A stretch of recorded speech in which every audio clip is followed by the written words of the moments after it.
Chapter 1. Rebirth as Grass. In the Kunlun Mountains. What is happening to me? Why can I not move even a little? Is this some sort of illness, or am I paralyzed? It can't be this dire, can it? I recall merely having a few drinks. I only took a tentative sip. I certainly did not exceed the limit, so I shouldn't be charged with drunk driving. It's all that damn truck driver's fault for being so careless. As Su Che reflected on the memories of his past life. Yes, you heard correctly, his past life, because the current Su Che, to be precise, is already deceased. For some inexplicable reason, he has been reborn as a blade of grass. A most unremarkable blade of grass. One that grows abundantly in fields and is, in fact, quite commonplace. What kind of absurdity is this? Su Che felt utterly speechless and couldn't help but lament. Even if I am to be reborn, it should at least adhere to some narrative. Snakes are one thing, there's the possibility of becoming a dragon, but I could have settled for being a sturdy tree. Anything would be better than this wretched weed. At this moment, if Su Che were capable of shedding tears, he would undoubtedly be in floods of them. My frail form could be easily devoured by any passing deer. There's no way I would survive beyond 3 minutes. Saying this, Su Che made an effort to shake his body. Upon examining himself, he found he bore only 3 leaves, which, while visually pleasing and as green as emeralds, were utterly useless, aside from a slight tremor and a meager display of seaweed-like swaying. He had no other capabilities. Well, I suppose I must accept my fate. It is not every day one is granted a second chance at life, even as a blade of grass.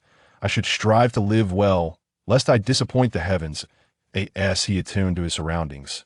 Su Che's initial despondency gradually dissipated over time, giving way to a state of tranquility.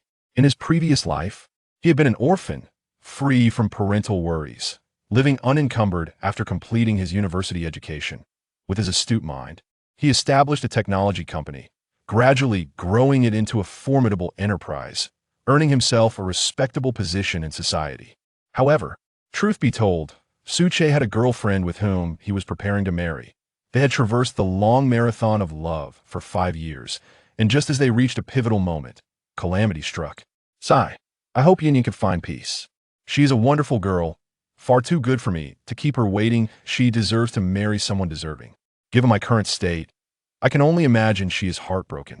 After a moment's contemplation, Su Che let out a deep sigh, redirecting his thoughts back to the present, and began to observe his current form and the environment surrounding him. Firstly, he was merely a newly sprouted shoot, barely over 10 centimeters tall and 1 centimeter in diameter, complete with 3 leaves undoubtedly at the very bottom of the food chain. One thing that puzzled Su Che was his own body, entirely adorned in a resplendent emerald hue, appeared crystalline, as if filled with water, resembling a jade sculpture standing majestically in place, undeniably extraordinary at first glance.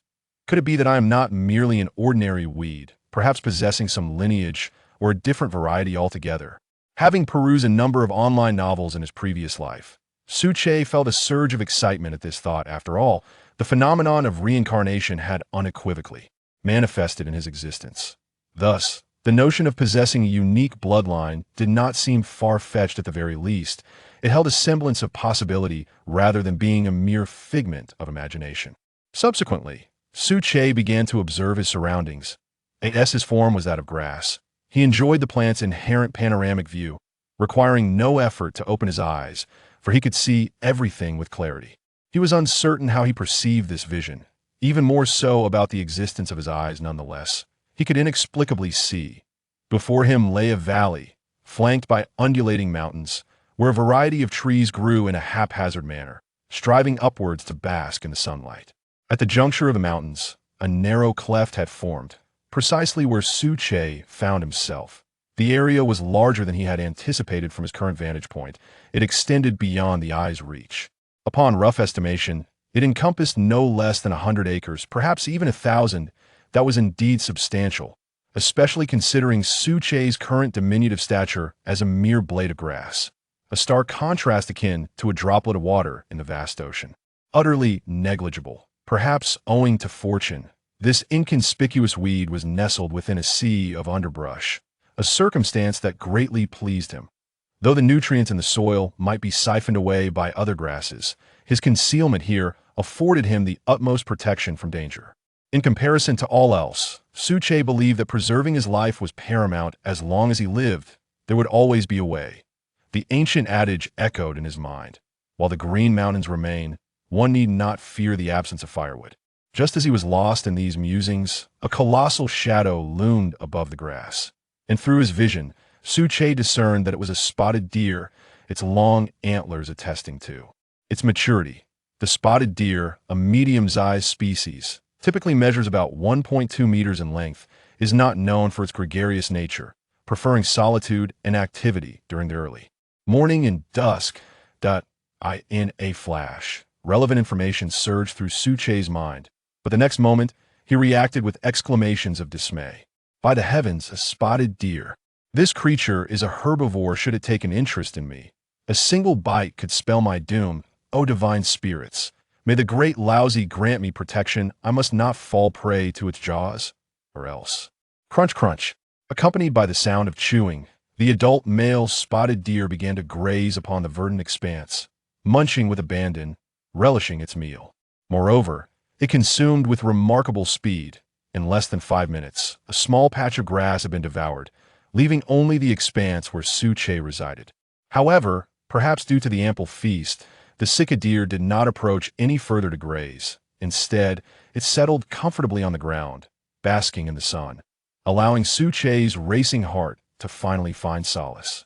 Of course, this was contingent upon Suche's awareness. How fortunate! How fortunate! If I hadn't concealed myself perfectly amidst the grass, what awaited me now would likely be. At this thought, Suche shivered, and the 3 leaves around him trembled in unison. The imagery was too vivid, almost unfathomable. He gazed at the sicca deer, a mere 5 meters away, and a fierce determination welled up within him as he muttered to himself, "Do not let me wait for an opportunity, otherwise you shall surely learn what true fear entails." What a jest! Just moments ago, Suche had faced a genuine life-and-death crisis. Should this sicca deer entertain even the slightest notion, this newly sprouted weed, Suche would stand no chance and would be directly consumed by the deer. No, I must grow stronger. This sensation of having my life dangling by a thread, subjected to the whims of fate, is truly unsettling. Chapter 2. Unusual transformations. Thus, with a heart laden with trepidation and an aspiration for personal growth, Suche found himself swept along by the passage of time, marked by the rise and fall of the sun and the shifting of the stars, until a month had elapsed. During this interval, the developments were somewhat unexpected. Suche estimated that his diminutive form had grown by approximately 1 meter, now reaching an astonishing height of 1.2 meters, and the lush verdancy of his being continued to intensify. Am I not merely an ordinary weed? Could there truly be some latent lineage within me? Suche pondered aloud. Indeed, it is widely acknowledged that weeds occupy the lowest tier of the food chain, classified as producers, rarely exceeding 0.5 meter in height. Suche's remarkable stature of 1.2 meters was thus a rarity among rarities, further accentuated by the extraordinary vibrancy of his hue. Moreover, during this period, Suche not only experienced a notable increase in height, but also sprouted 3 additional leaves, bringing his total to 6. Notably, the previous trio of leaves began to exhibit signs of branching, as though they were diverging from his core. When did grass begin to branch like trees? Am I merely overthinking, or has this world become utterly bewildering? Suche mused, shaking his branches in a lively manner. After indulging in a brief warm-up, he turned his attention to other changes within his being. Focusing his entire essence, he gently descended to his roots, which comprised a central trunk and a multitude of slender rootlets, tasked with absorbing nutrients from the soil. "Move, I command you to move," he urged, but was immediately met with a searing pain that surged from his roots, a sensation so profound it was beyond description, nearly causing Suche to lose consciousness. Ultimately, he was compelled to abandon the experiment, resigned to endure the agony. More than a month had passed, yet his roots remained immobile. Even the slightest detachment from the soil rendered him breathless with pain. Am I destined to remain in this valley for all eternity, until my life withers and fades? What purpose does it serve for my body to grow taller? Throughout the month, Suche had conducted countless experiments, yearning to uproot himself and transform into a wandering grass. reminiscent of the depictions in dramas from his past life. If only he could do so, even as a mere blade of grass, he could behold the surrounding beauty, rather than languish in solitude. However, while the notion was delightful, the reality was starkly unforgiving. After attempting the feat 60 or 70 times, success remained elusive. Just then, a beam of sunlight pierced through the darkness, illuminating the valley. The sun had risen. At this moment, Su-che cast aside his melancholy and quickly assumed a posture to bask in the dawn's light, for he had long awaited this moment. He inadvertently discovered with astonishment that under the radiant embrace of both sunlight and moonlight, his body would become warm, enveloping him in a profound sense of comfort, akin to the blissful feeling of having satiated one's hunger. This state of well-being became increasingly pronounced as time elapsed. Perhaps it was the absorption of both sunlight and moonlight that accelerated his growth, far surpassing that of ordinary grass. As he began to contemplate this phenomenon, the moment Su-che basked in the sunlight, he felt an unusual sensation. Comforting, utterly delightful. This feeling enveloped him as though he were immersed in a hot spring, invigorating his spirit entirely. Yet, something felt amiss. How could the sensation be so intense? With a sense of curiosity, Su-che continued to absorb the early morning sunlight, endeavoring to uncover the source of this peculiar experience. After some time, fortune smiled upon the diligent, and he finally made a significant discovery. Grass, as a green plant, engages in photosynthesis within its chloroplasts after absorbing sunlight, generating the energy it requires. However, today's absorption of sunlight was unlike any previous experience. Indeed, the sunlight entered his body, but alongside it, there was a unique, indescribable, mysterious substance that accompanied the light into Su-che's being. It was this very substance that intensified his sense of comfort. Resolving to absorb more, he thought to himself that it could only be beneficial for his body, perhaps even aiding in his growth and strength. Su-che murmured to himself and then focused intently on the task at hand. During the process of absorbing sunlight, he seemed oblivious to the passage of time, which flowed seamlessly as if perfectly embodied within him. In what felt like mere moments, morning transitioned to evening, with the sun that had risen in the east now sinking in the west. Throughout this time, a young deer visited several times. Noticing Su-che's lack of the usual responsive tremors, the deer, undeterred, lay down comfortably on the ground, basking in the sun. This deer was the same adult male sika, nearly having swallowed Su-che just a month prior. Lured by the tender grass in the valley, as a herbivore, it frequently ventured to this area, and through their encounters, it had grown familiar with Su-che, becoming an old friend. In truth, it was the secretion of two substances from Su-che's body over 10 days ago that solidified their friendship. One was a faint spring water, located at the roots of the grass, which could be released through the leaves, endearing itself to both flora and fauna. This was indeed pivotal in the bond between the grass and the deer. The other substance was ascent, more accurately, a chemical gas, emanating from Su-che's torso, released through his pores. This chemical odor possessed a strong repellent quality, causing the passing flora and fauna to harbor an intense aversion towards it, ensuring they would not linger nearby, thus achieving a protective effect. Simultaneously, this chemical gas bore a hint of toxicity. Although at present, he can only poison a few small insects, Su-che firmly believes that with the passage of time, the potency of the gas will continually intensify, and by then, he will possess genuine means of self-defense. Suddenly, he finds himself overwhelmed, feeling as though he might explode. The gas remains trapped within him, unable to be absorbed. At that moment, Su-che awakens, and upon regaining consciousness, he perceives his body inflated like a balloon, filled with sunlight and mysterious energy that inexplicably refuses to be digested. Could it be that my insatiable greed led to this predicament? He muses softly, as he stands trembling amidst the branches. Meanwhile, the young deer lying nearby, witnessing Su-che's movements, is filled with joy and rushes over to nuzzle against his branches. The unspoken message is clear. Come on, my friend. Hurry up and let me drink. I've been waiting here for so long, and this time, I expect more. Yet, Su-che, on the verge of bursting, has no time to indulge the deer, and he dismisses it with a wave. Go, go, go. Find something else to occupy yourself. The spring water will have to wait until tomorrow. Sensing Su-che's distress, the young deer, displaying remarkable understanding, refrains from further antics and lies quietly in place, appearing exceedingly well-behaved. In truth, although it is a mature male cicada in human years, it is merely a child of about 15 or 16, embodying the innocence of youth. Chapter 3.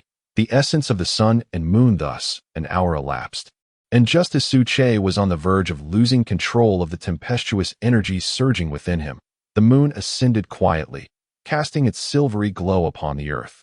The moment the moonlight graced his body, the tumultuous energy within Su Che immediately calmed, akin to a mouse encountering a cat, gradually restoring tranquility before flowing through his meridians to absorb once more. Could it be that this energy requires moonlight for equilibrium? Su Che sighed in relief as he absorbed the lunar radiance, pondering this hypothesis. Yes, that must be it. A realization dawned upon him.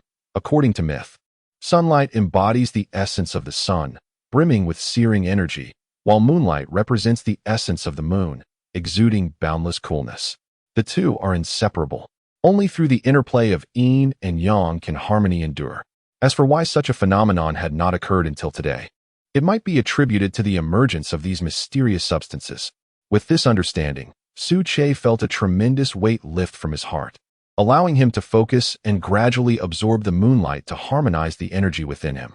An overabundance of solar energy could lead to explosive repercussions, and by the same token, excessive lunar energy could also yield adverse effects. Thus, it was imperative to seek a balance. Unbeknownst to him, 6 more hours slipped by, and as midnight approached, Su Che sensed that the energy within him had reached a state of perfect equilibrium. He ceased to absorb moonlight, for his conclusion was clear: whether it be the energy of the sun or the moon, an excess is not necessarily beneficial. One must maintain a delicate balance during absorption, lest severe side effects occur, potentially endangering one's life. Turning his gaze to his surroundings, Su Che was astonished to discover that the vegetation around him seemed to have surged in height, exhibiting a remarkable growth that left him speechless. He quickly checked his own stature. What on earth? How have I suddenly grown to 2 meters? He exclaimed, bewildered. And why have these leaves elongated towards the trunk? To his shock, he realized that he was now even more exaggerated than the surrounding flora. His height had doubled from 2 meters to 1 meters. Simultaneously, his field of vision expanded significantly, allowing him to observe the movements across several acres of land, a sensation akin to the scanning of a self-operating radar. This transformation must be a result of that enigmatic substance. But what could this mysterious essence truly be? Su Che was utterly perplexed, repeatedly murmuring to himself, the ability to accelerate plant growth, even transcending their original limitations to undergo mutations on a grand scale.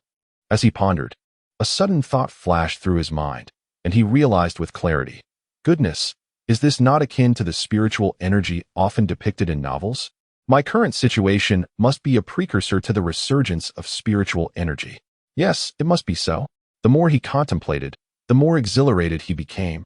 6 leaves, or rather, 6 branches quivered with excitement, seemingly striving to convey his joy. Why this elation? The reason was unmistakable. The revival of spiritual energy heralds the rebirth of all things, promising transformations reminiscent of myth and legend. Perhaps Su Che could seize this opportunity to cultivate with spiritual energy, growing ever more powerful, even embarking on the path to immortality. Nearby, a small deer nestled in slumber sensed Su Che's commotion and opened its eyes, standing up. It glanced around before approaching Su Che, nudging him with its nose. Su Che understood its intent. Having resolved his physical ailments, he felt utterly at ease, especially upon realizing the revival of spiritual energy, which brought him unparalleled joy. So much so that he nearly burst into song. Here, have some more, he exclaimed. This time, he offered it a generous drink. Realizing that the spring water he secreted must possess a potent allure for both fauna and flora alike, Su Che guided his branches into the deer's mouth, controlling the continuous flow of spring water. Gulp. The deer appeared delighted, using all its strength to drink, its large, sparkling eyes blinking incessantly, filled with joy. After a minute, with its belly full and round, the deer could drink no more. It let out a loud belch and returned to its spot, resuming its slumber. This little creature, Su Che chuckled, teasingly. The moment he comprehended the existence of spiritual energy, his initial panic had dissipated, leaving him remarkably composed. Now, he resolved to wholeheartedly absorb the spiritual energy, sunlight, and moonlight, striving to strengthen himself and enhance his powers. Suche confidently waved his branches, affirming in his heart, 10 years to grow a tree, 100 years to nurture a person. When it comes to time, it is the most inconsequential aspect for plants. As Suche embraced the existence of spiritual energy and incorporated it into himself, 3 months passed. By this time, upon awakening once more, Suche could distinctly feel the effects of the spiritual energy. The surrounding environment had undergone a radical transformation. Within the valley, all vegetation had grown wildly, doubling in size within just a few months, with some plants increasing nearly 4 or 5-fold, while thick weeds carpeted the ground like a lush tapestry. Certainly, among all the transformations, Suche's evolution is the most remarkable. His once 2-meter-tall figure has undergone a geometric expansion, now soaring to an impressive height of over 15 meters, with a trunk diameter reaching 2 meters, so substantial that 2 adult men could not encircle it with their arms. 6 short branches have sprouted, flourishing under the nurturing energy, now brimming with lush foliage. Upon closer inspection, one can count at least 40 to 50 whip-like branches, adorned with barbed thorns. With a resounding boom, Suche deftly manipulated the branches, merely causing them to quiver with minimal effort.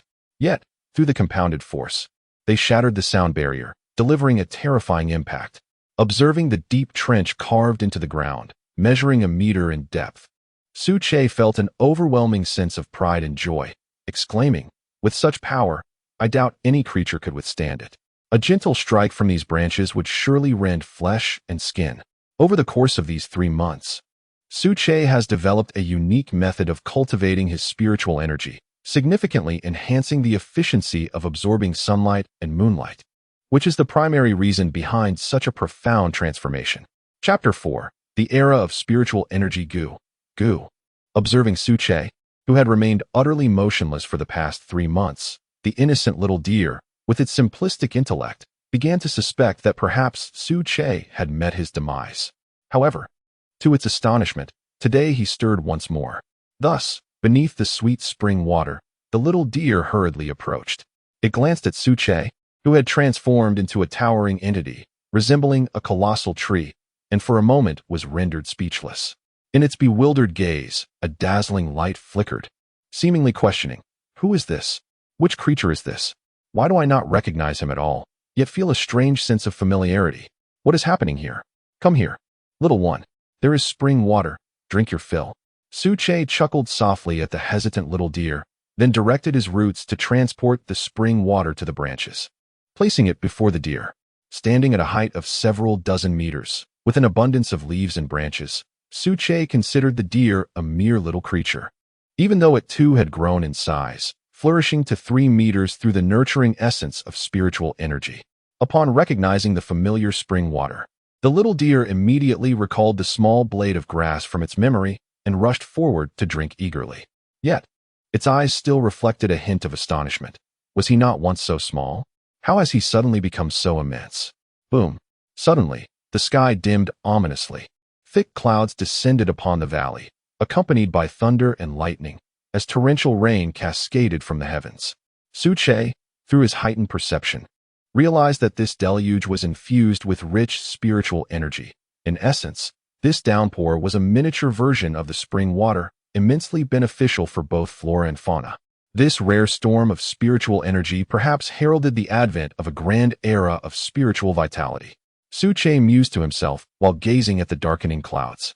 At that moment, the little deer, lying on the ground and reveling in the spiritual rain, suddenly sprang to its feet, lowering its head as if preparing to launch an attack, letting out low growls. Seeing this, Suche quickly comprehended the situation and followed the deer's line of sight. What a sight! A golden python, measuring several dozen meters in length, was coiled amid the grass, its head held high, poised to strike. The golden python, a rare albino variant of the Burmese python, was exceedingly scarce. Due to its genetic mutation, it had a notably short lifespan.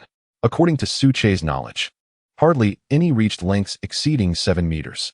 Yet before him lay this colossal golden python, clearly thriving and growing larger through the nurturing essence of spiritual energy, defying all logic. Gu. Goo.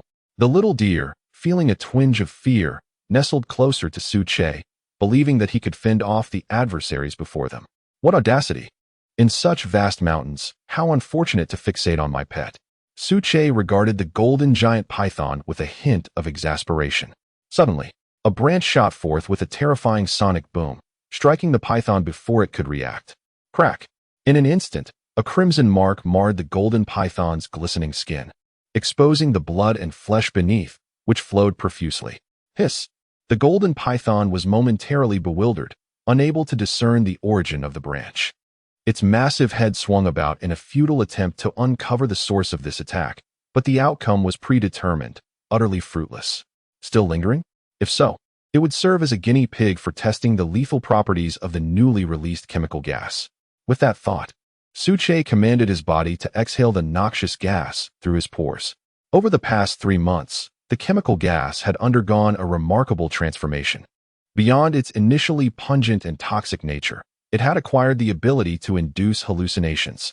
The golden python's head jerked as it suddenly perceived what had once been a delectable little deer. Now, however, it was confronted by a monstrous honey badger, poised to pounce with a ferocity that suggested it intended to devour the python whole.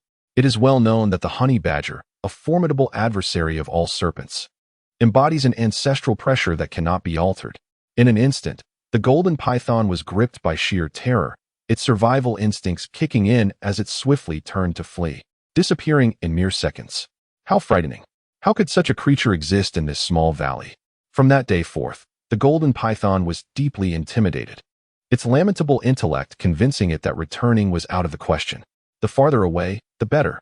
As the python retreated, the little deer nestled beside Su Che sprang to life, emitting joyful sounds and nuzzling against his body.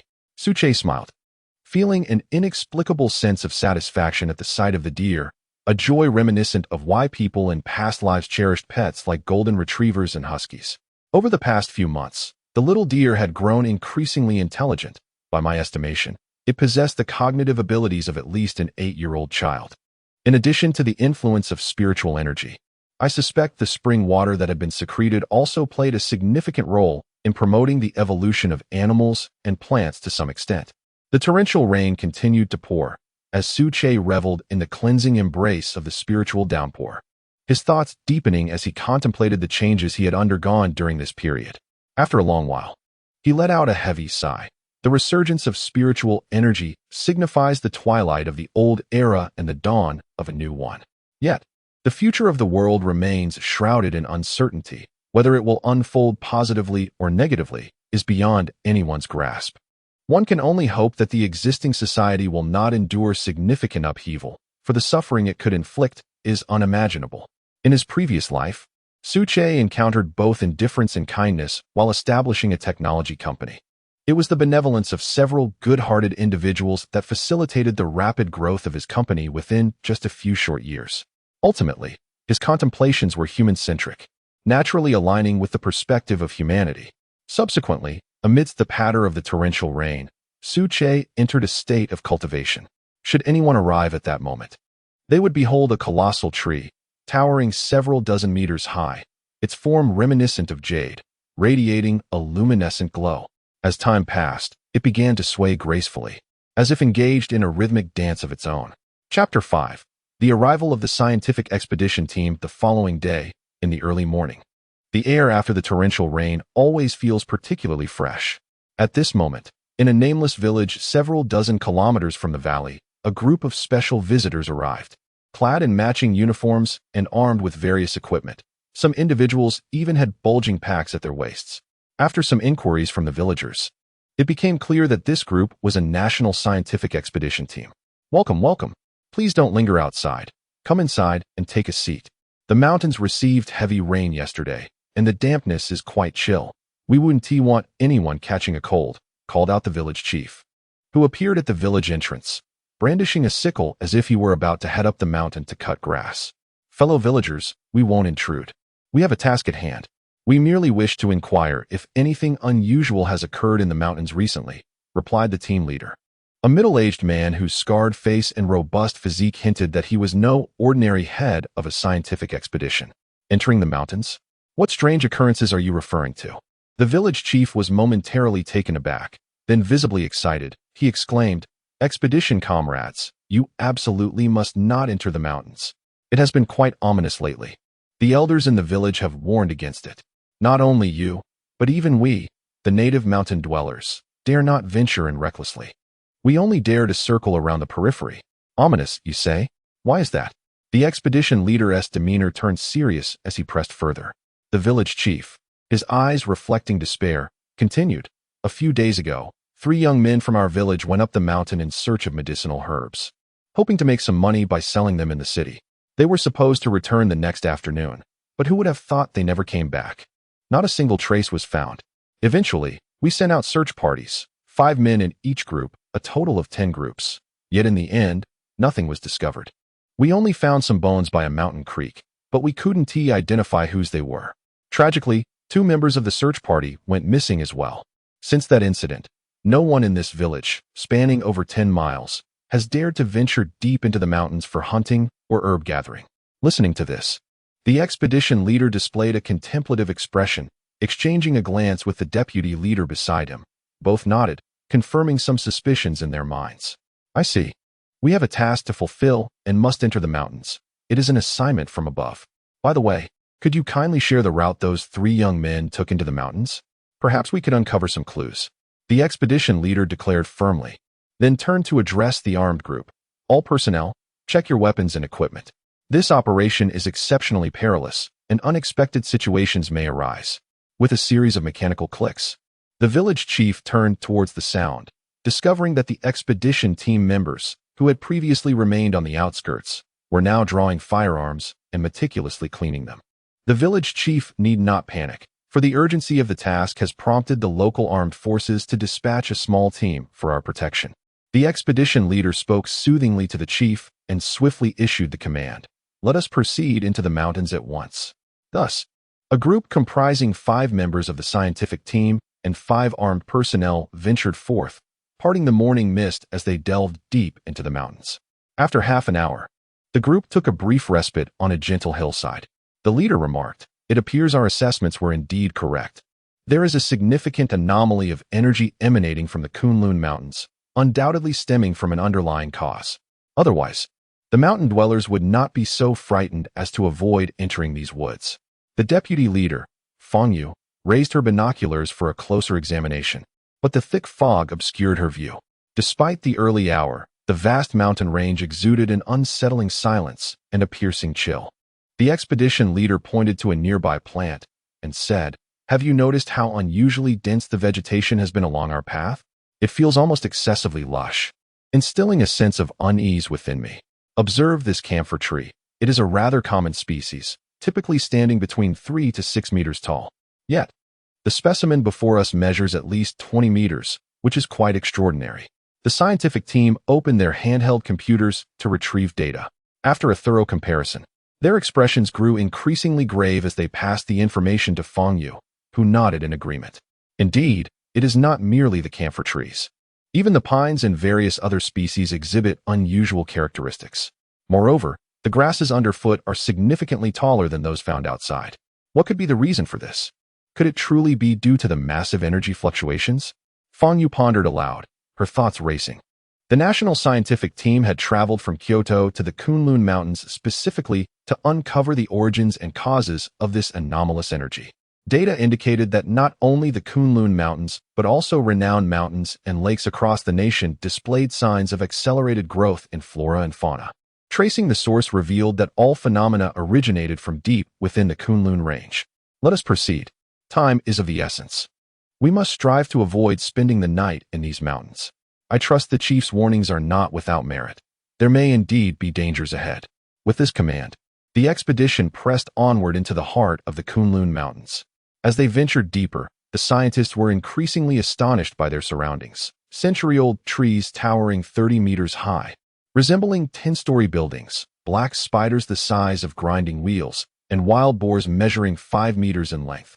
All spectacles that captivated their attention. Initially, everyone was taken aback, but as time passed, they grew accustomed to the extraordinary sights, perceiving them as merely commonplace. Chapter 6. The moment of crisis. Thus, the expedition team set forth once more, navigating through the narrow mountain paths guided by the energy readings from their instruments, venturing towards areas of greater concentration. The dense jungle presented considerable challenges to their progress. Consequently, the team leader wielded a machete, clearing the way ahead. As they arrived beneath an ancient tree, which stood majestically at over 20 meters tall, its sprawling branches almost brushing against the clouds, they faced a formidable thicket of vines that required time and effort to clear. At that moment, a piercing scream erupted from one of the unarmed team members. "Captain, there's a snake. A golden python. My goodness, it's enormous. It's coming. Everyone run." Before anyone could react, a massive golden head descended from the ancient tree, its sinuous body eliciting gasps of shock from the group. "Armed squad, open fire." The team leader, displaying a remarkable composure and courage, quickly regained his focus within a heartbeat, issuing commands in a steady voice. Bang, bang, bang. Instantly, the armed unit raised their weapons, unleashing a torrent of bullets that surged towards the golden python. However, an astonishing scene unfolded. Contrary to their expectations, the anticipated effect did not materialize. They had expected this barrage to either repel the python or even slay it on the spot. Instead, they were met with a cacophony of ricocheting sounds. The colossal golden serpent appeared unfazed, as though the bullets merely tickled its scales, proving utterly ineffective. "Retreat. All personnel, retreat," the team leader bellowed. Realizing that the python's terrifying transformation was likely due to some unknown energy, they were no match for it now. Shouting desperately, he fired his submachine gun, the bullets striking the golden serpent in a futile attempt to buy time for his fellow researchers. The python, feeling the sting, opened its cavernous mouth, its chest contracting suddenly, generating a powerful suction akin to the onset of a violent typhoon, causing the team members to struggle to remain upright. "Let us go, hurry up. We need to prioritize our survival." The urgent cries of both the golden python and the team leader echoed beneath the ancient tree. After expending all the ammunition in his submachine gun, he hurled the weapon at the python's head with all his might. Yet, it was as if it were of no consequence. Not even a significant wound appeared. In despair, the team leader retrieved a spherical object, removed its safety pin, and cast it towards the golden python, declaring defiantly, "If bullets cannot pierce your hide, let us see if you can withstand a grenade." As the echoes of the voice faded, the sound of an explosion followed closely behind. At that moment, the leader of the expedition team could not afford to glance back at the outcome. He sprinted in the direction they had been traveling, attempting to evade the relentless pursuit of the golden python. As the saying goes, misfortunes seldom come alone. The path they traversed abruptly culminated at a sheer cliff, revealing an abyssal valley below, shrouded in a thin veil of mist. "Captain, the cliff is insurmountable. We have no way forward. What shall we do?" One of the team members, casting a wary glance at the depths of the valley, found the pitch-black void intimidating. Hearing this, the captain was equally at a loss. Ensnared in a dilemma, to advance was to face the precipice, a leap that would likely lead to certain death. To remain would mean becoming a mere appetizer for the insatiable golden python, which would devour them one by one, subjecting them to unspeakable torment. Very well. If death is inevitable, let us choose the swifter path. Perhaps a river lies below, offering a glimmer of hope. With this thought, the captain steeled his resolve and declared, "We have no retreat. Jumping down means death. Staying put also leads to death. Thus, let us leap. Perhaps we might find a sliver of chance."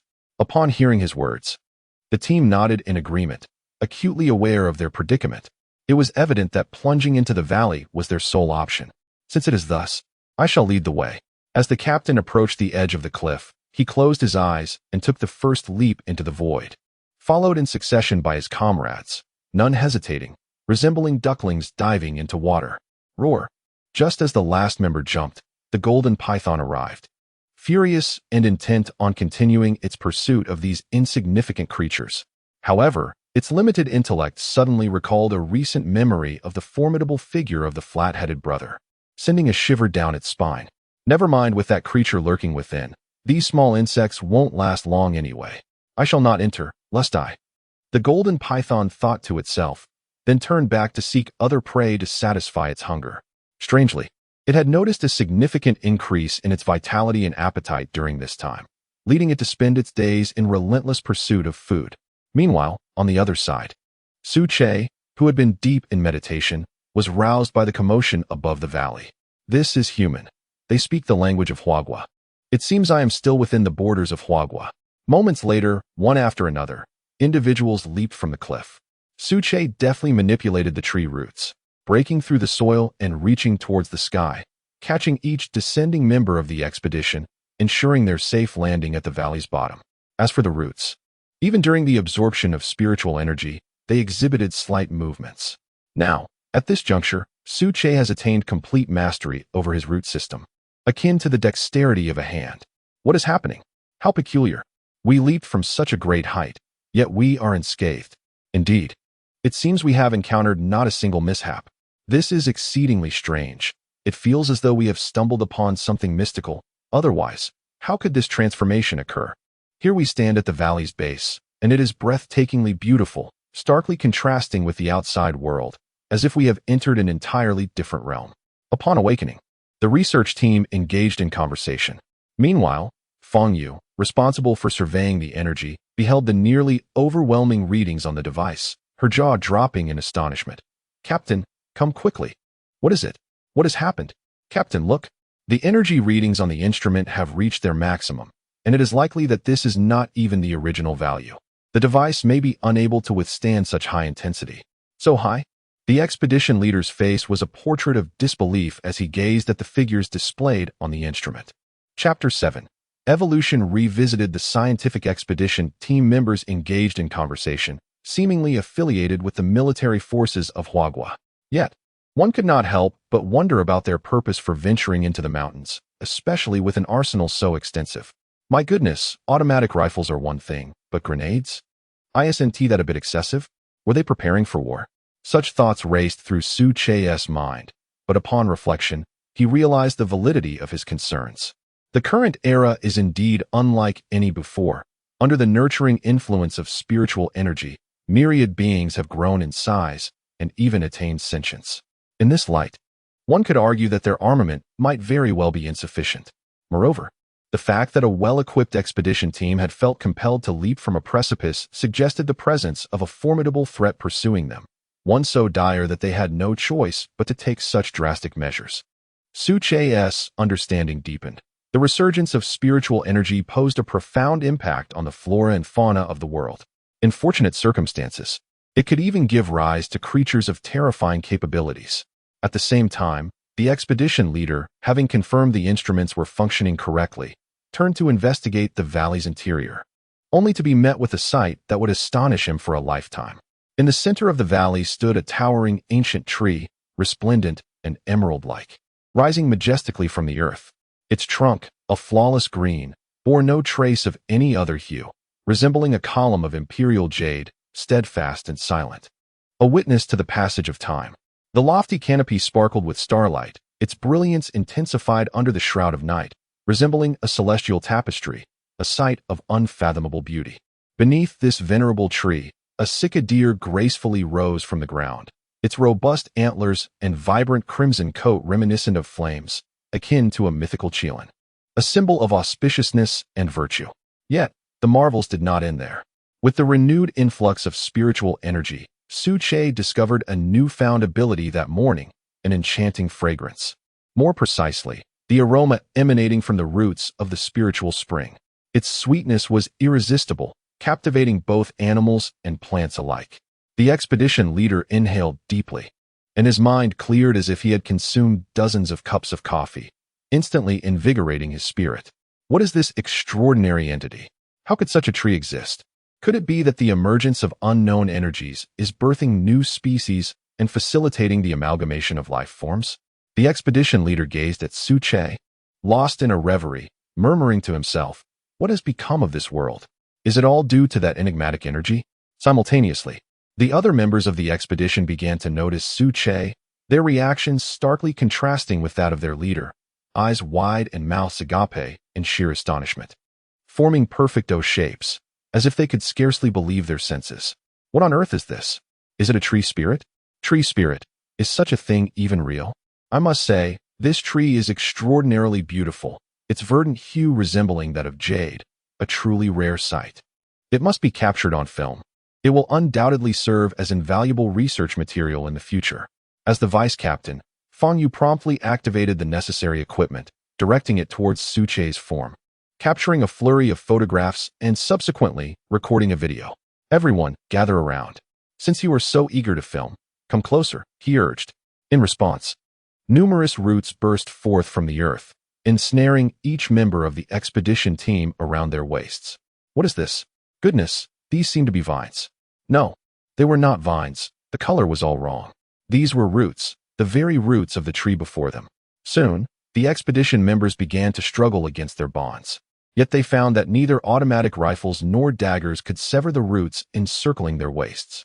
They could only comply, being inexorably drawn nearer. Witnessing this, Suche could not help but chuckle. Unlike the others, he was acutely aware of the hardness of the roots, as their rightful master. Not even bullets or grenades could inflict harm. After all, roots, as the primary component of a plant, delve into the soil, effortlessly penetrating both hard rock and soft earth without lingering too long. Over time, the strength of Suche's roots had far exceeded his expectations. At the base of Suche's form, the expedition members remained in a state of shock, seated on the ground, gazing at the ancient tree before them. Setting aside the danger, its appearance alone was breathtaking. Looking up from the tree's base, the canopy sparkled like the stars in the night sky, even mimicking their twinkling luminescence. This spectacle profoundly impacted the hearts of all the expedition members. This must be the legendary tree spirit. Otherwise, how could it manipulate its roots to bind us? Vice Captain Fang Yu muttered in astonishment. At that moment, Suche suddenly sensed something unusual within his being. The previously airborne spiritual energy seemed to have been organized and controlled, rushing directly into his body, unstoppable. Just days prior, Suche had faintly felt he was on the cusp of a threshold, unable to absorb spiritual energy in significant quantities until he crossed it, thereby halting his growth. Yet, he never anticipated that on this very night, he would experience a sudden awakening, commencing his breakthrough. Could this be talent? Suche mused inwardly, then wholeheartedly immersed himself in the process. With Suche's conscious control, the surrounding spiritual energy surged towards him at an astonishing rate. In a matter of moments, the entire valley transformed into a vortex of spiritual energy, with some areas witnessing the rich essence condensing into droplets. Feeling the abundant spiritual energy, the little deer beneath the tree suddenly burst forth in exuberance, inhaling deeply to enhance its intake of this ethereal essence. Its tiny mind recognized that the spiritual energy present in the air was indeed a precious boon. Meanwhile, the scientific expedition team, still recovering from their astonishment, found themselves bewildered by the rapidly flowing currents of wind surrounding them, utterly perplexed by the unfolding events. The anomalies persisted, and Suche, attuned to a deeper consciousness, sensed that the spiritual energy before him was insufficient. He craved more. Come forth. The more, the better. Let me harness your essence to transcend my boundaries, he silently urged.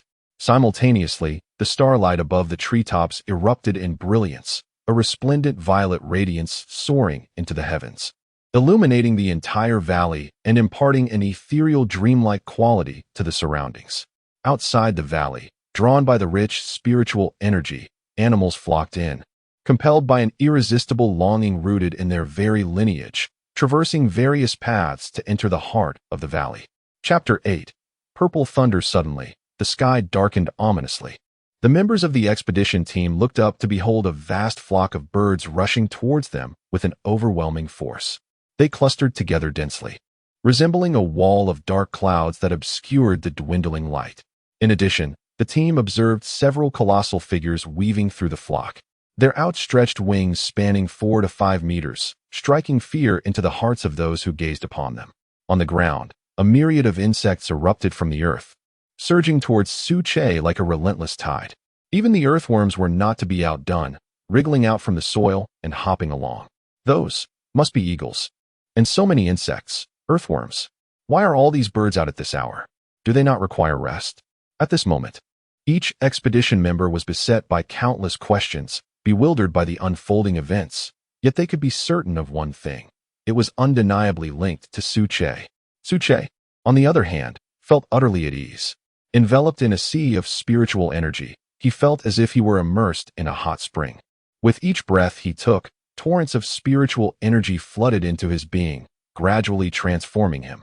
He first noticed that his growth, which had previously halted, surged once again. In scarcely half an hour, his height, which had once been 15 meters, expanded by more than threefold, reaching an astonishing 45 meters. This sight left the expedition team, stationed beneath the trees, utterly astounded. How could he grow so tall in such a brief span of time? A tree spirit, indeed. How can one comprehend such phenomena with reason? Suche paid them no mind, as his form continued its metamorphosis. The twinkling starlight atop his crown radiated a powerful purple glow, which began to cascade down, enveloping his entire body in a layer of violet luminescence. Now, from an internal perspective, Suche's trunk exhibited two distinct colors, the original emerald green and the outer purple hue, their combination creating a strikingly vibrant spectacle. At that moment, a flicker of realization sparked within Suche's mind. He understood that when the external purple layer completely enveloped his trunk, it would signify the optimal moment for a breakthrough. Simultaneously, he sensed the emergence of a new ability, a feeling that was extraordinarily wondrous, as if he could command the very thunder itself. With a resounding crack, a bolt of purple lightning erupted from the crown of Suche, striking forward with ferocity. Upon its contact with the ground, a thunderous roar ensued, and a pit 5 meters deep materialized instantly. Such immense power? Suche was equally taken aback. He had not anticipated that the abilities acquired during his breakthrough would be so overwhelmingly formidable. 3 hours later, as the last vestiges of green were engulfed by purple, Suche finally achieved his breakthrough.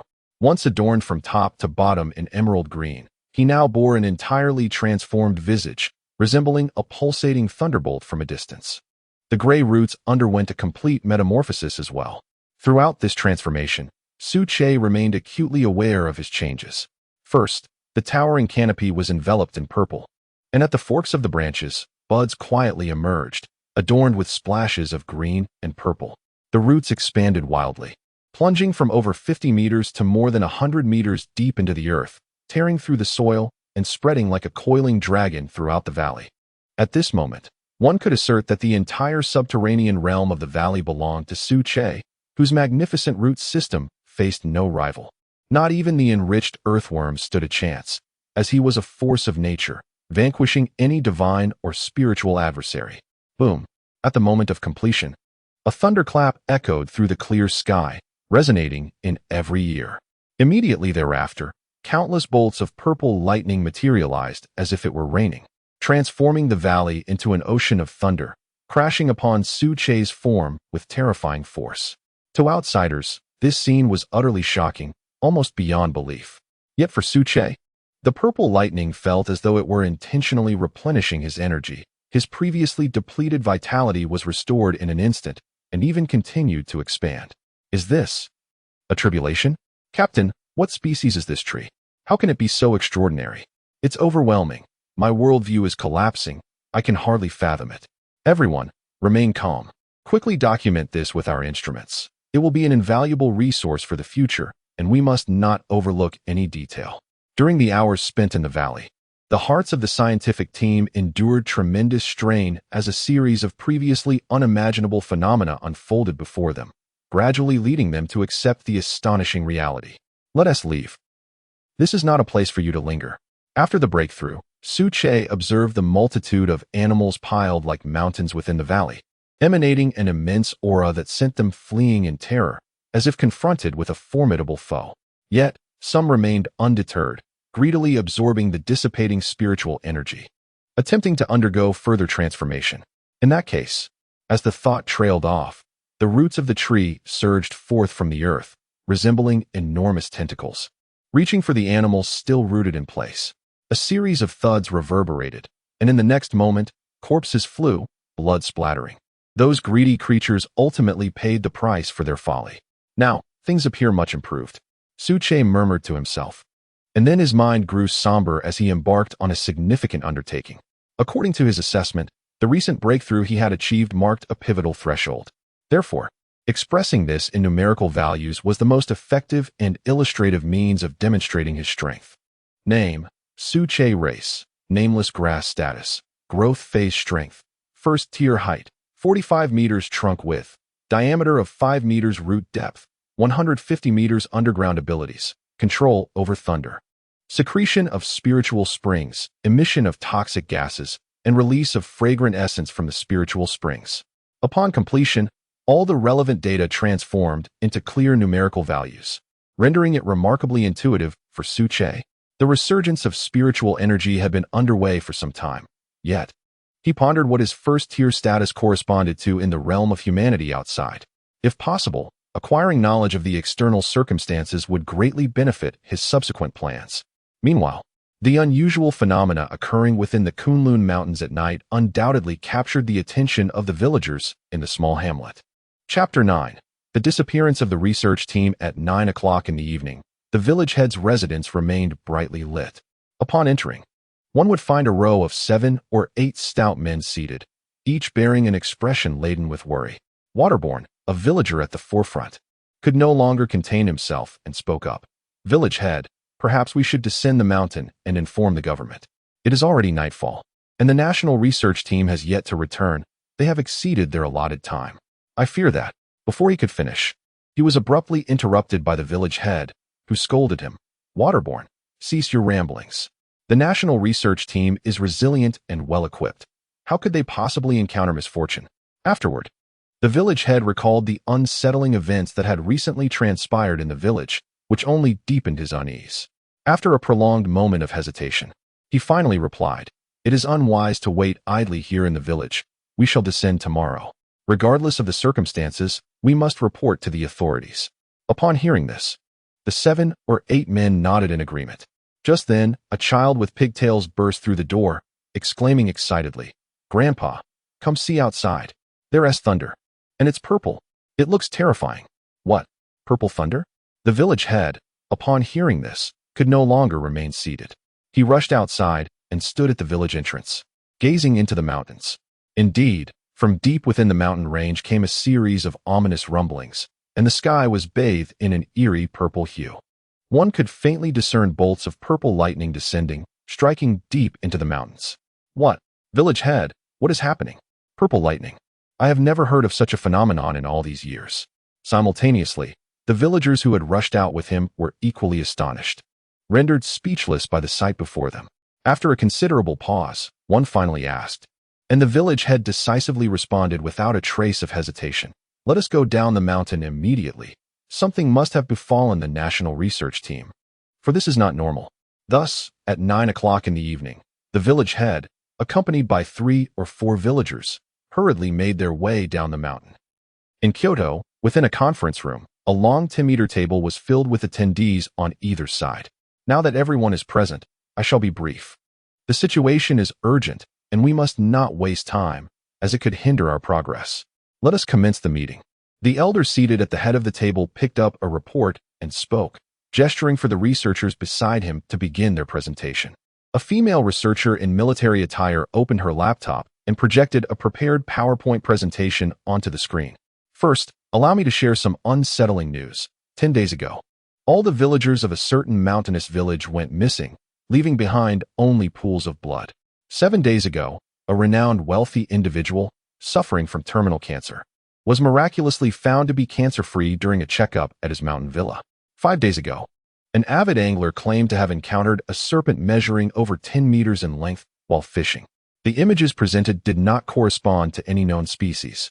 The introduction was lengthy, recounting hundreds of news cases, yet the esteemed figures present exhibited no signs of impatience.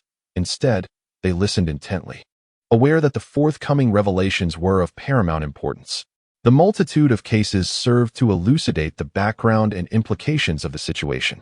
Following extensive research conducted by thousands of scientists who labored tirelessly, it became evident that all origins pointed towards the phenomena of gigantism and heightened intelligence in flora and fauna. A female researcher initiated another PowerPoint presentation, continuously displaying slides while articulating pertinent knowledge. Gigantism was comprehensible, merely referring to an increase in physical size, akin to the aforementioned 15-meter serpent. However, the concept of heightened intelligence raised a query from a middle-aged man seated second from the left. Does this imply that these creatures may evolve to possess human-like cognitive abilities, even the capacity to create tools? At that moment, a voice from across the table interjected. The female researcher promptly replied, "Indeed, as this general aptly stated. Research indicates that certain primates are indeed progressing towards greater intelligence, beginning to utilize and even fabricate simple tools." This sparked a ripple of astonishment among the assembly, as incredulity painted the faces of even the most distinguished individuals present. Unfazed, the researcher continued according to her mandate. Current studies reveal that the catalyst for these transformations is an unknown particle in the atmosphere, characterized by its remarkable reactivity and fusion capabilities. In simpler terms, it can amalgamate with any cell, promoting development and even mutation. The First Research Institute has officially designated this unknown particle as spiritual energy particles, akin to the ethereal essence found in novels. Having fulfilled her obligation, the female researcher closed her laptop and stood aside, awaiting directives from the elderly gentleman seated at the forefront. Have you all comprehended the gravity of the situation? Due to the influence of these spiritual energy particles, the world is undergoing profound changes. Recently, the military dispatched numerous scientific teams to assess the surging energy levels present in mountains and bodies of water. Are there any updates? Upon hearing the elder's inquiry, the individuals below rose sequentially from left to right to report. Hua Mountain Research Team arrived at the designated location, currently conducting inspections without incident. Tai Mountain Research Team reached the planned site, presently setting up instruments, with no results yet. Huang Mountain Research Team en route, expected to arrive in 3 hours, currently facing no unforeseen events. Upon concluding the report, it was a relief for all present to learn that the numerous scientific expedition teams were functioning normally, without any of the anticipated mishaps. However, the general seated at the end of the table suddenly interjected, "The Kunlun Mountain Expedition Team has lost contact. It is suspected that there is magnetic interference. The last communication occurred 5 hours ago." At this revelation, the elder's expression shifted momentarily before he swiftly regained his composure and commanded in a grave tone, "Quickly, dispatch local troops to search the mountains. Something must have transpired." Although the magnetic field of the Kunlun Mountains is quite complex, it should not obstruct our communications. They must be facing some form of adversity. Subsequently, orders were transmitted from the highest levels down to the nearest armed unit in the small village. Chapter 10. The first conversation around the same time. The village chief hurriedly led the villagers to the town's armed forces department. After providing a detailed account of the situation, they received significant attention. Subsequently, the nearest base to the Kunlun Mountains sprang into action. Reconnaissance drones took to the skies, hovering at an altitude of 3,000 meters over the Kunlun Mountains, conducting preliminary surveillance. Soon after, the base mobilized its personnel. Meanwhile, in the valley, the National Scientific Research Team gradually regained their composure after the initial panic. They realized that aside from being confined beneath the trees, there were no other injuries. On the contrary, being in such close proximity to Su Che, the intoxicating fragrance of flowers enveloped them, providing immense comfort and allowing them to absorb a considerable amount of spiritual energy, subtly enhancing their well-being. "Hey, Captain, my neck doesn't hurt anymore. This chronic issue I've had for over a decade is completely gone today," exclaimed one of the researchers in astonishment. He was not alone in his revelation. "Captain, look at my leg. I had a bullet wound, and the doctor warned that a delayed extraction would affect my mobility. Yet now I feel absolutely fine, as if nothing happened." Upon hearing this, the team leader cast a contemplative glance at Su Che, pondering deeply. Su Che, however, was well aware that these transformations were a direct result of the spiritual energy. Under the influence of such concentrated spiritual essence, these national researchers would likely enjoy a life free from ailments, living long and prosperous lives, essentially having struck an extraordinary fortune. Simultaneously, as the researchers focused their attention on him, Su Che was engaged in his own deliberations, contemplating whether he should interact with them, and if so, how to approach it. This was an opportunity, yet how to leverage it remained a question. Should he draw closer, oppose them, or maintain a neutral stance? After much contemplation, Su Che resolved to initiate communication. The roots of the tree broke through the soil, creating a commotion that caught the attention of the researchers. The roots approached the scientific team and inscribed the question, "Who are you? Why have you come to this valley? What is the situation outside? Witnessing this spectacle, even the team leader was profoundly astonished. He had never anticipated that Su Che could inscribe human characters, leading him to wonder if Su Che had attained wisdom or if there were other factors at play. Observing the leader's astonishment, Su Che added, "There is no need for such shock. With the arrival of spiritual energy, all beings can cultivate and awaken their intellect. Inscribing human characters is merely a small facet of this." After a moment of regaining composure, the team leader lifted his head and began to respond. "We are the National Scientific Research Team of Huagua. A few days ago, we received orders from the military to investigate the fluctuations of unknown energy in the Kunlun Mountains, which you refer to as spiritual energy. As for the outside world, it has undergone certain transformations due to the influence of spiritual energy. Beasts have grown in size, and unknown species have emerged. Discussions are underway to relocate the villages in the mountainous regions to urban centers, aiming to reduce casualties and enhance management. Other countries are experiencing similar trends under the impact of spiritual energy, but comparatively, the intensity in Huagua is the greatest." Within a few minutes, the leader of the scientific expedition shared extensive information, wary of concealing anything, as he was facing a tree spirit endowed with formidable powers. If he were to misrepresent facts or lie, the tree spirit might uncover the truth through its abilities, leading to dire consequences. Upon hearing this, Su Che grasped certain truths. He was not only within the borders of Huagua, but also situated in the enigmatic Kunlun Mountains, which clarified why spiritual energy manifested here first. An innate perception led Su Che to believe that this was the dawn of the resurgence of spiritual energy, undoubtedly linked to the Kunlun Mountains, whether directly or indirectly. After conversing for a while, the expedition leader made a request. Could they be allowed to return? The expedition had a mission to fulfill, and prolonged silence would prompt the authorities to dispatch search teams. The implication was clear. If they were not released, a search party would inevitably arrive, potentially equipped with weapons of mass destruction. Without a moment's hesitation, Su Che flatly refused. What a jest! He had just broken through to the first tier.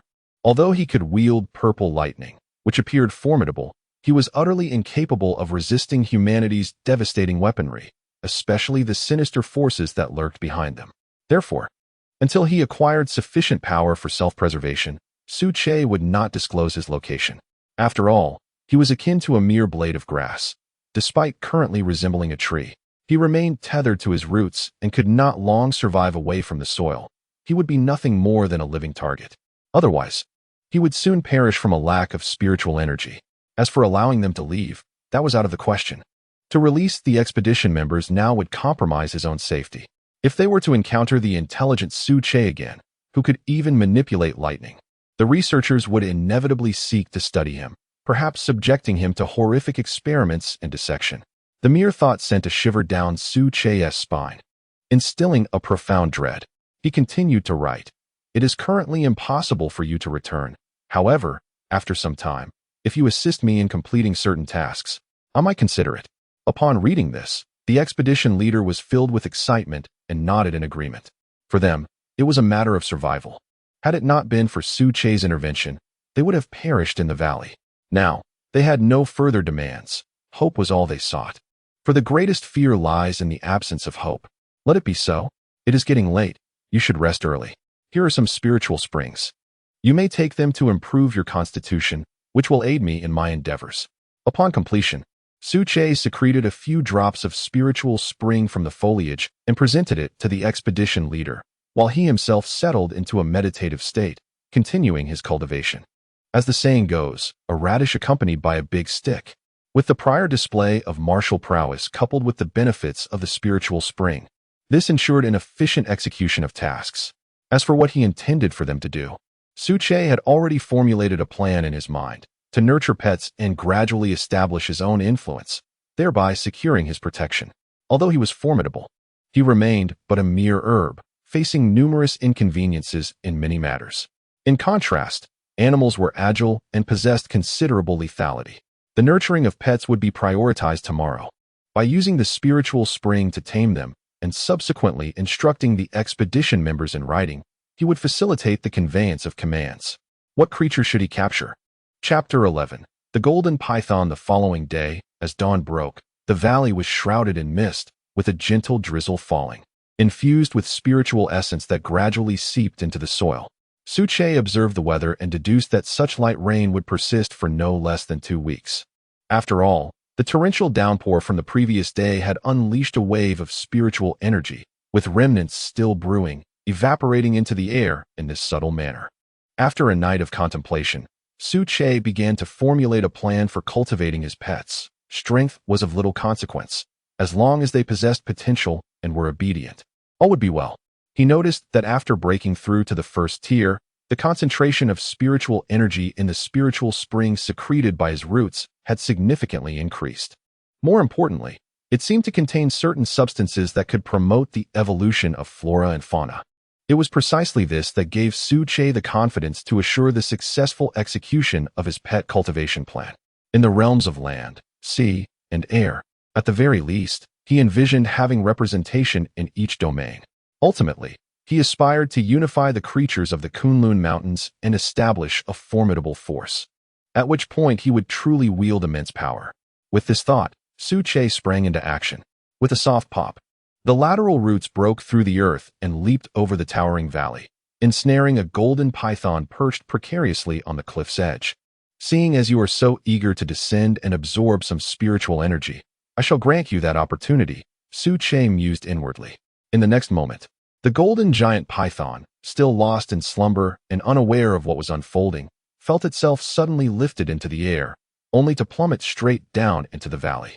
Upon awakening, it was thoroughly startled, its lengthy body twisting in midair.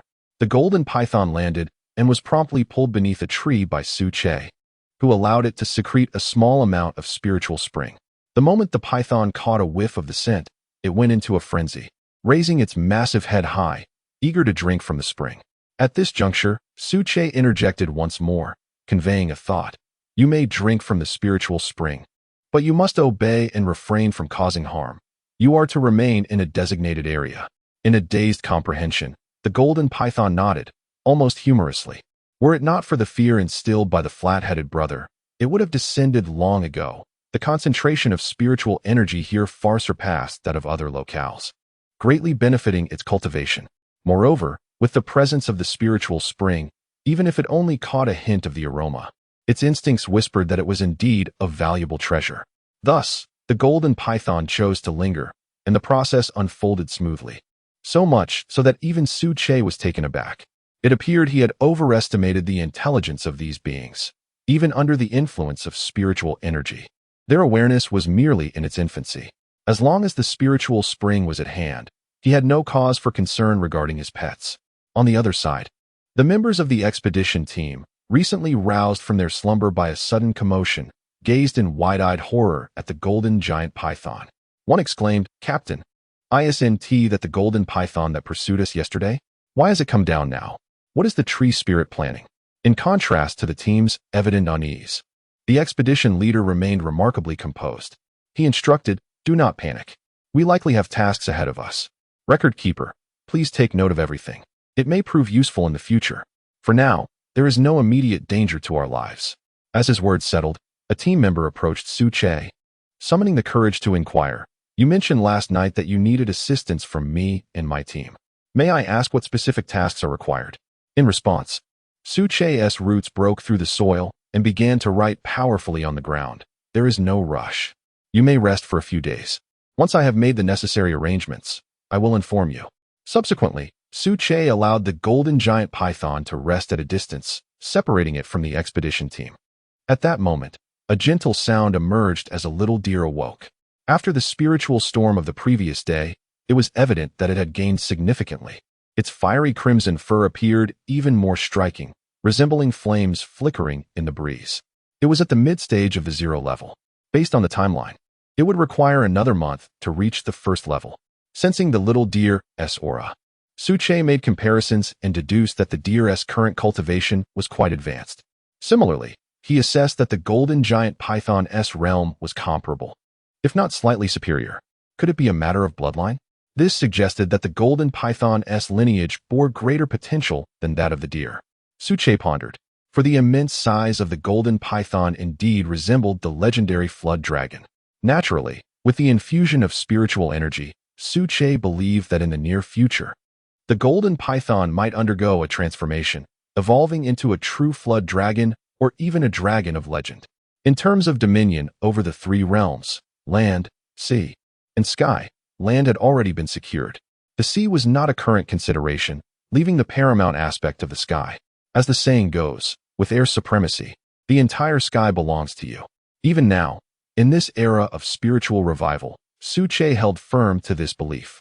Just imagine, one soaring through the skies while another scurries on the ground. It is a clear dimensional disparity. Unless the two possess vastly differing strengths, the one with aerial dominance will undoubtedly prevail. Thus, they were the ones. With that thought, Su Che turned his gaze to the canopy of his tree, where a nest was in the process of being constructed. It was a nest for a golden eagle, drawn by the previous day's spiritual storm. Considering his plans for companionship, Su Che chose not to drive them away. On the contrary, he provided them with some spiritual spring water. In this manner, the two golden eagle chicks in the nest are likely to survive. Suddenly, accompanied by two resounding calls, two figures materialized in the sky above the valley. Clutching their prey in their beaks, they swiftly ascended to the treetops. Upon closer inspection, their wings spanned an impressive 4 to 5 meters, resembling diminutive fighter jets. Come, drink more to strengthen your physique. Su Che exuded the essence of the spiritual spring, and the eagle couple pecked forward as if to express their gratitude. Su Che felt an immense satisfaction watching them. The male golden eagle was at the mid-stage of the 0 rank, while the female was slightly weaker, at the peak of the early 0 rank. Together, they could easily overpower foes at the late 0 rank. After sensing their aura, Su Che swiftly made his assessment, exclaiming with joy, "Excellent. In the future, they will be a vital force in establishing our power. Captain, those golden eagles are almost as large as fighter jets." Indeed, it was quite astonishing. When they flew by, it felt as though the entire sky darkened. The captain of the research team glanced around and replied, "With the revival of spiritual energy, living beings are evolving. We must intensify our efforts, lest we fall far behind in the future. Here are some spiritual springs. Everyone should partake a little, which could enhance their physical condition and perhaps allow them to sense the spiritual energy, embarking on the path of cultivation." Chapter 12. The tiger roars in the mountains. Subsequently, the entire National Scientific Expedition team received approximately 1 liter of the mystical spring each.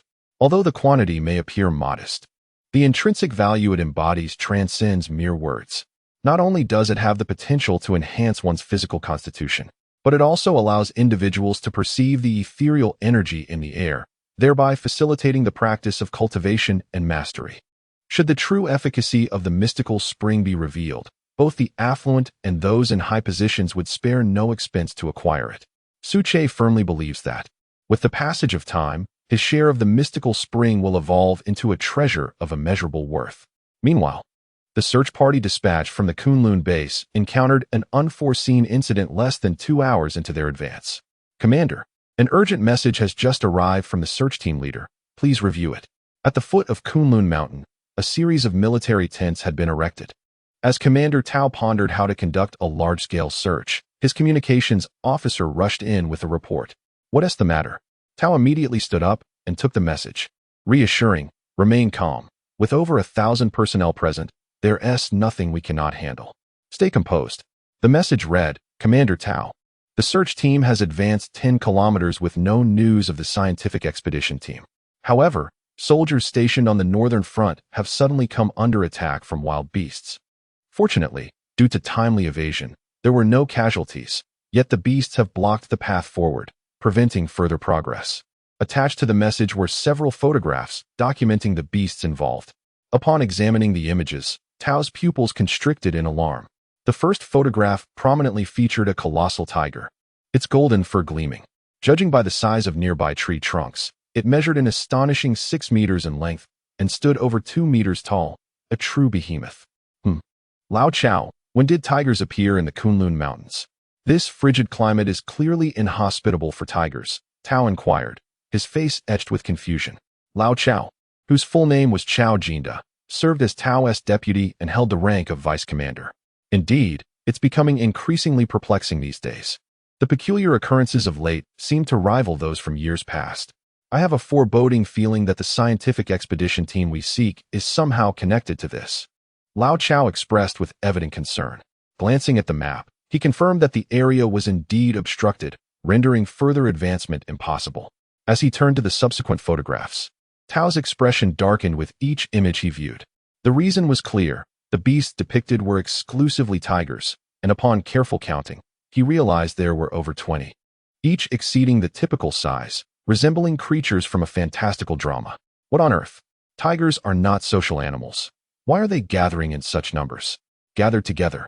Should they go berserk? Would it not be akin to divine beings clashing, where mere mortal defenses stand no chance against their might? As he spoke, Commander Tao handed over the photograph, and upon reviewing it, his aide, Old Chow, wore an equally grave expression, his countenance dark and foreboding. What a jest! More than 20 tigers of such magnitude possess a lethality that rivals an entire platoon. If they were to unleash their ferocity in the dense forest, their threat level would escalate exponentially. At that moment, a tremendous roar resonated from within the Kunlun Mountains. Both men recognized that this was no ordinary beast. It was the thunderous roar of a tiger, a sound so potent it could shatter human eardrums from a close distance. A sense of dread washed over them. Tao Jun and Old Chow exchanged glances, instantly comprehending each other's apprehensions. Simultaneously, a signalman rushed in, clutching a piece of letterhead, and hastily delivered it. Without hesitation, Tao Jun spread it across the table. Commander Tao, we request assistance. Unbeknownst to us, one tiger has swollen in size, enveloped in swirling black mist, and is leading others in a frenzied charge towards us. According to our current equipment reserves, we can hold out for no more than 10 minutes. We urgently request artillery support. Repeating, we request artillery support. Due to the heightened concentration of spiritual energy within the Kunlun Mountains, the precision of electronic devices was adversely affected, necessitating the use of specially processed computers for communication. Real-time connectivity had yet to be achieved. The roar of tigers persisted, growing increasingly thunderous over time, indicating that the search party ahead was being pursued by a massive tiger horde. In mere seconds, Commander Tao made a swift decision, instructing, order the artillery units to prepare. Once the coordinates arrive, they may fire without my command. We must ensure the safety of our soldiers. In the next moment, the encampment at the foot of the mountain began to stir. Though the artillery unit consisted of only a handful of personnel, their logistical support was crucial, and those remaining to defend seemed like tightly wound springs, exerting every ounce of their strength. Boom! The sound of explosions echoed, signaling that the frontline search team had engaged with the tigers.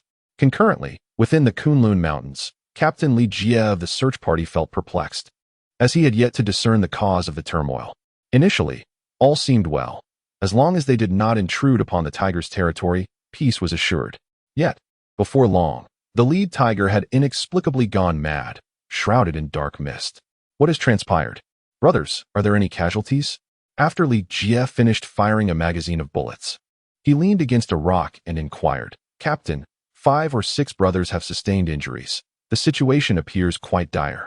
However, the medic asserts that with timely medical attention, they should be salvageable. Tao Jun swiftly replaced the magazine and continued, hurry, instruct the signalman to launch the coordinates. The magnetic field here is erratic. Satellite tracking is ineffective. We must rely on laser guidance. Bang, bang, bang. In an instant, a multitude of firearms unleashed their fiery tongues, striking the tiger ahead. Yet, their efforts proved futile.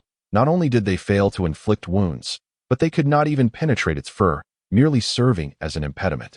The ebony tiger, surrounded by darkness, became increasingly frenzied, yet its intelligence seemed to diminish significantly, charging recklessly without a hint of adaptability. Hence, as long as the soldiers took cover in suitable locations, they could generally evade its lethal assaults. This was the reason they maintained 0 casualties despite facing such a formidable number of tigers. Captain, the coordinates have been transmitted. At that moment, the signalman delivered a piece of good news, and shortly thereafter, accompanied by a whistling sound, hundreds of shells streaked across the sky, landing directly before the group. Chapter 13. A renewed assault with a resounding boom. The explosion illuminated the sky, accompanied by a tumultuous shockwave that caused the very mountains to tremble, revealing the devastating power of humanity's weaponry in all its glory. Move. Quickly. Follow my command. All teams retreat. No lingering. The search team leader crouched low, shaking his head to dispel the disorientation brought on by the blast, and then rose to his feet, bellowing orders with urgency. Under the cover of cannon fire, the search team commenced a methodical withdrawal, given their proximity to the source. It took merely a few minutes for all members to safely return to their tents at the mountain's base. And even those few who had sustained minor injuries were swiftly attended to. Surprisingly, even amidst such terrifying artillery, the robust, monstrous tigers deftly evaded danger, suffering only superficial wounds. With most remaining unscathed, the leading tiger stood its ground, roaring defiantly at the artillery that surrounded it. Measuring a staggering 7 meters in length, akin to a heavy truck, its form was shrouded in ominous black mist that instilled fear in onlookers.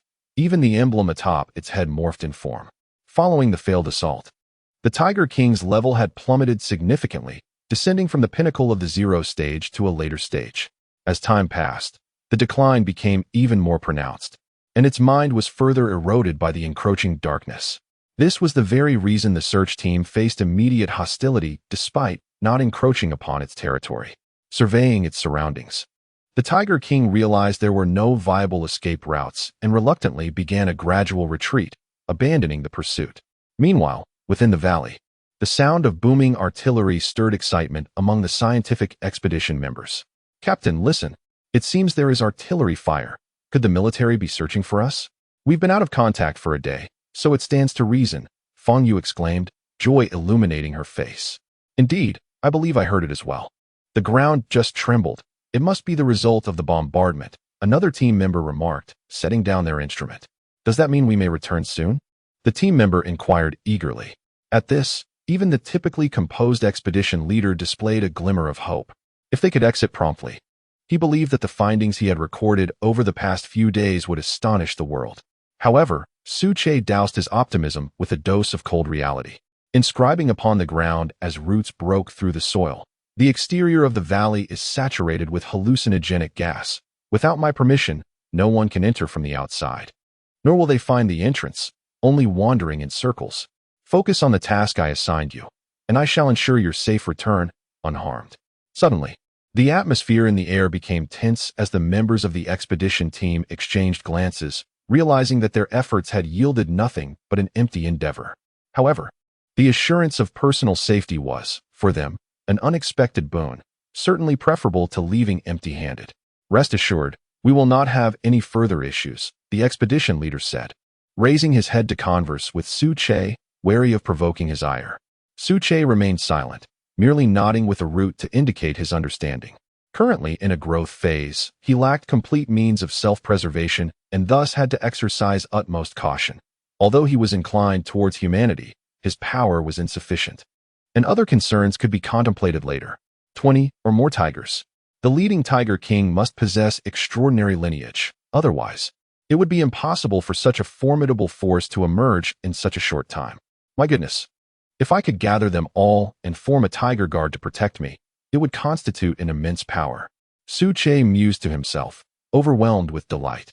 Consequently, he began to take action, exuding the fragrant essence of spiritual spring from his body, which swiftly dispersed into the air with the force of a powerful gust. It is well known that this essence is a deadly allure for both flora and fauna. Thus, within moments, a swarm of bees arrived, a dark mass that sent shivers down one's spine. The scale of this bee swarm was at least in the hundreds of thousands, if not more. They flitted into the valley, dancing in the air while continuously inhaling the fragrance of the spiritual spring. "Captain, it smells divine. What is this tree spirit planning?" "So many bees," Feng Yu inquired with a puzzled expression. The expedition leader gestured for Feng Yu to remain silent, as he seemed to understand Su Che's forthcoming intentions based on their discussions and actions over the past 2 days. More importantly, he discerned that Su Che, as a tree spirit, harbored no malice towards humanity. On the contrary, there was a glimmer of goodwill, albeit deeply concealed, which he, as a scout, had managed to uncover. If they could enlist his assistance, then our nation. Imagine, the sheer number of bees could overwhelm any adversary. Su Che welcomed all, selecting those he desired while actively driving away the rest. In the ensuing moments, the expedition team stood in astonishment, watching as colossal creatures entered the valley like pilgrims, without a hint of noise. Should they receive Su Che's permission, they could remain within the valley to bask in the rich spiritual aura. Otherwise, they would be expelled. As the valley space was limited and future considerations had to be taken into account, a bear stood 5 meters tall. A snow leopard measured 4 meters in length. A firebird spread its wings to 2 meters. Soon, drawn by the alluring fragrance of the spiritual spring, the creatures of the entire Kunlun mountain range were irresistibly attracted, while Su Che meticulously selected suitable animals among them. An hour passed, and he had acquired 5 pets: a bear, a firebird, 2 snow leopards, and a uniquely shaped koi fish. Indeed, it was a fish that had descended from the small stream above the valley, and through his perceptive senses, Su Che discerned that it had achieved the mid-stage of the 0 tier, signifying its extraordinary lineage. Following this, amidst a series of resonant roars, the tiger guard that Su Che desired gradually approached the valley. The Tiger King stood majestically upon the cliff, emitting a low growl. Its gaze cast toward the valley filled with both trepidation and longing. It was inevitable, despite the spiritual spring's allure even for it. The overwhelming aura emanating from Su Che instilled a profound sense of danger. Chapter 14. The Harvest of Wealth. In this regard, Su Che had long devised a strategy. According to common understanding, the tiger reigns as the king of beasts, universally acknowledged as the sovereign of the animal kingdom. Each one is a formidable presence that commands the forests, a being that ordinary individuals dare not approach. Moreover, now, nurtured by the essence of spiritual energy, a tiger's combat prowess would multiply several times over, becoming increasingly formidable. With strength comes arrogance, especially for one who is the king of beasts. Thus, Su Che continued to implement a policy of a heavy stick accompanied by sweet dates, showcasing his own might, directly overwhelming the tiger from the very foundation of power. After all, having recently ascended to the first level, he was far superior to the Tiger King before him. Furthermore, Su Che was no ordinary entity. Merely through the pressure of his aura, the Tiger King found it difficult to breathe. On the other hand, he displayed the spiritual spring, which served as the sweet date, a benefit in itself. Simultaneously, Su Che projected a benevolent intent. Come within my territory, simply obey my commands and refrain from unwarranted violence, and you shall be enveloped in rich spiritual energy, ideal for cultivation and evolution, along with the spiritual spring you so desire. After a moment, the Tiger King remained motionless, its keen eyes occasionally glimmering with indecision, clearly wavering on whether to align itself with Su Che. Then, Su Che unleashed his trump card. I can help you dispel the dark energy that surrounds you. Moreover, I can restore your depleted essence and assist you in breaking through your current limitations. As soon as the words left his lips, the Tiger King abruptly lifted its head, astonishment filling its gaze, which swiftly transformed into joy. It let out a resounding roar, responding to Su Che in agreement. There was no denying it. This rationale was too compelling to reject. Although the resurgence of spiritual energy had a profound impact on flora and fauna, propelling them to evolve rapidly as if under the influence of a potent substance, everything exists in balance, ultimately bound by limitations. The greater the entity, the more formidable the challenge to break through thresholds, which was precisely why the Tiger King had previously failed. Now, with Su Che capable of restoring its essence and aiding its breakthrough, the remaining vestiges of rationality whispered to the Tiger King that this was a once-in-a-lifetime opportunity, a chance for the entire clan to flourish. With the Tiger King leading the way, the other 20-odd tigers echoed in unison, their thunderous roars resonating throughout the valley, reverberating in the ears of all present. Witnessing this, Su Che felt immense satisfaction. With this development, the Tiger Guard was successfully secured. Given time and continuous nurturing, they would undoubtedly become a formidable presence. However, as he observed the imposing tigers departing, exuding their fierce aura, the members of the research team were left trembling in fear, terrified that even a single word from them could summon disaster. As the Tiger King and his majestic tigers arrived at the vicinity of the golden giant python and the snow leopard, a few individuals finally regained their composure. Fang Yu patted his chest, still shaken, and inquired, "Captain, I can't shake this feeling of unease. With the presence of the golden giant python and over 20 tigers, their colossal forms are truly astonishing. at least 5 meters in length. I doubt even small artillery could vanquish them. What is the tree demon plotting by gathering them together? Upon witnessing the arrival of the tiger pack, the expedition leader's suspicions were further confirmed. He responded, "If my conjecture holds true, he is likely consolidating other beings within the Kunlun Mountains, amassing these forces under his command." "What?" Fang Yu exclaimed, momentarily losing his composure. He is indeed gathering strength to form a faction? But how could he comprehend such a concept? Isn't he merely a tree demon? Even if he has attained some wisdom, it must be limited. The expedition leader shook his head, offering his own speculation. This ancient tree possesses far greater wisdom than we can fathom. We must not underestimate him. Moreover, I suspect he has been growing for hundreds, if not thousands, of years. In his presence, I feel an absurd sense of conversing with an exceedingly sagacious elder, as if nothing could remain concealed from him. After speaking, a serious expression settled on the expedition leader's face. "What shall we do then?" Fang Yu continued to press. "What is there to do? Since he has promised not to harm us, we are safe. It is merely a matter of time."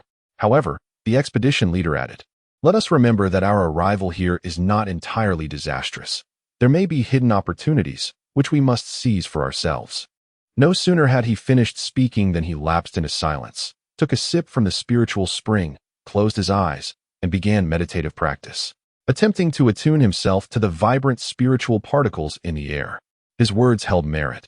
Despite having fallen into the valley, they had preserved their lives and evaded the golden giant python's pursuit, ultimately gaining the spiritual spring to aid their cultivation. Regardless of how one assessed the situation, the expedition team had undeniably reaped significant benefits. Meanwhile, the Tiger King settled with his pride, partaking of the spiritual spring and immersing himself in cultivation, absorbing the spiritual energy. Subsequently, Su Che summoned the Tiger King with his consciousness, stating, "Your failure in the trial has led to an unstable foundation, instilling fear regarding your realm. This dark energy is a manifestation of that fear. I shall utilize a first-tier spiritual spring to replenish your depleted essence. Then create an illusion of the trial to help you break through and conquer your inner trepidation." Since this communication was a transfer of consciousness, the Tiger King, despite having just awakened his intellect, comprehended the message and nodded in a human-like manner, indicating his understanding. The first-order spirit spring here is a manifestation of Su Che's breakthrough into the first tier, with its roots resecreting the spirit spring. In contrast to the previous zero tier, the first-order spirit spring possesses a higher concentration of spiritual energy, enriched with more evolutionary substances, and has undergone a subtle transformation in color, shifting from the original emerald green to a striking purple. "Come forth," Su Che murmured to himself, then proceeded to manipulate the branches to secrete the first-order spirit spring, allowing it to cascade upon the Tiger King like a flowing tap. The Tiger King quickly opened its mouth, eagerly consuming all the descending spirit spring, fully aware that this was a precious resource and the foundation for its next breakthrough, leaving no room for error. Thus, after 5 continuous minutes of infusion, Su Che had exhausted half of the stored first-order spirit spring before halting, cognizant of the limited quantity and the necessity to conserve for future endeavors. "Roar!" The Tiger King let out a gentle call, signifying that it had completed its adjustment and was ready for the next step. "Go forth. Chemical illusion, arise." With this command, Su Che began to secrete the gas of illusion from the branches, enveloping the Tiger King entirely, while he focused his mind to create the signs of a breakthrough. Chapter 15. Awakening Wisdom Within the Illusion. Su Che observed that the Tiger King appeared to be in a state of struggle. The once stationary figure occasionally stirred, its sharp claws thrusting into the earth, embedding deeply, while the dark aura enveloping it continued to intensify, without any sign of abating. The previous failure in the challenge had dealt a significant blow to the Tiger King, leading it to question its own abilities. However, with Su Che present, there was a sense of reassurance. Even in the event of an unforeseen incident, his formidable strength could undoubtedly rectify the situation. Subsequently, he extended his roots from the soil to stand before the leader of the research team, boldly inscribing, "You have 5 hours to compile a basic literacy curriculum equivalent to that of a kindergarten level to begin imparting knowledge of written language to my subordinates. The animals. Within 1 week, I expect to see results. A commendable completion of this task shall be rewarded." while a lackluster performance will necessitate an extended stay in the valley. Despite the overwhelming astonishment, the team leader endeavored to maintain a calm demeanor, suppressing the tumultuous waves of emotion within, and replied straightforwardly, "Understood. Rest assured, I will ensure completion within the stipulated time." Pleased with the leader's response, Suche recognized that this was precisely why he had retained these individuals. Otherwise, why allow them to linger in the valley without purpose? Literacy is the essence of wisdom. Acquiring the ability to read and write is undoubtedly the most straightforward method to unlock one's intellect. Although Suche could communicate with his animal subordinates through thought, the resurgence of spiritual energy had only occurred for a mere half-year, resulting in a generally low level of intelligence among the animals. This limitation significantly hindered the issuing of commands and the planning of subsequent strategies. Moreover, the establishment of a force requires not only the pinnacle of the pyramid, but also the foundational layers below, such as the essence of building influence, making the intellectual capacity of the animals exceedingly vital at this juncture. Having conveyed his directives, Suche turned his gaze towards the Tiger King. Truly a creature of exceptional talent with a remarkable lineage, the Tiger King gradually overcame its initial trepidation and returned to a state of equilibrium. As the dark aura surrounding it slowly dissipated, sensing the strengthening of its essence, Suche felt a surge of joy within, remarking to himself, "Excellent. The stabilization of its realm is secure. In due time, it shall be prepared to undertake the challenge once more, and thus a formidable first-tier combatant shall emerge." As Suche reveled in his thoughts, on the opposite side of the tree, the research team leader relayed Suche's task to the other members. Upon hearing, every individual was left in a state of shock, their expressions reflecting disbelief. They could hardly fathom that Suche had commanded them to teach the animals how to read and write. Had it not been for the transformation of the times, they would have surely deemed themselves insane. "My goodness, Captain, what is he planning? To awaken the wisdom of written language? This is a forbidden realm for humanity. Have we truly consented to this? Oh my God, I sense that in the days to come, this tree's spirit will undoubtedly flourish rapidly, eventually becoming a formidable force. It must be said, it is exceedingly clever. Come now, let us not squander time. We have but 5 hours. Completing our task will yield rewards. Failure will confine us to this valley for an indeterminate duration, and who knows how long that may take." Ultimately, the leader of the expedition made a decisive declaration, pressing his hands downward with earnest gravity, stating, "We have no alternative but to adhere to its guidance. This is our only means of escape." Furthermore, due to the influence of spiritual energy, it is merely a matter of time before these creatures awaken their intelligence. The notion of taboos does not apply here. With that, the expedition leader retrieved the necessary instruments. Although the valley offered no signal, the stored information contained fundamental texts that merely required some organization. 5 hours would be more than sufficient.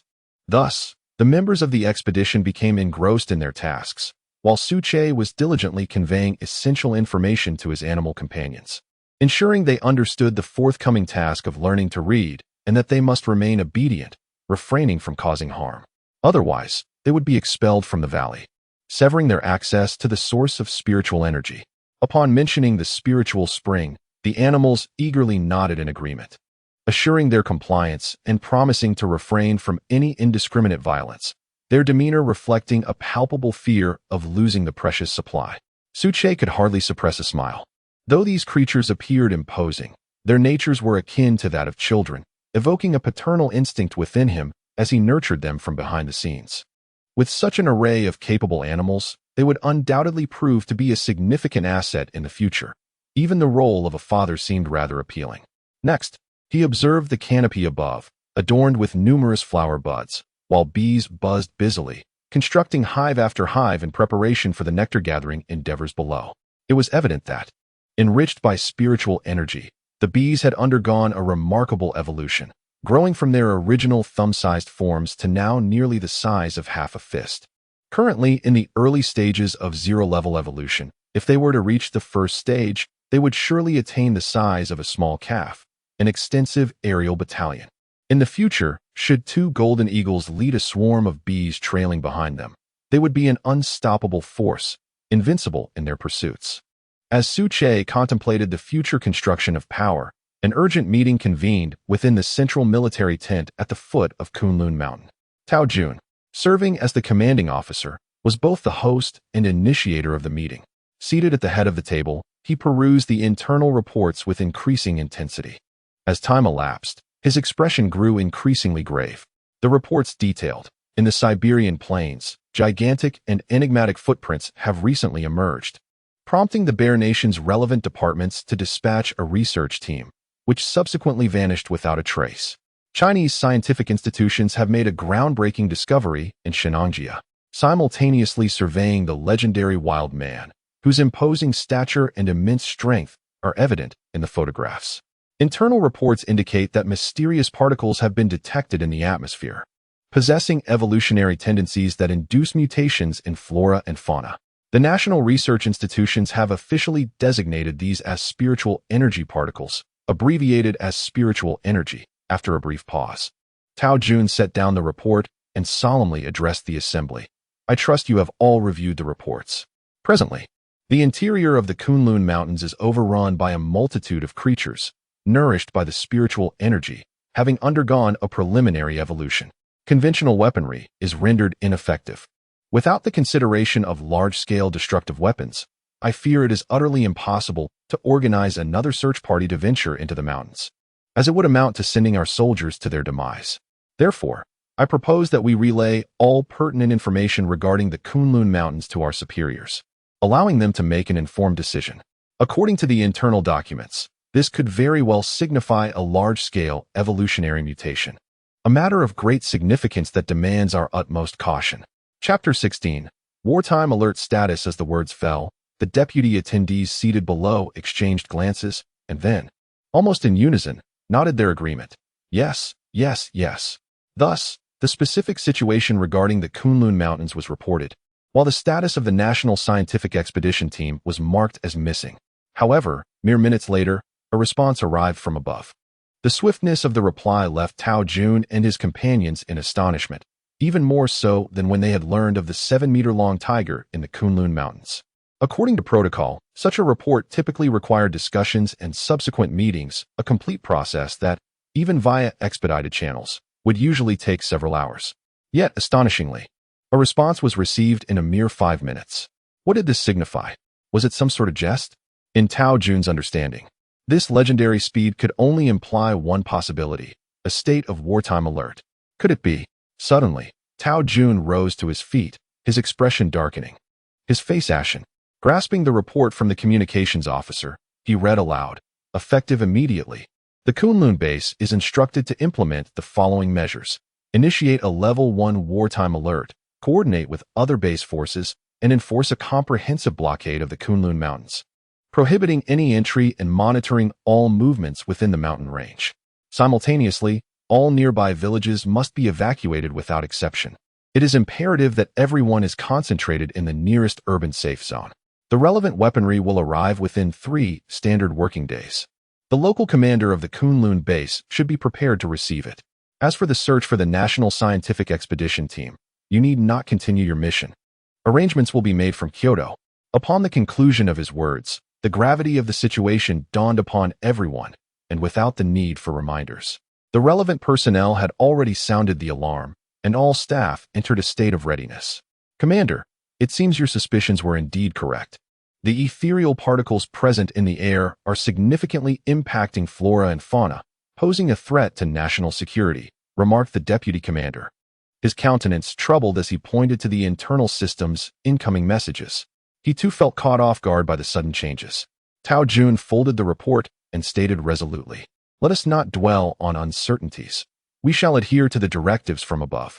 If a fight is necessary, we will engage.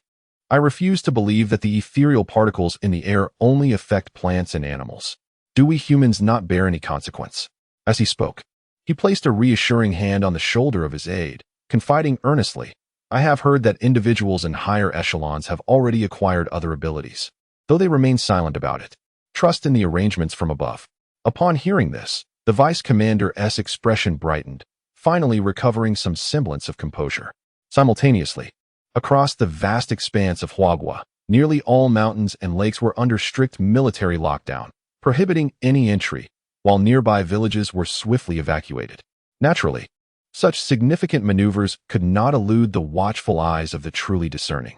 Relevant media outlets sprang into action, with reporters transforming into intrepid warriors, diligently pursuing leads and venturing into the mountainous regions to gather first-hand information. The ensuing reports surged, dominating the headlines of major media platforms. The authorities of Huagua, however, did not seek to conceal the situation, allowing the media to disseminate their findings freely. After all, the repercussions of the resurgence of spiritual energy were global in nature. Even if they managed to obscure the truth temporarily, it could not be hidden indefinitely. It would be far more prudent to address the matter openly, facilitating subsequent arrangements. Though the time for that had yet to arrive. On Weibo, a trending post stated, according to relevant information, the Huagua military has commenced a large-scale lockdown of the mountains. Villagers from even moderately sized mountain areas have been temporarily relocated to designated safe zones. Tomorrow's headlines reported, research institutions have detected an unknown mysterious particle in the air, the specific effects of which remain unclear, but it may be linked to the recent spate of wild animal attacks. Dole's trending topics revealed, in a certain mountainous region, a wild animal attack occurred, featuring an 18-year-old youth who exhibited extraordinary strength, single-handedly battling 7 wolves and ultimately emerging unscathed, with accompanying video. In response to such reports, countless netizens eagerly joined the fray, finding the unfolding situation immensely significant. What on earth is happening in the world? They exclaimed, filled with bewilderment. Wait a minute. Why am I waking up to only news like this? Could it be that my waking posture was incorrect? One user reassured, don't panic, everyone. Let us savor the unfolding drama. I have a feeling the world is on the brink of transformation. Why is this so thrilling? Upon examining the reports closely, the mention of a mysterious particle in the air, coupled with the connection to animal attacks, led to some speculation. This must be related to spiritual energy, mused one commenter. Has someone been reading too many novels? I recommend Evolution starting from a grass. The author writes exceptionally well. Meanwhile, in the Tangpin Iching Villa area of Magic City, within Villa No. 9, 3 young men sat in the living room, each in front of a computer, their fingers dancing rapidly across keyboards. The configurations on their screens suggested that one would require no less than 100,000 RMB to acquire such machines. Wang Bo, Min Shun, the situation has been confirmed. One announced, indeed, spiritual energy is reviving. Relevant research institutions have disclosed this internally, though it has yet to be made public. I just managed to access an official post and directly entered the internal system. The relevant documents have been uploaded to our server. Please take a look for yourselves. The speaker is Li Jie, born into an ordinary family, yet endowed with extraordinary talent, a veritable academic prodigy. Even in the challenging realm of computer science, he navigates with remarkable ease, earning the title of hacker boss in the eyes of many. Wow, Brother Jie, impressive, exclaimed voices filled with admiration, as 2 heads leaned in closer, dismissing the need to browse themselves and instead gravitating towards Li Jie's display screen. Kunlun Mountains, under lockdown. Siberian Plain, under lockdown. East Sea Region 1075, under lockdown. Mount Tai, under lockdown. Daunting Lake, under urgent lockdown. As they surveyed the content of the document, the 3 stared in disbelief, their mouths agape like goose eggs. It took them quite a while to regain their composure. Clearly, the state had taken action. Such extensive lockdowns indicated that the influence of spiritual energy had become overwhelmingly significant. Shou Jigua, one of the trio, remarked. Recently returned from military service, he was a formidable presence, the embodiment of strength among the 3. So, where shall we go? With so many locations, how do we choose the best place to seek treasures of heaven and earth? Inquired Wang Bo, who stood behind the other 2. Upon hearing this, the group fell into silence. After a moment, Li Jie pointed decisively at the Kunlun Mountains listed at the top of the document, enlightenment dawning upon him. The Kunlun Mountains. That is where we shall venture. I believe there is no better place than that. Trust me. A new book has been published. I encourage everyone to engage actively.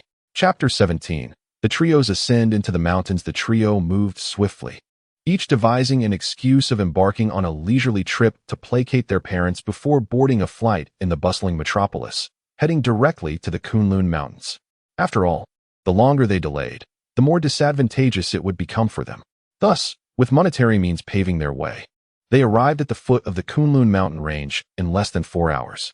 Look, ahead lies a sea of military tents and an array of armored vehicles, remarked Ajay. According to internal documents, the authorities initiated a lockdown by 10 this morning. How do we proceed from here? Indeed, it appears they are serious.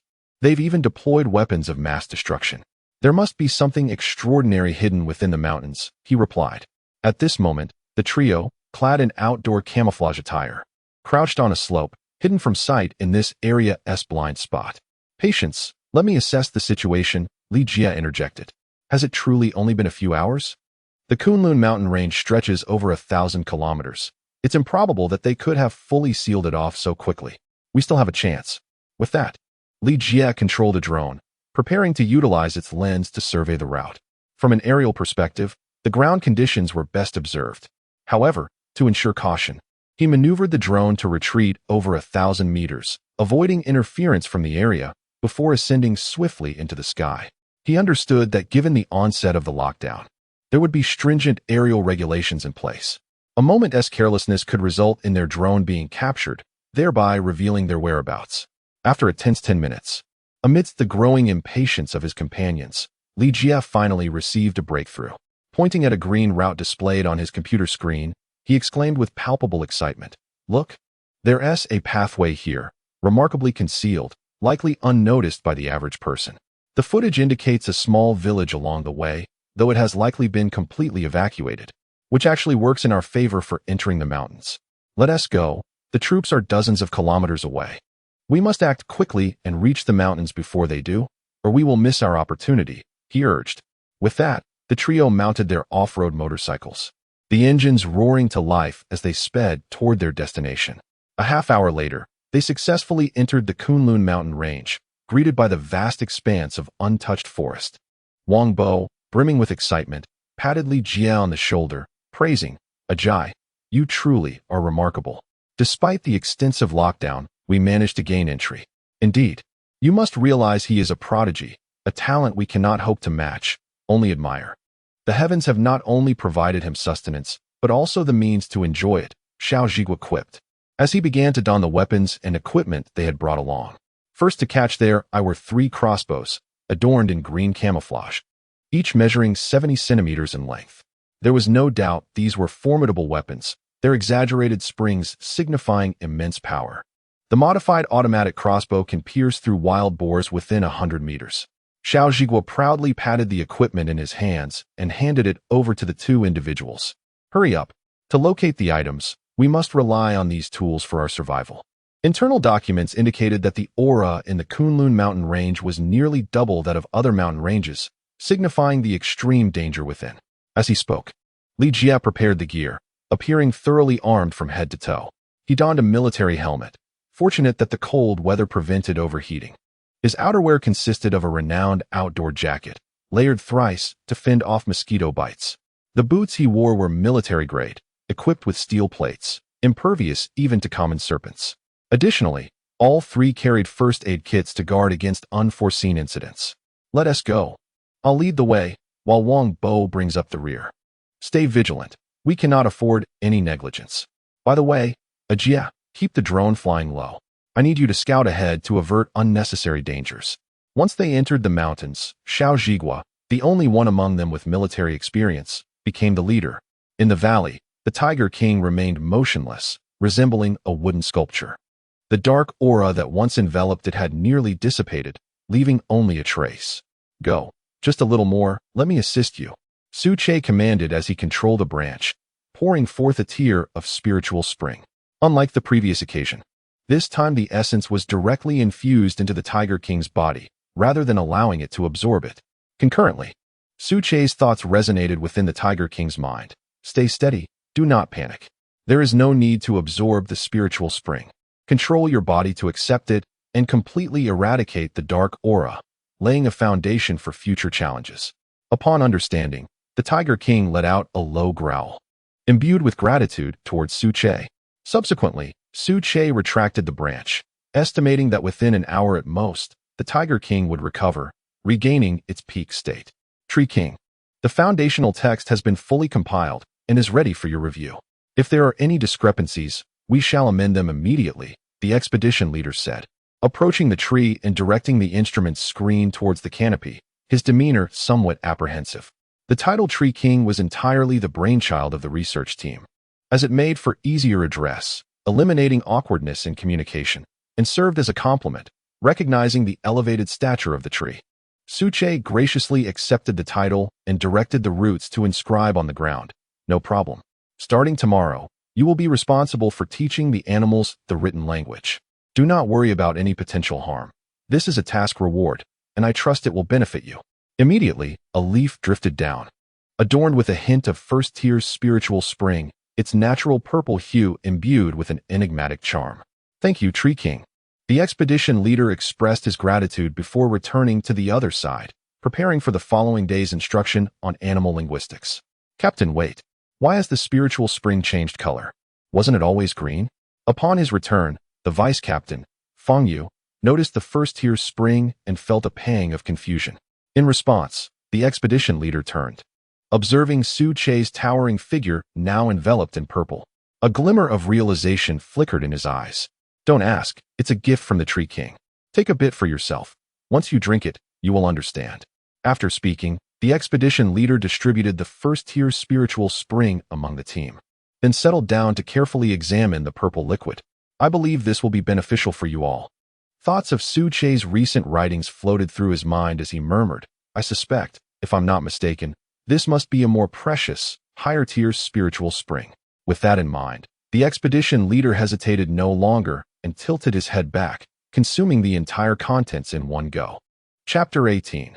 The Millennium Ancient Pine Tree. As the liquid slid down his throat, the expedition leader felt an unparalleled sweetness, a sensation so exquisite it resembled that of a desert survivor, parched and desperate, finally experiencing the relief of their first sip of water after days of thirst.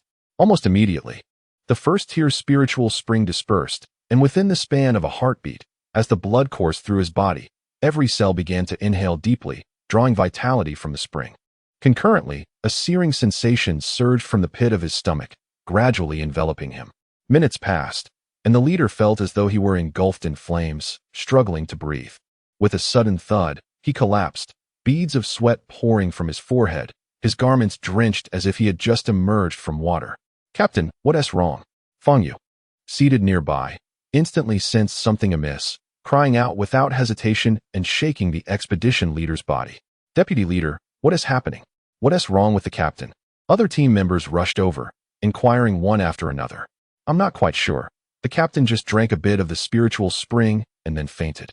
"He's burning up," Feng Yu replied, a hint of confusion evident in her voice. "The spring water, could it be toxic?" One of the expedition members speculated, panic gripping him. "We're doomed. There's no escape. The Tree King intends to eradicate us. He won't let us leave." At this moment, Su Che, unwilling to bear such an unjust accusation, noted that the expedition leader had merely entered a critical breakthrough phase after consuming the first-tier spiritual spring. It was absurd for the team members to attribute his condition to poisoning. A root suddenly burst forth from the ground, and amidst the astonished gazes of the onlookers, it inscribed, "My promise is always valid. It will not waver, nor will it endanger your lives. You simply need to fulfill the assigned tasks. Your captain's absorption of the spiritual energy has been enhanced by the first-tier spring, initiating his evolution." After reading this, the group fell silent for a moment. Feng Yu hesitantly raised her head and asked, "Tree King, what does evolution mean? Will he become gigantic, like the Hulk in the television series?" In response, Su Che continued to write, "Evolution is simply evolution. It carries no other implications. You may interpret it as awakening. Based on my judgment, he will not grow immense. He will merely awaken a certain ability. Now, do not worry. His vitality is steady. Focus on completing your training tasks. Preparations must be made today. For tomorrow marks the beginning. We must not allow any mistakes." Upon hearing that there would be no repercussions, the hearts of the scientific expedition team members were immediately set at ease. The member who had recently harbored doubts about Su Che felt his face flush crimson. Repeatedly apologizing, "Tree King, my remarks were unintentional. I was merely concerned for the captain's safety, which led me to speak out of turn. Please do not take offense." Su Che offered no response. He deemed such complaints unworthy of his attention, as they bore no significance. He had matters of greater importance to attend to. Currently, according to the attribute panel Su Che had crafted for himself, his data was as follows. Name, Su Che. Race, nameless grass. Status, growth phase. Strength, first tier. Height, 60 meters. Trunk diameter, 6 meters. Root depth, 200 meters underground. Abilities, control of purple thunder, secretion of spiritual spring, emission of chemical toxic gas, and release of the fragrance of spiritual spring. Compared to 2 days prior, his height had dramatically increased by 15 meters, and his trunk diameter had also expanded by 1 meter, becoming more robust and erect. It was evident that to transcend to the next stage, his height must reach at least 100 meters, if not more. Faintly, a threshold sensation within his bloodline imparted specific knowledge to Su Che. Thus, he decided to commence from that point. In one's own domain, how could one allow others to slumber peacefully? Moreover, this intruder had already extended its roots into the valley, attempting to seize the first-tier spiritual spring. Given time, it might even aspire to consume him entirely. With a resounding crash, the ground trembled, and countless roots spiraled upwards, breaking through the soil and soaring towards the valley's exterior. This immense commotion drew the attention of all present, leaving them bewildered as to what had transpired. The entity Su Che referred to was a pine tree not far from him, which, in comparison, was a true ancient tree, boasting a history of at least a century, if not a millennium, a veritable old monster. In truth, Su Che had been aware of its existence a month prior. However, at that time, he had yet to break through to the first tier, his strength still feeble, rendering him incapable of contending with the deeply rooted millennial-old pine tree. It is worth noting that during the initial period, the ancient pine tree had flourished rapidly under the nurturing of spiritual energy, reaching a height of over 30 meters in merely a month. Therefore, to ensure his safety, Su Che opted for a cautious development strategy. Yet, before he could address the situation post-breakthrough, the millennial-old pine tree had approached him of its own accord, intent on seizing the first-tier spiritual spring to completely convert it into nourishment, as if it were fertilizer. Whoosh, whoosh. The sound of roots slicing through the air echoed, as the formidable roots, imbued with tremendous power, struck towards the millennial-old pine tree at supersonic speed. A fierce roar erupted as the ancient pine tree, standing majestically upon a nearby cliff, retaliated. Its roots, deeply anchored and immovable, could not shift with ease. Yet its branches manifested newfound abilities, transforming into sharp needles. The sound of explosive bursts echoed, bang, bang, bang, as Su Che's formidable roots danced through the air, creating a barrier that shielded him from the onslaught of the pine needles. Although sustaining some damage, it was anticipated and did not alter the larger scheme. Die! Thundered Su Che's consciousness within his trunk, fueled by a long-standing grievance against this ancient pine, a true nemesis. This time, he was determined to succeed. The towering canopy began to converge, each leaf pulsating with a violet lightning glow, crackling ominously and ultimately merging into a formidable display of purple thunder beneath the starry sky. Go! Su Che commanded the lightning, cleaving through the fabric of space to strike directly above the ancient pine tree. It is well known that lightning serves as a natural adversary to all living beings, possessing lethal destructive power. Consequently, the ancient pine was thrown into a state of panic. Its branches quivered incessantly, shedding countless leaves to form a thick layer of defense above its crown. With a resounding boom, the moment of preparation culminated as the purple thunder descended, wielding unparalleled destructive force that struck the ancient pine's canopy. The seemingly robust layer of defense crumbled under the assault. A howl of pain erupted from the ancient pine, its uppermost crown engulfed in darkness as vast swathes of branches and leaves withered, smoke rising from the devastation. The tree writhed uncontrollably, as if venting its fury in a chaotic display. Chapter 19. Execution, please, spare me. I am willing to submit. At that moment, the voice of the ancient pine tree pleading for mercy echoed in Su Che's mind, causing the second bolt of lightning to momentarily halt. Rest assured, I promise there will be no next time. I will heed your commands and do whatever it takes, as long as you leave me a path to survival. Hearing these words, Su Che was not deceived. He could discern that this was merely a stalling tactic employed by the millennial pine tree to buy time. From its tone, It was evident that it felt neither fear nor trepidation, only pure anger and resentment. "Oh, is that so?" Suche remarked with a hint of amusement. "But it seems you are rather unwilling. You speak of surrender, yet your roots continue to burrow deeper into the valley, perhaps coveting my spiritual spring?" Swiftly, Suche recognized the ancient pine's intentions and exposed its deceit. In the next moment, the overwhelming roots surged forth, transforming into a colossal dragon within the soil, directly aiming to engulf the roots of the ancient pine. But the ancient pine was no match for Suche. In an instant, its forces were annihilated, leaving not a trace behind, all reduced to fertilizer, much to the delight of the earthworms dwelling in the soil. Witnessing the failure of its scheme, the millennia-old pine tree was consumed by rage, casting aside its facade. Its branches swayed violently as its furious consciousness surged into Suche's mind. "Damn you, mere weed. You are nothing but a weed. Get out of my way. In the Kunlun Mountains, only I am worthy of seizing the treasures of heaven and earth. You have merely been fortunate." Just moments before, the ancient pine had suffered severe injuries from the purple lightning's assault. Yet an instinctual realization dawned upon it. If it could attain the spiritual spring, its wounds would heal rapidly, potentially even enhancing its power. At that point, facing Suche would grant it a fighting chance, perhaps even the possibility of a counterattack. However, Suche's swift dismantling of its plan ignited an uncontrollable fury within it. "Die, accursed weed. Let me show you the consequences."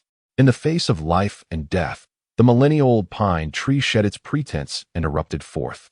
In an instant, all its branches and leaves fell away, leaving only its final trunk, but the ancient pine cared not, as long as it could survive the crisis. Under the unification of its consciousness, the myriad pine needles swirling in the air coalesced into a singular form, numbering in the millions.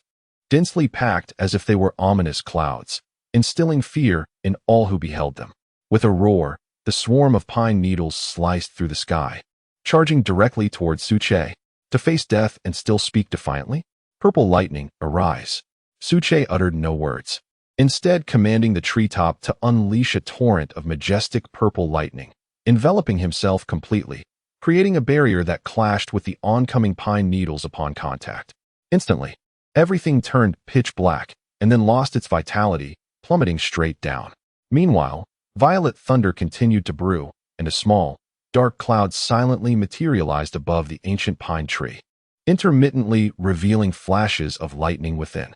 With a mere command from Suche, the ominous cloud illuminated in an instant, showcasing countless strands of violet lightning that intertwined, producing waves of terrifying sound. Crack, crack, crack.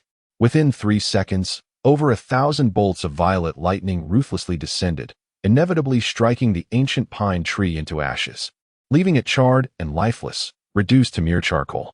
At the same time, in the small village, the trio camping nearby heard the relentless thunderclaps. Li Jie sensed something amiss, crawled out of the tent, and retrieved his binoculars, preparing to investigate the commotion. Little did he know, the sight that awaited him was shocking. Soon, he captured the scene of the violet lightning ruthlessly striking the ancient pine tree. Overcome with astonishment, he hurriedly called to his companions. "Wangbo, Jigua, wake up. Something's happening."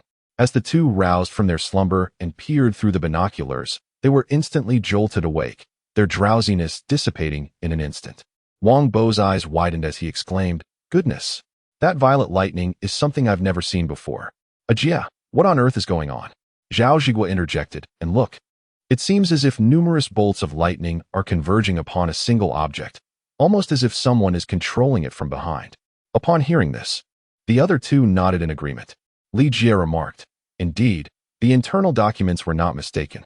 Under the nurturing of spiritual energy, there truly exist rare treasures deep within the Kunlun Mountains. It is likely that the recent thunder was stirred by them. We must exercise greater caution. We might encounter other phenomena ahead. As long as we locate these treasures, we can retreat immediately." Just then, Wang Bo suddenly gasped in surprise, drawing the attention of the others. "What's wrong? What happened?" he asked, pointing at his phone screen. "Look, there's a breaking report from abroad.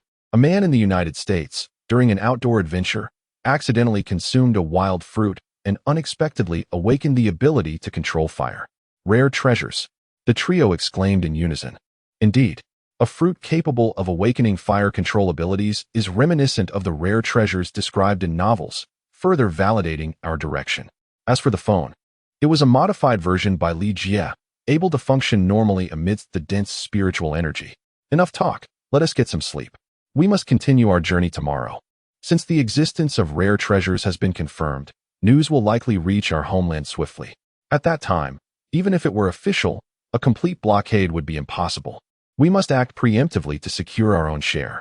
Li Jie analyzed the situation with composure. Subsequently, the three retreated to their tent to rest and regain their strength for the journey ahead.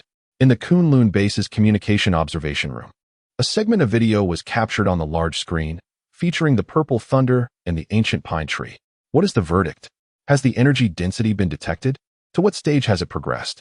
Tao Jun inquired with a serious expression, his voice resonant and authoritative. He had initially intended to convene a meeting, but upon hearing news from the communication observation room, he hurried over. Report, Captain. It is a first-tier entity. Based on the energy assessment, it appears to be at the 80 level. The inspector responded hesitantly, seemingly in disbelief. What? 80 levels? Tao Jun exclaimed, taken aback and struggling to accept this revelation. It is essential to note that according to the internal documents from the morning, 110 is classified as 0 tier, 10,100 is first tier, and 100, 1000 as second tier. As for the higher levels, there are no records available. Any information is merely speculative at best. Currently, within Tao Jun's knowledge, there exists a formidable individual in the military. A descendant of traditional martial arts, profoundly influenced by spiritual energy, reputed to be able to lift a ton with one hand. However, according to relevant assessments, even his energy density barely reaches 8. Chapter 20 The beginning of wisdom. Obeying my command. Gather intelligence and report immediately to the higher authorities. A first-tier being has emerged for the first time. We must take this seriously, and you shall continue to maintain close observation. As he spoke, Tao Jun murmured to himself, truly, this is the Kunlun Mountains, the source of spiritual energy. The density of energy at this level, I dare say, is unmatched by other mountain creatures. Regarding the National Scientific Expedition Team. Upon this thought, Tao Jun could not help but sigh. In his view, the Kunlun Mountains had become a forbidden zone. The expedition team had not reported back until now, which he believed was the worst-case scenario. Everyone perished deep within the mountains. However, little did he know that the national team was not only safe but also thriving, nourished by the spiritual springs and enjoying significant benefits, albeit with their freedom temporarily restricted. A few minutes later, a messenger approached with a hint of astonishment in his voice, exclaiming, Captain, we have received a message from above. It's a red confidential report that requires your personal attention, as we lack the necessary clearance. A red confidential report? Tao Jun stepped forward and picked up an encrypted message, which clearly stated, effective immediately, the Kunlun Mountains are designated as a forbidden area. Unless in special circumstances, no one is permitted to enter, including military personnel. Tao Jun's pupils constricted, realizing that the higher-ups were serious. Matters were far more grave than he had imagined. Following this, he promptly issued the relevant orders and hurried off to convene a meeting. The next morning, the valley was unusually devoid of mist, the sky was hazy, and the sun was just below the horizon, preparing to rise silently. Su Che awoke from his meditation and surveyed the roots below him, where he spotted a translucent, jade-like orb. This was discovered after the ancient pine tree was struck last night, emerging from its roots. Several hours had passed, yet Su Che still could not comprehend the orb's purpose. It contained a vast concentration of spiritual energy, but unfortunately, he was unable to absorb it and could only gaze at it wistfully. Never mind, I shall leave it be for now. After all, there is still ample time, and perhaps once I break through my cultivation, I might uncover its mysteries. For the time being, I shall not disturb it. After a few complaints, Su Che turned his gaze towards the interior of the valley, still lush and vibrant, with various flowers blooming profusely, dotting the landscape. They released rich, dew-laden breaths to accelerate their growth, brimming with vitality. Indeed, perhaps in the end, I shall establish a kingdom of my own. Su Che mused to himself. Soon, accompanied by a subconscious murmur, the slumbering leader of the expedition team finally awakened from his evolution. As he rose, he was astonished to find that his entire being seemed to be ablaze. yet his hair remained unscathed. What has happened to me? The expedition leader stood there in a state of bewilderment, completely unaware of the events that had transpired. His memories from the previous day were almost entirely fragmented, akin to the experience of excessive intoxication. Captain, you are awake. As Fang Yu regained consciousness, she spotted the expedition leader standing there, seemingly lost. Her immediate reaction was one of joy as she greeted him.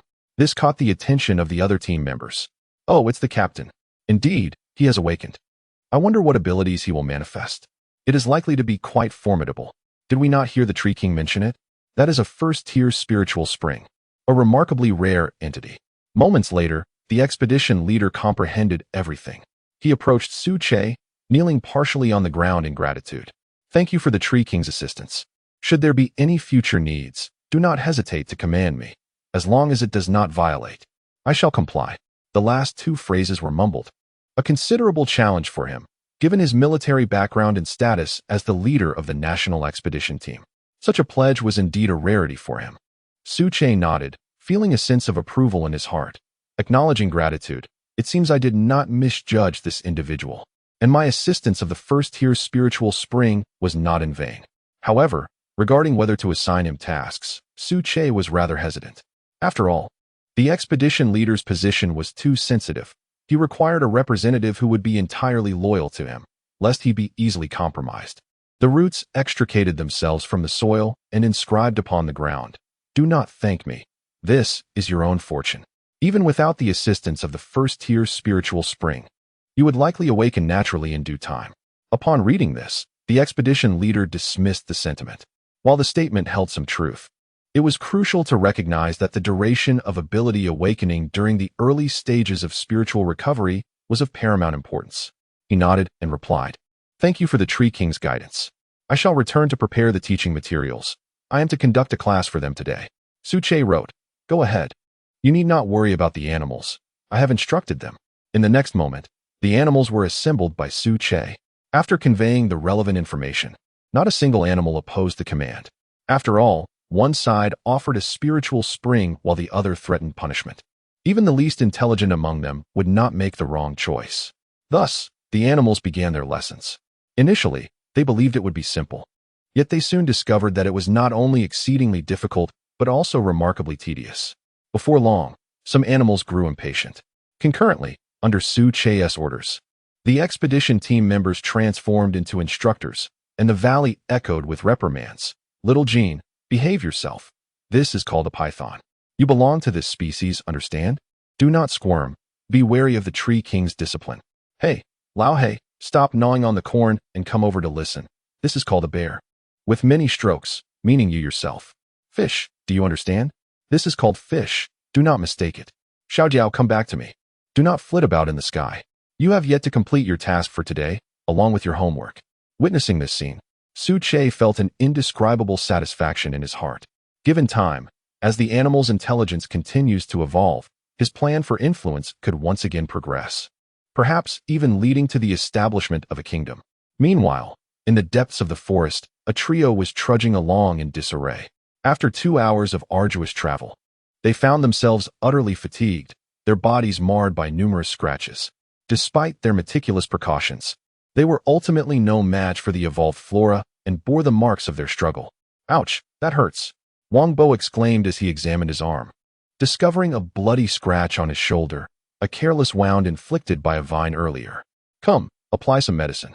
Be exceedingly cautious. An infection here could have dire consequences.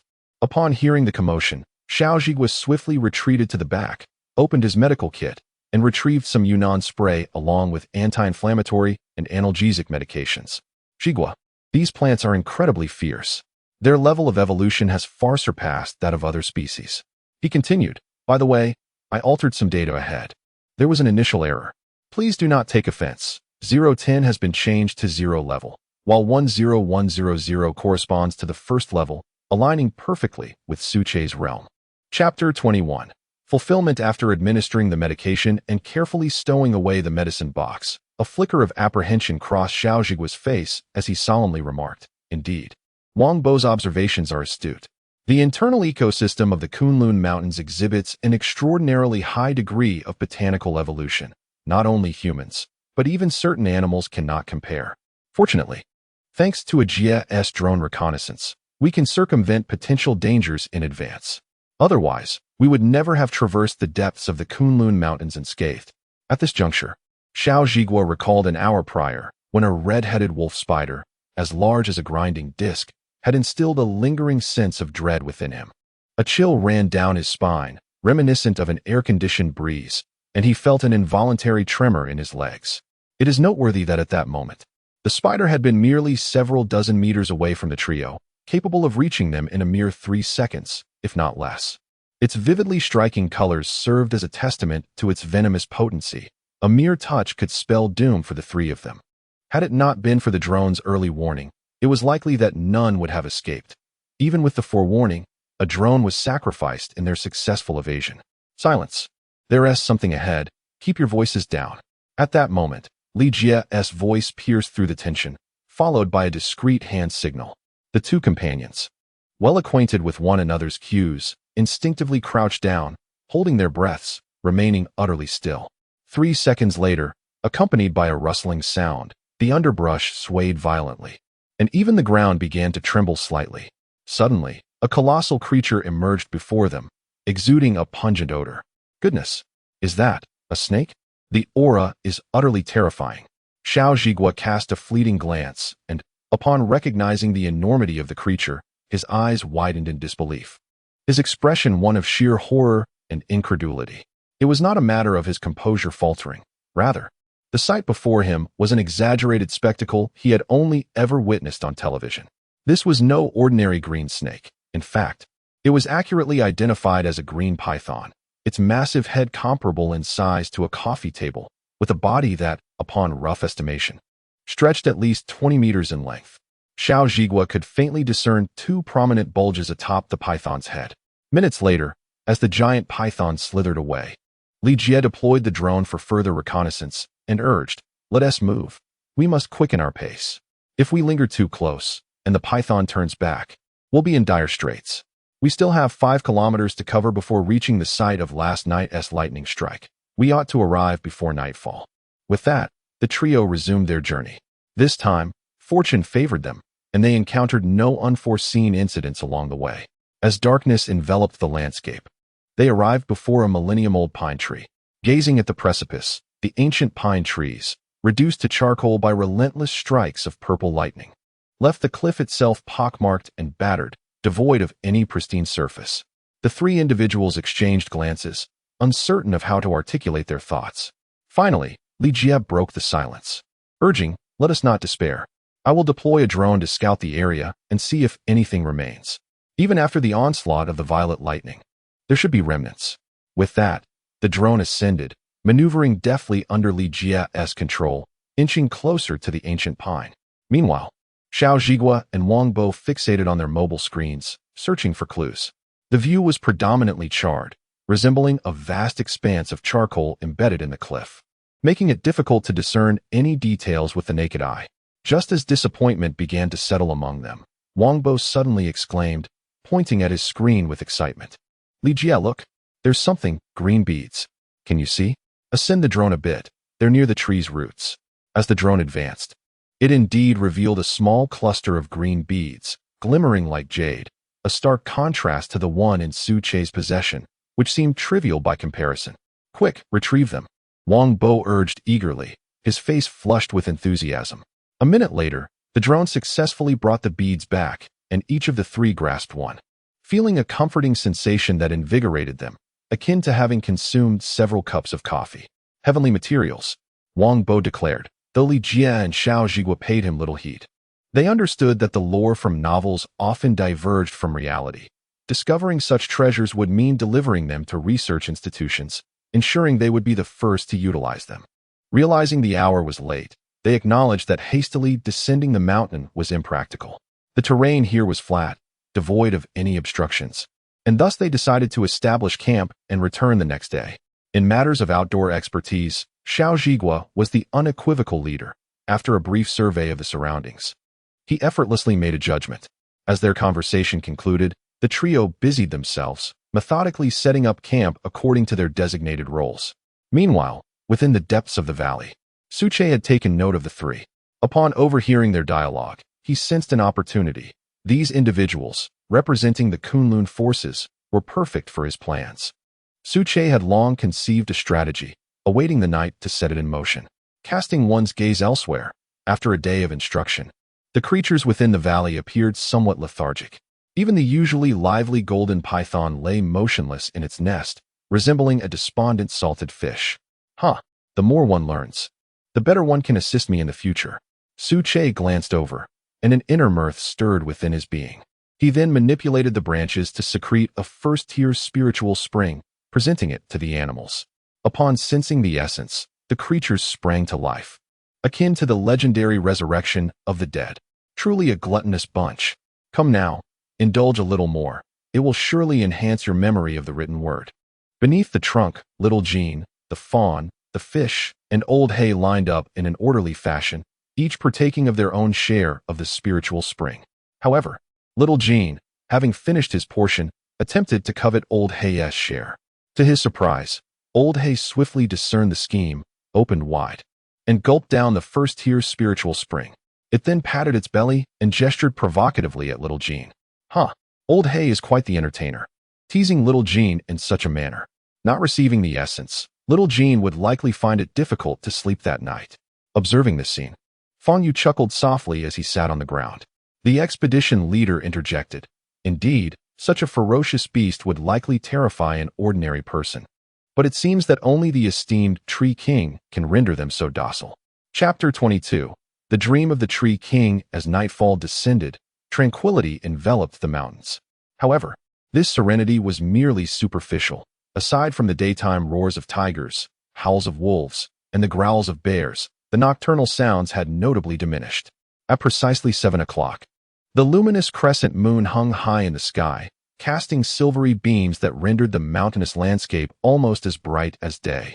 At this hour, a multitude of nocturnal creatures began to emerge from their lairs, becoming active in every nook and cranny of the Kunlun Mountains.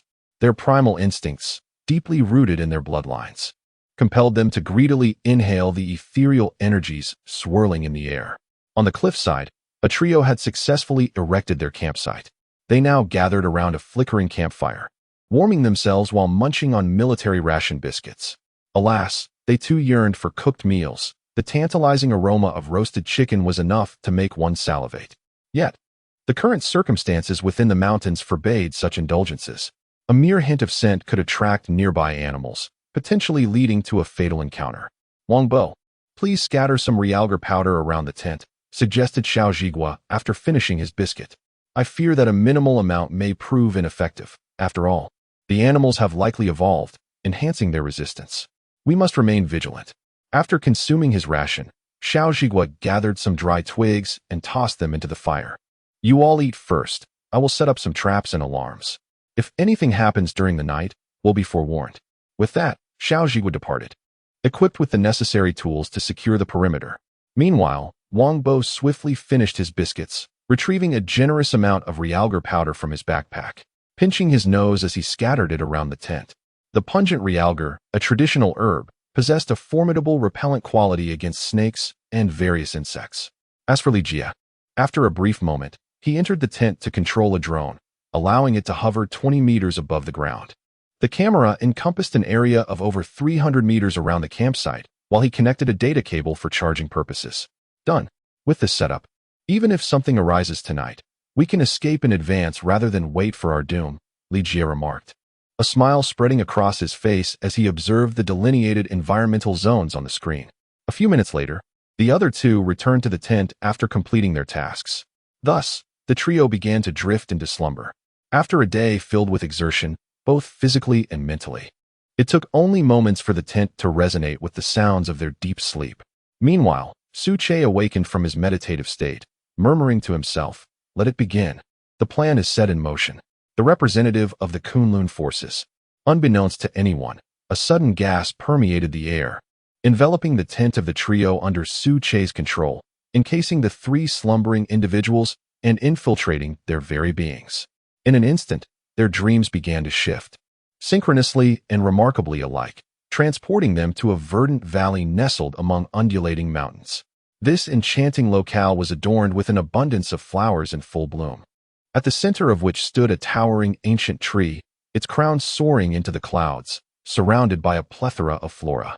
Upon closer inspection, the majestic crown exhibited an exquisite purple hue, shimmering with an ethereal brilliance, exuding an inexplicable charm, as twinkling starlight adorned its branches, mirroring the vast expanse of the night sky and illuminating the horizon. Beneath this magnificent tree roamed colossal creatures, a 20-meter-long golden python, a 5-meter-tall black bear, a 3-meter-long carp, 2 golden eagles comparable to fighter jets, and swarms of millions of bees. In that moment, the three were entranced within their dreams, subtly receiving a message: Kunlun, the valley within, the tree king of heaven, bestowal of immortality, seekers of fate may find it. After this cycle repeated several times, the chemical gas dissipated, shattering the dreamscape and restoring reality. Suche had skillfully implanted an illusion within their dreams, akin to a prophetic vision from myth, intending to reveal his location and beckon them to seek him. However, whether the trio would become his emissaries required further trials. A sleepless night passed, and the following morning, Li Jia woke first. He unzipped the tent, surveying his surroundings and discovering no traps or alarms had been triggered, which brought him a sense of relief.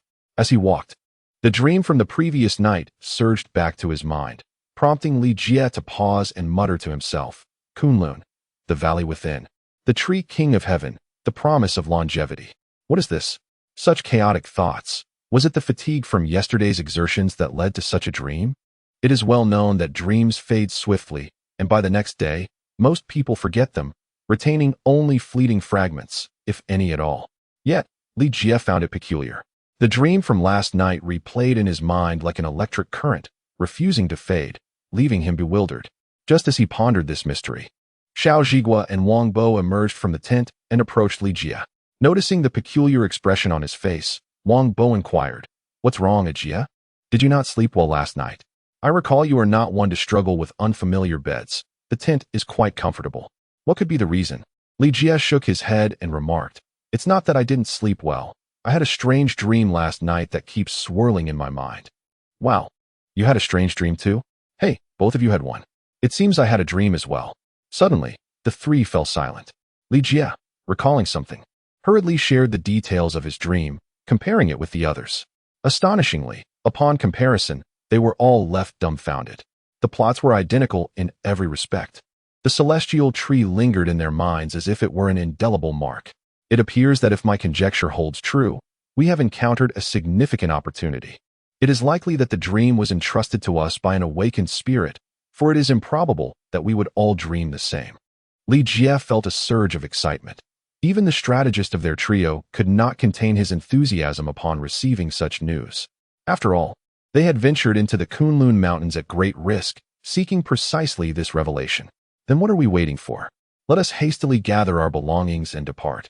The dream seemed to contain specific locations, and they aren't far from here. Perhaps this time, we too can become awakened spirits. Wang Bo was exceptionally eager, promptly returning to the tent to begin packing their gear. Chapter 23. The first trial. An hour later, the three individuals, guided by the memories of their dreams, cautiously navigated the mountainous terrain. With Su Che's assistance, fortune favored the diligent, and they ultimately discovered Su Che in a nearby valley beneath another cliff. The scene before them mirrored their dreams with astonishing precision. They had found it. At long last, they had arrived at this very location, identical to the one in their visions. Wang Bo, overwhelmed with excitement, stood atop the cliff, cheering jubilantly. Meanwhile, Xiao Zhigua and Li Jia were equally taken aback, their faces reflecting shock. Indeed, they had located it. The beauty of the valley below was undeniable. "Jia, what do you think we might encounter?" Xiao Zhigua inquired. Li Jia shook his head, uncertain of the specifics. "I can't say for sure. We will likely only discern the details once we descend. Let me first scout the area with the drone to see if there is a feasible path down." At that moment, Wang Bo approached, asking eagerly, "Jia, what is the status? Is there a way down?" Li Jia remained silent, intently maneuvering the drone as it descended towards the cliff. He meticulously controlled the camera to conduct a thorough search. However, after several minutes, he glanced at the steep cliff face, his expression darkening. "I have some unfortunate news. There is no way down here." The cliff is perilously steep with no adequate footholds. A misstep could lead to a fall. Are there any alternative routes? Xiao Zhigua suggested, peering at the screen. Even if it takes longer, we just need to find a way down. Li Jie shook his head, adjusting the camera to a telephoto lens, revealing the mountains below. Look, the valley is wedged between the mountains, no matter which direction we approach from. We are met with sheer cliffs. Is that so? Wang Bo replied, somewhat surprised. Then we certainly can't just descend directly. The slope is too steep and poses significant danger. Consequently, the three of them formed a circle on the ground, engaging in a careful discussion. Meanwhile, below in the valley, the scientific expedition team, upon hearing the drones buzzing, exchanged puzzled glances. Hey, look, is that a drone? Fang Yu exclaimed, taken aback. Upon hearing this, the others looked up and indeed spotted a white quadcopter hovering above. Yes, there is a drone. However, wasn't it said that the outside world was shrouded in illusions and mist, preventing ordinary individuals from entering? Moreover, the spiritual energy concentration within the valley was exceedingly high. How was it possible for their drone to still receive a signal? Upon hearing this, the expedition leader approached, fully aware of the thoughts swirling in his team members' minds. He admonished them, do not dwell on trivial matters or ask questions. This is undoubtedly the arrangement of Lord Tree King.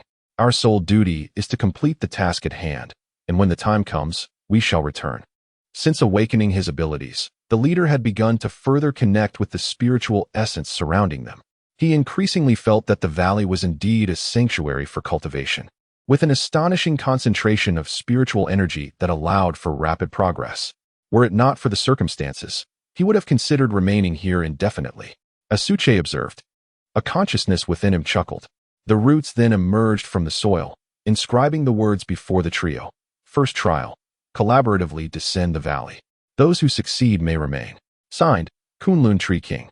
The three individuals, engrossed in discussion, were left utterly astonished by this spectacle. They exchanged bewildered glances, momentarily at a loss for words. What was that just now? Could it be my imagination? The roots. They can write on their own. Incredible. Have plants evolved to such sophistication under the influence of spiritual energy? I need a moment to collect my thoughts, Wang Bo muttered to himself, clearly shaken. Meanwhile, Li Jie wore a contemplative expression. After a while, his eyes sparkled with realization.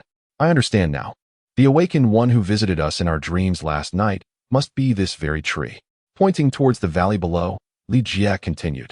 Look at the inscription after the first trial, Kunlun Tree King. It is clearly indicating something to us. Listening to Li Jie's analysis, Xiao Zhigua inquired. If the awakened one is a tree, should we proceed? It feels rather peculiar. Of course we must descend, Li Jie asserted emphatically. With the arrival of spiritual energy, all things possess spirit. The Kunlun Tree King has taken an interest in us, which, in a sense, is a blessing for the three of us. Who knows, by the end of this journey, we might become legendary figures ourselves and rise alongside it, achieving great cultivation. Xiao Zhigua and Wang Bo nodded in agreement, their camaraderie evident. Having made a decision, they resolved to follow Li Jie. Thus, the first trial set forth by Su Che commenced.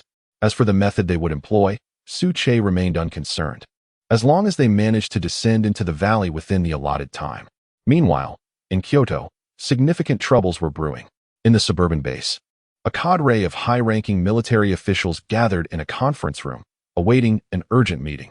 As the clock struck noon, an elderly man entered and announced, "The meeting will commence now. Given the pressing nature of this emergency, I shall not waste time, and we will get straight to the point." As he spoke, the PowerPoint presentation behind him transformed, revealing a vast lake. It was evident that the expanse of water was immense. From the photograph, one could scarcely discern its boundaries, giving the impression that the sky and water merged seamlessly, akin to the ocean. The elder's voice resonated. Dongting Lake is one of the 5 major freshwater lakes in our country, possessing an immense volume of water. However, just last week, the water levels of Dongting Lake surged dramatically, with relentless torrential rains causing it to approach its maximum capacity. Research conducted by relevant authorities has determined that this is not a commonplace occurrence. Look, with that, the elder switched the PowerPoint slide, displaying an image on the large screen. The image indicated the central region of Dongting Lake, and at the very heart of the lake, a serpentine creature was seen swirling within. What is that? Could it be a python? A senior military officer inquired. No, a python is not that long. If you observe its head closely, you will notice it protrudes slightly. Another remarked. The elder seized the moment to interject, his expression grave. You are correct in your conjecture. In the central waters of Dongting Lake, it has been confirmed that a dragon has been discovered, and the incessant rainfall is indeed a consequence of its presence. Chapter 24. Movements of various parties. What? The Jiao Long. Chief, did I hear that correctly? Isn't the Jiao Long a creature from myth and legend? How could it possibly manifest in reality? At this moment, a middle-aged man seated in the second position on the left, with a sheaf of rice pinned to his uniform, asked in a somewhat disconcerted manner. Indeed, how could this be? It defies logic. The times are changing. It seems that those legendary beings will inevitably emerge. Yet, whether this is a blessing or a curse remains uncertain. It was not just him. Other military leaders also exhibited expressions of astonishment. Their surprise was not born of cowardice, but rather a lack of experience in dealing with such phenomena. If they were to step onto the battlefield, even in the present day, no one would flinch, and they might even display excitement. However, when faced with mythical creatures, they felt helpless. The elder stood at the podium, gesturing with both hands to quell the murmurs, and continued, there is a saying in folklore, walking the Jiao. This implies that once the Jiao Long appears, it will inevitably stir up chaos, accompanied by massive storms and torrential rains. Analyzing the current data, this indeed seems to hold true. With the arrival of spiritual energy, our era resembles the Cambrian explosion of billions of years ago, where all living beings are undergoing astonishing evolution. The emergence of the legendary Jiao Long is not surprising. Pausing for a moment, the elder took a few sips from a bottle of mineral water and continued. In order to safeguard the safety of the people along the Dongting Lake, I hereby order the nearby station troops to mobilize immediately. They are to cooperate with local personnel to urgently evacuate the relevant populace and secure the site. To prevent societal panic, the article about the resurgence of spiritual energy, which was drafted a few days ago, can now be announced through official media. I believe everyone will be able to accept this. Simultaneously, after the announcement, to prevent any extreme individuals from committing crimes, a Special Affairs Investigation Bureau composed of various military districts will begin to enter different locales in batches to maintain social order. Thus, the emergency meeting continued until 3 o'clock in the afternoon. Following the meeting, an announcement from the official media created a significant uproar. Within just 1 minute, it surged to the top of various media lists, dominating the headlines. What on earth is happening? What is the state of the world? Am I still dreaming today? The resurgence of spiritual energy. My goodness. Just as I had suspected, no wonder there have been so many reports of beasts attacking people in the news. After waiting for so many days, the official declaration has finally come. It has not been easy. I've been climbing over walls to get outside these past few days. I told you, the authorities must have known long ago. They simply released the information gradually to avoid causing panic. My fellow cultivators, do not stop me. I must go to Wartime Mountain to seek a master and learn the arts. In the future, I shall attain profound cultivation and descend the mountain to punish evil and uphold justice. As everyone turns their gaze to the external networks, it has come to light that certain individuals have awakened with the extraordinary ability to manipulate flames and control the flow of water, a phenomenon that is nothing short of astonishing. The discourse surrounding the resurgence of spiritual energy has surged, permeating every corner of society and evolving into a matter of national intrigue.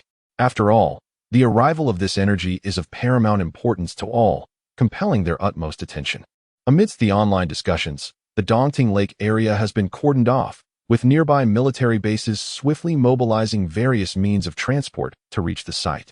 The atmosphere is electric. With an array of heavy weaponry being methodically deployed, there appears to be no limit to the arsenal at their disposal. Orders regarding mythical creatures have already been issued. An all-out effort is required, with an imperative focus on neutralizing potential threats before they can escalate. There must be no escape for these entities, nor should the situation be allowed to intensify further. Quickly, assemble the weaponry, analyze the meteorological data, and compile it into reports for higher command. Form a specialized team targeting the dragon within the lake. Any discovery must be promptly documented with precise coordinates. Coordinate with logistics to expedite the delivery of supplies. Time is of the essence, and we must be prepared in case the dragon appears. In that very moment, The might of the national apparatus is vividly demonstrated. Within just an hour, 3,000 elite troops have reached their destination, alongside a rapid influx of necessary supplies.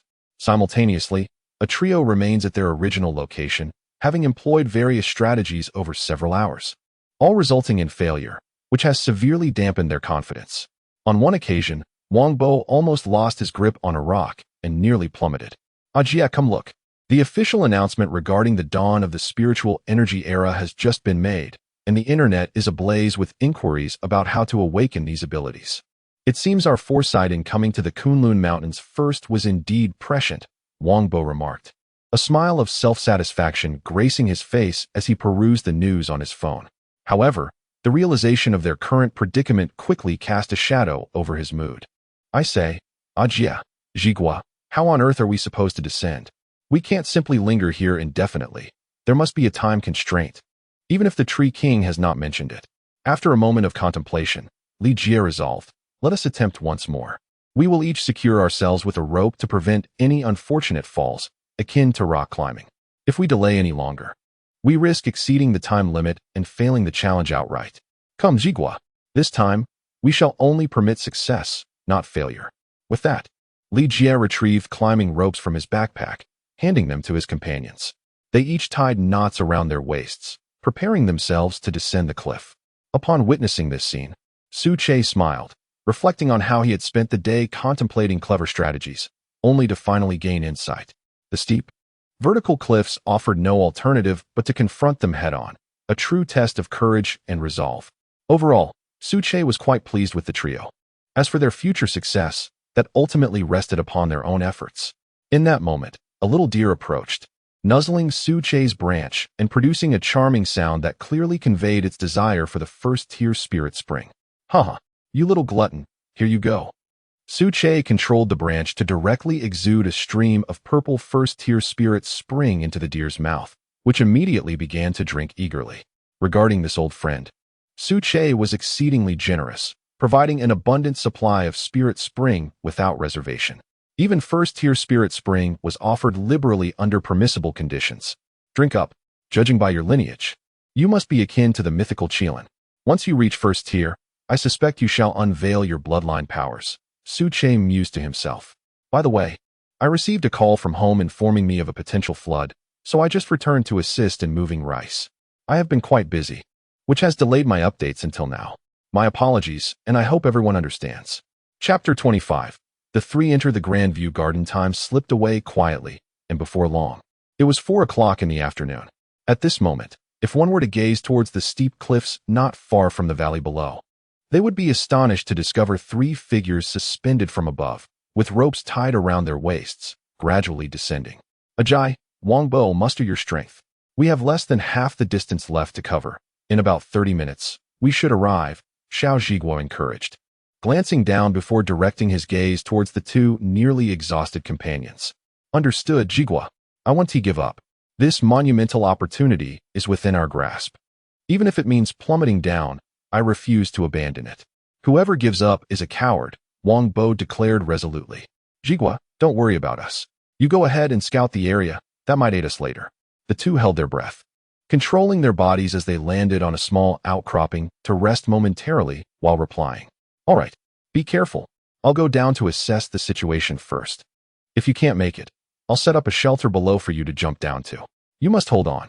With that, Xiao Zhiguo descended, his military training evident in his robust physique at the peak of his strength. Although rock climbing posed challenges, mastering the essentials ensured safety. 10 minutes later, Xiao Zhiguo was the first to detach from the cliff. His feet met solid ground, bringing a long-lost sense of stability. Finally down. I've passed the first trial. Now it's up to Wang Bo and Ajay. Let us hope they land safely. As he spoke, he surveyed his surroundings, where an abundance of flowers adorned the valley, captivating the senses with their vibrant colors and fragrant aromas. Beautiful, simply exquisite, truly a paradise on earth. No wonder this is the sacred training ground of Lord Tree King. The air here invigorates the spirit, providing unparalleled comfort. Xiao Zhiguo mused to himself, when suddenly, the roots surged from the soil, boldly inscribing, within the stipulated time. You have reached the valley. The first trial is complete, with half an hour remaining. Come over here."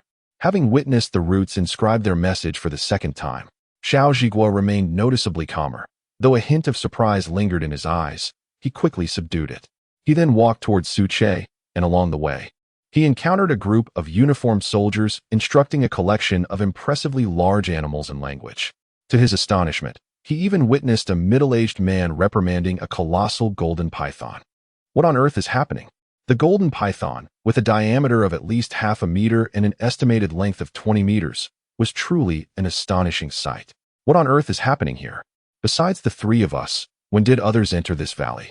What is the situation with these creatures? Their size is utterly colossal. This golden python dwarfs the green python we encountered earlier, showcasing an overwhelming superiority in strength. The more he observed, the more astonished Xiao Zhiguo became. His mouth agape as if it were the size of an egg. Suddenly, he recalled a news report from a couple of days ago about a national scientific expedition team that had gone missing in the Kunlun Mountains. In a flash of realization, he incredulously exclaimed, "Could it be that these individuals are the same ones from the news? They must not have perished, but instead have been aiding the Tree King in training these animals." Ultimately, Xiao Zhiguo arrived at a conclusion so remarkable that he could scarcely believe it himself. Chapter 26. The journey of Kunlun. At that moment, the arrival of a living person took the expedition team by surprise. They paused their tasks, their gazes converging in silent inquiry. "Captain, haven't we already begun our mission? Why are there newcomers at this juncture?" Feng Yu asked, a hint of confusion in her voice. Upon hearing this, the expedition leader shook his head, indicating his own lack of knowledge. He gestured for everyone to remain calm and to observe the unfolding situation. In the meantime, amidst this brief interlude, the animals reveled in delight, chattering amongst themselves and rolling about in leisure. For them, the endeavor of learning characters to unlock wisdom was no trifling matter. Among them, the most gifted was the little deer, which had already grasped the meaning of over 100 Chinese characters, easily mastering the content of a first-grade textbook. In stark contrast, the golden python exhibited a vivacious, yet seemingly talentless disposition, often eluding the grasp of the expedition leader tasked with its training. Thus, it frequently sought the assistance of Su Che for personal instruction. A minute later, Xiao Zhiguo approached Su Che, gazing in awe at the magnificent tree towering above. Its purple form radiating an enigmatic aura, its crown reminiscent of a starry sky. He felt a wave of astonishment mixed with exhilaration. Incredible! The Tree King is truly a being shaped by the very essence of the heavens, he murmured to himself. Logically, as their protector, the Tree King's elevated realm and formidable power were undoubtedly advantageous. You have passed the first trial. You may enter under the tutelage of the Kunlun Tree King and be bestowed the title of Kunlun Walker. I ask you, are you willing? Su Che commanded the roots to part the soil, inscribing with great force upon the ground. Kunlun Walker, as the name implies, is one who walks in place of the Kunlun Tree King. Each action and word not only represents oneself, but also embodies the dignity of the Tree King, serving as a bridge between both realms. As he absorbed these words, Xiao Zhiguo felt a wave of disbelief wash over him, akin to a pie falling from the sky and landing squarely upon his head, only to reveal a treasure within.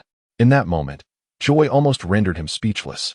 Regaining his composure, he promptly declared, "I am willing.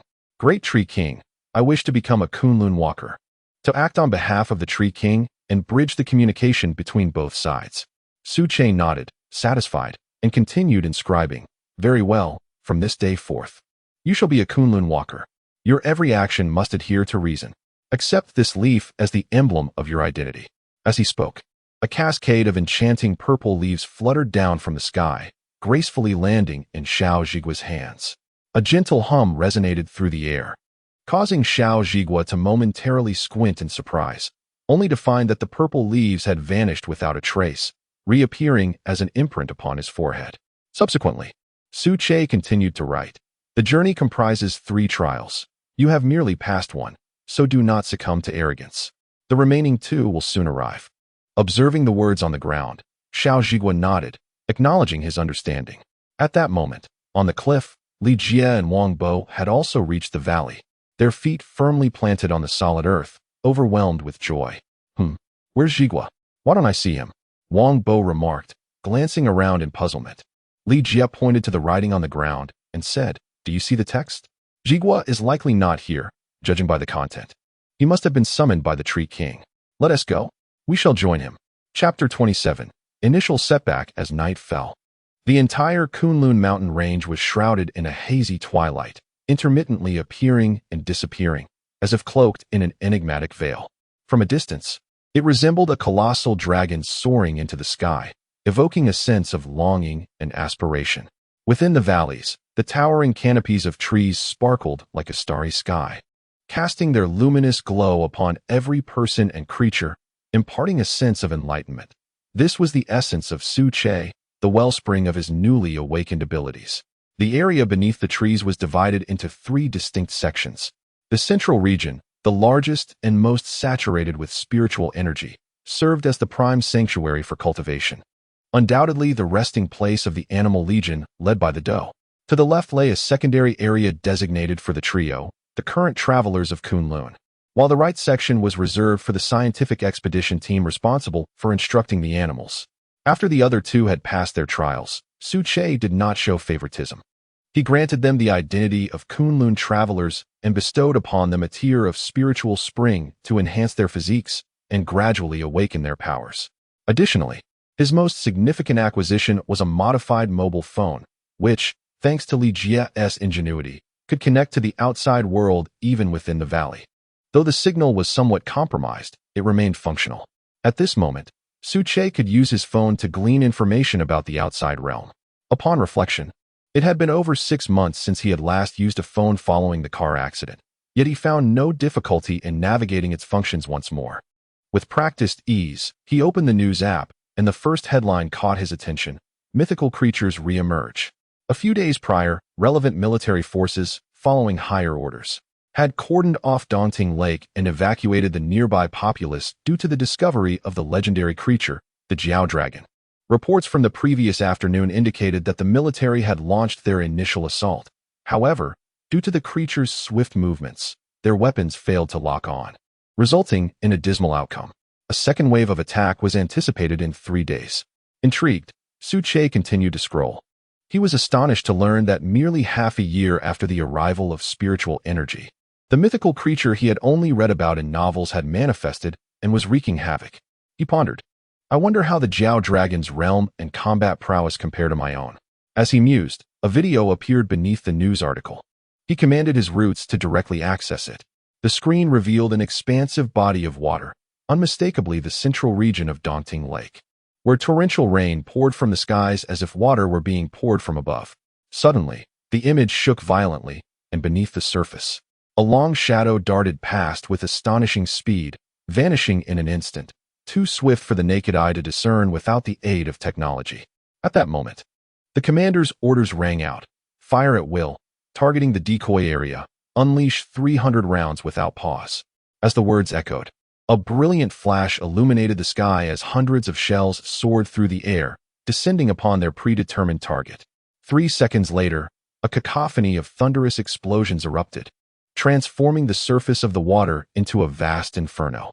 However, the dragon, with a subtle twist in the water, summoned forth tumultuous waves that swiftly extinguished the blazing sea and neutralized the shock waves from the exploding shells, leaving its form seemingly unscathed.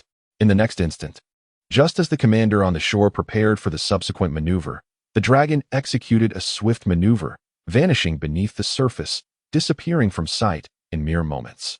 Chapter 28. Evolution of Abilities. Mental Control. XJ meticulously reviewed the videos multiple times and ultimately reached a conclusion.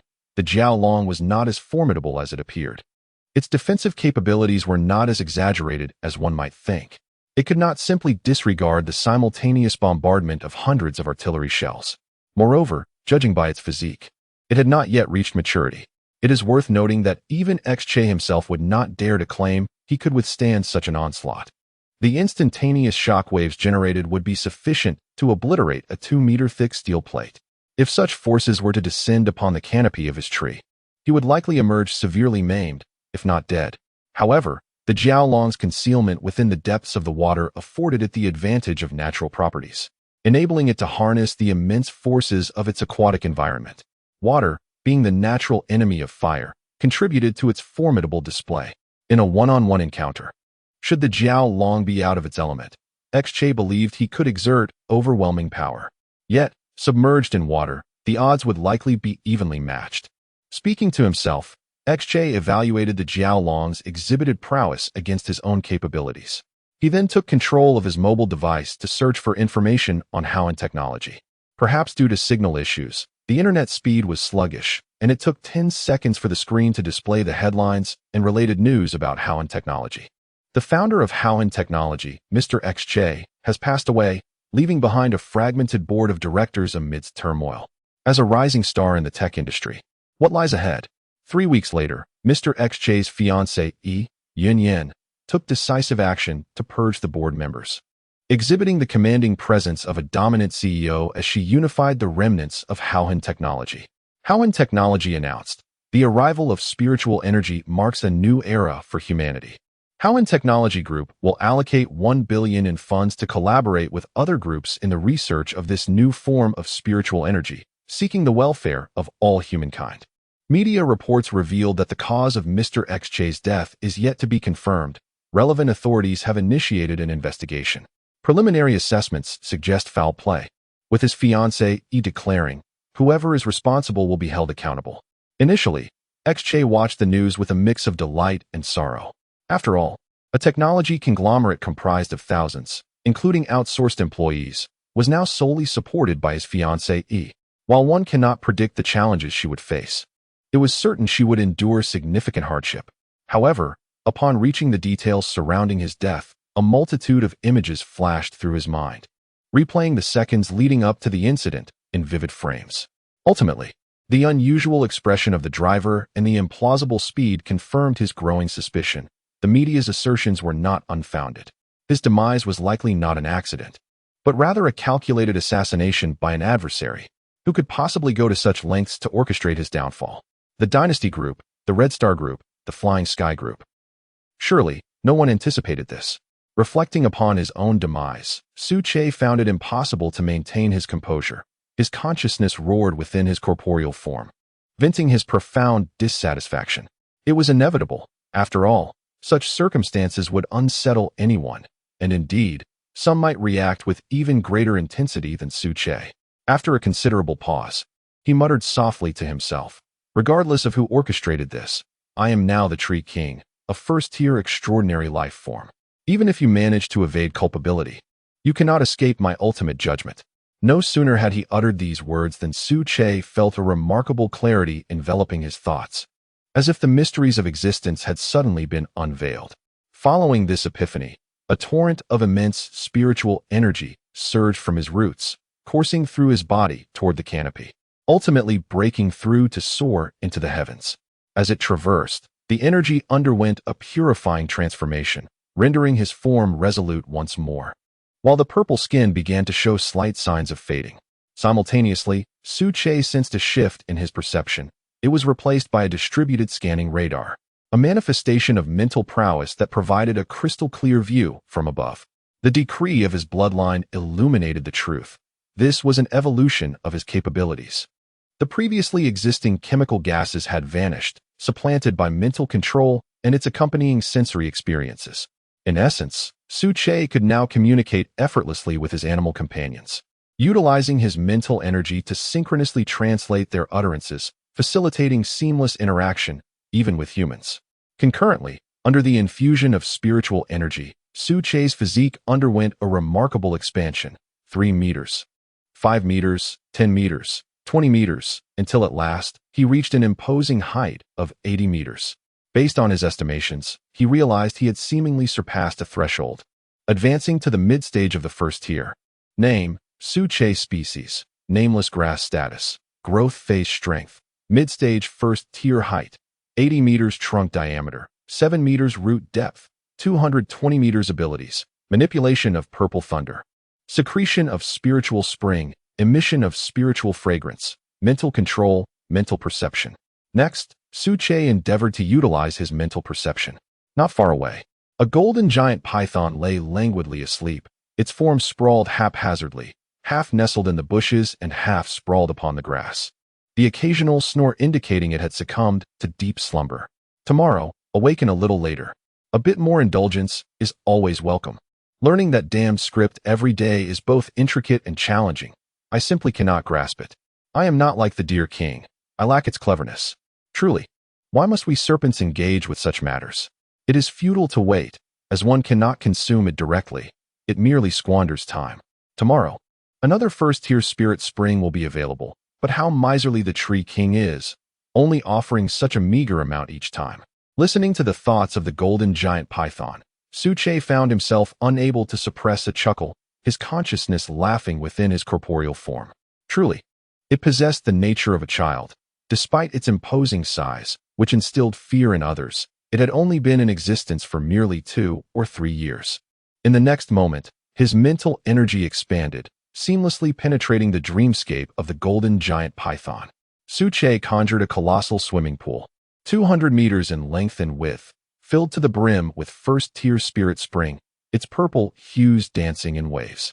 In the dream, upon seeing this, the golden giant python charged forward without hesitation, joyously exclaiming, "First-tier spirit spring, so abundant. I shall indulge to my heart's content. This is a divine gift bestowed upon me." However, when the golden giant python arrived, it found nothing but an empty expanse of grassland before it. How amusing. Suche laughed heartily. Chapter 29. The ambitions of 3. The following morning, as the first light of day broke, Li Jie awoke, his eyes still heavy with sleep, his mind clouded. He was preparing for a brief wash-up before resuming his meditation practice when an astonishing sight before him rendered him motionless. He murmured in disbelief, "Goodness! Has Lord Tree King made yet another breakthrough? In just one night, his stature has surged by 20 meters, with a diameter increase of over half a meter. Surely, he must have consumed some extraordinary tonic. This is quite preposterous." At that moment, the voices of Wang Bo and Xiao Zhigua drifted in. "Ajie, what are you shouting about so early in the morning? Are you not aware that Lord Tree King might be in the midst of his cultivation?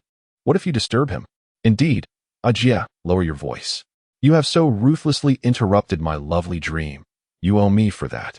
Li Jie, too preoccupied to placate his friends, merely pointed ahead. The two turned their gazes to witness the astonishing transformation of Suche, who had further increased in height. Their eyes nearly popping out in shock, their reactions mirroring Li Jie's astonishment.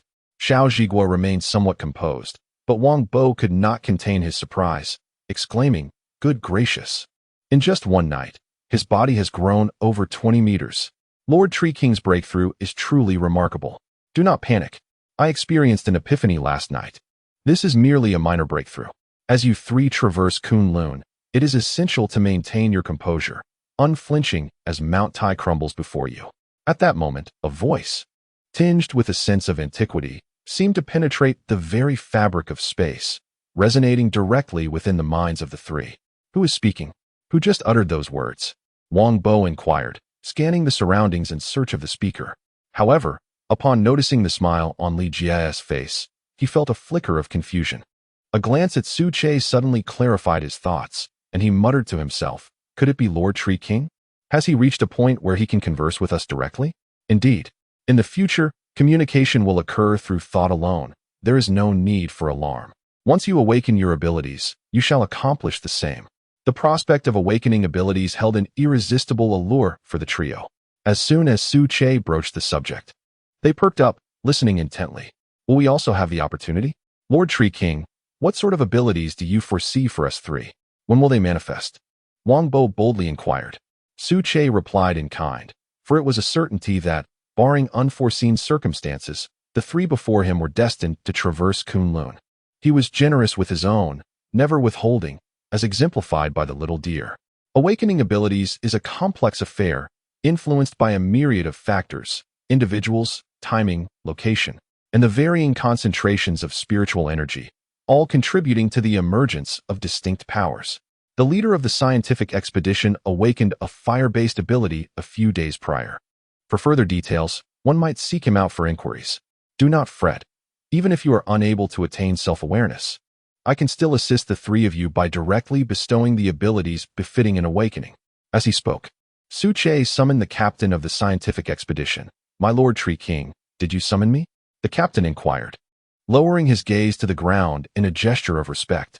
"It is nothing of great consequence. Merely a notification that you should prepare your personal belongings today. In the afternoon, I shall unveil the illusory mist, allowing you to depart at that time." As he spoke, the captain raised his head, incredulously asking, "My Lord Tree King, our expedition team is departing, yet our mission remains unfulfilled? What shall become of the instruction in animal writing? Is it to be handed over to them?" Upon hearing this, Wangbo immediately grew displeased, exclaiming, "What is the meaning of this? Does the captain look down upon us? What you can accomplish, we can equally achieve. It is merely teaching animals to write." Su Che interjected to halt their quarrel, calmly continuing, "There is no need for further discussion. After your departure, I have my own methods to address the matter. Concerning my affairs, there is no need for your expedition team to conceal anything. You may disclose it to the higher-ups. I trust you understand my stance towards humanity." With that, Su Che fell silent, directing his gaze towards the treetops. As for the reason why, it was entirely due to the fact that, upon acquiring mental control and telepathy, Su Che discovered he could indeed form a mental shielding layer. Within this shielding layer, not a single signal could penetrate. Even if modified, it would remain unchanged. Thus, should the higher-ups of Huagua wish to strike against him, without precise coordinates and with the added mental shielding layer, their intentions would be rendered futile. Moreover, Su Che harbored considerable goodwill towards Huagua. As long as it did not impede his own objectives, assisting them in some way was entirely justifiable. After all, his ambition was to establish a kingdom of his own. Chapter 30. The language of mental imposition. Immediately following this, the leader of the scientific expedition returned to the resting area, his heart laden with complex emotions. Upon sharing the relevant circumstances with the other team members, they did not exhibit the anticipated exhilaration of escape. Instead, they seemed somewhat reluctant to leave.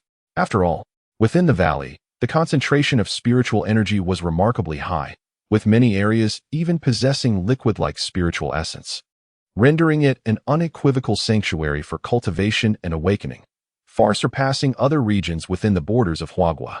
Enough. Let us not dwell on this anymore. Everyone, please gather your belongings and check your instruments. We shall set off this afternoon. At that time, Lord Tree King will dissolve the illusion, the expedition leader stated. Observing the team's reluctant expressions, he then retreated to the resting area to begin packing his own belongings. Meanwhile, Su Che summoned all the animals under his command, preparing for the upcoming mental imposition of language. He intended to convey the necessary linguistic symbols through his mental prowess, thereby sparing the animals the time-consuming task of learning. The trio stood nearby, differing from the animals in that they were imparting animal language, aiming to facilitate communication and reduce barriers among them. "Rise," Su Che commanded softly, unleashing a wave of mental energy that enveloped a vast array of linguistic symbols, directly imprinting them into the minds of each animal. Though intangible, the formidable pressure emanating from this biological force profoundly impacted all members of the expedition, causing them to experience difficulty in breathing, trembling limbs, and flushed faces. Initially, even the most powerful among them, the Tiger King, struggled to withstand the extensive imposition of language, displaying signs of distress and swaying unsteadily. Observing this, Su Che promptly reduced the volume of information, enabling the animals to better assimilate it. Turning his gaze to the trio, he noted that, due to the advanced development of the human brain, the simplistic animal language posed no challenge for them. It was almost trivial. They merely felt a slight swelling in their minds before swiftly comprehending the entirety of it. "Oh, so this is animal language? It doesn't seem too difficult," Wangbo remarked, shaking his head in bewilderment. "Did we really learn it all in just a moment? This is far too easy." Well, Lord Tree King personally utilized his mental prowess to impart it. It certainly saved us a lot of time.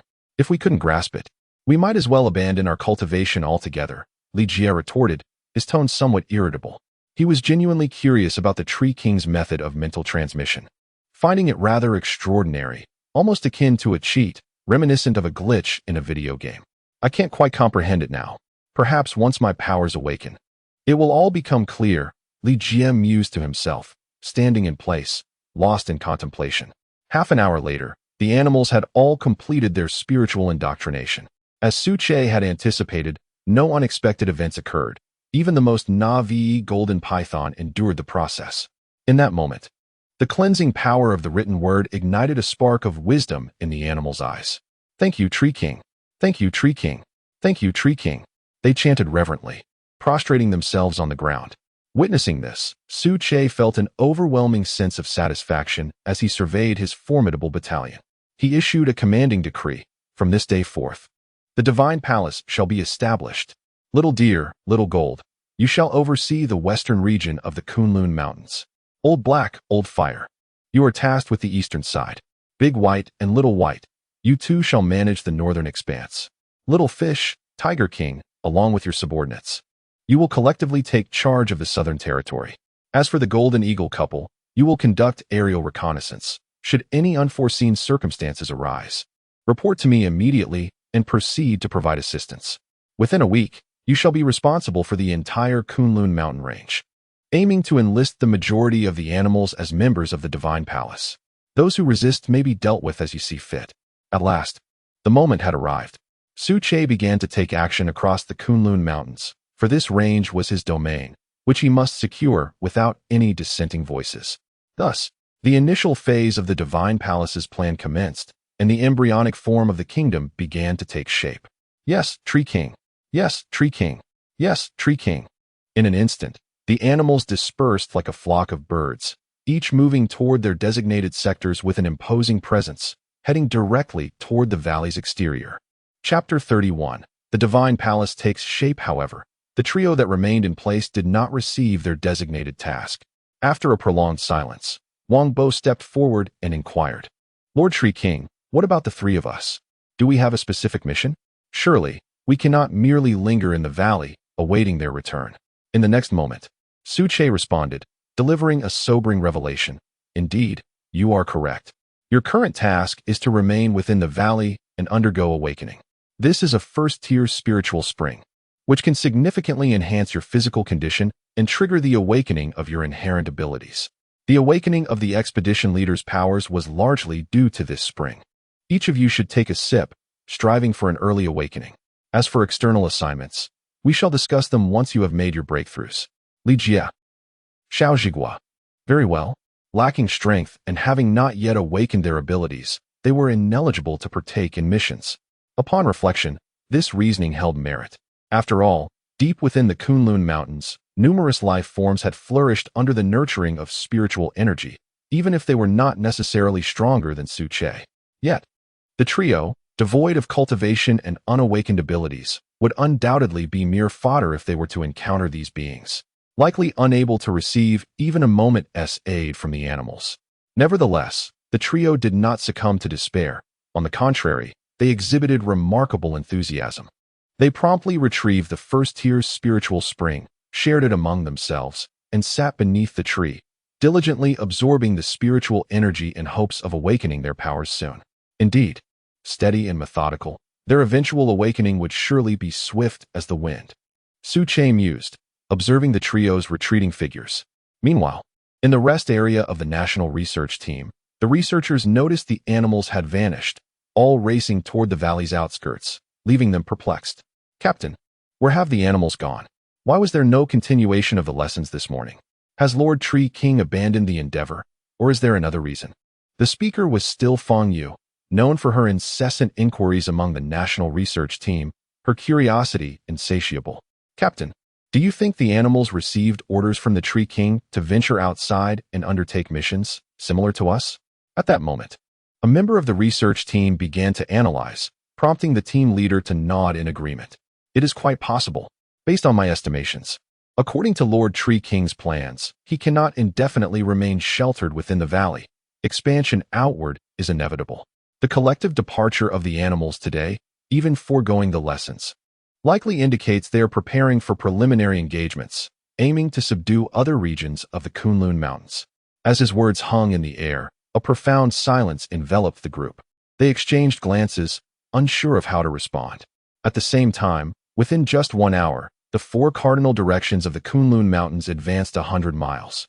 The creatures within the valleys demonstrated formidable strength. Their passage rendered the regions akin to a desolate wilderness, devoid of any rivals. However, half an hour later, on the western flank of the Kunlun Mountains, the explorer Xiao Jin encountered a formidable adversary, a colossal emerald python, significantly larger than the one previously faced by the trio, even stretching several meters beyond Xiao Jin's own considerable size. Roar. Do you submit or not? In light of our kinship, I shall reiterate, do you submit or not? The Kunlun Mountains are commanded by the Divine Tree King. You need only to join us and refrain from causing trouble. Before Xiao Jin could finish, the emerald python erupted with a roar, its enormous maw raised to the heavens. The Divine Tree King? What significance does he hold? Can he compel a python such as myself to submit? One day, I shall pay him a visit, upend his lair, and then we shall see if you possess the courage to utter such words. The Kunlun Mountains are destined to belong to me, the emerald python. As for others, they must either yield or face death. With a resounding crash, Xiao Jin sprang into action, enveloped in mist, his imposing form seemingly vanishing and reappearing in an instant before the emerald python. Die, he thundered, opening his formidable jaws to clamp down on the python's vulnerable spot, unleashing a surge of immense power that sent the creature tumbling. The emerald python, taken aback by the astonishing strength of the golden giant python, realized that despite its size advantage, it was utterly outmatched in terms of raw power. Within mere moments, anguished cries echoed as the python bore multiple wounds, blood gushing from its injuries and staining the ground crimson, teetering on the brink of demise. In truth, there was no absolute right or wrong between them. They merely stood on opposing sides of their respective circumstances. Chapter 32. Emergence from the mountains simultaneously. The creatures responsible for the other directions of the mountain erupted into battles almost without distinction. The Tiger King let out a resounding roar, followed by over 20 tigers, embodying the essence of the king of beasts, rampaging through the forested mountains. The oppressive force of their bloodline manifested vividly at that moment, as they effortlessly commanded the surrender of all creatures in their path. In a certain marshland, a small fish confronted a toad in solitude, perhaps due to the unique environment.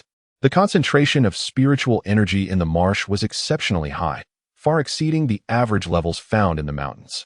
This led to the toad before it towering at a height of 3 meters, its terrifying appearance rendering it a veritable monster. With a decisive thrust, the small fish initiated the attack, emitting a series of special syllables. It was then that the stagnant water on the surface of the marsh stirred without wind, soaring into the air under the fish's control, transforming into a barrage of water arrows aimed directly at the toad. In the next instant, these arrows pierced through the toad's external defenses, causing green liquid to splatter into the air, eroding the ground beneath and forming pits of varying sizes. Die! The small fish bellowed, as over 100 water arrows coalesced once more behind it, shooting forth to penetrate the toad, transforming it into a gigantic hedgehog. The golden eagle couple, on the other hand, exhibited a more graceful demeanor. They continuously circled in the air, surveying the battlefields in all 4 directions, unperturbed by the usual chaos. Should they encounter a formidable opponent, they would dive in a fighter jet-like swoop, their metallic wings enabling them to breach the defenses of any ground creature in an instant. By 1 in the afternoon, based on Su Che's estimations, the entire Kunlun mountain range had expanded over 300 miles outward from the center of the valley, with data continuously increasing as time progressed. Within the valley, the research team members, having tidied their belongings, stood in a line, preparing for their ascent from the mountains. Before their departure, the team leader approached, expressing gratitude. Lord Tree King, thank you for your hospitality over the past few days. Is there anything you would like me to convey outside? In the team leader's view, Su Che did not share the same aversion to humans as other animals. In fact, he exhibited a certain inclination in some respects. Upon hearing this, Su Che replied directly, "There is nothing I require. You may return safely. You can inform your human superiors that the Kunlun mountain range has been delineated. Without my permission, do not tread upon these mountains. I believe that if we refrain from using force and allow each other to develop independently, it would be for the best." After a brief exchange, Su Che subtly conveyed 2 meanings. First, that it would be ideal for both parties to develop independently without interference, avoiding a hasty descent into racial conflict. However, should such a confrontation arise, Kunlun Divine Palace would not cower. Second, given your status, your message lacks sufficient weight. While there may be potential for cooperation, it necessitates the presence of equally significant representatives for dialogue.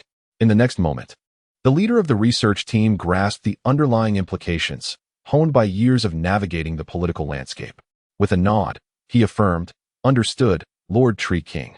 I shall ensure your instructions are conveyed. For now, we shall take our leave." Subsequently, Su Che manipulated the illusion, dispersing the mist that shrouded the valley, and opened a path leading outward for the research team. "Let us proceed. Do not linger. We have matters to attend to. Enough gazing, let us depart." The team leader spoke, though it was not an attachment to Su Che that held the team back, but rather the allure of the valley's abundant spiritual energy. A veritable paradise for cultivation, which rendered their departure bittersweet. Meanwhile, at Kunlun Base, within the confines of the energy density testing station, numerous screens lined the walls, each corresponding to a data analyst. Beep, beep, beep. Alert. A mid-level zero-stage energy density has been detected 300 kilometers west of the base, along with a late-stage zero-density energy. Alert. A late-stage zero-density energy has been detected 100 kilometers east of the base, indicating the presence of multiple sources. Alert. A peak zero-stage energy density has been detected 150 kilometers north of the base. Malfunction detected in the measuring device. In an instant, the testing station was engulfed in alarm bells, as the analysts stared in disbelief at the energy clusters displayed on their screens. Heavens! What on earth is transpiring within the mountains? How can so many unfamiliar signals appear simultaneously? What are you waiting for? Quickly report to the higher-ups and summon the appropriate departments to address this. The situation is dire. The mountains are in turmoil, and any delay could result in grave consequences for us both. Hurry, call the superior department. Sitting nearby, an analyst struggled to regain composure, then promptly utilized the red phone on the desk to report the situation without delay. Chapter 33. Extraordinary Life Forms. What? A large-scale energy density detection? Has the underlying cause been identified? Upon receiving the call, Commander Tao Jun of the Kunlun base immediately grasped the gravity of the situation. Without the slightest hesitation, he inquired with urgency. As he awaited a response, his expression grew increasingly solemn. Glancing at the report in his hands, he murmured to himself, 5 heads emerging in the late zero stage, and even the pinnacle of the zero stage has manifested, reaching the threshold of extraordinary life forms. This spells trouble. He resolved to report to his superiors without delay. Since the arrival of spiritual energy, the national machinery had been set into overdrive, with various scientific research institutes worldwide tirelessly investigating the multifaceted impacts of this phenomenon. The atmosphere was charged with fervor as existing tasks were nearly abandoned in favor of spiritual energy research, with resources being redirected towards this urgent inquiry. Within a mere 2 days, a plethora of relevant research findings emerged. The Kyoto Institute, as the leading national research facility, unveiled the most authoritative biological classification to date: ordinary life forms and extraordinary life forms. Energy density 0 to 10 indicates a zero stage. Energy density 10 to 100 signifies a first stage. Energy density 100 to 1,000 denotes a second stage. Energy density 1,000-10,000 represents a third stage, and so forth. Within the zero stage, under the influence of spiritual energy, life forms have undergone evolution, with some even exhibiting the beginnings of intelligence. However, this increase in intellect remains limited, resulting in a relatively low destructive capacity, thus categorizing them as ordinary life forms. This classification implies that they are comprehensible and can be engaged with conventional means or weaponry. Once energy density surpasses 10, beginning from the first stage, a profound transformation occurs, and these entities are classified as extraordinary life forms by the Kyoto Institute. Even a first-stage extraordinary life form, with an energy density just reaching 11, cannot be effectively dealt with by ordinary weapons or methods. Experts predict that at least a battalion, equipped with substantial weaponry, would be necessary to inflict effective damage, especially in the absence of satellite tracking, rendering it exceedingly difficult to target a first-stage extraordinary life form with the naked eye. 3 seconds later, the technician reported, "Commander, due to the abrupt nature of the incident, none of the personnel at the detection station have yet discerned the cause." Tao Jun replied, "What about the reconnaissance balloons? Have they contacted the reconnaissance department? They should investigate the specific cause. Could there have been an incident in the mountains?" The technician responded, "At the moment of the incident, we contacted the reconnaissance department, but they too have not provided a concrete reason, citing limited visibility and the need for time to investigate. Upon hearing this, Tao Jun let out a deep sigh. Very well. Do not panic. You are to proceed with the original plan and continue monitoring the energy density. Should any unforeseen circumstances arise, report immediately.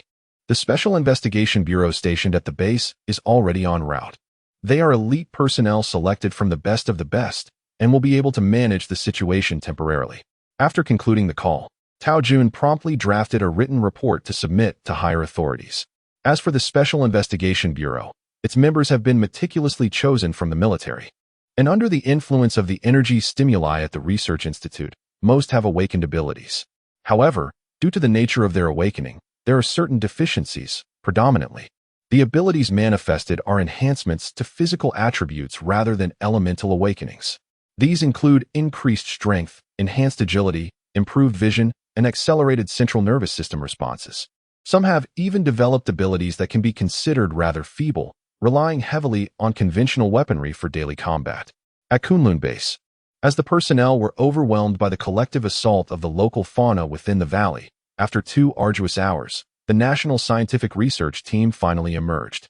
Yet, as soon as they appeared, they were spotted by the troops at the blockade, who without hesitation escorted them to the station for routine questioning. After all, the Kunlun Mountains had long been sealed off, and regardless of their intentions, the members of the National Research Team could not escape suspicion. Their identities were obscured, their clothing was tattered, and they were clad in grass skirts, rendering them unrecognizable. Chapter 34, Attention from Higher Authorities, Part 1, in the Interrogation Room. When the members of the National Scientific Research Team voluntarily revealed their identities, the soldier responsible for the routine inquiries immediately changed color, his face alternating between pale and flushed, as if he had encountered a ghost. What? You are the National Scientific Research Team? The same team that, a month ago, was dispatched by the military to investigate the spiritual energy in the Kunlun Mountains? I heard that you all perished. How is it that you are here now? The soldier's voice became parched, grappling with the incredulity of the situation. Like many of his fellow soldiers, including some commanders, he was unaware of the specifics behind the reports of the team's demise. They had only received news of their supposed casualties. You must be from the Kunlun base. Verifying our identities is not an arduous task. Simply take our photographs and samples and wait for a while. Indeed, our team received orders to venture deep into the Kunlun Mountains, but due to unforeseen circumstances, we have been living there for a month, only now emerging. Observing the soldier's reaction, the team leader was not surprised, having anticipated such a response. Historically, in the handling of secret events, the relevant information regarding their National Scientific Research Team would be classified as top secret once they lost contact for an hour, rendering it impossible to access without the proper authorization. Additionally, there would be fabrications or excuses disseminated to obscure their actual whereabouts. All right, wait here. I will summon someone immediately to verify your identities. With that, the soldier produced a camera and captured a complete photograph with a click. He then hurried into the tent, making a hand gesture to the guards outside to remain vigilant before he exited. A minute later, the soldier arrived at the tent of Commander Tao. Due to the urgency of the situation and fearing delays, he did not file a report but entered directly. Commander Tao, engrossed in drafting a written report, looked up with a puzzled expression upon seeing the soldier. Commander, the National Scientific Research Team is here. What? Which National Scientific Research Team? The one that entered the mountains some time ago, later declared missing. They appear to be unharmed, having been stranded in the mountains for an extended period due to certain reasons. Where are they? Is this true? Upon hearing this, Commander Tao sprang to his feet. Others may have been oblivious to the underlying circumstances, but as a frontline commander overseeing the Kunlun Mountain blockade, he was privy to the critical nature of the National Scientific Research Team, despite his relatively low rank. The soldier quickly responded. The National Scientific Research Team is in the military's interrogation room. We happened to see them emerge from the mountains while patrolling the blockade. It is indeed them. Tao Jun, filled with excitement, spoke to himself. In a mere 5 seconds, the two had covered a distance of 100 meters. Upon entering, Tao Jun observed the faces of the expedition leader and other team members, which began to merge with those in the photographs until they became indistinguishable. It was indeed the National Research Team. He could hardly believe they had returned alive. Quickly, Tell me what transpired within the Kunlun Mountains that day. Why was all communication severed by the following evening? Faced with numerous inquiries, the expedition leader found himself momentarily at a loss for words. After all, the existence of Su Che was a matter of great significance that warranted utmost attention. According to the leader's judgment, it was imperative to report this to the highest authorities. Then, gesturing to his tattered grass skirt, he awkwardly remarked, "Commander Tao, could we perhaps have some clothing first? As for the other matters, they are classified and cannot be fully disclosed until we report to our superiors." Realizing his own excitement had caused him to overlook the state of the National Research Team members, who were clad in ragged grass skirts, Tao Jun called out, "Xiao Zhang, quickly, go to the storeroom and fetch 15 uniforms at once." With a serious expression, he added, "Do you require assistance from our base?" The expedition leader nodded. Currently, if they were to return to Kyoto, the most efficient method would be to utilize the Kunlun base's helicopter, allowing them to arrive back in less than 3 hours. Indeed, Commander Tao, time is of the essence. Our research team needs to return to Beijing immediately. Could you provide us with a helicopter? Chapter 35, Attention from Above, Part 2. Soon, 3 hours later, the National Scientific Expedition team arrived at Kyoto Airport aboard a military aircraft in the evening.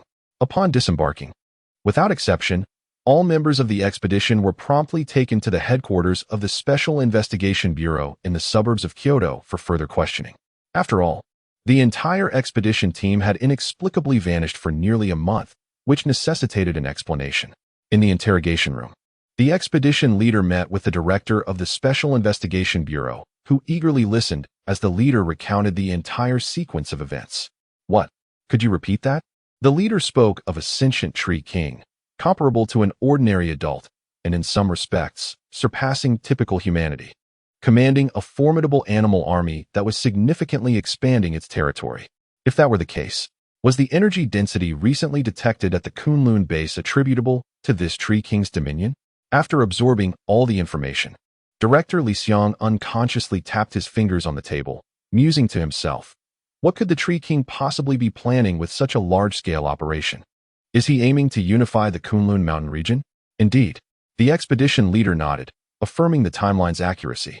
Initially, the tree king resided within the valley, engaging in a methodical cultivation, exhibiting a rather placid temperament. However, for reasons unknown, starting from today, or more precisely, last night, he began to expand significantly outward. At this juncture, Li Xiang's expression turned grave as he posed a crucial question. Based on your interactions, what is the tree king's attitude toward humanity? Is it one of extreme aversion, neutrality, or, in rare instances, support? The expedition leader's description of the tree king's advanced evolution and formidable lethality warranted serious consideration, making his stance toward China of paramount importance. The expedition leader nodded, maintaining his composure as he continued. The tree king strikes me as distinctly different from other beings. He seems to have existed for centuries, displaying no aversion towards humanity. Otherwise, he would not have saved us initially or bestowed upon us the sacred spring. Before we departed the mountain, the tree king subtly indicated that as long as humanity refrains from disturbing him and pursues peaceful coexistence, he would not instigate conflict lightly. In fact, collaboration in certain aspects may even be possible. His words astonished those present. They had never anticipated such favorable news. For contemporary China, what does a first-tier extraordinary life form signify? Everyone recognized that their strength was formidable, their methods inscrutable, and their appearances elusive, akin to dragons whose presence is rarely seen. Completely vanquishing such a being would indeed be an arduous task, with costs too great to bear, even for China itself. The tree king's ability to maintain neutrality indeed alleviates considerable pressure on the Special Investigation Bureau. Moreover, heeding the words of the expedition leader, the two parties may, to some extent, engage in mutual cooperation. What a delightful revelation for the esteemed figures present. Swiftly, orders were dispatched to the higher authorities. Urgently, personnel were summoned to venture into the mountains to establish contact with the tree king, primarily to convey our goodwill. Even if collaboration proves unfeasible, we cannot afford to become adversaries. Should the opportunity arise, we shall explore avenues for cooperation, particularly concerning the first-level spiritual spring, which is of paramount importance, as it possesses the potential to facilitate the awakening of abilities. Ultimately, Li Xiang decisively approved the plan. Subsequently, the relevant reports were rapidly submitted, initiating an expedited green channel. An hour later, he stood before the Grand Elder. After a thorough review, the Grand Elder confidently inscribed at the bottom of the document, "Approved. Proceed with your endeavors. In times of crisis, it is imperative to harness all available forces to maintain order." Thus, the necessary commands were swiftly disseminated. To demonstrate sincerity, Director Li Xiang personally led the team, enlisting a dozen adept negotiators from within the bureau, and they set forth towards the Kunlun Mountains to facilitate the impending collaboration.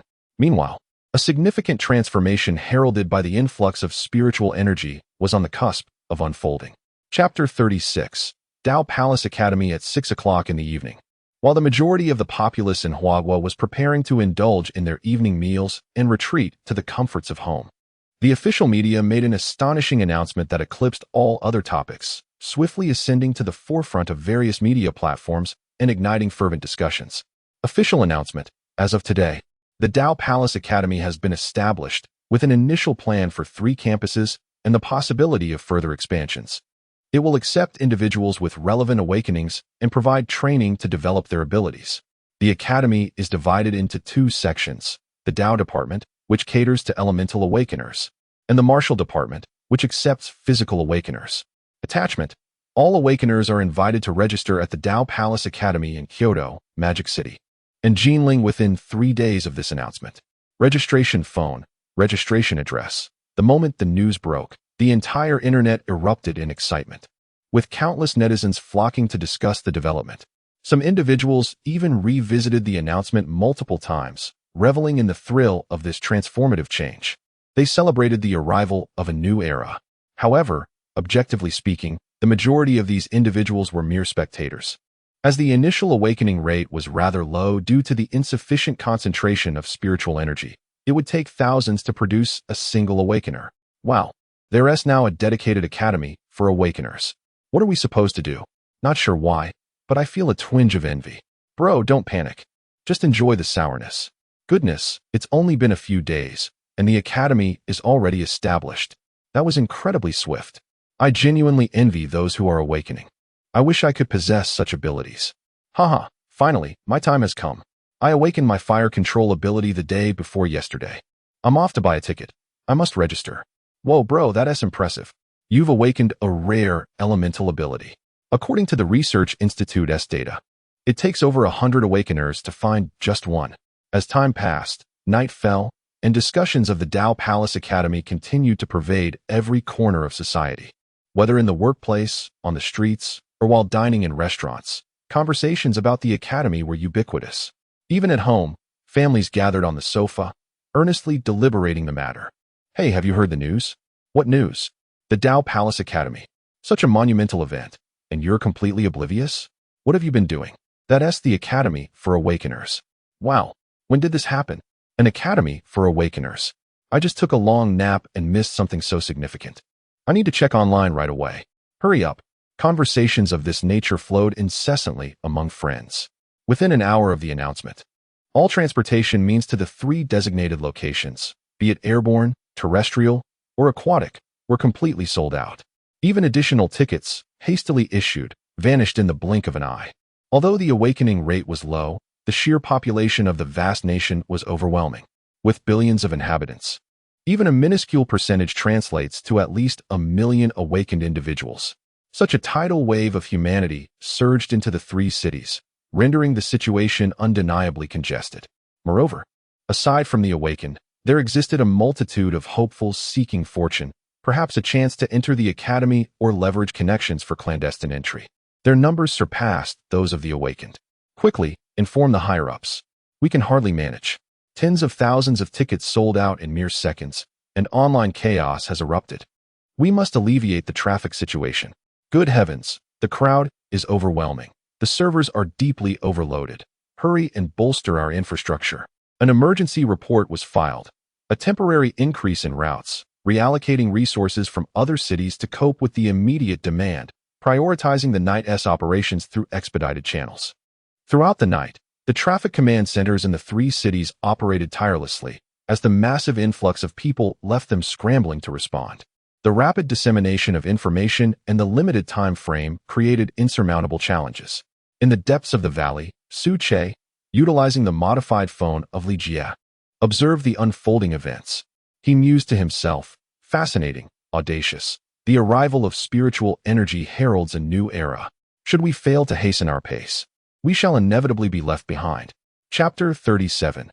The fruit within the bud. Immediately, Su Che regained his focus and directed his gaze towards the canopy of his tree, which remained tall and lush, spanning over 50 meters in width and nearly enveloping the entire valley above. Even the sunlight found it challenging to penetrate the canopy, leaving only a few beams of light to filter through.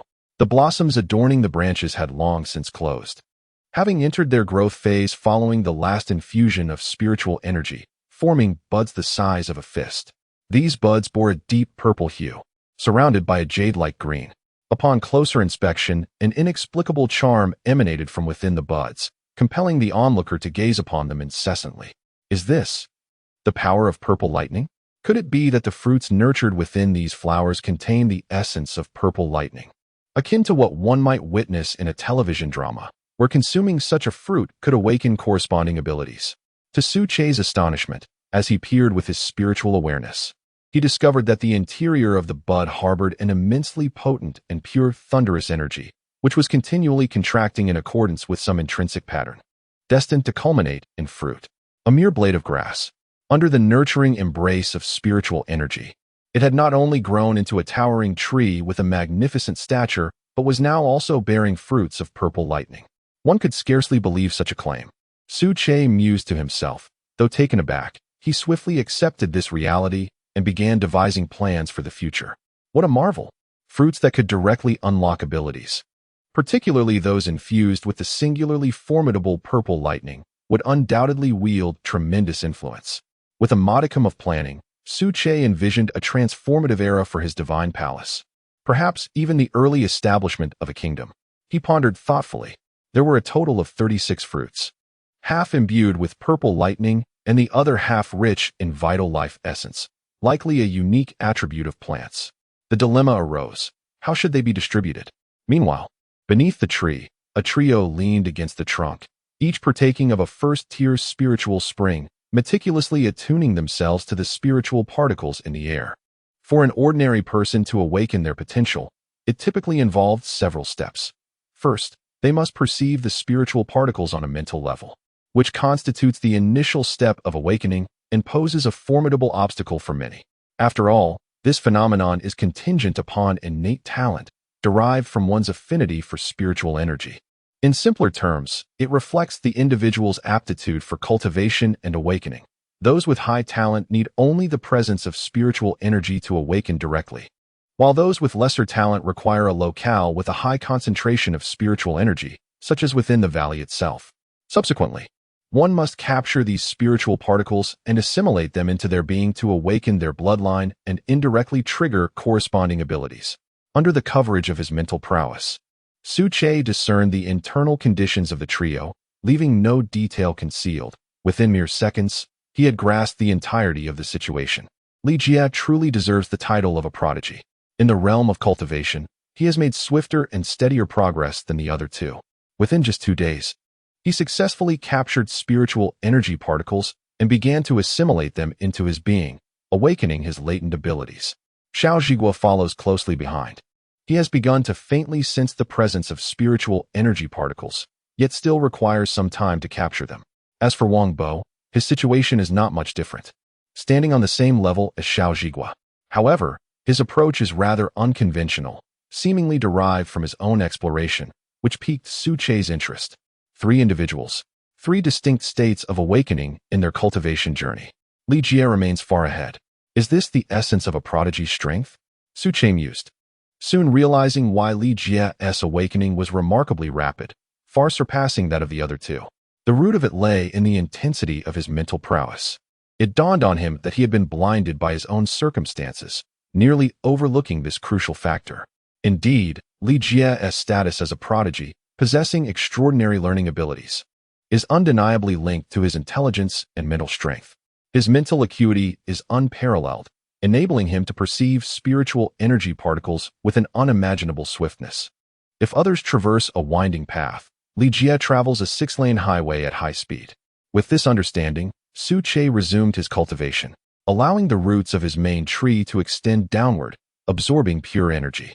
He then directed his mental force into other regions to assess the progress of the animals.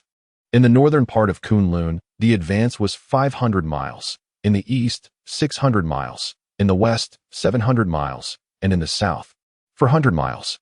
Overall, Su Che felt quite satisfied, as the progress remained within the original plan, except for some trouble encountered in the south during the night, which required contacting the Golden Eagle couple. The ground animals cooperated seamlessly, swiftly flattening the obstacles without significant loss, merely consuming a bit of time. In truth, within the Kunlun Mountains, Su Che was certain that other pinnacle-level beings of the Zero Stage lay hidden. Though potentially formidable, they were solitary and lacked teamwork. Thus, even such beings could not withstand the onslaught of the Animal Legion. Calculating this, it became evident that within a week, the entire Kunlun mountain range would be enveloped within his divine palace, heralding an astonishing day for the Kunlun Divine Palace. As he spoke, Su Che exuded confidence, accompanied by a formidable aura. Chapter 38. Meeting with the executives the following morning, the valley remained tranquil, with flowers blooming in every corner, eagerly absorbing spiritual energy while exhaling abundant mist that permeated the air. From above, the valley resembled a celestial abode. The trio remained in place, akin to venerable monks in deep meditation, persistently honing their skills. Each face reflected determination, even after consuming a first-tier spiritual essence in the dead of night. They yearned to advance further. Yet, cultivation must be approached with moderation. You three must not succumb to impatience. What is meant to come will inevitably arrive in due time. Otherwise, your spirits may falter, leading to exhaustion and ultimately reaping no rewards. Buzz. Awaken. Su Che's voice resonated in their minds like a grand bell, rousing the trio from their meditative state. Thank you, Tree King. Thank you, Tree King. They expressed, acknowledging the Tree King's guidance. Realizing that their fervent pursuit of power had led them astray, Li Jie awoke, sensing his body deteriorating, and was seized by alarm, hastily voicing his concern. Even Xiao Zhigua and Wang Bo displayed relief, a chill creeping down their spines as they contemplated the consequences of their previous state. Had it not been for the Tree King's timely reminder, they could have faced one of two fates: an awakening of their abilities or the complete depletion of their mental faculties, rendering them as mere shells of their former selves. However, it seemed that the trio had narrowly avoided disaster, likely facing the latter scenario of becoming incapacitated for life. Even Li Jie, endowed with the blessing of scholarly prowess, could not sustain an endless drain on his mental energy. Fear not. Your journey through Kunlun is merely a reminder, nothing more. I have a task for you three, which will alleviate your mental strain while allowing you to begin fulfilling your purpose, Su Che stated with an air of calm detachment. What task? Li Jie inquired, puzzled. As far as he knew, all the creatures within the valley had been dispatched to carry out their designated duties, and there were no obstacles hindering their cultivation. Nevertheless, without hesitation, the trio knelt solemnly, intoning, Please, Tree King, command us. Su Che continued. High-ranking officials from Huagua have arrived outside the mountains, likely seeking to consult with me regarding certain matters. You three shall act as their guides and bring them into the valley. Here are the necessary tokens. Each of you take one. With these tokens, the illusory mists will automatically part. As he spoke, a wooden staff materialized in their hands, approximately the length of chopsticks and as thick as a little finger, emanating a deep purple hue, devoid of any blemish, imbued with an inexplicable aura that suggested it was no ordinary object. Go forth. Yes, Tree King. As they spoke, the three individuals made their way towards the outskirts of the valley. Thanks to the wooden token, with each step they took, the misty illusions parted ahead of them, revealing a broad path leading outward. My goodness, the prowess of Lord Tree King is utterly unfathomable, akin to the accounts found in novels. Wang Bo, astonished, examined the token in his hand repeatedly. He recognized it as a branch from Su Che, yet he had not anticipated such formidable power. Indeed, the abilities of Lord Tree King are beyond our comprehension. We must hasten our departure. Should we miss the opportunity to connect with the high-ranking officials of Huagua, we would be unable to escort them into the valley, and our mission would be in jeopardy. Li Jie remarked to himself before stepping forward. After 3 minutes, the trio finally emerged, reaching the valley's exterior. As expected, within our valley, it would be nearly impossible to navigate without proper guidance. Li Jie turned back to glance at the mist-enveloped valley, contemplating this, and then recalled the 3 individuals who had found their way into the valley just days prior through a dream. He murmured to himself, surely, at that moment, Lord Tree King had already taken notice of us 3. Whether it was the dream visitation at night or the subsequent trials, it was all paving the way for what was to come. Otherwise, relying solely on our own abilities, we would never have located the specific place. At the same time, Director Li Xiang of the Special Investigation Bureau, in the early morning hours, led other members of the Bureau deep into the Kunlun Mountains. Chapter 39. Entering the valley, the Kunlun Mountains rise majestically, their towering peaks stretching for over 1,000 miles, with their extensive branches piercing through the entire territory of Huagua, giving rise to countless smaller ranges. After verifying the blockade, Li Xiang, accompanied by the other members of the Special Investigation Bureau, ventured into the mountains, fully armed. Most bore lightweight weapons, yet they were equipped with the latest innovation from the Research Institute, spiritual energy bullets, potent enough to inflict substantial harm on mid-level zero-tier creatures. These spiritual energy bullets, developed by the Kyoto Research Institute, are crafted from the fruits of selectively evolved plants, amalgamated with steel and compressed under thousands of megapascals, culminating in a novel weapon. Given their inherent spiritual energy, these bullets possess formidable lethality against both awakened individuals and evolved beings, far surpassing conventional firearms. However, due to the preliminary nature of the research, each bullet commands a steep price, exceeding 1,000 RMB apiece, thus validating the adage, when cannons roar, gold flows. As soon as they entered the mountains, Li Xiang was astounded by the sight before him. Towering ancient trees dominated the landscape, their canopies reaching skyward and interlocking, leaving no space for light to penetrate. Only sparse shadows remained, casting a dim gloom below. A casual glance revealed that each ancient tree boasted a trunk approximately a meter in diameter, requiring the embrace of 2 adults, with some soaring to heights of 20 to 30 meters, akin to 8-story buildings. Director, the trees in the Kunlun Mountains, despite the influence of spiritual energy, seem excessively colossal. Even in other ranges like Huashan or Taishan, such primal scenes are unseen. Are we certain we wish to proceed? What if the Tree King has a change of heart? Would we not be walking into the jaws of a tiger? At this moment, Li Xiang's aide expressed his grave concerns, his demeanor reflecting unease regarding the perilous undertaking. Li Xiang stepped forward and forcefully swung his machete, severing the ancient tree that obstructed their path, thus clearing a narrow way. Regardless of the circumstances, we must advance. As for your worries, the likelihood is minimal. According to the analysis of the scientific expedition team, the Kunlun Tree King is primarily concerned with its territory. As long as we do not infringe upon it, we should encounter no issues. Moreover, the situation domestically is growing increasingly stringent.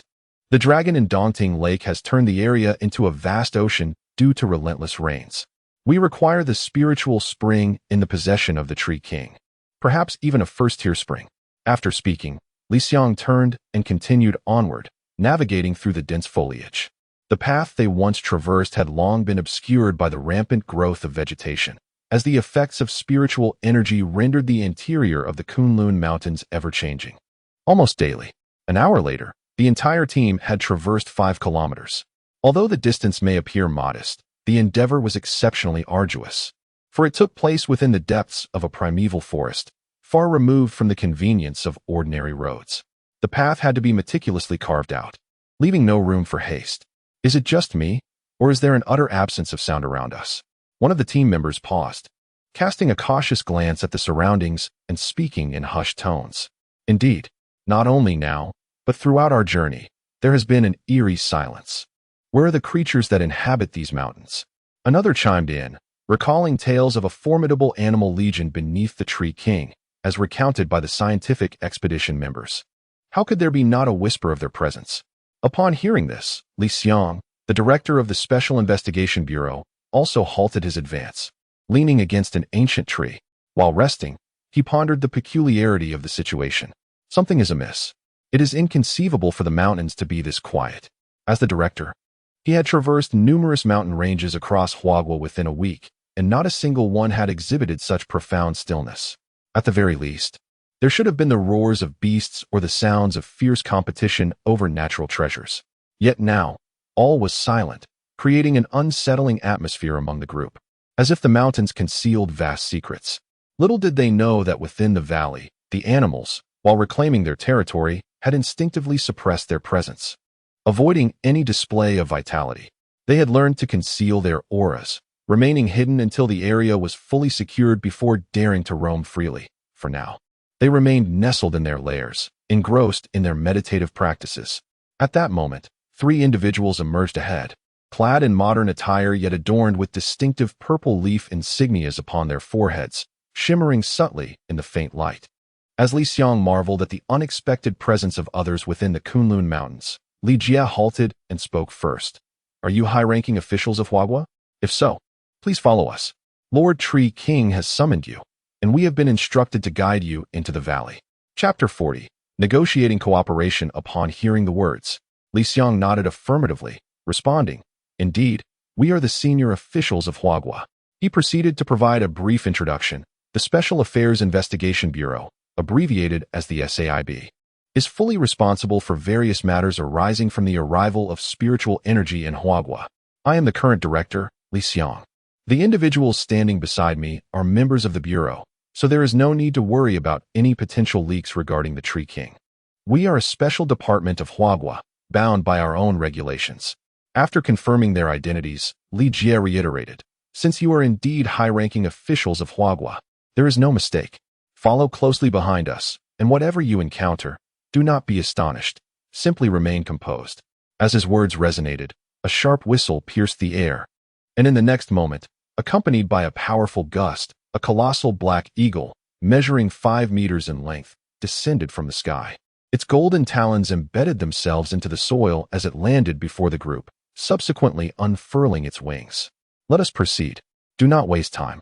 The Tree King is waiting for you in the valley." Li Jie gestured, speaking nonchalantly, indicating the members of the SAIB to follow, before leading the way himself. "Are we seriously going to ride this?"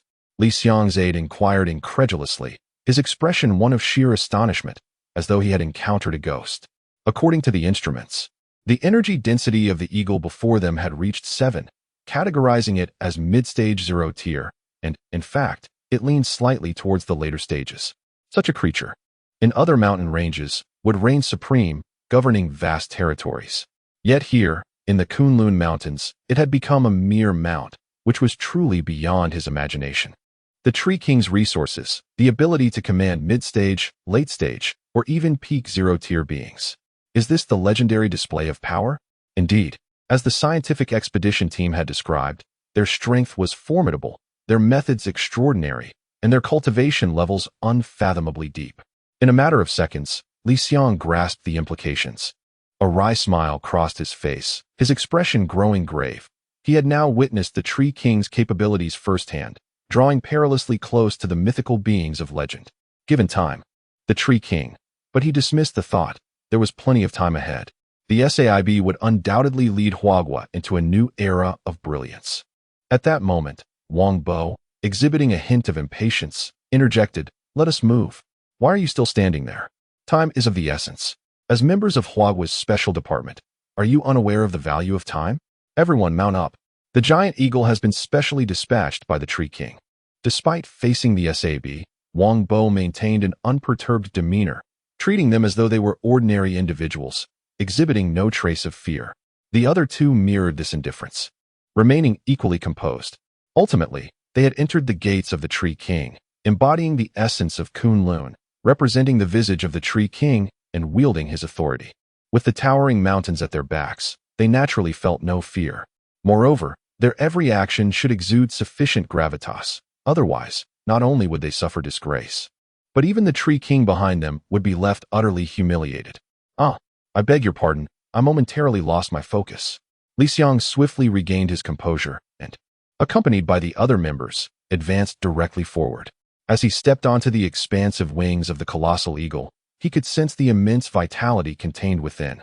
a terrifying force that, if engaged in close combat without the use of spiritual bullets, left no assurance of survival, even for himself. Li Xiang shook his head, dismissing all such thoughts from his mind, and stood upright. A minute later, the entire team stabilized their positions, a group of dozens, weighing at least a ton collectively.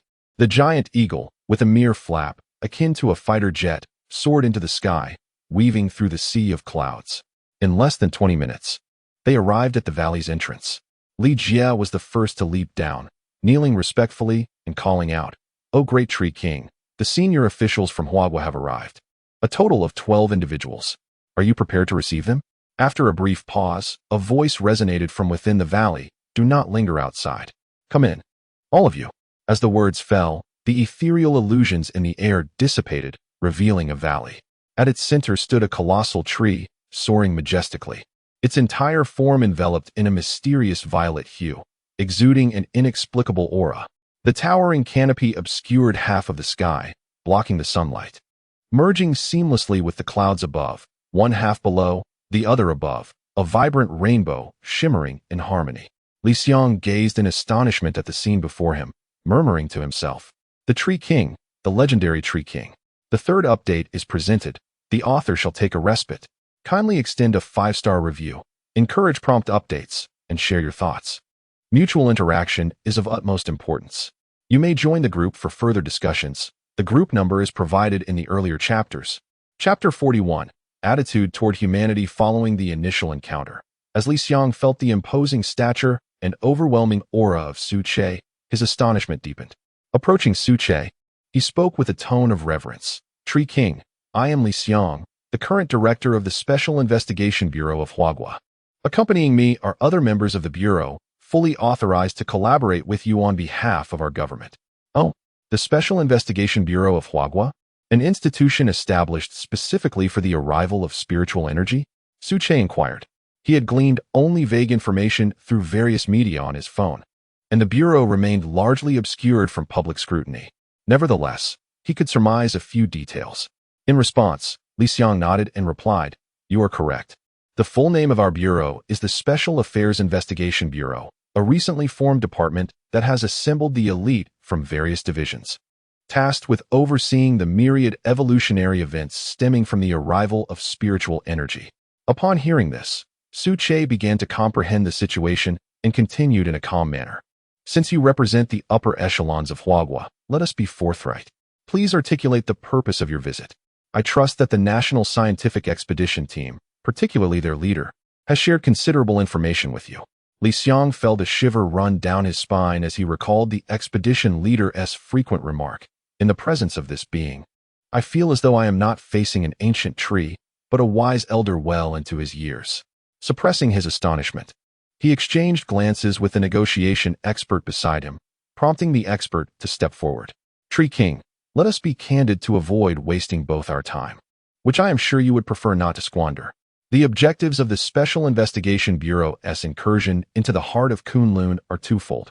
First, we seek to ascertain your attitude toward humanity.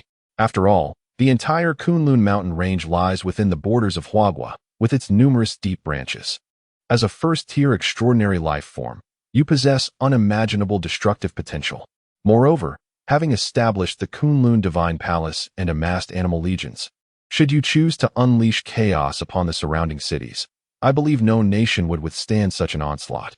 Secondly, we wish to inquire whether we can establish some form of collaboration. As one of the great powers of our time, Huagua boasts vast resources that are beyond reckoning. I believe that in certain respects, even you may find our resources unparalleled." As the negotiation expert articulated these points, Su Che began to regard them with newfound seriousness. Indeed, he acknowledged the truth in their words. Huagua, as a major power, possessed resources that were unfathomable, and the sheer expanse of its territory spoke volumes. Having initially been caught off guard, he understood all too well the formidable nature of a fully mobilized state apparatus. For Su Che, the true allure lay in the resources that Huagua could offer, resources that would undeniably facilitate his growth. He replied with an air of indifference. "Firstly, regarding humanity or any other races, the Kunlun Divine Palace shall not intervene for any reason. Likewise, Humans cannot arbitrarily enter the mountains and indiscriminately hunt the creatures therein. What? Do the Kunlun Mountains belong to you? As he spoke, another member expressed surprise, displaying a hint of anger, but Li Xiang quickly intervened, silencing the outspoken member without further ado. He expressed his apologies and, with his head bowed, addressed Su Che. Lord Tree King, please continue. My subordinate is lacking in decorum. I ask for your understanding, and I shall ensure he is properly educated upon our return. As the director of the Special Investigation Bureau, I am in a position to unilaterally decide that, effective immediately, the Kunlun Mountains shall belong solely to your domain. Let us agree to coexist without infringing upon one another. Very well. Su Che nodded. He had laid the groundwork for peaceful development, and as for gaining the acknowledgement of Huagua, that was of secondary importance, not something he particularly valued. Yet, having once been human, he still harbored a certain fondness for his kind, holding a bias in his heart. As an extraordinary being, the will of his bloodline informed him that all things are illusory. Only one's own cultivation is true and indelible. He aspired to create a kingdom of his own, and for that, he needed to advance his cultivation, breaking through the shackles of the first tier to reach the second or even the third tier, allowing his form to grow more formidable and to evolve greater powers, so that none would dare to provoke him. After a moment, Su Che continued, as for cooperation, I would like to inquire what Huagua can currently offer me. What do you wish to obtain from me? Or rather, what do you hope to gain? Upon speaking these words, silence enveloped the room, for no matter how one contemplated it, the current state of Huagua was marked by instability, lacking the capacity to gather resources. However, one might wonder whether the Tree King would even find value in any resources available. After a considerable pause, Li Xiang raised his head and resolutely stated, Lord Tree King, I have heard that you can produce the life spring, which not only possesses healing properties but also promotes the awakening of abilities, particularly in elemental control. Therefore, we hope to exchange for the life spring, mostly of the 0 tier, with a small portion of the first tier. What are your thoughts on this? In response, Su Che remained succinct. As I have said before, the life spring holds extraordinary value. What does your Special Investigation Bureau intend to offer in exchange? Surely you do not expect to acquire it without compensation. With the last word spoken, an intimidating aura radiated from Su Che, showcasing the might of an extraordinary being, pressing down on the members of the Special Investigation Bureau, leaving them gasping for breath. There are still 2 more chapters. The author is diligently writing. Chapter 42, Spirit Stone. No. How could this be? Tree King, you must be mistaken. Please take a look at this. Could it serve as an item for exchange? Li Xiang stammered, struggling under the overwhelming aura that enveloped him. Despite being an awakened individual, he felt as though he were but a solitary leaf adrift upon a vast ocean. In the next moment, Su Che retracted his presence and directed his gaze towards Li Xiang, who held a piece of white jade, roughly the size of a palm, impeccably cut and appearing entirely natural. How could there be such a dense spirit energy within the jade? It bore some resemblance to the mineral vein he had observed 2 days prior, located 200 meters beneath the surface, which also contained rich spirit energy, albeit not fully formed and merely accumulated within the soil. After a brief pause, Su Che suddenly grasped the situation, his consciousness soaring with elation. Spirit stone. So, it is indeed a spirit stone. No wonder it harbors such abundant spirit energy. As for the mineral veins within the valley, they must belong to another echelon of spirit stones, the formation of which becomes increasingly arduous with higher tiers. Contemplating this, Su Che felt an overwhelming urge to howl in joy, as if a delightful surprise had fallen from the heavens. Who said that fortune cannot smile upon us? This very instance is proof. With a sufficient quantity of spirit stones, and under the accumulation of this immense spirit energy, in a matter of months, he, Su Che, could ascend to the pinnacle of the first tier, standing at the threshold of the second tier. What if the jade is deemed unworthy for exchange? What should we do? He pondered anxiously. Surely, it is brimming with potent spirit energy, which can directly facilitate the evolution of our abilities. The Tree King has no reason to refuse it. Li Xiang, fraught with urgency, began to murmur to himself, observing Su Che's stillness and fearing that the jade might not sway the Tree King. Large beads of sweat trickled down his forehead. After all, aside from the jade, as the director of the Special Investigation Bureau, he could conceive of nothing else to offer. However, in the next moment, Su Che's words lifted him from despair to elation. Yes, the spirit stone can be utilized as an item for exchange. Yet, I wonder how many spirit stones your bureau possesses and how many you can offer in trade. If it's only one or two, then it is of no consequence. Su Che had his own considerations. He intended to leave the higher-tier spirit stones beneath the valley undisturbed, ready to serve as a foundation. As his primary root system extended deep into the soil, capable of enduring the test of time. This approach was far preferable to the folly of short-term gains. Hearing this, Li Xiang responded earnestly, Tree King, our anticipated exchange volume is substantial, so you need not worry. At the very least, we can provide over 10,000 stones. With ample spirit springs, multiplying that number several times is well within our means. At this moment, the strength of the national apparatus was undeniably evident, showcasing its financial prowess. It is essential to understand that spiritual stones are the products of condensed spiritual energy. Within the vast expanse of Huagua, which spans millions of square kilometers, the number of spiritual stone veins is virtually incalculable. While their quality may not rival that of the Kunlun Mountains, and may even fall short of specific standards, their sheer quantity represents a staggering figure, rendering any comparison futile. Su Che pondered for a moment, contemplating that zero-tier spiritual springs were virtually limitless for him at this stage, as he could effortlessly convert spiritual energy to achieve production. However, the acquisition of first-tier spiritual springs proved to be considerably more complex. Even for Su Che, gathering a sufficient amount of first-tier springs would require time to accumulate, as they were not available in abundance. Thus, he stated, the exchange ratio for zero-tier spiritual springs is 1 to 50. 1 liter of water can be exchanged for 50 spiritual stones, with an unlimited supply. As for first-tier spiritual springs, the ratio escalates tenfold, set at 1 to 500. 1 liter of water can be traded for 500 spiritual stones, but the supply is restricted to 100 liters. Upon hearing this, all members of the Special Investigation Bureau, including Li Xiang, were taken aback. The cost was exorbitant. The ratio was exceedingly high, far beyond their expectations. Li Xiang turned to his colleagues, exchanging glances before addressing Su Che again. Lord Tree King, this ratio seems rather steep. Could we perhaps negotiate a slight reduction? Particularly concerning the first-tier spiritual springs. Su Che remained steadfast, not betraying the slightest indication of yielding. It was evidently a buyer's market, with the Special Investigation Bureau being in greater need of the spiritual springs. Therefore, Su Che had no cause for concern. He could first secure a quantity of spiritual stones for his own advancement. Chapter 43. The Ice God Squad. At the same moment, 1,000 miles away in Daunting Lake, the floods surged over the embankments, its terrifying force crashing violently towards the coastal villages and cities.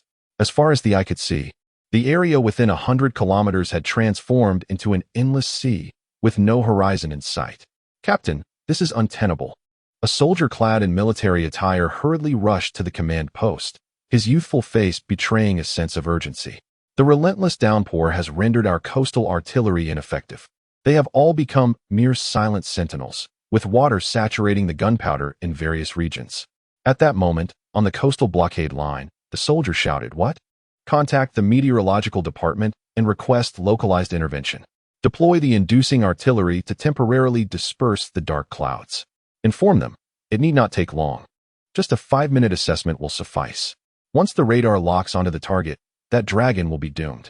The commander stood resolutely, his voice booming with authority. However, the soldier's response chilled him to the bone. "Captain, it's futile. The meteorological department has just reported that their multiple localized interventions have yielded no results. The dark clouds remain unyielding. Experts speculate that it is likely being controlled by the dragon." Silence ensued as the commander stood still, lost in thought. After a considerable pause, he lifted his head and resumed issuing orders. Activate all radar systems. Engage all sonar. Conduct a comprehensive search for the dragon's presence. Contact the D missile unit at the rear. Prepare Dongfeng Express for laser guidance. Once orders are given, launch at full speed without seeking permission. He instructed all members of the Ice God Squad to take their designated positions, drawing the dragon's attention while simultaneously setting up laser guidance components to provide precise directions for the D missiles. The cascade of commands flowed seamlessly. the commander maintaining a calm demeanor as he observed the torrential rain outside, stepping out of the tent to survey the scene through binoculars. 10 seconds later, the communications officer reported, "Captain, radar has located the dragon. According to the display, it is situated in the lake valley beneath the center of Daunting Lake." Excellent. The commander expressed his delight, raising his right fist triumphantly into the air. He continued, "Let the Ice God squad mobilize to distract and attract the dragon. We cannot allow it to remain at the lake's bottom, or we will be unable to mount an attack." The so-called Ice God Squad is affiliated with the Daunting Special Investigation Bureau, a temporary special operations unit. Each member is an elemental awakener, possessing the same ability, variant ice element of the water element. Comprising 12 members, each with an energy density exceeding 5. They are on the cusp of reaching the late stages of the Zero tier, making the Ice God Squad one of the most formidable teams within the entire nation. At this moment, the Ice God Squad received their orders and swiftly departed from their concealed position. The squad leader was a burly bald man, towering in stature, originally trained at the Shaolin Temple Martial Arts School. Possessing remarkable combat skills and an awakened ability to manipulate ice, his individual fighting prowess far surpassed that of ordinary men, earning him the role of squad leader. Let us proceed. The dragon lurks beneath the water. We will divide into 2 teams. The first team will serve as the distraction, while the second team will set up laser-guided components. I shall reiterate, all members are forbidden from engaging in prolonged combat.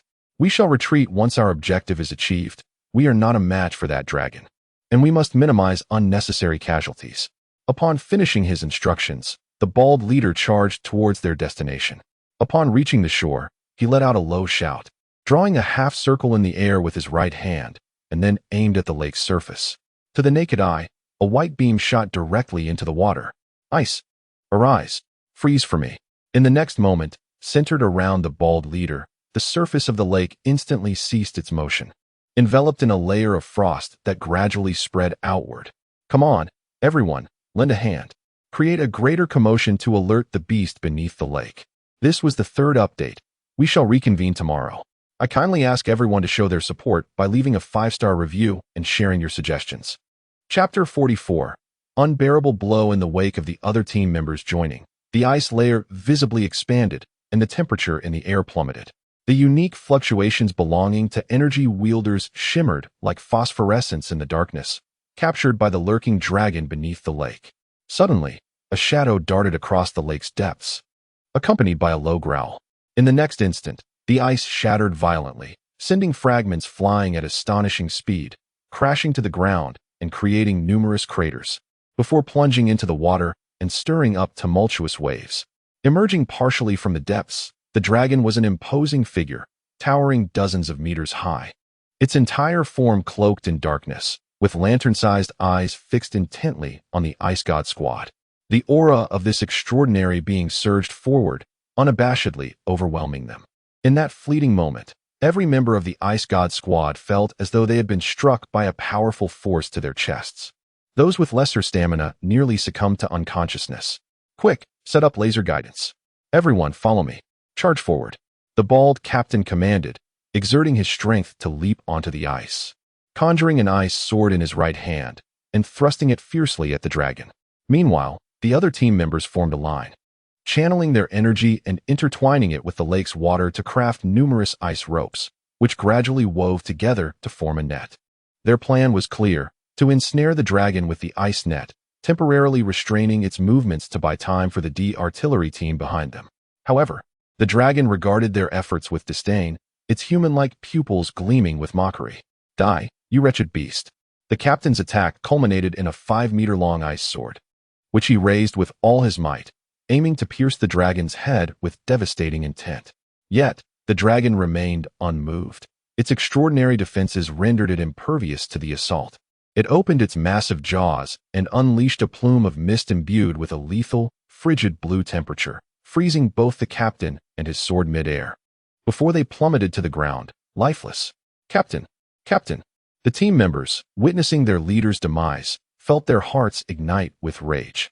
They roared in unison, ready to charge recklessly into battle. However, the vice-captain maintained his composure, halting them. No one go. The captain cautioned against unnecessary fighting. Everyone, retreat. and buy time for the D artillery team. Thus, the Ice God squad gradually withdrew, and as they completed their ice ropes, the vice captain issued a command. All teammates, release your ice energy and intercept the dragon. As the voice fell, a tremendous upheaval erupted beneath the dragon. A vast ice net spanning several dozen meters rose with overwhelming force, enveloping the dragon securely. However, they knew it could only last a few moments. Immediately thereafter, the vice captain shouted into the communicator, "Laser guidance complete. Time is of the essence. Request immediate launch." Simultaneously, the D-rocket unit stationed behind the blockade received the command, and the operators promptly pressed the launch button. Dongfeng Express number 1 launch. Dongfeng Express number 2 launch. Dongfeng Express number 3 launch. Accompanied by 3 fiery trails. The Dongfeng Express soared skyward. Under the dim light, the warheads ahead, laden with an immense quantity of explosives, erupted in an instant, capable of leveling a significant portion of the mountainside.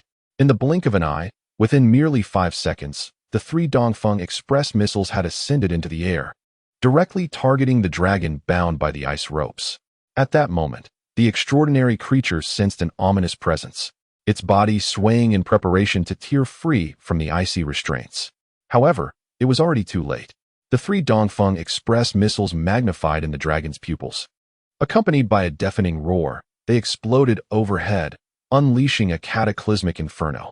The shockwave from the detonation was so powerful that the Ice God team, seeking refuge nearby, could scarcely endure it, many of them spitting blood. Had it perished? Just moments ago, I witnessed the 3 missiles striking perfectly, exploding in midair. Surely it could not have survived. The central temperature was estimated to exceed 10,000 degrees, even though the dragon was an extraordinary life form. I believed it had no chance of survival. Hold on, let us wait. A few minutes later, as the flames dissipated, countless charred remnants floated freely upon the lake's surface. Remnants of the dragon's body. Just as the Ice God team approached to ascertain its fate, a thunderous roar erupted from the lake's depths, causing everyone's ears to tremble incessantly. What on earth is happening? The dragon is still alive, after enduring 3 missiles. How is that possible? Though the dragon had survived, it was grievously wounded, its once mighty aura diminished. Its body marred with gaping wounds, blood gushing forth and staining the nearby waters. Quickly, call the command center. Plan A has failed. Full retreat. The vice captain did not hesitate. Despite the dragon's injuries, their entire squad would not stand a chance against it. Engaging would be nothing short of a futile sacrifice, and they could only retreat swiftly to report the dire news to headquarters. Chapter 45. A plea for assistance from the Special Investigation Bureau within the valley. After a fierce confrontation, Su Che remained resolute, steadfastly refusing to yield. In a moment of exasperation, Li Xiang had no choice but to acquiesce. After all, the current situation in Huagua demanded the presence of awakened individuals. Whether it be those of Zero or First Order, such resources were urgently needed, and any delay, even by a mere second, could jeopardize entire regions and even lead to the loss of lives. After conferring with other members of the Bureau, Li Xiang nodded. His determination solidified. Lord Tree King, on behalf of the Huagua Special Investigation Bureau, I fully accept the proportion of spiritual springs. The corresponding spirit stones are currently being allocated. Based on our exchange, a total of 100,000 will be dispatched via transport aircraft within approximately 1 day. This is the internal communicator of the Special Investigation Bureau, which contains some pertinent information. To convey our sincerity, you may peruse it at your leisure, and it will also facilitate our communication. As Li Xiang's words fell, Su Che controlled the roots to breach the earth, deftly seizing the black object resembling a mobile device from Li Xiang's hand and skillfully activating it. Oh, a communicator. Containing information? You are indeed thoughtful. This is precisely what I require. However, as Li Xiang observed the Tree King manipulating the device with such familiarity, he was once again taken aback. He had initially prepared to spend some time instructing him on its use. What was happening? The Tree King's intelligence was astonishingly high. Even modern technology was within his grasp, affirming what the expedition leader had previously stated. The Tree King was indeed an entity not to be trifled with. In Li Xiang's mind, he envisioned Su Che as an ancient being who had survived for centuries. Yet he could hardly fathom that within the Tree King's imposing form lay the essence of a human soul. At that moment, Li Xiang's urgent communicator began to ring. He hurriedly opened it, and upon reading the contents, his expression darkened. The earlier buoyancy of his mood plummeted. The message read, "Report to the director. The daunting lake has spiraled out of control. The previously planned D-class extermination operation has failed, and the Ice God squad leader has perished. Due to severe injuries, the Jiaolong has nearly gone mad, incessantly conjuring storms and launching attacks." According to the balloon data, within a mere 10 minutes, the cloud density over Dongting Lake has doubled, and the humidity in the air has surged to nearly 100. A rare storm is brewing. Meteorological experts indicate that the lake's capacity has reached its limits. If this continues, it could lead to a catastrophic collapse, endangering dozens of nearby cities. What is the matter, Director? What has happened? Is it news from the blockade line at Dongting Lake? Observing Li Xiang's visibly troubled demeanor, other members of the Special Investigation Bureau approached, curiously inquiring. Ultimately, it stands to reason that successfully negotiating with the Tree King should be a matter of celebration. However, witnessing the grim countenance of our director, as dark as coal, leaves no doubt that a significant crisis has unfolded. Look, Li Xiang handed over the communication device, speaking with evident annoyance. Moments later, the demeanor of several members grew increasingly despairing, with one even exclaiming, 3 Dongfeng Express missiles failed to obliterate the Jiaolong. Even considering it as a transcendent life form, that seems rather exaggerated. Indeed, according to the data, the central temperature at the time exceeded 10,000 degrees, erupting directly above the Jiaolong, yet it only sustained serious injuries and was not entirely vanquished. What should we do now? Should we allow it to rampage unchecked? That would endanger over 10 cities and millions of lives within them. In response, Li Xiang waved his hand, signaling his subordinates to refrain from squabbling. The current predicament posed by the Jiaolong is undeniably problematic. However, is there truly no solution? The answer is affirmative, but the cost is exceedingly steep, resulting in pollution and radiation extending over 1,000 kilometers, which hardly seems worthwhile. What to do then? How to proceed? Li Xiang pondered, momentarily at a loss for a resolution. At present, the Special Investigation Bureau relies solely on conventional weaponry once its efficacy wanes. It is akin to a hunter stripped of his weapons. The Tree King. As a fellow transcendent life form, the Tree King should possess the means to contend with the Jiaolong. As for whether he would intervene, that is uncertain. With this thought, Li Xiang's expression gradually returned to normal. He lifted his gaze towards Su Che and said, "Esteemed Tree King, our Special Investigation Bureau has one more request, which we hope you might grant, offering spirit stones in exchange." Chapter 46. 200,000 spirit stones. Upon hearing this, Su Che naturally discerned Li Xiang's intentions. Without any pretense, he stated directly, "Do you wish for me to intervene on your behalf to deal with the Flood Dragon?" Listening to Su Che lay bare his thoughts, Li Xiang ceased to conceal his own and replied straightforwardly, "Indeed, Lord Tree King, the Flood Dragon has wreaked havoc in the region, unrestrainedly controlling torrential rains that have inflicted considerable damage upon the cities along the Dongting Lake. Now, it is manipulating floods to surge further downstream, with consequences that are simply unimaginable.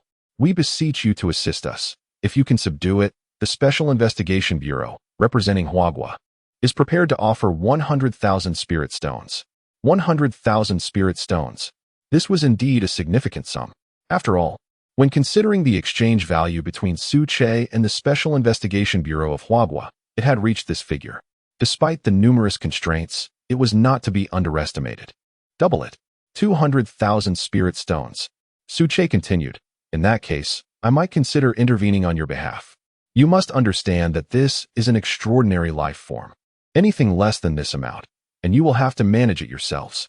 Su Che seized the opportunity with determination, as resources were essential for cultivation, and he was in dire need of an abundant supply. As for why he agreed, part of it was indeed the allure of the spirit stones, and another part stemmed from his desire to ascertain the true strength of other extraordinary life forms. This knowledge was crucial. Only by understanding both oneself and the opponent could one make calculated arrangements with composure. Such interventions, he estimated, would be few and far between. He had no intention of becoming an official enforcer for Huagua.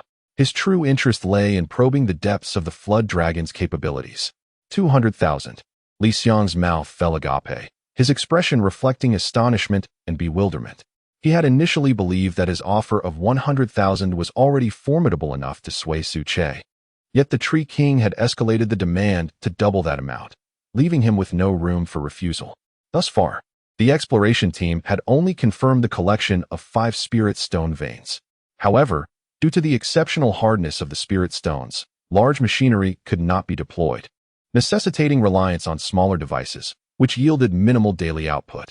Even the Special Investigation Bureau, after nearly a month of proximity, had managed to accumulate only 500,000 spirit stones in total, after deducting 30,000 for other expenses. Merely 200,000 remained to support the awakening practitioners across the nation, which indeed placed them in a precarious situation. Director, this sum is rather excessive. Could we possibly negotiate it down? Even a little would be beneficial, one of the Bureau members remarked, expressing their astonishment and discomfort at the enormity of the figure. Nevertheless, Li Xiang shook his head. From his vantage point, the resolution of the Flood Dragon issue was urgent and could not be postponed. As long as the ultimate weapon was not employed, he was willing to pay any price. With unwavering determination, he declared, "Very well, Lord Tree King. I agree to your terms. 200,000 spirit stones in exchange for your assistance in dealing with the dragon, to be delivered into your hands by the day after tomorrow at the latest." Upon hearing this, Su Che nodded in satisfaction and replied, "Agreed. You shall use the spirit spring as bait to lure the dragon near the Kunlun Mountains. As long as it remains within 100 kilometers of the mountains, I will take care of the rest." Once Li Xiang received this affirmative response, he promptly relayed the pertinent information back, then respectfully clasped his hands and said, "Lord Tree King, we shall return and prepare accordingly. Thank you for your assistance." Following this, the group began their journey back. Upon exiting the mountain range, they swiftly boarded a plane to reach the blockade line of Dongting Lake, using a first-tier spirit spring as bait to attract the dragon. Meanwhile, Su Che focused his mental energy to summon back the animal legion that had ventured out to cleanse the area, positioning them to guard the valley within and ensuring all preparations were meticulously in place for the impending battle with the dragon. The Kunlun Divine Palace. Starting tomorrow, let its name resound throughout the entirety of Huagua. The third update is presented. There were some delays due to review processes, resulting in a later update than anticipated. I hope for your understanding. Chapter 47. The Spiritual Fruits of Heaven and Earth. Half an hour later, accompanied by a resonant roar that echoed through the mountains and forests, Su Che was taken aback to find that the Tiger King was the first to return to the valley, followed closely by a formidable phalanx of tiger guards, exuding an overwhelming aura. After several days of fierce combat, the Tiger King was enveloped in a shroud of blood, radiating an aura that had reached its zenith, teetering on the brink of a breakthrough. With the slightest opportunity or moment of enlightenment, it could transcend once more, evolving into a transcendent life form. Indeed, transcendent beings are fundamentally distinct from ordinary creatures, belonging to entirely different realms. It is not merely a matter of accumulating resources. Intrinsic understanding is a crucial prerequisite, albeit rare. Indeed, the Tiger King's extraordinary bloodline would provide immense support if it were to ascend to the first tier, potentially emerging with new abilities, thus positioning it as a significant asset within the Divine Palace, perhaps even in its upper echelons. Su Che mused contentedly as he began to assess the future standing of the creatures before him. Shortly thereafter, 2 streaks of golden light sliced through the air as the Golden Eagle couple, resembling fighter jets in their glide, returned to the treetops, settling into their nest to sip the spiritual spring and rest. Subsequently, the animals returned one after another. The little fish, burdened by its weighty body, leaped from the valley stream, shimmering in the dim light, indicative of its further evolutionary progress. The great white and small white, leveraging their agile physiques, leapt from an 80-meter-high cliff, twisting gracefully through the air before landing firmly on the ground. The little deer, adorned in fiery red fur, appeared as if it were treading upon flames, meandered back leisurely, leaning against Su Che and eagerly requesting the spiritual spring. Upon observing the animals, it was evident that, following days of battle, each had experienced a slight enhancement in their essence. With continuous evolution, the bloodlines of these creatures were progressively refining, retracing ancestral traits and awakening new abilities. Among them, Su Che was most astonished by the golden giant python, Shaojin, originally around 20 meters in length. It had expanded further to 30 meters, its entire form resembling a small mountain, and its aura had ascended from mid-zero tier to the pinnacle of zero tier. The two bulges on its head subtly hinted at the emergence of horns. Is it preparing to transform into a horned dragon? Su Che pondered, perplexed by the dramatic changes in Xiao Jin over just 2 or 3 days. Not only had its cultivation made significant strides, but its bloodline had also undergone further enhancement. In Su Che's view, once Xiao Jin transcended to the first tier, it would manifest its abilities, shedding its ordinary nature to fully reveal the power of its bloodline. Lord Tree King, I am not entirely certain. According to your instructions, I was tasked with cleansing the region of animals. I vaguely recall consuming a fruit that tasted sweet, and then I transformed into this. In response to Su Che's inquiry, the golden python revealed everything without a hint of concealment. Fruits? What kind of fruits? Su Che pressed further. About 2 meters high, adorned with some leaves, and bearing 2 fruits. The red one was ripe at the time, exuding a delightful fragrance. So I consumed it directly, the golden python recounted in detail. Hearing such a description, Su Che murmured to himself, it must be the celestial spirit fruit. Based on the description, it resembles the Zhu fruit. In recent nights, while cultivating, Su Che often encountered inexplicable images in his mind, depicting various esoteric knowledge related to cultivation, which included different types of celestial spirit fruits, a legacy derived from his bloodline. To confirm his speculation, Su Che utilized his mental energy to penetrate the consciousness of the golden python. In the next moment, through the mental transmission, the golden python reflected the scene it had witnessed that day directly into Su Che's mind. Beside a rock, he saw a solitary patch devoid of any grass, save for a single slender plant reminiscent of grass, standing tall and vibrant, appearing quite out of place. Approximately 2 meters in height, it bore a dozen green leaves. And at its apex, 2 fruits hung, one red and one green, indicating only partial ripeness. Zhu fruit. Indeed it is, Su Che exclaimed with excitement. He hadn't anticipated that merely half a year after the influx of spiritual energy, such a celestial spirit fruit would emerge. The surrounding area was devoid of even the slightest hint of grass, a clear testament to the Zhu fruit's absorption of spiritual energy. According to the bloodline legacy, Su Che understood that the Zhu fruit was an exceptionally domineering celestial spirit fruit, containing immense fiery power, which could yield unimaginable benefits for the evolution of living beings. Although it had just been born, it held immeasurable advantages even for a first-tier extraordinary life form, let alone the zero-tier golden python. Most of its medicinal properties were sealed within the little golden python, slowly emanating and serving to enhance its body and promote bloodline evolution. It seemed that with the aid of the Zhu fruit, the little golden would likely surpass even the Tiger King and swiftly break through to the first tier. With that thought, Su Che manifested a first-tier spiritual spring for the little golden to consume in large quantities, striving for an early breakthrough. Chapter 48. Transformation of the valley. As night descended, tranquility enveloped the entire valley. The animals returned, behaving with remarkable calmness rather than raucousness. Each took their respective first-tier spiritual spring and settled in their resting areas, diligently cultivating their abilities. However, upon learning about the emergence of the celestial spirit fruit, Su Che could no longer contain his excitement. He unleashed his mental prowess, extending it from the heart of the valley to stretch over 100 miles into the surrounding area, tirelessly searching for the hidden spiritual fruits. After 10 minutes of relentless pursuit, fortune favored the diligent, as he indeed discovered the growing celestial spirit fruit. Simultaneously, he spotted the crimson fruit encountered by the little golden creature. Without hesitation, Su Che commanded the roots to burst forth from the earth, splitting into 6. And with a resounding force, they spread outward.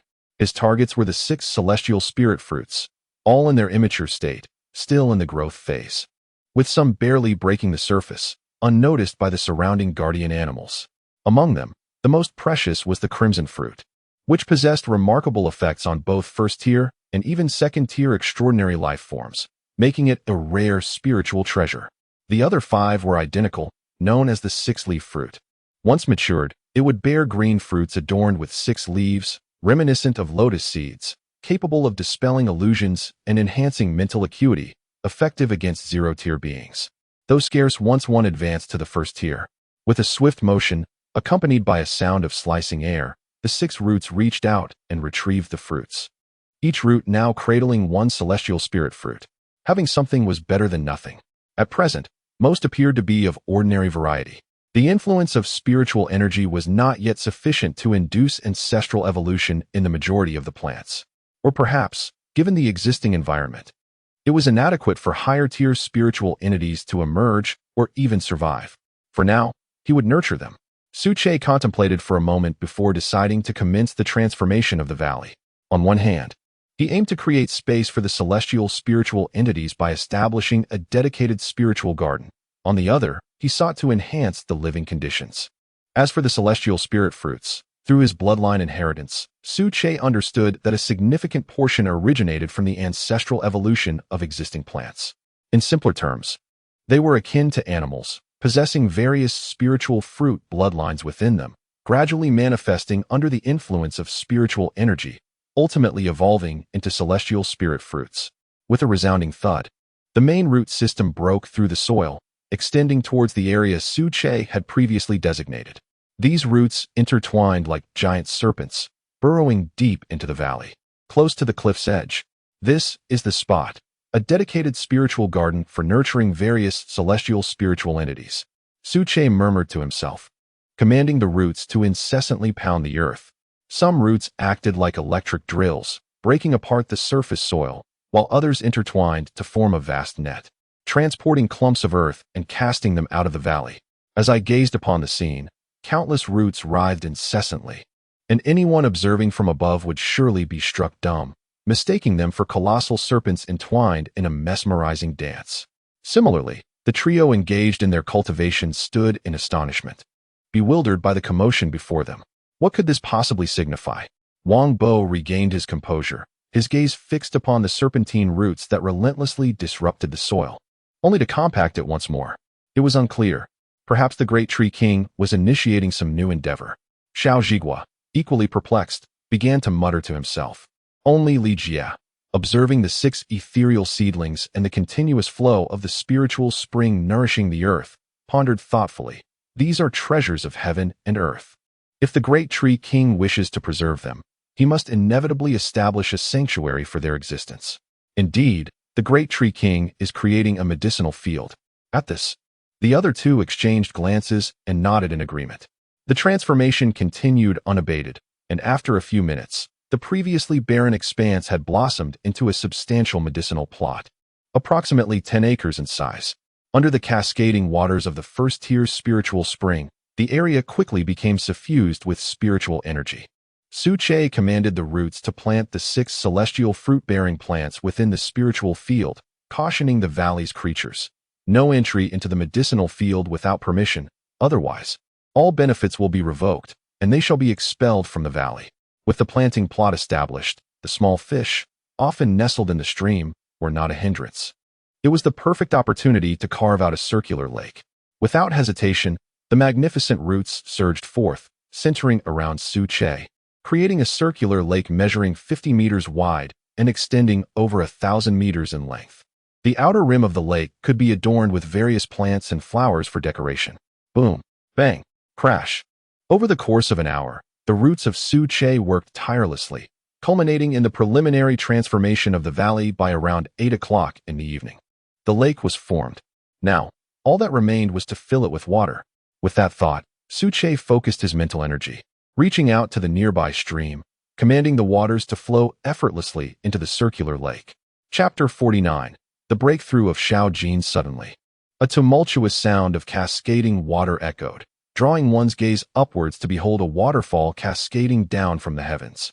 Bathed in the moonlight, it shimmered with a silvery glow, illuminating half the horizon, reminiscent of a celestial waterfall accompanied by a continuous roar. My goodness, the prowess of Lord Tree King surpasses our wildest imaginations. To manipulate objects from afar or control an entire stream, what monumental mental fortitude must that require? As described in novels, one must be a preternatural being to achieve such feats. Wang Bo's eyes widened, his astonishment spilling forth in murmurs. His thought process was distinctly unique, often eliciting exasperated eye rolls from others with his comments. Indeed, Li Jie responded, his expression devoid of words. Preternatural? Have you been reading too many novels? Given Lord Tree King's capabilities, even 10 preternatural beings combined would pale in comparison to his single hand. They are simply not comparable. Xiao Zhigua, standing nearby, nodded in agreement. Having grown accustomed to Wang Bo's occasional outbursts over the years, he chose to remain silent, captivated by the spectacle before him. 3 minutes later, the waterfall vanished entirely, with half of the stream's water redirected into a circular lake. Accompanying this transfer were small fish and shrimp, completing a biological chain. Due to the substantial size of the fish, Su Che had deliberately excavated the circular lake to a considerable depth, an average of 15 meters, roughly equivalent to 6 stories. At its deepest point, the center plunged to around 20 meters, ample enough to accommodate them. Subsequently, to ensure the quality of the water, Su Che manipulated branches that secreted a copious amount of zero-tier spiritual spring, which flowed directly into the circular lake. The once crystalline waters gradually took on an emerald hue. In a fleeting moment, the dense spiritual energy enveloped the lake's surface, and within mere minutes, it began to vaporize, rising in wisps of white mist, rendering the entire environment ethereal and mysterious. Little fish, come forth. The circular lake is well suited for your residence. Su Che communicated telepathically, and upon his words, a fish leapt, its 4-meter-long body plunging into the lake, creating a flurry of waves. Thrilled by the expansive space of the circular lake, the fish swam exuberantly, expressing gratitude to Su Che. Thank you, Lord Tree King. This place is vast and far more comfortable than before. At that moment, lying nearby in meditation, Xiao Jin radiated a brilliant golden light, its aura surging uncontrollably as if boundless, shattering the shackles of 0 tier and ascending to the 1st tier. A torrent of overwhelming power raged within it, simultaneously inflicting damage while nourishing its meridians, enhancing its physical strength. Boom, rumble. Suddenly, the sky darkened ominously, and within mere seconds, ominous clouds swiftly enveloped the atmosphere. Upon closer inspection, faint flashes of lightning could be discerned within the clouds, accompanied by a resounding rumble. Could it be? Wang Bo gazed at the increasingly heavy clouds, astonished as he remarked, Little Jean has just broken through to the 1st tier, and now it is facing the thunder tribulation? It feels like something out of a myth. Meanwhile, Su Che also took notice, but through the lens of his mental acuity. He observed more intricately. Although Little Jean possessed an extraordinary bloodline, it should not yet be ready to face tribulation upon merely entering the realm of extraordinary life forms. It was likely just a warning. Should it continue to break through next time, the thunder tribulation would no longer be a mere prelude, but would descend directly, leaving no time for reaction. Indeed, 1 minute later, the dark clouds gradually dispersed, and the latent lightning within vanished simultaneously. Little Jean ascended gracefully, its nearly 30-meter-long golden body stretching majestically in the air, exuding an imposing aura. The bulge atop its head burst forth at the moment of its breakthrough, revealing a horn as long as half a finger. With a mighty roar, Little Jean hovered in the sky, familiarizing itself with its new form. After a moment, it let out a resounding cry that echoed throughout the vicinity, carried by the air far and wide. As we conclude this 3rd installment, I wonder if our esteemed readers have found it to their satisfaction. We shall reconvene tomorrow. Today, I invite you to leave a review. And if you could kindly provide a suggestion alongside a 5-star rating, it would be greatly appreciated.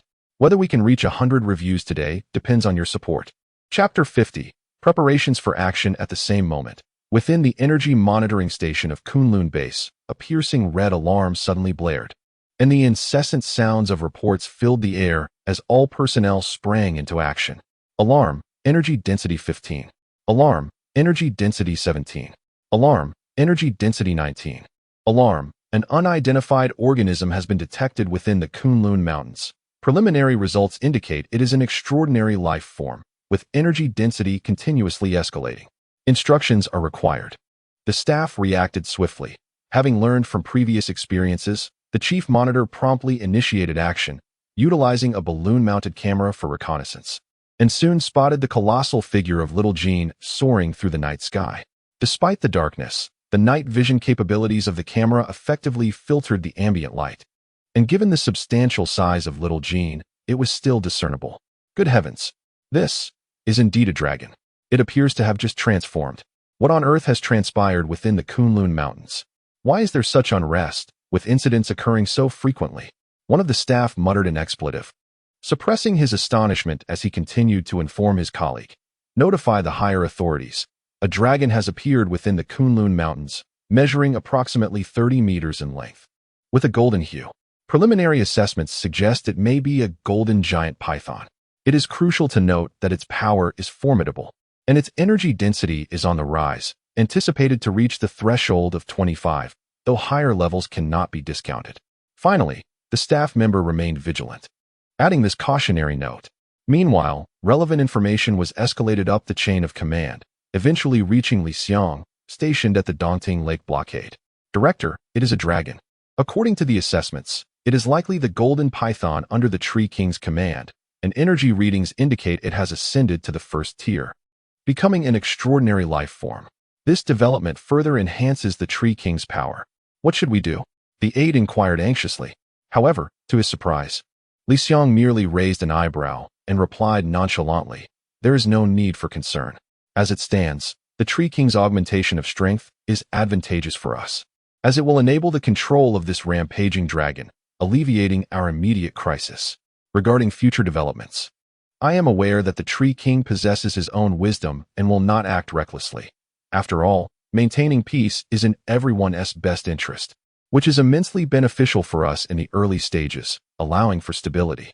Even if the Tree King's power grows, we would not be able to impede it, nor would it engage in random incursions.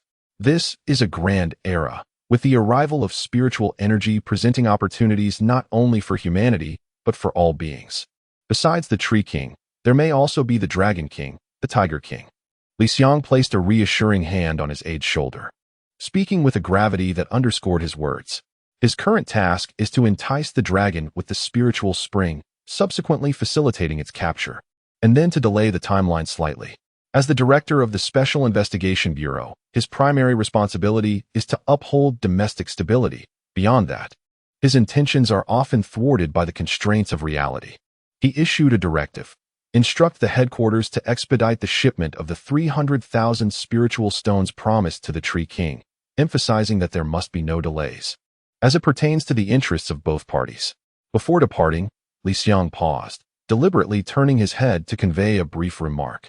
He then stepped through the tent's entrance, donned a raincoat, and leaned against the perimeter fence, surveying the situation within Daunting Lake.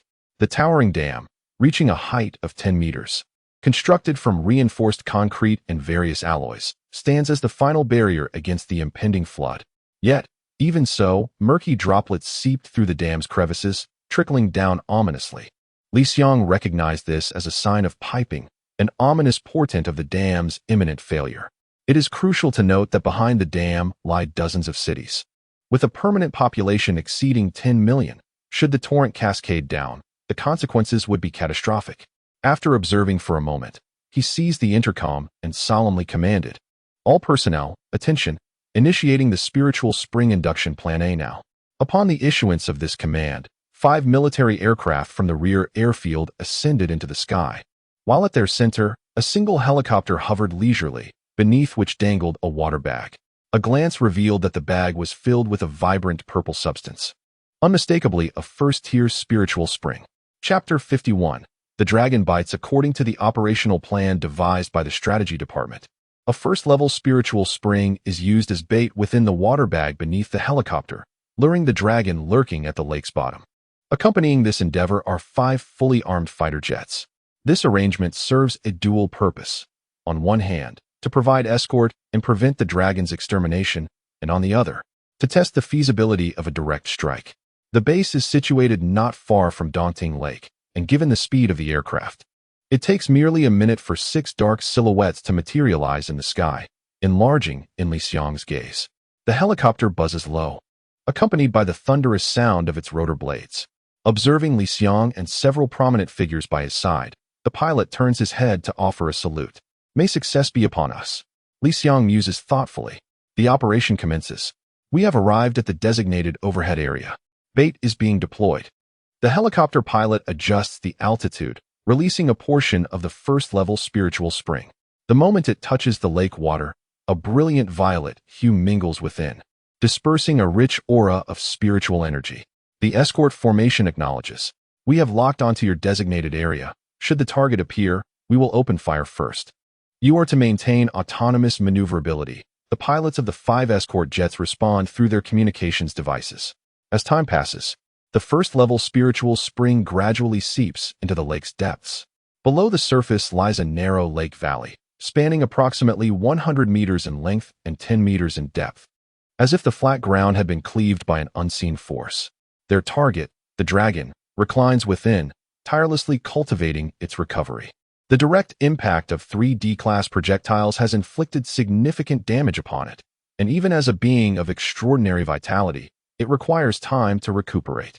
Indeed, the myriad of wounds, both large and small, is healing under the influence of the spiritual energy, leaving behind scars of varying depths, a rather alarming sight. Upon sensing the pure first-level spiritual spring, the dragon awakens instantly, its lantern-sized pupils fixating on the lake's surface, flickering with a hint of trepidation.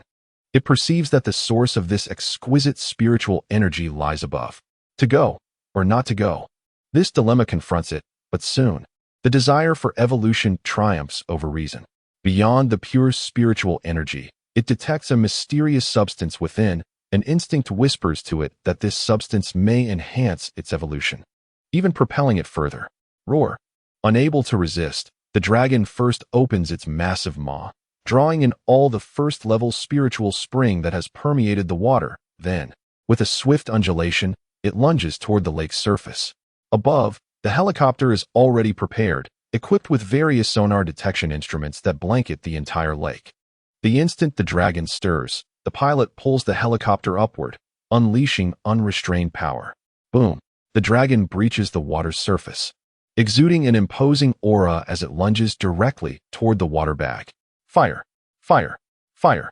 In a flash, 5 escort fighter jets plunged downwards, their underwing demunitions falling under the pilot's command, aimed directly at the dragon. However, having suffered a setback previously, the dragon was well prepared for these rounded projectiles. It swiftly swept its tail, unleashing a torrent that formed a wall of water, detonating the incoming demunitions midair. Witnessing this spectacle, the fighter pilot quickly reported back. The mission to eliminate has failed. Proceed with the designated route, executing the decoy plan. Our forces will harass from the flanks to prevent a sudden strike from the dragon. As the words left his lips, a helicopter towing a first-tier spiritual spring ascended into the sky. Meanwhile, the dragon was oblivious to everything else, driven by an insatiable desire for the mysterious substance. It pursued the rounded object with fervor, trailing closely behind the helicopter. If one were to gaze skyward at that moment, they would see a helicopter soaring ahead, relentlessly pursued by a jet-black dragon, intermittently emitting fierce roars. Though the creature had transcended to a first-tier life form, its speed in flight was still not particularly swift compared to the helicopter. However, the distractions from the 5 fighter jets caused it to frequently halt to execute evasive maneuvers.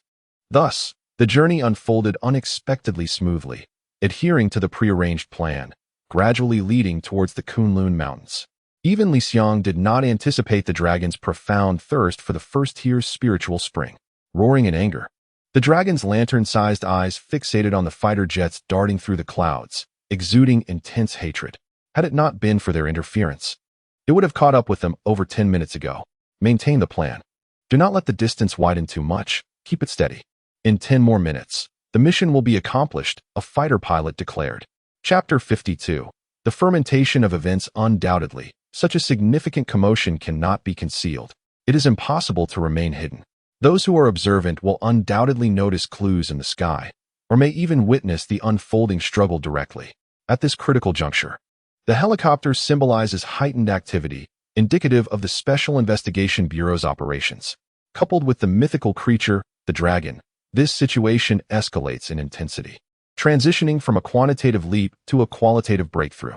Soon, as the helicopter approached the Kunlun Mountains, a video surfaced online, accompanied by the headline, "The Dragon Emerges," pursuing the helicopter, with fighter jets providing escort.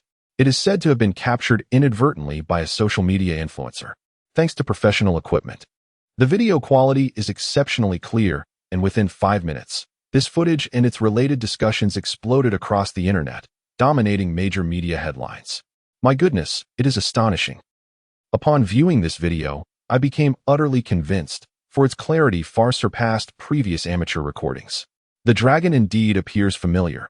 What precisely is the Special Investigation Bureau planning? Are they attempting to capture a dragon? I recalled that this black dragon is the one from Daunting Lake, rumored to have transcended into a formidable life form, wreaking havoc with torrential rains. Hey, do you know what the Special Investigation Bureau intends to do? I inquired. Not only are helicopters deployed, but there seem to be fighter jets as well, according to the sounds in the video. Is there any need for speculation? They undoubtedly aim to eliminate it. My home is near Daunting Lake, and you cannot fathom how terrifying that black dragon is. With the relentless rain, I fear the dam may soon be overwhelmed. Eliminate it. Without question.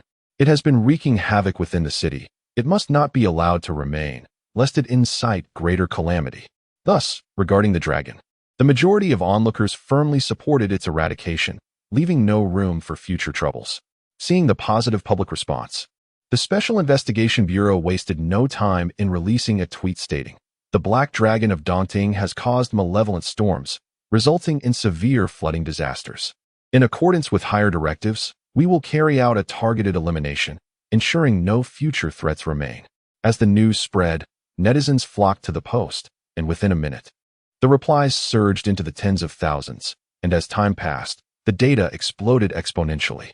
After all, the torrential rains in Daunting Lake have far-reaching implications, naturally drawing attention. I am Xiao Wang from the Dual Platform, and according to my team's investigations, the Special Investigation Bureau intends to lure the dragon near the Kunlun Mountains, where they likely have set a trap, preparing to strike decisively. At this moment, I am aboard a private helicopter, speeding towards the vicinity of the Kunlun Mountains. Xiao Wang will continue to provide you with the latest frontline updates, so please do not miss out. This is a female streamer, to be precise, a quick-witted broadcaster. Upon encountering news online, she promptly responded by hiring a private helicopter to soar directly towards the Kunlun Mountains, believing it to be a trending hotspot that could elevate her status. It soon proved to be a fortuitous decision, as the commencement of her live broadcast attracted an astonishing influx of viewers. The number of online spectators in the upper right corner soared from thousands to unprecedented heights, 5,000 within a minute, 15,000 in 5, and 50,000 in 10. Incredible. Streamer, you have accomplished what I have long aspired to do. Truly impressive. Here they come. I heard there is a live broadcast happening here. Is it as exhilarating as it sounds? It seems extraordinary talents are emerging everywhere. Wait, why is it a female streamer? What is wrong with that? A female streamer can equally bring us live content, and for that reason alone, I shall tip her. In the next instant, a barrage of 10 rocket gifts cascaded across the screen, astonishing everyone. Wow, a big shot. A wild magnate has been discovered. That is $100,000. Are you not excessively wealthy, dear benefactor? Do you need any trinkets? Allow me to hang one. Oh, benefactor, I wish to be your loyal follower. The female streamer was equally taken aback. She had never anticipated such a generous patron. Gratefully, she addressed the camera, saying, "Thank you, Master Yun, for the rockets. I am immensely grateful, and the only way I can repay you is by hastening to the Kunlun Mountains to provide everyone with live coverage." Meanwhile, after a final 10-minute contest, the helicopter finally reached the perimeter of the Kunlun Mountains, pursued relentlessly by the dragon. However, just as it prepared to advance, an instinctive unease began to brew within it, as if sensing an impending threat ahead. "Lord Tree King, we've arrived.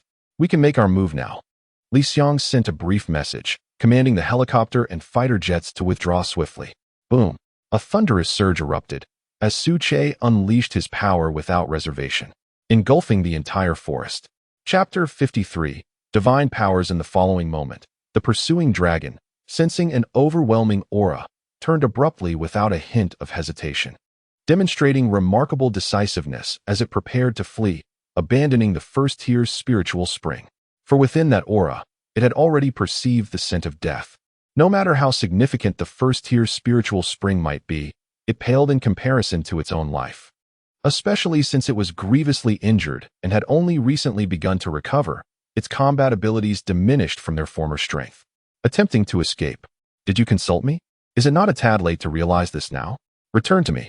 A faint voice resonated, and soon after, the ground erupted as colossal roots burst forth, tearing apart an area the size of a football field, scattering earth in all directions. Whoosh, whoosh, whoosh. The sound of air being cleaved echoed continuously as each root, resembling a giant serpent with a gaping maw, lunged towards the airborne dragon. The dragon, caught off guard, found itself ensnared tightly. Roar. Seeing its predicament, the dragon halted midair, unleashing a frosty beam from its mouth that swiftly enveloped the roots binding it, allowing it to break free. Nevertheless, the dragon's current condition was far from favorable, for it was not just a single root that it faced, but an innumerable multitude. We are both extraordinary beings. O entity of the mountains, do you truly wish to engage in mutual destruction? If you spare me today, I shall repay the favor in the future. The dragon darted about in the air, attempting to communicate telepathically with Su Che, seeking the support of its kin.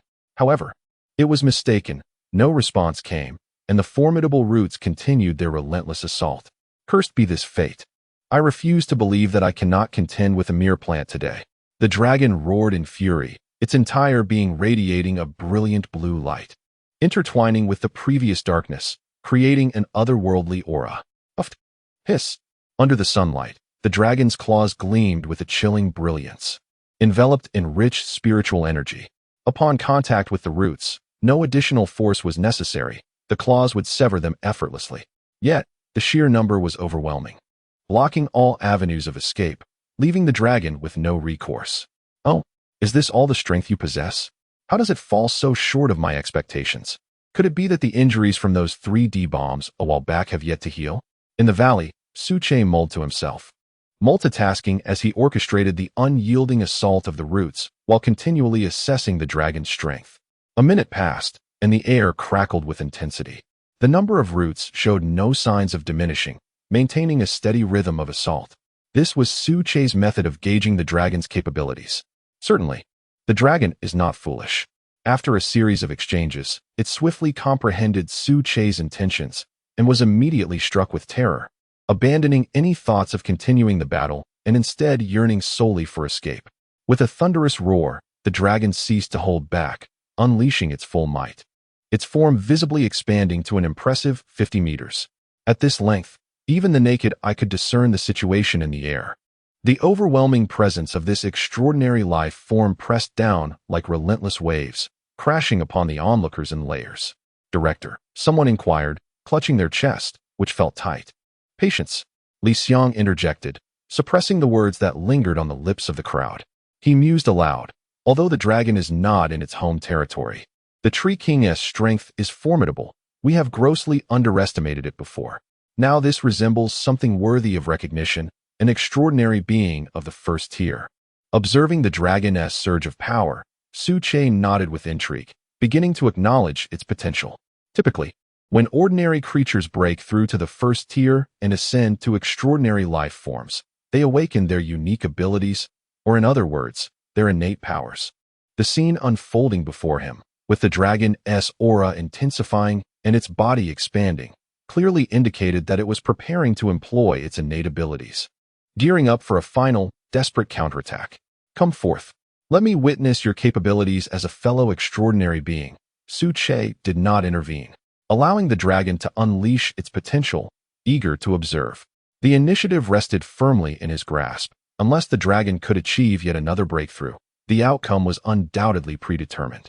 Chapter 54. The Water Tornado Director. Why has the Tree King ceased his assault?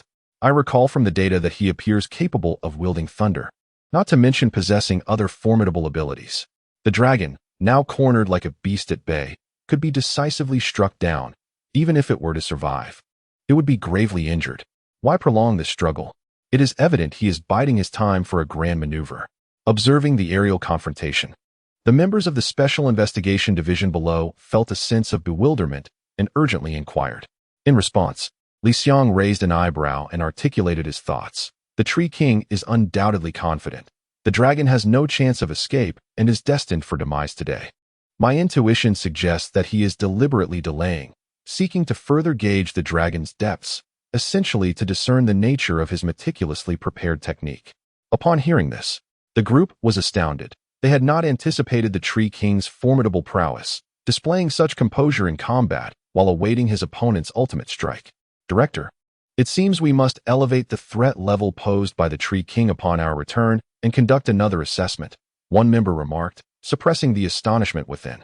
At that moment, a private helicopter appeared, its striking orange exterior gleaming against the sky, transporting the renowned streamer Xiao Wang from the dual platform.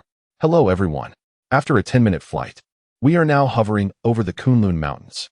Witness this epic clash between mythological beasts, soon to unfold before your eyes. The female host addressed the camera, swiftly instructing her technician to focus remotely, directing the lens towards the battling dragon. In the next instant, the screen was inundated with countless comments. Wow, it's real. Host, you're amazing. I'd rather face the wall than miss your stream. What is happening? Why has everything in the sky come to a halt? Can someone explain? I'm lost. Can anyone elucidate what those roots are? The times have changed too swiftly. This old man can hardly comprehend. Indeed, why are there so many roots?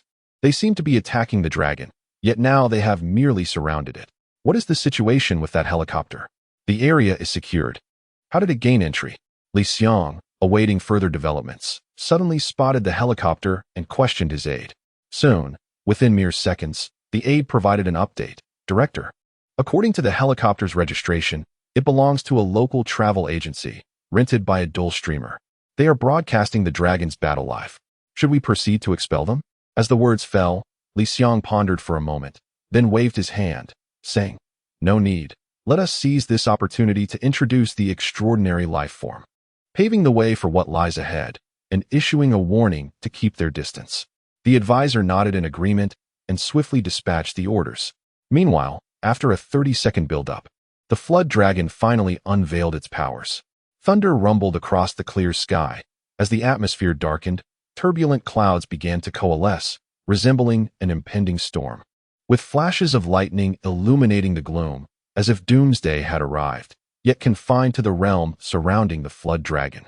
Drops of water materialized in the air, and as time passed, they cascaded downwards, growing increasingly violent to the naked eye. Ultimately, each droplet swelled to the size of a fist, crashing to the ground and creating craters of varying sizes. The flood dragon roared, its body glowing fiercely as spiritual energy surged wildly.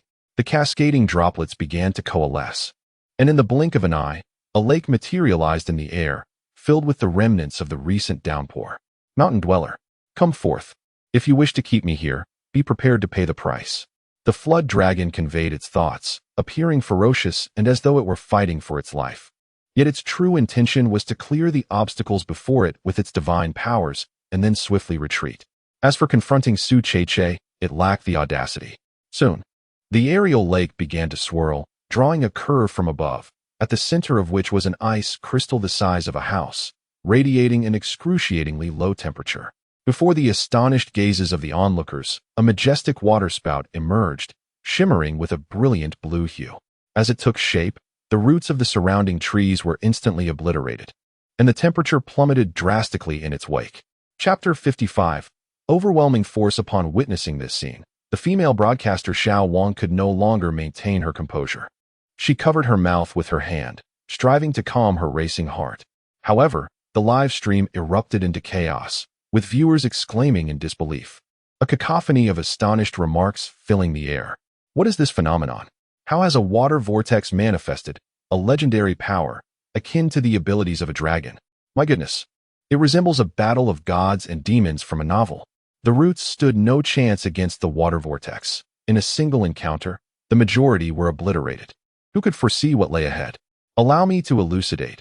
Upon entering the first tier and crossing into the realm of extraordinary beings, one awakens their unique divine abilities. This water vortex must be the manifestation of the dragon's prowess. Esteemed master, thank you for enlightening us. The water vortex continued its rampage, swelling further under the torrential rain, seemingly poised to sweep away all surrounding roots. The ice crystal at its core took on an even deeper hue of blue, emanating a chilling temperature. Crack, crack. The space at the center appeared to be under immense strain, emitting a chilling, brittle sound. Should someone measure the temperature at the core with a thermometer, they would discover that the temperature near the ice crystal had plummeted to a staggering -50 degrees. And it continued to drop. What does -50 degrees signify? In terms of absolute zero, it has already reached 1/6 of that temperature. At such frigid conditions, any living organism that draws near would have its cells instantaneously frozen, leading to certain demise. Within 5 seconds, the water vortex had eradicated all the roots. The dragon felt a surge of elation. Just as it prepared to flee and seek revenge upon its breakthrough, the tranquil voice of Su Che resonated. This time not conveyed through thought, but spoken aloud, echoing in the ears of all present. Wishing to depart? If this is all the ability you possess, then I suggest you remain. I could use some fertilizer for growth. Mere divine abilities, a triviality. I shall dispel them with ease. As his words faded, countless roots surged forth from the ground, unlike before. This was the primary root, which, in terms of hardness, surpassed the lateral roots by at least threefold, if not more. Thus, the primary roots intertwined, transforming into an enormous, formidable cage, ascending towards the dragon, seemingly intent on binding it. Simultaneously, the dark clouds thickened, pulsating with violet lightning. Violet thunder, descend. Before the dragon could react, a bolt of violet lightning, as thick as a barrel and radiating a terrifying force, struck down directly at the water vortex, its target being the ice crystal at the center.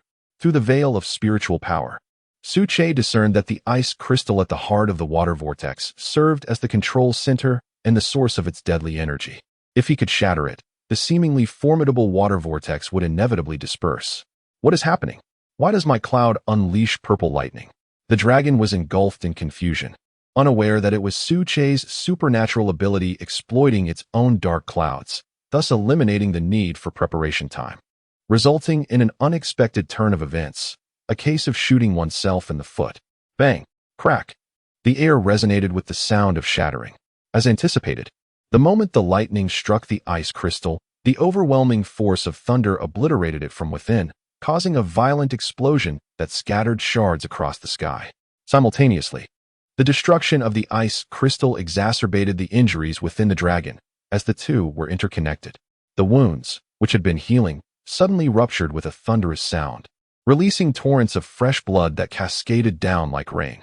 In the next instant, a colossal cage formed by the roots of the main tree enveloped the dragon securely. Roar!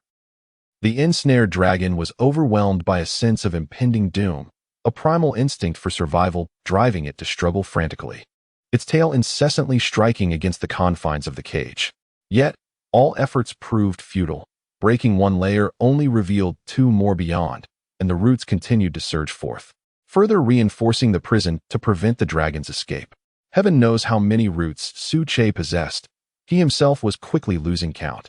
Die, Su Che murmured, ultimately arriving at his final verdict. Boom!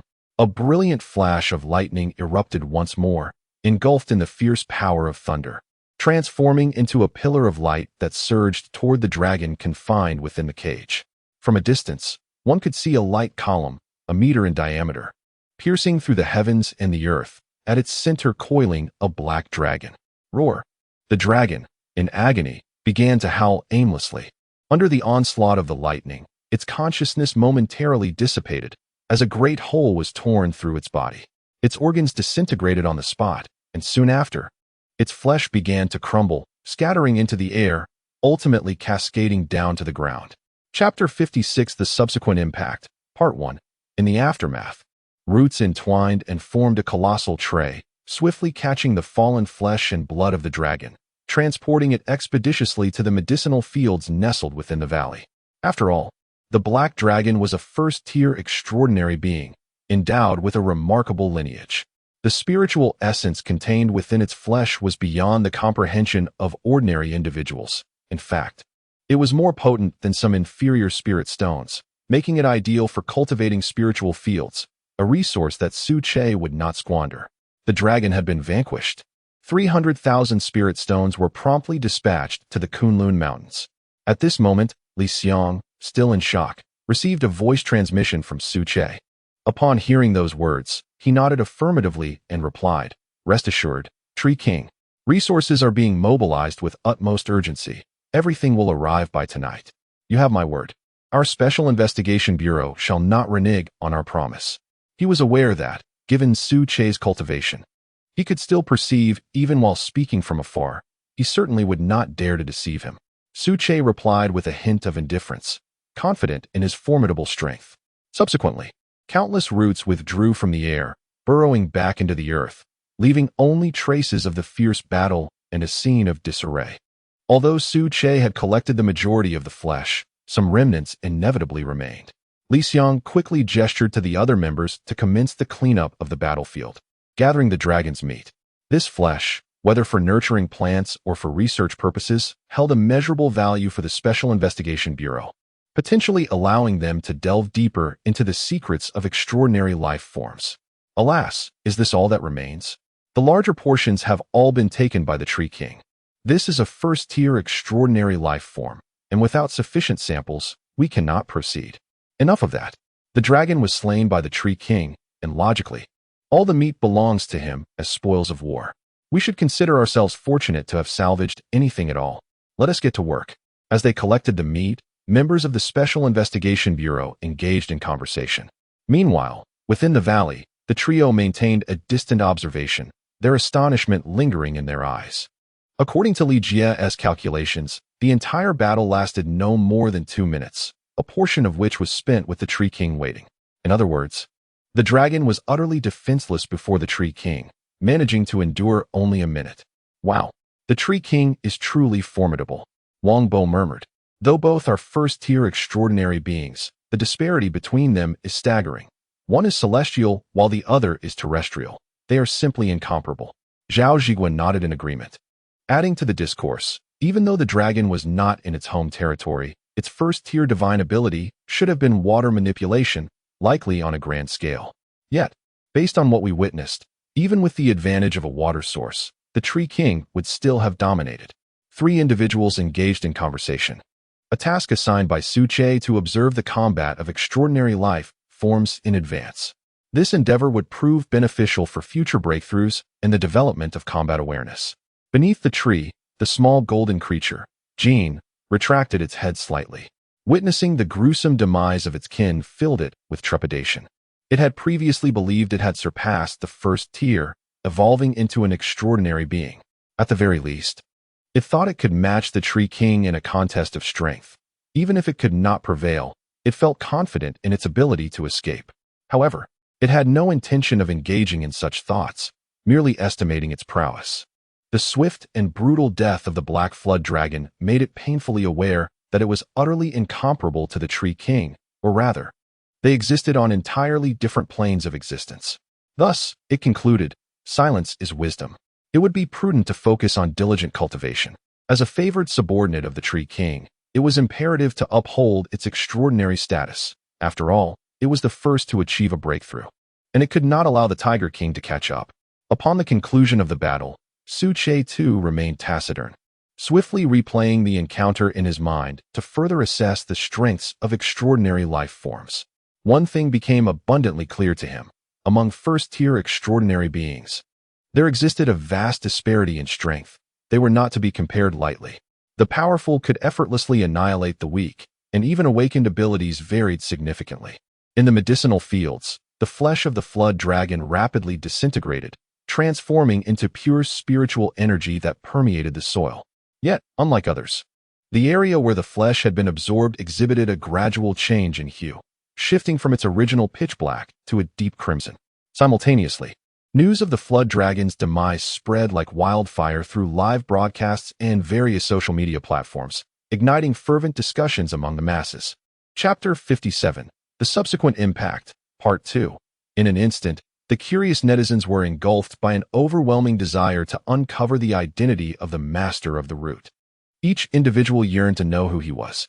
After all, judging by the live-streamed battle, although the Black Flood Dragon was formidable, it appeared utterly insignificant before the master of the root, akin to a mere infant being toyed with. The search commenced. Who is the master of the root? A generous bounty was offered. Who is the individual responsible for vanquishing the Black Flood Dragon? The Shengshi group pledged a staggering 50 million RMB to find out. Shockingly, the Kunlun Mountains were sealed off. Did the master of the root reside within the mountains? Had the Special Investigation Bureau cordoned off the area for him? Queries arose. The Black Flood Dragon was a first-tier extraordinary life form, boasting immense strength, capable of withstanding 3D-class projectiles without succumbing. Yet, the Master of the Root had decisively crushed the Black Flood Dragon. Just how powerful was he? Such posts proliferated across various social media platforms. On Weibo alone, 9 out of the top 10 trending topics revolved around the Master of the Root. A casual click into any of these threads revealed replies numbering in the tens of thousands, with some even surpassing 100,000. Simultaneously, within the conference room of the Kunlun Mountains base, a remote meeting was underway, presided over by the Special Investigation Bureau Director, Li Xiang. The meeting's purpose was to address the events surrounding the dragon incident. The live-streamed footage of the battle had already circulated widely, amassing view counts exceeding 10 million, a staggering figure that demanded a reasonable explanation from the Bureau. Director, do we truly intend to make a public announcement? After all, the Root King is an extraordinary life form and not part of the human race. Indeed, if we were to disclose the identity of the Master of the Root, and he is not affiliated with the Bureau, the consequences would be unimaginable. Director, this matter requires careful consideration. It is of great significance and must not be taken lightly, as it affects the confidence of many. As the meeting commenced, members of the Special Investigation Bureau voiced their opinions. Li Xiang remained calm in his seat, listening intently to each analysis. After absorbing their insights, he stood and spoke deliberately. As for the existence of the Root King, we shall refrain from public disclosure for the time being. Otherwise, we may incite considerable chaos. We will instead refer to it as the Kunlun Divine Palace. The rationale will be attributed to the official partners of the Special Investigation Bureau, and we trust that the esteemed Root King will not pursue the matter further. At this critical juncture, we cannot afford any negligence. We must maintain order and stability. After a month of extensive development of the spiritual springs, we shall have the opportunity to confront extraordinary life forms face to face. As his words concluded, the staff present swiftly transcribed Li Xiang's statements and disseminated them through the official media of the Special Investigation Bureau, coordinating with media outlets for a substantial release of resources, ensuring that everyone would receive the information promptly. Special Investigation Bureau. Headline: The Master Behind the Root. An account of the entire sequence of events leading to the demise of the Black Flood Dragon and the specific reasons therein. In accordance with higher directives, to prevent unnecessary panic and turmoil, the authorities have officially announced the identity of the Master of the Tree Roots. He is the Lord of the Kunlun Divine Palace, an extraordinary being and a partner of the Special Investigation Bureau. The recent slaying of the dragon was indeed at the invitation of the Bureau, enabling the Palace Lord to take action. As for the dragon, since its inception, it has wreaked havoc near the Dongping marshes, causing disastrous storms, which justified its extermination. Within a minute of the announcement, a multitude of responses poured in. Wow, Kunlun Divine Palace. What a powerful name. I absolutely adore it. It turns out that our official Special Investigation Bureau also has members who have broken through to the first tier, stepping into the realm of extraordinary beings. Truly impressive. Incredible. The Palace Lord sounds formidable. No one should stop me. I must seek a master in the Kunlun Mountains. The official declaration is indeed lethal. Now, those bounty posts from various corporate groups will surely be retracted since it concerns a partner of the authorities. Without further ado, tomorrow marks the commencement of the Dao Palace Academy. I must continue my cultivation to pass the review as soon as possible. Within the valley, Su Che manipulated the branches while incessantly checking his phone, indifferent to the intimidating announcements from the Special Investigation Bureau regarding their collaborative efforts, as they bore little consequence. It is precisely for this reason that the name of Kunlun Divine Palace began to circulate throughout Huagua, gaining immense notoriety and reaching unprecedented heights. This outcome was precisely what Su Che had desired from the outset and is also a crucial part of his future plans. Subsequently, his mental energy quietly dispersed, and Su Che observed dozens of helicopters approaching the valley, carrying long sacks containing an exceptionally pure essence of spiritual energy. Those were the 300,000 spiritual stones promised by the Special Investigation Bureau. Chapter 58. Insights from the Tree King. At the entrance of the valley, Li Xiang, clad in military attire, was the first to descend from the helicopter, approaching Su Che with a respectful demeanor. Tree King, all 300,000 spirit stones are here. You may count them to ensure there are no discrepancies. Upon hearing this, the roots surged forward, enveloping the entire sum of spirit stones and drawing them into the soil beneath. Suche responded indifferently, no matter. These are the first tier and zero-tier spirit springs you require. Please collect them accordingly. As his words settled, 10 branches stretched forth, directing their essence into the massive container beneath the helicopter, releasing an invigorating aroma of spiritual energy that stirred the senses. 3 minutes later, the exchange of spirit springs was complete. Li Xiang bowed slightly, wearing a polite smile. Thank you, Tree King. I hope we can continue our exchanges in the future. Suche replied, as long as there are spirit stones, all discussions are feasible. However, next time the ratio will be different, so you may want to prepare more. At this juncture, Li Xiang paused, his expression shifting from joy to one of distress. What? The ratio must increase again? This implied a further escalation in the spirit stone requirements. Tree King, must the ratio truly be raised yet again? Li Xiang turned, his voice tinged with despair, implying that Suche should refrain from increasing the ratio. Unmoved, Suche continued calmly, of course, I will not disadvantage you. Next time, aside from spirit springs, I will permit the exchange of some celestial fruits, which I believe you will find more intriguing. What? Celestial fruits? Li Xiang was somewhat perplexed, though it was understandable. The Kunlun Mountains, as the source of spiritual energy, had only sporadically yielded a few low-tier specimens until now. In other regions, such fruits were virtually non-existent. Even if they did emerge, they would likely be too nascent for the Special Investigation Bureau to take notice. Celestial fruits. As the name suggests, its meaning is explicit. Surely, members of your Special Investigation Bureau comprehend this without my needing to elaborate further. Suche continued, then plucked a 6-leaf fruit, tossing it into Li Xiang's hands. Take this back for analysis. If it meets your approval, prepare more spirit stones for the next exchange. Li Jie, see them off. With that, the trio rose. Li Jie taking the lead as he approached Li Xiang, extending his right hand in a gesture of courtesy. Director Li, please proceed. The Tree King has already stated that celestial fruits can be exchanged. You will not be at a loss.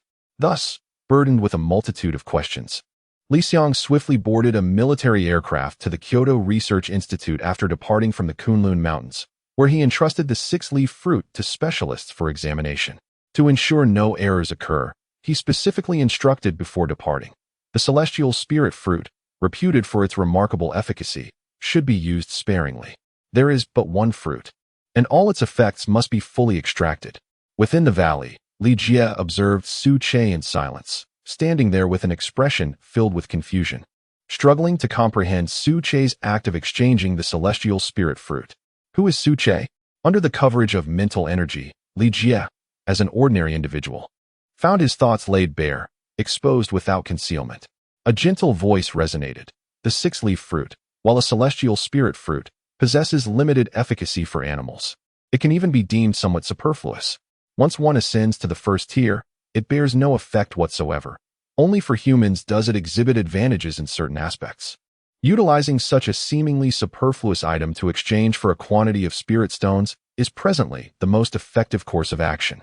As long as one possesses their own cultivation, there is nothing to fear from others. As for you, there is no need to worry about the celestial spirit fruit. Over time, the concentration of spiritual energy will increase. And within the Kunlun Mountains, more will be born.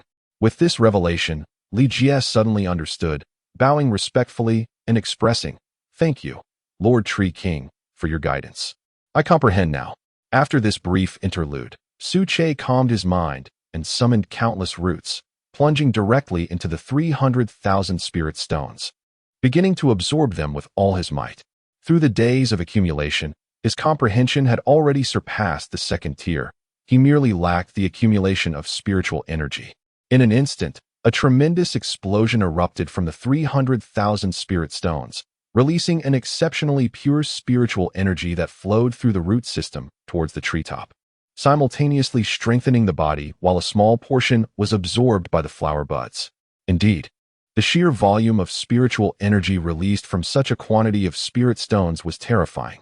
Merely that which emerged from the soil enveloped the entire valley in swirling white mist, initiating the phenomenon of spiritual energy liquefaction, with droplets even coalescing to form within the circular lake. Chapter 59. The piling of spirit stones, a bold breakthrough immediately, the trio settled cross-legged, immersing themselves in a state of focused cultivation. They understood that this rich, liquefied spiritual energy presented a rare opportunity for awakening and enlightenment. Typically, they would have only a slim chance of successfully awakening, yet in this environment, the probability was at least doubled, significantly enhancing their likelihood of success. Simultaneously, the creatures within the valley inhaled the dense spiritual energy, exhibiting remarkable intelligence as a result of their heightened mental faculties. As evolved beings, they recognized the preciousness of liquefied spiritual energy and wasted not a single drop. It is noteworthy that this brief period of absorption equated to several days of their usual cultivation, akin to activating a turbocharger, a veritable act of cheating. On the other side, the magnificent spiritual energy coursed through Su Che's body, which he adeptly directed throughout his being, nourishing every cell to maximize absorption in preparation for a breakthrough. His stature surged once more, escalating from 1 meter to 5, then 10, 25 meters, ultimately reaching an astonishing height of 120 meters. The frenetic ascent slowed only slightly, yet continued to rise gradually, with his towering crown expanding outward, casting a verdant shadow that descended like a cloud from the heavens, stretching 30 meters on either side to a terrifying length of 70 meters, blocking the sunlight entirely. What once appeared as a stout trunk now expanded sideward from 7 meters to 10, encircled by 10 adult men who could not encompass it, transforming into a behemoth. Below, the roots thrived wildly in response to the spiritual energy, the primary root system penetrating deeper into the earth, constantly surpassing its previous depth, drawing the requisite spiritual energy from the soil, while the lateral roots incessantly branched out. In mere moments, hundreds, if not thousands, of roots re-established themselves, writhing within the earth like a colossal serpent, intertwining. Should anyone be fortunate enough to witness this spectacle, they would surely be struck dumb with terror, exclaiming that a monster had arrived. Budding flowers, the size of a fist, visibly grew larger, almost changing by the minute, exuding a rich fragrance that wafted through the valley. Various small animals were drawn in, while swarms of bees danced busily upon the trunk, tirelessly toiling. In less than 10 minutes, the entire bud began to wither, as though it had completed its journey, revealing a fruit of deep purple adorned with emerald green edges within. Crack! The space beside the fruit intermittently flickered with purple light, accompanied by the rumbling of thunder, resonating with a deep, muffled sound, indicative of the pure energy contained within, manifesting outwardly. At this moment, the fruit measured half the size of a fist, still in its growth phase, yet immense quantities of spiritual energy surged from the roots, directly flooding into the fruit, further stimulating its development. Still, it was not enough. One must continue to take the next step. Su Che murmured to himself. At present, he found himself precariously perched at the threshold of the first-tier pinnacle, unable to ascend further or descend. Although he had gained comprehension of the realm, the power infused within the spiritual energy remained insufficient. It was only at this moment that he recognized the utility of high-grade spirit stones. They served as the key to breaking through the threshold. With the 30,000 spirit stones procured by the Special Investigation Bureau of Huagua, one would assume the quantity would suffice, given its vast number. Yet, in reality, it fell just short. The issue lay with the quality. Only higher-grade spirit stones could provide the necessary energy to facilitate a breakthrough. A deep rumble resonated from beneath, the sound of roots devouring the spirit stone veins within the soil. In an instant, upon their unearthing, high-grade spiritual energy surged into Su Che's body, enveloping him in a sense of lightness, transporting him into an ethereal state. The original barrier of the second tier shattered resoundingly. Thus, Su Che succeeded in breaking through, transcending into a second-tier extraordinary life form. Correspondingly, his entire physique remained a striking shade of purple, yet it deepened further, exuding a fierce aura, the essence of a second-tier extraordinary being. Viewed from afar, he appeared to lean towards a shadowy hue. His stature expanded, reaching a remarkable height of 130 meters, akin to a towering edifice, with his crown soaring into the clouds, peering over the valley, standing as a singular giant amidst his surroundings.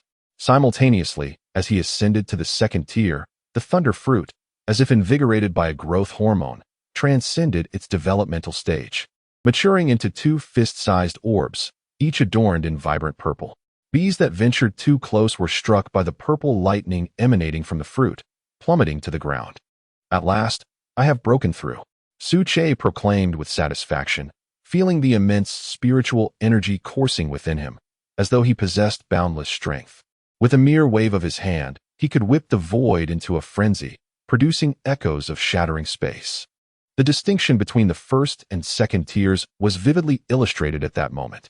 Su Che, based on his preliminary estimations, could effortlessly overpower 10 of his former selves who had yet to break through, without even employing his abilities. Then, a thunderous rumble echoed. The sky darkened ominously, shrouded in dense clouds. The remnants of the evening light vanished without a trace beneath the oppressive darkness, leaving only a foreboding blackness. "It's here," Su Che remarked. Unperturbed by the encroaching storm, he was well aware, from the previous encounter with the dragon's breakthrough, that he would inevitably face a thunder tribulation upon his ascent to the second tier. It seemed his intuition had been correct, having just achieved his breakthrough. The impending tribulation loomed swiftly. To transcend was to become a second-tier extraordinary being. To falter, however, meant death, dissipating into the ether of this realm. "Is this it, Great Tree King? The breakthrough to the second tier has begun, and the thunder tribulation is upon us?" The trio awoke from the thunderous roar, with Wang Bo being the first to inquire. Li Jian nodded affirmatively, replying confidently, "Indeed, Lord Tree King possesses a foundation of 300,000 spirit stones. A breakthrough is virtually inevitable. Let us pause our cultivation to observe the tribulation. It will prove invaluable in the future." As his words echoed, the trio turned their gazes skyward, fixated on the brewing storm of thunderclouds. Within a minute, the tribulation quickly reached its culmination, requiring far less preparation time than they had anticipated. To their astonishment, the first bolt of lightning struck with ferocity. "Come forth, merely a tribulation. As a second-tier extraordinary being, what have I to fear?" Su Che roared within his being, gathering spiritual energy to form a protective layer at the crown of his tree form. He did not intend to resist the first bolt. Rather, he aimed to endure its impact, seeking to further gauge the specific energy of the tribulation while simultaneously fortifying his physical form through the lightning's trial. This was the wisdom imparted by his bloodline inheritance, the immeasurable value of the tribulation's fortifying effects. Seeing Su Che's lack of resistance, Wang Bo found it hard to accept and questioned, why doesn't Lord Tree King take action? If he waits any longer, it will be too late. Is he truly allowing the tribulation to strike directly? As he spoke, the first bolt of lightning, imbued with an overwhelming aura, descended relentlessly, making direct contact with the lofty crown. A thunderous roar erupted, resonating throughout the realm, akin to a tempest born of the earth, audible even 300 kilometers away. The lightning rampaged, scorching the majestic crown, blackening vast areas, and sending plumes of smoke into the air, while excess thunderous energy permeated downwards. In control of the scene, Su Che felt a tingling sensation coursing through his entire being, his spirit undergoing the tribulation's purifying ordeal, leaving him momentarily dazed. Regaining his composure, he swiftly summoned spiritual energy to mend the damaged crown. From this initial trial, he had gleaned a rough understanding of the tribulation's energy, given his body's resilience. He felt no undue concern, fully capable of withstanding it. At that moment, Su Che noticed that following the tingling sensation, certain areas of his trunk had quietly acquired a hue of lightning, contrasting starkly with his otherwise purple form. Correspondingly, the hardness of those regions had increased significantly. This was indeed the benefit of the tribulation. Truly, the bloodline inheritance spoke wisely. Su Che murmured to himself, lifting his gaze once more to the dark clouds swirling with potential tribulation, his eyes ablaze with fervor, yearning for the next strike to descend. Chapter 60. The Thunder Tribulation and New Abilities Boom. The incessant rumble of thunder echoed through the air as dark clouds gathered ominously overhead. A tremendous force descended from above. The judgment of the thunder tribulation aimed squarely at Su Che's entire being, as if the heavens were collapsing and doomsday had arrived.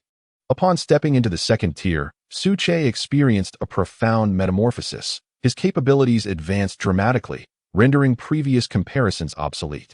This was particularly evident in his mental state, which had expanded more than tenfold. coalescing into a vast sea of consciousness, rendering him impervious to the pressures of spiritual might. Come on, just 2 more. Perfect for my thunder tribulation body refinement. With that declaration, Su Che's fighting spirit surged through his form, manifesting as a gleaming sword that soared towards the heavens. According to the lineage of his blood, Su Che understood that any creature seeking to ascend to a higher tier would encounter a relatively mild thunder tribulation on their first attempt, consisting of 3 stages, each embodying a different level of challenge. Having successfully navigated the first stage, only the final 2 remained. In response to Su Che's provocation, it seemed that the thunder tribulation within the clouds had been incensed. What had initially been a brewing storm, requiring a few minutes to gather strength, hastily coalesced into a furious bolt that struck just 3 seconds later. The yellow lightning bore hints of purple, undeniably infused with greater energy. For ordinary beings, the rapid acceleration of the thunder tribulation would often catch them unprepared, leaving them in a state of bewilderment. However, Su Che was filled solely with unwavering combat resolve. He was indifferent to the premature arrival of the tribulation and even welcomed additional strikes, for opportunities for body refinement through thunder tribulation were rare. In an instant, the ground outside the valley trembled as colossal roots surged upward, breaking through the earth to confront the descending lightning with ferocity. Bang, bang, bang. In the span of a mere second, the 2 forces collided countless times. The thunderbolt, originally as thick as a barrel, rapidly diminished in strength, having been substantially drained by the roots. By the time it reached the treetops, its power bore little resemblance to that of the first strike. Comforting. Continue. After absorbing the second bolt, Su Che distinctly felt 2 contrasting forces coursing through his body. One was the judgment of thunder, brimming with dominance, while the other was the vitality of thunder, filled with potential. Thus, within a few minutes, the strength of Su Che's entire being increased by 30% from its already formidable foundation. It is noteworthy that after entering the second tier, Su Che's body had acquired remarkable hardness, impervious even to legendary diamonds. An additional 30% increase from this foundation was nothing short of terrifying. Only 1 more to go. Let us see how my newly awakened abilities perform. Su Che was roaring, as the previously damaged roots were replenished once more. They intertwined in the air, weaving a grand net that enveloped the crown of the tree, staunchly resisting the impending thunderous tribulation. Astonishing. Such a terrifying storm, before the Tree King, seemed like mere play, effortlessly absorbed as described in mythical tales. It struck me that once the Tree King ascended to the second tier, there would scarcely be any creature on land that could rival him. Wangbo couldn't help but click his tongue in admiration, watching Su Che shake the thunderous trial with such ease, utterly captivated. Upon hearing this, Xiao Zhigua and Li Jie nodded in agreement, their eyes equally filled with astonishment. In their understanding, thunderous tribulations signified judgment and dominance, and regardless of the strength of any creature, facing such a trial during a breakthrough would inherently place them at a disadvantage. Yet, what left the 3 of them utterly astounded was that Su Che not only showed no fear of the tribulation, but appeared to relish the situation, even seeming to welcome more. What on earth is happening? What has become of this world? Li Jie and Xiao Zhigua exchanged glances, both pondering this in their hearts. Chapter 61. The second divine ability. Devour. As the 3 conversed, the ominous clouds above began to undergo a new transformation. A fierce gust of wind surged forth, accompanied by a cacophony of howls, striking with such intensity that it was nearly impossible to keep one's eyes open, inflicting a sharp pain. The ancient trees nearby bent low under the relentless pressure of the wind, some even severed at the trunk. The surrounding clouds thickened ominously, dark and charged with electric energy, pressing down as if they were about to descend from the heavens, so close to the ground that one could almost reach out and touch them with a mere jump from a mountaintop. Goodness, here it comes again. This final thunder tribulation, I estimate, harbors energy several times greater than the sum of the previous 2. What do you think Lord Tree King will do about it? Wangbo leaned against a nearby surface, speaking with intrigue. At this point, all 3 were thoroughly convinced of Su Che's success in overcoming the heavenly tribulation. The only uncertainty lay in the method he would employ. Just endure it head-on. Xiao Zhigua proposed, a response that aligned with his forthright nature. However, Li Jie shook his head, expressing his dissent. A contemplative look crossed his face, That seems unlikely, but I cannot be certain at this moment. Let us continue to observe. The final outcome will soon reveal itself. As his words fell, the long-anticipated third thunder tribulation finally descended in a magnificent display. This time, the lightning was not yellow or a blend of yellow and purple, but a pure, resplendent purple, resembling the very essence of Su Che's divine ability, a cylindrical form imbued with an enigmatic aura, exuding a fierce presence. The surrounding void flickered with lightning, sending forth waves of energy potent enough to obliterate any creature daring to approach. Come forth, the second divine ability, Devour. At last, under the weight of the final thunder tribulation, Su Che unleashed the new power he had awakened upon breaking through to the second tier, a power he referred to as his second divine ability. As he spoke, the roots that had transformed into an expansive net suddenly dissipated, reconfiguring themselves to form a colossal root pillar 5 meters in diameter. From a distance, it appeared as a majestic column, piercing the sky with an awe-inspiring presence. Dense spiritual energy surged through Su Che once more, fervently directed to the apex of the root pillar. Though it was his first time employing this second divine ability, he understood, through the lineage of his blood, that the consumption would be immense and warranted serious consideration. Boom! The purple lightning flashed, illuminating the sky, and the valley was bathed in an ethereal light, striking the root pillar with tremendous force. However, to everyone's astonishment, an unexpected event transpired. The third thunder tribulation, upon contact with the massive root pillar, vanished without a trace, as if it had been spirited away into thin air. What is happening? How did the third lightning tribulation vanish into thin air? Upon witnessing this, Wang Bo stood dumbfounded, his mouth agape, as a multitude of questions swirled in his mind. Beside him, Li Jian nodded affirmatively, his eyes reflecting certainty. Indeed, as I had surmised, Lord Tree King has activated a divine ability, the kind that has only recently awakened. In slow motion, as the third lightning tribulation made contact with the root pillar, what remained unknown to all was that a profound darkness enveloped the outer layer, impervious to light, which was swiftly devoured. This was the external manifestation of Su Che's second divine ability, the act of consumption. The outcome is evident.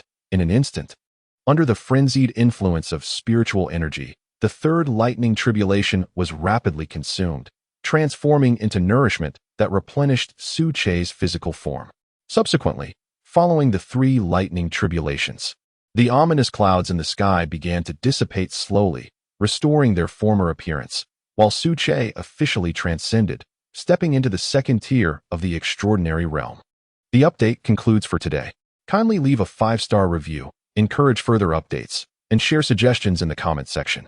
Until we meet again tomorrow. Chapter 62. The Awakening of the Trio. As dusk fell and the dark moon hung high, casting its serene glow. 2 hours had elapsed since Su Che had officially stepped into the realm of the second tier extraordinary. During this interval, Su Che summoned the vast spiritual energy from his roots, embarking on a journey of further restoration. Although the effects of the thunder tribulation on his physique were markedly evident, with vitality being nurtured, subsequent repairs were undeniably essential. Wherever the spiritual energy traversed, the slight damages and hidden injuries inflicted by the thunder tribulation were swiftly restored to their original state. His cells eagerly absorbed the spiritual essence, and aside from an enhancement in strength, there was scarcely any discernible difference. At that moment, Su Che directed his gaze toward the treetop, where flashes of lightning illuminated the surroundings, occasionally accompanied by the resounding crack of thunder in the nearby void. Though only Su Che could perceive it, it was the third thunder tribulation that had been devoured. After employing his second divine ability, the entirety of this third thunder tribulation transformed into nourishment as it was absorbed into his being. The remaining portion naturally transported itself to the treetop, where it coalesced at the junctions of branches, nurturing them into distinct bulges. This phenomenon bore a resemblance to thunder fruits, albeit differing in form and effect. Not a product of natural growth. If my conjecture is correct, this should align with what is described in the bloodline inheritance, Su Che mused. However, verification would prove somewhat cumbersome and would require the passage of time. As he spoke to himself, his tone gradually crescendoed, revealing a palpable excitement. He had not anticipated such remarkable transformation from the fully devoured third thunder tribulation. despite having discerned through his bloodline inheritance that his lineage was extraordinary. Not merely an ordinary weed, he understood that, in certain respects, it surpassed even Xiao Jin and Hu Wang by a considerable margin. However, his lineage possessed multiple evolutionary pathways. Unlike other beings with singular directions, choosing the right path could enable one to wield celestial powers and seize the stars, while conversely, a misguided choice would yield far less favorable outcomes. Soon after, the fluctuations in the trio's energy captured Su Che's attention. He observed them seated in a row beneath the tree, their postures upright, as the surrounding dense spiritual energy surged into their bodies. The aura they emitted was unstable, oscillating between high and low. Su Che recognized this as a precursor to their awakening of abilities. Indeed, within 5 minutes, Li Jia emerged first from his awakened state. Lord Tree King, I am fortunate to report that after a week of training, I have successfully awakened my ability of mental control. Upon hearing this, Su Che felt a surge of interest. As he was aware, mental control was classified under cerebral evolution, categorized within the rare domain of special evolution, and was a precious awakening ability. When wielded adeptly, it was not inferior to some formidable elemental awakenings. Recalling the previously bestowed title of academic genius upon Li Jia, Su Che naturally comprehended the situation, nodding slightly and stating calmly, "Indeed, the ability of mental control is a form of extraordinary evolution, which will prove immensely beneficial in the future. Devote yourself to diligent practice." As soon as he finished speaking, the other two began to exhibit signs of change. Ugh! Xiao Zhiguo murmured in discomfort, his hands swelling grotesquely, expanding 2 to 3 times their original size, reminiscent of the exaggerated limbs seen in television dramas. Li Jia stared in astonishment, realizing this was his first encounter with the awakening process of another's abilities. The awakening of physical prowess. It should manifest through the distribution of spiritual energy, primarily in the arms, where the awakened abilities are typically limited to a few types, most of which pertain to physical capabilities. Su Che's voice broke through the moment, and in the next instant, there was a loud bang as Wang Bo's legs, seated on the ground, began to swell as if stimulated by growth hormones, elongating while simultaneously thickening. This too appears to be an evolution of physical attributes, akin to Zhigua. Li Jia muttered to himself, now able to make a tentative judgment thanks to Su Che's insights. As the two gradually regained consciousness and beheld the transformations of their bodies, their expressions diverged. Xiao Zhiguo remained relatively composed. For him, the mere act of successfully awakening was sufficient. Whether it was a physical or elemental evolution did not concern him greatly. In stark contrast, Wang Bo's face fell, resembling a bitter melon. What on earth after all this effort? It turns out my awakening is merely in physical attributes. Why couldn't I have awakened elemental control instead? Wang Bo grumbled. Li Jia approached the two, cheerfully imploring, enough of this. Let us not waste time. We must report to Lord Tree King. Chapter 63. The transmission of the law and the secondary awakening from the fruit beneath the tree. 3 individuals sat in quiet contemplation. Su Che's body quivered slightly, the purple-black branches and leaves swaying gracefully in the breeze, exuding an inexplicable charm that captivated the onlookers. He began to speak, his voice reminiscent of whispers from the celestial realms, the murmurs of an immortal. The essence of his words did not dwell on trivial matters, but rather conveyed his profound insights into cultivation. Though the paths may differ, they all converge to the same destination. All methods stem from a singular source. Even though Su Che manifested as a mere blade of grass, encased in a corporeal form of a plant, upon entering the realm of second-tier extraordinary life, he uncovered the interconnectedness of various aspects, particularly in the realm of cultivation. He realized that most queries were effortlessly resolved within the depths of his own meditative understanding. The 3 companions were not fools. They recognized the immense value of such insights, which were as rare as gold. Had they not been tasked with the responsibilities of Kunlun and its divine palace, it could be surmised that they would have spent their entire lives in vain, striving to encounter such a grand opportunity. Thus, they devoted their utmost concentration, listening intently, not daring to let their minds wander, and applying Su Che's teachings to their own experiences. As time passed, animals began to gather before them, taking their places behind the trio, their large ears perked up in attentive listening. Even the more spirited Xiao Jin appeared remarkably earnest, Their thirst for enlightenment matched that of the three humans. Consequently, Su Che, who initially intended to share merely a brief insight into human experiences, found himself elaborating on the nuances of first and second-tier thresholds. Time slipped by unnoticed, and as midnight approached, Su Che concluded his discourse. Yet, all present, animals and the trio alike, remained with their eyes closed, motionless, immersed in a state of profound comprehension. Through the enveloping power of his spirit, Su Che sensed the fluctuating breaths of several animals, teetering on the brink of breakthrough, their energies rising and falling unpredictably. To his astonishment, the cultivation insights yielded such unexpected benefits. His original intent had merely been to guide the trio in mastering their newfound abilities. Yet the results exceeded his expectations, echoing the ancient adage, unintentionally planting willows will lead to their flourishing. Moments later, the trio awakened simultaneously, a development Su Che had anticipated. After all, they had only recently undergone awakening, their abilities not yet fully grasped, and their understanding of cultivation remained superficial. You three, upon awakening your powers, have successfully passed the second trial under the imposed constraints. Now, only one final challenge of true exploration remains. When venturing forth, you must adhere strictly to the following rules. Any violation will result in your expulsion from the Kunlun Divine Palace, with no chance of reinstatement for life.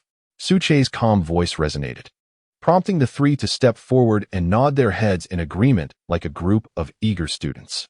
Li Jie responded, Lord Tree King, rest assured. We shall adhere to the regulations of our journey without fail. Please, go on. Su Che continued. First, do not engage in conflict lightly. Do not create unnecessary bloodshed. Second, do not tarnish the reputation of the Kunlun Divine Palace. Every word and action must align with the established norms. Third, any act of humiliation against the Kunlun Divine Palace shall be met with severe consequences. We must not let such transgressions go unpunished. In the span of a minute, Su Che articulated numerous directives, each one a product of careful consideration, forming a seamless chain that would greatly support their future plans. Lord Tree King understood. Lord Tree King understood. Lord Tree King understood. Upon concluding, the three bowed in unison, expressing their respect. Here are the thunder and life fruits.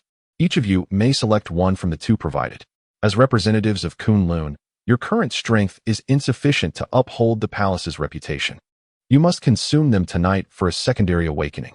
As he spoke, 6 resplendent fruits fell from the treetop, drifting gracefully before the trio. Each would choose one fruit, either the thunder or the life variant. The thunder fruit, with its striking purple hue, occasionally emitted the sound of thunder, while the life fruit appeared rather unassuming, almost silent in its simplicity. Wow, a secondary awakening. The Lord Tree King's method took them by surprise. No wonder they were reassured initially. Even those lacking awakening talent could be propelled forward. Wang Bo's eyes sparkled with excitement as he pondered this opportunity. For him, the thunder fruit was the perfect choice, filling in his gaps. Xiao Zhigua, similarly a physical enhancer, yearned for powerful offensive skills. Without hesitation, he too opted for the thunder fruit. However, when it came to Li Jie, a different decision unfolded. Unlike his companions, he chose the life fruit. Su Che observed this and nodded inwardly, pleased with the choice. Indeed, the scholar was living up to his reputation, surpassing most with such a discerning selection. A second update has been delivered. Your encouragement for more updates and 5-star reviews is greatly appreciated. Please share your suggestions. Chapter 64. The inspection report of the 6-leaf fruit. However, Wang Bo and Xiao Zhigua found themselves bewildered, their expressions reflecting their confusion. Ajay, why did you choose the life fruit? Wang Bo inquired, a hint of urgency in his voice as he attempted to persuade Li Jie to reconsider and select the thunder fruit instead. The thunder fruit embodies the first divine ability of Lord Tree King, the purple lightning. Its might is surely evident to you. So why? Li Jie simply shook his head, a smile gracing his lips as he addressed the two. At this moment, the life fruit is the most suitable for me. Conversely, the thunder fruit, with its formidable offensive capabilities, stands in stark contrast to my essence. I believe Lord Tree King perceives it the same way. A mysterious expression adorned Li Jie's face as he spoke. What is going on? Xiao Zhigua interjected, feeling perplexed and urging Li Jie to complete his thoughts. Could you please finish your sentence? You're leaving me in suspense. After a moment, Li Jie unveiled his rationale, explaining, firstly, my awakened ability, as Lord Tree King stated, falls under a special awakening, mental control. This ability encompasses numerous derivative offensive methods. Given that I possess offensive capabilities, opting for the powerful thunder fruit would not be the wisest choice. Only the life fruit complements me perfectly. It allows for self-restoration, optimizing my mental control. And among the three of us, we must have a restorative presence, akin to a healer in a game. As his words settled, both Wang Bo and Xiao Zhigua experienced a moment of enlightenment. Oh, so that's how it is. I didn't realize you had considered so much, Xiao Zhigua exclaimed, smacking his forehead, fully grasping Li Jie's intent, and couldn't he help but express his admiration with a thumbs up. Wang Bo, however, remained uniquely introspective. Upon hearing about the special evolution of mental control, he felt as though his spirits had plummeted, his head drooping like a wilted plant, muttering, "We are all human. Brothers nonetheless. Why is there such a vast disparity?" But then, recalling the thunder fruit, his mindset quickly shifted. Thank goodness for Lord Tree King. There is still a chance for a second awakening, or things would truly be dire. Several minutes later, the three of them returned to their respective training areas, each clutching their chosen fruit, ready to embark on the second awakening that awaited them. Meanwhile, at the Kyoto Research Institute, after a prolonged anticipation, the long-awaited inspection report finally emerged, tantalizingly fresh. Director Wang, how does the inspection report look? What do the data reveal? Are there detailed analyses in every aspect? How many heavenly spiritual fruits remain? Are there any left? Upon witnessing the opening of the Research Institute's gates, the secretary left behind by Li Xiang immediately rose to his feet, visibly anxious. He was acutely aware of the significance of the heavenly spirit fruit, which warranted his utmost attention. In response, Director Wang, brimming with excitement, inquired, "Where is Director Li? I demand to see him at once." Upon hearing this, the secretary promptly retrieved his dedicated communication device to summon Li Xiang, stating, "The director is currently at the headquarters in Kyoto, attending to urgent matters. Please bear with us. He is exceedingly busy with a plethora of chaotic affairs."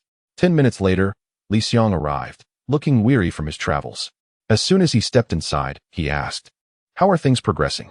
Director Wang, have the various indicators for the heavenly spirit fruit been released?" Recognizing the arrival of the principal, Director Wang approached him directly, holding the inspection report with palpable excitement. "Director Li, is there any more of the heavenly spirit fruit? We require further analysis of its components." Li Xiang shook his head, indicating that they had none left. "This heavenly spirit fruit is quite rare. It was specifically entrusted to us by a significant figure."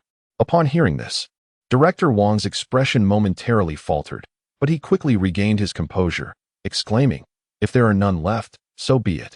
For now, the data we have is sufficient to roughly assess the various indicators. Director Li, I must tell you, this fruit is extraordinary and truly lives up to its name. Chemical analysis has revealed the presence of an active agent, akin to spiritual particles, yet its effects are entirely distinct. For instance, it is somewhat comparable to caffeine, but its medicinal properties are exponentially superior, devoid of any side effects. It promotes tranquility and enhances mental acuity, and more importantly, it appears to assist us in better controlling our abilities." At this juncture, Li Xiang's eyes sparkled with interest, and he tentatively asked, "Is it true? Can it enhance the control of our warriors' abilities?" Director Wang nodded and presented a factual corroboration. In fact, this conclusion was somewhat serendipitous. Our institute happens to have an evolved individual in the cerebral region, one who has recently undergone a breakthrough. Upon his interaction with the heavenly spirit fruit, he first noticed a significant cooling sensation in his mind, followed by a remarkable increase in calculation speed, as if he had suddenly attained complete control. This concludes the third installment. Due to certain obligations today, this will be all for now. We shall reconvene tomorrow with additional content. In the meantime, I humbly request your encouragement for further updates and 5-star reviews. Chapter 65. The Seven Forbidden Lands. Upon concluding his remarks, Li Xiang's face flushed with excitement as he eagerly flipped through the inspection report, murmuring to himself, "Indeed, Lord Tree King was not mistaken. The 6-leaf fruit truly merits the elevated exchange value." He pondered the immense implications of acquiring a substantial quantity of spiritual fruits, envisioning how swiftly the Special Investigation Bureau could assemble a formidable team of awakened individuals. The significance of such an endeavor would be monumental, rendering even the expenditure of considerable spirit stones justifiable. Resolutely, Li Xiang decided to prepare a larger stock of spirit stones for the next exchange. He turned to his secretary stationed nearby, instructing, "Relay the message, prompt the collection department to expedite their efforts, and transport all machinery forthwith. Additionally, ensure the exploration department is adequately staffed to seek out potential spiritual stone veins." Mid-sentence, Li Xiang paused, a new thought striking him. He continued, "Also, arrange for the deputy director to deploy a team from the Special Investigation Bureau to scout other mountains and lakes in search of celestial spiritual fruits. If my intuition serves me right, the possibility exists, but they must steer clear of the forbidden zones." After issuing his orders, Li Xiang clutched the inspection report and hurried to the headquarters of the Special Investigation Bureau. As the director, he oversaw all matters pertaining to spiritual energy across the nation and was perpetually busy, with mountains of paperwork piling up. In fact, he had even sacrificed his personal cultivation time to address pressing affairs. Before him stood an imposing complex divided into 3 sectors: the combat department, the administrative department, and the recreation department, each spanning thousands of square meters. This impressive structure was the result of the Bureau's mobilization of personnel, completed in a mere 10 days. Upon entering his office, the head of the Dao Palace Academy, who had been waiting, approached respectfully and stated, "Director, this pertains to the opening arrangements for the 3 Dao Palace Academies tomorrow, involving numerous details. Please review it at your convenience." Li Xiang raised an eyebrow at the mention, took the report, and began to scrutinize it meticulously. After over 20 minutes, he closed the document with a decisive snap and remarked with ease, "Proceed as outlined. There are no issues. Follow the plan in the report and notify the various special investigation bureaus to dispatch personnel to maintain order by 6 o'clock tomorrow morning." Following this, the head of the Dao Palace Academy exited the office, anxiously disseminating the information to prepare for the upcoming grand event. Once the academy was established, a large number of personnel could be trained within a month, as it merely required honing their control over abilities and providing relevant ideological instruction, which would not take long. Seated in his office chair, Li Xiang pondered thoughtfully. Suddenly, his gaze drifted towards a map upon the desk, depicting a colossal golden rooster, symbolizing the entire expanse of Huagua. Scattered across the map were 7 vibrant crimson markers, each conspicuously marked with a heavy cross, undoubtedly signifying a dire warning of peril. The 7 forbidden lands. Each of these locales presumably harbors a sovereign presence. At present, aside from the Tree King of the Kunlun Mountains, intelligence regarding the other 6 forbidden areas remains woefully scant, insufficient to formulate any discernible judgment. With a sigh, Li Xiang lamented, grasping a pen to sketch upon the map. Since the arrival of spiritual energy, the creatures inhabiting various mountains and lakes have been the first to bask in its nurturing essence, evolving to an extraordinary degree. Despite the Special Investigation Bureau suffering considerable losses, they have yet been unable to penetrate these territories. Consequently, the information was ultimately made public to prevent human incursions that could lead to damage, thereby establishing the current 7 forbidden lands: Kunlun, Taishan, Himalayas, Huashan, Yellow River, Yangtze River, and Marine Domain. Li Xiang recited the names, his eyes wide as he scrutinized the map, his mind racing with various strategies. Finally, he called out to his secretary, "Notify the heads of the 7 forbidden lands to convene at headquarters in the next few days, except for the Kunlun forbidden land. Inform the relevant bases that they may stand down, retaining only observation stations, and withdraw 100 kilometers." Chapter 66. The river monster of the Yellow River. At the same time, within the valley, the trio no longer sat closely together. On the contrary, they maintained a considerable distance from one another. One remained beneath a tree, another floated upon the circular lake, and the third positioned himself downstream, with at least 200 meters separating them. This arrangement was meticulously crafted to avert any interference from a second awakening. After all, the power derived from the fruit served as an external catalyst, inherently more domineering than the awakening of one's own abilities. To enhance their chances of awakening, the 3 exercised the utmost caution. For if, at the critical moment, the instability of a nearby companion's aura were to distract them and lead to a failed awakening, they would find themselves in utter despair, with no recourse for their anguish. Boom. Uft. Hiss. An hour after consuming the fruit, Wang Bo and Xiao Zhigua began to exhibit reactions. A series of explosive sounds resonated around them, their skin quivering incessantly as the formidable energy of the thunder fruit coursed through their veins, further igniting their latent potential. Upon closer inspection, the veins on both men bulged dramatically, revealing a rich purple hue, their faces contorted in apparent agony as if they were poisoned. Nonetheless, neither uttered a sound. They gritted their teeth in solitary endurance, willingly embracing the baptism of thunderous power, fully aware that this was an extraordinary opportunity not to be squandered. Meanwhile, Li Jie's awakening unfolded with remarkable tranquility. The life fruit, after all, lacked the overwhelming force of the thunder fruit. It represented a convergence of life essence, embodying fertility and vitality. During the awakening process, he seemingly felt no discomfort whatsoever. Thus, Li Jie found himself at ease, sitting cross-legged as he allowed the energy of the life fruit to flow freely within him, his second ability continuously developing. Indeed, based on their awakening progress, it was anticipated that all three would complete their transformations before dawn, at which point the final trial could be set in motion, officially activating their functional roles. Su Che retracted his mental energy, musing internally.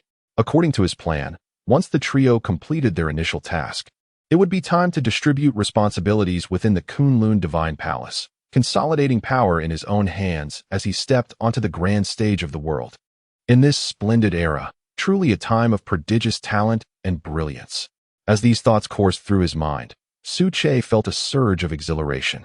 Initially, he had adopted a cautious approach, firmly establishing himself within the valley, refraining from premature expansion, all to allow the influence of the Kunlun Divine Palace to flourish further.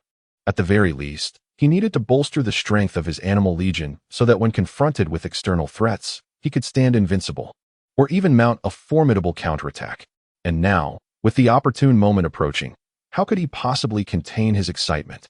The Yellow River, the mother river of China, spans thousands of miles from its upper reaches to its lower basin, coursing through the heart of the nation and nurturing boundless life.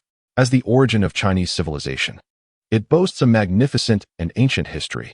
Likewise, following the arrival of spiritual energy, the Yellow River, as the mother river, has been enriched by this ethereal essence, rivaling the grandeur of mountains and lakes, and thus giving birth to extraordinary beings. Subsequently, it was designated as one of the 7 forbidden zones by the Special Investigation Bureau, specifically marked as the Yellow River Forbidden Area, with repeated orders prohibiting ordinary individuals from approaching, the vicinity having been effectively sealed off by the base. The reason is simple.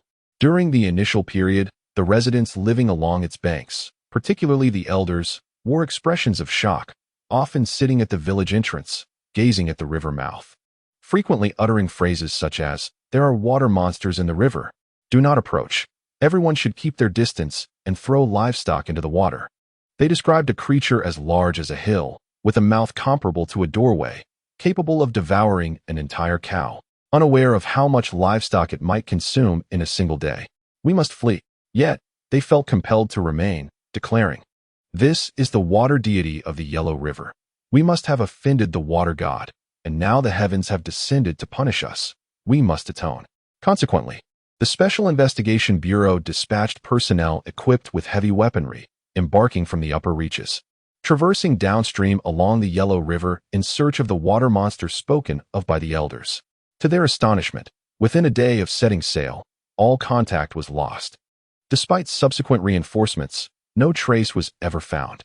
After suffering the loss of over 100 personnel, Li Xiang personally made the decision to designate the area as a forbidden zone. The river roared, relentlessly crashing against the banks, and as far as the eye could see, the width of the riverbanks extended over 100 meters. This was an immense dammed lake formed by complex geological changes in the upper Yellow River, covering thousands of square meters and reaching depths of several dozen meters. It served as a tributary of the Yellow River, with the main flow nearby, often accompanied by the sound of its roar. At that moment, a strange noise emanated from the lakebed, and the once tranquil surface began to ripple, transforming into turbulent waves within minutes, akin to the prelude of a storm. Upon closer inspection, a colossal shadow emerged on the lake's surface. Chapter 67.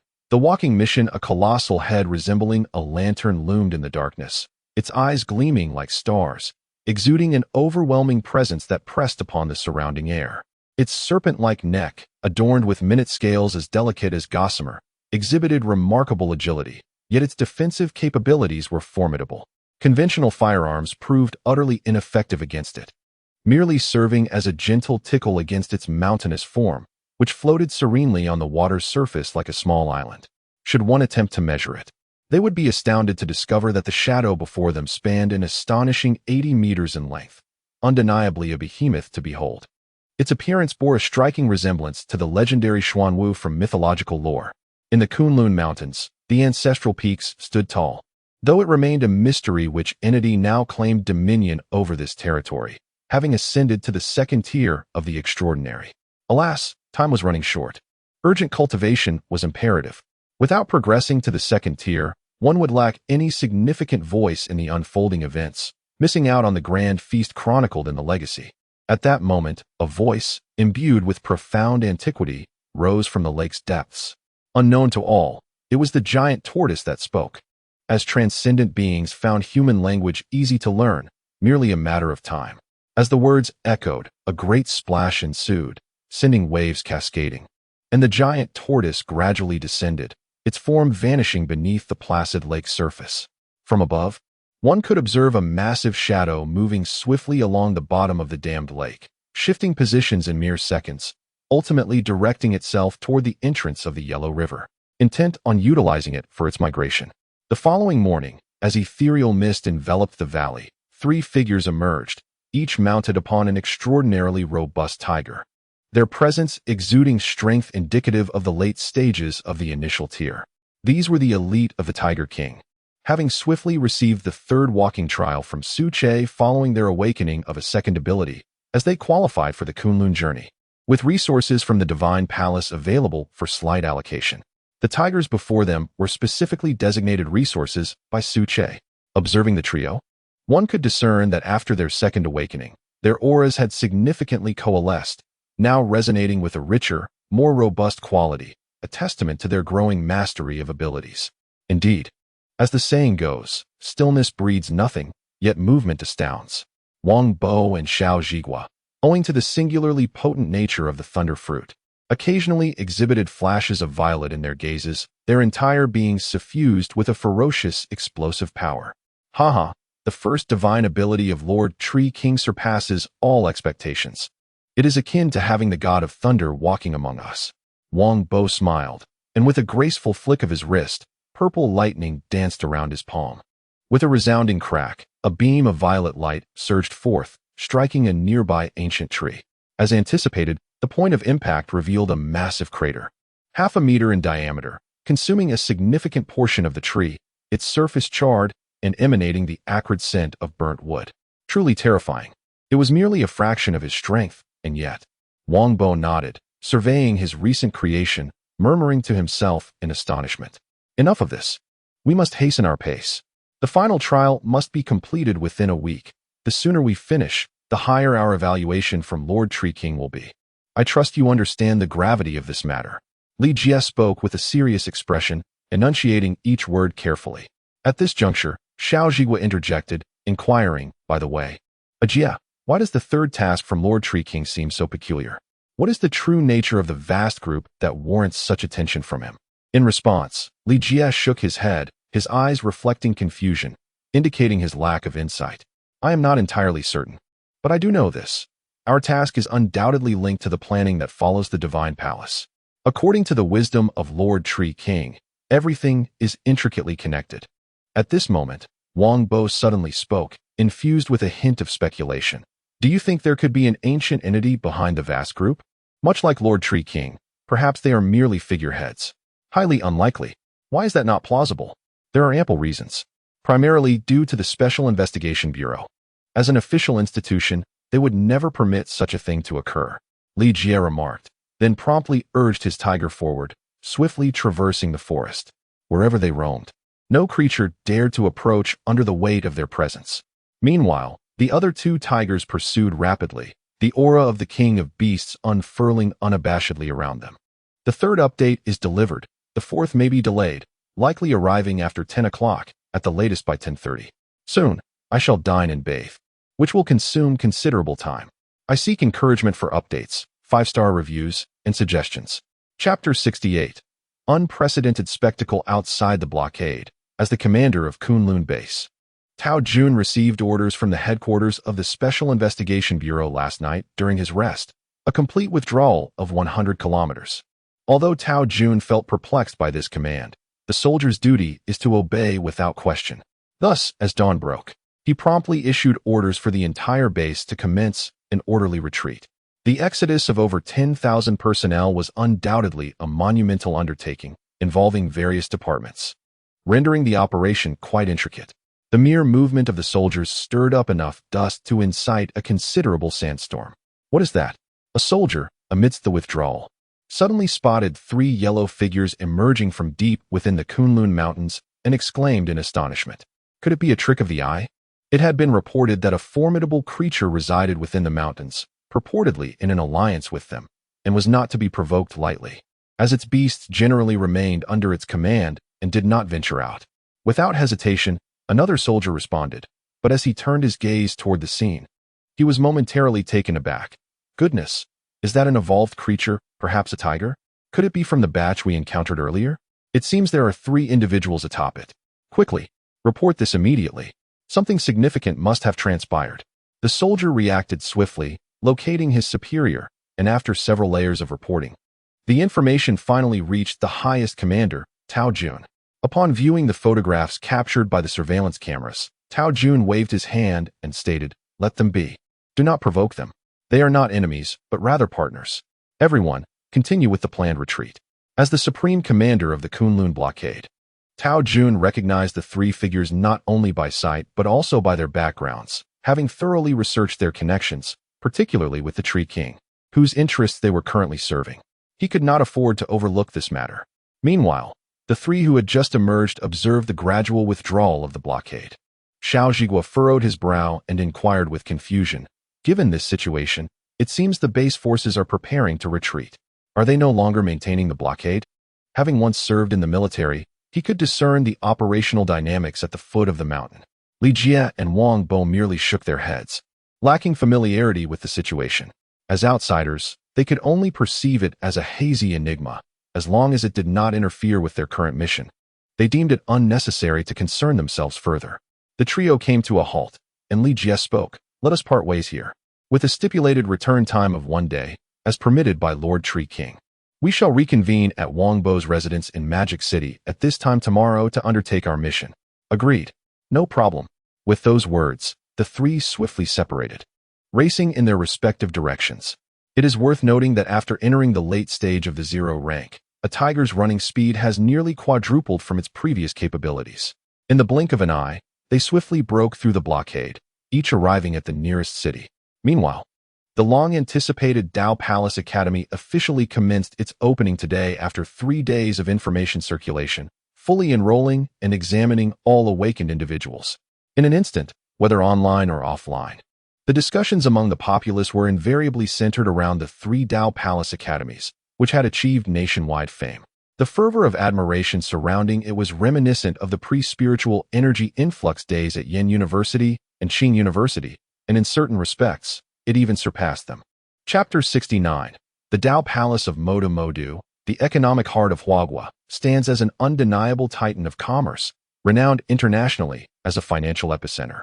Nestled within its outskirts, the Special Investigation Bureau has designated a sprawling expanse of several 100,000 square meters to establish one of the 3 Dao Palace Academies, the Modu Dao Palace, aimed at enrolling nearby awakened individuals. As the clock strikes 8 in the morning, merely an hour remains until the official enrollment assessment commences. The square in front of the Modu Dao Palace is already teeming with a multitude of people, stretching as far as the eye can see. Among the crowd, one can spot solitary individuals, pairs of brothers, and, more frequently, entire families gathered in anticipation. The vast square is devoid of any gaps, densely packed with shadowy figures, their energy palpable as they jostle and murmur, resembling a can of sardines. Even so, from the distant periphery, a steady stream of visitors continues to converge. driven by the fact that there are only 3 Dao Palace academies throughout Huagua, creating a tremendous demand for enrollment. Despite the Special Investigation Bureau's efforts to reform local schools, expanding their curricula in Dao and martial sciences to accommodate some awakened individuals, the fervor for the 3 Dao Palace academies remains unquenchable. When will the academy open its doors? It's sweltering today. The sun is blazing even at 8 o'clock, and I'm drenched in sweat. Patience, stay calm. The report mentioned 9 o'clock. We shall wait a bit longer. It is June, after all, and the heat is expected. I wonder what the situation inside is like. Enrollment has already been pre-registered online, followed by an upcoming assessment. It must be a test of abilities. With this many people, there are at least 10,000 of us, possibly even more, making the workload immense. The academy cannot possibly accommodate everyone. Such conversations unfold in every corner of the square, their gazes perpetually fixed upon the grand entrance of the Modu Dao Palace, a symbol of their yearning for evolutionary potential. Suddenly, a commotion arises from the periphery, igniting a wave of excitement. Voices can be heard exclaiming, "What is happening? I can't believe this. Is that an evolved creature? I can't tell its exact rank, but it certainly looks formidable. Need you even ask? That is a tiger, once the king of beasts. Even without evolution, its strength could rival that of a 3-star evolved individual. Now it must be at least 5 stars. Who is that person? They must be incredibly powerful. Perhaps a 7 or 8-star expert to subdue an evolved creature, especially a tiger." Recently, in an official announcement by Huagua, the classification of realms from 0 to 1 was elaborated upon. The 9-star rank represents the pinnacle of 0, while 1 star is the lowest, corresponding to the early stages of awakening abilities. As he navigates through the throng, Wang Bo finds himself bewildered, uncertain of the events unfolding around him. On his way home, he was surprised to encounter such a throng of people gathering, despite it being the suburbs, where typically no one would be found. However, upon arriving at the square and beholding the Dao Palace Academy, a moment of realization struck him, and he murmured to himself, "Ah, it is the opening of the academy. No wonder there are so many gathered here. They must be awakened individuals coming for further training." With that thought, Wang Bo urged his majestic tiger to take a detour and leave. Just then, someone approached him, attempting to strike up a conversation. The individual's attire was unmistakably that of a wealthy family, adorned in high-end brands, suggesting a lavish expenditure of at least 100,000. In response, Wang Bo did not even bother to turn his head. He merely shook it with a hint of amusement. At his level, he regarded the newly established Dao Palace Academy with indifference. After undergoing a secondary awakening of his abilities, his realm had soared, landing him in the late stage of 0 tier, commonly referred to as an evolver of the 7 to 9 stars. Even if he were to enroll in the academy, there would be few capable of imparting knowledge to him. Chapter 70. The Awakening of the King's Father. 5 minutes later, Wang Bo arrived at the front of his villa. During his journey, a rather significant incident occurred. He was mounted upon a formidable beast, an evolved king of beasts, a tiger. Its sheer presence was enough to intimidate many, and even awakened abilities users found themselves outmatched. As he entered the city, the security personnel of the Special Investigation Bureau were momentarily taken aback, recovering only after a considerable pause. It was only through their urgent appeal to superiors that Wang Bo was granted passage.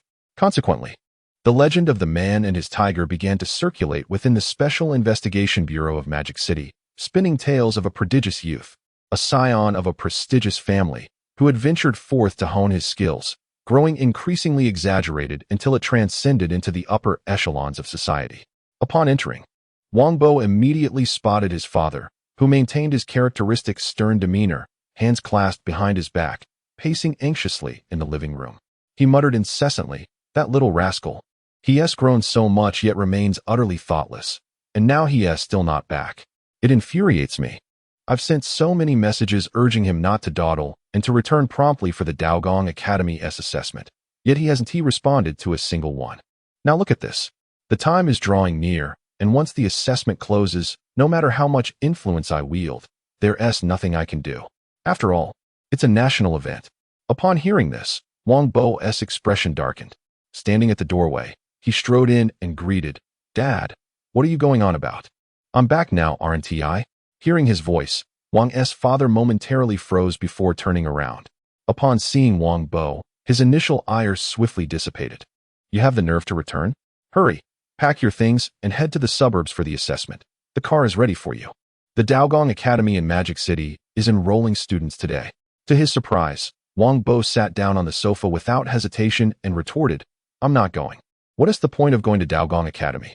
The Special Investigation Bureau has nothing to teach me. As he spoke, before his father could respond, a flash of purple lightning crackled between his fingers, filling the air with a series of piercing, thunderous roars. Wait, you've awakened, and you possess rare elemental control. Haha, Wang's father exclaimed in astonishment, standing rooted to the spot for a moment before bursting into laughter. He had never anticipated that his son would turn out to be an awakened abilities user, let alone one with such formidable lightning powers. However, Xiaobo, even if you are awakened, you should certainly attend Daogong Academy. I've heard that there are extraordinary individuals of the first rank teaching there. Wang's father continued speaking. And at this point, Wang Bo showed no intention of concealing his thoughts. After all, he harbored aspirations of aligning his family's enterprise under the auspices of the Tree King, envisioning it as a self-sustaining ecosystem. There is a saying, one thrives under the shade of a great tree, and what greater tree exists than that of the Tree King? In this era marked by the arrival of spiritual energy, many matters remain uncertain. One must seize opportunities ahead of others. Thus, he candidly shared his recent experiences, elucidating the sequence of events that led to his awakening, including his status as a prospective traveler of Kunlun. You have become a traveler of Kunlun. Upon hearing this, Wang's father was taken aback, his expression a mixture of astonishment and disbelief. The enormity of this revelation left even a business magnate, who managed assets worth hundreds of billions, momentarily speechless. It took him a full 5 minutes to process what Wang Bo had just disclosed. Swallowing hard, he endeavored to regain his composure. If that is the case, then indeed, there is no necessity to attend the academy. What shall we do next? How do you plan to tackle your third task? Is it feasible? If not, I can have my associates assist in the search. It would be more efficient than relying solely on the three of you. Considering we all belong to the same corporate conglomerate. Wang's father furrowed his brow, contemplating for a moment before speaking. No worries. Rest assured, the three of us will undoubtedly succeed. All we require from you is assistance in gathering pertinent intelligence regarding the vast technology group, its origins and background. We need to ascertain everything to facilitate our actions, Wang Bo replied. Suddenly, an idea struck him, and he added, by the way, Father, in these next few days, we should divest from unrelated ventures and undertake a significant capital contraction. I believe that the Tree King's plans are intricately linked with the mundane world, and when the time comes, we shall. Thus, the father and son swiftly forged a partnership, while Wang Bo occasionally displayed a lack of seriousness. When it came to such monumental matters, he showed no ambiguity, as it not only impacted their family's future, but also the Tree King's grand designs. Without delay, Wang Bo ascended the stairs, intent on researching information on his computer, while his father hurried to the company headquarters. A series of commands were issued to initiate the divestment of unrelated enterprises, hundreds of billions in assets, a matter of considerable significance, particularly at this critical juncture. There will be another update, possibly delayed until around 10 o'clock, as the author is taking a shower. Please await further developments. Chapter 71. The High-Level Spirit Stone and the Crisis of Arrival by 1 o'clock in the afternoon, under the direct management of Wang's father. The bad assets of the Wang Group were meticulously calculated by professionals. To their astonishment, the total amount of bad assets reached an alarming 50 billion, severely hindering progress and constituting nearly 1/3 of the entire group's assets. Wang's father remained unfazed, continuing to issue commands, release a public statement internally, notifying peer companies that all the firms listed in the report can be packaged and sold off directly. If time permits, we can offer a 5% discount on the original price. Since the morning's rumors began to circulate, hundreds of individuals had busied themselves throughout the morning, finally completing preparations for the impending asset liquidation. It is noteworthy that while a 5% discount may seem modest, the total figures behind it are substantial. With 50 billion at stake, even a minor decimal shift could represent fluctuations in the tens of millions. Thus, a 5% reduction would amount to a staggering 2.5 billion, a decision of remarkable audacity. Chairman, are we truly going through with this? Asked the secretary, glancing nervously at the report data and seeking confirmation once more. Yes, Wang's father declared with a decisive wave of his hand, his tone resolute. Not a single entity shall remain. Sell them all off and inquire which group companies are interested. In an instant, upon confirmation of the news, the chairpersons of various groups found themselves bewildered, questioning whether Wang's father had lost his sanity or been led astray by deceitful advisors. The morning's rumors had been dismissed as mere chatter. After all, in this industry, whispers of tumultuous news were as plentiful as grains of sand, often chaotic and nonsensical. However, they never anticipated that Wang's father would act upon it, issuing a public declaration. Go, investigate what the Wang Group is up to. Why the sudden large-scale asset liquidation? Invite Chairman Wang for a casual drink tonight, and see if he has the time. What is going on? After just regaining stability, how can such a situation arise again? Could it be that old Wang has truly lost his wits? Huh, I told you so. That old fool has been obsessing over his son. Now look where it has led him, almost to the point of selling the entire company. After executing a series of operations, Wang's father maintained a calm demeanor, unfazed by the gazes of others. He understood that at this moment, rival groups would undoubtedly express their confusion, ridicule, and even scorn from behind the scenes. Yet, who could fathom his true intentions? Even now, the words of Wang Bo echoed in his ears. Old man, you must act swiftly. This is a critical matter that requires urgency. Lord Shu Wang may change his mind, and by then, we might find ourselves at the mercy of the representatives from the Divine Palace. At the same time, within the Dao Palace Academy of the Magic City, after several hours of preliminary evaluations conducted by 50 specialized bureau mentors, approximately 70,000 awakened individuals had successfully passed the initial screening. They were now on the verge of undergoing a thorough examination of their backgrounds and life experiences, as they were to serve as reserves for the specialized bureau, the very backbone of the nation, where no errors were permissible. However, unbeknownst to any of the awakened students, beneath the Dao Palace in the Magic City lay an extraordinarily vast and terrifyingly abundant vein of spirit stones, which supplied the academy above with the necessary spiritual energy. This was precisely why the specialized bureau had designated a portion of the suburban area for such purposes. After all, with thousands of awakened individuals congregating, the demand for a high concentration of spiritual energy was paramount, and ordinary locations simply could not meet such requirements. The Magic City, characterized by its flat terrain and strategic coastal location, boasted a broad estuary, making it one of the economic hubs of Huagua. In bygone days, that languid estuary was likened to a water dragon vein, nurturing the millions who resided in the Magic City while fostering prosperity and flourishing growth. When spiritual energy descended, this dragon vein would seamlessly transform into a vein of spirit stones.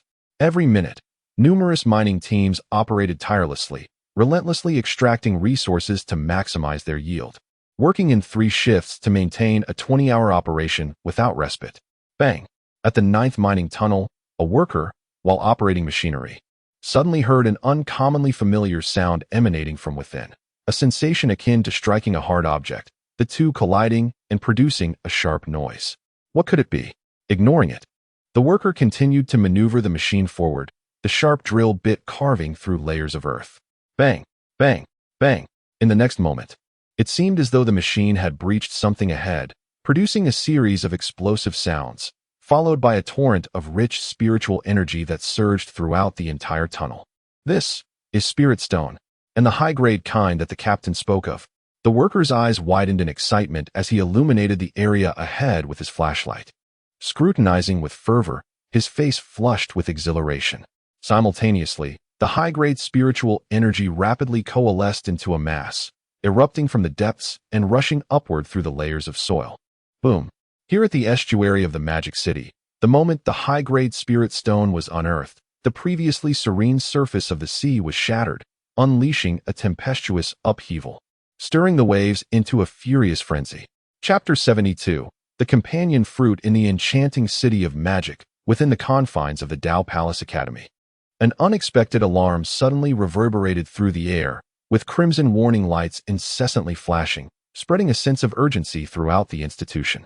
The computer screens displayed a multitude of red dots, representing an overwhelming horde of energy-dense creatures, too numerous to count, with some exhibiting a breadth that neared the pinnacle of the zero stage. According to the map, These entities were steadily approaching, and preliminary estimations suggested that they would reach the outskirts of magic within an hour. What is happening? So many evolved creatures. Initially, the inspector was bewildered, even suspecting a malfunction in the system. However, upon scrutinizing the screen, he was immediately struck with terror, his complexion draining of color as he hastily dialed the red phone. Emergency call. This is the detection station of the Dao Palace Academy in Magic. Instruments indicate that a large number of marine creatures have made landfall and are heading towards the outskirts of Magic. Estimated time to arrival is 1 hour. Immediate assistance is required. In a flurry, a multitude of individuals surged from within the academy, all clad in identical uniforms, communication devices in hand, their expressions resolute, radiating an air of determination. These were the members of the Special Investigation Bureau, stationed in anticipation of such an event. Following the alarm, they swiftly regrouped according to their pre-established plans, readying themselves for the impending defense. Meanwhile, the prospective students awaiting their assessments observed the commotion with growing bewilderment. Engaging in hushed conversations. What on earth is happening? Why are so many members of the Special Investigation Bureau mobilizing? Could it be? It seems something significant had transpired. Otherwise, such a display would not be warranted. It doesn't concern us. Let us continue with the assessments. I've heard rumors that numerous creatures have emerged from the sea entrance, and their trajectory appears to lead directly to our academy. Is that for real? How could it be otherwise? I would never deceive you. Go ask around. My reputation in magic is well known. Meanwhile, deep underground in the 9th mine, the relevant personnel, guided by the workers, arrived at a freshly excavated vein. Before their eyes lay pristine, flawless spirit stones, their rich spiritual energy radiating outward. By mere appearance, they were far superior to the previously mined stones, which contained various impurities. Indeed, this is it. The high-grade spirit stones mentioned in the report. Haha, Achong, you've made a significant contribution this time. I shall personally inform the branch director to commend your efforts, the team leader exclaimed with a hearty laugh, patting the worker on the shoulder. At that moment, amidst the flickering illumination of the flashlight, the captain seemed to sense something amiss. He took 2 steps forward, extending his head into the recently breached cave. Before him stood 5 half-meter-tall plants, resplendent in verdant hues, each adorned with 7 or 8 leaves approximately the size of a palm, and each plant bore 2 bright red fruits. This is the celestial spirit fruit. The captain stammered, seemingly in disbelief, his body trembling with excitement at the astonishing discovery of such a rare treasure within the confines of the cave. It is worth noting that he had perused internal documents from the Special Investigation Bureau, which detailed missions led by the deputy director to perilous mountains and vast waters, all in pursuit of the celestial spirit fruit. And now, it lay before him. How could he not be exhilarated? Quickly, notify the higher-ups. Report, celestial spirit fruit discovered within the 9th cave.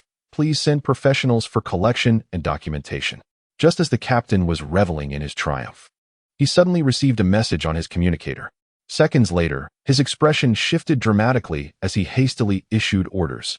Everyone, heed my command. Withdraw from the mining area immediately. Soon after, a cacophony ensued.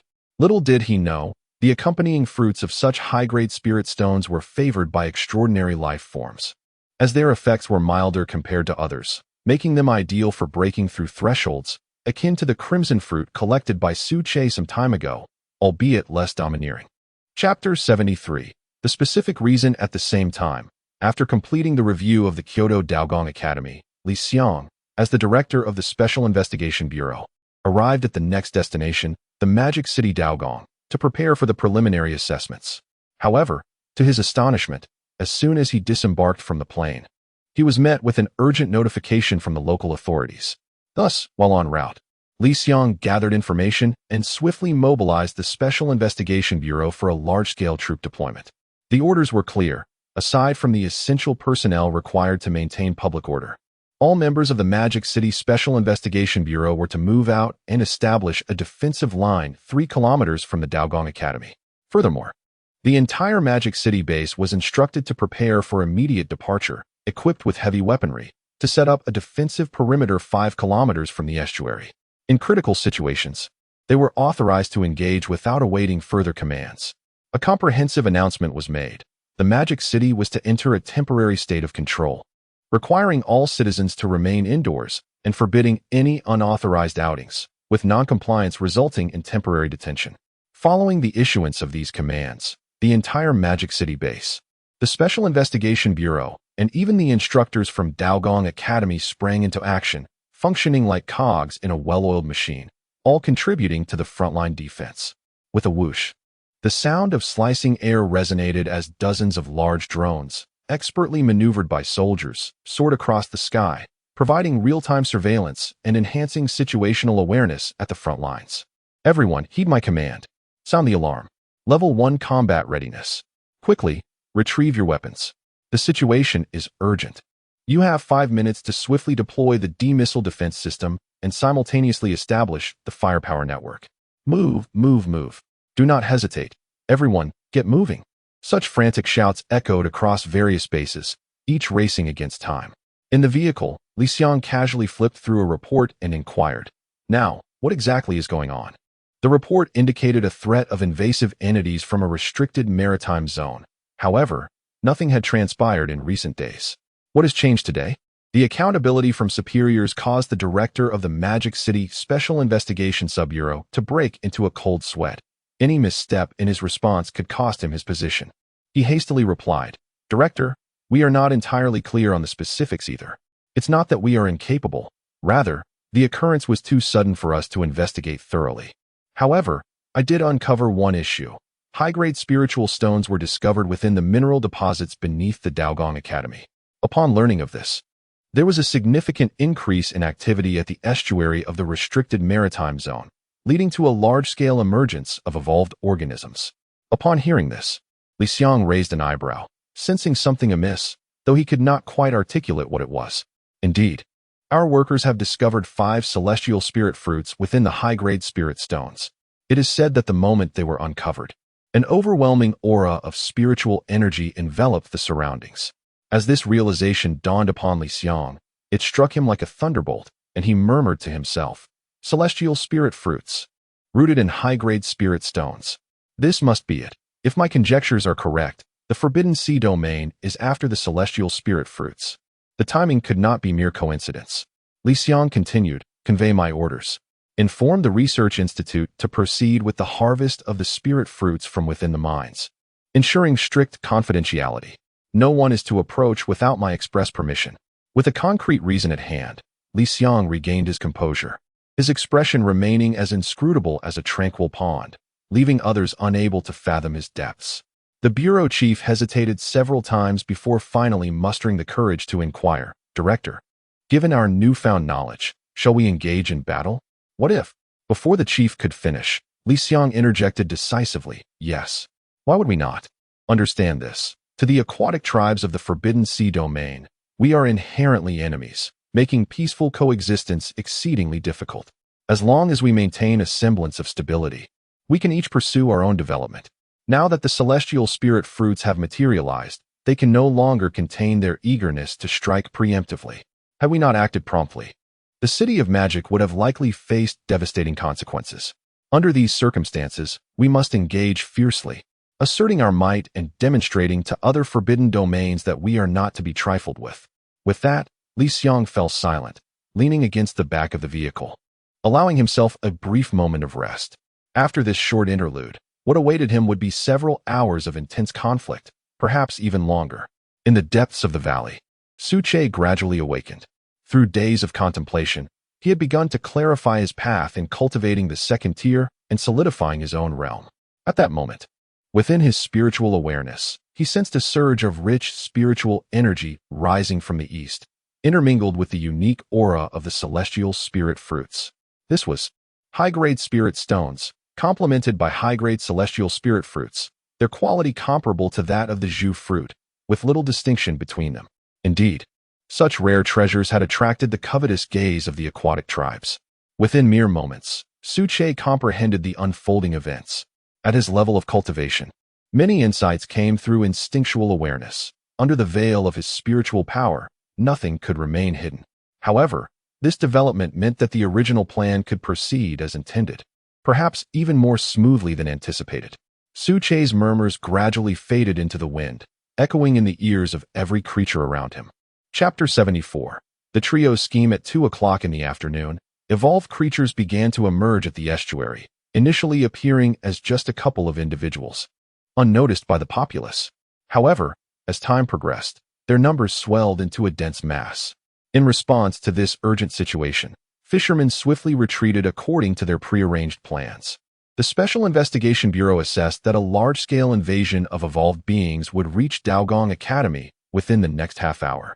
At this juncture, the Bureau took to the media to relay the crisis without any concealment, boldly titling the announcement, "Forbidden Zone approaches. A great battle awaits." By 1:30 p.m., a phenomenon of heightened biological energy density suddenly manifested in the waters surrounding the estuary of the Magic City. Investigations by the Bureau indicated that the marine entities were poised to land on the nearby land, with their trajectory aimed directly at Daogong Academy and the Magic City beyond. Citizens were urged not to panic, as relevant preparations were being expedited. The following announcements were broadcasted. First, effective immediately, all coastal areas centered around the Magic City were to enter a state of Level 1 wartime alert. Everyone was advised to remain vigilant against the impending incursion from the Forbidden Zone. Second, starting now, the Special Investigation Bureau would establish a coastal defense force, tasked with safeguarding the coastal regions, operating under 2 distinct models. One model would be officially employed by the Bureau, while the other would allow for free team formations, with further information available in the linked posts below. Finally, all awakened individuals were encouraged to actively join the fight against the Forbidden Zone. This is a magnificent era, and the nation must bravely advance and steadfastly defend. Once the post was published, it quickly ascended to the top of trending topics, garnering hundreds of thousands of replies within a minute, with countless shares following suit. "Goodness, the marine entities have landed," exclaimed one user. "No doubt about it. Let us take them on. Just mere sea creatures. I haven't had my fill in the past. Now seems like the perfect time to indulge. Who's up for a team? We need 2 more members. I've heard the benefits of free team formations are substantial, with plenty of rewards to be had. Count me in," responded another. "No questions asked. Let us dive straight into battle." What a joke. Even if it's a forbidden zone, they should not take us lightly. Do they really think? Come forth, unleash the forbidden. With just a snap of my fingers, the entire estuary of the Magic City shall be laid to waste. Meanwhile, in the Tangpin Villa district, Wang Bo sat comfortably in his chair, perusing information on an internal website provided by his father when a notification from the Special Investigation Bureau caught his attention, startling him. The Forbidden Zone had suddenly appeared at the estuary, without any prior indication. Clearly, there was something amiss, but this development conveniently aligned with his plans, potentially elevating Lord Tree King's standing. The only uncertainty was whether the other 2 had arrived yet. "Speak of the devil, and he shall appear." As soon as the words were spoken, a voice resonated from downstairs. "Xiaobo, Jigua, and Ajia have arrived. Stop what you're doing and come down quickly." Upon hearing this, Wang Bo's face lit up with joy, muttering to himself, "Indeed, the 3 brothers have an impeccable sense of timing." Thud, thud, thud. Once downstairs, the trio exchanged glances, each understanding the thoughts of the others, and nodded in mutual agreement. "Since we are all on the same page, let us not waste any more time and hasten to the front lines." Li Jia broke the silence, speaking first. Regarding the 3rd assessment, the task assigned by Su Che was not a singular endeavor, but rather a primary thread with numerous branches extending from it. Among these, the main thread held the utmost significance, encompassing a substantial portion of the overall evaluation. The subsequent branches also carried their own values, influencing the final scoring by Su Che. Wang Bo's earlier extensive liquidation of assets to consolidate funds, preparing to act as the external representative for the Kunlun Divine Palace, was merely one of these branches. Now, with the impending conflict, the trio was poised to undertake another task branch, to leverage their influence and organize a combat team, becoming the direct blade of the Kunlun Divine Palace. Roar, roar, roar. The sounds of 3 tigers echoed, and soon after, the trio mounted their tiger steeds, their forms swift as the wind, making their way towards the front line in the outskirts of the Demon City. Chapter 75. I Walk as a Servant of the Kunlun Divine Palace. Part 1. 5 minutes later, the trio arrived at the Dao Palace Academy. Standing before the academy's imposing walls, they beheld the vast expanse of the sea creatures evolving in the distance. a sight both breathtaking and daunting. The sheer number of these beings was staggering, seemingly endless, as they surged forth in relentless waves, instilling a sense of awe and trepidation. As they traversed the path, the unique mounts of the three attracted considerable attention, particularly from members of the Special Investigation Bureau stationed along the way, who deemed them worthy of close observation. After all, Pinnacle Zero-tier evolving creatures, once roused to fury, could wreak unparalleled havoc in a brief span, necessitating a heightened awareness of this grave issue. Goodness! The numbers are overwhelming, Wang Bo exclaimed, perched atop his tiger, his astonishment evident. I can't help but feel that among the 7 forbidden zones disclosed by the authorities, the sea domain possesses the most formidable strength, perhaps even surpassing our Kunlun. Li Jie nodded in agreement, adding, indeed, yet in terms of elite combat power, I believe Lord Tree King still holds the advantage. After all, upon reaching the 2nd tier, one must face the tribulations of thunder. It's impossible for us to be unaware of that. However, if we disregard Lord Tree King and compare the mid-tier levels, there is simply no contest. The sheer advantage of numbers is insurmountable. The vastness of the sea domain is unfathomable, concealing who knows how many evolving creatures. At these words, a weight settled upon the trio's spirits, yet they quickly regained their composure. Indeed, with the presence of Lord Tree King, a being of extraordinary 2nd-tier prowess, they had a formidable backing, one that no one would dare provoke lightly, lest they incur his wrath. On this foundation, coupled with the enhancement of their grand plans, they believed that given a little time for growth, even the Kunlun Divine Palace could eventually confront the sea domain without trepidation, perhaps even dominate it, ruling over the entire world. As they conversed, a series of piercing sounds sliced through the air. In the next moment, billowing plumes of smoke streaked across the sky, accompanied by a thunderous roar. The ground trembled violently as hundreds of shells descended upon the sea creatures, executing a mid-air explosion designed for maximum impact. In an instant, the area where the shells fell transformed into an inferno, with countless shrapnel flying forth at terrifying speeds. After a brief pause, the cacophony of explosions subsided. The trio refocused their gaze, witnessing that a portion of the sea creatures that had initially led the charge were obliterated in a single encounter with the shells, leaving behind a thick carpet of fallen bodies. Various remnants lay scattered haphazardly, some to the left, others to the right, creating a scene of utter disarray. The flesh at the epicenter of the explosion had been roasted to perfection under temperatures exceeding 1,000 degrees Celsius, emanating an enticing aroma. Hear my command. Fire in 3 consecutive bursts. Provide comprehensive artillery support. Li Xiang ascended the defensive wall, his left hand gripping binoculars to scrutinize the situation meticulously, while his right hand held a communication headset, his voice rising in fervent shouts to issue commands and adjustments. As his words echoed, another 100 shells rained down, executing a concentrated bombardment. Immediately thereafter, Li Xiang declared, all personnel from the Special Investigation Bureau, you are to manage the frontal defense line, while the instructors from the Dao Palace Academy assist alongside you in delineating the Marine Biological Division. Everyone at the Magic City base, you are responsible for the flanking defenses and must coordinate with the Special Investigation Bureau, leveraging the advantages of our heavy weaponry to conduct a sweeping extermination. With his words, the battle, which had been heating up for less than an hour, erupted fiercely. Let us proceed. We must descend swiftly. This was in collaboration with the Special Investigation Bureau to execute the segmentation task, aiming to accumulate influence in the early stages. Confident that the mission could be accomplished within days, Li Jie called out, urging the tiger to move.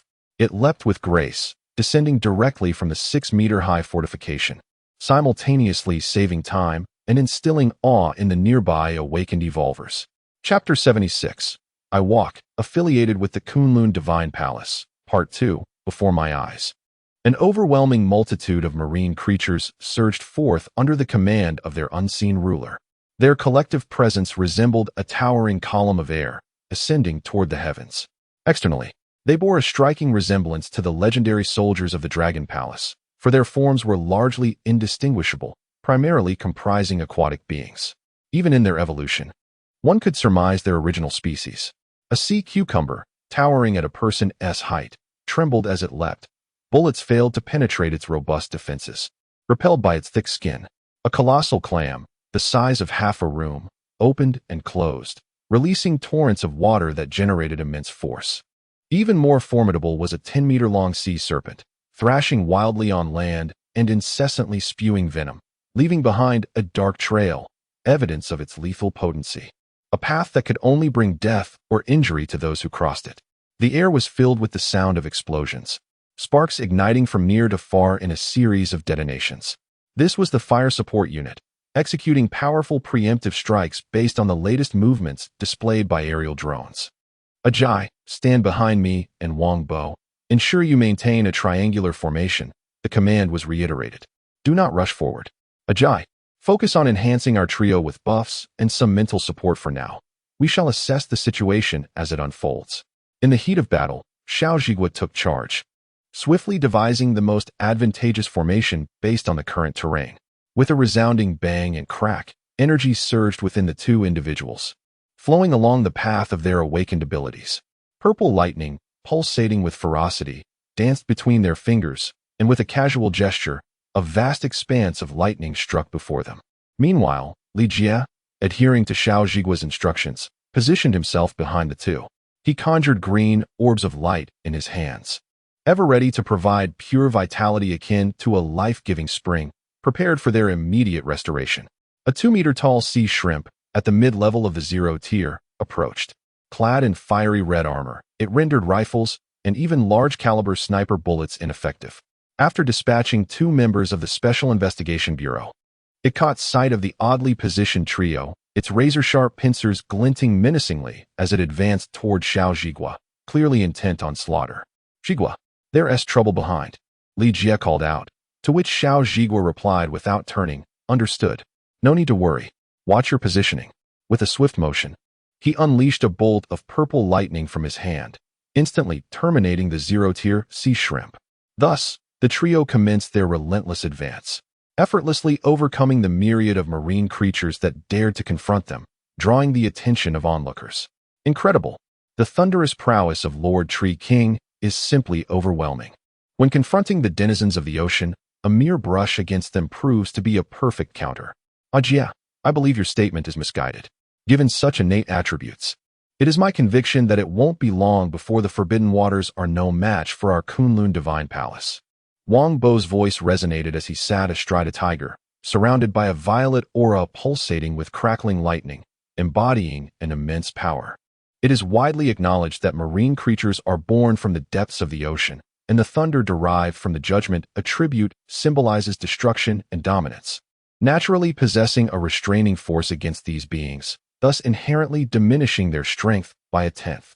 In no time, 10 minutes elapsed, and the trio was encircled by a multitude of marine creature corpses, piled so high that they could form a small hill.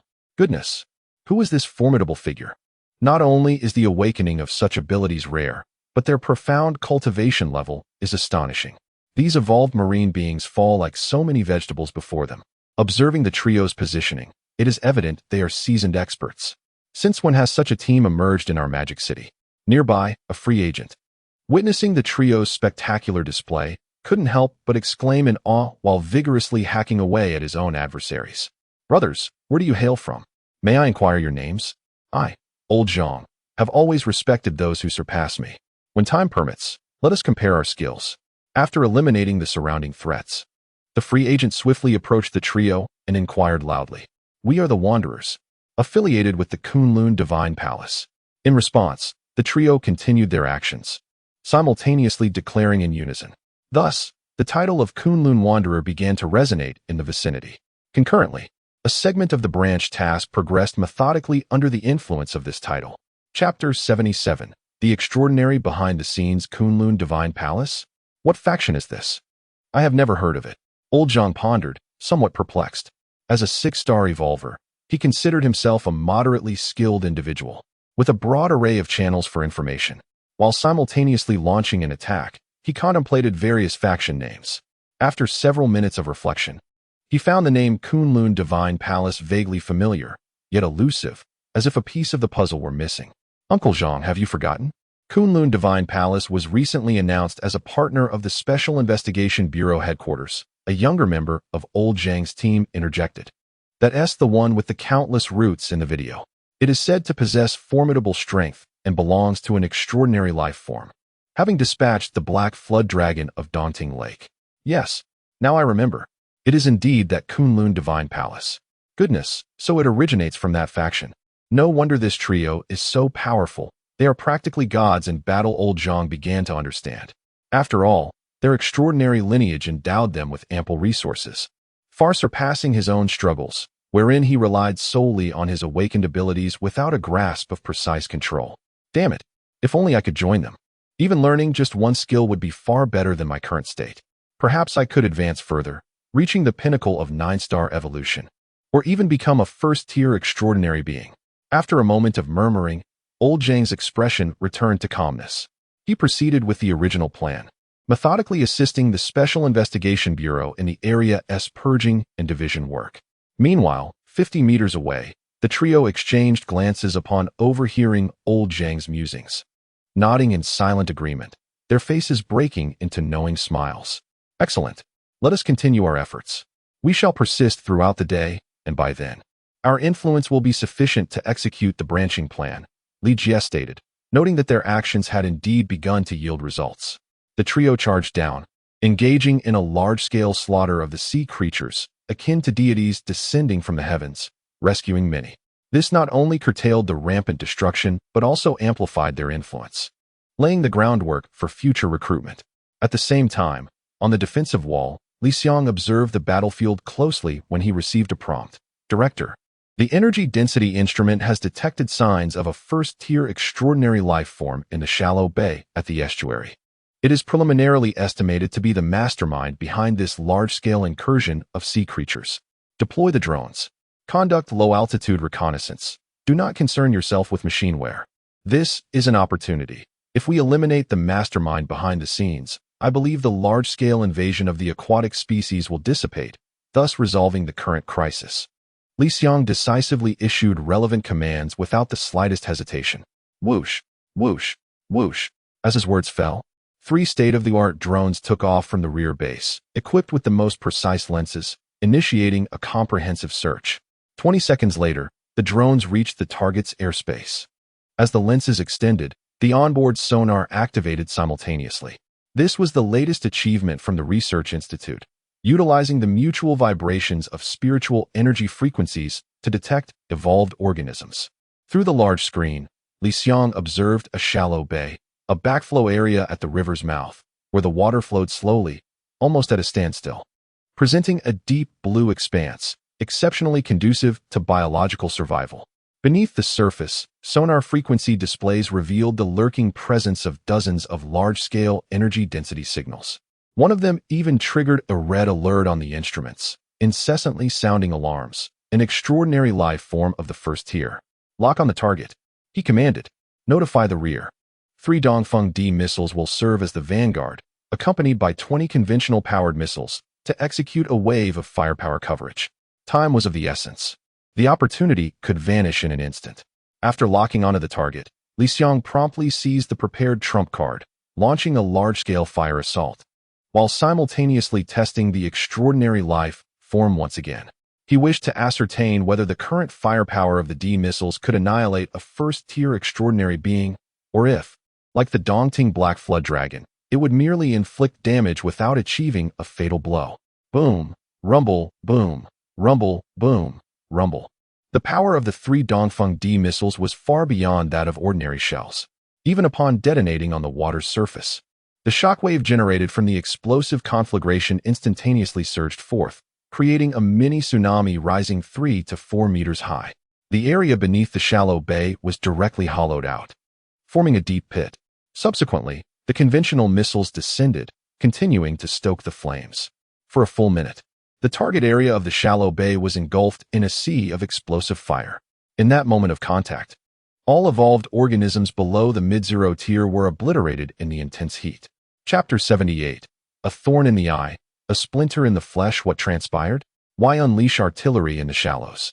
Goodness, the Special Investigation Bureau has indeed showcased its might once again, initiating an assault without hesitation, truly formidable. I wager a pack of spicy snacks that the target will surely meet its demise beneath the barrage, What a jest. 3 rounds of artillery with the power to flatten a small mountain. I entertained the possibility of survival, recalling the previous encounter with the Dongting Black Dragon, where the official report stated it suffered severe injuries but was not entirely neutralized. Is that veracity? Surely, it cannot be mistaken? To withstand 3 rounds and remain unscathed? Such resilience seems almost superhuman. On the front lines, dedicated official reporters are engaged in live broadcasting, providing the latest updates to those in the rear. Ordinary individuals, yet to awaken to their latent abilities, adhere to orders, gathering in their homes to fervently discuss the unfolding events. Each voice contributes to the cacophony. As the atmosphere in the broadcast room swells with intensity, viewership surpassing 10 million, all united in their discourse on how to eradicate the forbidden maritime territory. On the defensive wall, Li Xiang furrowed his brow, scrutinizing the data displayed on the instruments. A rather grim outlook. As anticipated, the extraordinary life form remains alive, its aura diminished. Likely only severely wounded. It seems that as long as it resides in the water, we shall struggle to devise a strategy against it. However, there is not a total lack of information. Based on the signal feedback, the multitude of zero-tier peak guardians surrounding it has vanished, presumably perishing beneath the recent bombardment. At this juncture, a nearby technician suddenly pointed at the feedback screen, his voice brimming with excitement. Director, look, 2 new red signals have appeared. According to the instruments, their tier appears to be mid-zero. Yet, given the recent onslaught, even peak-tier entities could not escape. How could these mid-zero life forms possibly survive? Upon hearing this, Li Xiang paused in contemplation, replying thoughtfully, I comprehend now. Those are the progeny of the extraordinary life form. Their objective is the ethereal fruits within the mineral vein. Not for themselves, but for their offspring. With this realization, clarity washed over Li Xiang, prompting an expletive. Damn it, for the sake of their 2 offspring. They instigate this massive incursion of the Sea tribe, unleashing unwarranted slaughter. Do they truly perceive us as pushovers? He commanded, relay to the D-bomb base forces in the rear to remain vigilant, disregarding equipment losses. Upon receiving the latest directives from the drones, launch artillery strikes for widespread coverage. My singular command is to suppress their advance. As for the others, everyone else is to mobilize. As long as we repel this wave, the extraordinary life form will undoubtedly refrain from further incursions. Li Xiang, bellowing, stood resolutely upon the defensive wall, capable of discerning every corner of the battlefield. Every second, every minute. Countless base warriors and members of the Special Investigation Bureau perish, their bodies sprawled upon the ground, drenched in the blood of the forbidden creatures of the sea. Meanwhile, the trio stands invincible, an unstoppable force that even the divine cannot thwart, their presence unmistakably becoming the most striking spectacle on the front lines. Bang! Wang Bo unleashes a front kick, striking with lightning speed against a colossal sea crab. Standing at nearly 2 meters tall, its imposing figure casts a small shadow. Appearing quite fearsome, its armor shimmering and showcasing formidable defenses. Although Wang Bo possesses awakened physical attributes, he also wields tremendous destructive power, nourished by the purple lightning. In a mere instant, the point of impact is left indented. In the next moment, he follows up with another kick, sending the sea crab hurtling through the air, where it disintegrates mid-flight, only to descend as a mere heap of flesh. Suddenly, a peculiar sound resonates in the air. Upon hearing it, not far away. For powerful sea creatures, previously engaged in attacking the members of the Special Investigation Bureau, abandon their targets, their bloodlust evident as they pivot and charge directly towards the trio, seemingly intent on annihilating them. Chapter 79. A battle that establishes influence. Attention. Have we encountered trouble? 2 peak level 0 stage evolutionary sea creatures and 2 mid-level 0 stage ones are approaching us, seemingly targeting us directly. If I surmise correctly, the ominous sound we heard earlier was a covert warning, likely instigated by the extraordinary being lurking behind us.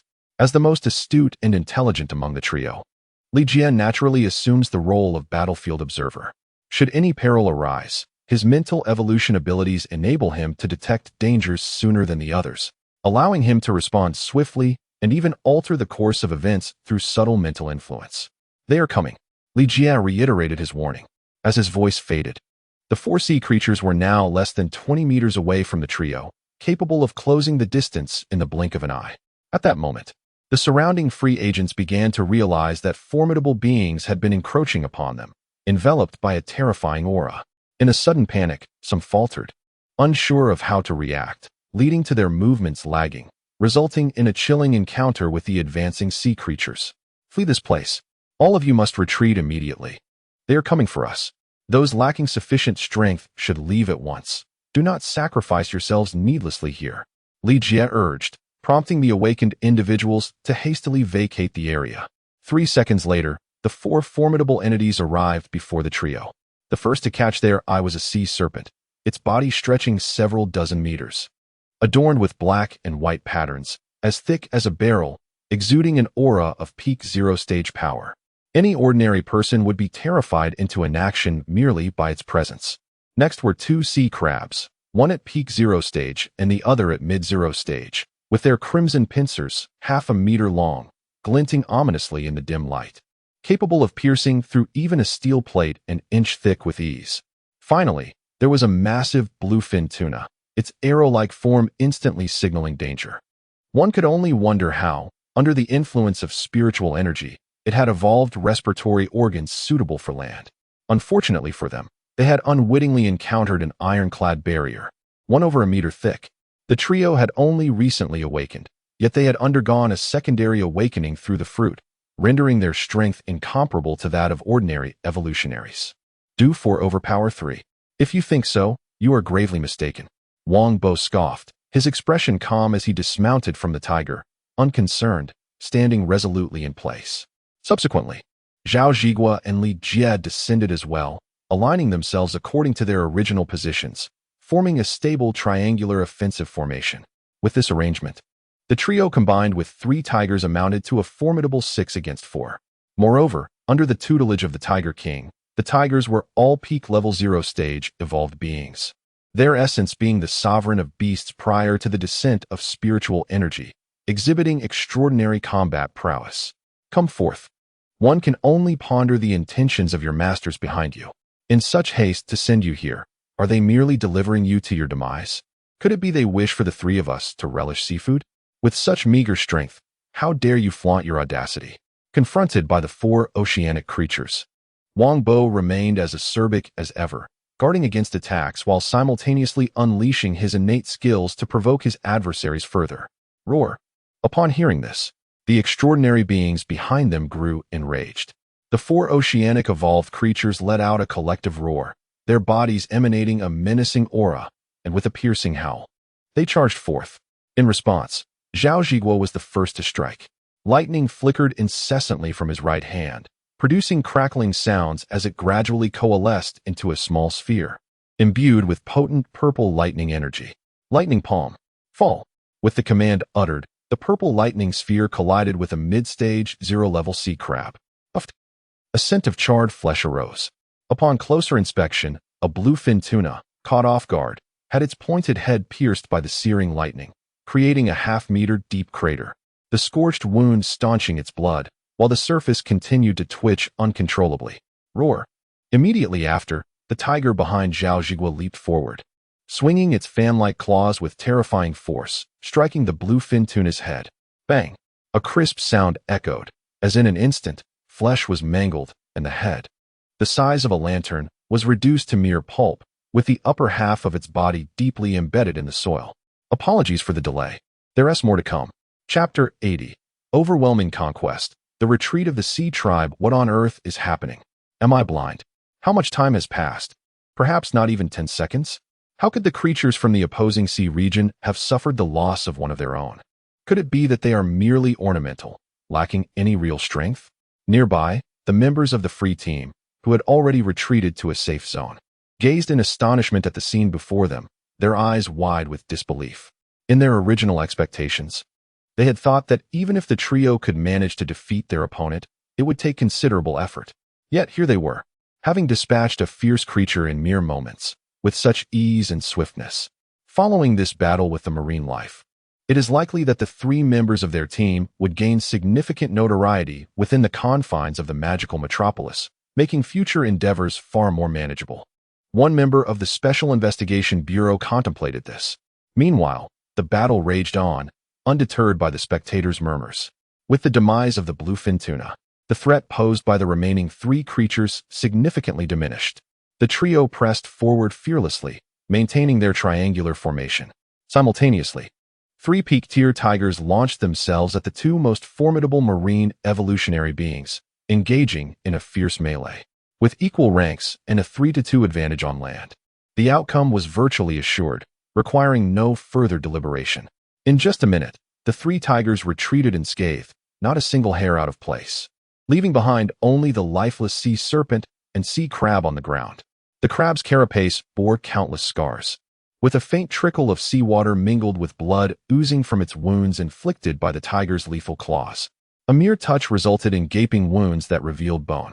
The sea serpent fared the worst. Its delayed reflexes rendered its venomous attributes ineffective, failing to administer its lethal injection. Soon after, the 3 tigers descended upon it, and with a swift motion, they dismembered its 10-meter-long body into 5 segments. Wang Bo shook his head, a mocking tone in his voice as he remarked, "With just the 4 of you, even if your numbers doubled, the result would remain the same. I truly wonder what your masters are thinking." Just as he finished speaking, the trio prepared to clear the battlefield of the last remnants. The sea crab, boasting late-stage 0-tier cultivation, was paralyzed with fear, retreating rapidly, its crimson claws flailing wildly. Utterly devoid of any combat intent, it may have obeyed commands, but that did not imply it was willing to march toward its own demise.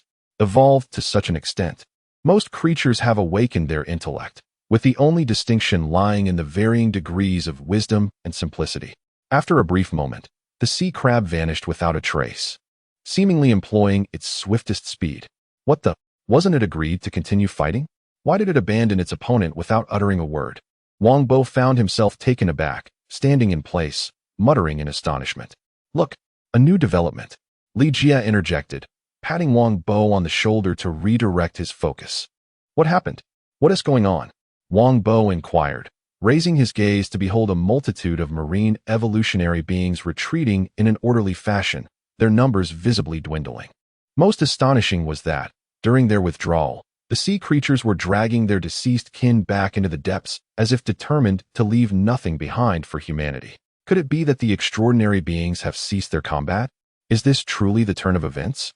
I recall Lord Tree King once stating that extraordinary beings possess their own dignity and would not yield so swiftly. Wang Bo voiced his confusion, muttering to himself. Indeed, I concur with Wang Bo's perspective. This mass retreat instills in me a sense of an impending storm, as if they are amassing strength, ready to unleash it at any moment. Xiao Zhiguan nodded, his gaze fixed on the horizon, seemingly in search of clues. Let us depart, since the marine creatures have retreated. Lingering here serves no purpose. It is time to execute Lord Tree King's plan, Li Jie declared, subsequently mounting his tiger and setting off back. Under Li Xiang's orders, the remaining members of the Special Investigations Bureau relentlessly pursued the remnants, commencing the collection of the fallen marine beings' bodies. Boom, rumble. The previously halted artillery roared back to life, unleashing further devastation upon the life forms. Strike. Hit them hard. Inflict real pain upon them. We must prevent them from taking the corpses of the marine beings, as they hold immeasurable value for the Research Institute. Amidst the battlefield, which was nearly quieting, only Li Xiang's voice echoed, a relentless roar demanding action. The 3rd installment has been delivered. I kindly request for encouragement, 5-star reviews, and suggestions. Chapter 81. Recruitment. As dusk descended, the sun painted the sky with a golden hue. The frontline battlefield in the suburbs of the magical city bore the scars of a fierce conflict. After hours of extensive cleanup by the Special Investigation Bureau, the area still reeked of a nauseating stench, rendering it nearly unbearable. Even a brief whiff would send one retching to the side. The remnants of scattered flesh and the blood of sea creatures seeping into the soil were not easily eradicated, slowly dissipating under the sweltering sun and the breeze. In this moment of despair, a whisper of news suddenly circulated, gradually reaching the ears of all. "Have you heard?" "Heard what?" "Don't be so cryptic. Hurry up. I was just about to head out for a drink." "You aren't expecting me to treat you, are you? Come on. What kind of talk is that? Who doesn't have a little money for drinks?" "This is a big secret. I just heard it from a brother of mine." "What secret?" "Do you know about the Kunlun Divine Palace? It's the official partner of the Special Investigation Bureau. The one that directly took down the Dongting Black Flood Dragon in that video. They are recruiting. Are you serious? Where are they hiring? Let's go check it out. It would be amazing if one could get selected. Let us go. We'll go together. Thus, within a mere half hour, Wang Bo's mansion was besieged by a throng of eager recruits, leaving no space for even a fly to enter. Let us begin. Time waits for no one. Bring forth the items of Lord Tree King. With my mental prowess, few could evade detection, allowing for a comprehensive exploration of thoughts, thereby facilitating the initial selection of approximately 20 individuals. Li Jie, seated nearby, remarked, prompting Wang Bo to retrieve a half-meter-long leaf from beneath the table. He placed it on the table, which appeared unremarkable at first glance, a deep purple-black hue enveloping it. However, to an awakened mental evolutionary, it would be nothing short of breathtaking, for the leaf radiated a vast mental energy, as if harboring an endless ocean of consciousness within. This was a gift from Su Che before their departure, intended to amplify Li Jie's mental strength within a limited time frame, and, conditions permitting, to accomplish a branch task. Now, everyone, please maintain silence. We will proceed one by one, no pushing or cutting in line. Otherwise, all qualifications will be revoked, and you will be permanently blacklisted. Xiao Zhigua asserted from the sofa, exuding a formidable presence as a means of intimidation. In the bustling metropolis of Magic City, within the confines of the Dao Palace Academy's office area, Li Xiang sat at his desk, receiving reports on the associated losses. The director spoke gravely, detailing the aftermath of the battle at the Sea region, where logistical losses had been meticulously accounted for. The quartermaster, glancing at the report, continued, in total, 510 D-class missiles were expended, along with 2,300 rounds of small howitzer ammunition, 8,900 hand grenades, and numerous bullets.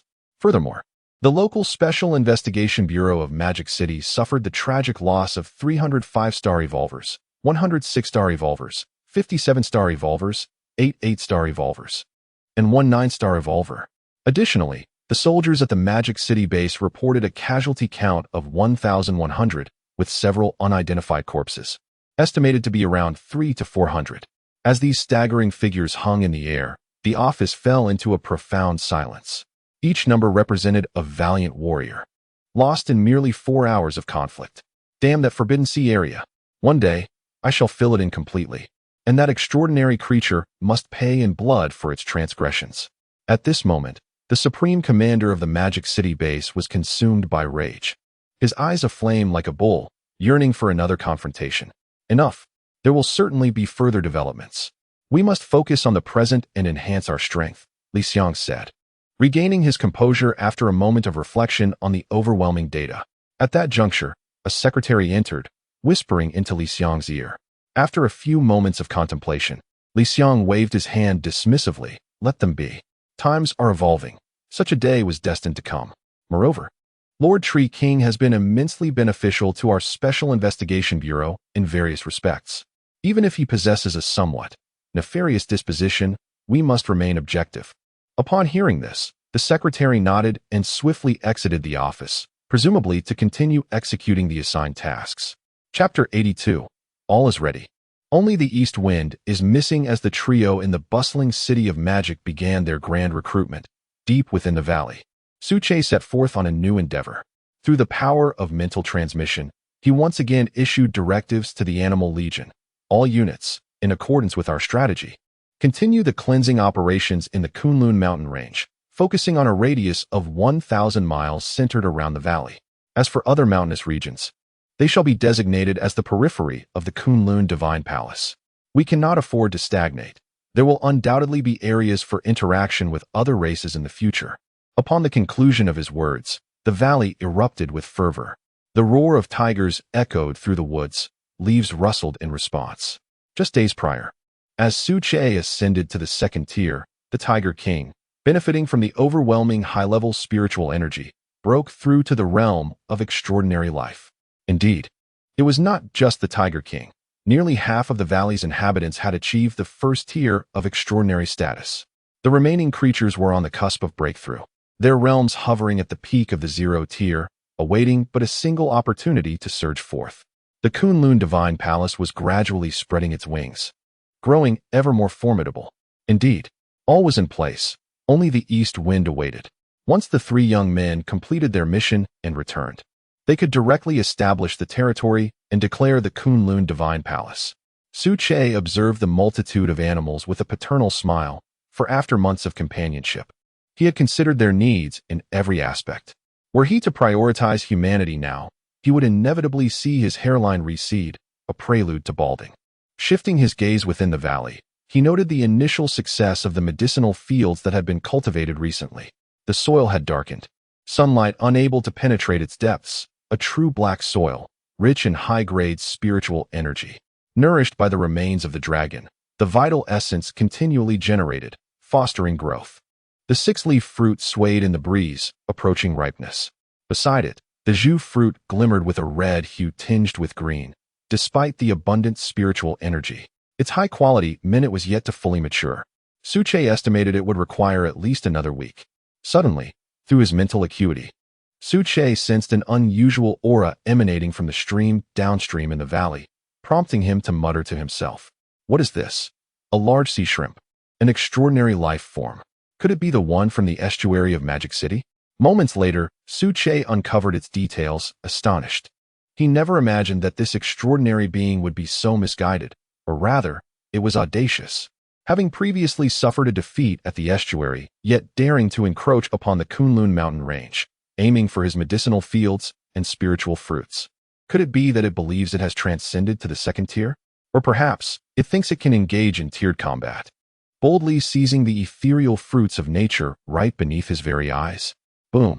In the next instant, the aura of a second-tier extraordinary being was unleashed without restraint, pressing down upon the head of the extraordinary sea shrimp despite the distance between them. Su Che resolved to administer a stern warning, an admonition of sorts. Suddenly, with a resounding bang, the sound of crashing waves echoed as a deep pit, 4 to 5 meters in diameter, abruptly formed in the center of the stream. The extraordinary sea shrimp, without question, plunged deeply into the riverbed, trembling in terror, its massive pincers paralyzed, devoid of any will to resist. A first-tier extraordinary life, a formidable entity in the eyes of others, appeared as nothing more than a porcelain doll to be manipulated in Su Che's presence. "Begone!" Su Che proclaimed with a powerful strike, his voice laced with a hint of psychic assault, reverberating through the void and the stream, striking directly at the sea shrimp's consciousness. Buzz! Within the sea shrimp's mind, confusion settled in, accompanied by overwhelming pain, a consequence of the mental onslaught it could neither evade nor withstand, forcing it to grit its teeth in endurance. "The one from the Kunlun Mountains. I was mistaken. I implore the second-tier extraordinary to spare my life." The little demon was blind and trespassed without intent. Sensing the imminent threat, the sea shrimp in the riverbed urgently transmitted a plea for mercy to Su Che. "Humph." Su Che offered no words, merely a cold snort. "Begone. Should you dare cross my path again, I shall sacrifice you without hesitation. You need not return. You shall serve as nourishment for my spiritual field's fruits, promoting their growth." Upon uttering these words, the sea shrimp fled in haste, its spirit frightened to the point of disarray. As it fled, it pondered, how could this possibly be a second-tier extraordinary? The influx of spiritual energy has barely graced us for less than a year. That accursed old turtle claimed we were both first-tier extraordinary beings, suggesting I venture forth, perhaps even seize the ethereal fruits of nature. Alas, I have been deceived. May I never encounter you again. Afterward, Su Che retracted his aura, returning to a state of meditation. At that moment, he began to comprehend why, during the afternoon battle in the magical city, the 4 powerful beings of the sea had met their demise before the trio. It was not for any other reason but the sheer folly of the extraordinary life that stood behind them. He pondered in his heart, utterly bewildered by the lineage that could allow such beings to step into the realm of the extraordinary. Su Che shook his head, mentally berating the situation. The second update has been delivered. There shall be a third to follow. Chapter 83. The preliminary establishment of the Kunlun squad following a brief interlude. The valley returned to its tranquil state, resuming the serenity that had initially enveloped it. For Flora, time is a most trivial commodity, often slipping away in the blink of an eye. Days, weeks, or even months can vanish with little notice. Even the unit of a year bears no significance. Likewise, Su Che found himself in a similar situation, Undisturbed, he allowed his roots to delve deeply into the soil, instinctively exploring downward, silently cultivating his abilities.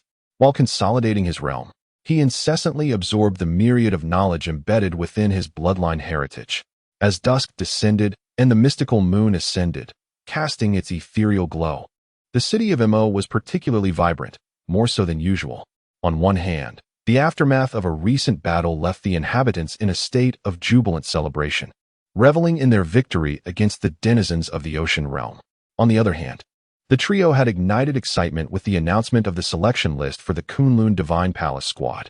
The Kunlun Divine Palace, a sanctuary for extraordinary beings, was replete with abundant resources capable of elevating one's prowess to new heights with mere trifles. One need not question the rationale behind this.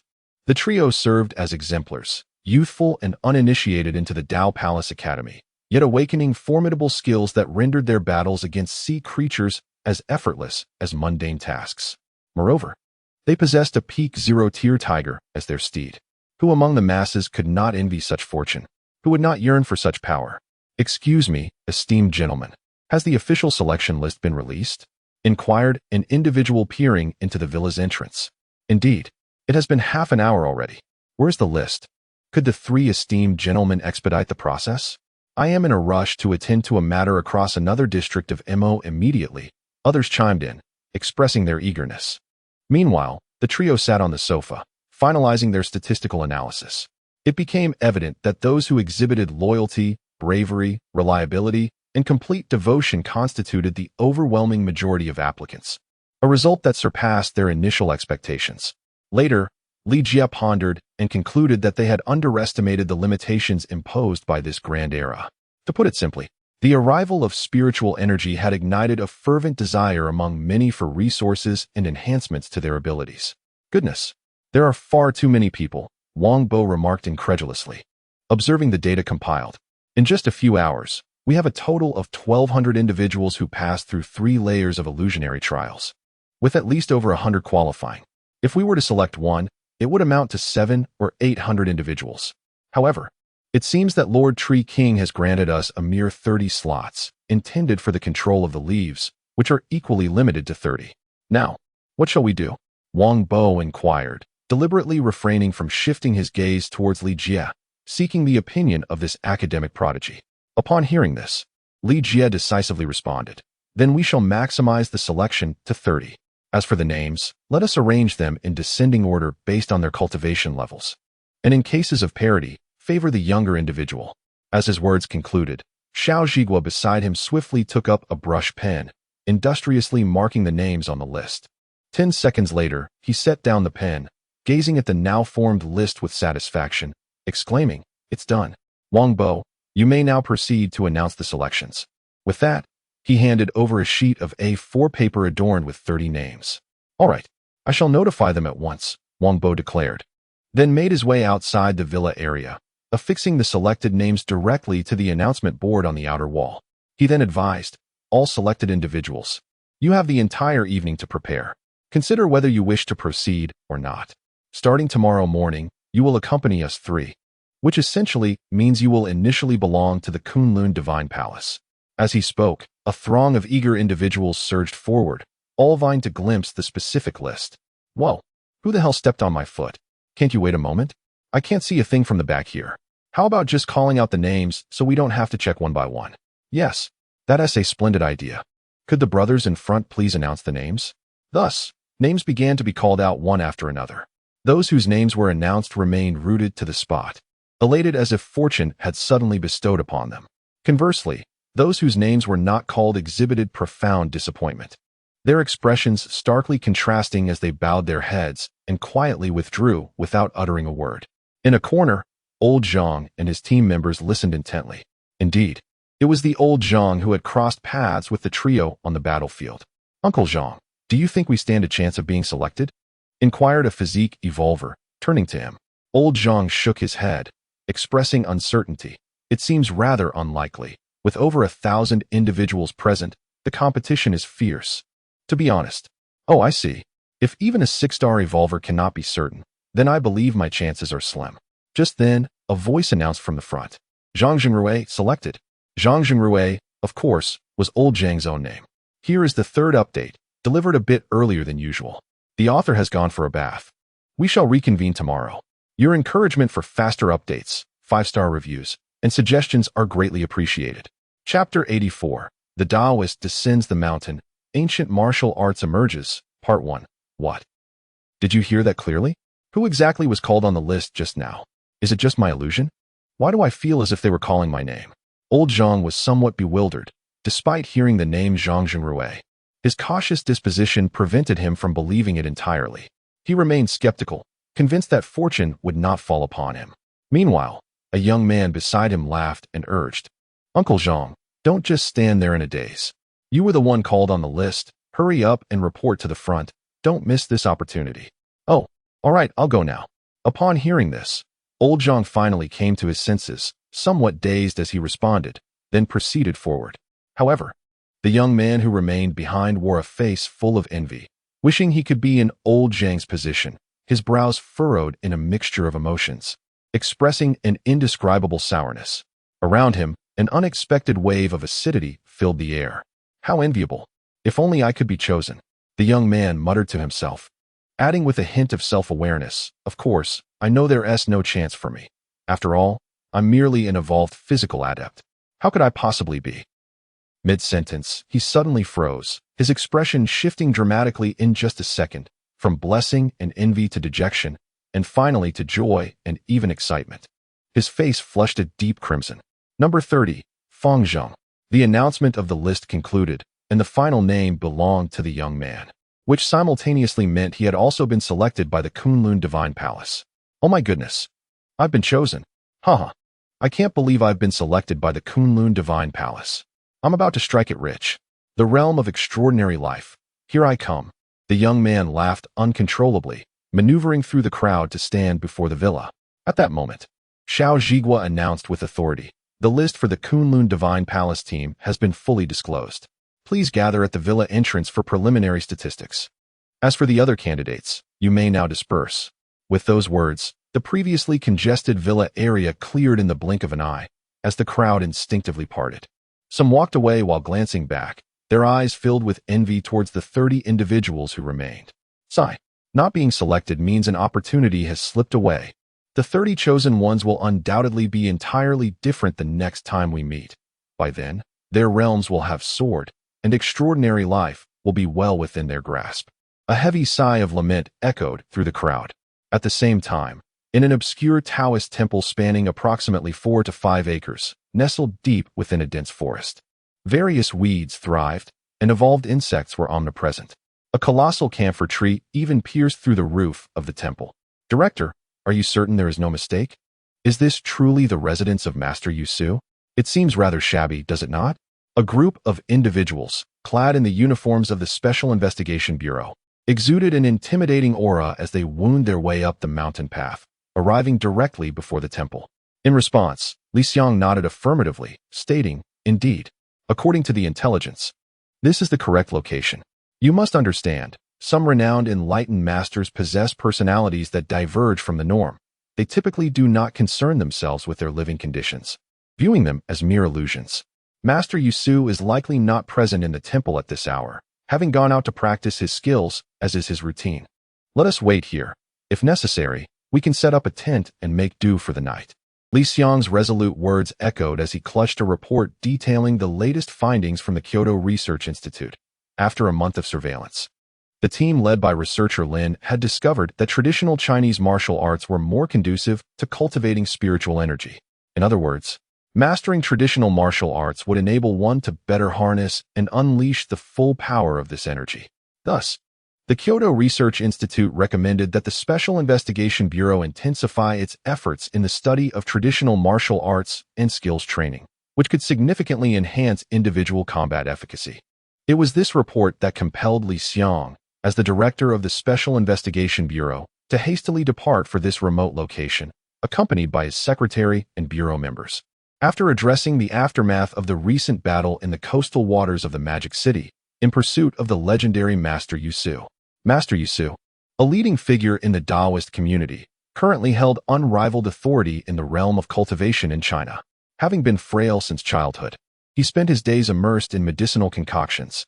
Later, in pursuit of improved vitality and longevity, he commenced his journey into the path of cultivation under his father's guidance. From that moment, his innate talents burgeoned, leading to remarkable advancements in his spiritual practice. Li Xiang sat upon a stone slab, perusing the extensive information regarding this legendary figure within the world of cultivation, turning the pages repeatedly. Chapter 85. The Taoist Descends the Mountain. Ancient Martial Arts Emerge. Part 2. In the dilapidated Taoist temple, a handful of individuals sat scattered about, their eyes tightly closed as they immersed themselves in the absorption of spiritual energy.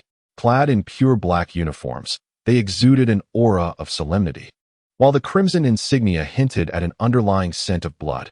Gazing around the temple, one could discern the encroachment of wild grasses, sporadic cries of crows echoing through the air, and the ominous slither of dark serpents beneath their feet, evoking a sense of unease. It was evident that this was not a place of comfort. Unexpectedly, however, a glimmer of the setting sun spilled its golden rays, transforming the temple into a scene reminiscent of daylight. This sudden influx of light altered the very feng shui of the temple, shifting its atmosphere from desolation to the vibrant emergence of dawn. All of this painted a somewhat bleak, yet promising tableau of cultivation, akin to the first light of day breaking forth. Indeed, the illustrious Taoist Yu Su proved himself to be a legendary figure in the realm of cultivation, a true marvel. After a prolonged moment, Li Xiang closed the report, shutting his eyes in heartfelt admiration. He could envision that should this master of cultivation be invited to the bureau to instruct the members of the Special Investigation Unit in martial arts, it was certain that each individual's combat prowess would exponentially increase, perhaps even awakening a second innate ability. In Taoist parlance, however, such notions of first and second innate abilities referred merely to the practice of external powers, manifestations of spiritual energy, akin to the various Taoist arts found in mythological tales. Director, it has grown dark, and we have been here for nearly an hour. Why is there not a trace of Taoist Yu Su? Remarked the secretary, a hint of impatience in his tone, before quickly recovering and adding, could it be that the esteemed Taoist does not wish to meet with us? At this, Li Xiang's expression shifted slightly before he regained his composure, responding, patience, good things come to those who wait. Consider Liu Bei's 3 visits to the thatched cottage in his quest to invite Zhuge Liang out of seclusion. For the sake of the Special Investigation Unit and the safety of the nation, enduring a little hardship is a small price to pay. An hour, or even an entire night, is well worth it.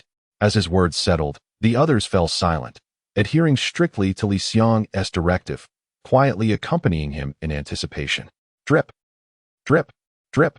At that moment, a dark cloud drifted overhead, enveloping the area in shadow. The next instant, rain began to pour, pelting each person's face with a relentless rhythm. Yet, even in the midst of this tempest, Li Xiang remained composed, seated upon the large stone, continuing his cultivation. A radiant crimson aura swirled around him, shielding him from the onslaught of the storm. The concept of ability microcosm refers to the subtle external manifestation of one's control over awakening abilities. For instance, in the case of elemental awakening, specifically fire manipulation, one individual may ignite a pile of wood with merely a spark, while another might require a substantial blaze. This disparity reveals the degree of mastery over one's capabilities and the utilization of spiritual energy. The more complete the control, the more pronounced the subtle manifestations, resulting in a smaller release of fire, akin to a mere ember rather than a roaring flame. Thus, it is evident that Li Xiang, the director of the Special Investigation Bureau, is not merely the busy figure that others perceive, endlessly managing affairs without engaging in cultivation. On the contrary, he possesses profound skills, having at least reached the pinnacle of the first stage, with aspirations to ascend further into the realm of the extraordinary. 3 hours later, the Taoist temple remained deserted. Not a single soul could be seen, not even a trace of a person. Li Xiang, however, appeared undisturbed, as if this solitude was entirely anticipated. After all, a person accustomed to a carefree existence would find it exceedingly difficult to confine themselves with an encumbrance, especially one as formidable as a meter-thick barrier, impervious even to cannon fire. Director, the time. The secretary voiced again, for in his understanding, the director bore the weight of the entire nation's safety. The multitude of matters he handled daily was beyond counting, and the accumulation of documents resembled a small mountain. It would be quite irrational to squander time in this manner. Enough. Let us continue to wait. If necessary, you and a few others may descend to assist with processing the documents. I shall remain here until the Taoist returns. Li Xiang interjected, abruptly silencing the secretary and reiterating his stern directive. As time slipped away once more, by the time Li Xiang regained consciousnness, it was already the following morning. Observing the stillness around him, unchanged from the previous night, he could not help but let out a heavy sigh. Alas!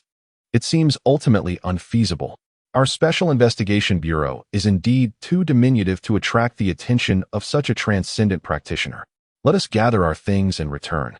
Having sat in silence throughout the night, Li Xiang had hoped to receive the assistance and favor of an extraordinary individual akin to the historical Liu Bei, who would join the Special Investigation Bureau and bolster the entire nation.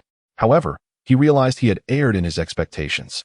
With this realization, he could no longer afford to waste time. The secretary was indeed correct. Time was of the essence for Li Xiang. A slight delay in processing a document could jeopardize the safety of the Bureau's warriors. Thus, he could not continue to wait. Just as he prepared to leave, an elderly voice resonated behind him. Director Li, wait. Since you have come, it would be a jest not to meet the venerable Taoist. Or do you? As the director of the Huagua Bureau, look down upon an old man such as myself? Li Xiang turned his gaze towards the voice and beheld an elderly man, delicately holding a white dust, gracefully touching the treetops, his form seemingly devoid of any weight, and in the blink of an eye, he appeared before him. Li Xiang's pupils constricted as he recognized the presence of Yusu Taoist, whose aura was vast as an ocean, continuously emanating a formidable energy, at least twice as powerful as his own. Once he regained his composure, a look of joy spread across Li Xiang's face, for he understood the implications behind the Taoist's arrival. Having waited through the night, the sudden appearance on the following morning spoke volumes, yielding an almost instinctive response. Oh, I was merely seeking the esteemed Yusu Taoist, but had to return home to search again. Unexpectedly, before his departure, he encountered the Taoist. It seemed fortune indeed favored him, and the heavens had smiled upon him. Li Xiang laughed heartily, displaying no pretense, engaging in light banter with the Yusu Taoist. After a moment, the Taoist stroked his beard, his gaze sharpening to a piercing intensity. A terrifying aura was unleashed, overwhelming and pervasive. He inquired, Director Li, what brings you to this mountain hermitage? Unfazed, Li Xiang stood tall, an aura of dark crimson enveloping him, diminishing the pressure of the Taoist's presence. The spiritual energy descends. A new era is upon us. Presently, our land of Jiuzhou is besieged by evolved beings, a dire internal strife. Externally, international wolves lurk, coveting the bountiful resources of our great nation, a grave external threat. Amidst this turmoil, as the director of the Special Investigation Bureau, I find myself lacking in capability, and I beseech you, Su Taoist, to emerge and vanquish the malevolent forces plaguing our world. His words rang with conviction, infused with spiritual energy, echoing through the mountains like a thunderclap, striking the hearts of all who heard. Upon hearing this, a smile graced the Yusu Taoist's face, as he responded repeatedly, Good, good, good. I have not misjudged you. The people of Jiuzhou embody this spirit, even at the cost of life. In the past, during the millennia of calamity in Jiuzhou, when blood flowed like rivers and the populace suffered, our forebears descended, acting on behalf of the world to eradicate evil. Now, as Yusu Zi, I shall honor my ancestors' legacy, to cleanse our Jiuzhou of all demons and restore peace to the common folk. Upon finishing his words, Li Xiang felt a surge of excitement. His face flushed with fervor, yearning to cry out to the heavens. Very well. As the director of the Special Investigation Bureau, I extend my gratitude to you, Su Taoist, for joining our cause. I firmly believe that with your assistance, we shall inevitably eradicate all malevolent spirits in the days to come. Thus, the Huagua Special Investigation Bureau heralded the dawn of an extraordinarily brilliant era. This is a dual entry, equivalent to 2 updates. Let us reconvene tomorrow, for I am indeed fatigued today. After taking a bath, I shall retire for the night. Farewell. Chapter 86. Bloodline, the direction of evolution in the blink of an eye.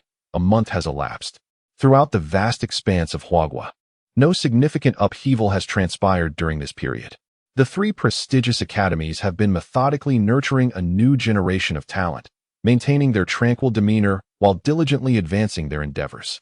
Of course, aside from the occasional incursions by aquatic tribes along the maritime blockade, the other forbidden zones have remained eerily silent, seemingly brewing something beneath the surface. In the capital, within the highest command office, the chief secretary entered with a grim expression, clutching a report, and declared, "Director, there's been a development." "What is it? Please provide a brief overview." Li Xiang was immersed in his work, having recently emerged from a period of introspection that led to a breakthrough of sorts, causing a backlog of documents that he was now fervently addressing. Without lifting his gaze, he continued to scrutinize the papers spread across his desk. Since last month, the 7 major forbidden zones within our territory, with the exception of the maritime exclusion zone, have remained enshrouded in mystery. It was as if they had become completely sealed off. Although personnel had been continuously depleted, there had still been some trickle of information. However, this past month has yielded nothing. Yet, just moments ago, personnel stationed at the monitoring posts along the perimeters of these forbidden zones simultaneously detected a surge of energy density signals. Moreover, the spiritual energy above the Kunlun Mountains has begun to ascend. According to several esteemed elders from the think tank, this is highly unusual and indicative of some significant activity. With a sharp crack, the pen in Li Xiang's hand snapped in half. After a moment of contemplation, he replied with composure, "Notify General Yu Su to lead a team from the Celestial Rankings to Kunlun Mountain immediately to investigate the situation." The so-called Celestial Rankings team is a clandestine force established by the Special Investigation Bureau, comprising individuals who practice traditional martial arts. They are categorized into 3 tiers corresponding to the Celestial Rankings, Earth Rankings, and Human Rankings. The Celestial Rankings represent the highest echelon, with all members having attained the first level of the extraordinary.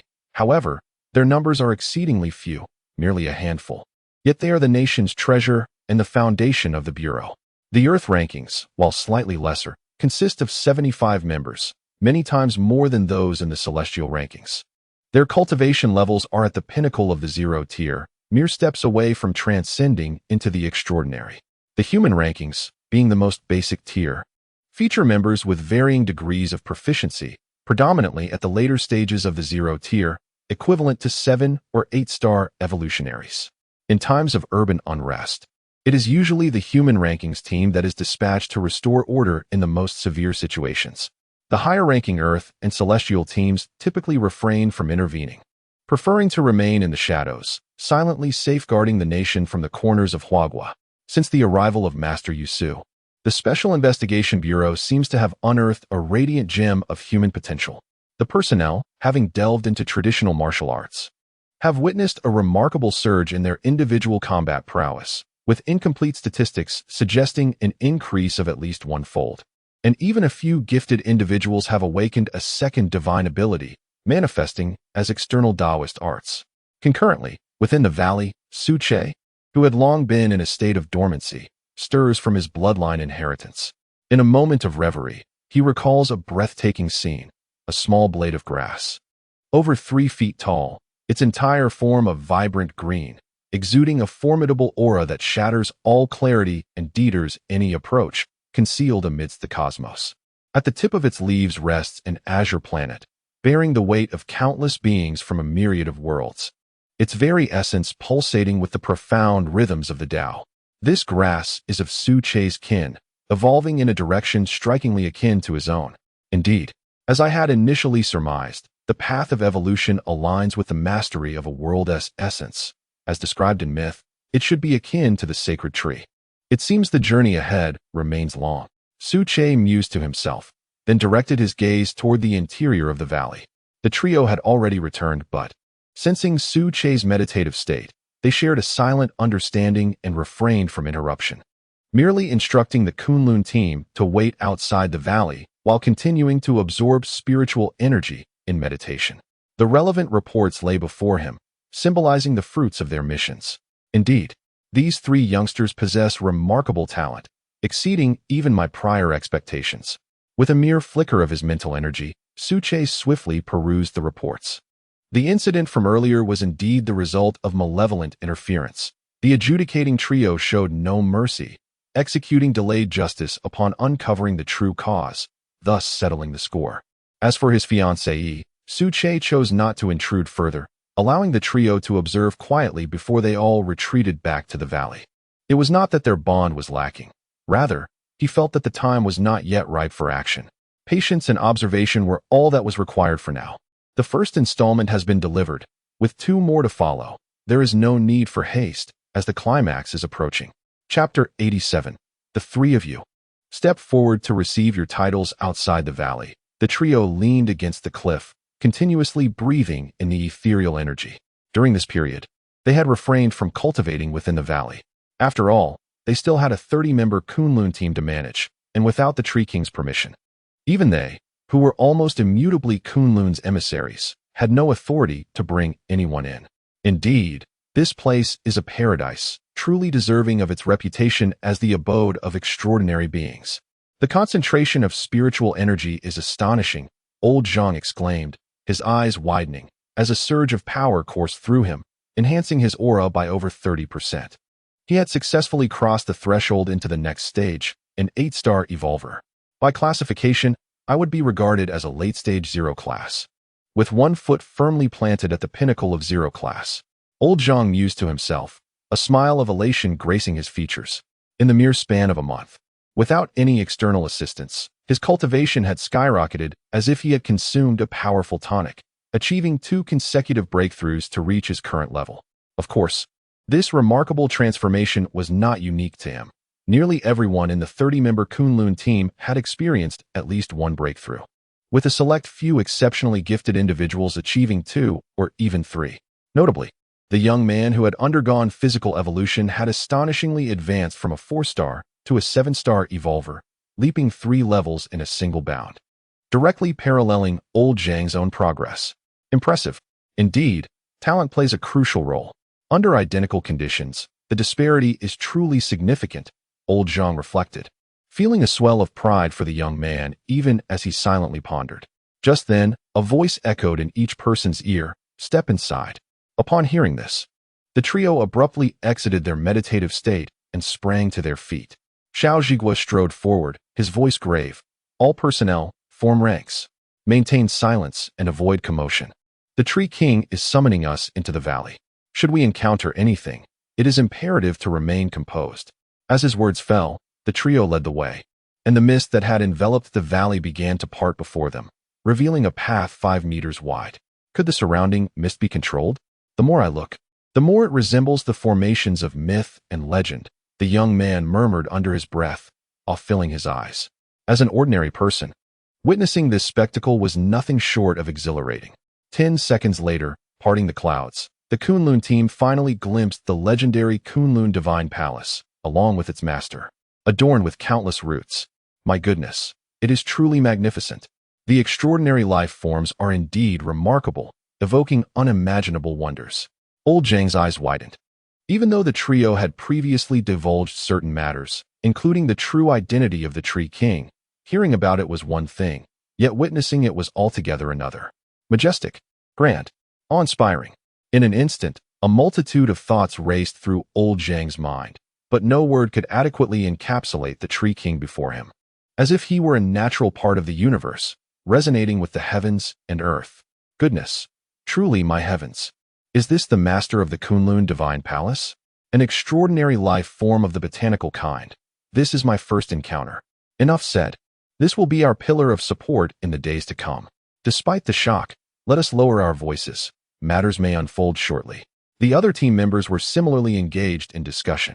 Then, the trio stepped forward, halting about 10 meters from Su-che. Li Jie spoke up, "Esteemed Tree King.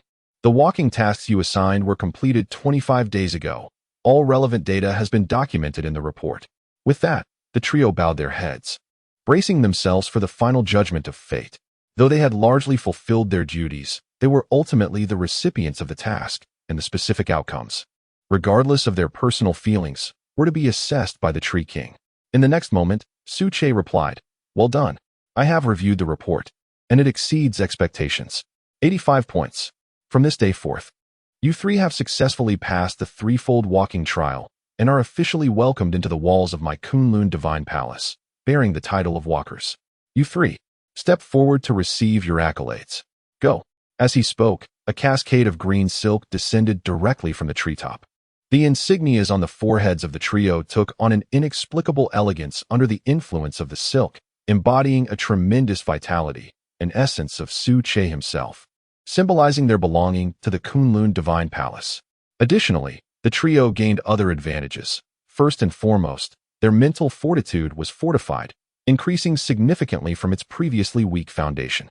"Thank you, esteemed Tree King." They all bowed in unison, expressing their gratitude with reverence. Chapter 88. The bestowal of divine offices. Meanwhile, after the trio completed their conferral, they were poised to introduce the Kunlun team when a tempestuous wind howled. Under Su Che's summons, the Animal Legion, which had ventured out to cleanse the area, immediately turned back and, within mere minutes, rushed from afar to re-enter the valley. Clang, clang.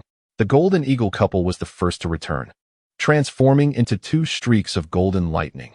Their velocity, so sudden it resembled teleportation, nearly imperceptible to the naked eye. Even the trio found it challenging to discern their movement. Roar. This was a young deer. Having stepped into the realm of the extraordinary, its bloodline was fully awakened. With its fiery, flowing mane, robust physique, splendid antlers, and remarkable fire control abilities, it bore an uncanny resemblance to the legendary fire Qilin, albeit still lacking in cultivation. Boom. The circular lake suddenly erupted with colossal waves as small fish leaped from the stream below. With a powerful thrust of its tail, one fish soared several dozen meters, akin to a diver plunging into the circular lake. Accompanying it was the mischievous little Jean, who, having entered the realm of the extraordinary as a dragon, could now soar through the air.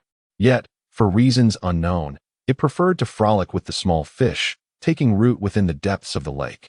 In the ensuing minutes, the animals returned in succession. After all, the Kunlun Divine Palace was about to bestow divine offices, delineating the divisions of their territories. The stakes were high, requiring the presence of every member. What? How is it that so many extraordinary beings have appeared? What is happening? Could these be the Animal Legion spoken of by the three walking giants some time ago, under the Tree King's seat? Old Zhang was momentarily bewildered, his eyes nearly popping out of their sockets. He thought the scene he had just witnessed was already astonishing, but that was merely the beginning. What followed was even more captivating, casting doubt on his very existence. 1, 2, 7. Goodness gracious, there are actually 7 extraordinary beings. The others, based on their auras, seem to be at the pinnacle of the zero stage. The Kunlun Divine Palace truly possesses formidable power. This is not merely a golden thigh. It is unequivocally a mountain of gold, an impregnable treasure. The young man soared in elation, his face flushed with excitement, muttering to himself incessantly, his gaze darting among the animals. Likewise, the other squad members, unaccustomed to such spectacles, widened their eyes, marveling at the extraordinary life forms advancing before them. In the past, encountering such extraordinary beings had been a rare fortune, yet within the Kunlun Divine Palace, they appeared as common as cabbages, each potentially an extraordinary life form. Impressive. There are no words to express this. It is simply magnificent. Fortunately, having chosen the right direction, even if I were to become a transcendent being in the future, it is not beyond the realm of possibility given the circumstances of the past. The 30 members contemplated this in their hearts. Subsequently, all the animals gathered, arranged in a line, standing on the outer soil of the circular lake, while the trio and the Kunlun team stood together at the forefront of the spiritual field. All right, now that everyone is present, as the Lord of the Kunlun Divine Palace, I hereby announce the following matters. First, the establishment of the Divine Palace shall no longer require the veils of secrecy. It may be openly revealed to the media, the secular world, and even other restricted zones, regardless of international boundaries. Second, the appointment of divine officials necessitates a hierarchical structure for the daily operations of the Divine Palace. Each official must meticulously plan their designated area. Failure to do so will result in expulsion from the Divine Palace. Third, the Kunlun team is formed, subordinate to the secular authority of the Kunlun Divine Palace, primarily tasked with handling day-to-day affairs. Should there be advancements in realms or a transition into the transcendent state, further arrangements will be made. After briefly outlining the framework, Suche maintained his rapid pace and began to elaborate on the second part, directly presenting the day's main event, the appointment of divine officials. Little Deer, bloodline. Qilin, realm. First tier, transcendent being. From this day forth, I officially declare you the Deputy Lord of the Kunlun Divine Palace, fully responsible for affairs within the Kunlun region, stationed in the Kunlun Valley. As the words settled, Little Deer stepped forward, bowing slightly with respect, and humbly expressed, "Thank you, Lord Tree King, I understand." From the crown of the tree, purple-black leaves fluttered down, landing before Little Deer. The surface of the leaf was inscribed with the characters for Deputy Lord, symbolizing the identity of the Deputy Lord while also bestowing a portion of spiritual power. Moments later, the purple-black leaf vanished, appearing on Little Deer's forehead. The third update is delivered. I seek your encouragement for further updates, 5-star reviews, and suggestions. We shall reconvene tomorrow. I have yet to take a bath, so I will rest now. Farewell. Chapter 89. The World Stage upon the completion of the ceremony. Suche's voice resonated with unwavering authority as he continued the meticulous task of bestowing divine offices. Shaojin, bloodline. Jiao Long, realm. Extraordinary first-tier life form. From this day forth, I hereby declare you the sovereign of the western domain of Kunlun Divine Palace, entrusted with full responsibility for the affairs of the Kunlun Western region spanning 1,000 miles, with your residence established at the Western Palace, pending construction. Upon hearing his designation, Shaojin promptly stepped forward, his magnificent form materializing in the air, exuding an aura of fierce determination that pressed upon the void. Every movement he made exhibited a newfound maturity and composure, devoid of his former mischievousness. Shaojin's wisdom reminded him that in such a solemn occasion, maintaining dignity was paramount. A leaf descended from the treetops, elegantly inscribed with the 4 characters sovereign of the Western domain. Unlike Xiao Lu's insignia, this leaf glowed with a purple radiance, symbolizing the first tier of Suche. Moments later, the leaf approached Shaojin, piercing through his forehead to become his identity mark. Thus, within the valley, any creature that ascended to the status of a first-tier extraordinary life form would receive a corresponding purple leaf, each representing their respective authority. Ordinarily, these individuals would assume the role of regional lords, governing extensive areas of the Divine Palace, often extending over hundreds of kilometers. The regions, spanning east, south, west, and north, would each be governed by a primary and a secondary sovereign, totaling 8 in number. The appointed sovereigns included Western Region, Sovereign Shaojin; Eastern Region, Sovereign Laohe; Northern Region, Sovereign Dabai; and Deputy Sovereign Xiaobai; Southern Region, Sovereign Laohua. As for the remaining deputy positions, 3 were still vacant, reflecting a state of potential. Indeed, under Suche's foresight, it was inevitable that other beings would join in the future, making it prudent to leave some positions open for the time being to facilitate future appointments. Meanwhile, the Tiger King and his elite guard were seamlessly integrated into the central guard of the Kunlun Divine Palace, tasked with the daily safeguarding and enforcement of the palace's laws. Residing within the valley, just like Xiao Lu, the Kunlun team was thus categorized as the subordinate unit of the Tiger King's enforcement squad. This left only the Golden Eagle couple and the extraordinary bloodline creature, Little Fish.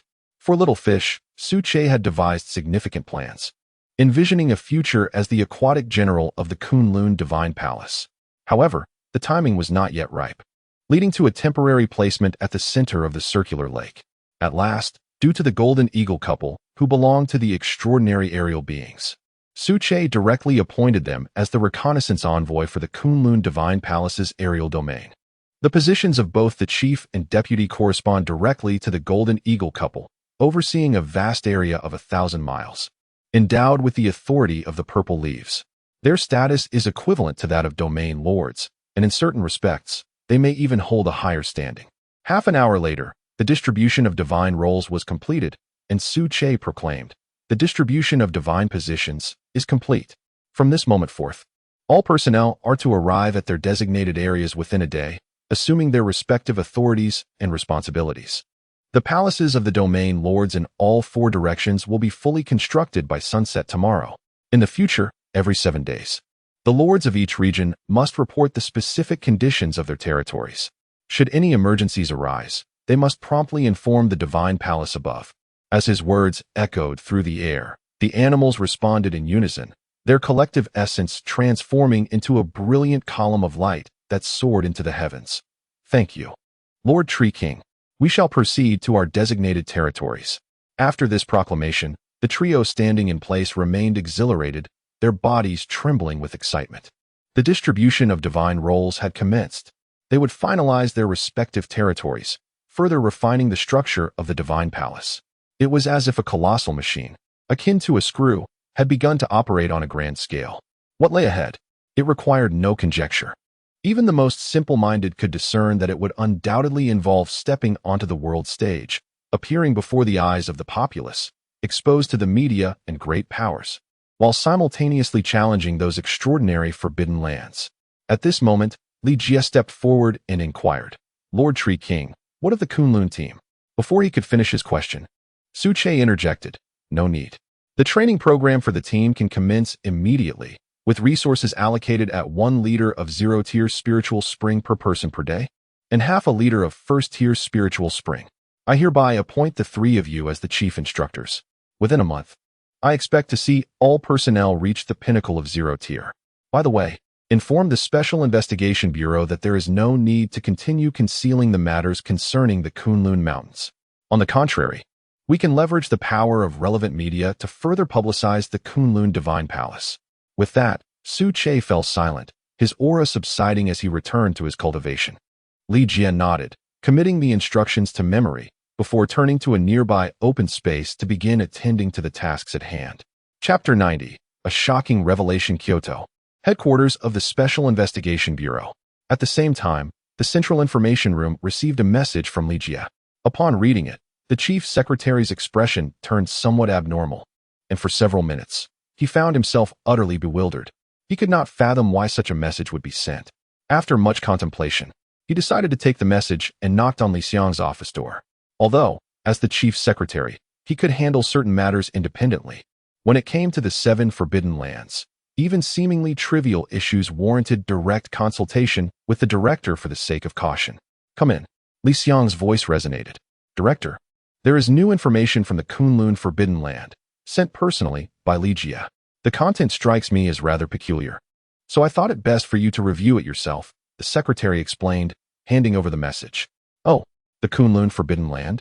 Wasn't the chief instructor just dispatched to investigate the situation? Li Xiang inquired, a hint of confusion in his voice. Nevertheless, he accepted the message and began to read. The message stated, the Kunlun Divine Palace has laid its foundation, the enfeoffment of the Divine Palace region is complete, and Lord Tree King has ascended to the Palace Master, stepping into the 2nd tier of the extraordinary. This is a momentous event that should capture the world's attention. All living beings should be made aware of it. The Special Investigation Bureau need not continue to conceal relevant information. It can now be released. After absorbing the contents, Li Xiang furrowed his brows. The message was brief, yet it conveyed a singular notion, to lift control over the Kunlun Divine Palace. However, Li Xiang pondered the implications hinted at in the message, which were profoundly significant. Lord Tree King, the Kunlun Divine Palace. What could this possibly signify? With a rhythmic tapping on the table, he supported his head with his hand, lost in a whirlwind of thoughts. Within mere seconds, several interpretations began to crystallize in his mind.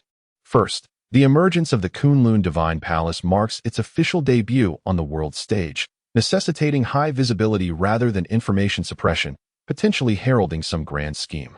Second, the Kunlun Divine Palace signifies the open arrival of a forbidden land, heralding the complete onset of the era of spiritual energy, where myriad beings ascend to the historical stage, indicating that humanity is no longer the apex of all creation.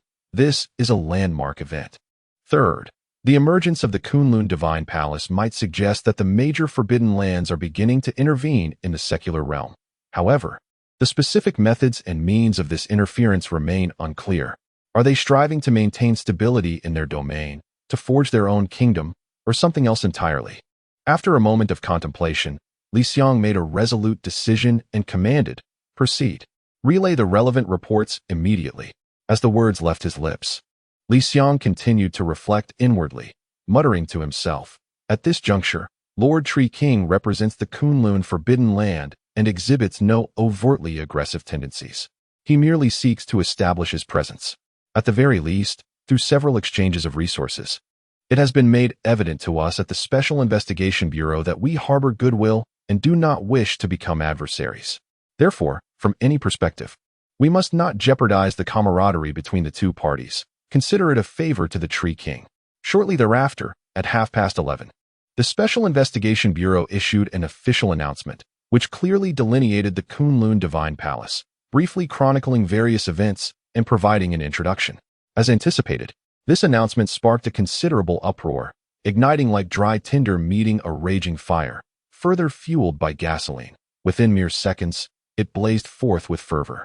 In just 10 seconds, the post garnered over 100,000 shares and more than 1 million likes, with related comments piling up to tens of thousands within moments. As a storm originating from the Kunlun Divine Palace swept across the entirety of Huagua. Goodness, what is happening here? The Kunlun Divine Palace is actually the Kunlun Forbidden Zone, or perhaps a legendary second-tier transcendent being. My word, even a first-tier transcendent is formidable enough to overpower 8 or 9-star evolvers. Indeed, the master of the Kunlun Divine Palace is an extraordinary figure, ascending to yet another echelon. I'm utterly bewildered. What does this all mean? Wasn't the Kunlun Forbidden Zone our adversary? How has it transformed into the Kunlun Divine Palace, now an official ally of the Special Investigation Bureau? I cannot fathom this. This news is simply too monumental for one person to digest, leaving me in a state of sheer astonishment.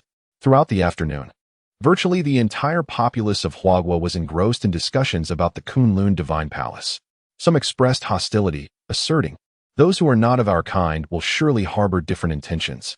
Others voiced agreement, proclaiming, "With the arrival of spiritual energy, myriad beings ascend to the stage of history.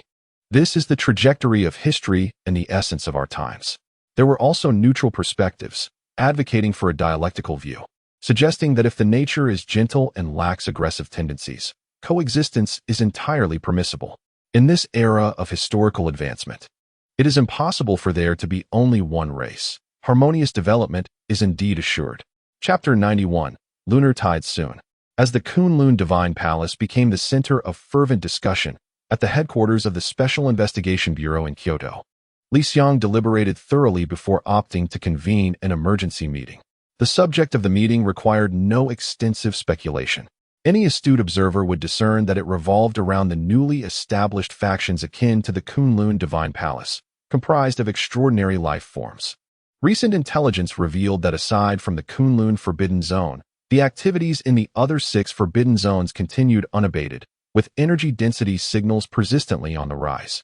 The think tank suggested that these factions were likely preparing to emulate the Kunlun Forbidden Zone, aiming to forge their own affiliated powers, with ambitions to expand their influence and possibly encroach upon other territories.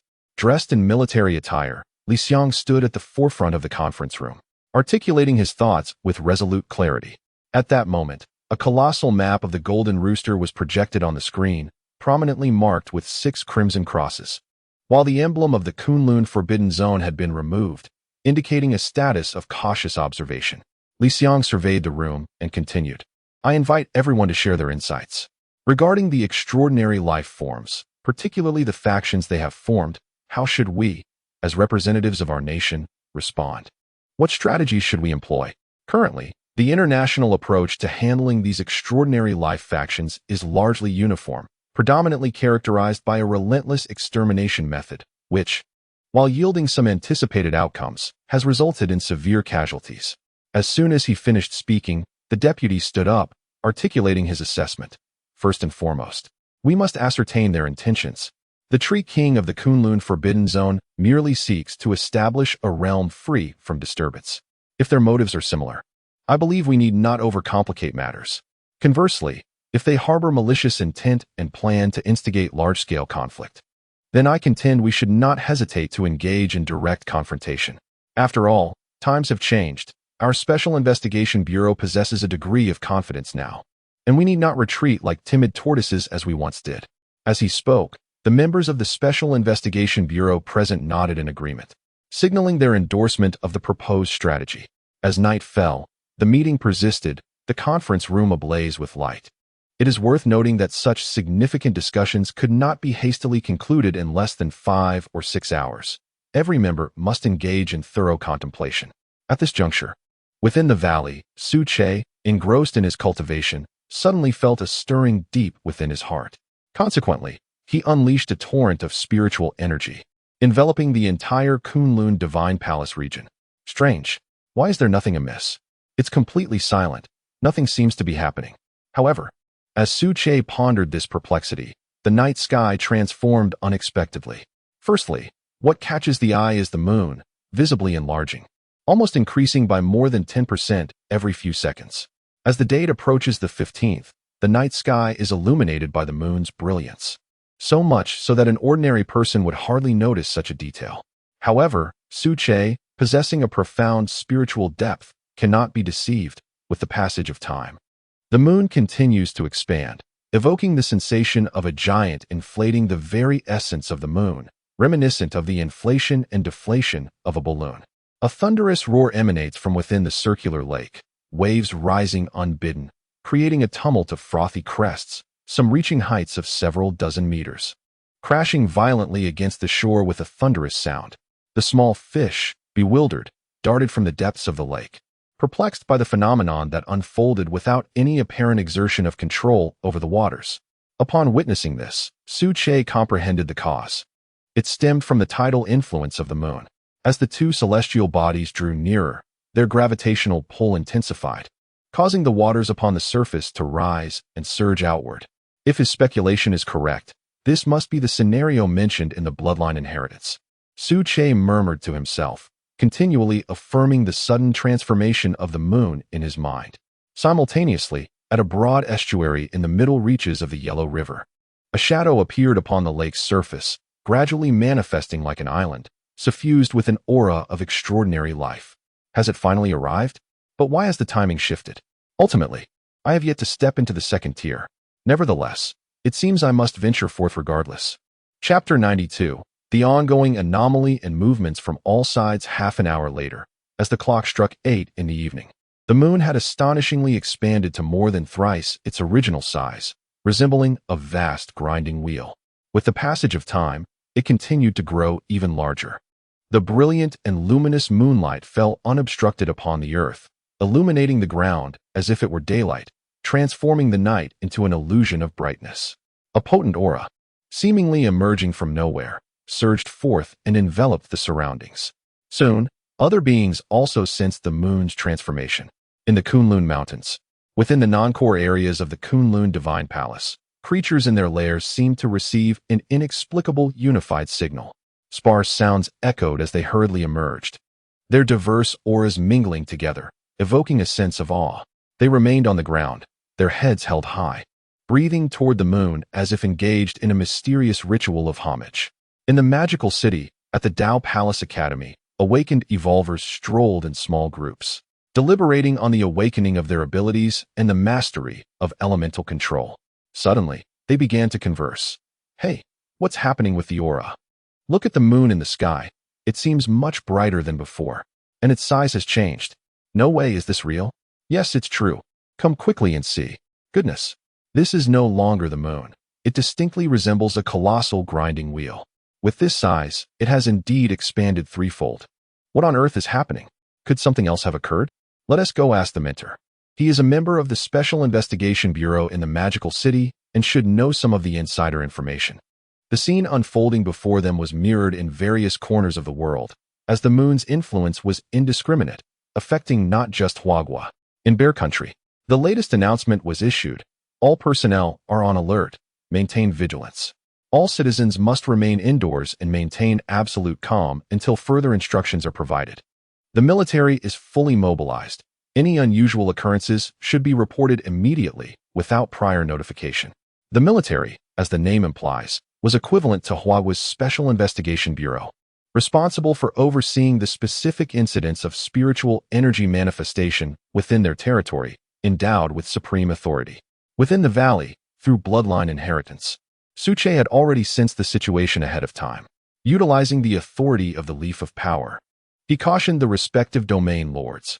All must remain in place and refrain from rash actions. In the coming hours, there may be some drastic changes. Do not be overly alarmed. Ensure your safety while safeguarding your respective jurisdictions. Immediately following the utterance, a formidable mental force was unleashed without reservation, enveloping the core area of the Kunlun Divine Palace, a protective measure against any unforeseen occurrences. Indeed, the mental prowess of Lord Tree King is truly insurmountable. The disparity between them is akin to that of a firefly and the bright moon. Even as I step into the second tier, it remains exceedingly difficult to compare. Li Jie, his complexion pale and profoundly shaken, murmured to himself. As he was also an evolved mental force user, he experienced a slight interference from Su Che's recent release of mental energy, which was overwhelming in its magnitude.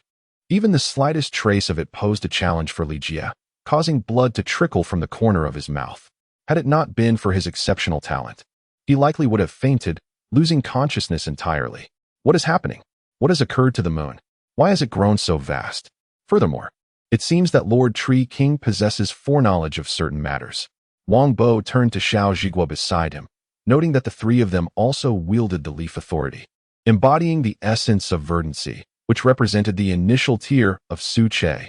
It was precisely for this reason that the three heard the spoken words. Do not panic. Let us remain here. Lord Tree King is present, belonging to the second tier of extraordinary beings. What is there to fear? At this moment, not only would the transformation of the moon not induce fear, but even if all 6 forbidden zones converged, I would remain unfazed. Xiao Zhiguo asserted firmly, his resonant voice spreading outwards, providing a much-needed morale boost to the 30 members of the Kunlun team who were feeling somewhat alarmed. After all, it must be acknowledged that the Kunlun team had only recently joined, thus, exhibiting a degree of confusion in the face of such an unprecedented spectacle was to be expected. Chapter 93 Confrontation at the foot of the mountain. A group of 6 or 7 individuals donned identical black uniforms, moving swiftly through the dense forest. Leading the way was the Taoist Master Yu Su, who, despite wearing the Bureau's standard black attire, exuded an ethereal presence, reminiscent of an enlightened being.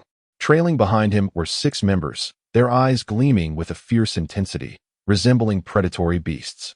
As they moved, their feet barely grazed the ground, demonstrating an effortless grace, a testament to their innate abilities as first-tier extraordinary beings, showcasing their self-awakened minor divine powers. It was evident that this group belonged to the Bureau's revered Tianbang ancient martial team. Upon receiving orders, Master Yu Su, as the chief instructor, wasted no time executing the command. After a brief preparation, they arrived at the Kunlun blockade by dusk. After some exploration, the team advanced further into the Kunlun mountain range. Unexpectedly, just 2 hours prior, the moon had undergone a rare transformation, with the concentration of spiritual energy experiencing a dramatic surge, as if boundless energy were rising from the Earth's depths. This phenomenon left the entire Tianbang team, including Master Yu Su, in profound astonishment. Chief Instructor, the transformation is still ongoing. Should we advance? Team leader Zhang Ping inquired, a sense of unease gnawing at him. In response, Master Yu Su pondered for a moment before replying, let us rest here for the time being. Venturing deeper into Kunlun poses significant dangers. You all should stay here to recuperate while I scout ahead to assess the situation once the moon's transformation concludes. With that directive, Master Yu Su summoned his spiritual energy and, like a great wild goose, vanished from sight in an instant, darting swiftly into the distance. The chief instructor's prowess is indeed unfathomable, beyond our comparison. Even as fellow first-tier extraordinary beings, the difference is palpable, Zhang Ping reflected, watching the retreating figure with admiration. Thus, the interior of the Kunlun mountain remained tranquil for several hours. However, at 11:30 that night, the core area of the Kunlun Divine Palace was suddenly disrupted by the emergence of several formidable presences. What in the world? A formidable aura emanated from the surroundings, and it was initially estimated to be that of extraordinary life forms, likely at the late first stage or even at its zenith. Wang Bo, both astonished and perplexed, exclaimed, nearly jumping in place. Moments later, he regained his composure and, pointing at Xiao Zhiguo, said with a hint of exasperation, it must be creatures from other forbidden zones. Zhiguo, it's all your fault for uttering such words. Why did you have to invoke the curse? Look what has come of it. It seems the assessment is complete. You truly are a harbinger of misfortune. Upon hearing this, Xiao Zhigua could only roll his eyes and shrug in resignation. He had not anticipated that a mere jest would manifest into reality. Come on, it must be mere coincidence. I am not a harbinger of doom. He defended himself in his thoughts. Here they come. The Yellow River Forbidden Zone. The Huashan Forbidden Zone. The Yangtze River Forbidden Zone. Just 3 insignificant zones, all of which have not yet reached the second stage. I am eager to see who dares to trespass into my Kunlun Divine Palace and wreak havoc upon my territory. Su Che, awakening under the overwhelming mental force, discerned 3 luminous points, their magnificent auras soaring into the heavens, completely eclipsing all other life forms. One was a mystical tortoise at the pinnacle of the first stage, towering several dozen meters high, standing majestically like a wandering island. Its shell was adorned with patches of moss, and even inhabited by other creatures. Another was a brown bear from the Huashan Forbidden Zone, whose stature was almost incomparable to that of the mystical tortoise. From a distance, it resembled the mighty King Kong from television, wielding a massive club fashioned from an ancient tree. Upon closer inspection, its black fur bristled ominously, glistening under the faint light, exuding an aura of primordial ferocity. Lastly, hailing from the Yangtze River Forbidden Zone, was an ugly catfish sporting 2 whiskers, measuring 15 meters in length. Lying there in a manner that instilled dread. Nourished by spiritual energy, it had developed 4 claws on its soft belly, enabling it to traverse land, thus becoming an amphibious creature. Chapter 94, Impudence. How can the Divine Palace tolerate your rampancy? This is all due to the essence of spiritual energy, giving birth to the beings of this world. Indeed, as the rulers of several forbidden zones, their presence alone indicates that they have virtually entered the late stage of the first tier, with one even reaching the pinnacle of the first tier. Even with my current level of cultivation, I would likely only be able to confront one of them alone. As for the others, I would be powerless against them. On a nearby hill, Master Yusu concealed himself within the thicket, his eyes wide with astonishment as he gazed below, employing a unique technique. He had nearly completely masked his own aura, akin to lurking in the shadows, making him difficult to detect. In the next moment, a resonant clang echoed through the air, a dragon's roar, melodious and powerful, carrying with it an extraordinary aura that reverberated throughout the core area of the Divine Palace for miles. It was Little Jean. It seems they are in the western region. The 3 sovereign-level beings have all advanced to the late stage of the first tier, with one having reached its pinnacle. Alone, Little Jean is likely no match for them. Upon hearing the sound, Wangbo quickly assessed the situation. Stay calm. The Tree King is here. There's more than just Little Jean in the western region. Furthermore, the domain lords from other areas will not sit idly by. They are intricately connected, and if my conjecture is correct, they should be en route as we speak, Xiao Zhigua said calmly, exerting considerable effort to prove he was not a harbinger of misfortune. Meanwhile, in the sky, a golden-scaled dragon emerged from the clouds, its 30-meter-long body imposing amidst the mist, leaving Master Yusu utterly transfixed. The dragon extended its massive head, addressing the sovereigns below with authority. I am the domain lord of the Kunlun Divine Palace, ruler of the 1,000-mile western region. You 3 have now crossed into the domain of the Kunlun Divine Palace. If you have no intention of trespassing, you have 1 minute to withdraw. Otherwise, I shall personally cleanse this area to defend the dignity of the Kunlun Divine Palace. As soon as the words left its mouth, an overwhelming aura surged forth, completely unreserved. Due to its extraordinary bloodline, Little Jean, despite having only recently entered the first tier, now possessed the strength of the mid-stage first tier, coupled with its robust dragon physique, rendering it capable of confronting one of the sovereigns without issue. Oh, just you? A mere dragon dares to reprimand us? You must be dreaming. The ruler of the Changjiang Forbidden Zone, an exceedingly grotesque catfish, gazed at the ever-emerging Little Jean with envy, and without hesitation, responded, the air around it charged with a brewing intent for battle. Roar. Upon hearing the term mixed dragon, Little Jean could no longer contain himself and erupted in a series of furious roars. What nonsense is this? Even the esteemed Tree King had specifically advised him that his lineage was extraordinary, possessing the blood of dragons, and that with continuous evolution, he might one day transform into the ultimate true dragon. Given this, How could he possibly endure such humiliation, especially at the hands of an ugly catfish? Despite its higher realm of cultivation, it was still beneath him. Boom. With that, little Jean opened his mouth, and a searing flame began to brew in the void. This was his first-tier divine ability, Dragon Flame.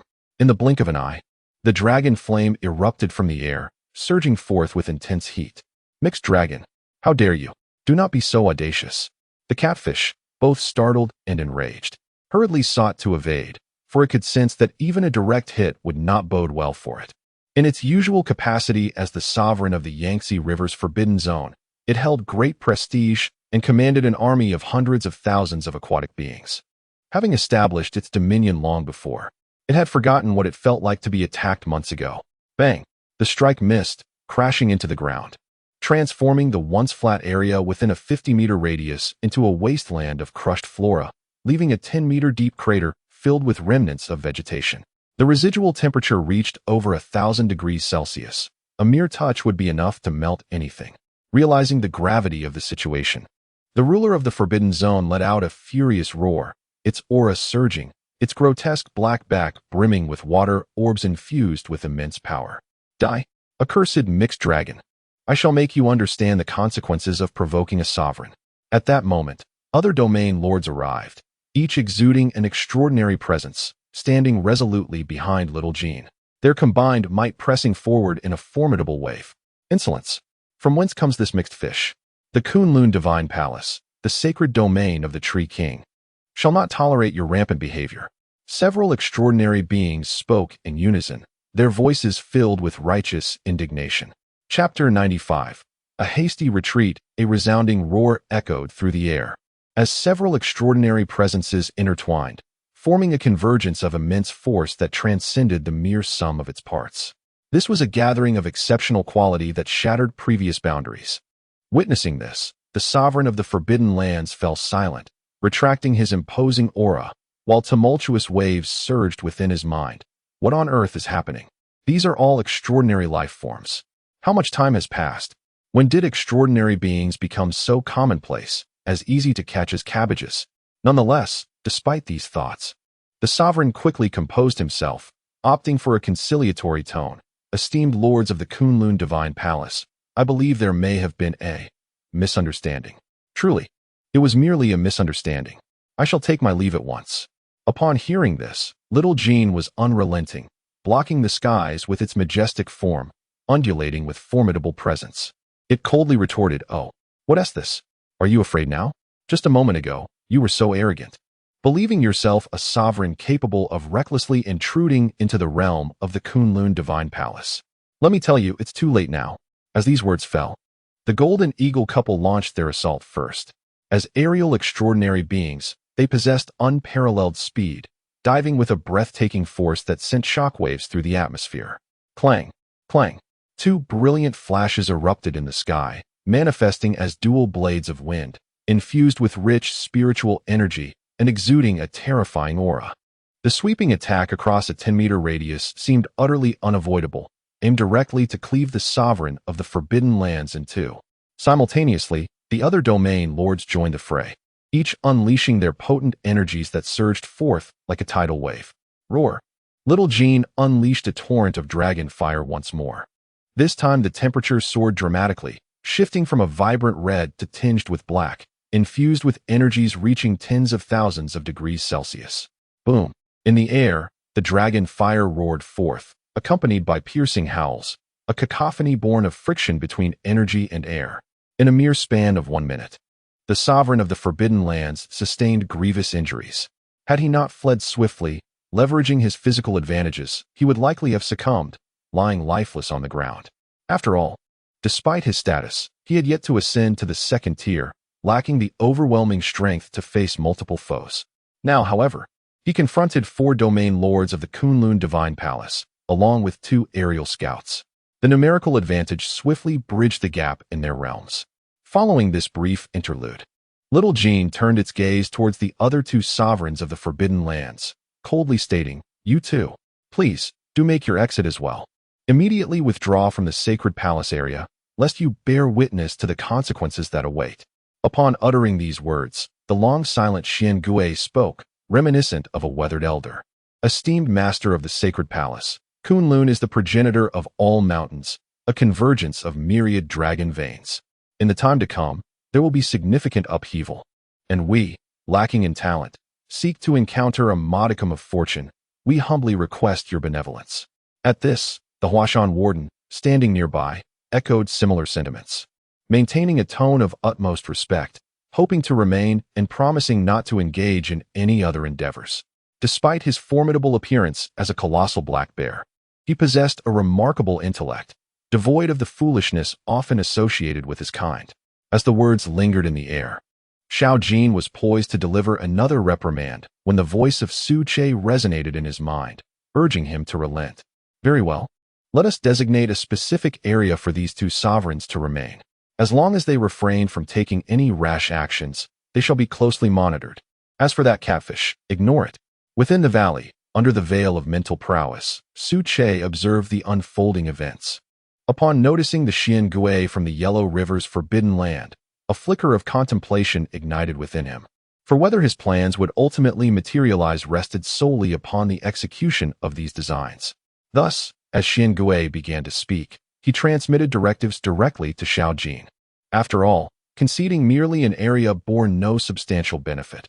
In the future, when Su Che's dominion was established, interactions with these extraordinary beings from forbidden lands would be inevitable. On the other side, Xiao Jin retracted his words, calmly issuing the relevant orders. By decree of the master, permission is granted. However, the designated area is confined to this space. You two are forbidden from wandering freely. Should you disregard this caution, the repercussions will be beyond your endurance. As soon as the declaration was made, Xiao Jin emerged from the clouds, gradually descending to the ground, where he mingled with other extraordinary beings, engaging in mutual discourse. In response, the Xiangui expressed heartfelt gratitude. Thank you, master. Nearby, the black bear imitated him, clasping his hands in reverence and exclaiming, Thank you, master.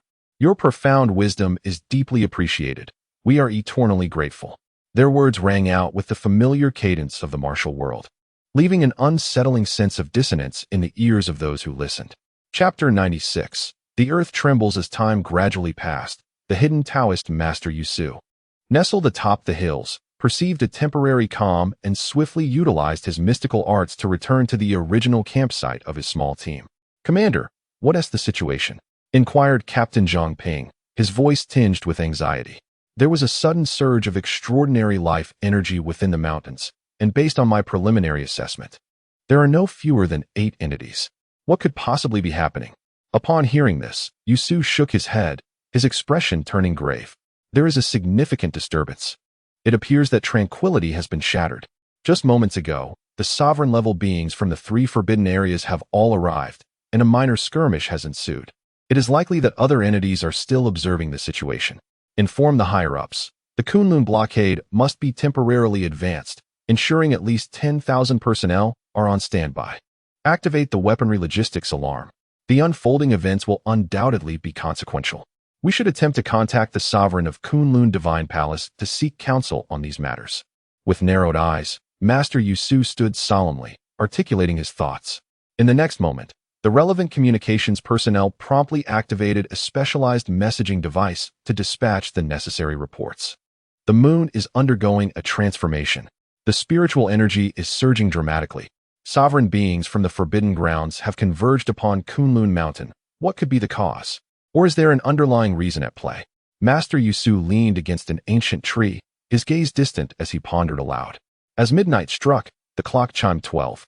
And the moon in the sky had taken on a grotesque magnification, cloaked in a crimson hue that exuded an enchanting allure. Its cratered surface harbored shadows that deepened the sense of unease. Even without instruments, ordinary individuals could discern the extraordinary nature of the celestial body. Half the sky was enveloped by the moon, casting a silvery light that rivaled the sun, rendering the night indistinguishable from day. Suddenly, an abrupt transformation occurred. A thunderous roar erupted, reverberating like thunder across the plains, followed by the ground quaking violently. Ancient trees toppled, raising clouds of dust, while the once flat earth revealed terrifying fissures, some merely a meter in length, others stretching dozens of meters. In a state of panic, Some animals fell into the seemingly bottomless crevices. The scene before them resembled the epicenter of a catastrophic earthquake. What in the world is happening? Why is it shaking so violently? Could it be that what Lord Tree King foretold is about to manifest, a massive earthquake? Within the valley, the trio was taken aback, while Wang Bo leapt up, murmuring in confusion, "No way. Let us all stay still. There is likely something monumental happening behind us." Li Jie interjected calmly, embodying the composure characteristic of a mental power evolutionist, capable of maintaining utmost tranquility in the face of unfolding events, thus allowing for a composed handling of the situation. Simultaneously, Su Che awoke with palpable excitement, exclaiming, "It's here. Finally, if the bloodline inheritance holds true, then the splendid era of a millennium past should fully manifest before us at midnight tonight."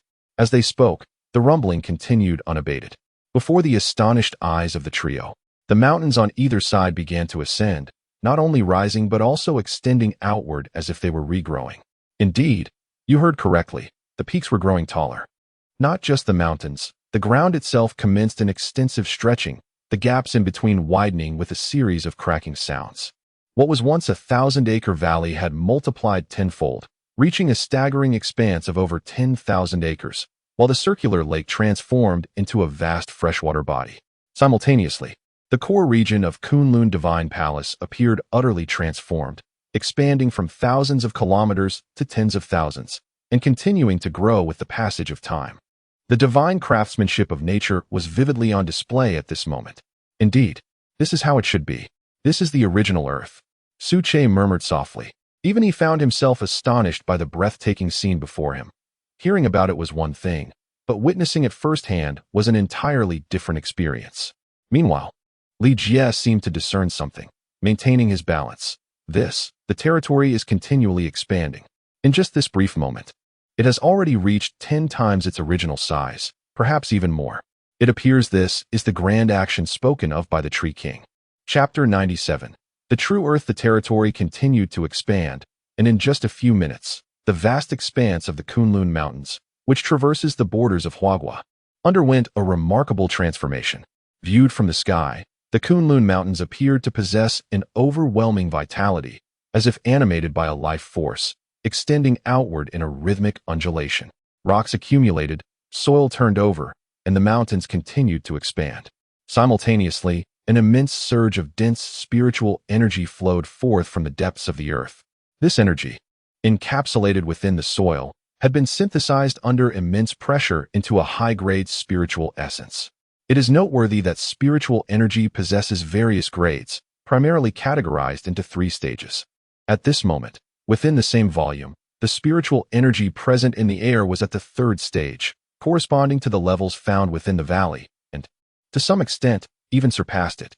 On the other side, 2 resting sovereigns of the Forbidden Land were abruptly awakened from their meditative state due to the violent commotion. Without uttering a word, they greedily absorbed the high-grade spiritual energy. In but a second, their meditative area became enveloped in a mist, saturated with droplets of various spiritual essences. Likewise, in this fortuitous circumstance, no creature would miss the opportunity, for a primal instinct from their very bloodlines urged them to absorb this energy, promising immeasurable benefits for future evolution. Inside the valley, the trio remained in a state of shock, while the members of the Kunlun team behind them were left utterly astonished, their eyes wide with disbelief. What on earth is happening? How could the valley transform so drastically in such a short time? Is this really our Earth? One young man exclaimed, surveying the surroundings as if he were a complete stranger. Calm down. Everyone is here. Nothing will happen. It is undoubtedly Earth. I believe it must be the influence of spiritual energy, old Zhang said, suppressing his astonishment, gradually regaining his composure and offering quiet reassurance. At that moment, Su Che was brimming with excitement. He understood precisely what was unfolding before him and was acutely aware of the underlying causes. The true Earth. Indeed, it was as expansive as he had imagined. The ancestral teachings spoke truly. The depletion of spiritual energy in the cycle led to Earth's gradual decline, ultimately ushering in an era of decline, causing once small worlds to diminish in size or even vanish into the void. Su Che murmured to himself, recounting related knowledge. It turned out that millions of years ago, Earth was a realm of splendor, entirely the dominion of cultivators. At that time, myriad races emerged, vying for supremacy. Various myths and legends unfolded in their own unique ways. A formidable human figure wielded a wooden sword, and with a mere snap of his fingers, stars fell from the heavens. Gifted beings unleashed their divine powers, rendering vast expanses of land barren, transforming them into desolate wastelands, naturally necessitating an area 1,000 times greater than the current expanse of Earth. However, due to the cyclical nature of existence and the depletion of spiritual energy, the earthly realm began to gradually shrink in order to preserve its inherent vitality. After centuries of decay, it ultimately transformed into a diminished landscape prior to the resurgence of spiritual energy. Now, with the revival of this energy, the earthly realm is rejuvenating, revealing its true form once more. Come forth. A glorious era is upon us. I, Su-Che, shall stand at the pinnacle of this grand age. Su-Che's consciousness roared within his corporeal form, the primary roots deeply embedded in the soil, no longer holding back. Even the branches and canopy began to absorb the spiritual energy. All must remain still. Maintain the absorption of spiritual energy for 3 hours. At 3:30 in the morning, awaken. After issuing these commands, Su-Che ceased to speak, wholly immersing himself in the state of cultivation. Meanwhile, at the headquarters of the Special Investigation Bureau in the capital, every building and room was illuminated. Li Xiang sat in his office, his gaze fixed intently upon the computer screen, scrutinizing the relevant information. Director, we have results. Speak.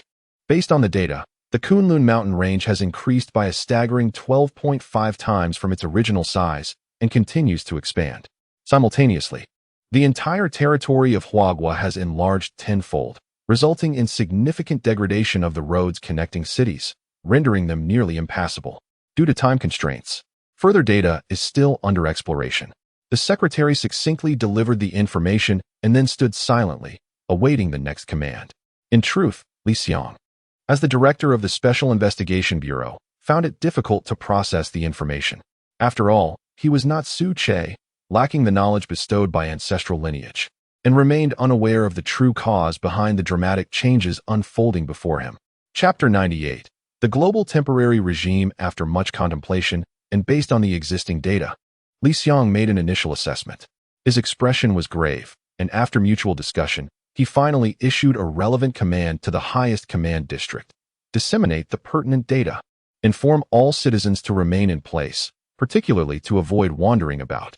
Regardless of the circumstances, safety must remain paramount. The order stipulated that the Special Investigation Bureau in each region should utilize drones for aerial reconnaissance, primarily focusing on reassurance and maintaining order in their respective areas.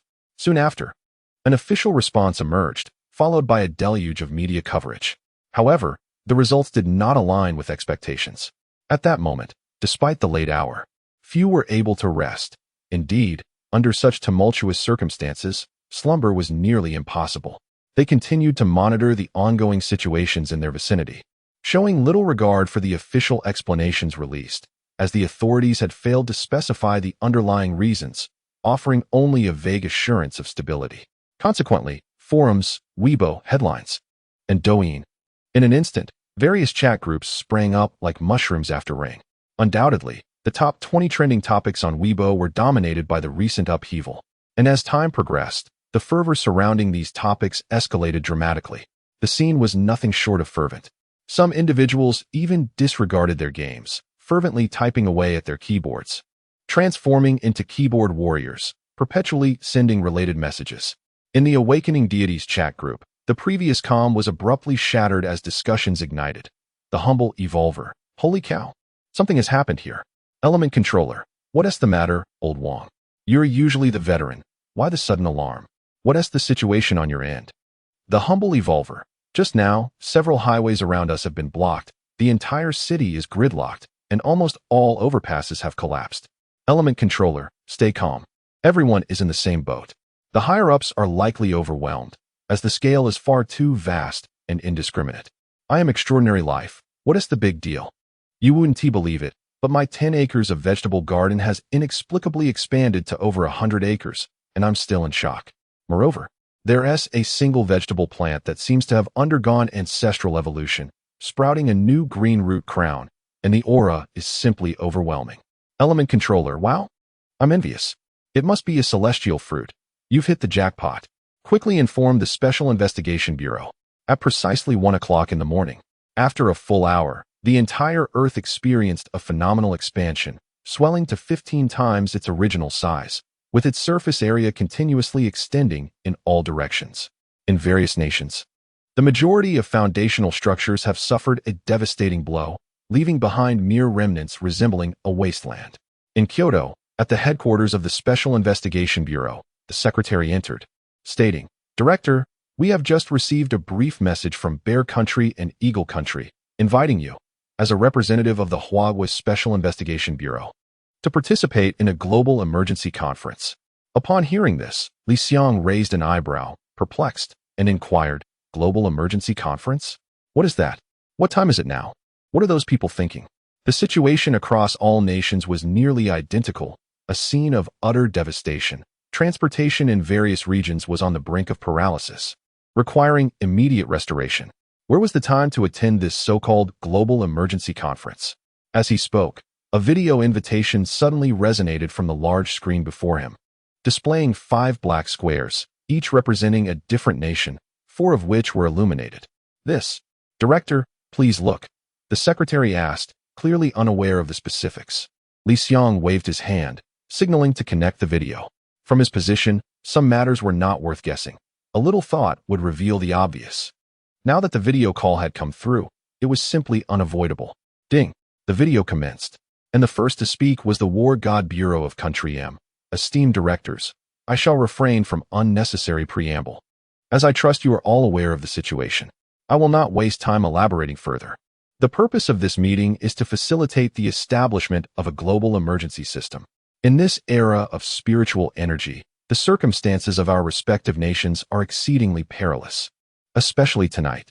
Half an hour later, the video conference concluded, and Li Xiang returned to his work, addressing related matters. The specifics were merely a broad outline, termed the Global Emergency System, the essence of which was that in this new era, all nations must stand together, mutually supplementing resources to ensure survival. Li Xiang understood that while the global emergency system was indeed a commendable idea, its actual implementation would require at least a month. Chapter 99, Celestial Auspice. Male and female dragons 1 month? Such a lengthy duration. What a jest. If it truly comes to that, the flowers will have withered by then. Alas, I must rely on myself. On my own Special Investigation Bureau, Li Xiang murmured, his eyes reflecting a steely resolve. This was his unique tenacity as the director of the Special Investigation Bureau, a profound sense of duty towards the people of Huagua, heavier than Mount Tai. "Director, the detection station has just..." At that moment, the secretary hurried over, clutching a report, his expression fraught with urgency. Li Xiang sighed. "Could you not come at all? Every time you arrive, it surely heralds trouble." Truth be told, through careful observation, Li Xiang had discerned that his secretary seemed to possess an uncanny knack for delivering grim news. Whenever he came with a report, it was invariably related to a large-scale catastrophe. "It appears I should consider changing my secretary. Continuing like this is untenable," Li Xiang pondered inwardly. He then inquired, "What is the matter?" "The Kunlun base's lockdown detection station has just recorded a significant energy density, suspected to be linked to the forbidden zones." The secretary replied with meticulous precision. "Oh," Li Xiang's brows furrowed in confusion. He could hardly comprehend why, at this juncture, the creatures from the forbidden zones would be stirring. Did they intend to instigate another large-scale conflict? He proceeded to access the data that had been transmitted to the back end, displaying it directly on the screen. Boom.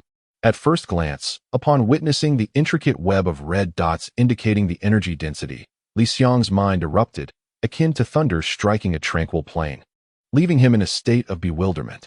This was not merely a significant energy density. It was a clear indication of a large-scale incursion by the creatures of the forbidden zones. In comparison to the coastal entrance of Modu, this was a mere trifle. The scale and numbers were entirely incomparable, existing on an entirely different plane. This is the Yangtze River's forbidden zone. There must be a corresponding maritime forbidden zone behind it.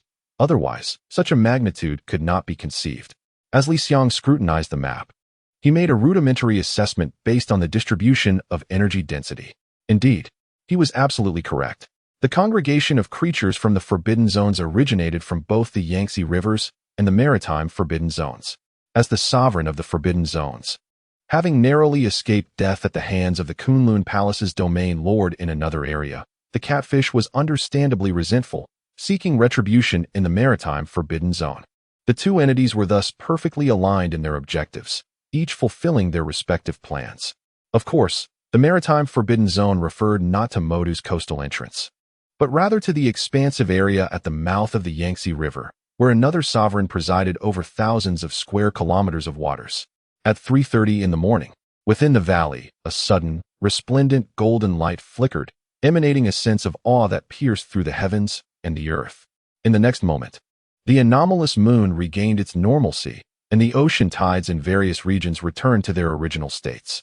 The dark expanse of the Kunlun Mountains was illuminated by an unexpected sunlight that streamed through the clouds, gradually dispelling the misty obscurity of the mountains until they shone as brightly as during the day.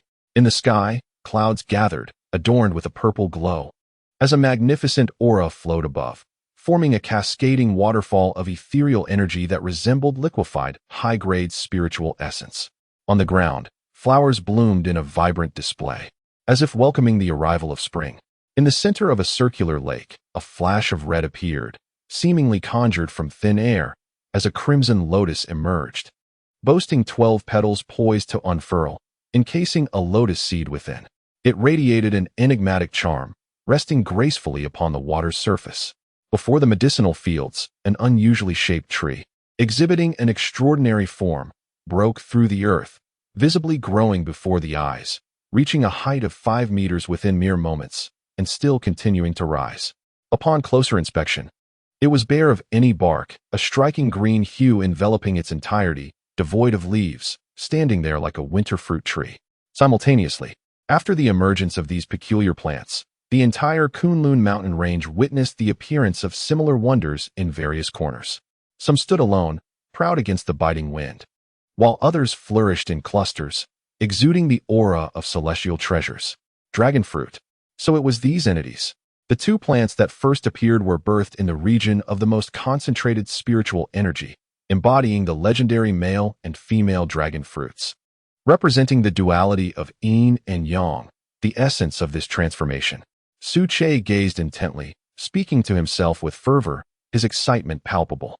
Dragon fruit, as the name suggests, is a spiritual fruit born of dragon energy, the quintessence of a dragon vein, essentially a celestial treasure birth from high-grade spiritual stone veins. As the world underwent dramatic changes, reverting to its original state, it naturally expelled spiritual energy on a grand scale. The Kunlun Mountains, revered as the progenitor of all mountains and the sole source of dragon veins, holds a significant place even in times of great prosperity. Thus, it was only fitting that it would be the most bountiful area before the return of such blessings. This was precisely the grand feast spoken of by the ancient tortoise, a response from the heavens and the earth, where the dragon energy nurtured spiritual fruits, rightfully deemed celestial treasures. Chapter 100. The Confrontation in the Forbidden Land beside him.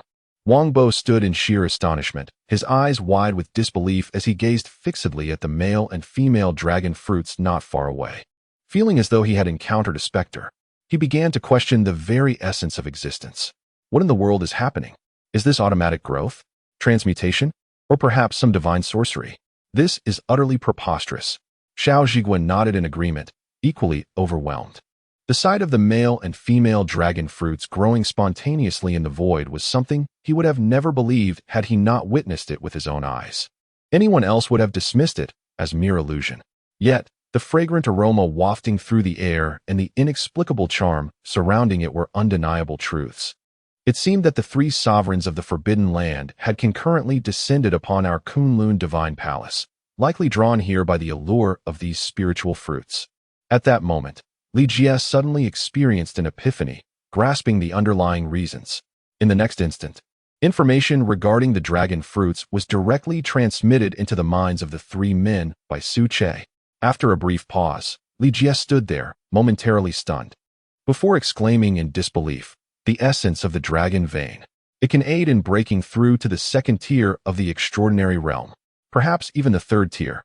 Good heavens, no wonder." If I were in their shoes, I would undoubtedly be enchanted as well. The trio exchanged astonished glances, each processing the astonishing news about the dragon fruits. Just then, accompanied by a thunderous roar, evolved creatures from the Yangtze River's forbidden zone and certain coastal areas launched their assault, commencing a large-scale invasion. Before their eyes, hundreds of thousands of shrimp soldiers and crab generals descended upon the mountain streams, their combined presence emanating an intimidating aura. Kunlun Divine Palace. Merely a single plant, yet it arrogantly claims to be the sovereign of Kunlun. How ludicrous! Had it not been for the sheer number of adversaries, would I have feared you? Today, as the sovereign of the Yangtze River, I shall avenge past grievances by decisively conquering your Kunlun Divine Palace, reducing it to my feeding ground. In the streams surrounding Kunlun Divine Palace, a catfish roared with fury. Part of its rage stemmed from a desire for vengeance, to cleanse the stain of humiliation. The other part was driven by an insatiable craving for the male and female dragon fruits within the valley. Such treasures of heaven and earth were irresistible. Otherwise, it would not have ventured into Kunlun territory in the first place. Hearing this, Suche was thoroughly amused. He could hardly fathom the audacity of a sovereign of a forbidden land to challenge an equally matched, and even a higher-tier, sovereign. Is it Liang Jinru?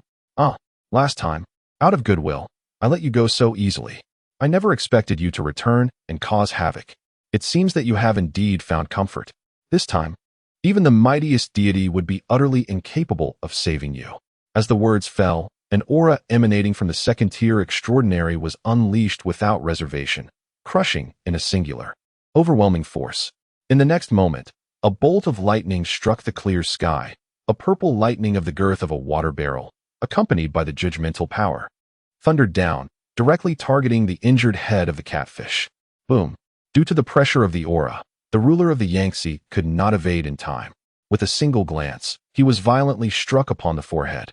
After the smoke cleared, a charred pit was revealed, from which blood oozed, intermingled with white and yellow substances. Seizing the opportunity to take his life, even Su Che recognized the pivotal essence of this battle.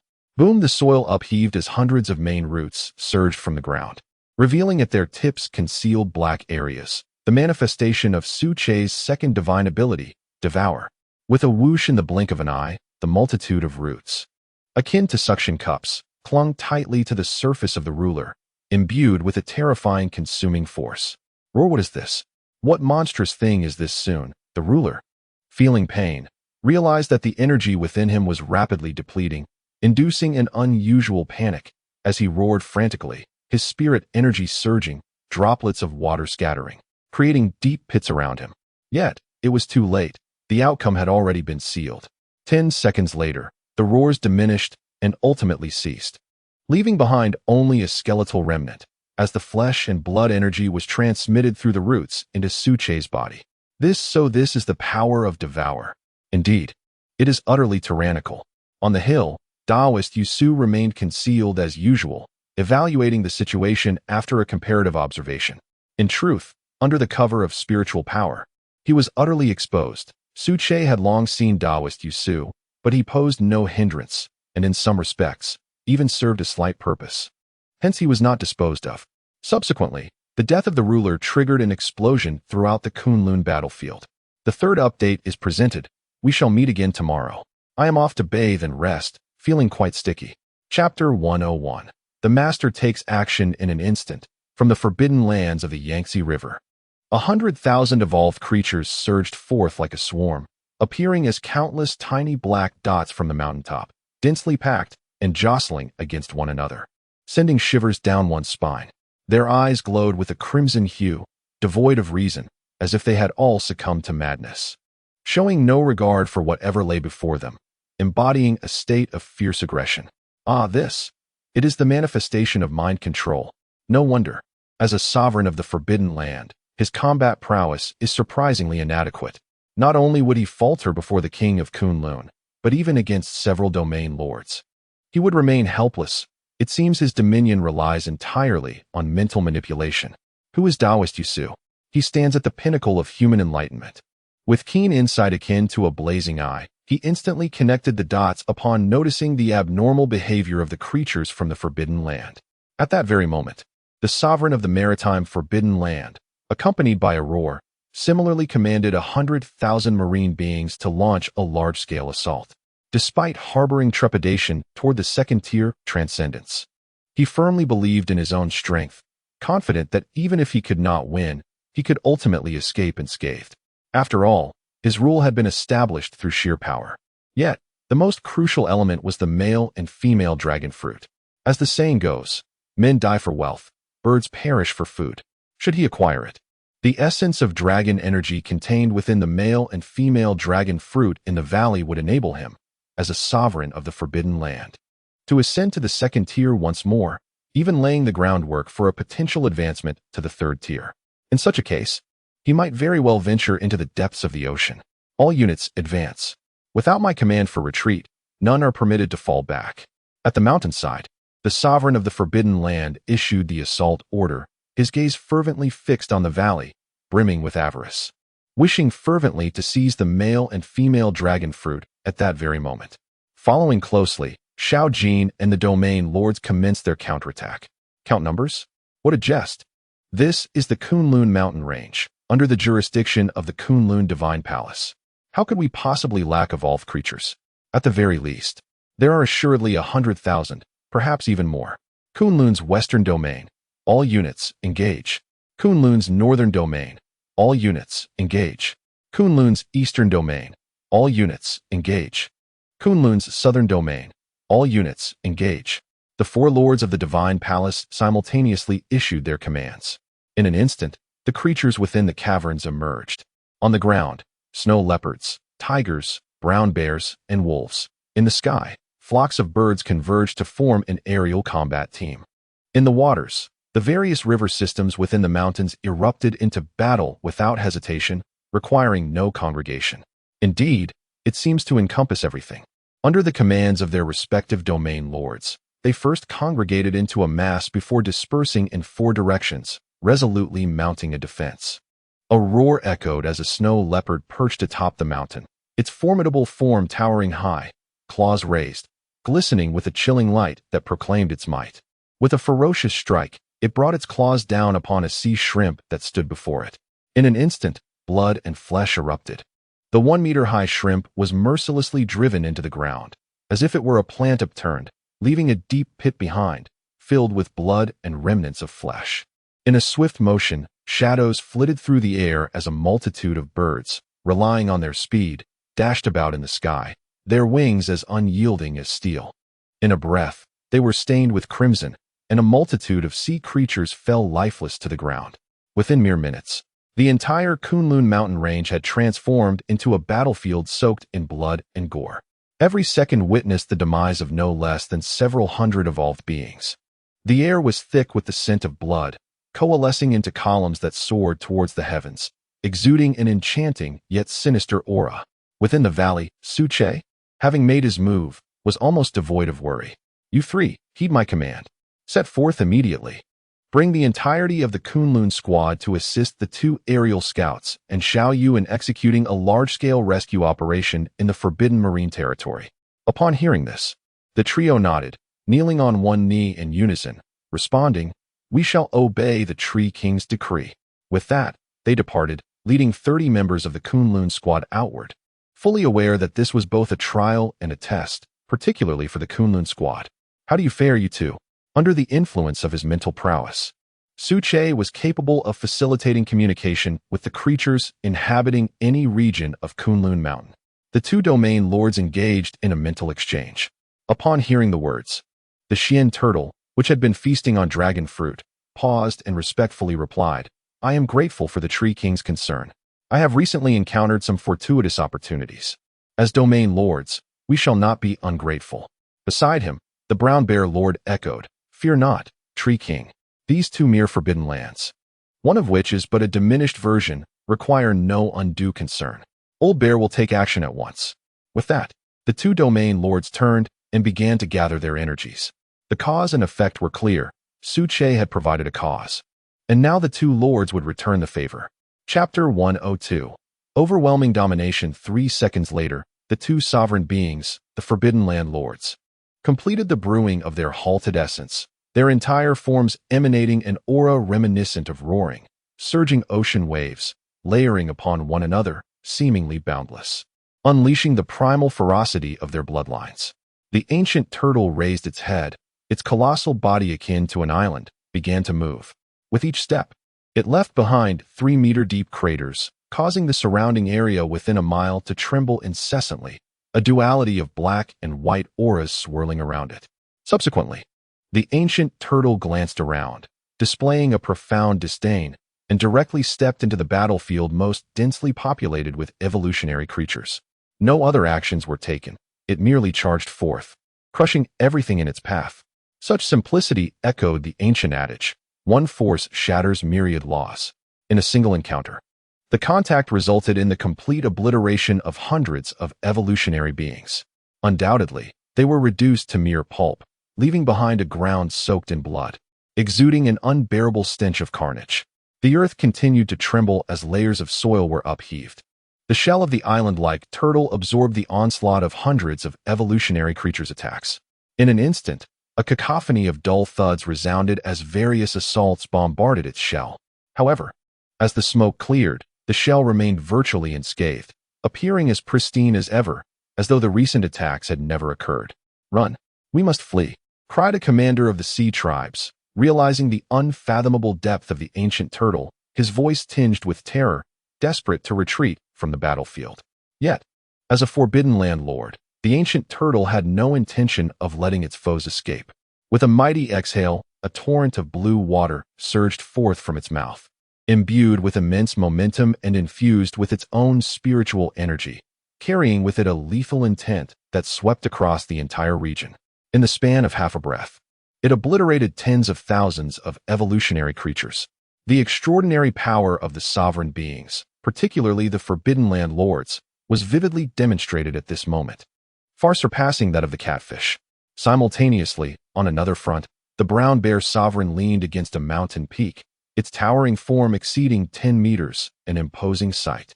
"Come forth, you insignificant minions. The Lord of Kunlun has bestowed upon me a chance. Today, I shall use you as a tribute to the Lord, an easy task indeed," roared the brown bear sovereign, wielding an ancient tree in its right hand, muscles bulging, swinging it with great force, akin to the Monkey King wielding his golden staff, a living embodiment of the great sage equal to heaven. A resounding roar reverberated through the air as hundreds of evolved creatures gathered in the vicinity. In the next instant, the ancient tree shimmered, unleashing a tremendous force that cleaved the evolved beings in twain. Their upper and lower halves severed, an embodiment of violent beauty. With a thunderous crack, another strike landed upon the head of a pinnacle-level sea crab, creating a deep indentation at the wound, its entire form, including its cranium, embedded as if it were a twisted, deep-fried delicacy. Ultimately, the entire western region transformed into a battlefield dominated by the brown bear sovereign. The evolved creatures fell like chaff, only to be replaced in droves, with a rough estimate suggesting a staggering count of at least 50,000. Even the western domain lord found himself perplexed, pausing to ponder the relentless vigor of the brown bear sovereign. Fortunately, there was the presence of the Kunlun Palace Master. Otherwise, even a slightly inferior grade of dragon fruit would remain unattainable.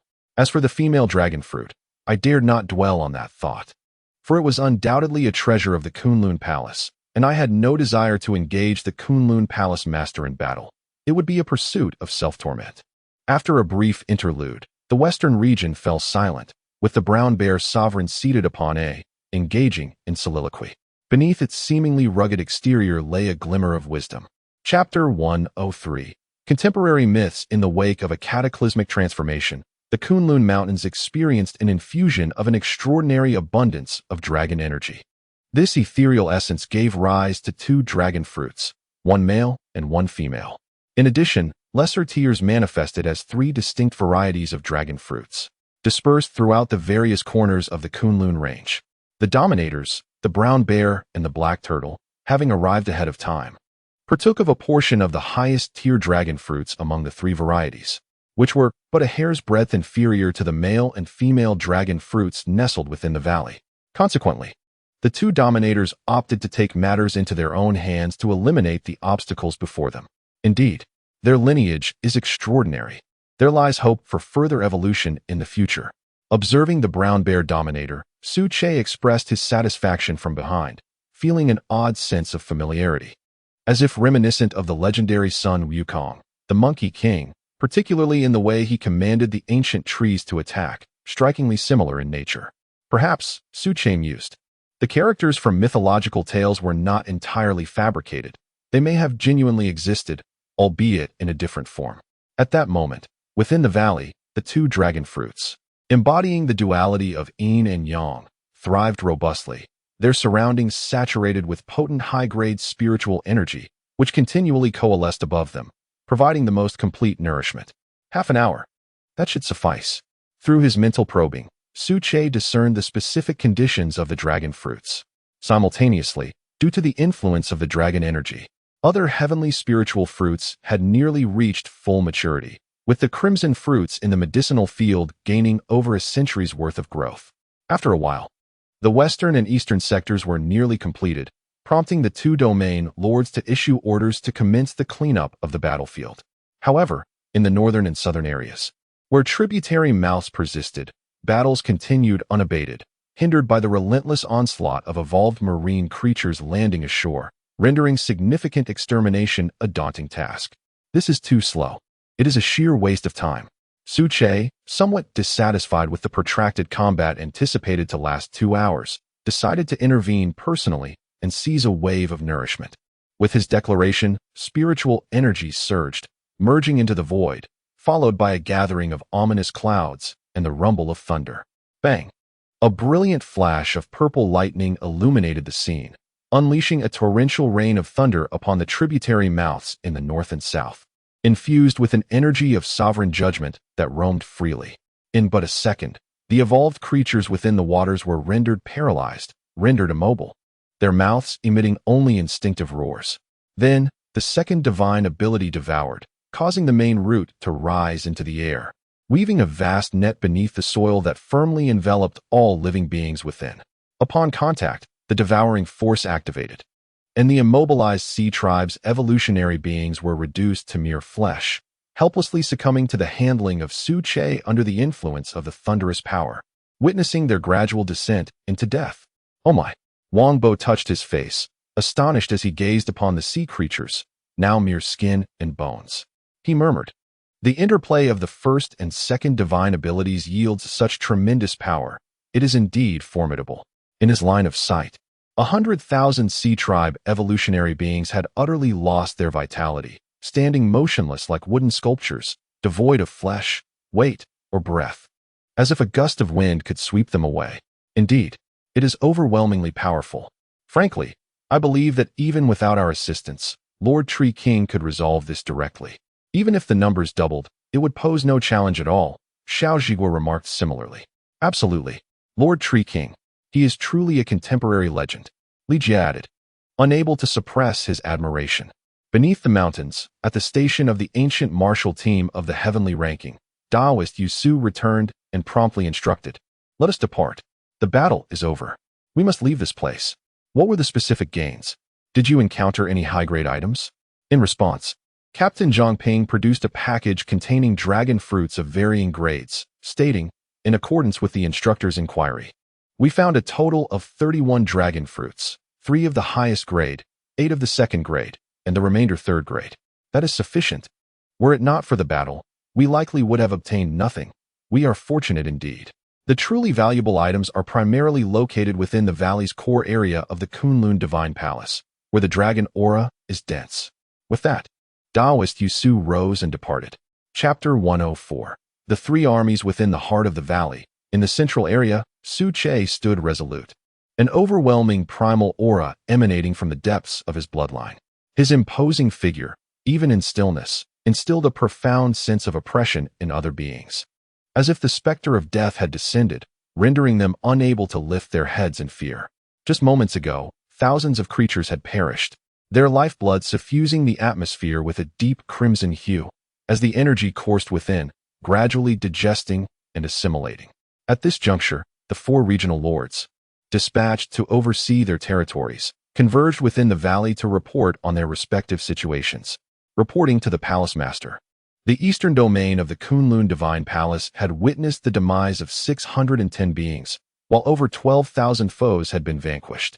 During subsequent cleansing efforts, a total of 150 dragon fruits had been discovered, with 10 of the highest grade among them. Old Black stepped forward, his resonant voice echoing throughout the valley as he initiated the reports. Following him, the other 3 regional lords took their turns to speak.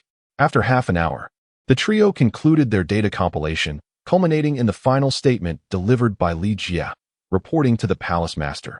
In last night's battle, the Kunlun Divine Palace suffered the loss of 2,300 evolved beings, while the Forbidden Sea of the Yangtze River experienced casualties exceeding 230,000, including 2 lords of the Forbidden Land.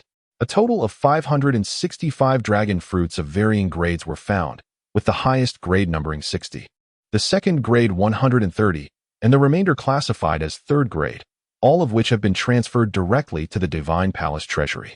As the words hung in the air, a profound silence enveloped the valley, with the Kunlun team staring in wide-eyed disbelief. With their own losses at 2,000 and the 2 major Forbidden Lands afflicted with casualties exceeding 200,000, the disparity was staggering. What a mockery this was, a 1-to-100 ratio. Although 2 lords of the Forbidden Land had intervened, and Su Che had, in the final moments, harnessed the combined might of his first and second divine abilities to reap the lives of over 10,000 evolved beings. It did little to obscure the formidable combat prowess of the beings within the Kunlun Divine Palace. Pleased with the reports, Su Che remarked, "Indeed. However, our sustained combat capability must continue to improve. Henceforth, all beings of the Kunlun Divine Palace shall register for the initial phase of the Divine Palace Regional Legion Plan, which will be divided into 3 segments corresponding to air, land, and sea. In the air, we shall recruit 10,000 beings. In the water, we shall enlist 20,000 beings. On land, we shall also recruit 20,000 beings. 300 third-grade dragon fruits shall be allocated directly from the Divine Palace treasury for use as resources for the Legion, under the full authority of Deputy Palace Master Little Deer, with the 4 regional lords assisting." In the next moment, Little Deer stepped forward, a spark of excitement illuminating her expression as she responded. "Little Deer acknowledges the order. Preparations will commence immediately, and recruitment of evolved beings will begin in 3 days." Immediately after the announcement, the feudal lords returned to their fiefs to conduct the next phase of data collection in preparation for the recruitment of legions 3 days hence. Meanwhile, the trio received a new directive to explore the uncharted territories of the mountains, accompanied by the Tiger Guard of the Divine Palace. Should danger arise, they were permitted to call for assistance. Subsequently, the trio set off, followed by 20 formidable evolved tigers. Regarding this mission, Su Che had his own considerations.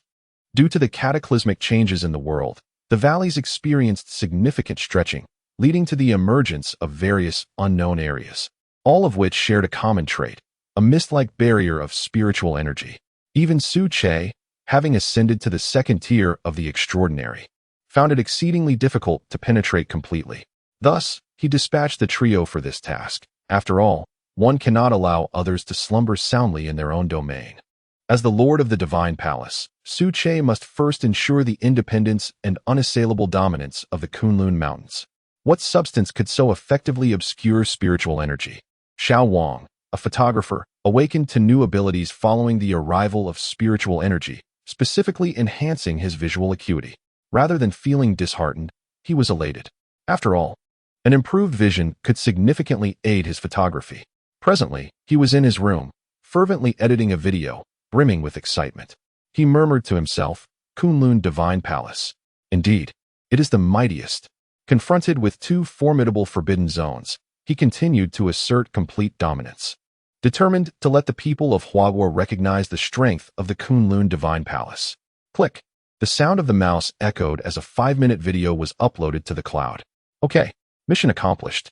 Chapter 105. Forbidden creatures at the same moment. Short videos were automatically uploaded to various social media news websites through cloud-based software. Promotion? Never mind, there's no need to rush. I am certain the returns will be substantial. Opting for the highest tier, a sum of 50,000 RMB. With a decisive click of the mouse, Xiao Wang gritted his teeth and, without hesitation, recharged the maximum amount for an official promotion, commonly referred to as big data recommendation. In an instant, the system's promotion commenced, showcasing the short video on the homepages of numerous platforms such as Douyi, Weibo, and Toutiao, among others. The video was prominently featured on the front pages of over a dozen websites, receiving extensive big data promotion and periodic rolling recommendations. The formidable power of RMB was vividly displayed at that moment. Before long, within a mere 10 minutes, the short video rapidly gained traction. This was due not only to the recommendations, but also to the compelling content, which vividly depicted intense battle scenes that captivated the audience. It soon garnered organic promotion as well. On Weibo alone, within half an hour, it surged to the trending list with an astonishing heat of 13 million, ranking third. As time progressed, its popularity only intensified, and it was merely a matter of time before it claimed the top spot. Goodness! The two great forbidden zones jointly assaulting Kunlun is simply exhilarating. What on earth is this? Is it really that shocking? Am I seeing things, or is the video fabricated? My word! Within just a few seconds, the entire river was littered with the bodies of evolved creatures, their expressions a portrait of terror. Preliminary calculations suggest at least 50,000 creatures had perished. I can hardly bear this. I need to take some medication. Kunlun Divine Palace. Truly the most formidable among them all. I feel that none of the other 6 forbidden zones can rival its might. Let us not forget, there exists another marine forbidden zone, of which we have only witnessed a fragment. Its expanse is hundreds of times greater than that of the Kunlun Forbidden Zone. On Weibo alone, the topic reached a staggering 10 million discussions, with online participants exceeding 100,000. Not to mention the equivalent numbers on Douyi and Toutiao. Overall estimates suggest that at least 100 million individuals are engaged and participating in discussions. However, due to the overwhelming popularity, the short video transcended domestic borders, captivating international attention and drawing a plethora of global media coverage. Time Monthly. A forbidden-level creature has emerged in Hua country, single-handedly annihilating over 10,000 evolved beings, showcasing formidable strength. Once again, the power of the Kunlun Forbidden Zone is being reassessed. International Express. The performance of the two Forbidden Domain dominators. Does it imply that the Huashan and Yellow River Forbidden Zones are now subordinate to the Kunlun Forbidden Zone? The Celestial Star Daily. The emergence of taboo entities raises the question of whether the equilibrium in certain regions has been irrevocably disrupted, rendering individual invincibility beyond the scope of human reckoning. In a fleeting moment, the Kunlun Divine Palace surged to the forefront of public discourse, becoming a topic of conversation not only within the confines of China, but also capturing the attention of several major international powers that manage spiritual incidents. Elevate the threat level. Classify the Kunlun Divine Palace as SSS. Instruct the lower-tier members to steer clear of the Kunlun Divine Palace. Remain vigilant. For that palace master has already ventured into the realm of taboo, and we are no match for them. The director of warfare in the Bear Nation issued directives with an unusually grave expression. Simultaneously, in Kyoto, at the headquarters of the Special Investigation Bureau, Li Xiang presided over a discussion. On the screen, a brief video recorded relevant footage. Terrifying. It was utterly inconceivable. The master of Kunlun, relying solely on their own strength, had obliterated the lives of 50,000 evolved entities in a ruthless display of power. What if? Spoke the director of the Kyoto branch. His gaze fixated in terror on the video, revealing an overwhelming sense of disbelief as the content was profoundly shocking. Indeed, it is true. The palace master has likely ascended to the second tier of the extraordinary, what we refer to as the taboo domain, exhibiting formidable individual prowess. I doubt even H-level weapons would stand a chance against them. We must further contemplate the role of the Kunlun Divine Palace, remarked another elder. The head of the think tank, a figure of great respect and possessing an IQ of 160, a true exemplar of cerebral evolution. Elder Fong's observations hold merit. However, our nation has seemingly maintained a cordial relationship with the Kunlun Divine Palace. That powerful palace master is not entirely unreasonable, but possesses great wisdom. Yet, there are those who hold differing views. Chapter 106. The return of the Yushu team in the discussion room. The assembly was divided into two factions, one representing the Special Investigation Bureau and the other the think tank, facing each other across two rows, comprising a total of 25 individuals. The topic of the Kunlun Divine Palace had always been a focal point of discourse, eliciting a spectrum of opinions. Some were in favor, while others opposed, and a few maintained neutrality. Li Xiang stood at the forefront, his expression grave, resembling a motionless wooden sculpture, his eyes brimming with anxiety regarding the current plight of Huagua. The situation was dire. Extensive foundational structures had been ravaged, forbidden creatures had emerged, and various restricted zones were becoming increasingly active. Each incident, each occurrence bore down upon him like an insurmountable mountain, poised to crush him under its weight. Sighing, he resigned himself to the notion of taking one step at a time. At the very least, the Kunlun Divine Palace did not harbor any overt malice towards Huagua at present, and their stance could even be deemed somewhat amicable, bordering on neutrality. As Li Xiang contemplated how to navigate this complex situation, his secretary entered quietly, whispering, "Director, General Yushu has just returned via military aircraft and is currently waiting outside. He insists that there is a critical situation requiring immediate discussion." Without hesitation, Li Xiang exited the discussion room, exchanging a glance with his secretary that signaled her to remain and monitor the proceedings. 3 seconds later, upon encountering General Yushu, Li Xiang was momentarily taken aback, questioning whether he had mistaken the individual before him. The sight was striking, an elderly figure with disheveled hair and inappropriate attire. His Taoist robe was tattered, and the duster he held had snapped in two, leaving him with ragged pieces, resembling a beggar's garb. The hem of his robe bore a chaotic mix of colors, green, black, red, emanating an indescribable odor, a blend of blood and the briny scent of the sea. "General, what has happened to you? How?" Li Xiang gestured, his words faltering as he struggled to articulate his thoughts. After several moments, he finally managed to speak. "Is everything all right?" "Not to worry. It's merely a trivial matter," replied General Yushu, waving his hand dismissively. "On the return journey, we encountered a remnant of evolved creatures in a restricted maritime zone, and I thought it prudent to engage the ancient martial team in some hands-on training." Li Xiang, however, was not oblivious. His keen perception told him that the skirmish from a few hours prior was far more severe than General Yushu's casual remarks suggested, especially given that even his prized weapon had sustained damage.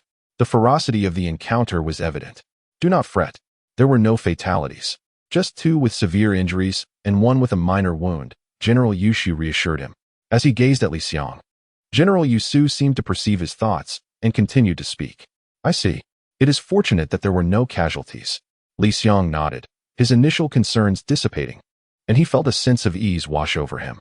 Immediately thereafter, General Yushu's expression grew solemn as he quietly urged, "This time, our exploration of the Kunlun Mountains has yielded considerable rewards, even surpassing our expectations, not only in terms of intelligence, but also with a substantial acquisition of rare resources." Within 10 minutes, Li Xiang grasped the entirety of the situation, gaining deeper insights into the master of the Kunlun Sacred Palace and the confrontation in the Forbidden Grounds from the previous night. Dragon fruit. If that is indeed the case, it is splendid news. We could potentially double our extraordinary life forms, and you, General, might even touch the threshold of the 2nd tier. Li Xiang, brimming with excitement, spoke impulsively. The news invigorated him like a potent tonic. Upon returning to the discussion room, Li Xiang raised no objections and promptly announced the situation, formulating corresponding handling principles based on the latest developments from the Kunlun Sacred Palace. "Do not panic. Following the expansion, the area of the Kunlun Mountains has increased manifold. Understand that it would take no less than 3 months, if not longer, to investigate thoroughly. Regarding the master of the Kunlun Sacred Palace, he seems to prefer localized development, solidifying his rule without recklessly inciting war. Thus, generally speaking, our nation should remain largely unaffected as long as we refrain from unnecessary provocations." In the fleeting moment before the announcement, General Yushu's words echoed in Li Xiang's mind. "I declare, henceforth, the relationship between the official Special Investigation Bureau of Huagua and the forbidden Kunlun Sacred Palace shall remain unchanged, and there is no need to worry about the destructive power of the Tree King. With that said, the meeting is adjourned. It is the 3rd update. I shall take a bath and rest. We shall reconvene tomorrow." Chapter 107.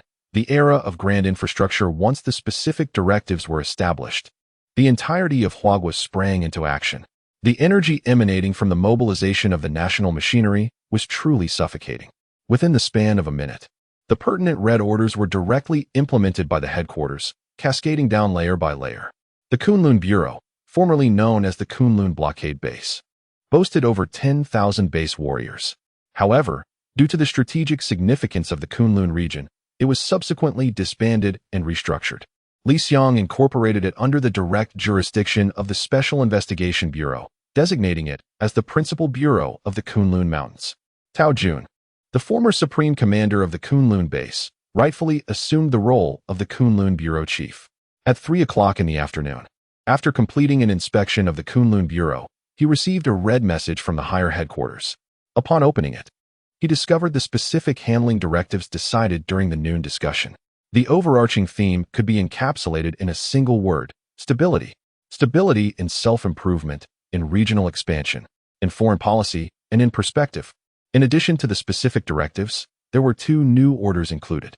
The first stipulated that due to the extensive territorial expansion resulting in severe infrastructure damage and its profoundly adverse impact, the think tank unanimously resolved that, effective immediately, the era of grand infrastructure would commence. The Kunlun Bureau was tasked with establishing satellite cities affiliated with Kunlun, capable of accommodating at least 1 million citizens. The second order instructed the transport of 500,000 spiritual stones directly into the sacred palace of Kunlun, to be handed over to the palace master, with prior contact to be made with 3 designated individuals. Why was this necessary? Tao Jun found himself puzzled by the requirement to deliver spiritual stones. The first order regarding the era of infrastructure was clear, and he understood the urgency of its execution. After all, Huagua was currently in a state of disarray, with widespread destruction and paralyzed transportation demanding immediate resolution. However, the second order concerning the 500,000 spiritual stones left him bewildered, as even now, such a sum represented a considerable amount, enough to sustain the entire Kunlun Bureau for 3 months or even longer. As his gaze gradually descended, he noticed a line of small print following the second order, which provided pertinent explanations. Upon reading it, he finally grasped the context. It pertains to the dragon fruit. So that's the rationale behind it. Shortly thereafter, 10 helicopters took flight, each carrying 500,000 spiritual stones, heading directly into the core area of the Kunlun Sacred Palace. In truth, the delivery of these spiritual stones was not solely Li Xiang's intention, but also a directive from the esteemed commander of the Yushu Academy. After all, where there is a cause, there is an effect. Having acquired the cause, one must bear the consequence. The intrinsic value of the 30 dragon fruits is, without doubt, self-evident.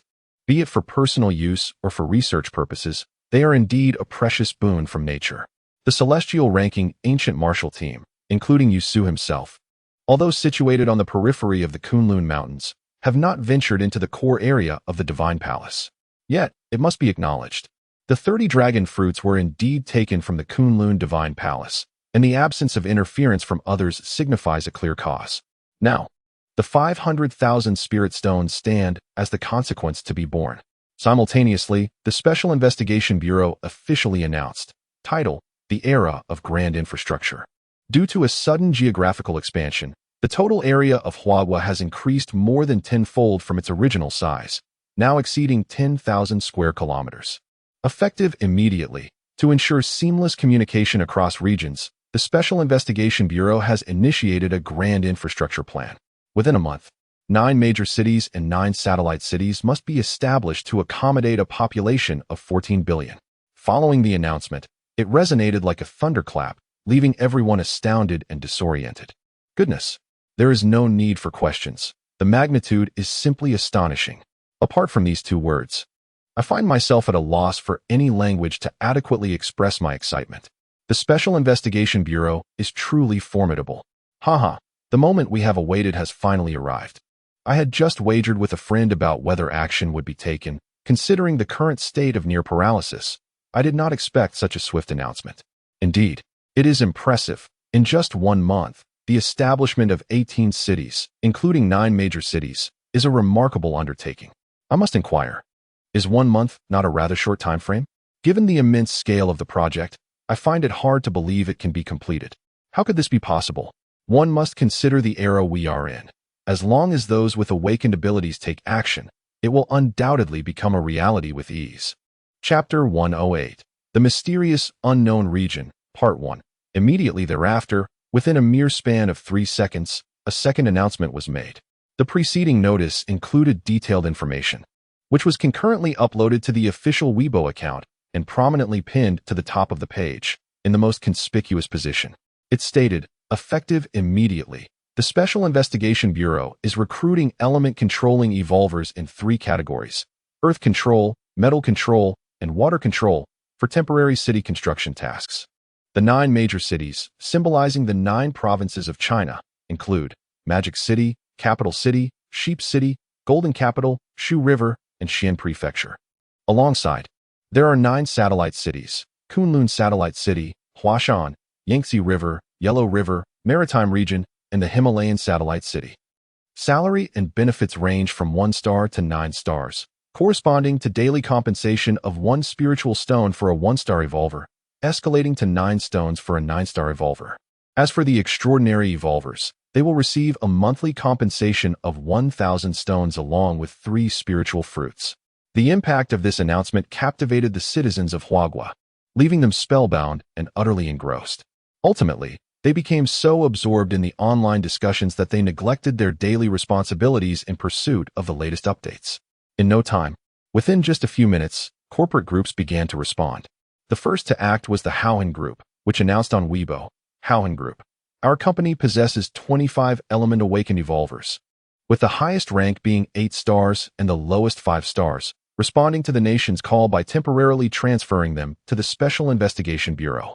Beijing North Group. Effective immediately, Beijing North Group declares that all equipment used for city construction, including materials from evolved biological corpses, shall be unconditionally surrendered from the nearest warehouses. Dongfeng Group. Our company owns 10 large transport aircraft, which will be directly transferred to the official Special Investigation Bureau for city construction. Shanshui Group. Effective immediately, the mining company under Shanshui Group will unconditionally cooperate with the Special Investigation Bureau to enhance our production rates and expedite city construction. If the announcement from the Special Investigation Bureau heightened the atmosphere, the official declarations from various corporate groups ignited a fervent enthusiasm, akin to dousing the situation with a bucket of oil, causing it to blaze with intensity. Thus, the related fervor soared, with millions of posts flooding in. Goodness gracious! The corporate groups are stepping up. This is clearly the Special Investigation Bureau rallying the strength of the nation. Absolutely. A modicum of common sense reveals that we are indeed in a crisis, and the construction of the city must be completed in the shortest possible time. Howhan Group is truly formidable. Not long ago, they underwent significant upheaval and have just completed their corporate restructuring, truly a testament to their swift decisiveness. Brothers, anyone interested in joining? I am an Earth Control Awakener, classified as a 5-star evolver. The salary is quite appealing, and it feels like I would be contributing to a noble cause. In the upper floor, a comrade exclaimed, "Let us join forces, for it is indeed a meeting of like-minded heroes.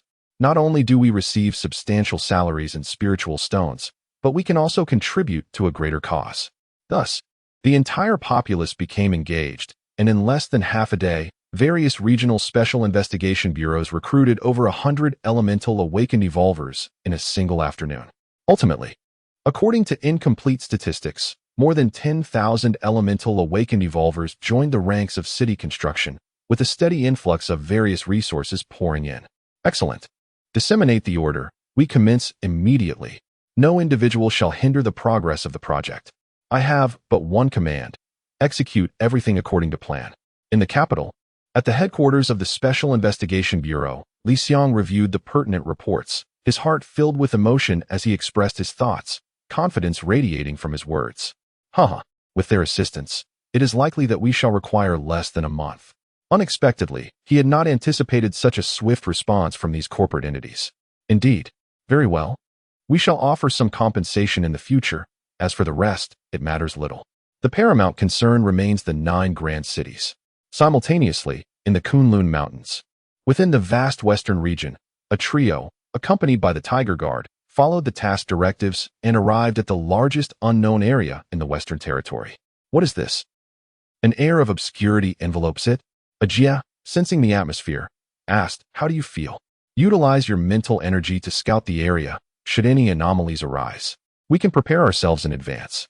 Wang Bo halted, gazing into the enigmatic expanse before him. A flicker of apprehension evident in his eyes as he addressed Li Jie beside him. Chapter 109. The Mysterious Unknown Zone, Part 2. Upon hearing this, Li Jie shook his head in resignation, responding, "No, here, for some reason, my mental energy is completely blocked. With the total amount of my mental strength, I cannot penetrate it at all." Goodness. If that's the case, doesn't that make you blind? Wang Bo, once again showcasing his unreliable nature, exclaimed dramatically. Li Jie retorted, "Am I allowed to mutter a curse? Blind. You are the blind one. Your entire family is blind."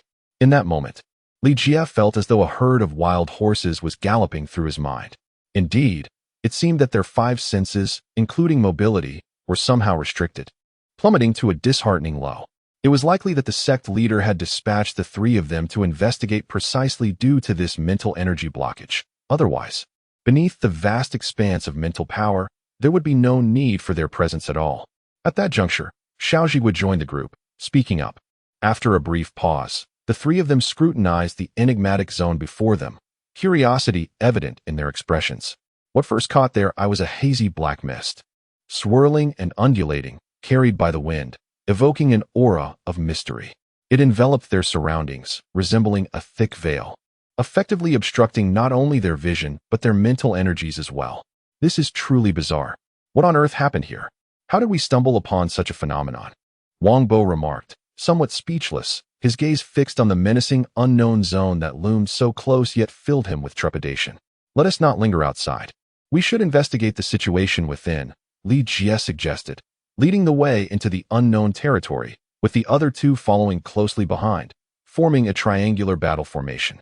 The trio concentrated their energies to the utmost, their right hands pulsating with spiritual power while their left hands crackled with lightning, ready to react at the slightest sign of danger. Crack, crack, crack. The sound of Wang Bo's footfalls echoed sharply against the ground. "What is that?" he exclaimed, peering down to discover a ground strewn with bones, his foot resting atop one of them. "Good heavens! What kind of creature is this?" The body stretches for hundreds of meters without an end, and judging by the skeletal structure, it seems excessively large, Wang Bo stammered. "What is wrong? What is happening?" The other 2 halted, glancing down, their breaths caught in astonishment. Li Jie crouched down, grasping a handful of bones, applying pressure with his hand, only to find them unyielding, as solid as steel, causing him a twinge of pain. "Based on my assessment, it is at least a 2nd-tier extraordinary life form, perhaps even higher than that.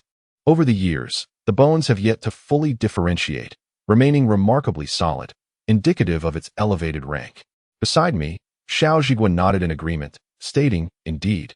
I recall the Lord of the Palace mentioning certain aspects regarding the physical strength of extraordinary life forms, which aligns closely with what Ajay has said." Following this brief exchange, the trio continued onward, trailed by more than 20 tigers, exuding an aura of ferocity. Before long, they made a new discovery. The entire unknown area appeared to be a self-contained entity, entirely distinct from the outside world, resembling a sealed microcosm. The sky was shrouded in a gray haze. The ground mirrored this gloom, devoid of sunlight or moonlight, illuminated only by an enigmatic faint glow that seemed to emanate from nowhere, creating an atmosphere of profound oppression. Why do I constantly feel a sense of unease? Midway through their journey, Wang Bo halted once more, his heart racing as he spoke, beads of sweat cascading down his brow. It is worth noting that Wang Bo was on the cusp of becoming extraordinary, just a step away from fully transcending into a 1st-tier extraordinary life form, with his physical strength undoubtedly formidable. Yet, what was he witnessing now? Sweat continued to pour down relentlessly. "Retreat. We must withdraw immediately." Without hesitation, Xiao Zhigua issued the command, leading the 2 back to their starting point. Phew. It is much better now. The oppressive sensation is not as intense as it was there. Wang Bo collapsed onto the ground, resembling someone pulled from water, his clothes thoroughly drenched, enough to wring out at least half a bucket. Meanwhile, Li Jie furrowed his brow, deep in contemplation regarding the cause. Oppression. It feels suffocating. Is this not the pressure of mental power? I understand now. Li Jie suddenly slapped his thigh, exclaiming joyfully to himself. Chapter 110. A place of death. A sky full of corpses. What? Can you be more explicit? I inquired. Jie, please don't speak in riddles. What exactly have you discovered? At this moment, Wang Bo promptly interjected, displaying a hint of urgency. The oppressive weight of mental pressure, stemming from the realm of the psyche, was indeed quite unbearable. Following a brief respite, Wang Bo's physical condition showed slight improvement, the beads of sweat that had formed upon his brow gradually ceasing to flow. Beside them, Xiao Zhigua cast a penetrating gaze towards Li Jie, his unspoken question clear. Jie, please enlighten us. What is the situation? Subsequently, Li Jie approached the two. His demeanor serious as he articulated, it is mental pressure, an overwhelming force of psychic energy. Rising to his feet, he gestured towards the swirling black mist that floated around them, continuing with unwavering resolve. I wonder if you both have noticed this pervasive fog. In my estimation, it represents the external manifestation of psychic energy. It is precisely because of this that it has effectively thwarted the complete dominance of our Lord's mental power. Goodness, the external manifestation of mental energy. Is it truly so? Wang Bo exclaimed, nearly leaping to his feet in astonishment, his disbelief palpable. Jie, could it be? This fog has essentially enveloped the entire space. It is omnipresent. If that is the case, then... Xiao Zhigua pressed further, seeking to validate the authenticity of this revelation. Upon hearing this, Li Jie nodded affirmatively, responding with conviction. That is indeed the case, without a doubt. Otherwise, do you think our Lord, with his vast reservoir of psychic energy, would behave this way, dispatching the three of us? Upon hearing this, both men fell into silence. Indeed, their Lord, having transcended to the second tier of the extraordinary, possessed an abundance of mental prowess. He was akin to a nightmare in a forbidden domain, feared by all. Yet, faced with this unknown territory, he had no effective means to exert his influence fully. Did this not indirectly convey certain truths? Jie, if that is the case, what should we do now? With this mental pressure, Wang Bo and I can hardly advance. We are practically immobilized, Xiao Zhigua inquired further. In response, Li Jie reassured him. Do not fret. I shall investigate the specific circumstances. You two remain here and be vigilant for any other occurrences. As an awakened psychic, I should be able to endure a bit longer. With that, Li Jie mounted a tiger and surged ahead, leaving the other two behind in their designated spot.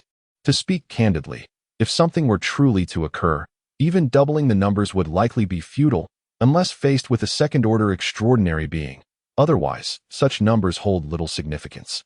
Thus, Li Jie chose to proceed lightly, aiming to minimize time. With each contact of the tiger's claw upon the ground, nameless bones were crushed beneath its powerful grip.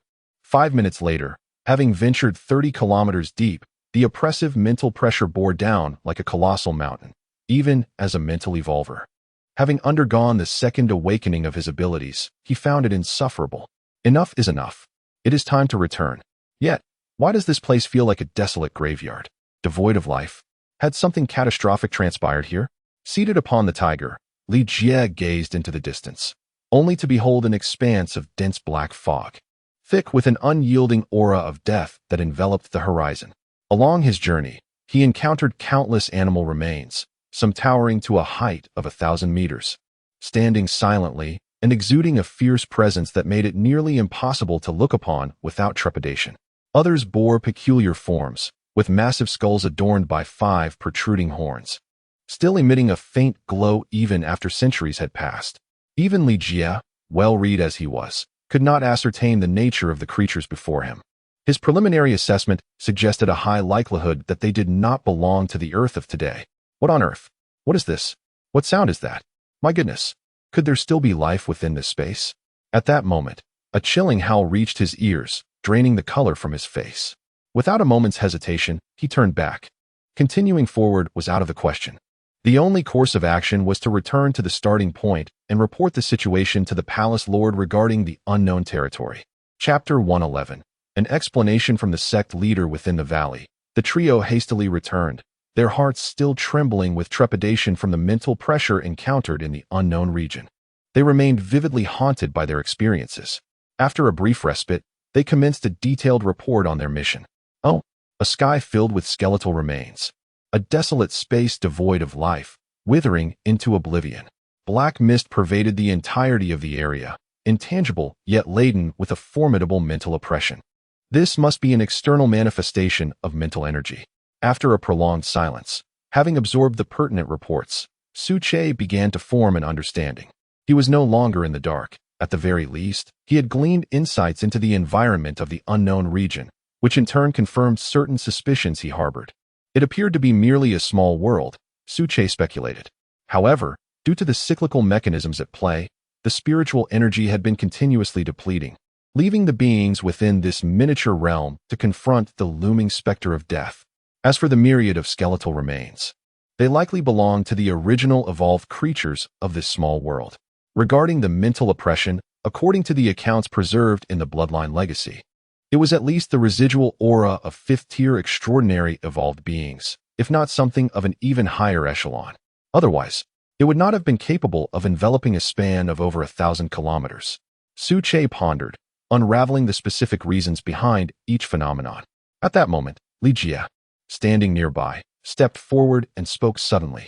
Sect leader, before my departure, I was uncertain if it was merely my imagination, but I distinctly sensed an eerie howling from a distance of over 100 kilometers. Could it be that life still exists within this small world? Fear glimmered in Li Jie's eyes as he spoke. What a jest!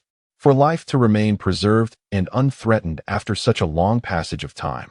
What tier of evolved beings could that possibly be? Fourth tier? Fifth tier?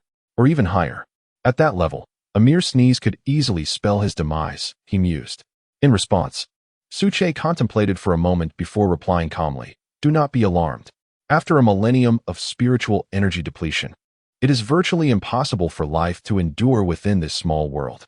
Even if it does exist, it would be hanging on by a thread, posing no real threat."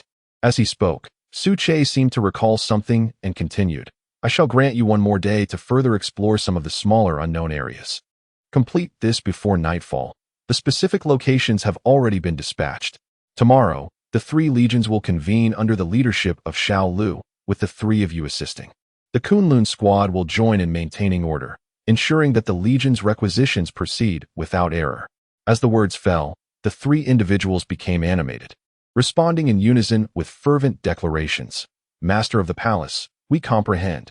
Tomorrow's legion requisition will undoubtedly proceed without error." Upon their departure, their excitement remained palpable. The 3 factions' requisition represented a significant event for the Kunlun Divine Palace during this period, and the fact that the Master of the Palace entrusted a portion of this event to them was a testament to his confidence. Indeed, the choice of the Master of the Palace was undoubtedly astute. Here we are, now virtually free of pressure, merely awaiting our ascension into first-tier extraordinary beings, along with our corresponding duties. Wang Bo mused aloud as he walked, his tone self-assured.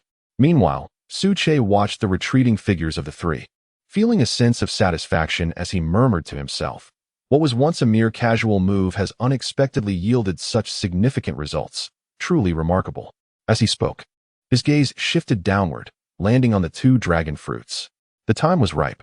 It was time to fully absorb and break through. Chapter 112. The baptism of the surge began. With a low command, Suche unleashed the spiritual power within his being, causing it to surge forth and permeate the surrounding void, transforming into a formidable lifting force. Above the circular lake, a splendid lotus flower broke through the water's surface, splashing droplets as it gracefully ascended, flying directly towards Suche's form. In front of the medicinal field, a peculiar tree, entirely bare, uprooted itself autonomously, mirroring the lotus's flight. The male and female dragon fruits corresponded to the balance of yin and yang. It is said that solitary yin does not give rise, and solitary yang does not thrive. Only through the harmonious coexistence of yin and yang can they endure. In a similar vein, when consuming both dragon fruits, Suche was compelled to partake of them simultaneously, embracing the mutual harmonization of the 2 energies to attain the optimal effect of dragon vitality. Should he consume them separately, each would possess a toxic nature, inflicting irreparable harm within his body, regardless of which one it was. Either the yang energy would erupt, incinerating him from within, or the yin energy would surge, freezing him entirely. Even Suche, now a second-tier extraordinary being, would pay a hefty price. With a resounding thud, the soil ruptured, and the roots of the two main trees twisted and coiled like a dragon in midair, accompanied by a whistling sound. Ahead, a dark spot appeared, engulfed in the second divine power of devouring, directly adhering to the two dragon fruits. Upon contact, Su Che felt an overwhelming torrent of heat erupt within him. Distinct from spiritual energy, this force bore a ferocious quality, yet also possessed a gentle aspect, embodying a paradoxical amalgamation. In a single breath, within the span of a second, it enveloped his entire being. Every cell within him incessantly absorbed this energy, the pure dragon vitality from the two fruits, a category of spiritual energy, yet incomparable in effect. The exterior of his body, tinged with the dragon vitality, glimmered with a golden hue, resembling a sacred halo under the soft light, evoking reverence. Subsequently, the aura emanating from him began to swell exponentially, and his stature visibly surged, growing 2 to 3 meters in mere seconds. Goodness! Has the master broken through once more? Outside the valley, Wang Bo, poised to depart, suddenly sensed the overwhelming energy emanating from within, muttering in astonishment. Second tier. Does that mean a third-tier extraordinary being is imminent? My word, the master truly commands admiration. If he steps into the third tier, he could obliterate other forbidden zones without hesitation. At that moment, Li Jia interjected calmly, "Enough talk. The master of the palace is indeed formidable. We must hasten to execute our mission without delay. Once these matters are concluded in the next few days, the three of us shall consume the dragon fruit. It will be time to contemplate a breakthrough to the first tier of the extraordinary. If this continues, we shall truly become the lowest in the divine palace." Within the valley, the baptism of energy from the dragon fruit persists unabated. Two primary root systems continually transport energy, with two dragon fruits suspended in midair, enveloped in a golden radiance. Above their crowns, a third tribulation, transformed into a small bulge, quietly grows under the stimulation of energy, swiftly enlarging from the size of a pea to that of a fist. Upon closer listening, the sound of thunder resonates within. At this moment, Su Che's consciousness, under the influence of the energy, begins to descend step by step. He is immersed in a sea of dragon energy, aided by it to comprehend his realm. Essentially, he remains oblivious to the external circumstances as he undergoes the next phase of evolution. Indeed, the bloodline inheritance speaks truthfully. The effects of the male and female dragon fruits possess their unique efficacy. Perhaps, through this experience, I might directly. As the thought trails off, the scant remnants of consciousness plunge deeper, breath retracting while mental strength begins to seal itself, as if ceasing to exist in this world. Simultaneously, as news of the army's recruitment spreads, the entire Kunlun mountain range erupts in fervor. It is not only the core area of the Kunlun Divine Palace that is affected, but even the periphery is abuzz. One can observe that all evolved beings have ceased their previous conflicts. In every valley, atop every tree, in every corner, a multitude of evolved beings congregates, engaging in rare exchanges and even friendly sparring. Have you heard? Heard what? You, the pangolin, are truly speechless. Wasn't it said to stay underground? Why are you out today? Don't mention it. Wasn't it said that the Kunlun Divine Palace is recruiting? I thought I would see if I measure up. I hear the benefits are excellent, and it's the legendary Divine Palace. Indeed, I wish to go too. But my cultivation is insufficient. What's the situation?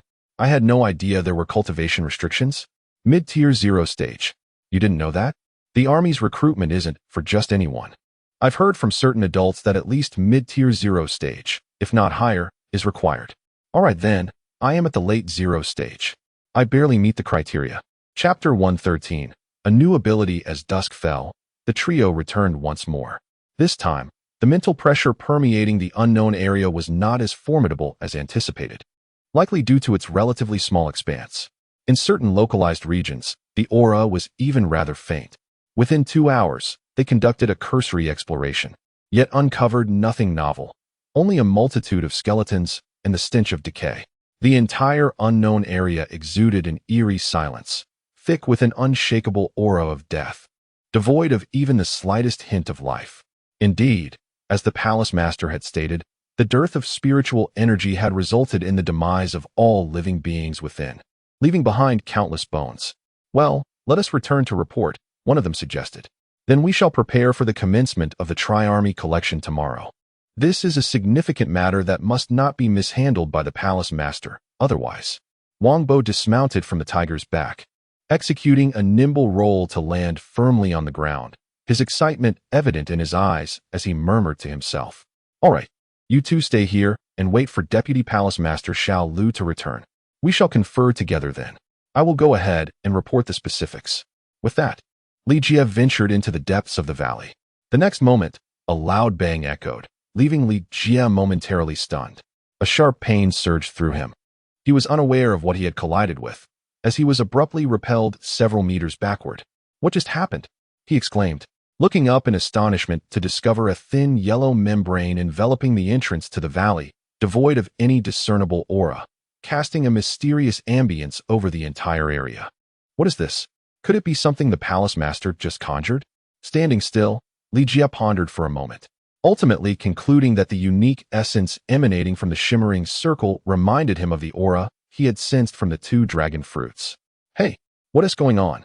Didn't you say you were reporting to the palace master? That was quick, Wang Bo queried, a hint of confusion in his voice as he observed Li Jie's return. Sitting down abruptly, Li Jie replied with exasperation, I can't get in. It's completely blocked.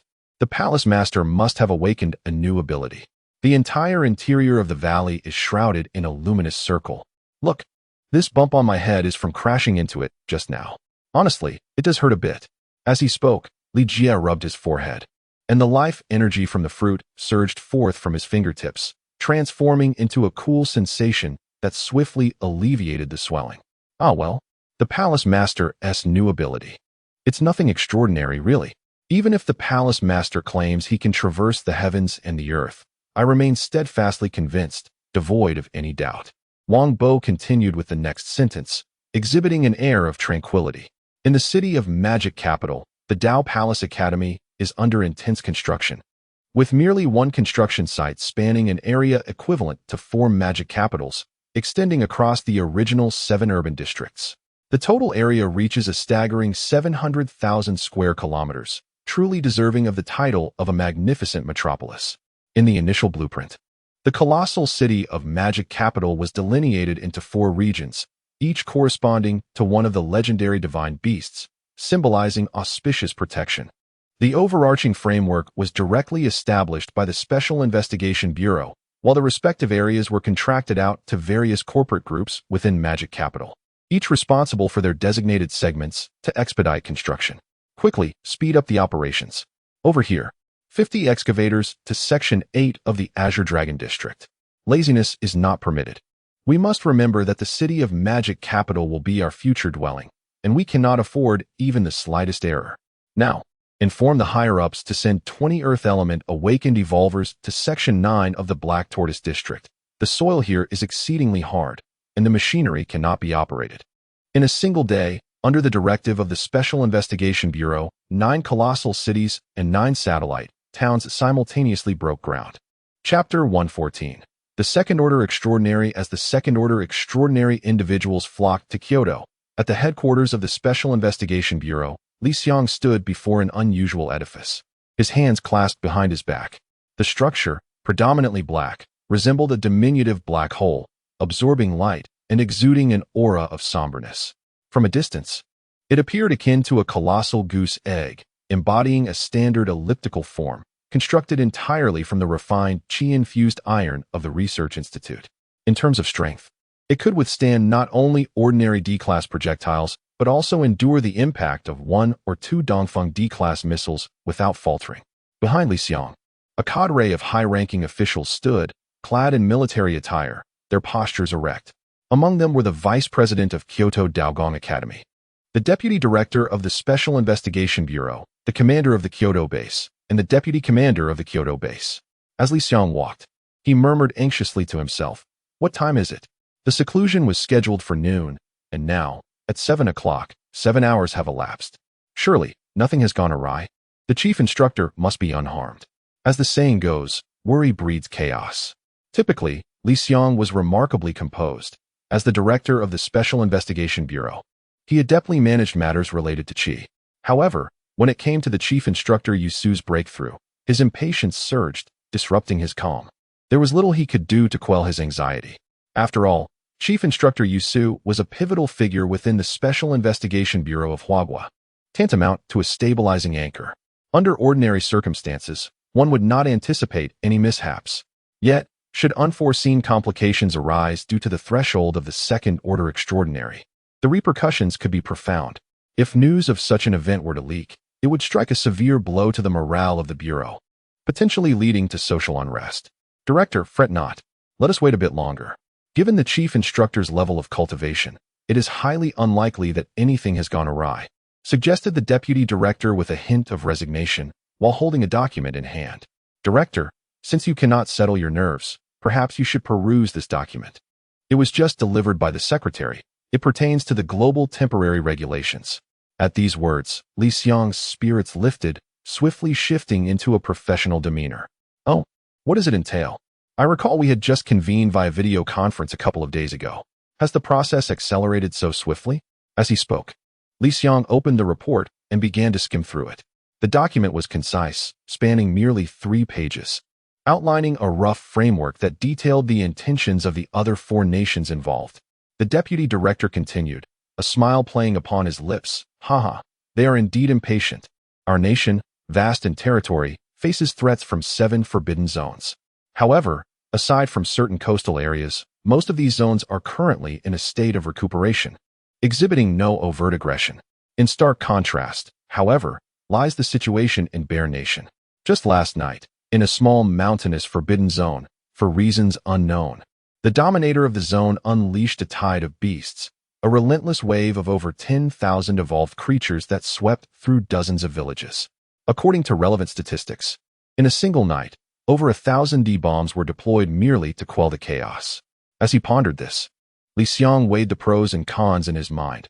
He would respond, indicating that the Special Investigation Bureau represented the official stance of our nation in agreeing to the global temporary system outlined in the documents, though some critical matters required further discussion.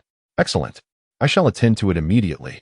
The Deputy Director, upon hearing this, wasted no time and strode purposefully towards the external area of the building to prepare a relevant response.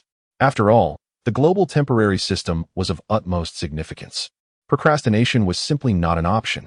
Just as Li Xiang was about to relax, a formidable aura surged skyward from the egg-shaped structure, enveloping the surroundings with a palpable pressure emanating from the spirit. It felt as if an immense mountain was pressing down upon each individual, making it difficult to breathe. Second tier, transcendence. Truly a profound and unparalleled realm. Exhilarating, simply exhilarating. Laughter erupted from within the building, resonating with joy and excitement. Those present understood that it was the Chief Instructor of Yusu. Second tier, transcendence. We have attained the second tier. The Chief Instructor of Yusu stepped across the threshold into the realm of the transcendent. Some, unable to contain their elation, stood rooted to the spot, murmuring in excitement. Simultaneously, the forbidden zones of Mount Hua, Mount Huang, and the coastal areas began to resonate with an overwhelming aura, as if at that moment, the gates to the second-tier transcendence had been irrevocably flung wide open. Chapter 115, The Legion's Recruitment, Part 1. The second-tier transcendent represents a significant advancement, akin to stepping into a new realm. In terms of the hierarchy of life forms, it is a stark contrast to the first-tier transcendent, embodying a qualitative difference that renders them incomparable. The most crucial transformation lies in the totality of mental power, which has seen a remarkable enhancement from its previous state, allowing even those who have not undergone mental awakening to wield minor supernatural abilities. For instance, one can now utilize mental power to sense auras, probe terrains, shield oneself, and disrupt opponents. The following day, at the break of dawn, when the hazy moonlight still lingered, the vast expanse of the Kunlun mountain range buzzed with anticipation, gradually reaching a fervent climax amidst a cacophony of discussions. The trio had risen early and, after a brief 10-minute journey, arrived at the western sector of the Legion's recruitment site by 10 minutes past 6. At this juncture, the domain lords from all directions, 2 aerial reconnaissance envoys, the creatures inhabiting the valley, and the deputy palace master, Little Deer, had long awaited their arrival. Upon spotting the trio, the gathering exchanged subtle nods, a silent acknowledgement of one another. Although the official announcement stated that the recruitment would commence at 7 o'clock, the evolved beings were not oblivious. They recognized the advantages of arriving early. The designated waiting area, spanning dozens of square kilometers, was now utterly congested, teeming with an array of evolved creatures. Creatures scuttling on the ground, swimming in the water, and soaring through the air were all present in abundance. The sheer density of the crowd rendered it impossible for even a single evolved fly to navigate through. What is this? When did the Kunlun mountain range become host to such a multitude of evolved beings? There must be at least 1 million here. How had they gone unnoticed before? As time progressed, it seemed plausible that the number could easily surpass 10 million, perhaps even more. Wangbo glanced at the overwhelming assembly, astounded by the sheer magnitude of their presence. Indeed, the Kunlun Divine Palace is renowned far and wide, not merely confined to the Kunlun mountain range. Among these evolved beings, there are likely representatives from other mountain ranges and even forbidden zones, drawn here specifically by our illustrious reputation. Sha Zhigua offered a few words, providing Wang Bo with the most accurate explanation. Upon hearing this, Wang Bo nodded, though he had been somewhat slow to grasp the situation. His companion's insight illuminated the underlying truth. This is untenable. The sheer number of evolved beings is excessive. It cannot continue in such a cramped manner, for it is certain that chaos will ensue. Contemplating this, Li Jia approached Little Deer to express his concerns. Indeed, let us divide into 3 groups now. It will save time. The young deer promptly responded, then turned its head to continue inquiring. By the way, where is the lord of the palace? Why can I not sense his presence here? Due to the recent conscription of the Legion, the young deer had not been within the valley for several days. Having ventured to the Kunlun Mountains to attend to certain details and gather preliminary information. No need to worry. The lord of the palace has consumed the dragon fruit. He should be awakening his abilities or breaking through his rank, Li Jie replied, well aware of the young deer's concerns. Immediately following, a resonant dragon's roar echoed throughout the heavens, heralding the dissemination of pertinent news. The Kunlun Divine Palace will commence the conscription of the 3 directly subordinate legions in half an hour. Henceforth, the evolved beings must be categorized into 3 tiers: terrestrial, aquatic, and aerial. Please adjust promptly. No errors are permitted. As the proclamation concluded, 3 beams of golden light illuminated the area, carving out 3 designated zones marked as terrestrial, aquatic, and aerial. Swiftly categorize. No mistakes allowed. The dragon's roar reverberated once more, as the little golden creature darted through the clouds, exuding a formidable aura. Wow, how powerful! That must have been the domain lord from the Divine Palace speaking just now. Undoubtedly a first-tier extraordinary being. A small pangolin emerged from the soil, its naive expression reflecting a sense of wonder, its tiny eyes sparkling with dreams of transcending to the extraordinary. What just happened? What did the domain lord say? I barely caught that. How foolish of me. What was I doing with my years? Why am I just standing here motionless? I need to swiftly delineate my zone. Yes, delineate the zone. I belong to the terrestrial area. I should position myself over there. What? Why is it so far away? I must hurry over. In an instant, a thunderous roar erupted, marking the migration of evolved beings, a movement from over 1 million creatures that shook the very earth and stirred a minor sandstorm. The vibrations were so profound that even the Kunlun satellite city could perceive them. Rain, come down. In the next moment, under the little golden creature's command, the clouds rapidly coalesced, unleashing a torrential downpour that swiftly quelled the newly formed sandstorm.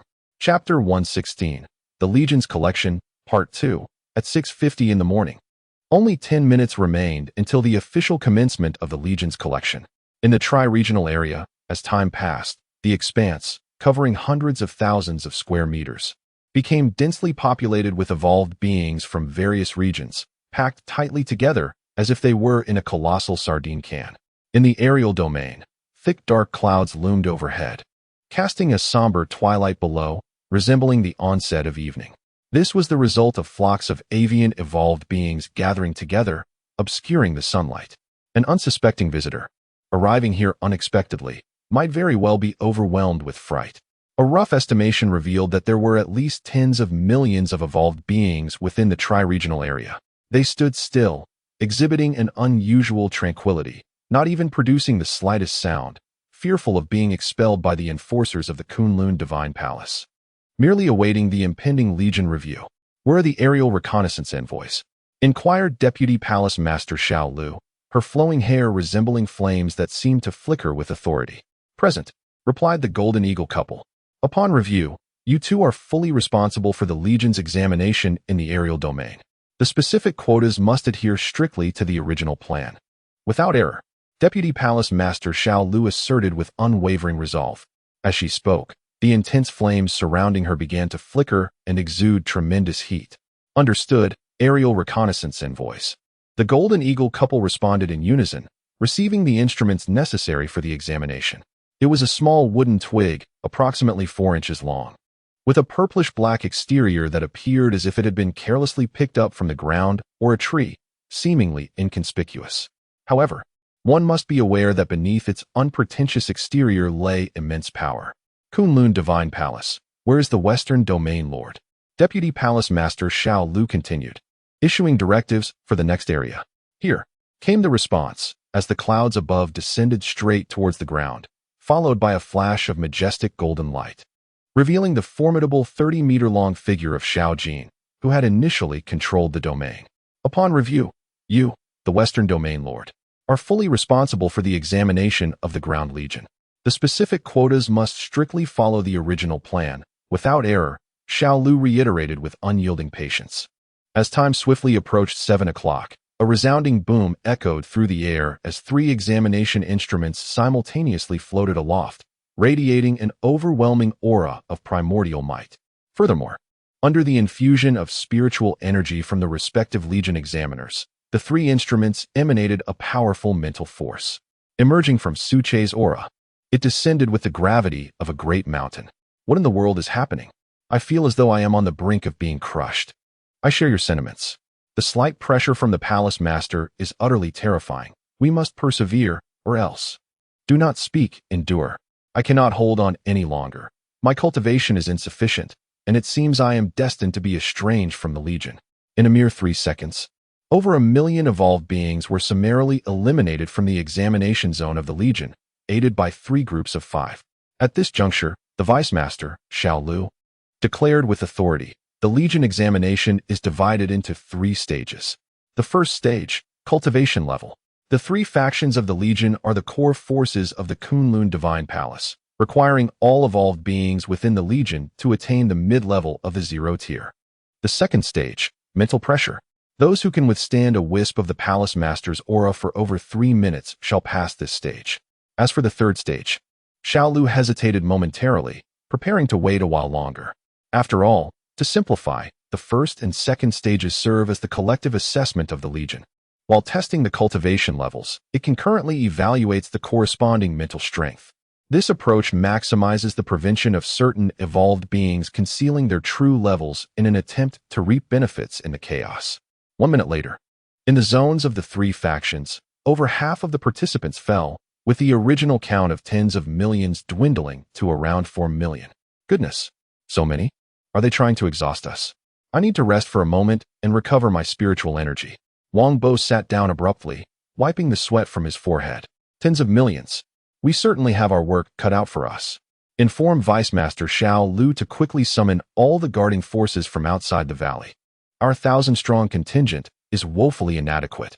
Even though several first-tier extraordinary beings can transport thousands of evolved beings at once, the spiritual energy simply cannot sustain it. Nearby, Xiao Zhigua echoed similar grievances. Chapter 117, The Legion's Taxation, Part 2, Do Not Rush. Remain composed. As we turned back moments ago, I casually mentioned to Deputy Palace Master Xiao Lu that they would likely arrive in a few minutes. Once they come, our burden will lighten significantly. Li Jie glanced around, then patted his backside and stood up from the ground, declaring, "Let us proceed." In the aerial region, another wave had just fallen, numbering at least 50,000, truly unsustainable.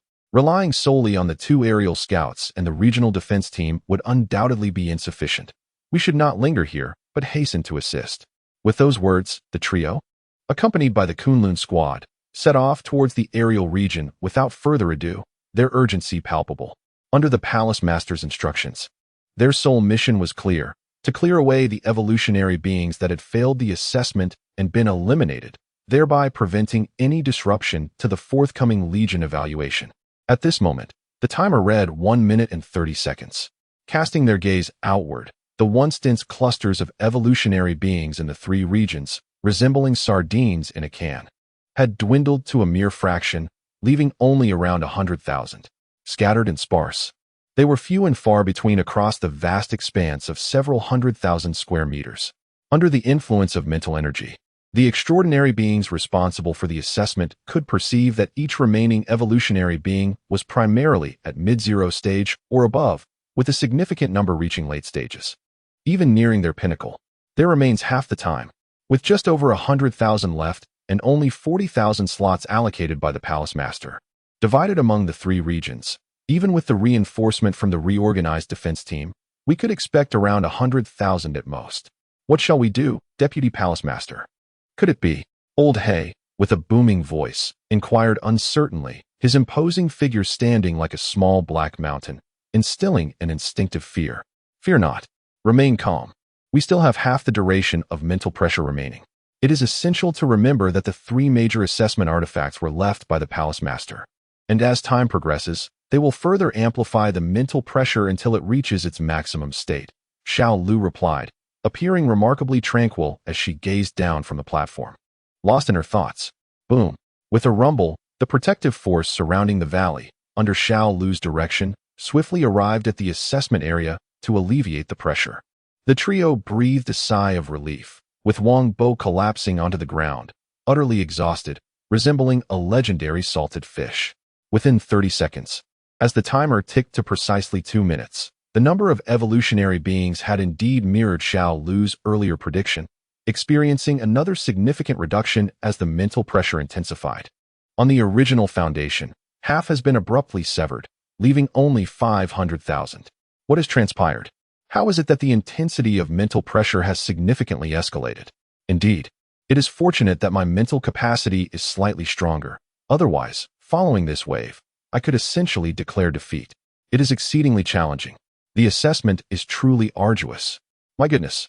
The intensity of mental pressure seems to have reached the late stage of the zero tier. If this continues, what might happen? Do not fret. I estimate there will be another surge in about 30 seconds. In the three-dimensional area, some nearby evolved beings begin to murmur softly. Their words reveal the immense pressure they are under. The mental pressure emanating from Su Che leaves them gasping for breath. 1 minute remaining. It is estimated that around 300,000 will remain, just in time for the third round. In this case, it aligns perfectly with what the Palace Master mentioned regarding the quota. On the platform, the little deer maintains a calm demeanor, contemplating the situation below while thinking. The second round of the assessment is concluding, with only 40 seconds remaining. Those who pass will advance to the third round. The realm of mental illusion. Within it, each will simulate scenarios, crafting a surreal reality that reflects their comprehensive qualities. The duration is 3 hours, and it is about to commence in 40 seconds. Simultaneously, within the valley, the yellow membrane in the area becomes even more pronounced.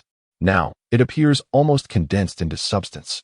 At this moment, the atmosphere within the valley has come to a complete halt, showing no signs of movement, as if Su Che simply does not exist within it. Chapter 118. The realm of mental illusions and the power within immediately following the completion of the second assessment of the Legion's recruitment. The evolutionary beings that remained standing were predominantly in the late stage of the zero tier, with a substantial number reaching their peak. A glance around revealed them sprawled on the ground, drenched in perspiration, as beads of sweat pooled around them. A testament to the oppressive weight of mental power they had endured. For them, it was an arduous experience, utterly exhausting their vitality. As for the numbers, from an original count of 500,000, only around 200,000 to 300,000 remained, aligning almost perfectly with the earlier predictions made by the Deputy Palace Master, Xiao Lu. Haha, I passed. I truly did not expect to make it through. One exclaimed. Indeed, just 30 seconds ago, the sudden surge of mental pressure nearly caused me to faint. Enough talk, let us rest. There is one final hurdle. Once we truly succeed, we shall gain entry into the Kunlun Legion. Yes, being able to enter the Kunlun Divine Palace is indeed a remarkable opportunity. Right, let us use this time to recuperate. Our mental faculties are severely strained. I wonder what the next assessment will entail. As they conversed, Xiao Lu's somewhat authoritative voice resounded once more, the third assessment. The realm of mental illusions officially commences.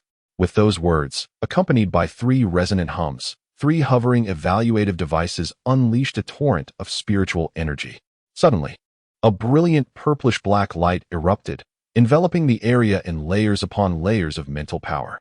The extraordinary second tier of mental strength, emanating from Su-che, was fully manifested at that moment. In a mere breath, an overwhelming wave of mental energy engulfed the entire assessment zone, manipulating reality to create an illusionary realm for the evolutionary beings undergoing evaluation. In the ensuing moments, one could observe the evolutionary beings remaining utterly still, resembling wooden sculptures. No matter how loud the external sounds became, they remained untouched. My goodness, the Palace Master's mental prowess is at least dozens of times greater than mine. Even if granted a year, I wouldn't be able to catch up. It was indeed a vast expanse, seemingly infinite. Beside him, Li Jie stood in awe, absorbing the boundless mental energy, lost in his thoughts. Yes, for a fleeting moment, I thought the Palace Master had descended upon us. Indeed. Xiao Zhiguan nodded in agreement, seizing the opportunity to speak. What more is there to say? Let us enter. With nearly 300,000 of us, we should proceed one by one to observe. Even with the enhancement of mental power, it will surely be exhausting. Hurry up, Wang Bo replied curtly, then closed his eyes, aligning his mental energy with the enveloping realm of illusions, stepping into its depths. The next moment, Li Jie and Xiao Zhigua followed suit. On the other side, the 4 domain lords atop the high platform, along with the deputy palace master and the aerial reconnaissance envoy, exchanged glances and nodded before entering the illusion. After all, although the mental illusion creates a scene, the actual assessment requires human control to execute the planned scoring, thereby gauging the strength and various qualities of the evolved beings. Within the mental illusion, the overseer perceived a godlike perspective, observing the radiant fragments of bubbles below, each representing a virtual scene corresponding to an evolved being undergoing evaluation. The Palace Master's mastery over mental energy was truly remarkable. At that moment, Li Jie floated above the mental illusion, overseeing his designated review, murmuring to himself. One of the illusions depicted a vast plain, stretching endlessly for thousands of miles, covered in grass. The subject of the assessment was a mouse, towering at an impressive height of 3 meters, robust and formidable, with 2 elongated fangs protruding nearly half a meter from its mouth. Its cultivation had reached the peak of the 0 stage, mere steps away from transcending into a supernatural life form. Cautiously, it traversed the grassy expanse. But after walking for an indeterminate time, it had encountered nothing, no evolved beings, just an unbroken sea of green. What kind of assessment is this? Why is there still no activity? The mouse paused, expressing its grievances, then plopped down to rest. Li Jie noticed this development with a hint of interest and continued to observe intently. Suddenly, from behind, a large tabby cat emerged, exuding a fierce aura, pouncing without hesitation. Good heavens! Run, flee at once. In the next moment, the outcome was inevitable. The panicked mouse, confronted by its natural predator, froze in place, paralyzed by fear and surrendered without resistance. This simply won't do. Pass. Such overwhelming trepidation renders it utterly ineffectual. Thus, Li Jie eliminated the first candidate. Within the valley, several hours passed, and the once almost solid membrane began to dissipate for reasons unknown. Accompanying this dissolution, Su-che's presence reemerged. Indeed, it is the power of the domain. A gentle voice resonated, faintly revealing a hint of excitement within. Chapter 119. The words manifest the law in the realm of the first tier of the extraordinary. The awakening of corporeal power gives birth to the initial divine ability. The second tier, upon awakening mental strength, experiences a significant enhancement, enabling the manipulation of reality through mental prowess. The third tier diverges from the previous 2. It embodies a harmonious unity of physical and mental forces, where the body encapsulates the spirit, and the spirit bestows an ethereal grace upon the body, each complementing the other. Within this interplay, only the elite can emerge, wielding powers akin to taboo, within the unique domain of a third-tier extraordinary being. Within this domain, the sovereign appears as a deity, possessing near-complete dominion over all. Even the essence of spiritual energy, under the influence of this domain's power, can be controlled and directed according to the sovereign's will, including the majority of its flow and concentration. This omniscience and omnipotence lead to an exponential surge in personal combat prowess. If the disparity between the first and second tiers is quantified as 10, then the chasm separating the second from the third tier reaches a staggering 200, if not more. This gulf is akin to an insurmountable chasm. Indeed, it is a delightful surprise. I truly did not anticipate this. The two dragon fruits, originating from the pure dragon energy of the Kunlun Mountains, have simultaneously provided the essence of the domain's power while differentiating yin and yang. This fortuitous encounter has graced me.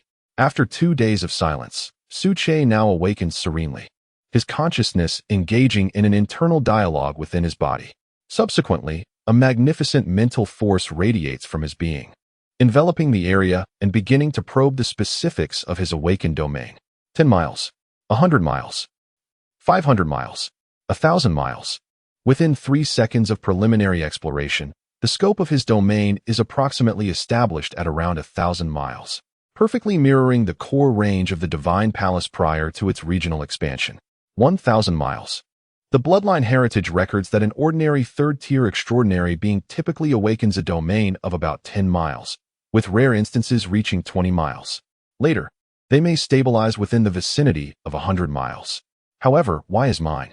In that moment, Suche felt a flicker of astonishment, bordering on disbelief. After all, in comparison to the data, the extent of his domain is indeed somewhat extraordinary. What could be the cause? Is it the bloodline? Or perhaps the influence of the two dragon fruits, male and female? Or something else entirely? After mulling over these questions, Suche could not arrive at a conclusion and decided to temporarily set aside these uncertainties, choosing instead to delve into the knowledge of his bloodline heritage once he advances to the third tier. At this moment, Suche focused his thoughts, directing his spirit into his domain to perceive its myriad mysteries. Indeed, truly a perspective akin to that of the divine. As he spoke, his gaze fell upon the assessment area of the three armies' core, proclaiming, "I declare, clouds gather, a storm approaches." In the following moment, a brilliant flash of lightning illuminated the once clear sky above the assessment zone, and in an instant, the sunlight vanished, as if the world had plunged into night. The formidable clouds amassed, their interiors flickering with lightning, accompanied by a relentless roar. It was an unmistakable harbinger of the tempest's arrival. Wait, why is it raining? It was just clear. Goodness, the weather is truly bizarre. At that moment, Wang Bo, having exited the assessment due to insufficient mental fortitude, leaned against the ground. He gazed at the sudden transformation above, astonished, muttering to himself as he sat upright. "I declare, the storm dissipates, sunlight returns." Suche continued, as if delivering a decree from the heavens. Immediately upon his words, the dark clouds above the assessment area dispersed, allowing sunlight to pour back in. Goodness, what is this? A sovereign being? Even Wang Bo, typically slow to comprehend, recognized that the alteration in weather was anything but ordinary. He turned, eager to report this to the palace master once he awakened. Meanwhile, within the valley, after a brief manipulation, Suche marveled, utterly astonished. This is simply the embodiment of words manifesting as laws. Whatever one envisions, within the bounds of rules, it automatically materializes in the area enveloped by the domain. It seems there are more applications to this power. There must be others. With that, Suche ceased his speech, delving deeper into the study of the domain's power. Chapter 120, Regional Guard. 2.5 hours elapsed, with merely half an hour remaining until the completion of the assessment for the Trifront Army Corps. During this interval, within the examination zone of the Trifront Army Corps, several evolved creatures gradually awakened. Upon regaining consciousness, they found the time still insufficient, their faces unmistakably reflecting a sense of discontent. Awakening prematurely yielded no alternative outcome but failure in the third phase of the assessment, signifying their disqualification from joining the direct military corps of the Kunlun Divine Palace. This was, without a doubt, a significant blow from any perspective. Originally comprising 300,000, the numbers now appeared markedly diminished within the evaluation area, with preliminary estimates indicating a mere 160,000 remained, and this count continued to dwindle as time progressed. At that moment, one could hear some of the eliminated evolved creatures sitting together, lamenting their fates.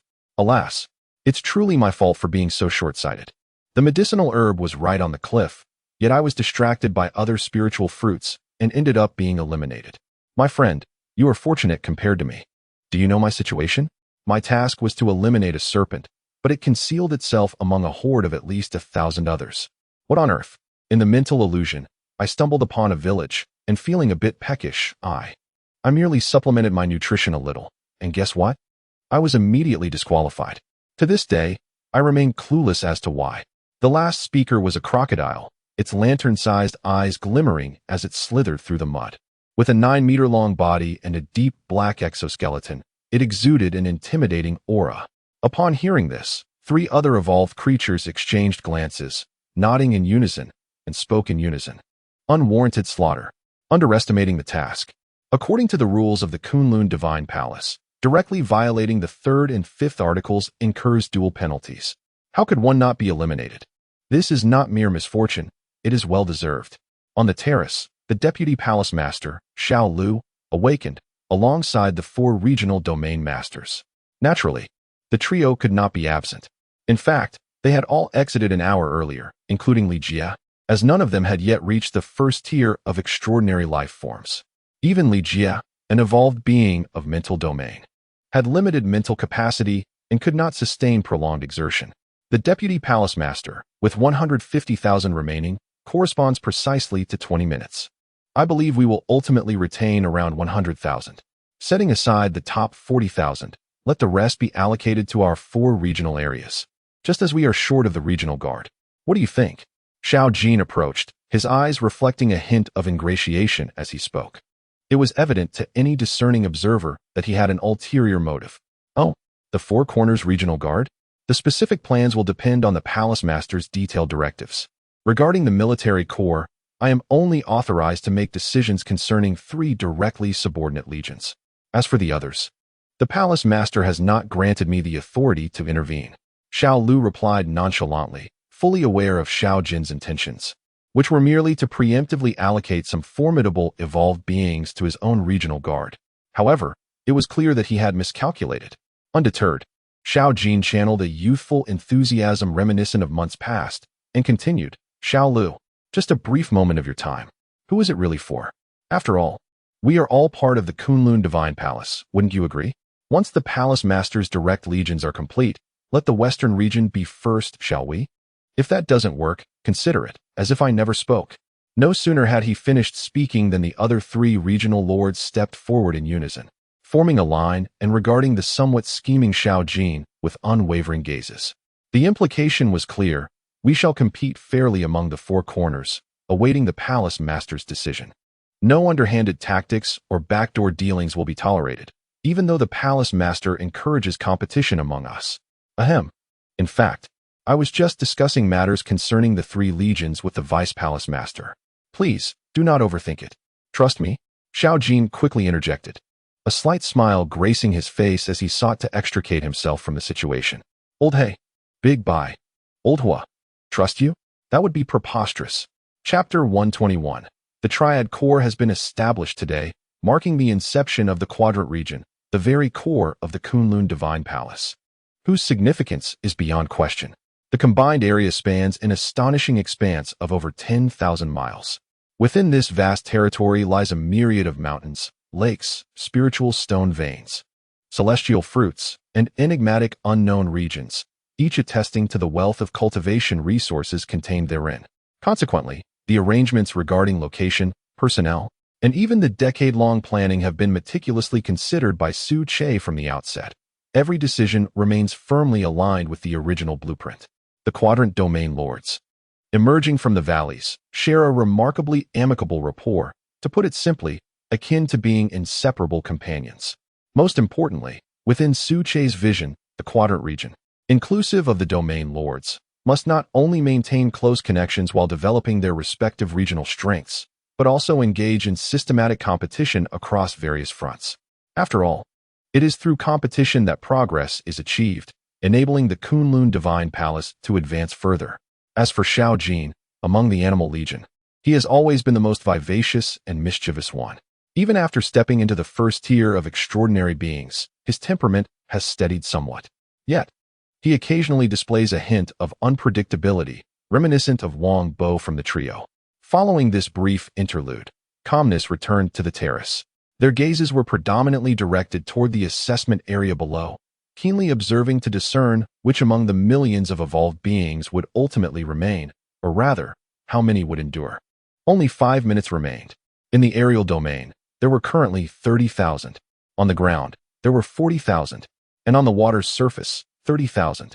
Wang Bo surveyed the scene, elucidating the number of remaining evolved beings, and continued, "Indeed, based on my estimation, about 90,000 should remain, from which we can select 40,000, simply following the rankings. Indeed, our mission will be accomplished," he exclaimed, a sense of satisfaction evident in his voice, as he anticipated stepping into the first tier of extraordinary beings. Beside him, Xiao Zhigua echoed his sentiments, equally elated. 10 minutes elapsed, and with a resonant hum, the three hovering evaluative devices retracted their formidable spiritual energies, dismantling the conjured mental illusion, and gradually descended back into the hands of the Deputy Palace Master, Xiao Lu. In the next moment, the evolved beings awakened, bewildered. "Where are we? Is this the mental illusion of the core assessment, or the western region of the Kunlun Divine Palace? What on earth? Why has it vanished?" After lurking for so long and finally vanquishing the adversary, I hadn't even rejoiced for a moment. Here lies reality. Have I truly passed? Patience, my friends. Await the announcement from the Deputy Palace Master regarding the particulars. The direct legions of the Kunlun Divine Palace have completed the tri-regional assessments. Congratulations to all for successfully passing the requisite evaluations. Now, I implore you, remain still as we distribute your respective ranking numbers. To begin, those who rank within the top 10,000 in the aerial domain shall be granted immediate entry into the Kunlun Air Corps. In the terrestrial realm, those in the top 20,000 will be welcomed into the Kunlun Ground Corps. As for the aquatic domain, the top 10,000 will find themselves incorporated into the Kunlun Naval Corps. Regarding the remaining ranks, they shall be organized into the 4 Directions Guard, stationed in the core quadrants of the palace to provide protective strength. The graceful figure of a young deer stood tall upon the platform, solemnly announcing the proceedings. As she spoke, flames erupted from her form, radiating an intense heat of over 1,000 degrees Celsius. Henceforth, the 3 legions of the Kunlun Divine Palace shall be established. At that moment, a voice of immense power reverberated across the heavens and the earth. "Deputy Palace Master, Lords of the Realms, as we traverse Kunlun, please lead the 3 legions of the Kunlun Divine Palace back to the valley for further enfeoffment." As the words echoed, a profound silence enveloped the legion area, leaving the evolved beings in stunned awe. Who just spoke? Does anyone know? The atmosphere was daunting. It must be the Palace Master. I must confess, the mere presence of such energy has startled me to the core as never before. After a moment's pause, the evolved beings began to exchange their thoughts in hushed tones. Meanwhile, the trio was ablaze with excitement. Li Jie, as an awakened spiritual evolutionist, felt the overwhelming aura of the Palace Master more acutely than the others, sensing the power that emanated from their mid-second tier breakthrough. "Let us go. It is the will of the Palace Master. I suspect we are on the cusp of another breakthrough. Furthermore, I believe that upon our return, significant events are destined to unfold." Chapter 122. The Enfeoffment and the Blessing from the Kunlun Realm in the Kunlun Satellite City. At the Direct Energy Density Detection Station, several staff members were diligently conducting their routine energy assessments. One of them, Xiao Zhang, gazed at the screen displaying that the system was functioning normally and remarked, "Why is there such an overwhelming congregation of millions of evolved beings at the Kunlun Divine Palace? The numbers are truly staggering." "Who knows?" Another staff member replied with a sense of awe. "The Kunlun Divine Palace is remarkable. Just a few nights ago, the Changjiang and Haiyu restricted zones, along with 300,000 evolved troops, were utterly defeated there, resulting in the demise of 2 sovereigns of those zones. Even the sovereigns of the Huashan and Yellow River restricted zones have received guidance from the Palace Master. It is safe to assume that the Palace Master is now the undisputed king without a crown." As these words were spoken, another staff member, wearing an envious expression, chimed in, "Indeed, in this era of spiritual energy, strength is the ultimate assurance." At that moment, an unexpected incident abruptly occurred. Beep, beep, beep. Alarm, system alert. Within the Kunlun mountain range, in the core area of the Kunlun Divine Palace, a significant energy density has been detected, indicating a large-scale migration is underway. Goodness, everything is in motion. What is happening? Is it a beast tide? What is the Kunlun Divine Palace planning? Xiao Zhang exclaimed, hastily picking up the red phone to report the situation. Momentarily fearing that the Kunlun Divine Palace was initiating a massive beast tide akin to other nations' restricted zones. Minutes later, Tao Jun, the director of the Special Investigation Bureau branch in Kunlun Satellite City, arrived. With just a cursory glance at the screen, he remained composed and immediately grasped the situation, nonchalantly stating, "It's nothing to worry about. It's merely the gathering of the three core from the Kunlun Divine Palace." Observing the energy density display, they must have completed their military assessment and are in the process of mobilization. At Tao Jun's level, he was generally aware of the specific events occurring in other restricted zones, especially in the Kunlun Divine Palace, which rightfully held the title of the foremost restricted zone within the borders of Huagua. However, the words were spoken casually, while the listeners were deeply affected. Upon hearing about the mobilization of the three core, Xiao Zhang and his colleagues were engulfed in astonishment. What? The mobilization of the core? The three core? What is the Kunlun Divine Palace planning to do? Simultaneously, within the valley, the three directly affiliated military corps approached the valley's entrance with a resounding march. At that moment, the sight revealed a staggering assembly of 40,000 evolved beings occupying a substantial portion of the valley's exterior, each standing in orderly formation according to their respective ranks. Silent and serious, exuding an air of solemnity, the Vice Palace Master, Little Deer, stepped forward and spoke with a tone of utmost respect. "Palace Master, the three branches of the Kunlun Divine Palace, totaling 40,000, have all arrived." After a brief pause, a tremendous aura erupted within the valley, sweeping through the surroundings. My goodness, the Palace Master's presence has intensified several-fold. It is truly formidable. Wang Bo leaned against an ancient tree, utilizing its shelter to alleviate some of the oppressive aura, and could not help but exclaim, "Steady yourself." At the very moment the aura descended, every member of the three branches felt as if a massive boulder had struck their hearts, eliciting muffled groans. Yet, despite the pressure, none of them faltered. They persevered. Indeed, the three branches have proven themselves worthy. Your efforts are commendable. Then, a resounding voice echoed, lacking a specific direction, yet resonating like celestial music from the heavens. Ethereal, yet imbued with great authority. Enter. Accept the final conferral of the Divine Palace Legion. Suche continued. Go, all members of the three branches. Enter the valley in an orderly manner. Vice Palace Master Little Deer turned to give the command. Within the valley, after consuming 2 dragon fruits, Suche's physical strength surged, doubling from its original state to reach a height of 300 meters. To the eye, he appeared as a colossal pillar, connecting heaven and earth. This is the Palace Master? Indeed, it is the Palace Master. Goodness, the Palace Master's form seems endless, and his aura is as unfathomable as an abyss. Naturally, otherwise.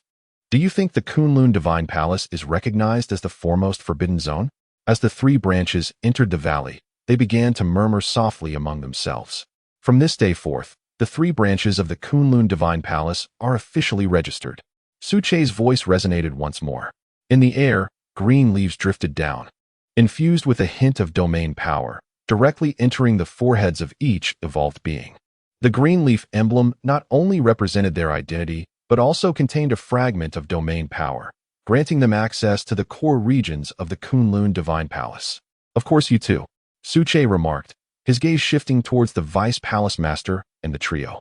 Once again, leaves floated through the air, but in varying colors, purple-black, purple, and green. Each carried a trace of domain power, being reintroduced to each individual's forehead, completing their new insignia.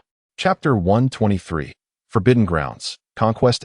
Does the Palace Master require a re-identification of the leaf emblem? The trio of direct military factions, having just established their organizational structure, found themselves puzzled. I can understand that. But why must we do it again? Recently, when the domain lords divided the divine positions, the trio exchanged bewildered glances, their expressions a mix of confusion. Beside them, the Deputy Palace Master, Xiao Lu, along with the domain lords and the aerial reconnaissance envoy, mirrored the trio's sentiments, their expressions largely similar.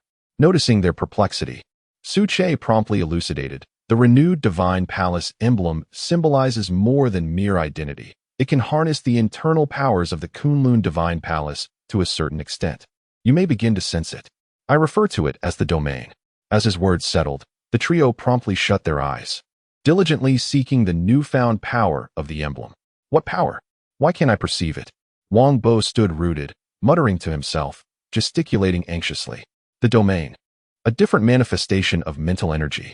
It was natural that one must calm their mind to explore thoroughly. Thus, those rich in mental energy would gain an advantage. Meanwhile, Li Jie remained silent and motionless, resembling a wooden statue, his expression growing increasingly animated as time passed, evidently sensing the power of the domain. This sensation felt as though the surrounding spiritual energy was incessantly infiltrating his being. It was akin to a radar-like vision, superior to the coverage of mental force.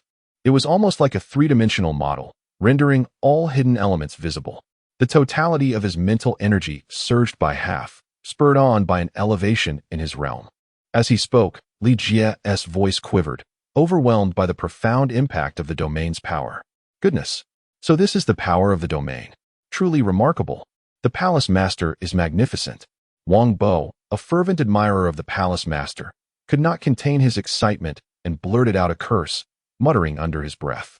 Minutes later, as others gradually awakened, Su Che, with a hint of amusement, announced, "All right, return to your respective quadrants. The direct military factions will be stationed in the valley as planned. The areas have already been delineated. The three commanders must reach their designated zones within the hour. Understood, Palace Master. Understood, Palace Master.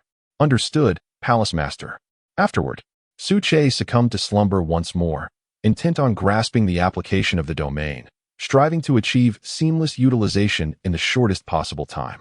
Simultaneously, two dragon fruits herald a monumental transformation that necessitates a period of adaptation. The Yellow River's Forbidden Zone, a mid-sized estuary, once characterized by a tranquil and level sea surface, is suddenly besieged by tumultuous winds that stir up colossal waves, crashing violently as if engaged in a relentless roar.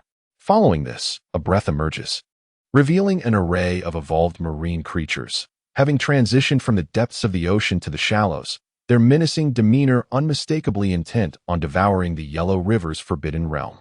At that moment, a formidable crab steps forward, exuding an air of arrogance, proclaiming, "So, this is the Yellow River's forbidden zone?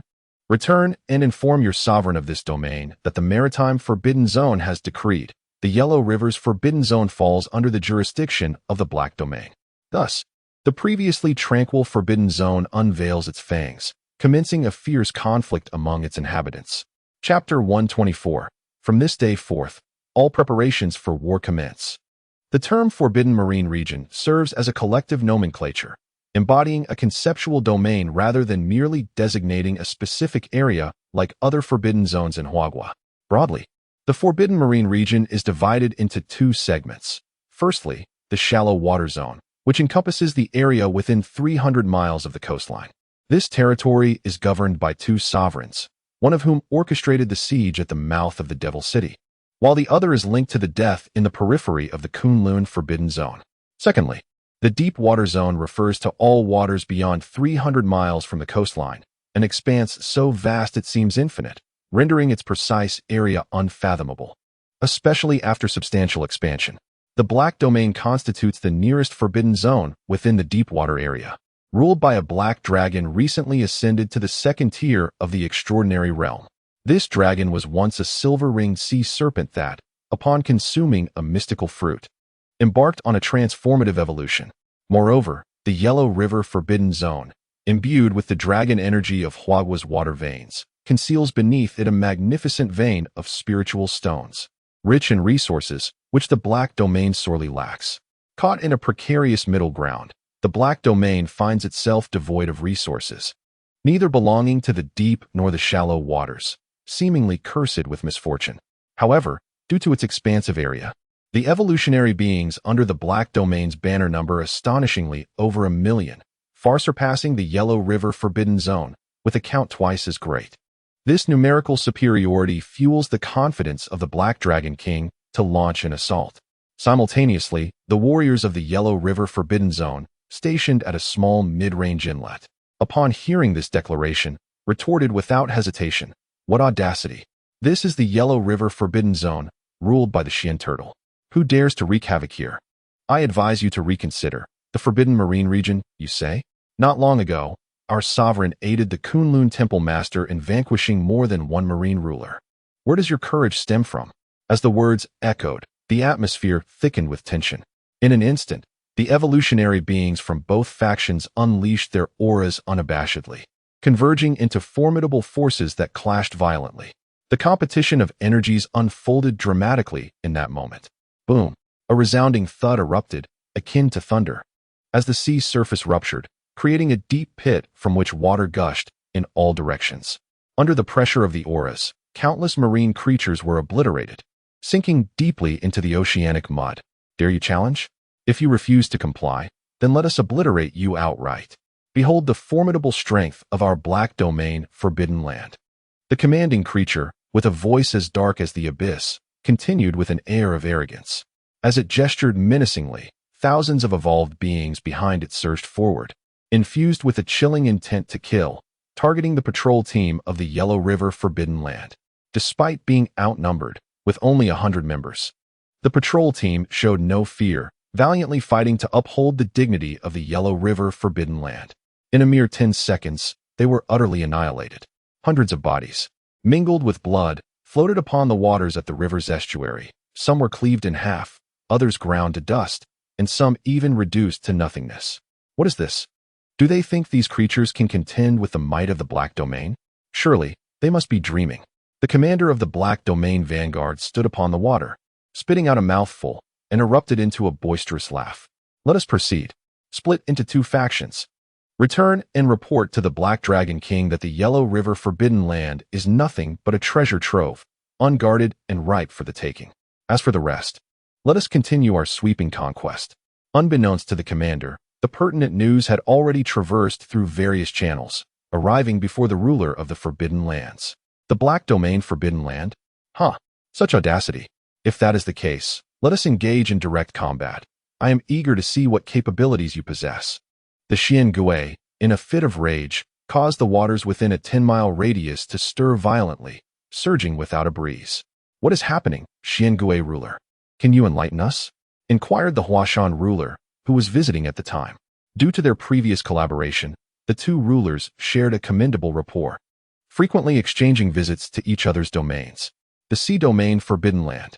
A subordinate Black Domain has just slaughtered one of my 100-strong patrol squads and boldly declared its intent to annihilate the entire Yellow River Forbidden Land and claim it as its own. Upon hearing this, the Huashan ruler was incensed. The Sea Domain Forbidden Land? The evolved beings of the Sea Tribe. What audacity! They dare to set foot on land and covet our territory. Do not panic. The Xian Gui ruler, it is merely a trivial Black Domain. Simply eradicate it without fear. As he spoke, the entire Yellow River Forbidden Land began to mobilize, the orders issued by the Xian Gui ruler cascading down through the ranks, reaching every evolved being. From this day forth, all shall prepare for battle. Target, the Black Domain Forbidden Land. Chapter 125, Forbidden Waters. Grande Conspiracy. The waves clashed fiercely against one another, producing a tumultuous roar. At this moment, on the expansive river surface of the Yellow River's Forbidden Zone, which stretches majestically across the entirety of Huagua for thousands of kilometers, numerous evolved beings emerged from the depths, their expressions grave and exuding an imposing aura. In accordance with directives from higher authorities, they congregated in their respective segments. After all, the Yellow River Forbidden Zone is not the Kunlun Divine Palace. Forming a directly subordinate army is straightforward for the purpose of warfare. Without hesitation, under the command of the 3 commanding officers, they would set forth immediately. Half an hour later, in the upper, middle, and lower segments of the Yellow River Forbidden Zone, a formidable force of 50,000 evolved beings was assembled. As time progressed, reinforcements continued to arrive. Not far from the incident site, in the middle segment, a first-tier extraordinary life form stood ready to announce, "Attention everyone, I hereby declare, we have just received the latest directive from the Sovereign." Half an hour ago, from the depths of the Forbidden Sea Zone, a force of 100,000 evolved beings brazenly invaded our Yellow River Forbidden Zone, directly slaughtering over 100 patrol brothers. Thus, the Turtle Sovereign hereby declares war on the Yellow River Forbidden Zone. Advance. As the announcement concluded, the assembled 50,000 evolved beings erupted in fervor, their collective voices resonating with righteous fury. Invaders of the Yellow River Forbidden Zone, perish. Invaders of the Yellow River Forbidden Zone, perish. Invaders of the Yellow River Forbidden Zone, perish. Under the commander's leadership, the vast army surged forward towards the site of the incident, with each segment relentlessly sending reinforcements. The battle was on the brink of eruption.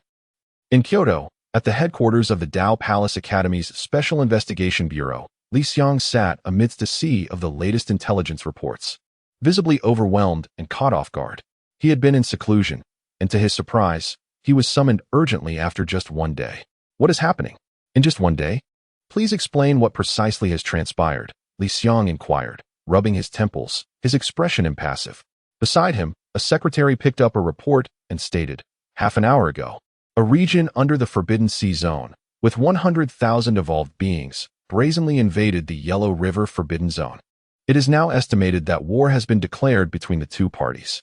Continue, Li Xiang nodded, sensing that there must be more information to convey, as it was unlikely he would have been pulled from his seclusion without significant reason. The energy density readings indicated that in the deep sea region of the Forbidden Sea Zone, an abnormal situation had arisen, with over 1 million evolved beings beginning to make their way towards the coastal areas. In response, the think tank, after thorough deliberation, presented a subsequent specific direction. The Forbidden Marine Zone may encroach upon the land. Upon hearing this, Li Xiang immediately straightened up, his expression turning exceptionally grave. What a jest! The Forbidden Marine Zone, vast in expanse, undoubtedly represents one of the most terrifying restricted areas. Merely one of its sectors harbors over 1 million evolved beings. Overall, even if the numbers were to increase by 100-fold or even 1,000-fold, it would still align with anticipated figures. How could this be? Out of the blue. Why the secretary picked up another report, continuing with remarkable composure. Primarily, just 5 hours ago, the coastal regions of Country M, Eagle Nation, and Bear Country have preempted us, commencing large-scale incursions. The think tank, based on these occurrences, could further extrapolate as he spoke. Li Xiang's brow furrowed deeply, softly murmuring to himself, this is a four-sided invasion. Is the Forbidden Marine Zone preparing to completely engulf the entire terrestrial expanse? Such insatiable ambition. Li Xiang had previously contemplated this scenario and had crafted relevant contingency plans, yet he felt somewhat unprepared, far from shocked.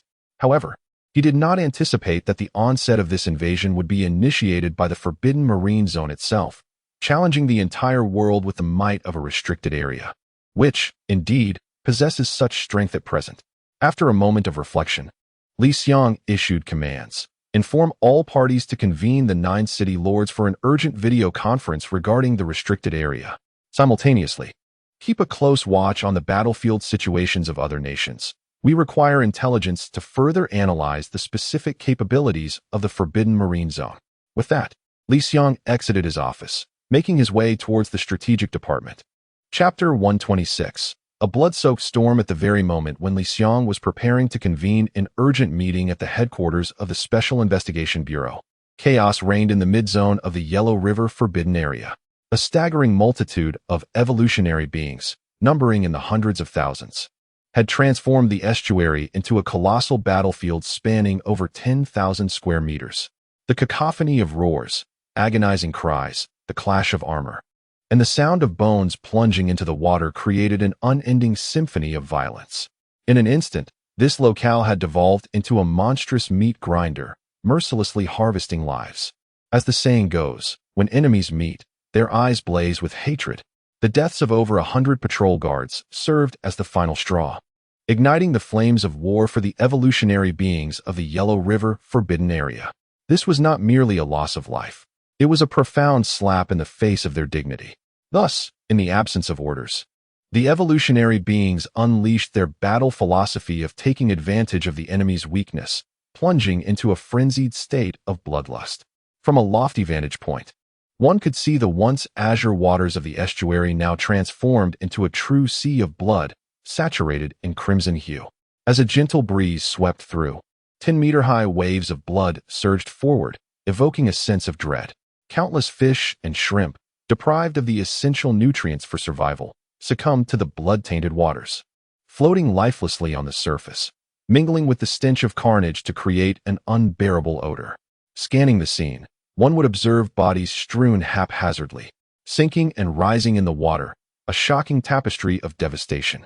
In just half an hour, the death toll of evolutionary beings on both sides surpassed 10,000. And as time progressed, the grim statistics continued to climb. Yet, neither faction showed any inclination to halt the carnage. For the Yellow River Forbidden Area, the Black Domain was an invader, and defending their dignity was paramount. Conversely, for the Black Domain, the Yellow River Forbidden Area harbored precious spirit stone resources essential for their cultivation, making conflict utterly inevitable. Black Domain, who grants you the audacity to wreak havoc within the Yellow River Forbidden Area? All shall perish. With a thunderous roar, a first-tier extraordinary being plunged into the fray. The spiritual energy surged violently, manifesting as a magnificent torrent that ascended skyward. It rapidly crystallized into 30-centimeter ice shards, enveloped in a veil of white mist, indicative of the frigid temperatures.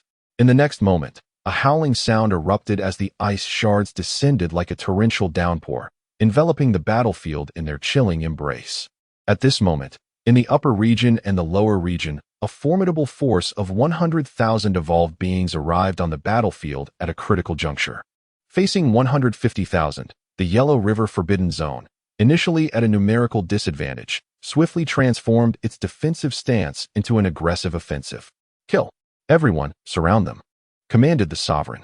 In the Black Domain, we shall bury every last one of them here, making it clear that we are not to be trifled with. The three evolved commanders of the Yellow River Forbidden Zone issued orders with determination. "Huh, you little rascals, go to your doom," exclaimed one of them. "Why provoke us in the Yellow River Forbidden Zone?" A blackfish evolved being maneuvered through the water, its powerful tail striking forcefully against the armor of a sea shrimp. With a resounding crack, the armor shattered, and the immense force penetrated the external defenses, reaching the interior. In the next instant, a loud bang echoed as the shrimp's head burst open like a popped balloon, its internal flesh and blood splattering in all directions. "Ha," laughed the blackfish, diving back into the depths to seek its next target. Meanwhile, in the command area of the Black Domain, an evolved being suggested, "Commander, the Yellow River Forbidden Zone has strengthened its ranks. We are now at a distinct disadvantage. Should we consider?" The commander retorted, "What is there to panic about? It's merely the Yellow River Forbidden Zone. Can their numerical advantage truly counteract the vast disparity in cultivation realms? Just 5,000, and you're already trembling in fear. I shall return shortly." With that, the commander soared into the air, gliding across the water's surface. Chapter 127. The Sinking of the Gridded Sands in the Forbidden Realm of the Black Domain. The commander of the 100,000 vanguard troops is a cerulean crab. This creature exudes an aura characteristic of a first-tier extraordinary being, and more specifically, one nearing the pinnacle of its tier, just 2 steps away from ascending to the second tier. In terms of pure prowess, this cerulean crab undeniably holds the title of Vanguard Commander of a Forbidden Domain, possessing formidable strength. Soon, the cerulean crab arrives at the intersection of the battlefield, confidently treading upon the water's surface. Its 10-meter-tall frame appears imposing, resembling a small black mountain. Standing firmly, it exclaims with an air of arrogance, "I am the Vanguard Commander of the Black Domain." Cerulean crab. It seems the Yellow River's Forbidden Realm relies solely on numerical advantage. If that is the case, I advise you to surrender the Yellow River's domain willingly. Otherwise, when my million-strong, evolved biological army arrives, it will be nothing short of a massacre. In its words, the cerulean crab is steeped in disdain, looking down upon the Yellow River's domain, perceiving it as merely ordinary, possessing a grand title with no real strength to back it up. This perception stems from the fierce competition within the marine domains, which can be said to surpass most terrestrial regions in intensity. Consequently, this breeds the self-assurance of the Black Domain's Vanguard Commander. However, the arrogant commander fails to grasp that the Yellow River's domain is not composed of the ordinary forbidden realms he imagines. It is a territory infused with the dragon energy of the Huagua water veins, not so easily provoked. Roar. In the next moment, a voice resounds from the Yellow River's domain. Yellow River, Forbidden Realm, Wu Yuan. Black Domain's Vanguard Commander? I shall meet you. Let me see what you are truly capable of. With that, the river's surface erupts, and the commanding officer from the upstream section of the Yellow River, Wu Yuan, emerges. Floating upon the water, this being is a turtle, its body emanating a deep azure hue, shimmering under the faint light, standing at a height of 10 meters and stretching 20 meters from front to back, resembling a small island.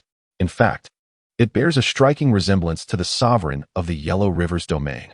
In terms of physical stature, the cerulean crab appears diminutive, entirely outclassed.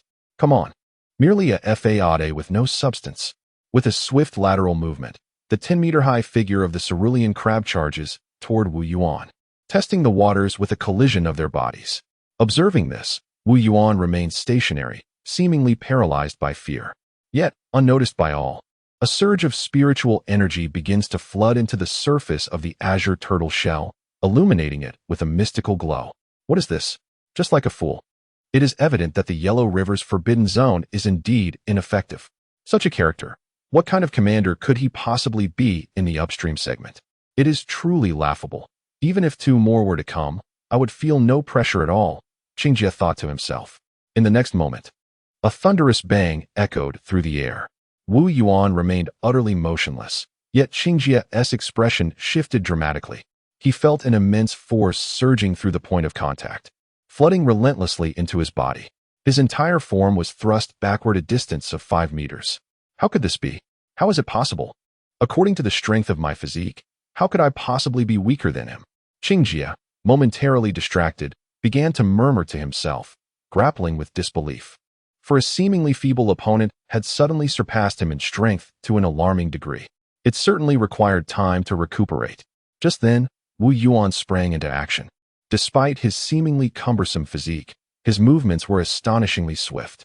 In the blink of an eye, with a single step, the formidable frame reminiscent of an island delivered another devastating blow to Qingjie. Crack!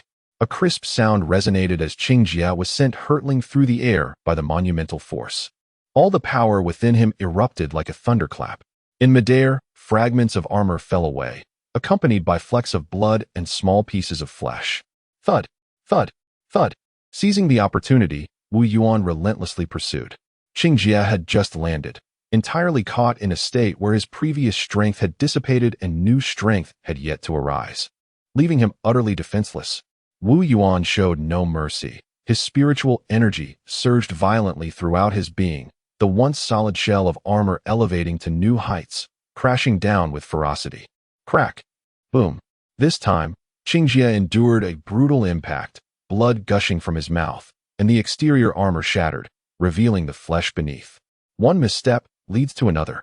In a battle of extraordinary caliber, a mere moment of distraction could grant the opponent a precious opportunity, resulting in a relentless onslaught. The consequences of such a lapse are unfathomable. Chapter 128. The Black Dragon King Ha. The Vanguard Commander of the Forbidden Domain, in my opinion, is merely a fade. An imposing appearance without substance, who grants you the audacity to wreak havoc in the territory of the Yellow River's forbidden domain. Wu Yuan scoffed, his colossal form exuding an almost palpable intent to kill, advancing step by step towards Qingjie. Since that is the case, prepare to pay the price with your life. As his words fell, Wu Yuan's feet forcefully crashed down, pinning Qingjie beneath the surface of the sea. Stretching his neck, he opened his gaping maw, and with lightning speed, clamped down on Qingjie's throat. In the next moment, a sound echoed, accompanied by the release of a vast amount of gas. As blood gushed forth in torrents, reminiscent of a fountain in full spray. The forbidden domain, you all shall. Qingjie murmured, his eyes brimming with immense fury, tinged with a flicker of desperation. However, with a gaping wound in his neck, clarity of speech eluded him. He could only utter fragmented phrases, a desperate struggle that persisted for several seconds before life slowly ebbed away, his body sinking into the depths of the sea. Thus, the Vanguard Commander of the Forbidden Domain met his demise. In truth, when one considers their realms of cultivation, they were nearly indistinguishable, perhaps even identical. Qingjie's downfall stemmed from his underestimation, leading to a critical delay in seizing the opportunity, transitioning from a passive stance to becoming a one-sided target of assault. In his haste, he could not muster an effective resistance. Consequently, through a twist of fate, this commander of the Forbidden Domain perished. Simultaneously, witnessing this scene, the evolved beings of the Yellow River's Forbidden Domain were invigorated, their morale soaring. Haha, he is dead. I told you so, all bark and no bite. Brothers, there is no need to panic. What a farce. In less than 10 exchanges, our commander Wu Yuan has decisively vanquished him. The Forbidden Domain. I see it as nothing more than a jest. Truly, one wonders what audacity they possess to provoke us. Charge. Let us storm forth, leaving not a single one of them alive, and best yet, let us topple their stronghold entirely. In an instant, the evolved beings of the Yellow River's Forbidden Domain surged forth with reckless abandon. Wu Yuan stood resolutely, joined by the other two commanders, as they commenced their onslaught. Their targets were not mere creatures, but first-tier extraordinary life forms of the Forbidden Domain. In a mere half-hour, the entire Forbidden Domain was purged, securing the defensive line as they awaited the subsequent directives from their sovereign. As they spoke, three majestic figures surged forth, the aura of extraordinary life forms unfurling without reservation. In the Dark Domain, within the central region, lies an underwater palace. At that moment, a hurriedly advancing evolved being burst into the opulent hall, vociferously exclaiming, with a thick accent, "Report to the sovereign, urgent news. The 100,000-strong vanguard has suffered a catastrophic defeat on the battlefield, including the esteemed Commander Qingjia, with no survivors." "What? Repeat that," came the thunderous response. "Annihilated." As the words echoed, the center of the palace revealed a colossal black serpent. Its scales a striking blend of ebony and ivory, with ominous horns protruding from its head. A tyrannical aura enveloped the entire aquatic realm. This was the sovereign of the Dark Domain, the Black Dragon King, a mere speck of the Yellow River's domain. How formidable could it truly be? You cannot even manage such a trivial matter. What use are you to me? A bunch of useless wretches. 100,000 evolved beings, utterly obliterated. What on earth were you doing? Upon hearing this, the Black Dragon King erupted in fury, the oppressive aura descending like a mighty mountain. Boom! A mist of blood erupted. As over 100 evolved beings succumbed to the suffocating pressure, instantly crushed into a mere cloud of crimson vapor.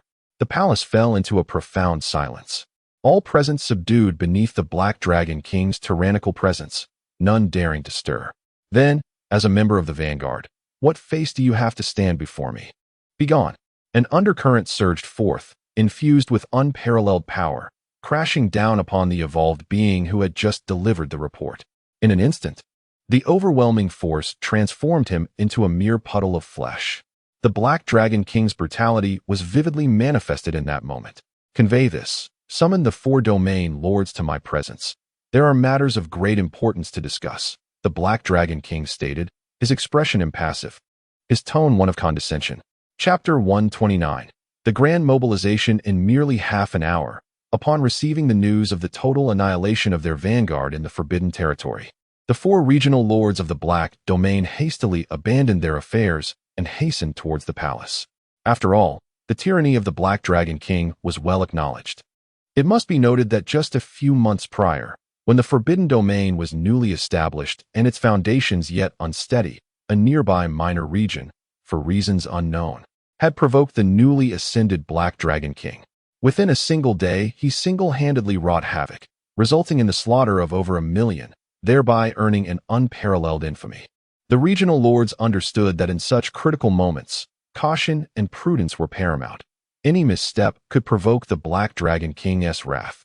The consequences of such an error were beyond their imagination. "Master, what has transpired? Master, what course of action should we take? Master, let us deploy our forces. Master, I deem the Yellow River Forbidden Territory excessively arrogant. It is imperative we instill a sobering awareness in them." Upon arriving at the palace, the 4 lords voiced their sentiments with great enthusiasm. Their words carried dual implications. First, as high-ranking officials of the Black Domain, they were compelled to set an example following the demise of the evolved beings. Second, to placate the Black Dragon King and align with his intentions was undoubtedly wise and would, to some extent, mitigate their own entanglements.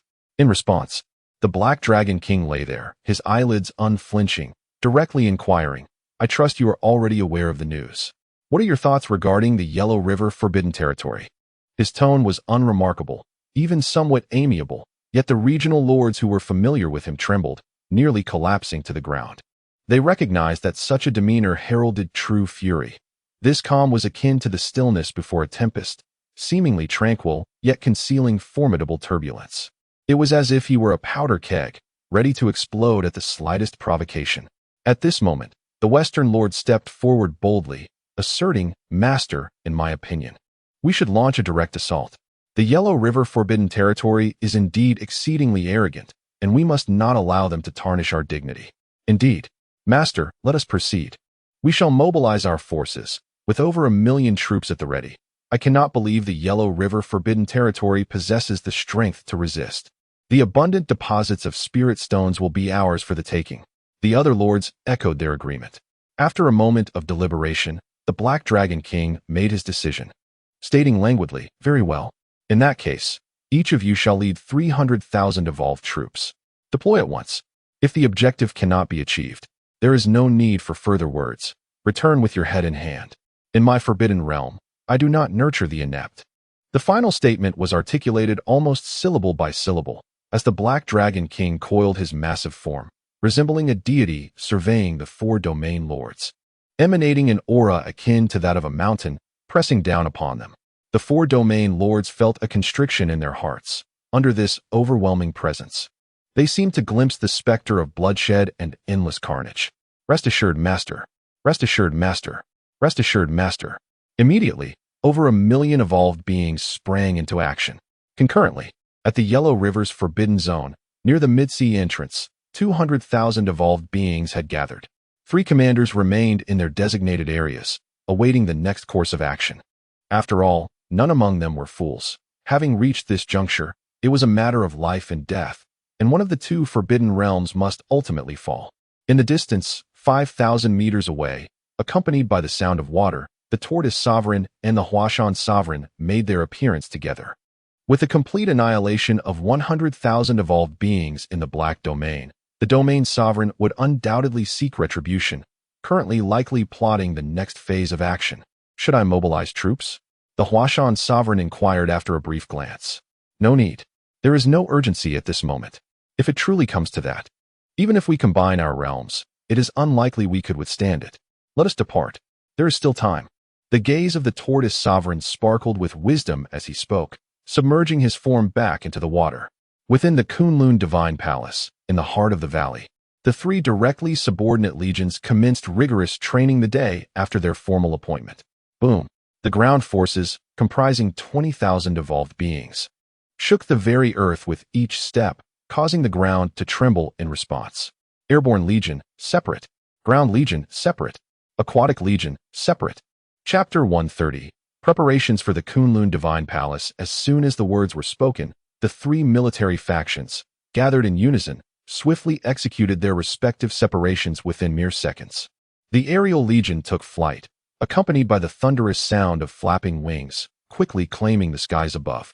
The Aquatic Legion plunged into the waters, aligning themselves in a neat row within the circular lake, resembling exemplary sentinels.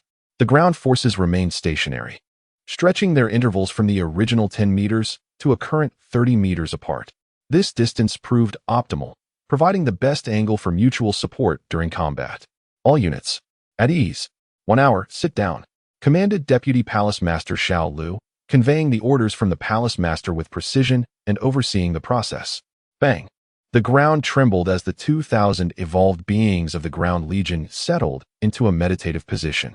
The Aerial Legion hovered in the air, the sound of their wings the only noise in the stillness. The Aquatic Legion floated silently upon the surface, maintaining a fixed posture and entering a state of cultivation without a sound. The entire sequence demonstrated an impeccable adherence to orders the moment the command was issued. The 3 factions reacted instantaneously, within 3 seconds, exhibiting no hint of negligence. Indeed, the initial results were promising. However, the training must persist. Only through relentless practice can they harness significant power in the event of a war in forbidden territories, becoming a vital cog in the machinery of battle. Observing this scene, Su Che mused inwardly. The three factions belonged to the direct forces of the Kunlun Divine Palace, and as the palace master, it was not sheer combat prowess he sought in these troops, but rather an unwavering obedience to commands and flawless execution of higher orders. Without this, even the mightiest force would falter if commands from above could not be effectively communicated. In the case of large-scale warfare in Forbidden Realms, even the slightest error could lead to catastrophic failure. This was something Su Che could not permit. Thus, preemptive training was the only viable solution. The three commanders, along with 3 deputy commanders and the 4 regional lords of the Divine Palace, totaled around 20 individuals, perfectly corresponding to the fruits at hand. Calculating the time, in 2 days the distribution would commence to bolster their strength. At this moment, Su Che contemplated his plans, which involved the thunder and life fruits. In total, 36 fruits were available. Subtracting the 3 designated for the initial trio, 33 remained, still hanging from the treetops. However, the formidable thunder fruits had dwindled to 16, exactly matching the need. Meanwhile, the second-tier life springs continued to secrete their essence. In this calculation, it can be deduced that within merely half a month, the combat effectiveness of the 3 direct military legions will experience a significant enhancement. Under the influence of mental acuity, Su Che possesses a profound understanding of the specific circumstances occurring within the Yellow River Forbidden Zone, as if he were an eyewitness. Furthermore, his comprehension of the maritime forbidden zones has deepened considerably. The maritime forbidden zone stands as the most formidable adversary to the Kunlun Divine Palace at present. The reason for this is not trivial. The vast expanse of the sea is an awe-inspiring entity, harboring countless billions of evolved creatures. The sheer numerical superiority, under the right conditions, is sufficient to obliterate all obstacles. Currently, should the Kunlun Divine Palace engage directly with the oceanic domain, it may fare better against a singular black zone. However, if multiple regions were to unite, even with Su Che's formidable capabilities, the reality of defeat would remain unalterable. At the very least, the Kunlun Divine Palace would suffer considerable depletion. Thus, after careful consideration, Su Che has initiated a significant training plan. This plan is outlined in 3 principal steps. The first step involves extensive and effective training, ensuring that the 3 military legions adhere to commands with absolute discipline, executing orders flawlessly. Additionally, utilizing various resources, a large-scale accumulation of strength and cultivation will be implemented. The second step entails leveraging coastal regions, such as the Yellow River Forbidden Zone and the shores of Hua Nation, to thrust the 3 military legions into the battlefield for authentic combat honing, further refining their combat prowess. The third step focuses on systematic military expansion, augmenting the 3 legions without compromising quality. At this moment, as the hour concluded, the seated members of the 3 legions rose simultaneously. In an instant, their collective aura surged to its zenith. Chapter 131, Coordination, all units mobilized. In the Airspace Legion, the atmosphere was charged with anticipation. The deputy leader, Little Deer, stepped aside while Xiao Zhigua moved forward to assume temporary command of the 3 legions, orchestrating their next maneuvers. He stood resolutely, his expression solemn, issuing commands with calm authority. The intricate coordination among the hundreds of extraordinary beings within the 3 legions required a high level of tactical acumen. However, both the deputy leader and several commanders lacked experience, rendering them mere observers as Xiao Zhigua took the lead. 30. First-tier extraordinary beings. First divine ability, Windblade. Target, a 5,000-meter area for a comprehensive strike, Xiao Zhigua declared, his gaze piercing through the air. As his words resonated, 30 first-tier extraordinary beings detached from the core of the Airspace Legion, exuding a fierce aura as they hovered in the sky. With a surge of spiritual energy, in the blink of an eye, over 100 wind blades, each 20 meters long, materialized. Their pale azure sheen radiated a menacing aura, instilling fear in all who beheld them. No one doubted the razor-sharpness of the wind blades. Whoosh! In the next moment, the multitude of wind blades swept toward the designated area with unrelenting force. Boom, boom, boom. As anticipated, the 5,000-meter target area erupted under the onslaught of the wind blades, the ground heaving as layers of soil were upheaved. It resembled a colossal sieve, the earth ravaged with 10-meter-deep trenches, as if subjected to a massive, directed explosion. Moreover, within the targeted area, thousands of ancient trees were severed mid-trunk, revealing impeccably smooth-cut surfaces, a testament to the wind blade's prowess. Wow, this is simply astounding, Wang Bo exclaimed, eyes wide with astonishment. Speaking to himself upon witnessing the devastation wrought by the wind blades, he realized that the collaborative strength of the three legions exceeded his expectations by a considerable margin. At that moment, Li Jie interjected with a measured tone, "Not so fast. We are only at the beginning. The Airspace Legion is merely the first step, just an appetizer. Keep watching. I believe the subsequent water and ground legions will perform even more spectacularly." As he spoke, Xiao Zhiguo announced, "Water Legion. 51st tier extraordinary beings, assemble. First divine ability, water manipulation. Target, a 5,000-meter area for a comprehensive strike." Immediately following the utterance of the words, a colossal whirlpool manifested within the circular lake under the command of 51st tier extraordinary beings. Its unparalleled velocity transformed the flowing water into an immensely fierce torrent. A tremendous wave, rising over 100 meters high, surged forth with the force of the whirlpool, overwhelming the surroundings and casting shadows as the sunlight was obscured, plunging the atmosphere into an eerie twilight, as if the apocalypse had arrived. With a thunderous roar, the ground trembled violently, reminiscent of an earthquake. The target area, once stable, was abruptly reduced into a vast chasm, a 20-meter deep pit that isolated the surrounding regions entirely. The ground forces, comprising 120 extraordinary beings, initiated their first divine ability, Earth Manipulation. The target zone, a 5,000-meter area, subjected to comprehensive bombardment. Simultaneously, in Yangdu, a location situated thousands of miles away, one of the 9 colossal cities was under intense construction. At this very moment, over 1 million individuals, hundreds of thousands of machines, and countless logistical materials were contributing to its development. Along the coastal blockade, a massive wall, forged into a singular entity, could be observed within 50 kilometers from the shore, erected to deter invasions from the forbidden marine territory. Its deep black appearance indicated the infusion of spiritual iron, a material strong enough to offer some resistance against the creatures of the sea, thus buying crucial time for the future. Brother, I must ask, when will the evolved beings from the forbidden marine territory arrive? It has already been a day. What is the estimated number? Do the higher echelons of our Chinese nation stand a chance of withstanding them? Just with the giant wall? A concerned field operative from the Special Investigation Bureau inquired from the corner. Chapter 132, Coastal Waters, Alarm, Do Not Panic. Listen to me, calm down. The internecine conflicts within the forbidden zones have never been mere trifles. They are not to be spoken of lightly. You must understand that the stakes can soar into the hundreds of thousands, and in severe cases, even reach millions or billions. What is destined to arrive will inevitably come. So there is no need for undue haste. Such anxiety serves no purpose. Instead, we must patiently prepare ourselves. As members of the Huagua Nation, we embody an irreconcilable contradiction in relation to the forbidden zones. It is either your demise or mine. We must defend the dignity of our country. Beside him, a robust young man reflected on these sentiments. He was a soldier of the Special Investigation Bureau, possessing a 9-star evolutionary prowess, and held the overall responsibility for patrolling a 5-kilometer stretch of the colossal wall, a position of moderate authority. Whether we can ultimately withstand the impending threat does not solely depend on the confidence of our superiors.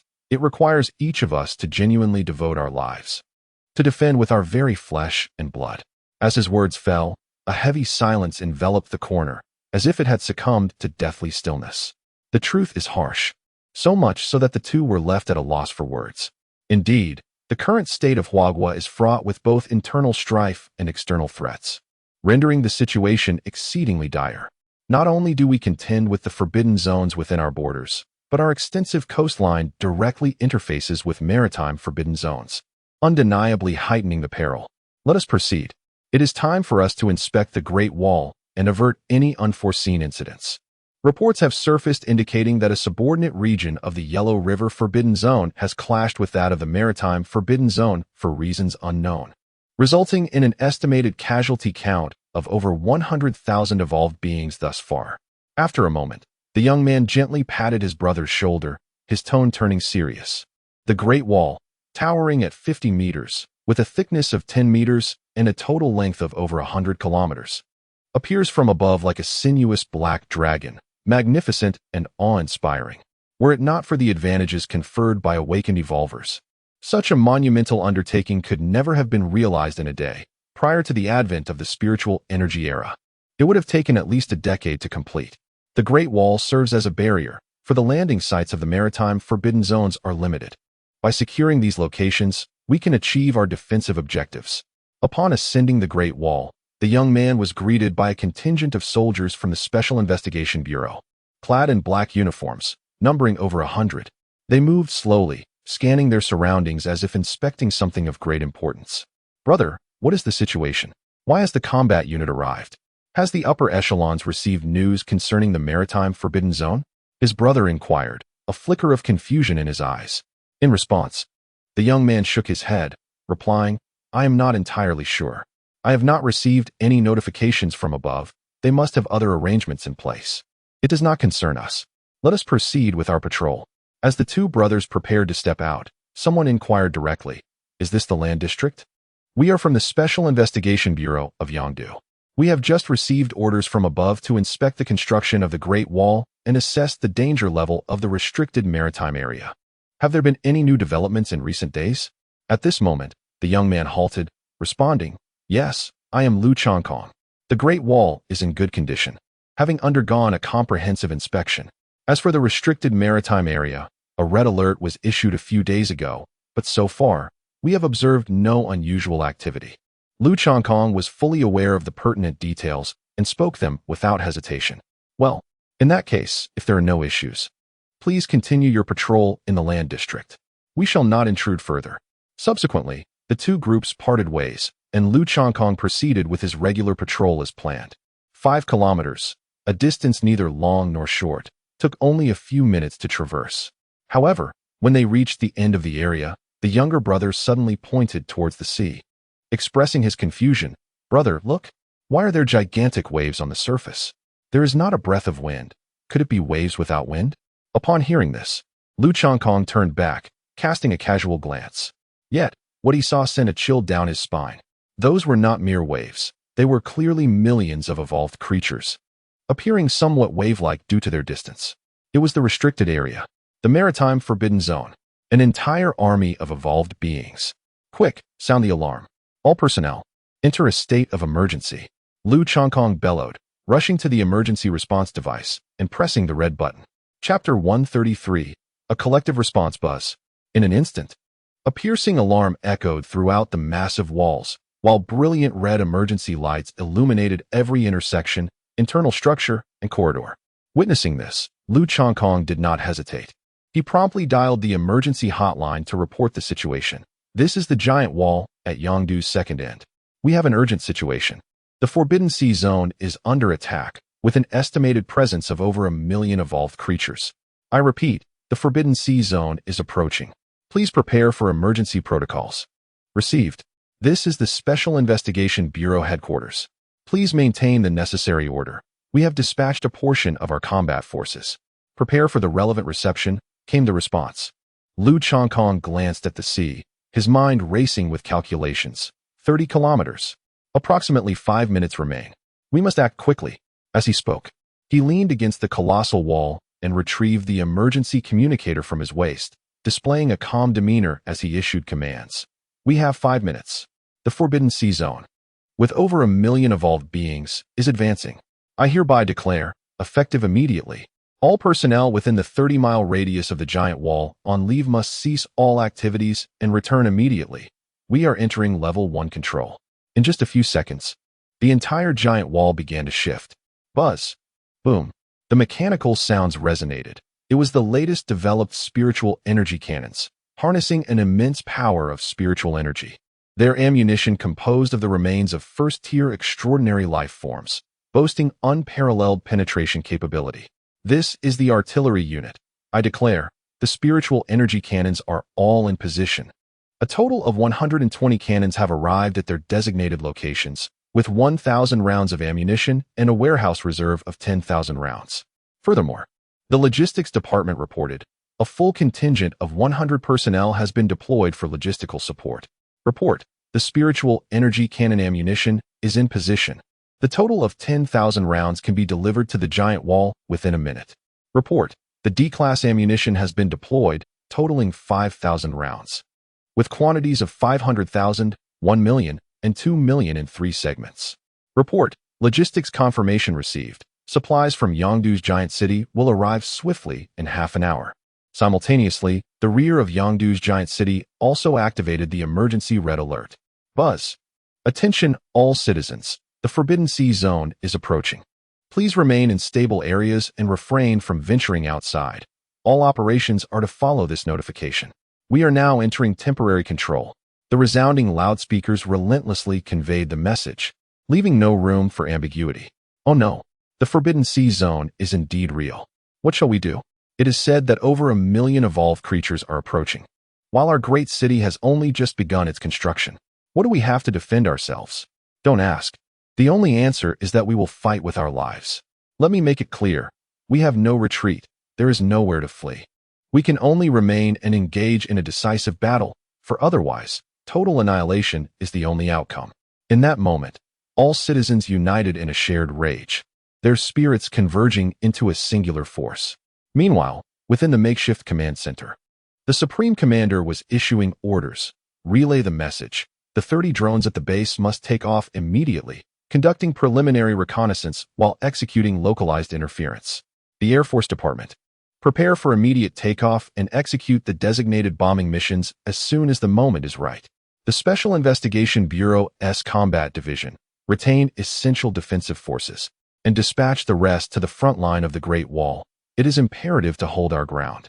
Atop the Great Wall, Lu Changkong stood, his slender form exuding an undeniable weight. Come on. The Forbidden Sea will inevitably be engaged multiple times. Even if we cannot prevail, our great nation must tear off a piece of flesh to demonstrate that we are not to be trifled with. His words revealed unwavering determination. Buzzing sounds filled the air as drones soared overhead, equipped with cameras to capture the movements of the creatures, relaying reconnaissance intelligence to the rear. 10 kilometers. 9 kilometers. 8 kilometers. As time passed, the over 1 million evolved beings finally came into view, a chaotic assembly of shrimp soldiers and crab generals, manifesting not as mere waves, but as a formidable wall of evolved creatures. 5 kilometers. As long as they remain within this vicinity, we shall engage directly. Prepare the missile department. Simultaneously, the use of forbidden weapons may be authorized if necessary. Chapter 134, Forbidden Weapons Beep. Targeting evolved beings, now within a 5-kilometer radius. The automated system has locked on. Automatic. The system's alert echoed, followed immediately by the eruption of hundreds of brilliant flames from behind the colossal wall. Boom. The previously tranquil sea was suddenly engulfed by a series of blazing infernos, radiating intense heat and swirling massive amounts of seawater, resembling a spectacle of underwater fireworks. Simultaneously, over 1 million evolved beings suffered some casualties from this wave of D-class munitions, though the overall impact remained relatively subtle. Roar. The furious growls emanating from the forbidden marine zone quickened the pace of the evolved beings once more. The thunderous sounds persisted as, under the automated system's command, a barrage of hundreds of strikes occurred at 5-second intervals. In just 1 minute, the supply of D-class munitions was entirely exhausted, cascading down upon the sea. Report the reconnaissance results. I need the latest data. Lu Changkong gazed out over the ocean, speaking urgently into the communicator after the D-class munitions had finished their onslaught. Soon, within a minute, preliminary casualty statistics emerged, relayed in a voice report. Approximately 100,000. Even including the injured, this only accounts for 1/10. This implies there are still 900,000 remaining, and they possess formidable cultivation levels. This is untenable. If this continues, we simply cannot sustain the fight. Even with the wall equipped with 120 spirit weapons, it is impossible to eradicate 300,000 evolved beings in just a few minutes. Lu Changkong analyzed the situation internally, arriving at the conclusions he had just articulated. After a moment's contemplation, a serious glint flickered in his eyes as if he had resolved to make a critical decision. He spoke gravely into the communicator. This is Lu Changkong. We are in the second segment of the Great Wall, and I am requesting immediate deployment of forbidden weapons, with a yield of 2 million, for a comprehensive strike. Swiftly, the request was transmitted to the rear. After all, the use of forbidden weapons is a matter of grave consequence, fundamentally distinct from other operations, necessitating utmost caution. Otherwise, one might risk inflicting 1,000 casualties on the enemy while suffering 800 losses oneself, a devastating price to pay. What? Deploy forbidden weapons? Is this kid Lu Chongkong out of his mind today? How could he even conceive of such a notion? Surely he must have had too much to drink and is spouting nonsense. At the temporary frontline command post in Yangdu City, the deputy commander, upon receiving the message, was nearly beside himself with rage, barely restraining himself from unleashing a torrent of curses. Old Fong, do not be hasty. I know Lu is a remarkably prudent young man. Behold, the report just submitted is both rational and substantiated, detailing the specific circumstances.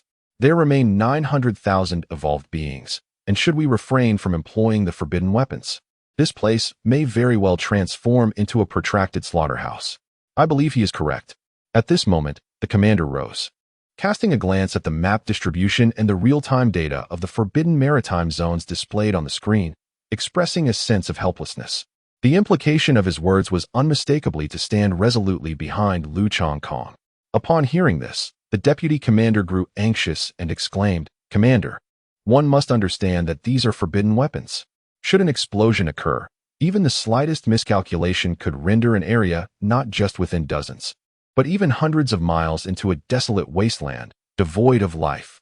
In the next instant, the commander retorted, "Even without deploying the forbidden weapons, not only would hundreds of miles be affected, but our vast expanse of millions of square kilometers in Huagua would be overrun by the evolved beings. Enough. Relay the order. Approval for deployment." Simultaneously, behind the colossal wall, within a specially designed chamber, 10 massive trucks were rolled out, each bearing 20-meter-long D-class missiles, armed with 2 million tons of forbidden weaponry. A mechanical hum resonated as the 10 forbidden weapons locked onto the evolved beings 4 kilometers away. "Fire!" ordered Lu Chongkong decisively. Whoosh!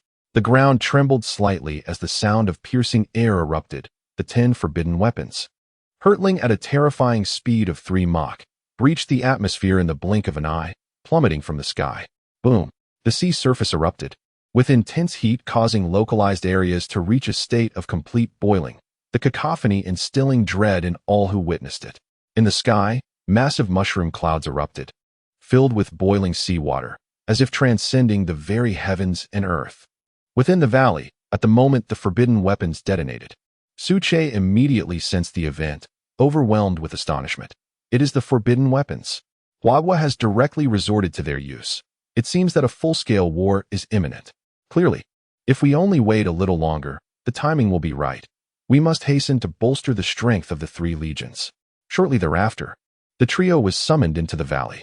Chapter 135, The Enveloping Mist, A Moment of Observation. Master, is there any task that we 3 need to undertake?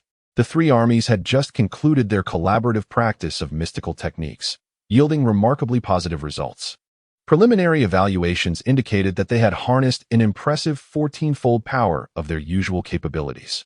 With continued training, they could potentially advance even further. Approaching Su Che, Li Jia wasted no time and, with a tone of reverence, inquired directly while reporting on their recent endeavors. As he spoke, a potent wave of spiritual energy emanated from his being, causing the surrounding flora to tremble. Even bowing in submission, an indication of the might belonging to a first-tier extraordinary life form.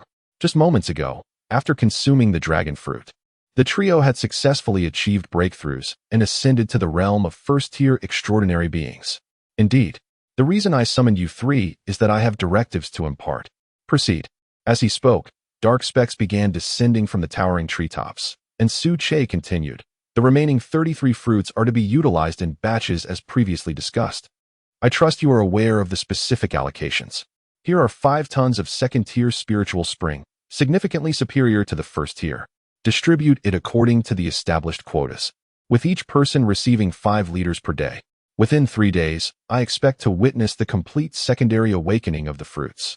Within a few brief minutes, all pertinent instructions were conveyed. Upon hearing this, The trio accepted the 33 fruits and the 5 tons of second-tier spiritual spring, responding in unison, "Master, understood. Rest assured, we shall attend to it immediately." The colossal wall had now passed half a minute since the deployment of the forbidden weapon. Yet, even at this moment, the targeted maritime zone remained shrouded in a dense, white mist. Nothing was discernible, as if a gigantic wall of fog had materialized, a consequence of the terrifyingly high temperatures, exceeding thousands of degrees, generated at the instant of the weapon's detonation, which had caused the seawater to vaporize. Not even drones, let alone manned aircraft, could penetrate the deployed maritime area for preliminary reconnaissance. What is the status? Do we have precise casualty data? Has any analysis been conducted? Lu Chongkong gazed out over the misty expanse of the sea, raising an eyebrow as he grasped the emergency communication device, his voice tinged with urgency. At this juncture, the execution of his next plan hinged critically on concrete data for validation.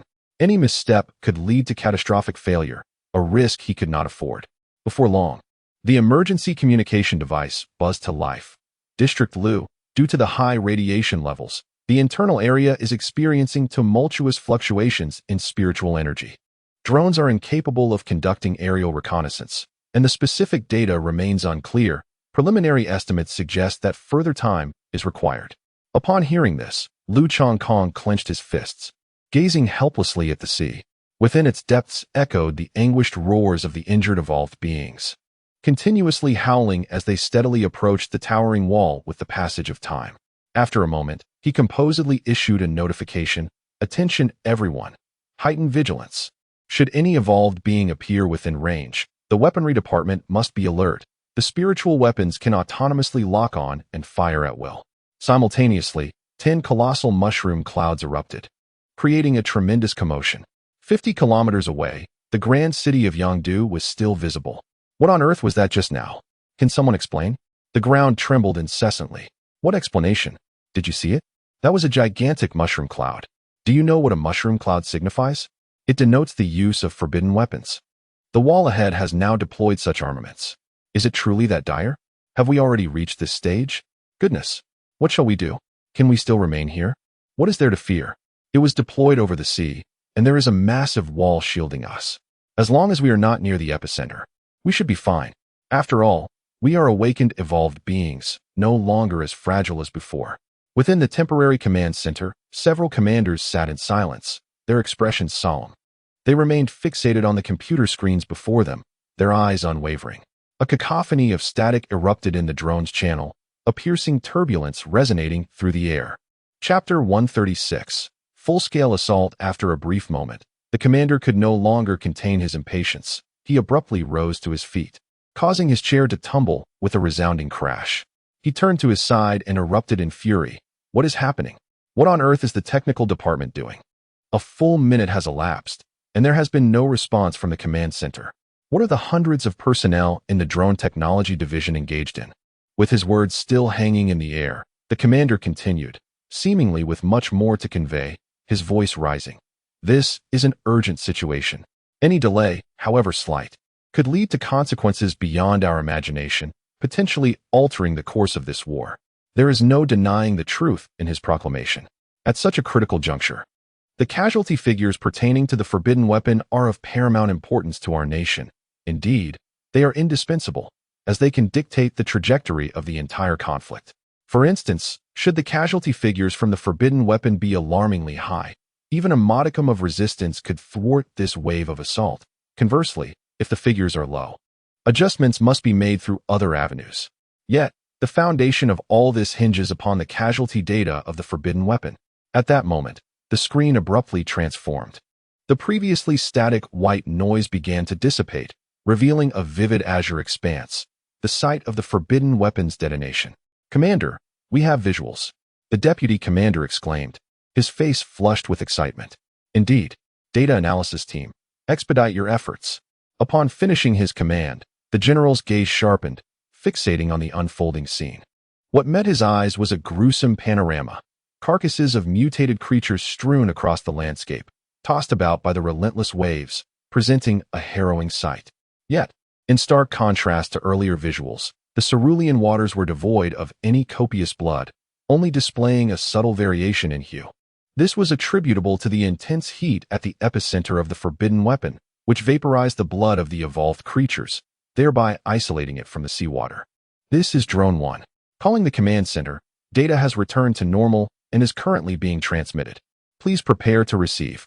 With that, within a mere 30 seconds, the data team completed their analysis. Do not waste any time.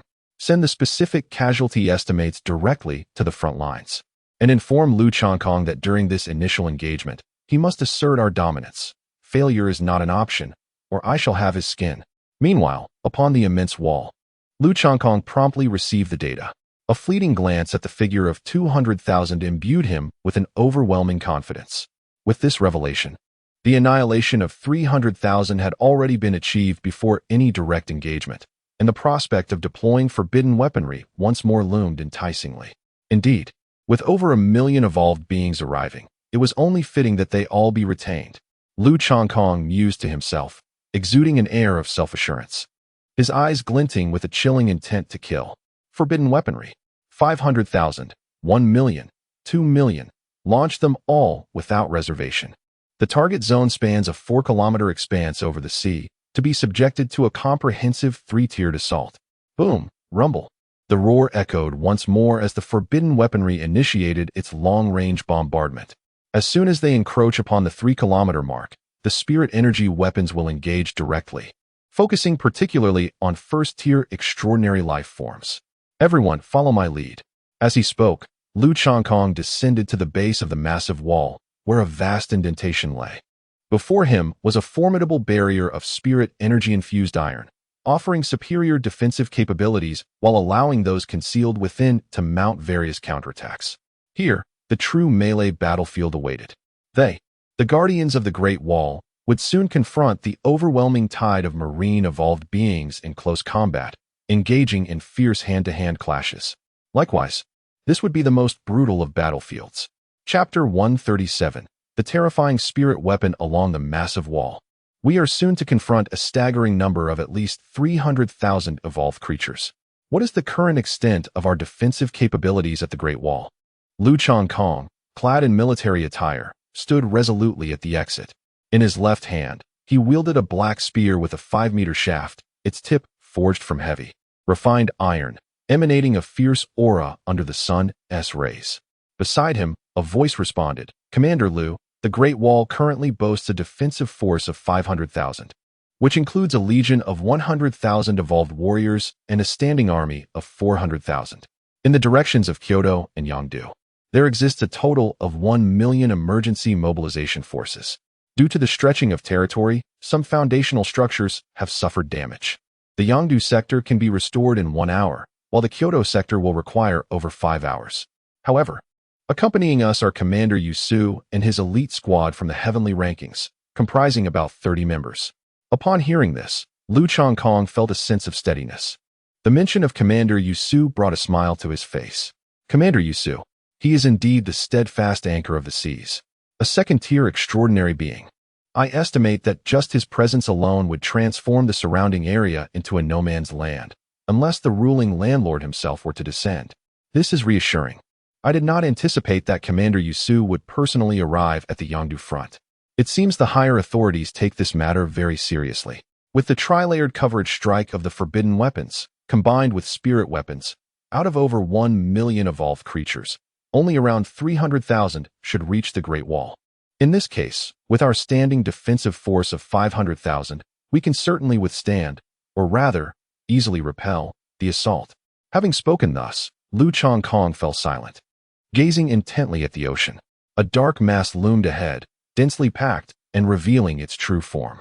Just moments ago, under the sweeping strikes of the forbidden weapons, the scene was one of utter devastation, with bodies strewn across the ground, and a cacophony of roars erupted from the central area. Boom, boom, boom. At this moment, as the evolved creatures encroached within a 3-kilometer radius, 120 spirit weapons atop the Great Wall automatically locked onto their targets and unleashed a torrent of energy. Powered by spirit stones, newly crafted projectiles composed of the remains of first-tier extraordinary beings and refined iron surged forth at a terrifying velocity. Enveloped in searing heat, and possessing unparalleled penetrating power. Whoosh! The sound of the air being pierced resonated as a 10-meter-tall extraordinary creature was struck through the forehead. The wound was the width of a water barrel, with blood gushing forth, mingled with yellowish and other unidentifiable fluids, creating a grotesquely bloody spectacle. Target acquired. Our department's mission concerns first-tier extraordinary life forms. Listen carefully. Keep your eyes sharp and pay attention to the real-time reconnaissance data from the drones. The moment a first-tier extraordinary life form appears, we must launch a comprehensive strike. Even if it requires grinding it down, we shall not relent until it is vanquished. On the towering wall, the commander roared furiously, issuing precise coordinates. Boom! A shell was fired with pinpoint accuracy. However, unlike the previous instance of a direct and fatal strike, this time it seemed as though it had missed entirely. This is bad. It is a late-stage first tier, perhaps even at its peak. Target area, 50 degrees east. Within a 2-kilometer radius, a first-tier extraordinary life form detected. Initiate comprehensive bombardment. Immediately, the operator decisively relayed the command through the communicator. In the next moment, 20 shells, accompanied by a deafening roar, descended in a 3-tiered barrage, aimed directly at the extraordinary life form. Thud! Sizzle! The crisp sound of penetration echoed, revealing that 3 or 4 gaping wounds had appeared on the creature's body, blood gushing forth, yet it still clung to life. Roar! In pain. The extraordinary life form let out a furious cry. However, being at a distance, it could not retaliate and became a mere target, subject to the relentless onslaught of shells. In the core area outside the valley of Kunlun Divine Palace, dark energies surged skyward, transforming into a colossal pillar of power, swirling with 2 distinct essences. One was thunder, imbued with the tyrannical force of judgment, while the other was life, suffused with gentle vitality. The interplay of these 2 energies emanated an awe-inspiring might.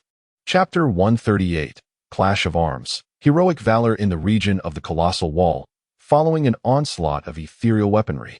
A remarkable sight unfolded before the astonished eyes of several operators. An extraordinary entity, grievously wounded, continued to exhibit a tenacious will to survive. Standing 10 meters tall, its body was riddled with numerous gaping wounds, at least 2 or 3 dozen, each oozing crimson life force. With every step it took, it resembled a sanguine fountain, releasing plumes of blood that stained the surrounding waters a vivid red. The creature possessed 6 limbs in total.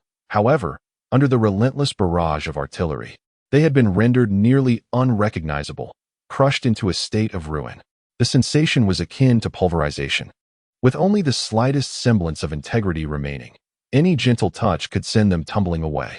Yet, despite such dire injuries, it persisted in its movement, bellowing with ferocity, revealing the indomitable vitality of this extraordinary being. Without hesitation, it made landfall, charging towards the colossal wall with fierce intent, clearly aiming to annihilate the ethereal weapons stationed atop it. Quickly, hasten your actions. The earlier manifestation of this extraordinary life form had not succumbed to death. It was now surging across the water's surface, intent on a second wave of overwhelming assault. Eliminate it. At that moment, the commander, recognizing the urgency, promptly mobilized 20 newly rotated ethereal weapons to execute a concentrated bombardment. His singular objective was to obliterate the extraordinary entity before him. Whoosh, whoosh, whoosh. No sooner had he spoken than 50 ethereal projectiles, wielding formidable penetrating power, surged forth, striking the creature's form with brutal force, erupting in a cascade of sanguine mist. Boom! The earth trembled with a resounding crash, accompanied by a mournful wail as the extraordinary being collapsed, raising a cloud of dust in its wake. In the violent collision, flesh and bone were sent flying, the remnants of its form barely clinging together. Excellent. Just like that. Focus your fire on the extraordinary entity. Do not concern yourselves with the munitions. They are designed for expenditure, the commander continued, his gaze sharp as a radar, scanning the battlefield. The recent arrival of the extraordinary being seemed to herald the large-scale incursion of evolved creatures from the forbidden waters. A thunderous roar reverberated, echoing ominously in the air. Beneath the colossal wall, at the exit, Lu Changkong's eyes narrowed, his wrist flicking as he brandished a long spear, crafting a mesmerizing flourish that shimmered with an eerie light. Here they come. Everyone, follow my lead, he declared with unwavering composure. As his words fell, Lu Changkong propelled himself forward, his legs coiling with power as ethereal energy surged within him, emanating a deadly brilliance from the spear that extended 3 feet ahead. He spun around, his left foot firmly planted, while his right foot exerted force to complete a sweeping arc harnessing the momentum from his recent start. He arched his body like a bow, the long spear poised and ready to unleash. Go! In the next instant, the 5-meter-long spear sliced through the sky like a shadow. Thud! Splat! A massive blue crab was pierced through completely, revealing a gaping blood hole 1/2 meter in diameter. Undeterred, the spear continued its rapid flight, racing onward until it penetrated the 11th evolved creature, at which point its immense kinetic energy finally dissipated. Well done, land team. Do not ask, simply acknowledge the brilliance. Brothers, do not panic, let us advance together. Allow me to show you the true colors of the land. Do you really believe this territory is your oceanic paradise? All of you return home. Huh, these wretched beasts, I have arrived. In an instant, a legion of 100,000 evolved beings surged forth from the massive wall, rallying with fervent battle cries and weapons in hand. Die! Among them stood a middle-aged man, an extraordinary being of the first tier who towered above the crowd. Within moments, he had charged to the forefront. With a sweep of his arm, his right hand swelled like that of a green giant, crashing down with tremendous force.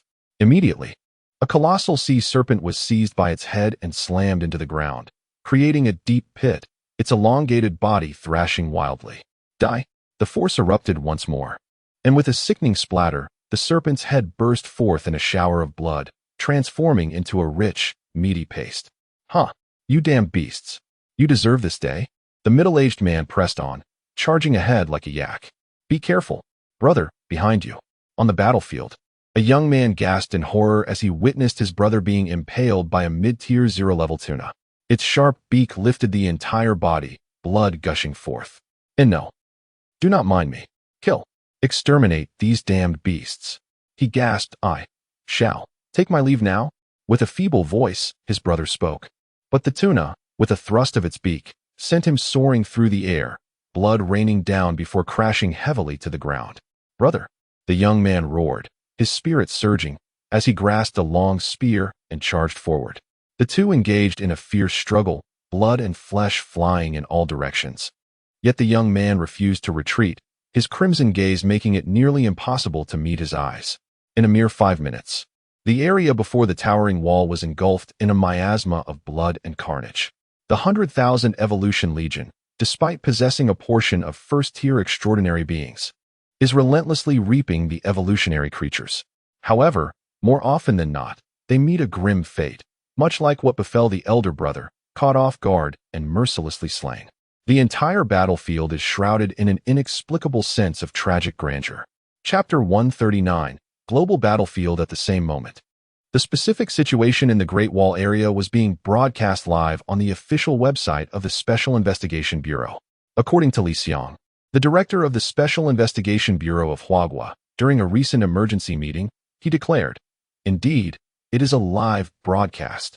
We have no ulterior motives. We simply wish for all citizens of Huagua to be informed about our current circumstances. We cannot conceal the truth. We must be pragmatic. While applying pressure, we must encourage them to abandon any illusions and arm themselves wholeheartedly in preparation for the potentially protracted war in the Forbidden Zones. In this crisis of survival, we have no other choice but to unite, stand together against external threats, and combat our adversaries."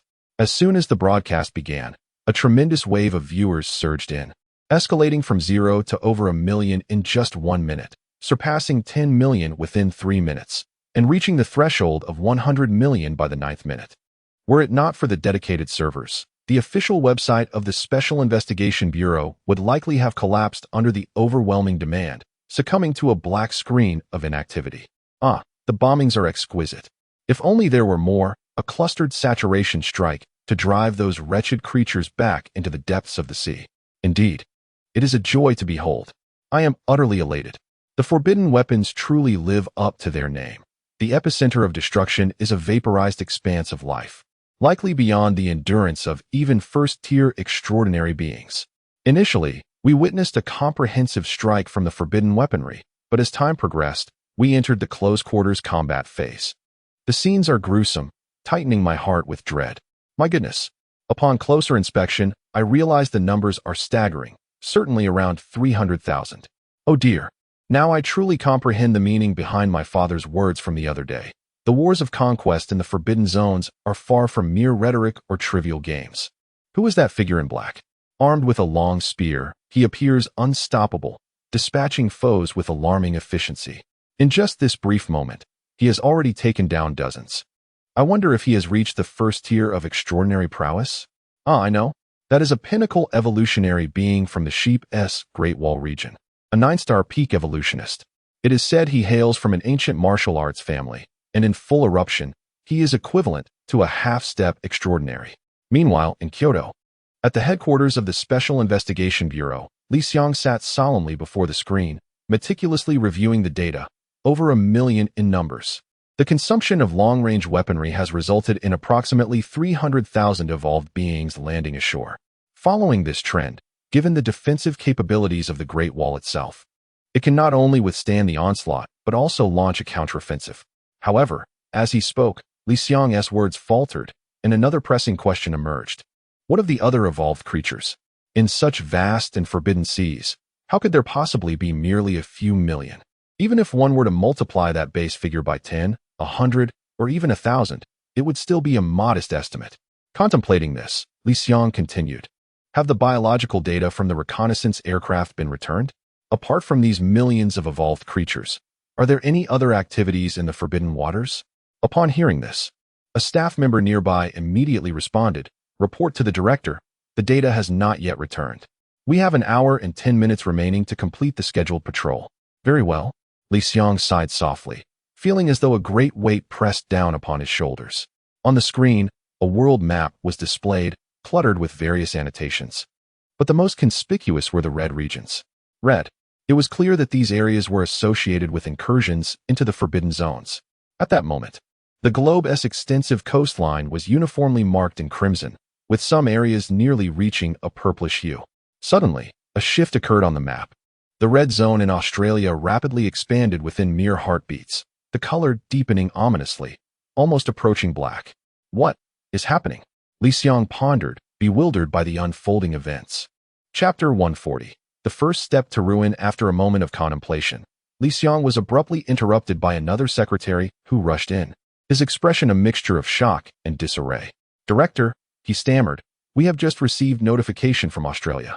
The message states that their coastal giant wall defense has suffered a complete collapse, and millions of evolved creatures have directly landed in the restricted sea area, which has essentially transformed into a paradise for these beings. Without any formidable support, Australia is likely on the verge of succumbing, with an estimated timeline of less than a week." As the secretary's words hung in the air, he appeared flustered, lost in a haze of thoughts, his mind a chaotic blur. The news of Australia's impending downfall struck with monumental force. Meanwhile, upon hearing the alarming tidings, Li Xiang's mind erupted in a cacophony of disbelief. What? Australia has fallen, the first region in the world to succumb, entirely overtaken by the marine evolved creatures. Although it is merely Australia and does not directly involve Huagua, the emergence of the first fallen territory raises concerns about the proximity of a second, and as time progresses, a third and fourth will inevitably follow. In a profound sense, Australia's downfall carries far-reaching implications. It is not just a single region, but one that is intrinsically linked to other nations. After all, countries share a mutual dependence regarding the issue of the restricted marine territories. Without hesitation, Li Xiang's demeanor turned grave as he waved his hand decisively. Notify the other 4 permanent nations to convene an emergency video conference at once to explore potential avenues for strong support. The Australian region must not be allowed to fall. The repercussions would be catastrophic. Understood, Director. The secretary replied, nodding swiftly before returning to his workstation to prepare for the video conference. Simultaneously, in Australia, the coastal blockade zone, viewed from above, revealed the majestic giant wall marred by extensive damage, pockmarked and crumbling. It seemed that every few paces there was a collapse, with some areas bearing gaping holes. The ground was stained with dark red, the result of coagulated blood mingling with the briny scent of the evolved creatures. emanating a foul stench. Numerous evolved beings roamed freely, some voraciously gnawing on the bones scattered across the ground, producing unsettling crunching sounds. The blue uniforms adorning the skeletal remains indicated that they were soldiers from Australia. A cursory glance at the internal structures revealed a scene of desolation, nearly devoid of life. Save for the chaotic remains of corpses. Just 5 minutes prior, the Australian authorities had unilaterally announced, "Citizens, we regret to inform you of some distressing news. The coastal giant wall defense has failed. Our frontline region has been entirely overrun by evolved creatures. Due to their numbers surpassing expectations, we are unable to mount any effective counteroffensive. Following the directives from higher authorities, we are to retreat to the capital 1,000 kilometers away." Upon the announcement, the entirety of Australia was enveloped in a somber atmosphere. Above, a palpable sense of sorrow, resentment, and despair coalesced, forming a tangible cloud that bore down upon us with great intensity. What is the situation? Have other nations provided a concrete response? What is the stance of Huagua? An M country? Can they dispatch substantial support, even if merely in terms of supplies and equipment? In a makeshift camp situated in an open field, the chief commander of Australia spoke anxiously from within the central tent. As he finished speaking, his aide replied, "M country has stated that the pressure in their region is exceedingly high, and they are unable to extend assistance to us at this moment. However, they are considering it." Other nations. Huagua has not provided specific updates, as it appears they are convening an emergency meeting. After a prolonged silence, the commander let out a heavy sigh and, with a sense of resignation, remarked, "Well then, if that is the case, we shall have to endure patiently and see how long we can hold out. Even if all of Australia falls, we must ensure these beasts understand pain and pay the bitter price they deserve." Chapter 141. Spiritual Illusion Within the Kunlun Divine Palace. The valley remained as tranquil as ever, adorned with lush vegetation that thrived under the abundant high-level spiritual energy, bursting with vitality and flourishing magnificently. In the foreground of the medicinal fields, vibrant red and yellow blossoms bloomed in profusion at various corners, their intoxicating fragrance wafting through the air. As one's gaze ascended, a colossal tree loomed, its verdant crown piercing the clouds. It stood majestically, enveloped in a vast aura, exuding an inexplicable charm, as if it were harmoniously intertwined with the surrounding cosmos. Beneath its boughs, a life-sized wooden carving, standing about 1 meter tall, leaned against a piece of azure stone, amusingly mimicking the gait of a human. Its overall hue was a deep purplish-black, representing a segment of Su-Che's primary root system. Alas, it remained unfeasible. Without an immense infusion of spiritual power, relying solely on mental control would not suffice for the conditions necessary to walk outside. It seemed that further practice was imperative. Su-Che murmured to himself, a heavy sigh resonating within the confines of the space. Subsequently, he withdrew his spiritual energy, preparing to rest for a while, awaiting the next endeavor. This wooden carving, more accurately described as a model crafted by Su-Che, was a means to an end. Due to the constraints imposed by the battleground of the ocean, Su-Che sought to venture beyond the valley to explore certain regions and execute relevant plans. However, due to the limitations of his bloodline, he was unable to detach from his corporeal form and was compelled to seek alternative methods. In summary, a profound bloodline, rich in energy, would correspondingly elevate the complexity of transformation, as it was bound by the laws of the universe. Conversely, a shallow bloodline with limited power would experience weaker constraints, allowing for earlier transformation. The wooden carving before him was one of Su-Che's various approaches, and indeed the most feasible. Nonetheless, the actual execution remained considerably challenging. At this moment, 2 full weeks had elapsed since the partial collapse of Australia. On the global battlefield, every nation found itself ensnared in a stalemate. Every minute and second saw an immense influx of manpower, resources, and weaponry poured in, akin to an insatiable abyss. With no end in sight, the Forbidden Seas continued to witness a relentless tide of troops, numbering in the millions, tens of millions, or even hundreds of millions, creating a palpable rhythm, yet lacking any dominant force of scale. First-tier transcendent beings appeared frequently, yet second-tier transcendent beings were nearly absent. Of course, on the Great Wall battlefield of Huagua, 3 days prior, a confrontation had occurred, coinciding with a duel against the supreme commander of Yushu, resulting in a fiercely contested standoff, ultimately retreating in dissatisfaction. Upon considering this, Su Che murmured to himself, seemingly deep in thought, "If my conjecture is accurate, at the heart of the Forbidden Sea region, there must reside an extraordinary being that has been orchestrating the entire situation. Otherwise, such a sense of rhythm could not possibly manifest." At this moment, the trio unexpectedly entered the valley, and Wang Bo, with palpable frustration, exclaimed, "Master, the Lord of the Western Domain has just reported some recent intelligence, stating that a force of 500,000 evolved sea creatures is heading towards the Kunlun Divine Palace. Master, should we engage? This marks the third occurrence this week, and the reach of the Forbidden Sea region is becoming excessively overbearing. It is truly outrageous." With that, Wang Bo let out a heavy snort, venting his displeasure. Meanwhile, Li Jie stepped forward and added, "Master, according to our reconnaissance, the evolved beings of the Forbidden Sea region seem to have devised a scheme against our Kunlun Divine Palace." At these words, Su Che retracted his thoughts, his demeanor calm yet tinged with a hint of ire. "From this day forth, the three directly subordinate legions shall prepare for action. Since the Forbidden Sea region has repeatedly trespassed, we shall no longer delay our original plans. Let us march forth." Chapter 142. The expedition in an instant. The entire Kunlun Divine Palace became a hive of activity, akin to the intricate workings of a machine.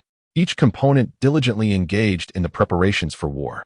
Concurrently, an inexplicable aura began to emanate above the palace, intense, fervent, exhilarating, and joyous, reflecting the emotions of the millions of evolved beings within.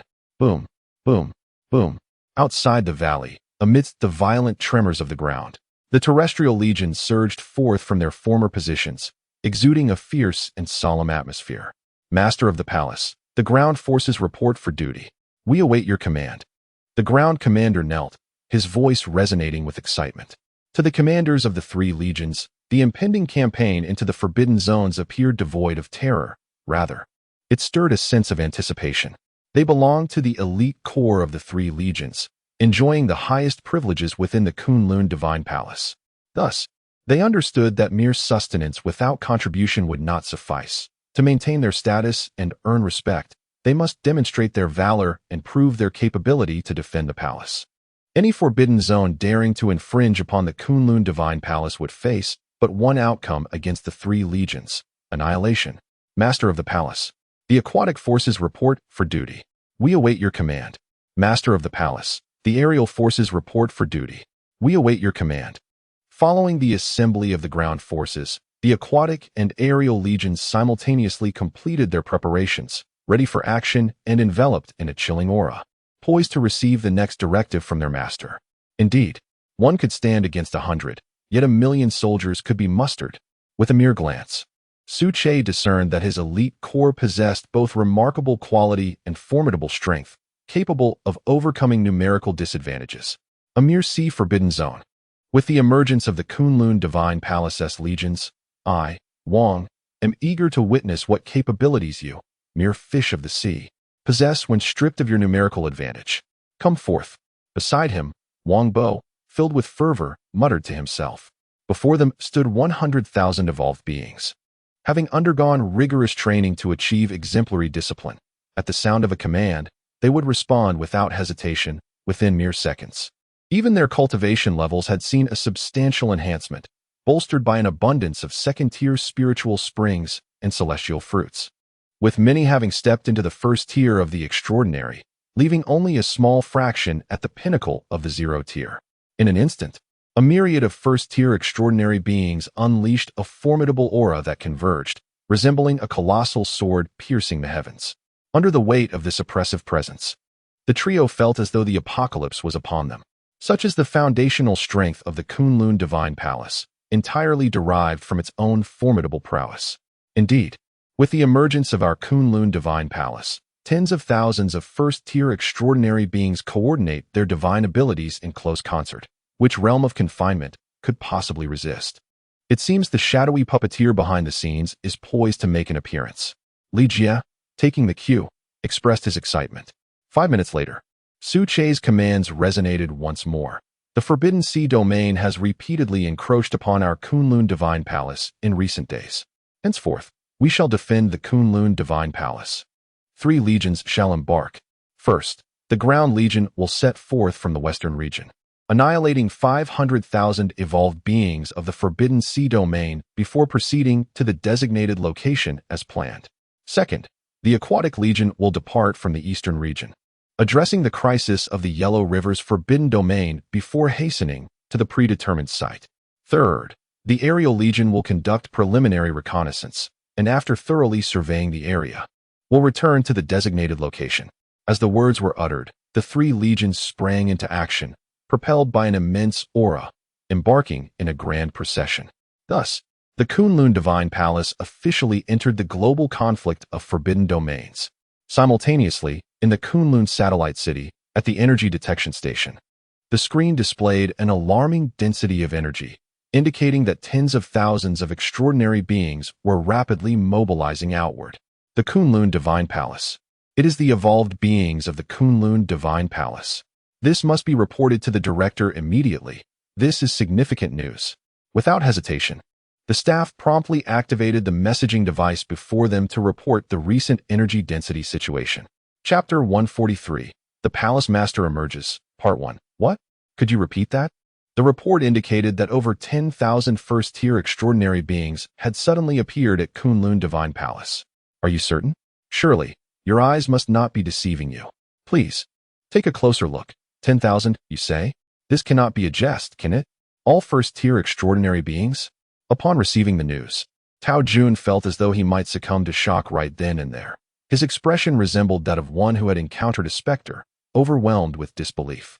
However, after meticulous confirmation, the technician on the other end of the communication device staunchly asserted that he had not erred, affirming that the screen indeed displayed such a revelation. Ultimately, he declared, "If you doubt my words, I urge you, Director Tao, to make your way to the Energy Density Monitoring Station immediately." After some intense deliberation, Tao Jun reluctantly began to accept the reality presented before him. Alas, the burden of this revelation could hardly rest upon Tao Jun's shoulders. The primary cause of his trepidation lay in the sheer fantastical nature of the news. In Tao Jun's position, the volume of restricted area documents he encountered daily was akin to a small mountain, virtually innumerable. He was all too aware of what the emergence of first-tier extraordinary beings signified. The presence of even 100 extraordinary beings was no trifling matter, within mere minutes. Such a collective force could obliterate the most formidable defenses of any nation. If 100 could achieve such devastation, one could only imagine the catastrophic potential of a scale magnified by hundreds. Indeed, should that ever come to pass, it would be nothing short of a divine face-off, gods slaying gods, and Buddhas confronting Buddhas. Without delay, Tao Jun promptly relayed the message to higher authorities. Within a minute, the information reached the headquarters of the Special Investigation Bureau. At that moment, Li Xiang was deeply engrossed in simulating battlefield scenarios, strategizing for operations in the maritime restricted zones, encompassing the entire global theater rather than merely focusing on Huagua. As the saying goes, when the lips are gone, the teeth are cold. Presently, due to the overwhelming influx of evolved beings, nations had coalesced into a unified front, establishing a temporary global system of mutual vigilance and assistance. However, shortly thereafter, a secretary approached Li Xiang, whispering the alarming news. Upon hearing it, Li Xiang's brow furrowed in confusion, his expression betraying a profound lack of comprehension. Yet, in the next moment, a flicker of realization crossed his face, as if a thought had struck him. His aide, having also caught wind of the news, was less restrained than Li Xiang, exclaiming, "Kunlun Divine Palace? Surely not. How could this be? Did they not outright reject us?" Shaking his head, the aide continued, "I recall that 3 days ago, we dispatched the scientific expedition team to the valley. The outcome, as you may well know, was that they returned without even laying eyes on the palace master. With a mere utterance, it was stated that the Kunlun Divine Palace is a forbidden area, solely responsible for the evolutionary beings under its jurisdiction, maintaining a stance of neutrality concerning other forbidden zones and refraining from unwarranted interference." Upon hearing this, Li Xiang remained silent and approached the energy density data, affirmatively declaring, "Not at all. You are all mistaken. The Kunlun Divine Palace, as a forbidden land, is unlikely to emerge without sufficient justification, let alone us." As these words were spoken, the deputy and others appeared somewhat bewildered, grappling with the notion of dismissing these reasons. Why indeed? Surely, it cannot be that the head of the Kunlun Divine Palace hastily issued commands on a whim, considering the multitude of extraordinary lives at stake. Subsequently, Li Xiang elucidated one of the reasons. The Kunlun Divine Palace's proactive involvement can essentially be ruled out, yet you have overlooked one crucial point. What if the evolutionary beings of the sea area directly collide with it? With this statement, the deputy and other commanders experienced an epiphany, suddenly grasping the underlying rationale. Oh, so that is it. I completely failed to consider this angle. Haha, the sea area forbidden zone has its day too? The mastermind behind this. Who is reputed for their cunning? What has transpired? Do they truly believe that the Kunlun Divine Palace is an easy target? As he spoke, Li Xiang redirected their attention to the energy density data. Look here, this is the core area of the Kunlun Divine Palace. Typically, large-scale energy density would be concealed within. But what do you see now? Hundreds of thousands of evolutionary beings, as indicated by the energy density, are advancing from the outside towards the inside. This is evidently the vanguard of the sea area forbidden zone. Since the sea area has chosen its path of destruction, we cannot remain passive bystanders. It is time to stoke the flames. A playful smile graced Li Xiang's face, his eyes flickering with unsteady resolve, hinting at a concealed plan. Within the valley, after the departure of the three army factions, Su Che devoted himself to practicing mental control. Fortune favors the diligent. On the 25th attempt, he finally succeeded. The wooden carving moved as intended, albeit with considerable slowness and a certain rigidity, but nonetheless, it signified a step forward for Su Che, heralding his impending emergence from the mountain. Chapter 144, The Emergence of the Palace Master, Part 2, indeed. However, the limitations of the physical form proved to be more significant than anticipated. Under the full infusion of spiritual power, it can be maintained normally for 3 days, provided that second-tier extraordinary powers are not employed. A slight extension of time should allow for approximately 1 week, after which the strength of the body will inevitably collapse, leading to a substantial disintegration. After some manipulation and several validations, Su Che arrived at this conclusion. This outcome is, of course, within reason, after all. The structure of the wooden body primarily derives from the main root system. In terms of strength, it can be categorized into 2 scenarios. One is alive, interconnected with the main body, allowing for strength sharing. The other is isolated, existing independently. In the presence of life, the main root system is a magnificent entity, capable of perfectly accommodating Su Che's vast reservoir of spiritual energy, and it manifests with ample capacity. However, should it be severed from the main body, its strength diminishes significantly, merely managing to accommodate with great difficulty. Ah well, it is merely a temporary vessel. There is no need for lofty expectations. It suffices to be functional. As these thoughts crossed his mind, a greenish, ethereal glow cascaded down from the treetops, directly penetrating the wooden sculpture beside the blue stone, while a tremendous vitality brewed within. In the next moment, an overwhelming force of spiritual energy was directly infused into the wooden figure. This is it. This form is indeed comfortable. After a 6-month interval, regaining a semblance of a human body is an entirely new experience. Truly, it is quite splendid. For a moment, Su Che mused, his words betraying his excitement. Outside the valley, the trio crouched in a corner, incessantly murmuring among themselves. Why is there still no movement? Ajay, why did the palace master leave us 3 behind? Wang Bo pondered aloud, muttering to himself. Why ask me? I have no clue as to the palace master's intentions. In terms of my spiritual power, it barely amounts to a fraction of the palace master's. Let us remain patient. Results will manifest in due time.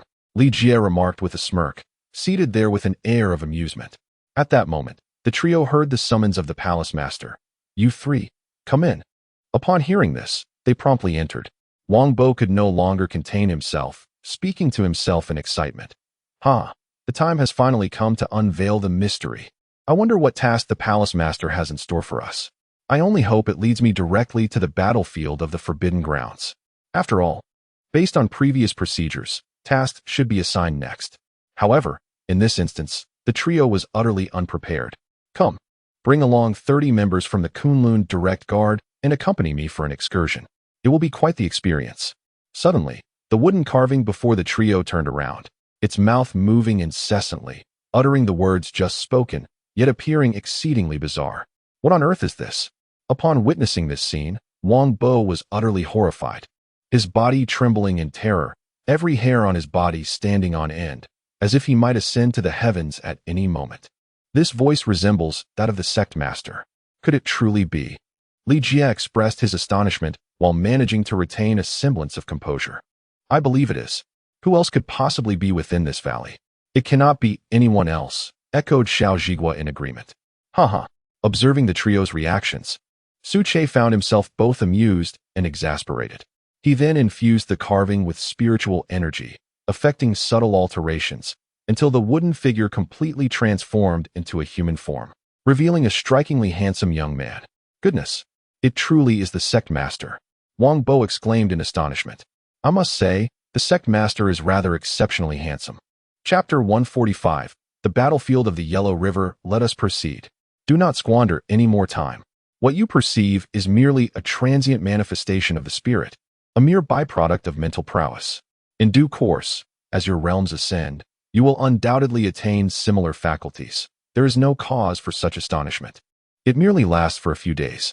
It is indeed an opportune moment to venture forth, to lay the groundwork for previously devised plans, and to investigate the so-called Forbidden Sea territory, to discern the identity of the entity orchestrating events from behind the scenes. The Kunlun Divine Palace is not something to be trifled with lightly. If one dares to offend, they must face the inevitable consequences. As the words fell, the formidable might of a second-tier transcendence surged forth, enveloping the entire valley in an instant. Over 1 million evolved beings prostrated themselves beneath this awe-inspiring power, trembling in fear. Ordinarily, Su Che seldom succumbed to anger.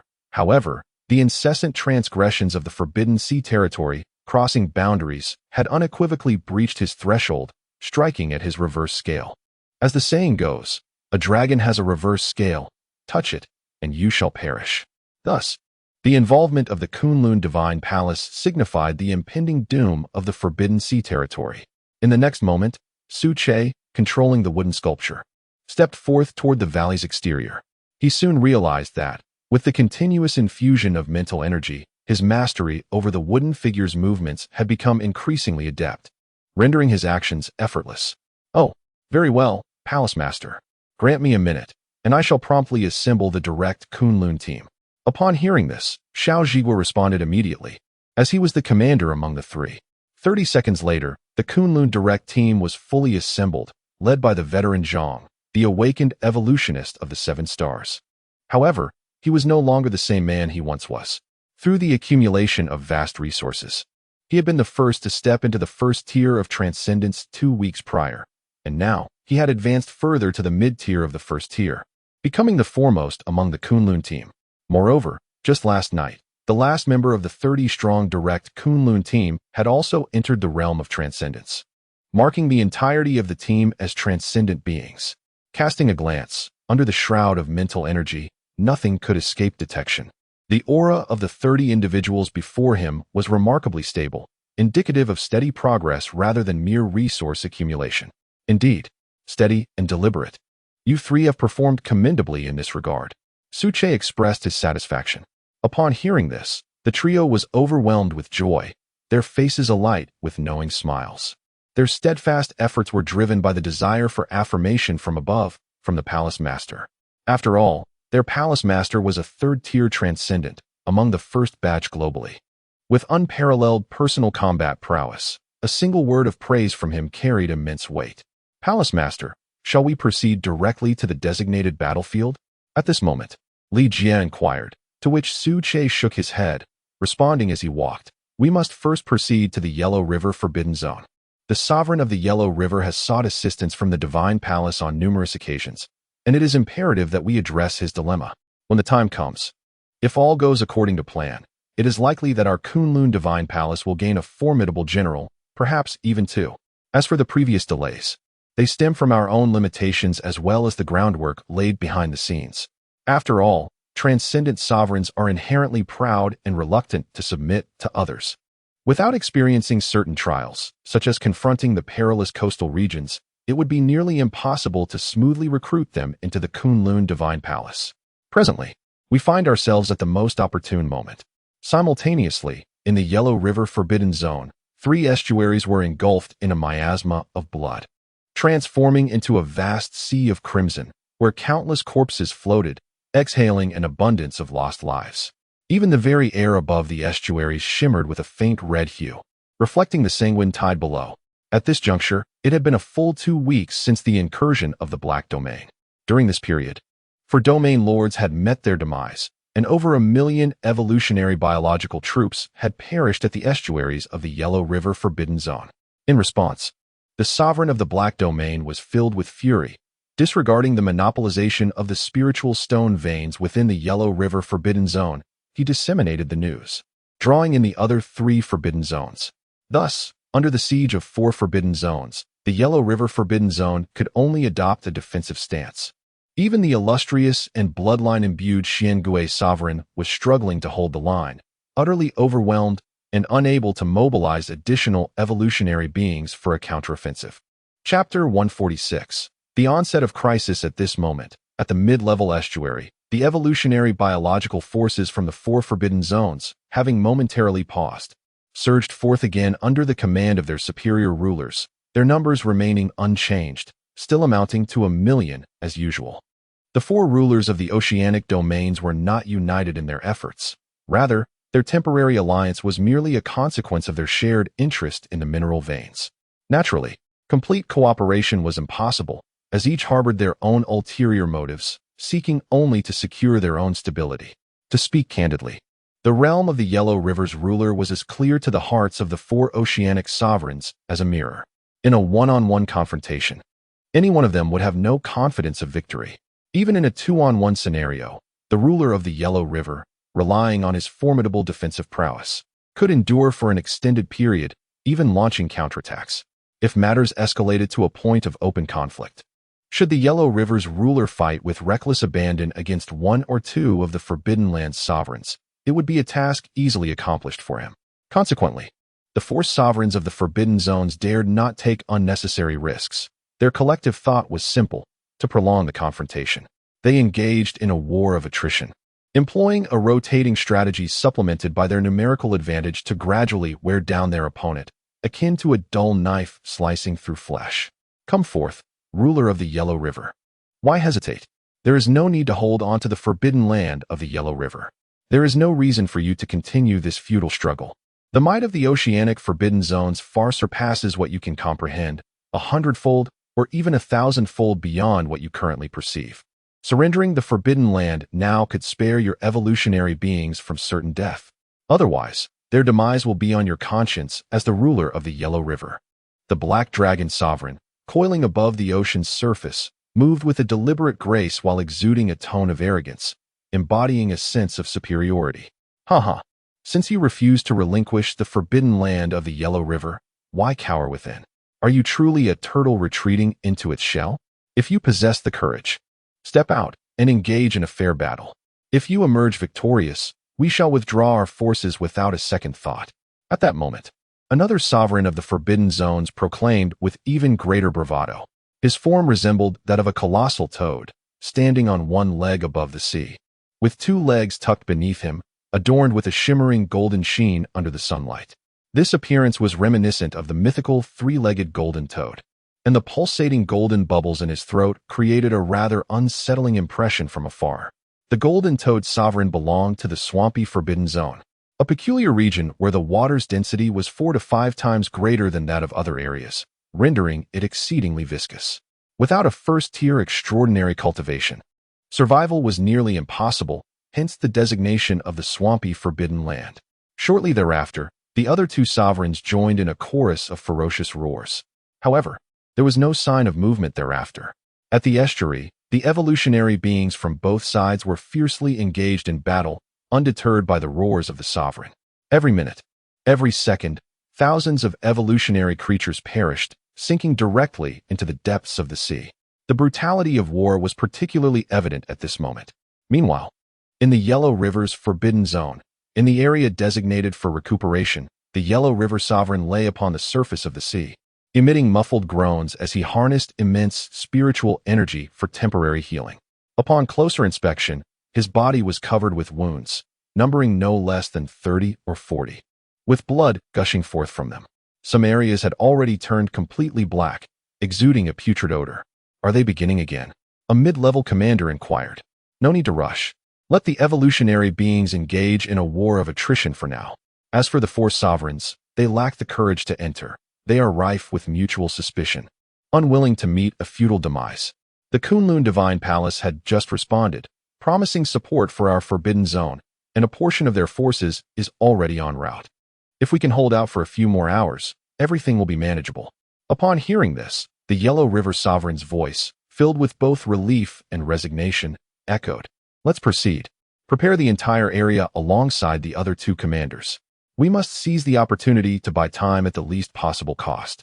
In the aftermath of this conflict, everything that transpires today will be repaid 100-fold.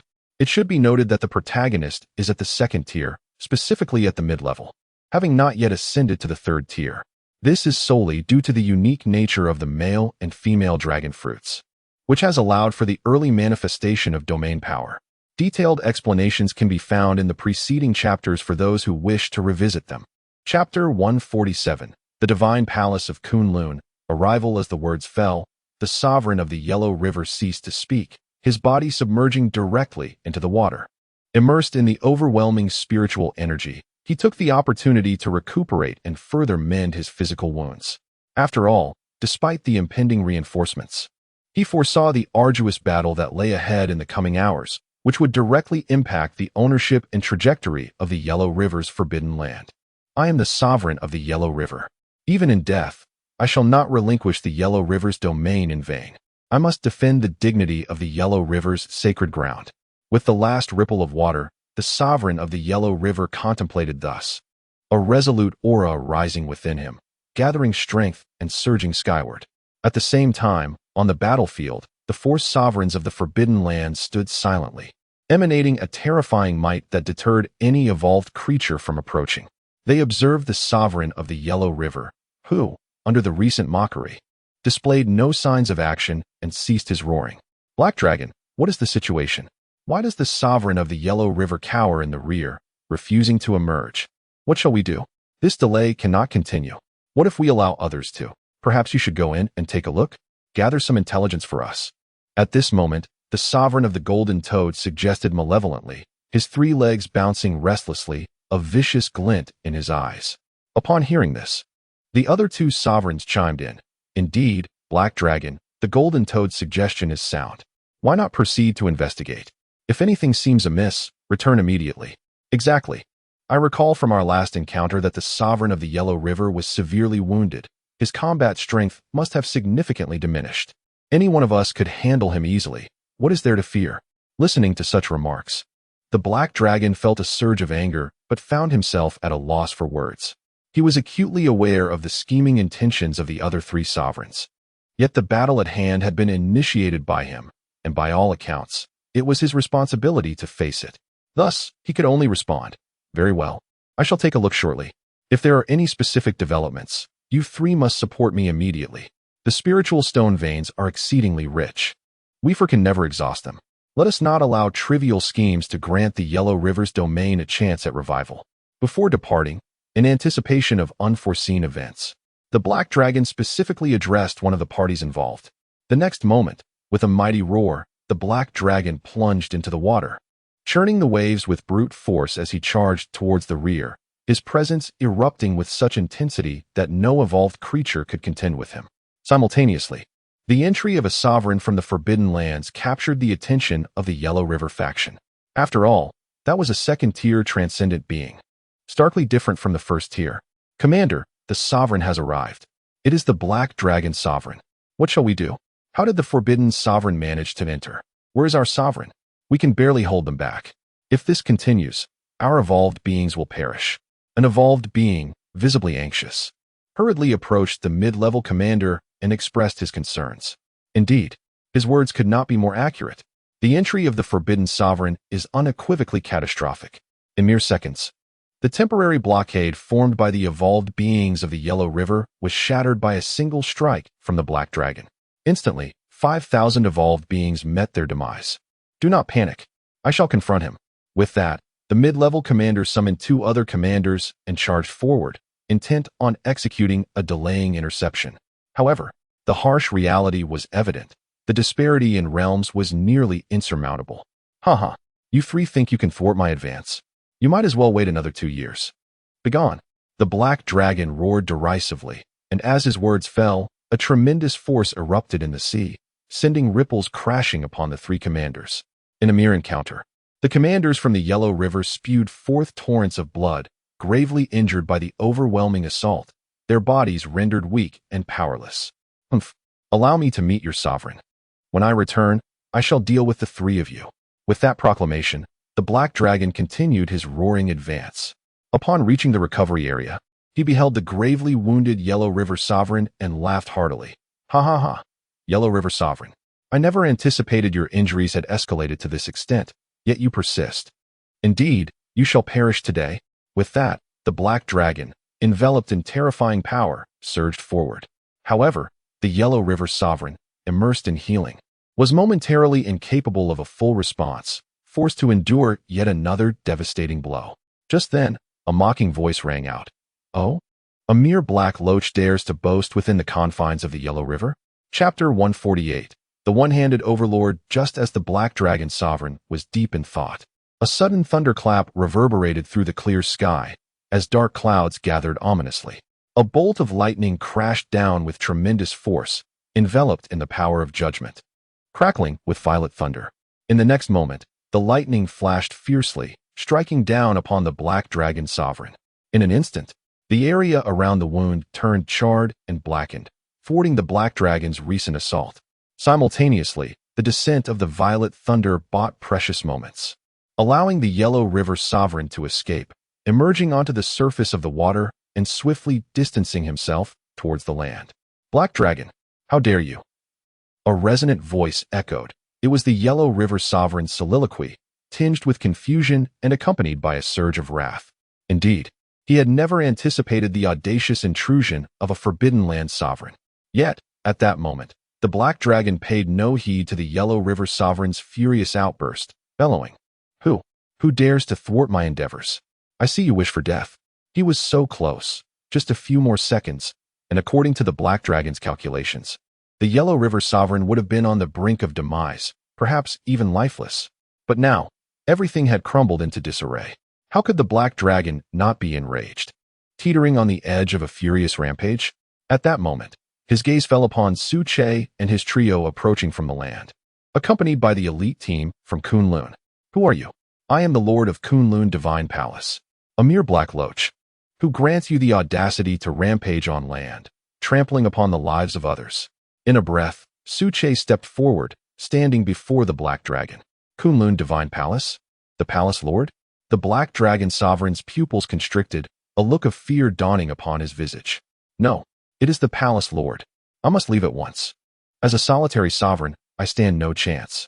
In mere moments, the Black Dragon Sovereign realized the peril he was in and prepared to flee. However, Su Che had already anticipated this, his calm voice cutting through the air. Heh, in such a hurry? Do you wish to escape? You shall remain here today. His tone was unassuming, yet only the trio understood the lethal intent hidden within. Arise. Come back. As he spoke, tendrils of black roots spread throughout the surrounding void, dense and intricate, binding the Black Dragon tightly, rendering him immobile. This was a manifestation of mental power, possessing characteristics of the primary root system. What? Is this abomination? Damn the Kunlun Divine Palace. How could they have intervened? In a state of panic, the Black Dragon relentlessly thrashed, its aura surging violently, as the roots binding it began to tear apart. Yet, this struggle was destined to be in vain, for an overwhelming multitude surrounded it. Golden Toad, we are in peril. The Kunlun Divine Palace has directly interfered. You must come forth and assist us immediately. After a brief moment, the Black Dragon Sovereign, realizing escape was not forthcoming, called out desperately. In such dire circumstances, only the simultaneous arrival of the other 3 sovereigns could offer a chance for escape. There are allies outside. However, I doubt you will survive until then. Su Che scoffed coldly, a verdant radiance emanating from him, enveloping the surroundings. Domain, empower. Boom, rumble. In an instant, an area spanning 100 kilometers was entirely encompassed within the divine prohibition. Su Che floated high above, leisurely traversing the air as he pointed with a gentle flick. Whispering, I declare, today you shall perish.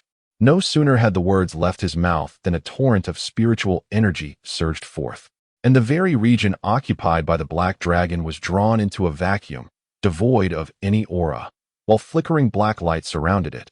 This was the second divine ability, Devour.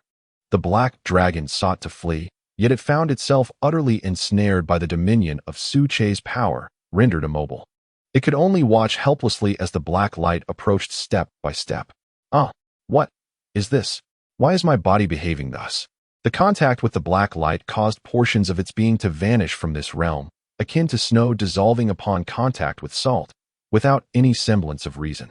Perish, I proclaim. Purple lightning, consume my form to oblivion.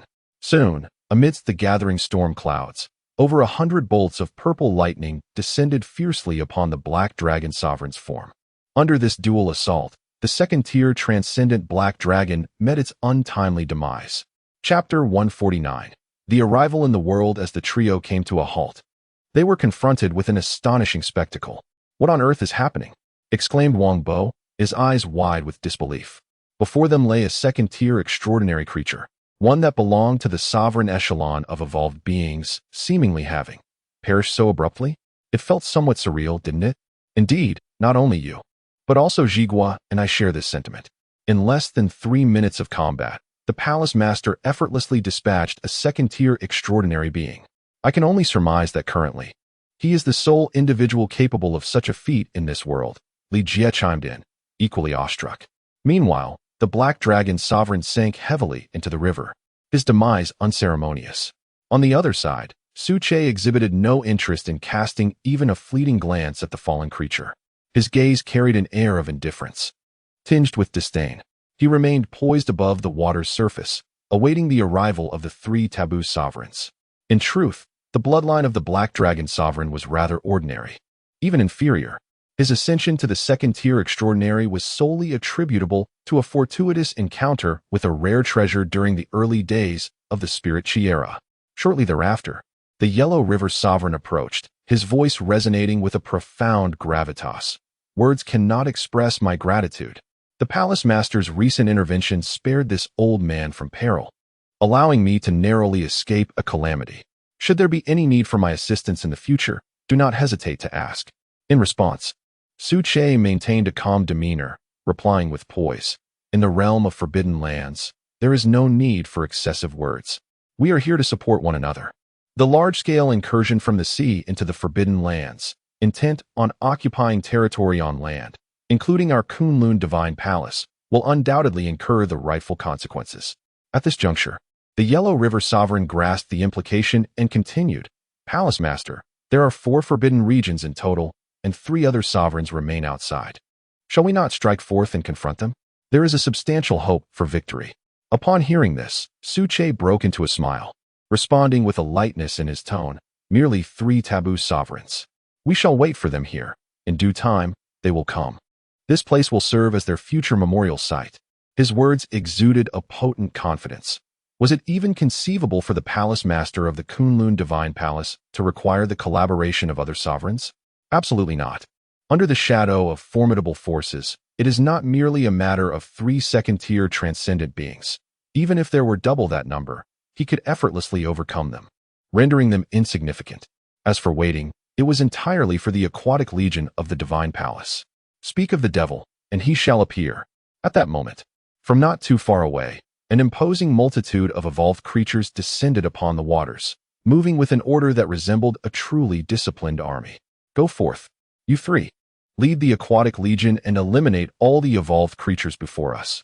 I wish to see not a single one remain. Those who dare to offend the Kunlun Divine Palace shall meet certain death. Following the command, the trio accepted their orders and advanced with the aquatic legion. In the forbidden battlefield, 20 minutes elapsed without any news. The remaining 3 sovereigns grew increasingly impatient. Why haven't they returned? Is something amiss? Perhaps we should enter together. If something has indeed happened, it would be too late to revive the Yellow River's forbidden ground. After a brief discussion, the three sovereigns nodded in agreement and formed a line, charging forward. 20 seconds later, they were met with the sight of a colossal black dragon's corpse. The black dragon. Its body lay mostly submerged beneath the water, devoid of life. How could this be?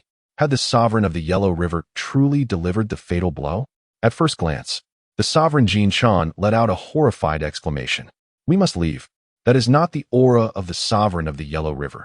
There are surely other sovereigns present. At that moment, another sovereign quickly spoke, preparing to retreat.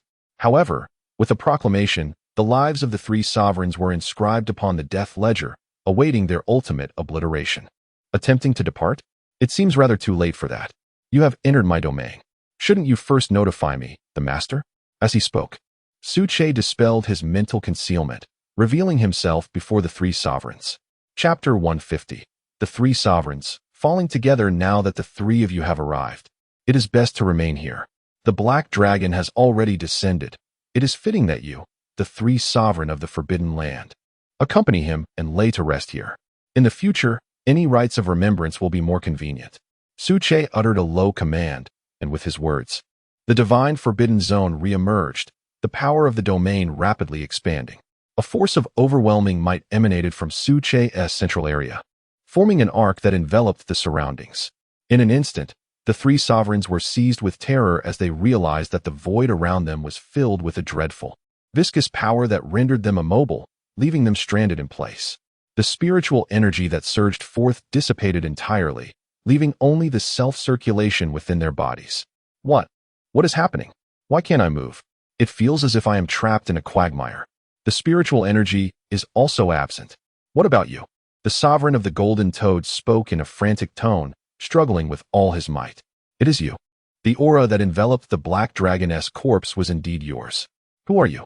Why do you oppose our sea domain's forbidden land? Do you not realize the might of the sea domain's forbidden land? At this moment, another sovereign of the forbidden land interjected, invoking the name of the sea domain in a desperate attempt to protect himself and to instill fear. However, the outcome was already predetermined. Who is Su Che? The master of the Kunlun Divine Palace. Such tactics do not intimidate him. Me? The master of the Kunlun Divine Palace. Merely three insignificant fish.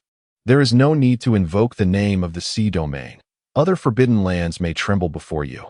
But the sole purpose of the Kunlun Divine Palace's emergence is to vanquish you and send you back whence you came. As soon as the words fell, a colossal root system of the master tree surged forth from the void. The purple lightning power, symbolizing judgment and dominance, intertwined densely, forming a gigantic hand that obscured the heavens. The emanating divine aura was so terrifying that merely casting a glance would diminish one's mental fortitude, and prolonged exposure could lead to complete obliteration. At the same time, an enthralling black light appeared upon the surface of the colossal hand. Die. Immediately, the horizon dimmed, and the massive hand descended with ferocity. Bang! A resounding roar echoed through the heavens and the earth, and the three sovereigns of the forbidden land could not even utter a single cry of despair before being crushed into a mass of flesh under the overwhelming might of the two divine powers, ultimately reduced to mere dust. The combination of the first and second divine powers, along with the strength of the domain, unleashed a terrifying force that compelled one to draw a sharp breath. This, so swift, observing the three sovereigns before him, devoid of vitality, even Su Che, who had taken action, could scarcely fathom that the resolution would come so effortlessly. He had anticipated that at the very least, a couple of exchanges would ensue. Well then, how convenient. It spares us from further delays. Master, have you resolved this directly? Inquisitively, the sovereign of the Yellow River, who was spectating, nearly had his eyes pop out in disbelief. What jest is this? These are three sovereigns of the Forbidden Realm, all of whom are second-tier, transcendent beings. Yet, in the presence of the Master, they appeared as mere first-tier transcendent entities, easily crushed. No wonder the Master had previously dissuaded me from joining the fray. It seems he deemed my presence a hindrance. The sovereign of the Yellow River pondered, for the first time questioning his own prowess. Indeed, did you not see? They are beyond revival, utterly lifeless. Can we still hope for their resurrection? Suche retorted with exasperation. Simultaneously, at the mid-entry of the sea, after the complete integration of the Kunlun Divine Palace's Marine Legion, the trio, through their coordinated command, managed to reverse the tide of battle in under 10 minutes. Now, they were relentlessly pursuing and overwhelming the evolved marine creatures with unbridled ferocity. Chapter 151, The Commencement of the Plunder Boom. Rumble. On the battlefield of the Forbidden Realm, colossal waves surged with tremendous force, crashing down relentlessly. Any evolutionary creature that came into contact with these waves, provided they had not yet transcended into extraordinary beings and remained at the first-tier level, would instantly be reduced to mere powder, dissolving in the blood-red waters. One single wave could obliterate tens of thousands of evolutionary beings, if not more. Even first-tier extraordinary beings found themselves utterly helpless against the continuous onslaught of the waves. It is crucial to understand that these monstrous waves were under the direct command of countless extraordinary entities. How could a mere first-tier extraordinary being hope to resist? Even multiplying their numbers tenfold or 100-fold would yield no difference in their fate. What awaited them was but one inevitable outcome: death. The slaughter continued unabated for half an hour. The once fierce battle among the evolutionary creatures in the Forbidden Domain vanished at an unknown moment, and the densely populated marine evolutionary beings were reduced to mere heaps of dust. A glance revealed hundreds of thousands of corpses drifting across the sea, painting a scene of utter devastation. Behold, the Kunlun Divine Palace, with its army of over 10,000 first-tier extraordinary entities, had just entered the fray. Within a mere 30 minutes, the display of combat prowess was enough to astonish other forbidden realms. The Yellow River Forbidden Domain, which witnessed the spectacle, was left in a state of shock. Good heavens! The Kunlun Divine Palace's direct army truly lives up to its reputation. Their strength is unfathomable. One soldier from the Yellow River Forbidden Domain exclaimed with genuine admiration. Indeed, just as the Forbidden Dominator made their entrance, I felt we were doomed. After all, they were second-tier extraordinary beings. Little did I expect Kunlun Divine Palace to intervene midway. If I had not been slightly lacking in mental fortitude back then, I would likely be a soldier of the palace's direct army now. Another evolutionary being spoke, revealing a hint of envy towards Kunlun Divine Palace in their tone. Report to the Palace Master. After 35 minutes, the Kunlun Divine Palace's direct water army has exterminated 800,000 evolutionary beings from the sea domain, completing the cleansing mission. Please advise. Xiao Zhiguo approached, his voice resonant and powerful. His entire being was drenched in a mixture of red and white blood, exuding a strong scent of the sea. Half an hour. A commendable time, aligning well with my initial expectations. Now, let the army commander proceed to the designated location as per the original plan. There is no need for further delay. With a calm demeanor, Suche responded after a brief glance. Following his words, his mental strength enveloped him completely. Alas, it was still inadequate, merely utilizing a modicum of second-tier transcendence, combined with a hint of domain power, caused a small portion of his corporeal form to shatter. It seemed I must stabilize time. Suche shook his head, a hint of resignation evident as he shrugged. It appears I must hasten my pace and complete what I can. Upon closer inspection, his entirely verdant body revealed subtle black fissures in areas not easily discernible, which, as time progressed, were visibly expanding, clearly indicating that his body could no longer bear the strain. It was estimated that only 3 days remained. Let us proceed. The 4 forbidden grounds await our exploration. Over 1 million evolved beings cannot possibly compensate for this cost. With that, Suche took the lead, stepping forth onto the surface of the sea. Chapter 152. A startling command immediately following, the trio pursued closely behind, witnessing Wang Bo animatedly gesticulating in excitement. Ha! The Sovereign's expedition is undoubtedly a quest to plunder the lair of the 4 forbidden grounds. Regardless of what treasures lie within, we shall seize them all. Not a single fragment of spirit stone shall remain. For even that would merely serve as a meager compensation for the Kunlun Divine Palace. Let us not linger. We must indeed keep the sovereign waiting. At this moment, Li Jie urged them on, his usual calm demeanor giving way to palpable enthusiasm. After all, raiding the stronghold of the Forbidden Land's ruler was an unprecedented and exhilarating endeavor. Beside them, the Huanghe ruler followed closely, his astute nature requiring no prompt to understand the course of action. "Sovereign, I have a matter to discuss," he began. But Suche waved him off. "Not now. Let me first attend to the task at hand. We shall deliberate on the Huang, he forbidden ground later. Moreover, I must reiterate, I seek not the entirety of the Huang, he forbidden ground, but merely your role as its ruler." "I understand, Sovereign," the Huang he ruler replied, standing by in silent support. "Time is of the essence. We cannot afford further delays. Let us employ our divine powers directly." As he spoke, 3 green tendrils appeared, wrapping around the waists of the trio. "Onward. We can accelerate. Lingering here is futile, and we know not how long we may wait." Suche replied nonchalantly. "It's merely 500 kilometers, no more than 2 or 3 minutes' journey. In this vast, boundless ocean, 500 kilometers from the shoreline lay the depths of the deep sea." Suddenly, a peculiar assembly emerged, a wooden sculpture depicting 3 humans alongside a colossal turtle. "Halt! This is the spot. Below lies the black domain forbidden ground. We shall descend directly here." As he spoke, Suche's inner energy enveloped him, forming a sealed internal circulation before he plunged into the depths, descending steadily. With a swift motion, the Huanghe ruler followed suit, his body diving headfirst into the water with remarkable speed, leaving the others behind.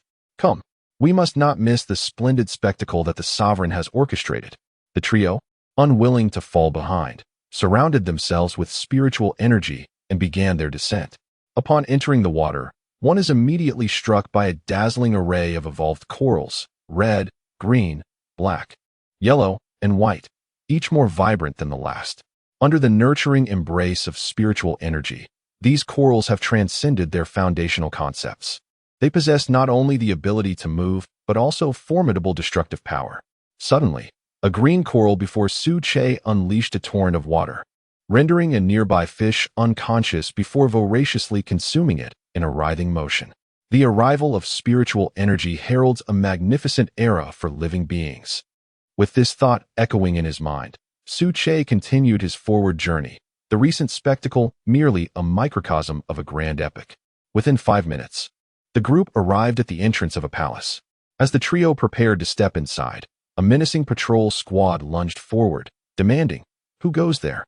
"This is the forbidden domain of the Black Realm, the palace of the Black Dragon. Intruders shall perish." The leader of the squadron, a formidable crab general, bellowed an admonition. In the next instant, Suche stepped forward, softly uttering a single word, "Roll." In an instant, the entire palace trembled as though struck by a cataclysmic earthquake, accompanied by terrifying undercurrents. The patrol squad, utterly terrified, collapsed in response to the command, meeting their demise on the ground. Chapter 153, The Second Divine Ability. Eruption of magma in no time. The demise of the patrol team spread like a tempestuous whisper, and within mere seconds, the evolutionary beings within the black domain were largely aware of the calamity, which only intensified in fervor. Ultimately, even the other 3 forbidden zones caught wind of the unsettling news. "Death! I demand his immediate demise. Where are the palace guards? What are they doing? Dispatch them at once to rectify this. I care not for the particulars. My only requirement is to witness their corpses. They must perish. The black domain shall not tolerate provocation." Within a nearby palace, a roar erupted, accompanied by the cacophony of numerous objects collapsing and shattering, all testifying to an overwhelming rage. The source of this tumult was none other than the descendant of the Black Dragon Sovereign, a black serpent of unremarkable lineage yet imbued with cunning and treachery. Before the palace, throngs of evolutionary beings gathered, encircling the area like sardines in a can, with even 100 first-tier extraordinary beings among them. "Huh, is this all? I dare say this is hardly sufficient for the palace lord's needs." Wang Bo leaned against the wall, disdainfully muttering to himself, his words dripping with contempt, utterly disregarding the evolutionary beings surrounding him. Upon hearing this, Li Jia and Xiao Zhiguo exchanged knowing glances, nodding in tacit agreement. "I surmise the palace lord's intention is to shatter the backbone of the marine domain's forbidden zone. Otherwise, he would not be idly waiting here." Indeed, the learned ones are truly astute. Their observations mirrored those of Suche. The Kunlun Divine Palace had just emerged from the mountains, seeking a target to establish its authority. At this opportune moment, the subordinates of the marine domain's forbidden zone fortuitously made their appearance. While the four great forbidden zones might not entirely represent the marine domain, their affront was more than sufficient to serve as a target for the Kunlun Divine Palace, a target that would solidify its reputation. Palace Lord, may I take action? I assure you that within half a minute, all these thousands of evolutionary beings before us shall meet their end. At this juncture, the Lord of the Yellow River proposed, emphasizing that the Yellow River Forbidden Zone's allegiance to the Kunlun Divine Palace would not come without merit or demonstration. Otherwise, respect would elude them. In the eyes of the Lord of the Yellow River, this very scene served as the most compelling proof of action. Oh, you wish to act next? Su Che pondered this internally, harboring some doubts, yet he refrained from voicing them. Subsequently, he nodded in agreement. Very well. If that is the case, I leave it in your capable hands. Afterwards, Su Che, with an air of calmness, found a place to sit and quietly observe the performance of the River Sovereign in the moments to come. After all, he too was curious about the manner in which the River Sovereign would utterly annihilate tens of thousands of evolved beings, including over 100 first-tier, transcendent entities. It is worth noting that he did not possess the same advantage of having awakened a third-tier domain, which would render the evolved beings motionless. Presumably, the River Sovereign must have other hidden cards, albeit at a considerable cost. As time progressed incrementally, the originally tens of thousands of evolved beings swelled to a staggering 100,000, as the majority had been drawn to the front line, leaving only a small remnant behind. There was no need for further elaboration. Anyone who dared to intrude upon the palace would meet their demise. Accompanied by this decree, the surrounding evolved beings surged forward en masse. That individual, the sheer influx of spiritual energy alone was enough to overwhelm an ordinary transcendent, let alone mount a counterattack. My goodness, the sight appeared quite formidable. Could the River Sovereign truly withstand it? Wang Bo exclaimed, adopting a spectator's demeanor, while the trio was enveloped in a sphere of light that Su Che had meticulously created, fearing that the immense pressure of spiritual energy might compress them into mere flesh. I estimate there should be no issues. The palace master naturally has his own considerations, so there is no need for concern. Xiao Zhiguo replied, and upon hearing this, Wang Bo nodded in agreement. Indeed, the palace master is undoubtedly correct. As they spoke, their gaze returned to the central battlefield, where they beheld the River Sovereign firmly planted on the ground, the spiritual energy surging ferociously around him, an interplay of light and dark yin-yang essence spiraling about, enveloping him in an enigmatic aura. Buzz. The intertwining of black and dark energies formed a luminous ring, cloaking his entire form. In the next instant, with a thunderous roar, a mist of blood erupted from the River Sovereign's back, as the essence of his life force surged forth from his heart, coursing through his limbs and bones. Roar. A mere first-tier whelp dares to obstruct me, an old-timer? Dream on. The moment the words left his lips, the River Sovereign's right leg struck the seabed with ferocity. Boom.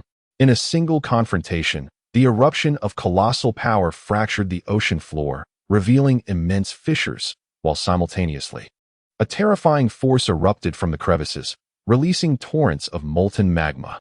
The entire sequence, although seemingly intricate, transpired in less than 3 seconds. As the surrounding evolved creatures clamored for an assault, magma surged forth in an instant, enveloping them completely. The terrifying heat of hundreds of thousands of degrees not only brought forth an intense temperature, but also transformed the nearby seawater into blackened reefs. Those evolved beings that could not escape perished either in the searing heat or became hopelessly ensnared within the rocks. This is the second divine power. Beside him, Su Che exclaimed, having discerned the trump card of the Yellow River Sovereign. Chapter 154. The underlying reasons the second divine ability, as a general principle, pertains to the evolution of a being itself. Upon entering the realm of second-tier extraordinary life forms, it awakens a secondary power due to the encompassing influence of spiritual energy, which is also referred to as the second divine ability. However, while this is the theoretical framework, the actual process of awakening presents a different narrative. Preliminary estimates suggest that out of tens of thousands of first-tier extraordinary beings, there exists only a minuscule probability, approaching 1 in 100,000, that one might awaken a second divine ability. Within the Kunlun Divine Palace, the 4 domain masters, each possessing extraordinary bloodlines, have not all achieved full awakening. Only 3 have managed to do so. One among them, for reasons unknown, halted midway through the awakening of their second divine ability. At that moment, Su Che observed from the sidelines, but could not ascertain the precise cause. From the aforementioned, it becomes evident just how formidable the awakening of a second-tier divine ability can be. It can be posited that if an evolved being is able to awaken their own second divine ability upon reaching the second-tier extraordinary realm, then the subsequent thresholds of the third and fourth tiers are mere formalities. Only at the fifth tier, before the threshold of transcendence, does a different divergence occur. Oh, a range-type divine ability? Yet, it necessitates the activation through one's own life essence. Impossible. It seems that it is still in a state of brewing, not fully awakened. The recent manifestation merely serves as a testament to its potential. Su Che glanced over slightly, mentally appraising the situation with clarity. Goodness! When did the Lord of the Yellow River acquire such formidable prowess? How did I fail to notice this during the battle in the Forbidden Grounds? My word, this is practically a range-type bug. Had it not been for the Palace Master's concurrent use of spiritual energy to shield us, we would likely have been thoroughly scorched by now. Wang Bo exclaimed, his eyes wide with astonishment, clearly taken aback by the unexpected eruption of magma before him, which had left him utterly stunned. The second divine ability. Indeed, regardless of its form, it is a terrifying existence. Xiao Zhigua nodded, numbly responding from the sidelines. Palace Master, you have not failed your duty. 11,000 evolved beings were annihilated in merely 15 seconds. The Lord of the Yellow River turned, his voice somber, yet resolute. Gazing at his own shell, which was nearly shattered, he noticed a trickle of blood mixed with a hint of gold seeping forth, appearing remarkably extraordinary. The essence of blood is derived from the source, and its significance cannot be overstated. Even the loss of a single drop represents a considerable depletion of one's future potential. Indeed, following the activation of the second divine ability, the Lord of the Yellow River had become exceedingly feeble. After all, his prior injuries had yet to heal, and the compounding effects led to a devastating blow, leaving him hanging by a thread. Indeed, the second divine ability must be cultivated carefully, as it will undoubtedly serve as a significant boon in the future. However, there is no need to display such bravado, otherwise it could harm his very essence, which would be a troublesome affair even for me in my current state. As he spoke, Su Che extended a hand, channeling an exceptionally pure essence of life through the seawater directly into the body of the river sovereign. This was a second-tier spiritual spring, or more precisely, a second-tier spiritual spring that had undergone further purification. Soon, within mere minutes, the fissures on the back of the river sovereign visibly closed, and the golden blood ceased to flow. Thank you, Palace Master. After this brief interlude, Su Che stepped into the palace, moving deeper within, while the trio and the river sovereign searched elsewhere. This aura must be the celestial spirit fruit previously consumed by the black dragon. I wonder if it still exists. However, based on the aura, it seems to be thriving with vigor. Su Che pondered, and beneath the cover of his spiritual force, he discerned a barrier obstructing his path. This was the very spot. Without hesitation, he stepped forward, as if piercing through a veil that had just shielded the spiritual energy. Upon entering, he was greeted by a seething pool of molten magma, radiating intense energy, with mists swirling above. Who would have thought? In this frigid oceanic abyss, such vapor could exist.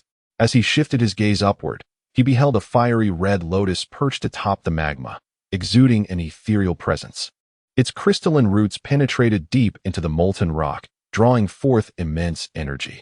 The 12 crimson petals were tightly closed, adorned with enigmatic patterns that no one could decipher, emanating from the very laws of nature. Indeed, it is the convergence of dragon energy that gives rise to such spiritual fruits. With just a glance, Su Che understood. The celestial entity consumed by the black dragon sovereign was none other than a dragon fruit. Chapter 155. The Abyss of Destitution. The abyssal maritime domain is imbued with an awe-inspiring reservoir of aqueous energy. At present, there exists no other locale on Earth that can rival this aquatic sanctuary in terms of its hydric potency.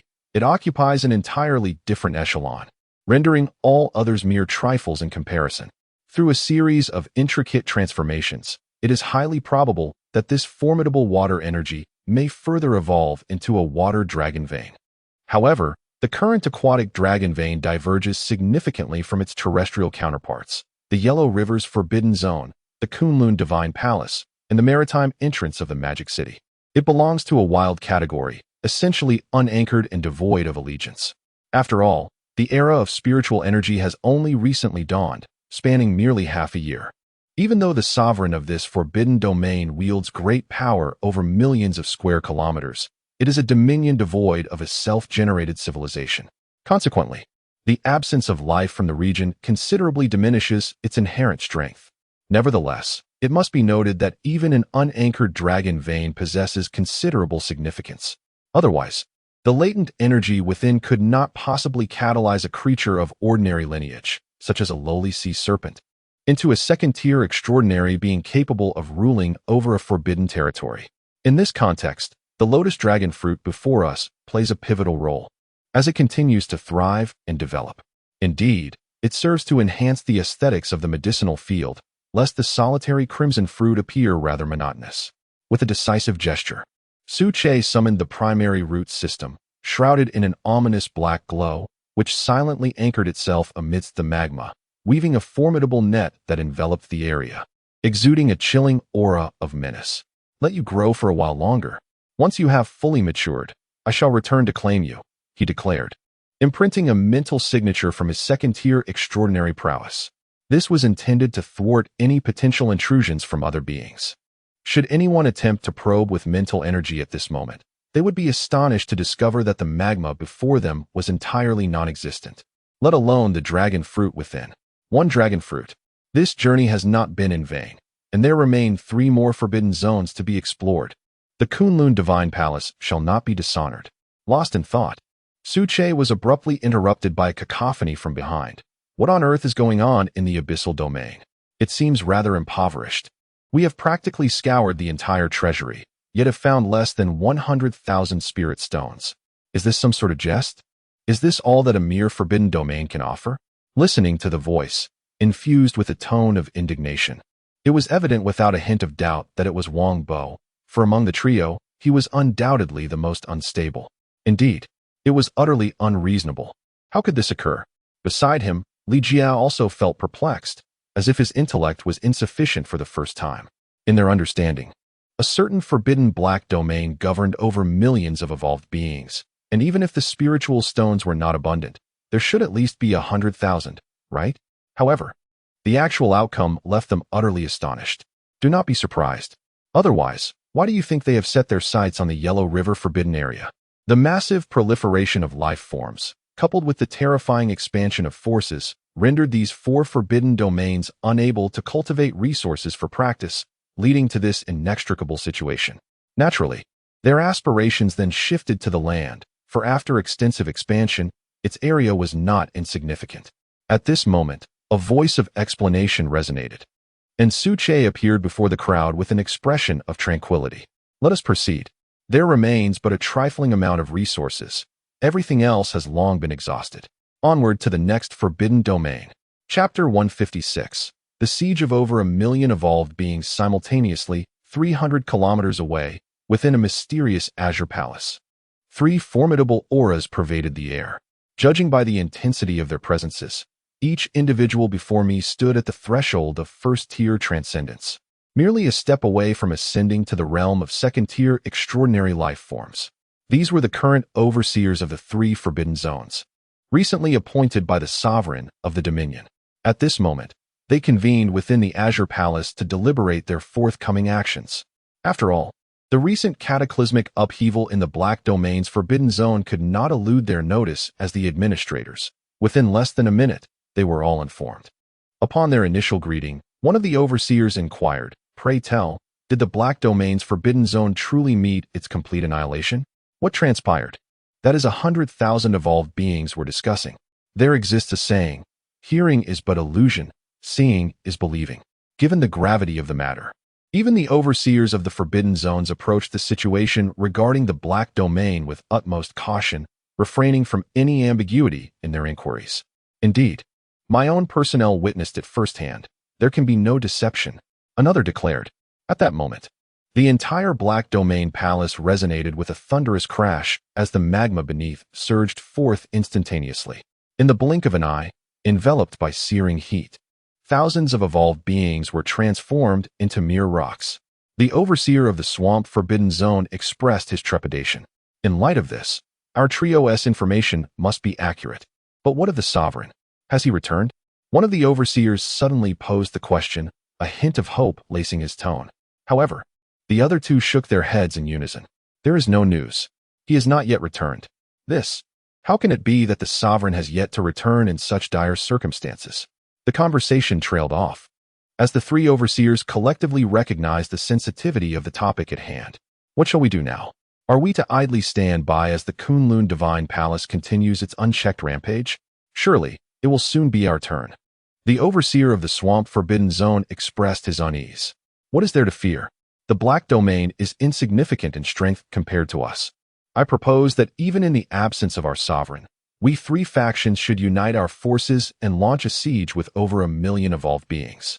I am eager to discover the true might of this Kunlun Palace Master, to see if he can withstand such an onslaught without sustaining any harm. Thus, the three overseers of the Forbidden Zones, in unanimous agreement, resolved to march forth together. Soon, accompanied by a thunderous roar, the three great Forbidden Zones sprang into action, mobilizing vast numbers, 10,000, 100,000, 50,000, 1 million.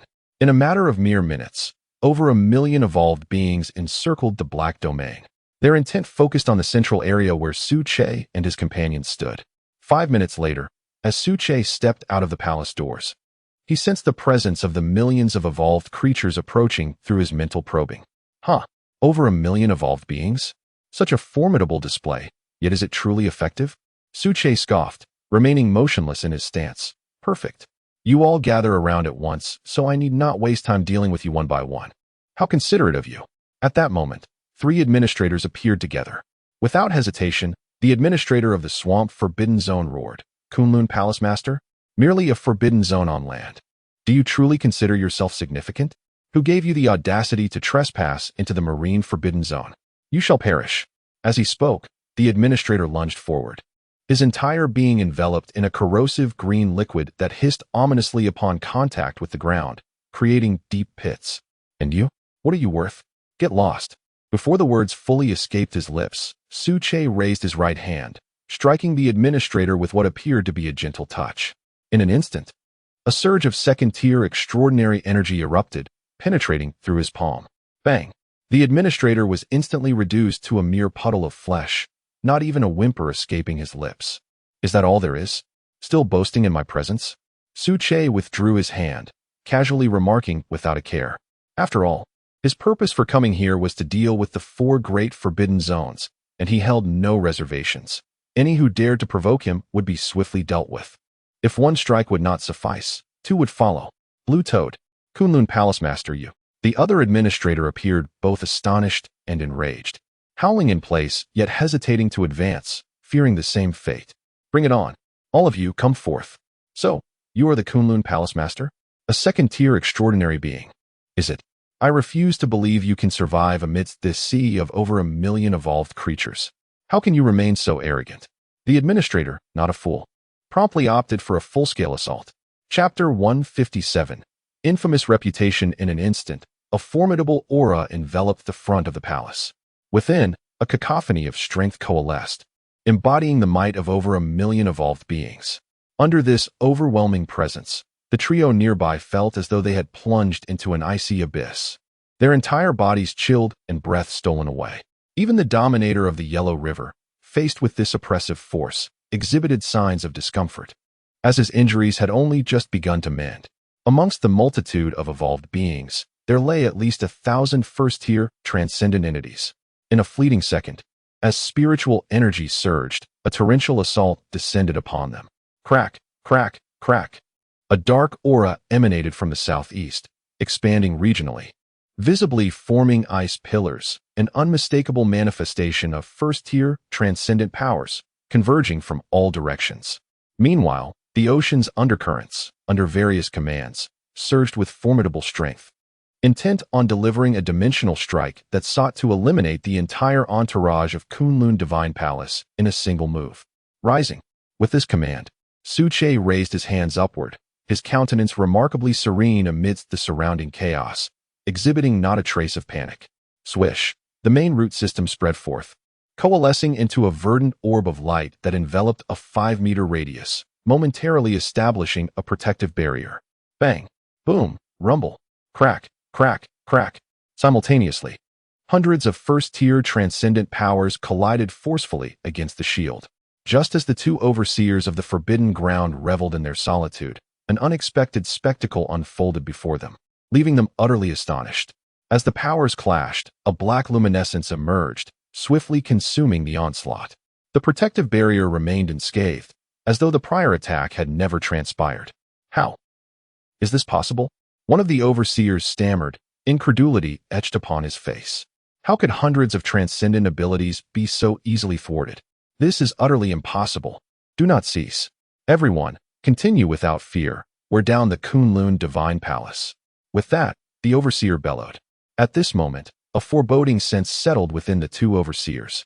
Yet the die was cast, as inevitable as an arrow loosed from its bow. There could be no reconciliation. Either they would perish, or their adversaries would. Oh, still prepared to continue? As the saying goes, if one receives, one must reciprocate. Now it is my turn. With the final word uttered, Su Che's essence transformed, his domain expanding relentlessly, shifting from that of the Kunlun Palace Master to that of a deity, his words imbued with a sense of superiority. Resembling a god surveying from on high. I have spoken. Thunder engulfs the world, and you shall perish in its brilliance. I have spoken. Mountains crumble and earth fractures. Magma surges forth, and you shall succumb to the searing heat. I have spoken. When the black light descends upon the realm, you shall be engulfed by its veracity. Upon uttering these three declarations, a vast reservoir of spiritual energy within Su Che diminished by 70%. Yet, his gaze remained fixed upon the battlefield, where strikes from another dimension were imminent. First, the clear sky was rent asunder by a thunderclap in the span of a mere second. Thousands of purple bolts of lightning descended, imbued with the force of judgment, heralding catastrophic annihilation. In this singular wave, over 1 million evolved beings were eradicated, their numbers diminished by 20%. Then, the ground split open, mirroring the divine powers exhibited by the Lord of the Yellow River. Accompanied by an intense heat, an endless torrent of magma erupted, sweeping across the entire area, delivering a grim salutation of death. Simultaneously, in some concealed domains, the black light appeared silently. Any evolved being that encountered it would be swiftly consumed, only to be expelled, reduced to mere remnants of flesh entwined with blood. For a full 3 minutes, the millions of evolved beings on the battlefield ceased to exist, leaving only a scant few lying on the ground, struggling for survival. A crisp sound echoed. Su Che paid it no heed. He was aware that he was operating beyond his limits. His current form had but a day left to endure. Lord of Kunlun, please, I implore you. The forbidden ground, I can relinquish it willingly. I also know the whereabouts of the treasure. If you grant me a single life, that alone will suffice. The two guardians of the forbidden ground, upon beholding Su Che's figure, recoiled in terror, their faces pale with fright. Yet, it was too late. Su Che's expression was grave as he raised his right hand and struck forth. May you find solace in your next life. Beneath the earth, do not provoke the Kunlun Divine Palace again. Otherwise, not even the dead shall find peace. With a thunderous roar, two masses of flesh splattered down before him. Chapter 158. The Demon King of Kunlun. These are the coordinates. In a mere half hour, the sovereign of the Yellow River, alongside the three of you, managed to extract all the treasures hidden within the 3 forbidden zones. Over 1 million evolved beings, having mobilized their entire strength, coupled with the losses sustained in the battlefield of the forbidden zones, have rendered the internal defenses almost non-existent. With a faint utterance, Su Che sought a place to sit down. After all, the extraordinary power just exerted had far exceeded the temporary capacity of his body, and the wooden sculpture was now teetering on the brink of collapse. If he did not stabilize soon, it was likely he would be unable to wield even the second-tier extraordinary power in the future, reduced to a mere decorative wooden figure. Alas, the strength of the body simply insufficient. He possessed formidable prowess, but was entirely constrained. Sighing in resignation, Su Che ceased his complaints, closing his eyes tightly as he entered a state of self-restoration, a torrent of life energy radiating from him like a luminous green orb.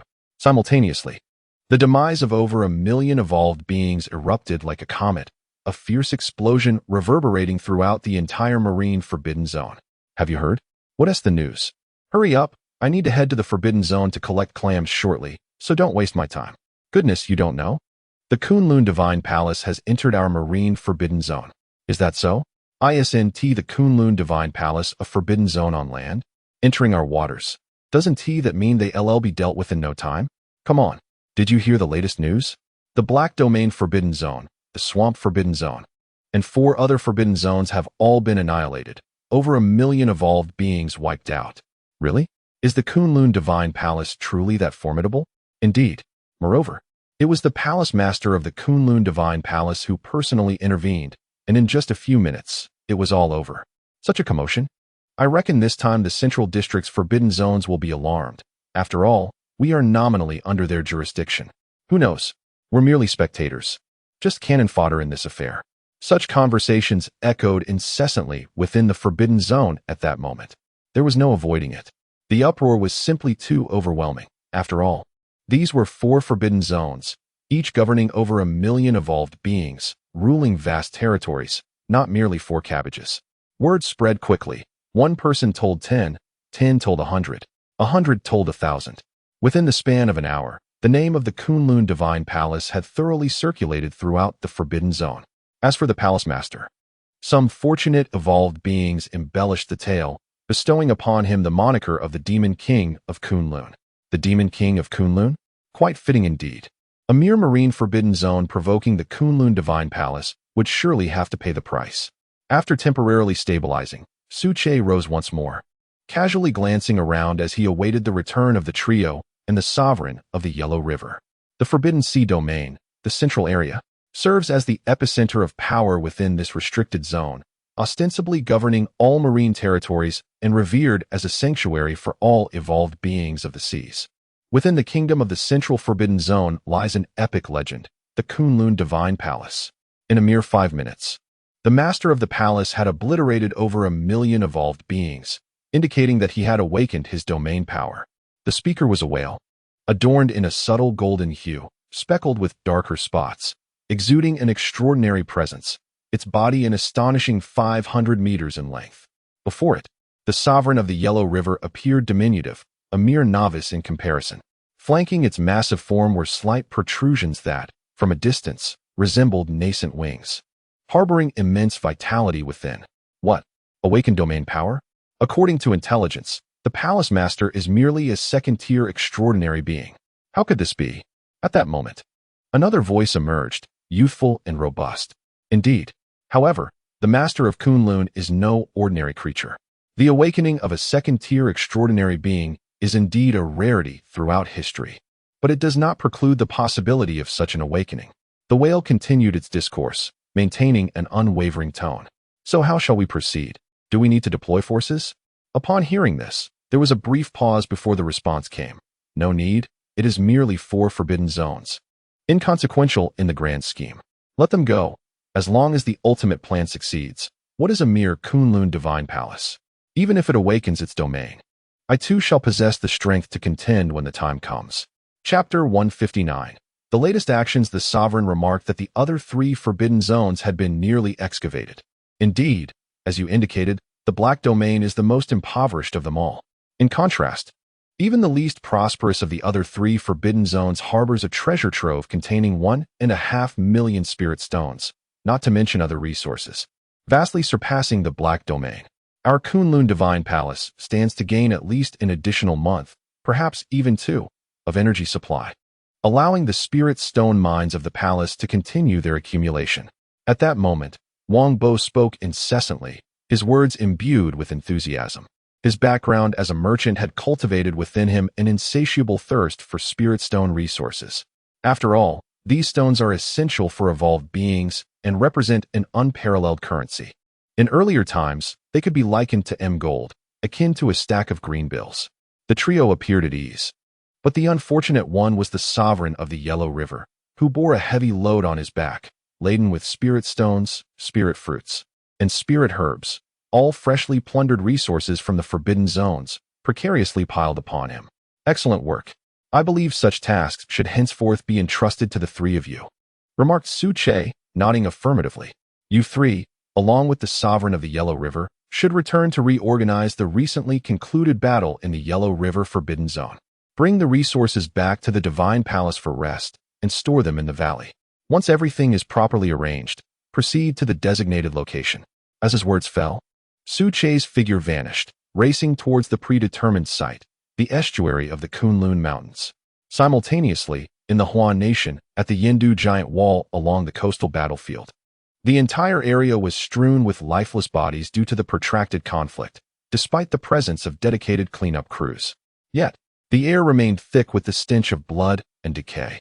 For an ordinary person, the scent would be unbearable, provoking immediate nausea.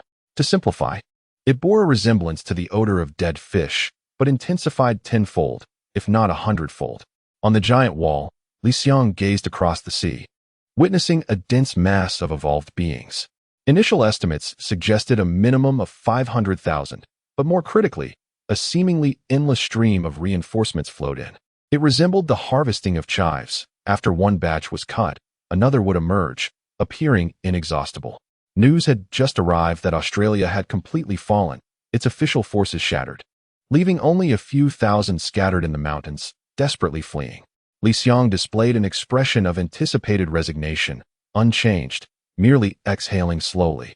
There is nothing to be done. We have done all we could.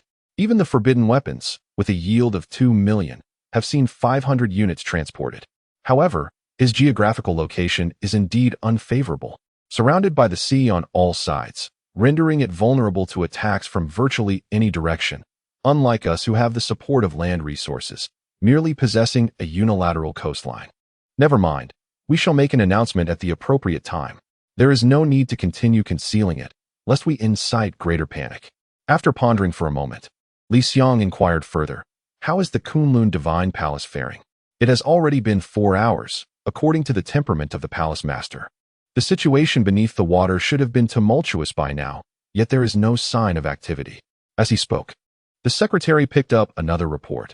The monitoring report indicates that within the last few hours, the Black Domain, the Swamp Forbidden Zone, and 2 other restricted areas simultaneously exhibited a substantial increase in spiritual energy density. However, a few minutes later, accompanied by another surge in density, it all vanished, only to repeat the phenomenon once more. At this juncture, Li Xiang comprehended the situation and erupted into joyous laughter. Ha ha, indeed, it is the palace master who has taken action. Inform everyone. We can also begin our preparations. Cost is of no concern. We shall deploy everything we have. For this may be our sole opportunity to breach the current impasse. Otherwise, the likelihood of doing so in the future is virtually non-existent. Subsequently, orders were issued in succession, and the D-missile area had long been prepared. All personnel were ready. Forbidden weapons, 2 million tons of yield, with hundreds of projectiles prepared for launch at 5-second intervals, for a total of 5 consecutive rounds. Accompanied by the Commander-S roar, the D-missile vehicles unleashed tongues of fire, releasing searing energy. Chapter 160, The Attributes of Black Gold. Boom. Rumble. Boom. Rumble. Boom. Rumble. In an instant, the colossal wall before me shimmered with dazzling, searing brilliance. Simultaneously, an overwhelming wave of intense heat surged forth, expanding from the epicenter and annihilating all living beings within a 50-kilometer radius in less than a second. The power of the 100 forbidden weapons was unimaginable, comprehensible only to those who witnessed it firsthand. It was far beyond the mere simplicity of 112, representing a monumental leap in mass. A second-tier extraordinary life form at the center was vaporized instantaneously. Of course, the individual, overconfident in his abilities, chose not to flee, only to perish foolishly beneath the forbidden weapon's strike. Ah, what in the world is this abomination? My eyes, my eyes. Humanity, all must perish, all must perish. I shall turn you into morsels of blood and flesh. Just moments ago, with a cataclysmic rupture, the blinding radiance unleashed a brightness hundreds of times that of sunlight, rendering the unprepared evolved beings utterly blinded. 500,000 evolved beings were reduced to nothingness under the onslaught. Even the seawater was visibly evaporating under the tremendous heat, receding before the eye. Indeed, there should be no pause, We must advance as per our original plan. This is our golden opportunity. Li Xiang cast a glance, surveying the casualty figures, and he couldn't help but feel a surge of exhilaration. The mission to clear the coastal positions and advance en masse had been crafted by the Special Investigation Bureau of Huagua.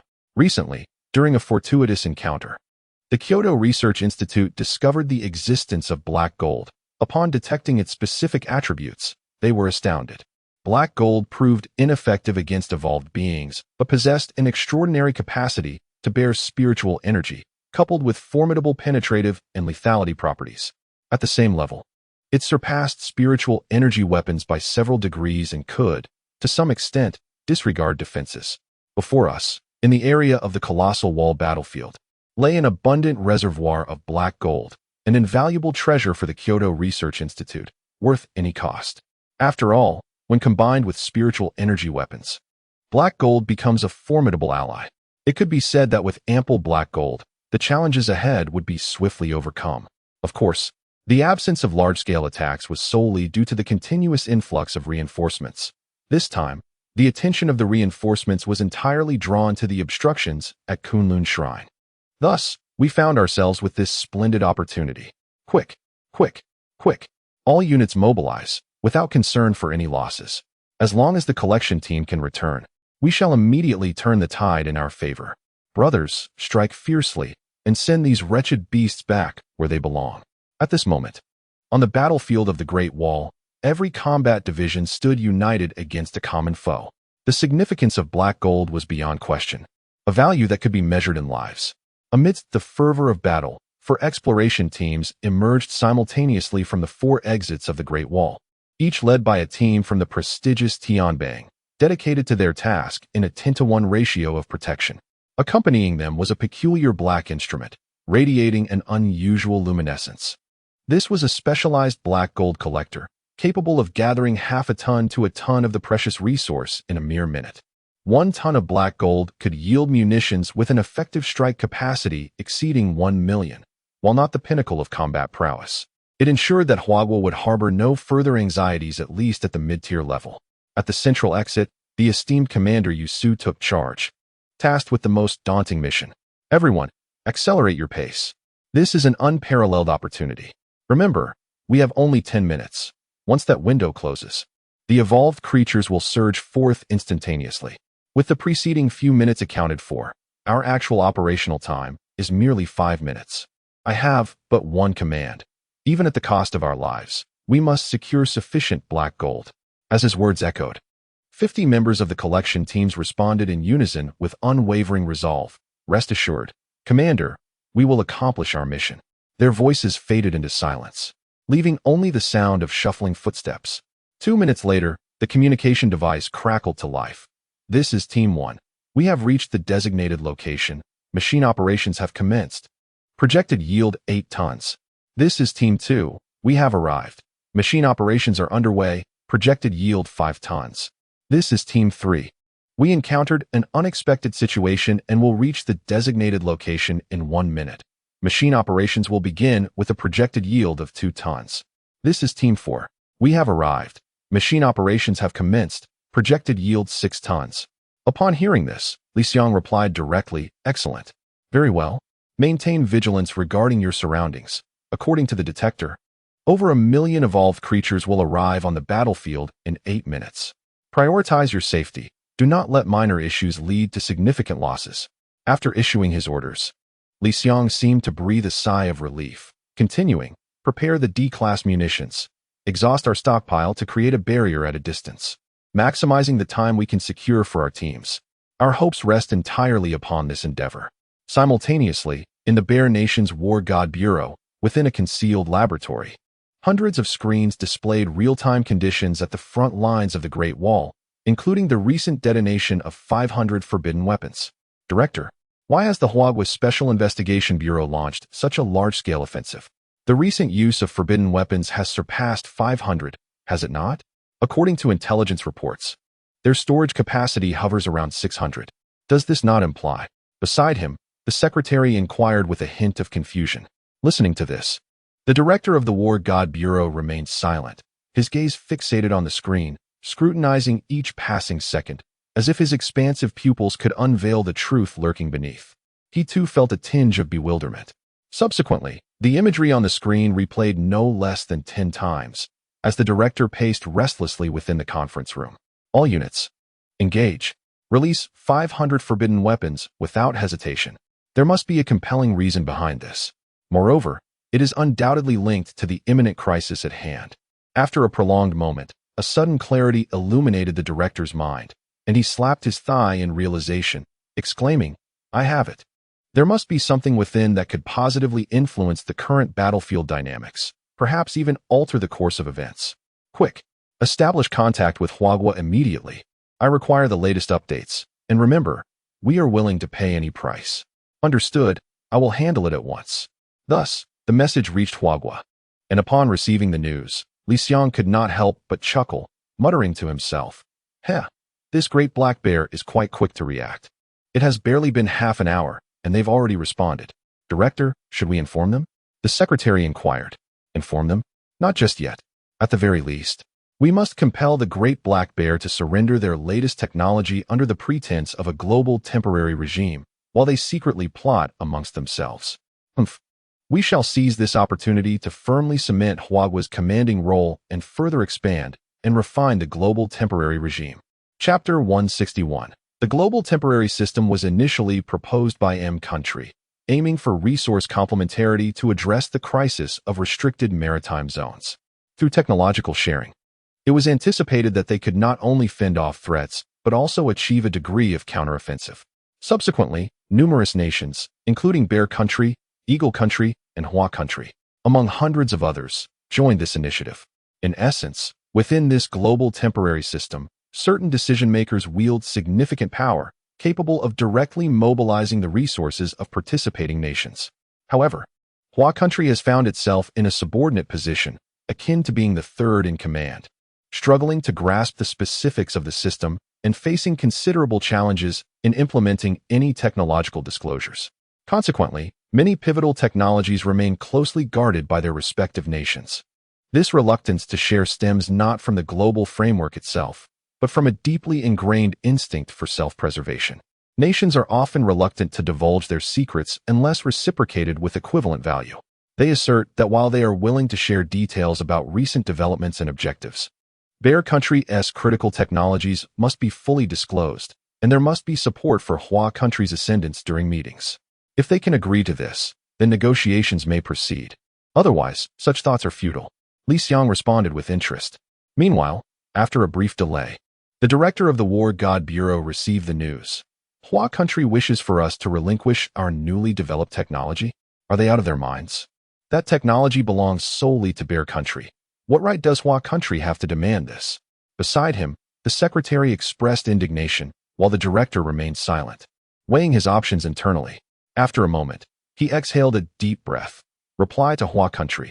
We can disclose our latest research and support their rise, but they must share the information in return. Director, this. The secretary attempted to sway the director's opinion. However, the director shook his head resolutely, stating, "No further discussion is needed. The global temporary system is inherently flawed. Since Hua Country wishes to leverage this opportunity for ascendance, we shall lend our support.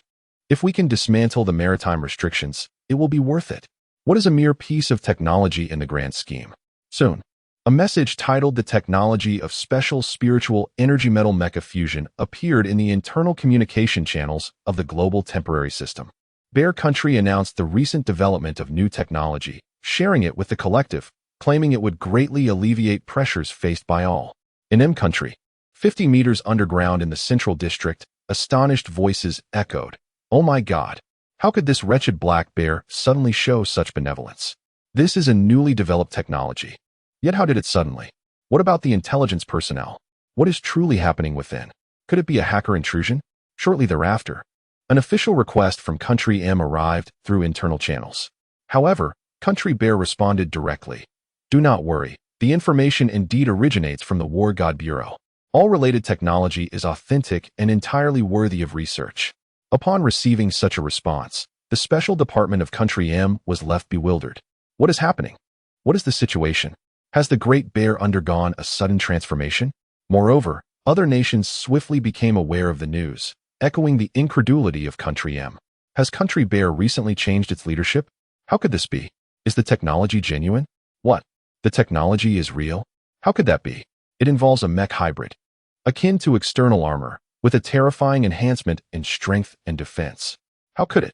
Quick, I must contact Country Bear to verify the authenticity of this information. This encapsulates the reaction of the three major powers, yet the response from smaller nations was markedly different. Mech hybrid? What sort of technology is this? Have the researchers spoken on the matter? It is said to enhance individual combat effectiveness by 30% and increase survival rates by 50%, or even higher. The technology has been validated as legitimate. Indeed, it is remarkable. Having just joined the global temporary system, such benefits arise. Country Bear is a good nation. Indeed, Country Bear is a good nation. Simultaneously, on the battlefield behind the Great Wall, Li Xiang received another message. Director Li, the technology has just been announced. I trust you have seen it. Since we can take the first step, we shall not waver in our support for the second. Please, have faith in us, Country Bear. Now, can you enlighten me on the implications of the recent actions? One must admit, the director of the War God Bureau of Country Bear possesses formidable resolve. In the hands of an ordinary person, it would be inconceivable to stake everything on a mere conjecture, offering advanced technology that represents vast resources. No problem. I did not expect Country Bear to act with such decisiveness and courage. Here is a document. I need not elaborate further. You will understand upon reviewing it. Concerning the first encrypted route. With that, Li Xiang waved his hand, issuing orders. Everyone, prepare to advance. Defend for 5 minutes to buy time for the scientific collection team. We are merely one step away from victory. In the next moment, an army of 100,000 evolved beings surged forward. There were millions of evolved creatures. Yet for the sake of hope, they did not hesitate, willing to pay the ultimate price without a flicker of an eye. They understand that only in this manner can they salvage the situation further. Otherwise, it is merely a distinction between dying sooner or later. Hurry, accelerate. The evolved beings are approaching. All personnel are instructed to avoid entanglement in combat. Our mission is to safely escort the black gold back to the Great Wall. All else is to be disregarded and cannot be interfered with. The esteemed Chief Instructor Yu Su, wielding a feather duster, emanates an ethereal aura.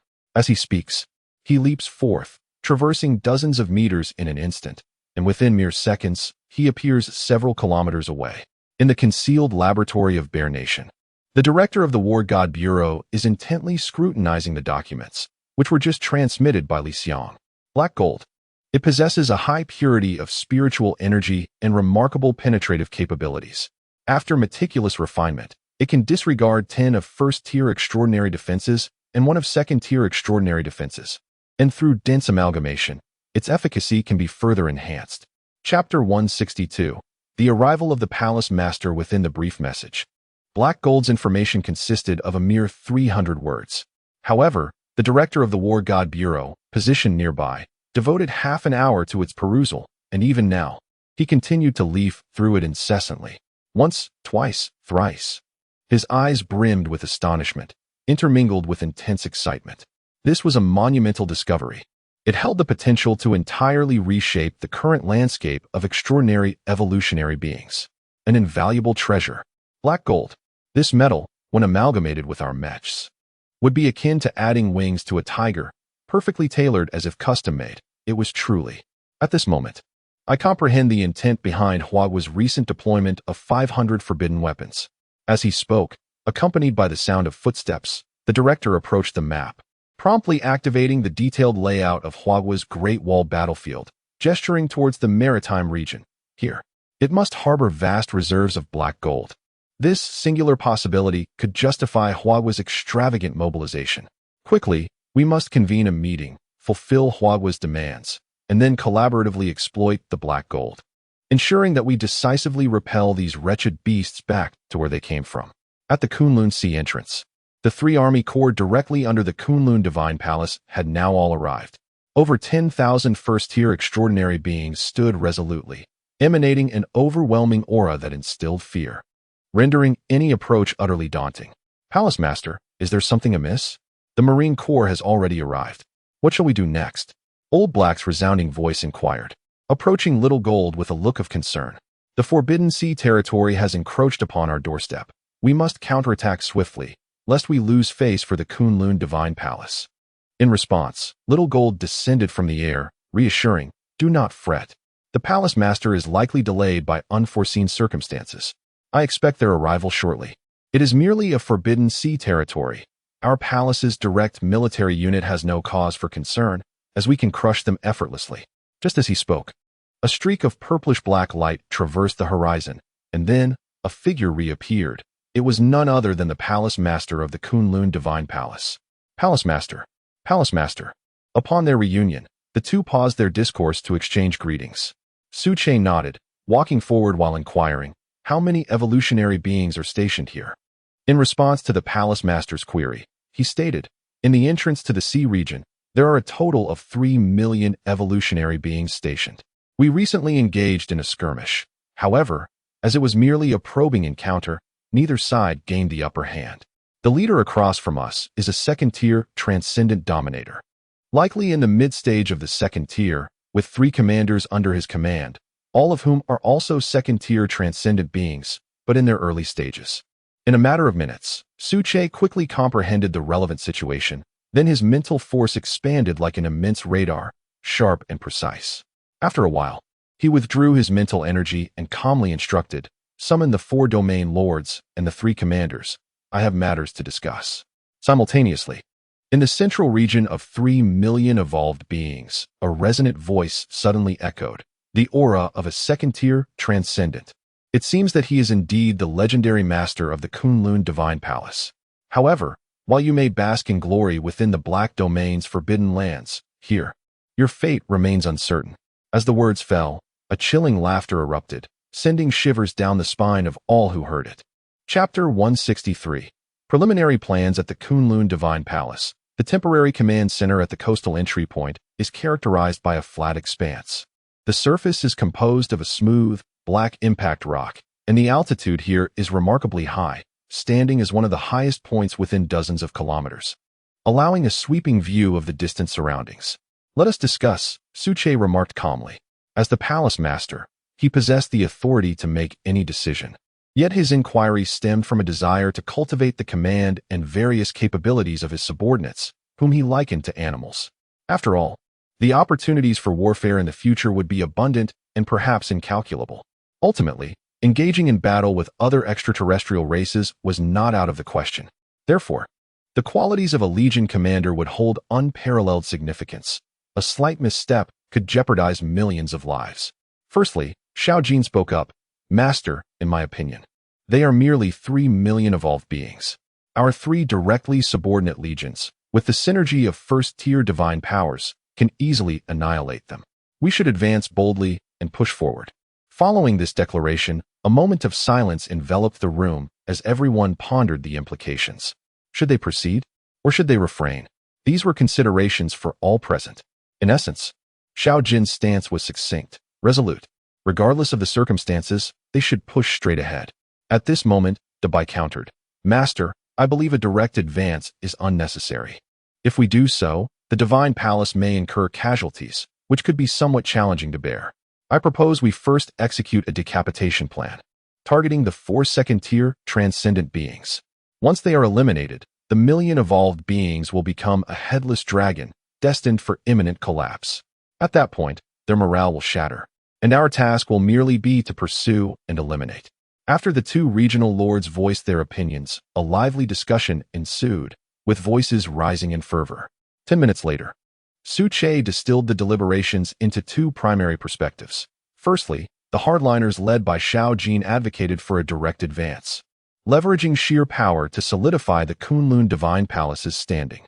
Secondly, the decapitation faction led by Dabai suggested initially targeting the 4 second-tier transcendent beings, allowing the million evolved beings Legion to collapse before proceeding with greater caution. After deliberating further, Suche resolved to issue a compromise. The 3 subordinate legions would operate in 3 batches, alternating their advance. The preliminary plan would aim to cover 5,000 kilometers within a week, instilling sufficient deterrence. As for the decapitation plan, the timing was not yet ripe. They would either remain inactive or strike with full force to inflict substantial damage. The mere presence of 4 second-tier transcendent beings is insufficient to compel me to sacrifice my corporeal form. With that, Su Che transformed into a wisp of purple-black smoke, vanishing from sight once more. However, upon the issuance of the command, the entire Trifront army surged into motion. Boom, rumble, boom, rumble, boom, rumble. The first to strike were the forces of the Aquatic Legion, eschewing any flamboyance.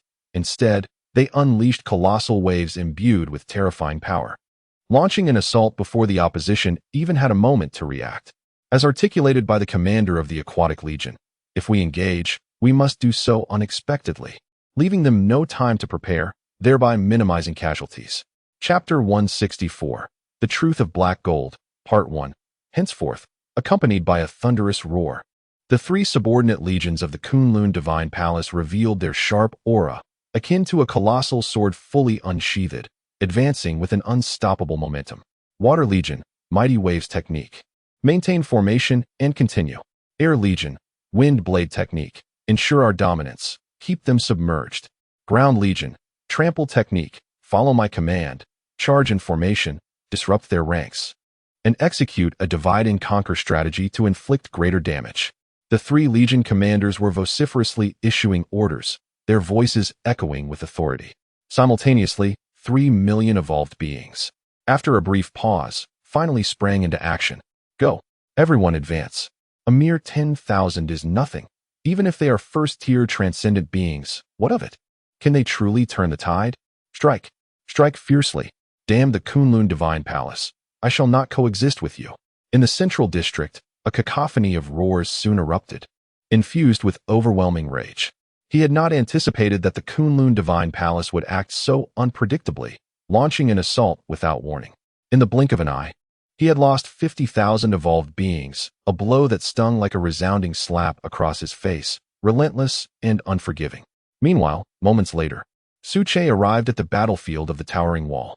Upon landing, he sensed something peculiar before he comprehended the situation through his mental probing, muttering to himself, "Forbidden weapon? And at least in the millions of tons, perhaps even more. The quantity should not be less than 100. At that moment, a voice interrupted. What is the situation? Has the scientific research team returned? Haha, mission accomplished. Chief Instructor Yusu personally led the team. I hear that 4 collection teams brought back around 15 tons, with the weapons forged possessing an effective lethality of 5 million, perhaps more. Is that so? Indeed, we might truly turn the tide this time. Absolutely. Those accursed sea creatures should be sent back, never to set foot on land again. Come have a drink at my place. Just a little, it 1 tea delay matters. And I promise not to overindulge, just in time for your shift. All right then. As the conversation ceased, Su Che pondered with some confusion. What is black gold? How can 15 tons of black gold yield an effective lethality of 5 million? From their tone, it seems they might be underestimating it. Although Su Che possesses an extraordinarily formidable mental strength, he does not maintain it at all times, nor can he truly embody the omnipotence of a deity. Regarding the advancements in spiritual technology within the Huan nation, he remains somewhat uninformed. Given this, he decides to inquire further. Perhaps, as he contemplated, Su Che's demeanor shifted. His aura became indistinct, resembling that of a 9-star awakened evolver, and he cloaked himself in a shimmering veil of green light. To the untrained eye, he appeared as a unique ability wielder, and no one would suspect that he was the legendary lord of the Kunlun Divine Palace. Naturally, such an assumption was far from their thoughts. Upon reaching the towering wall, Su Che encountered a middle-aged man and directly posed his question. Brother, may I ask about the recent black gold? I've heard it can turn the tide of battle. The middle-aged man burst into hearty laughter and began to explain. Black gold. That is a remarkable substance. Young brother, you are unaware? You must have just been reassigned from the rear to the front lines. Black gold is a special metal with tremendous penetrating power. It can greatly enhance the carrying capacity of spiritual energy and, to a certain extent, disregard the defenses of evolved beings. Are you aware of the forbidden weapons just now? 500 of them unleashed in a single moment cleared out 500,000 evolved beings, all to harvest the black gold from the Forbidden Sea Zone. At this juncture, Su Che comprehended that this so-called black gold was undoubtedly something extraordinary. However, The evolved creatures in the sea did not seem to regard it with any significance. Perhaps they lacked the insight to understand its true nature. Black gold? What exactly is it?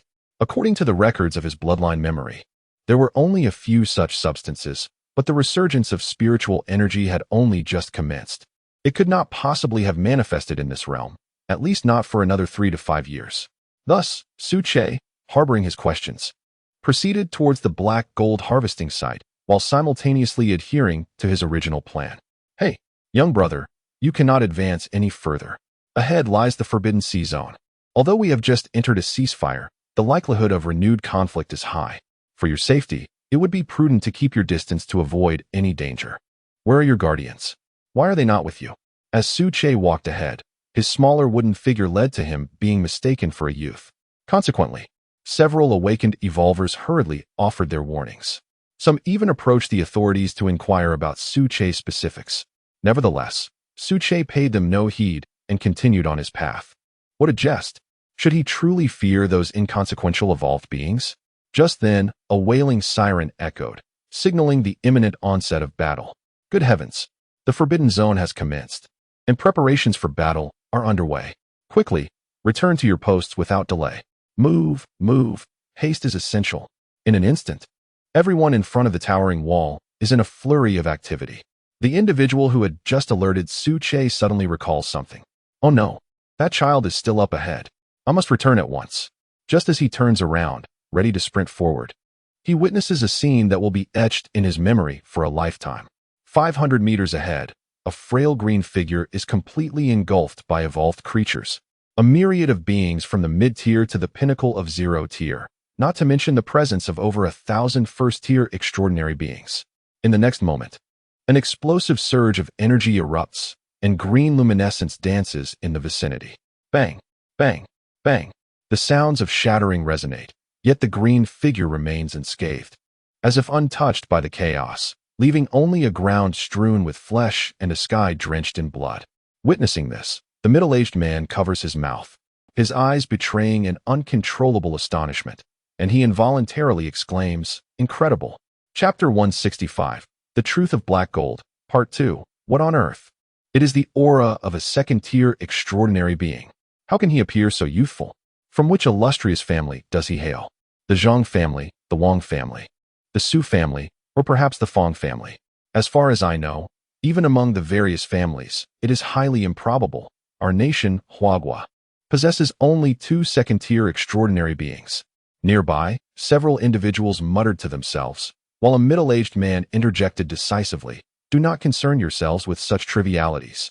Our vast land of Huagua is rich in resources and teems with remarkable individuals. The emergence of a second-tier extraordinary being is hardly astonishing. Quickly, return to your posts. The evolved creatures are approaching. Be vigilant of your respective defenses."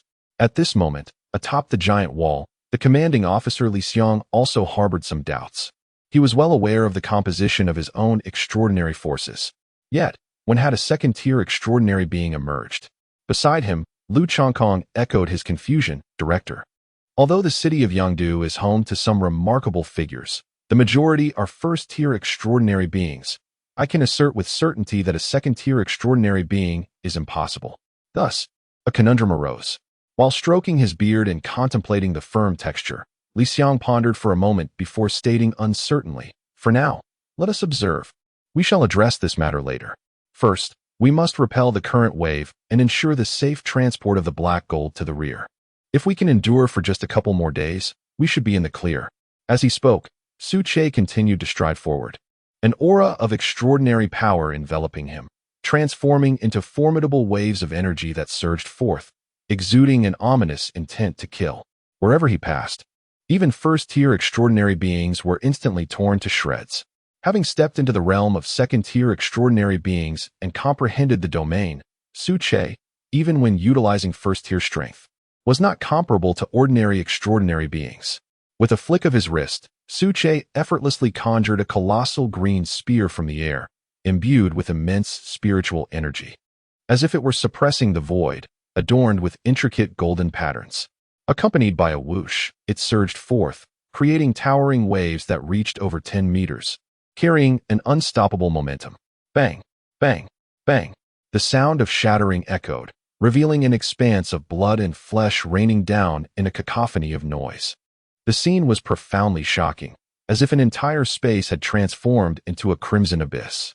Should a faint-hearted individual behold it, they would likely be driven mad in an instant. Yet Su Che remained utterly unfazed. This was merely a prelude, in comparison to the memories embedded within his bloodline inheritance. This was nothing of significance. The devastation of entire planets, the fall of celestial bodies, the extinction of millions of lives, such occurrences were trivial in the grand scheme of things. Thus, a figure clad in green leisurely traversed among the myriad of evolved beings, or more precisely, forged a path of blood. 10 minutes later, as the middle-aged man had indicated, Su Che discovered the black gold storage site. This substance held little significance for the marine evolved creatures. Moreover, the recent scientific expedition team had been witnessed by many, rendering the precise collection location a matter of public knowledge. After all, one crucial point remains. Even if one knows the location, it is utterly impossible to obtain the true black gold in the face of the evolved being's obstruction. This is the place. Come forth.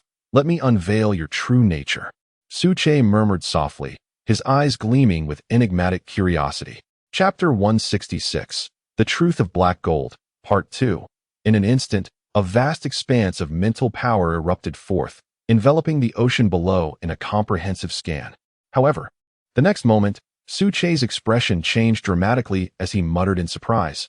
How could this be? My mental power cannot penetrate? What could be the reason for this? It appears to be the shielding point that emerged some time ago. As he pondered, he swiftly clarified certain matters and prepared to advance further. Previously, when the uncharted territory manifested, it could obstruct mental forces, prompting the trio to investigate. Yet, upon further exploration, Su Che discovered additional locations capable of similar shielding. However, he did not anticipate that the storage site of the black gold would coincide with the site of mental obstruction. To put it simply, his arrival at the battlefield of the Great Wall coincided precisely with the black gold vein. Given this revelation, he resolved to delve deeper to uncover the truth. The shared attribute of mental shielding should be related to the unknown area, and he was determined to see what lay within. With that thought, Su Che vanished from sight and, with a splash, descended to the ocean floor. Meanwhile, on the Great Wall, Lu Chongkong, noticing Su Che's disappearance, exclaimed in surprise, "Director, look, he vanished at this coordinate. Isn't that our black gold storage site?" How could he? Upon hearing this, Li Xiang, who had just been directing operations, promptly approached the black gold storage site. No need for concern. If he retrieves it, it will serve as an asset for us. Otherwise, it would merely remain an inanimate object, utterly useless. In other words, as long as our side possesses the black gold, it matters not whether it is officially sanctioned. Our sole objective now is to expel the forbidden entities from these waters. In just a few sentences, Li Xiang conveyed his thoughts in a matter of seconds. It was evident that, as the director, he possessed an extraordinary vision, displaying a strong capacity for macro-management, undistracted by immediate gains. Continue to observe. Should any extraordinary being disrupt the balance within the combat zone, immediately notify the ancient martial arts team to take decisive action. We must not allow even the slightest delay. After issuing his command, Li Xiang moved to the left, where the pressure from the evolved creatures was most severe among the 4 regions, necessitating his personal oversight to prevent any potential mishap. Underwater, after half a minute, Su Che reached the ocean floor and, at first glance, sensed something unusual. Typically, the seabed was blanketed with a thick layer of sea sand, akin to soil on land, which nourished the sea cucumber plants, ensuring the proliferation of numerous marine flora. However, before me lies a barren seabed, stark and devoid of life. At a glance, it is shrouded in a deep darkness, revealing a surface akin to stone. Not a trace of vegetation can be discerned. Even the faintest signs of fauna are utterly absent, as if vitality has no connection to this desolate place. Everything here mirrors the enigmatic region encountered earlier, equally lifeless and silent. Initially, Su Che's thoughts were merely speculative. Yet now he is entirely convinced. The unknown territory. It appears that this so-called black gold is significantly intertwined with that enigmatic area. With this realization, Su Che pressed onward, channeling a powerful surge of spiritual energy from his right hand, launching it directly at the black gold vein before him. A thunderous roar erupted, sending debris soaring into the air. Ah, black gold. How intriguing it is, a primordial accompanying substance. No wonder. Chapter 167. Stardust. What lay before him were countless grains of black sand, densely packed together. The smaller ones resembled yellow beans, while the larger ones were comparable to fists, with an average size roughly the thickness of a finger. Their surfaces exhibited irregular angular shapes, shimmering with a dark luster. When touched, even a first-tier extraordinary individual could easily sustain cuts, as these grains possessed a remarkably sharp quality, capable of breaching defenses, which explained the high regard held by the Huan nation for them. Naturally, Su Che recognized this black gold. Its true name was not black gold, but rather a derivative of a mineral vein, specifically an early-stage derivative, stardust. He was astonished to discover such materials within. Given the current state, it would only take another 6 months for the stardust mine to fully form. At that point, Su Che expressed his delight. The stardust mine yielded stardust iron, a type of spiritual energy or. This metal not only possessed exceptional penetrating power, but also had the remarkable ability to enhance spiritual energy to a certain extent. For instance, if a person's spiritual energy could be quantified within a range of 10, passing through the stardust mine could amplify it to 12 or 13. And with increased purity of the vein, it might even reach 15. These attributes made the stardust mine an unparalleled choice for weaponry. The weapons forged from it were renowned for their formidable prowess. Consequently, its derivative, stardust, while inferior to the stardust mine, still possessed the ability to carry spiritual energy and exhibited related properties.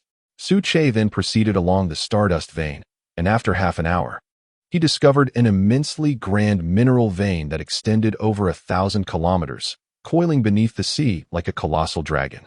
Such scale implied the presence of some unknown areas nearby. Otherwise, as he spoke, Su Che cast a fleeting glance and suddenly noticed a dark mist rising above the distant mineral vein. At first sight, he recognized it as the black fog of the unknown region. It seemed that in a short while, this place would evolve into an unknown territory. Various thoughts surged within Su Che's mind, leading him to this conclusion. At that moment, he contemplated returning directly to the Divine Palace to investigate whether there were indeed vast stardust mineral veins beneath the unknown region. After surveying the area a couple of times, Su Che made his way back, preparing for the most opportune moment ahead. As for the stardust, he was not particularly concerned. As long as he could reach the third tier, the pervasive power brought forth by these entities will ultimately dissipate, proving to be of little utility only to second-tier and lesser evolutionary beings. What he desires is merely the star river or veins, yet that requires the slow passage of time for their cultivation. In any case, the veins will not elude him. He can attend to them at a later date. Upon reaching the shore, the battle had already concluded, leaving behind a gruesome scene with the corpses of evolved beings strewn across the ground. Blood painting the earth a deep crimson, the air thick with the stench of carnage, and chaos reigning supreme. Sighing gently, Su Che shook his head, uncertain whether it was the sight of the countless lifeless bodies or the brutality of war that weighed heavily on his heart. At that very moment, Lu Changkong, having just arrived, immediately noticed Su Che and approached him with urgency. "Greetings, I am the Deputy Commander of the Great Wall Battlefield. I have a matter that requires your consultation. Do you have a moment?" It was evident from his tone that Lu Changkong was tinged with caution and anxiety. After all, he stood before a second-tier transcendent, one who had ascended to the pinnacle of evolution, possessing unfathomable powers. A mere sneeze could spell doom for Lu Changkong. Yet, Su Che effortlessly discerned Lu Changkong's thoughts. Glancing upward toward the Great Wall, he spoke in an exceedingly calm manner. "Who am I? There is no need to squander time. Deliver this to your director. He will know what to do." With those words, Su Che's form vanished, leaving behind a violet-black leaf. In haste, Lu Changkong returned, presenting the violet-black leaf to Li Xiang, recounting every word spoken without omission. "Director, this second-tier transcendent. I can't shake the feeling that he can see right through me."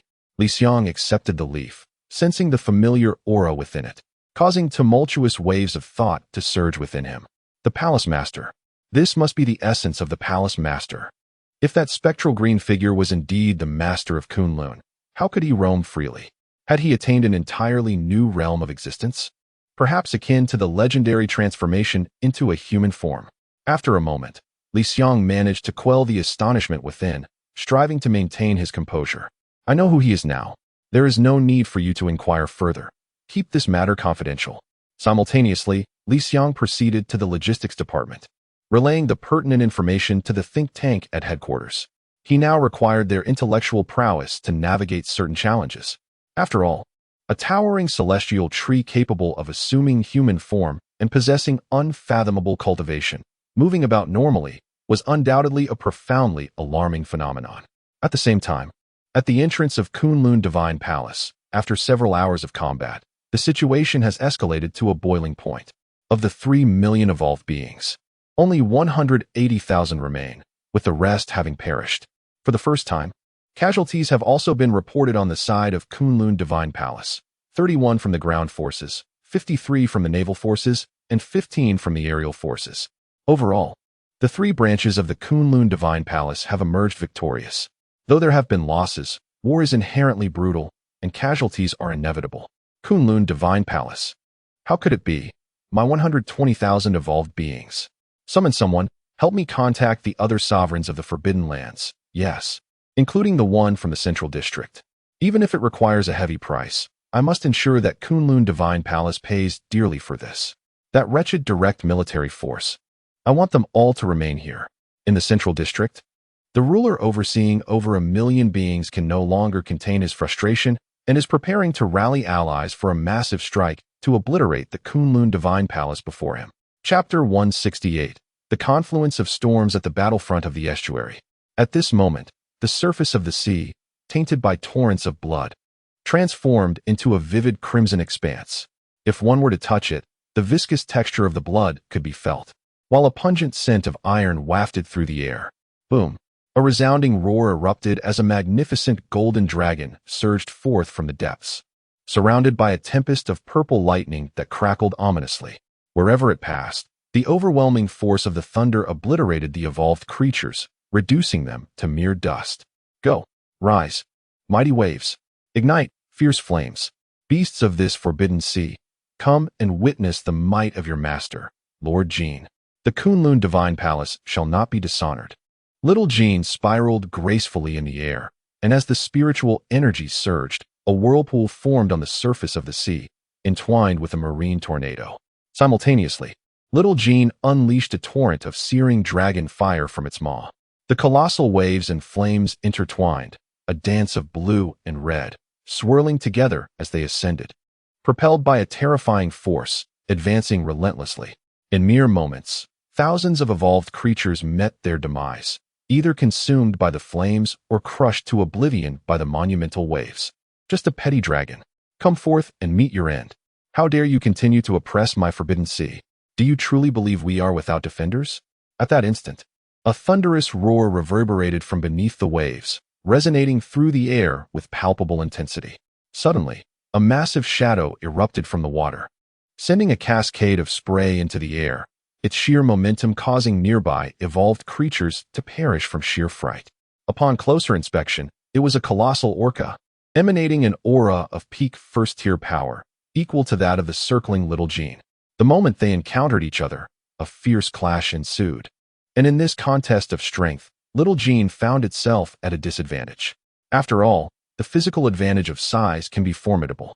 Yet, even this was but a minute disparity. Begone. Even at peak first tier, you are merely a fish. What does your size amount to? With a furious roar, Little Jean pivoted its magnificent form, over 30 meters in length, completing the transformation in the blink of an eye. Bolstered by spiritual energy, the power from its front surged to its tail, launching a fearsome strike that sliced through the air with a deafening roar, instilling dread in all who beheld it. Boom! In the next heartbeat, its tail struck the orca's head with such force that even from 100 meters away, the distinct sound of bones cracking could be heard. Splash! The orca plunged back into the depths, its once ferocious aura diminished significantly. The sight of it was utterly tragic, with its head nearly shattered, blood seeping from the fractures. It is important to note that Xiao Jin's physique has been enhanced through the formidable thunder fruit, further augmented by the infusion of ancestral bloodlines, rendering him incomparable to the orca before him. Seizing the opportunity in his moment of weakness, he roars and leaps into the water once more. Thud, thud, thud. The surface of the sea erupts with columns of water, accompanied by a series of muffled booms. A minute later, the area where he had just plunged has transformed from azure to a deep crimson. Upon closer inspection, the once ferocious orca lies lifeless on the seabed. At that moment, a sudden burst of energy emanates from the sea's surface nearby, creating a palpable pressure in the air, even producing ominous cracking sounds. It is the emergence of a second-tier extraordinary being. This is Dire. The dominator of the Forbidden Land has officially arrived. Instantly, Xiao Jin senses the danger and prepares to retreat post-haste.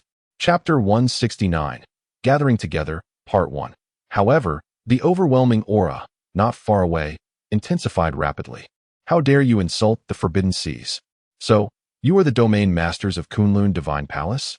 Today, I shall personally make an offering of you, and then sweep through your entire Kunlun Divine Palace. Accompanied by a roar, a colossal hand, entirely composed of flowing water, descended from the sky, completely shrouding the sunlight and enveloping the surroundings in an unparalleled aura. The stance clearly indicated an intention to directly seize the little golden creature. Yet, how could the little golden creature remain stationary? Based on the comparison of auras, it was evident that it was far from a match. If it were to face a second-tier extraordinary being, it might have had a chance to evade using its bloodline and physical advantages. However, facing dozens of second-tier extraordinary beings rendered it utterly defenseless. To linger any longer would lead to only one outcome: death. Flee. I must report to the palace master immediately. There is no time for a protracted battle. In an instant, the little golden creature transformed into a beam of golden light, darting towards the rear. Just then, the enormous hand descended with force, striking downwards. In comparison to the colossal hand, the 30-meter body of the little golden creature resembled a mere fish, caught in a fierce grip. Boom! In a flash, the little golden creature summoned its spiritual energy, forcefully swinging its tail in defiance against the giant hand, producing a resounding clang. However, the backlash from the force caused it to plummet, its body beginning to crack, golden blood spilling forth continuously. Upon hitting the ground, the surrounding plants began to absorb the blood, visibly growing at an astonishing rate. The little golden creature, possessing an extraordinary bloodline, had blood that carried a trace of exceptional power, which could be considered a treasure for ordinary plants. Haha, what is this? No longer so arrogant.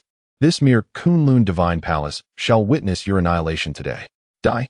As the self-proclaimed king declared, the giant hand once again descended from the sky, its gathered aura even more formidable than before, preparing to crush the little golden creature. It seems there is no escape this time.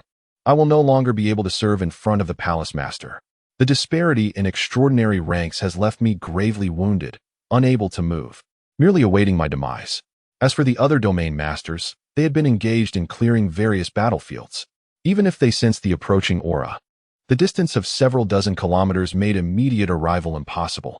Moreover, they were not opponents of the second-tier extraordinary beings before them. Coming would only result in unnecessary casualties. Perish. This is the fate that awaits you, Kunlun Divine Palace. Accompanied by peals of laughter, the colossal hand descended once more, but upon contact, it seemed to encounter a sharp object. Despite its immense force, it could not press down any further. What? How? What is happening? A voice, tinged with astonishment and anger, echoed. At last, you have arrived.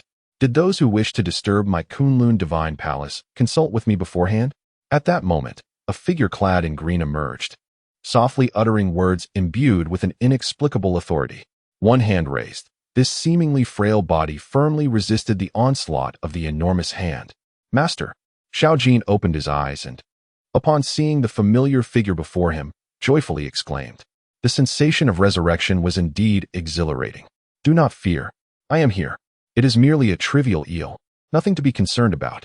Su Che continued, and in the next instant, an immense force erupted, infused with what could only be described as overwhelming spiritual power. The gigantic hand instantly dissipated. Chapter 170, Gathering Together, Part 2. You are the Lord of the Kunlun Divine Palace? As the words were spoken, a black eel, exuding a fierce aura, surfaced from the depths of the sea, steadily approaching the land. Its 50-meter-long body appeared extraordinarily imposing. making even Xiao Jin seem diminutive in comparison, utterly incomparable. Meanwhile, as it moved, the overwhelming presence surrounding it stirred up enormous waves. The terrifying power contained within capable of suffocating a first-tier extraordinary being. The Lord of the Divine Palace. Merely a restricted sea area. After keeping us waiting for so long, have you turtles finally decided to show yourselves? No longer willing to remain in hiding? Su Che infused a surge of life essence into Xiao Jin, then spoke with great amusement, his tone dripping with disdain. 10 second-tier extraordinary beings. Is this your confidence in confronting the Kunlun Divine Palace? Su Che continued, advancing step by step, the aura emanating from him, a second-tier extraordinary being, released without reservation, continuously shaking the void, producing a series of cracking sounds. Lord of Kunlun, there is no need for grandiloquent speech. Though you may be slightly superior in tier, I do not believe you will leave here alive today. After all, there are 10 second-tier extraordinary beings present. The Eel Sovereign retorted fearlessly. What a joke. In preparation for this day, he had paid a heavy price, directly inviting 9 other sovereigns of similar standing. 10 against 1, in his view, was a guaranteed victory. Su Che before him was completely within his grasp, devoid of any semblance of resistance. Eel King, why waste more words with him? Let us strike directly. It is merely a restricted land area. Let us crush it. At that moment, a furious voice rang out from behind, belonging to another sovereign. Indeed, the land's restricted area, any one of us could easily obliterate. Your courage seems to have diminished. Just a divine palace. And yet you have summoned so many of us. Another sovereign of the restricted area chimed in, his tone laced with mockery. If that is the case, further discussion is futile. Those who have harmed my Kunlun Divine Palace shall remain here today. As he spoke, Su Che's vast mental power radiated, enveloping the 10 second-tier extraordinary beings before him, monitoring their every move. Simultaneously, an inexplicable aura emanated, belonging solely to Su Che's domain. Domain, arise, Su Che murmured, his voice carrying a terrifying might as he advanced step by step. In this moment, under the enhancement of the domain, he transformed into a true deity. Words became law. Such was the most fundamental principle. Crack, crack. The wooden figure was on the verge of shattering, having long surpassed its limits, yet Su Che remained unfazed. After all, the prolonged wait was for a singular moment of triumph, to solidify the status of the Kunlun Divine Palace. Before him stood 10 second-tier extraordinary sovereigns, the perfect instruments to establish his authority. Should I vanquish you, in the future, any who dare trespass upon the Kunlun Divine Palace shall be made aware of their fate. His words, laced with a chilling aura of menace, echoed ominously. Upon hearing this, a sovereign from the central region was instantly incensed. As a second-tier extraordinary, he rarely bowed to anyone unless it was the legendary figure.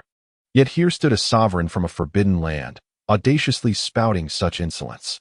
Die, you little brat. Today I shall teach you how to be a worthy evolved being. Do not assume that upon reaching the second tier, you are invincible and untouchable.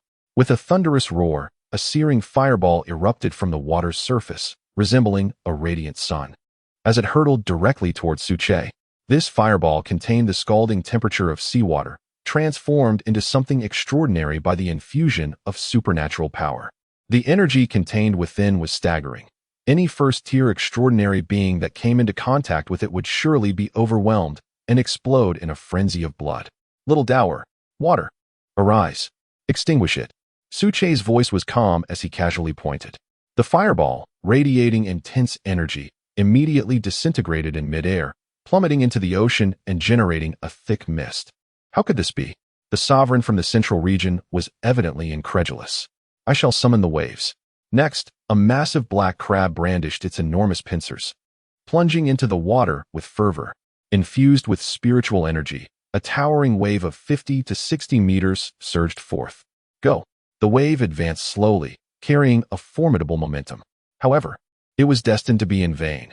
As Su Che pointed once more, whispering, "Purple lightning, descend." Instantly, dark clouds loomed overhead, flickering with boundless lightning. Within less than a second, hundreds of purple bolts, symbols of judgment, cascaded down, striking the 50-meter wave with relentless force.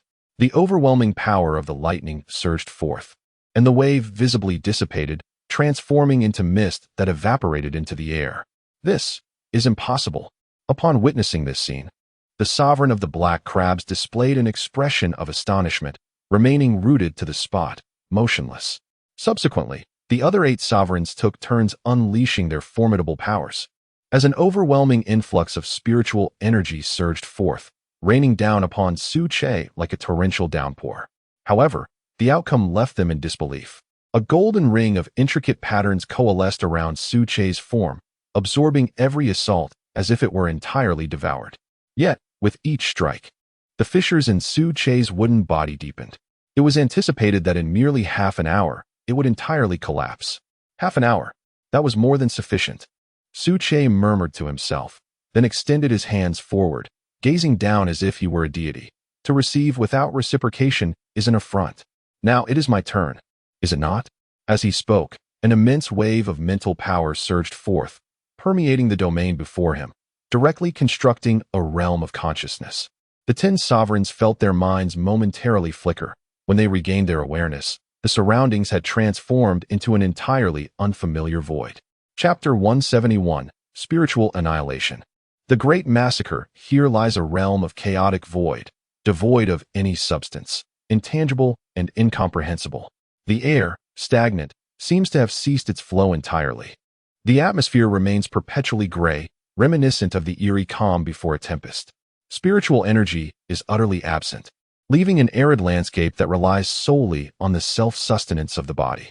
Everything in this world is non-existent, engendering a profound sense of strangeness and terror in the 10 newly arrived sovereigns. Where is this place? The Lord of Kunlun, I caution you, do not attempt any tricks. Under the overwhelming weight of transcendent power, all is but an illusion. Surrender now, and I may spare you from a death sentence. The eel sovereign stood rooted, his words laced with uncertainty. Of course, the notion of sparing a death sentence was mere jest, intended only to dissuade the Kunlun Divine Palace from further resistance and mitigate their casualties. As for the death sentence, it was utterly impossible. What a farce! Having reached this juncture, there was no room for retreat. One force must collapse, or this war would never cease. This must be a realm of spiritual essence. Lord of Kunlun, do you truly believe that your mental prowess can completely dominate us? Dream on. Such Navet. Suddenly, the sovereign halted mid-sentence, his expression shifting to one of horror. What is this? Why can I not penetrate it? This is not an ordinary spiritual realm. It possesses substance. What on earth is happening? In that instant, fear and panic engulfed the sovereign's heart. Then, a radiant light erupted from the horizon, accompanied by a voice both authoritative and serene, resonating in the ears of the sovereigns. Welcome to my world. Here, all shall be governed by me, including your very lives. Su Che descended from the sky, enveloped in golden radiance, akin to a deity manifesting, standing out brilliantly in the pervasive gloom. The aura of a second-tier transcendent exuded a formidable presence. At this moment, bolstered by both domain and spirit, he approached the threshold of a third-tier transcendent. Even a genuine third-tier transcendent would find it challenging to contend with him now. Come forth.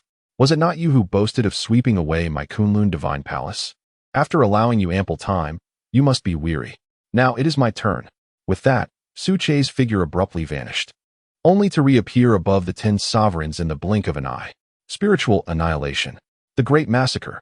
As the words fell, an immense spiritual force retreated from the void, enveloping the 10 sovereigns, striking directly at their mental faculties in conjunction with the power of the domain.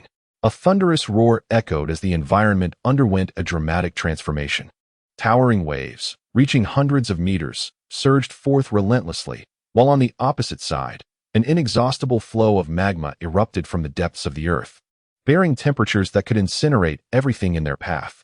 The sky, once shrouded in a dull gray, now transformed into a deep purple, pregnant with swirling purple lightning, infused with the essence of judgment, descending with an unyielding ferocity. Simultaneously, black rays intermittently pierced the void, revealing an insatiable, black hole-like devouring force. In the span of a mere second, the entire void underwent a cataclysmic metamorphosis. The 10 sovereigns, once arrogant and overbearing, stood in stark disbelief, their expressions shifting from bravado to profound terror at the sight before them. Why? Why, despite being of the same second-tier transcendence, was their Kunlun Palace master so overwhelmingly powerful, able to stand against 10? Yet, the impending crisis loomed, leaving them no time for contemplation as they scrambled to respond. In the heavens above, Su Che stood serenely. The chaos below, a manifestation of the fusion of domain and spiritual power, more precisely, an illusion wrought from spiritual energy. Before them lay the culmination of Su Che's recent endeavors concerning the forces of the domain.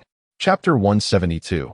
The fall of all the tumultuous sounds reverberated, akin to the grim approach of death itself, as it descended step by step, sending chills down the spines of the 10 sovereigns.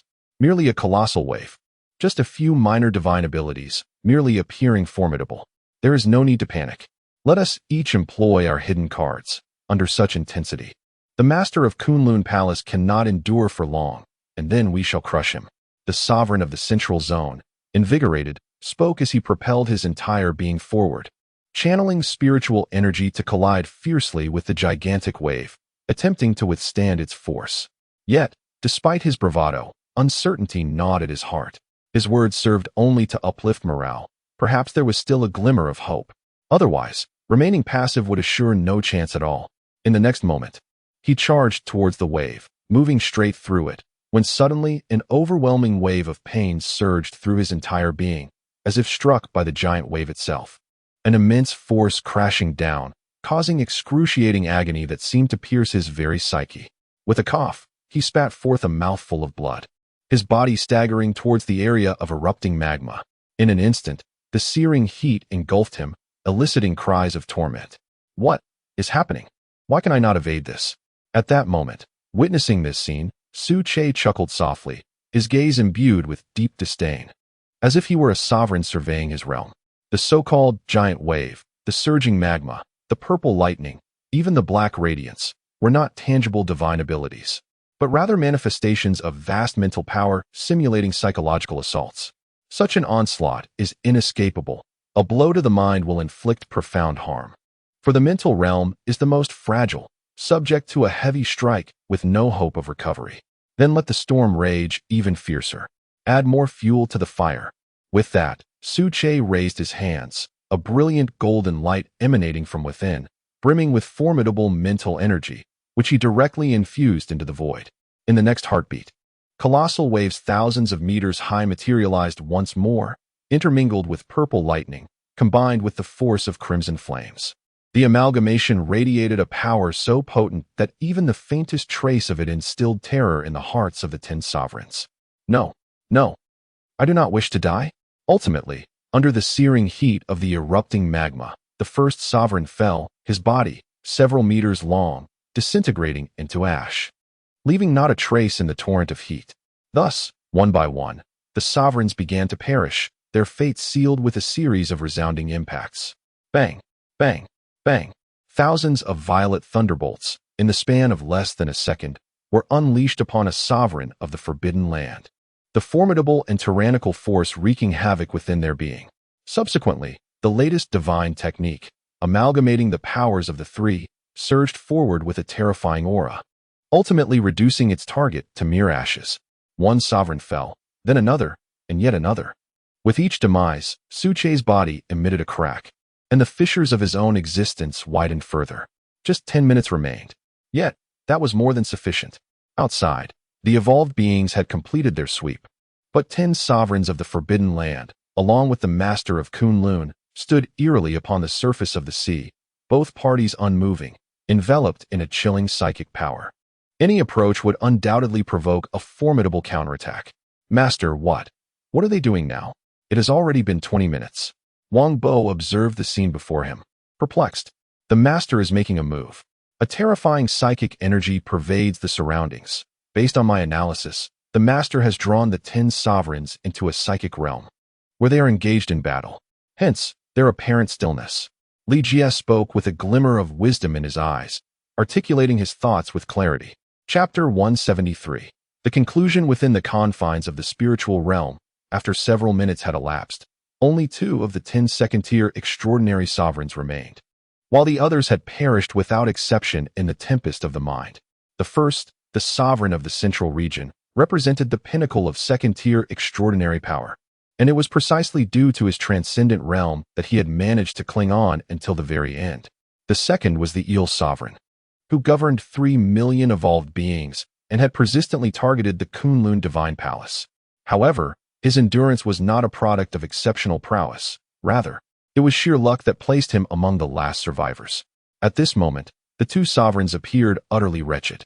They lay together, weeping and prostrate, devoid of any semblance of the dignity expected of second-tier extraordinary beings, resembling beggars. No, they were even less than beggars. Their bodies were charred and reeked of burning flesh. Covered in large, unsightly blisters, each the size of a lantern, clustered grotesquely together. Additionally, numerous gaping wounds marred their forms, ceaselessly oozing blood, draining the very essence of life from them. In certain areas, their flesh had simply vanished, consumed by the black force, causing parts of their bodies to dissipate and transform into pure energy, flowing into Su Che's being. Observing this, Su Che approached the two sovereigns, his demeanor calm as he looked down upon them and spoke. Is the presence of 10 extraordinary sovereigns the source of your audacity to infringe upon the Kunlun Divine Palace? What now? As for the 3 million evolved beings, I can assure you, there is not a single one left. They have all been reduced to bones. Mere trifling creatures. Did you truly believe you could stir the seas like Neza and turn the tides? Such delusions. Tell me, what emboldened you to offend the Kunlun Divine Palace? The weight of his words, compounded by an overwhelming aura, caused the already beleaguered bodies of the two sovereigns to erupt in layers of blood mist, bringing them to the brink of death. Kunlun Palace Master, we were wrong. We are willing to offer all the resources of the Forbidden Land, and we possess a single fruit of heaven and earth. Our only plea is for you to spare our lives. We assure you, we will never again be adversaries of the Kunlun Divine Palace. We absolutely will not. Confronted with death, the Eel Sovereign finally lost his composure, trembling in terror as he lay on the ground, desperately pleading for mercy, hoping to secure a path to survival. What a jest! Life is singular and precious. As a second-tier extraordinary being, he might still evolve further, perhaps even to the 3rd or 4th tier, enjoying a lifetime of riches and glory. To perish here would be a travesty. Thus, seeking clemency from an opponent was only natural. In contrast, the sovereign from the central region maintained his expected arrogance, boldly proclaiming, "So, you are the Kunlun Palace Master, are you? I acknowledge your considerable abilities and your extraordinary stature. If you possess any sense of awareness, you should release me at once. I am no mere pawn, but a figure from the central region, a subordinate of that legendary individual. Should I perish?" As the words trailed off, Su Che delivered a seemingly light slap, yet it concealed a terrifying force imbued with spiritual energy. Boom! A resounding crash echoed, and the bone of the central region's dominator shattered into fragments, a mixture of white and red splattering everywhere. He, without uttering a sound, met his demise instantaneously. Dead. So be it. As for that legendary figure, let him come and speak with me. You are unworthy. The Kunlun Divine Palace awaits his esteemed presence at all times. I am curious to see who he truly is. Su Che lowered his gaze, his voice icy and devoid of emotion. However, upon witnessing the scene before him, the Eel Dominator nearly lost control, pleading with a trembling voice, "Your Grace, I am willing to offer everything, to serve you as my master, to dedicate myself to the Kunlun Divine Palace and carve out a vast domain. I beseech you, spare my life. Allow me to serve you in the future." Upon hearing this, Su Che remained unmoved. Should he show mercy and release this dominator, it would be sheer folly, akin to releasing a tiger back into the mountains. Even if he himself harbored no fear, the Kunlun Divine Palace would inevitably face further incursions. Thus, Su Che raised his right hand once more, delivering another light strike. Die. Those who invade my Kunlun Divine Palace should be prepared for the consequences. With a thunderous roar, the Eel Dominator's body crumbled into nothingness. Simultaneously, at the surface of the sea, the bodies of 10 Dominators exploded with a sound akin to an explosion. Flesh and blood filled the air, resembling a rain of crimson, enveloping the entire sea. Goodness! What has happened? Did they all explode? Wang Bo exclaimed, his eyes wide with disbelief. Had they not been at a distance, they might have been struck by the flying blood and gore. Had they been closer, They could have very well met their end on the spot. After all, these were second-tier transcendent beings, not mere trifles. No worries. The master has triumphed. Once the spirit is shattered, the body inevitably follows suit. The master is indeed formidable. Effortlessly confronting 10 transcendent beings, Xiao Zhiguo remarked, his words laced with awe. Chapter 174. Return to the palace. Let us take stock, shall we? It seems our next step is to return to the palace, remarked Li Jie, the wisest among the three. As he contemplated the intentions behind the actions of the Kunlun Divine Palace and its master, based on his own awareness of the specific plans. Without such insight, it would be utterly impossible to ascertain. Why is it that we, the Kunlun Divine Palace, are not advancing further? It seems rather wasteful. I propose we seize this opportunity to also deal with the central region, to eliminate the nuisance that occasionally disturbs us, which is quite irksome, Wangbo interjected, his confusion evident as he shifted his gaze and continued to inquire. Having achieved our objectives, why does the master not return? Moreover, the master's physical form must be nearing its breaking point. Even if it has not yet crumbled, it cannot endure for much longer. Considering the time, we have been out for over 2 weeks, and all 4 forbidden zones have been completely annihilated, along with the demise of more than 10 sovereigns. This is sufficient. I trust no sea domain ruler will dare to underestimate the Kunlun Divine Palace henceforth. Li Jie murmured to Wangbo, elucidating the reasons behind their current situation. Just then, a commanding voice resonated. Effective immediately, return to the palace. A portion of the 3 direct legions will remain to suppress the entry point. I shall oversee this sea domain, and relevant orders have already reached the commanders of the 3 direct legions. The remainder shall return to the mountains for temporary rest. This time, the Kunlun Divine Palace has achieved a resounding victory. You are all deserving of rewards. Simultaneously, within the realm of consciousness, accompanied by these declarations, Su Che observed his green wooden sculpture body fracturing inch by inch, emanating a radiant glow and dispersing pure spiritual energy into the ether. Thus, this wooden form had fulfilled its purpose.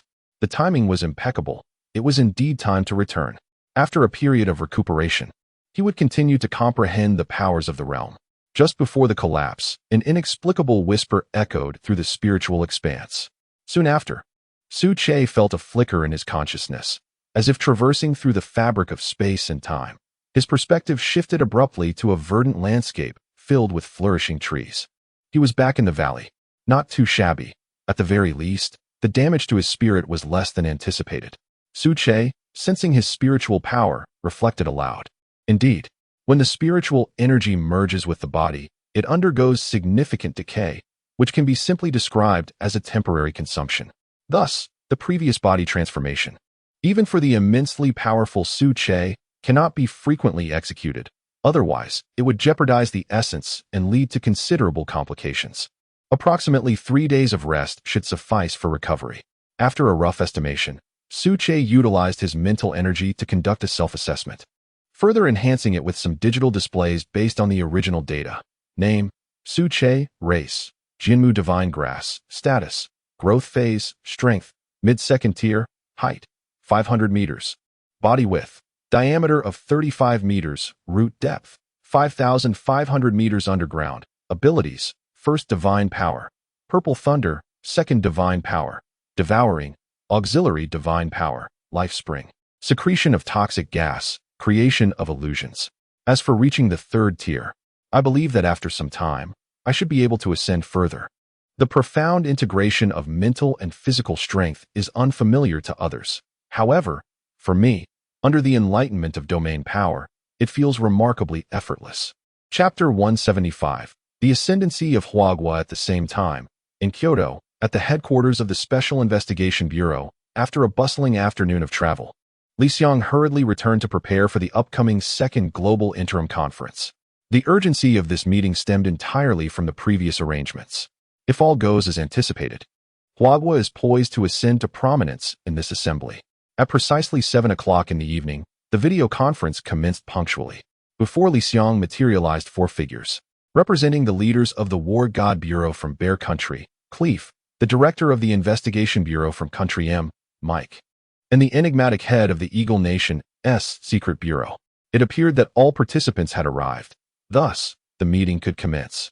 Cleef, the head of Bear Country's War God Bureau, was the first to address the assembly.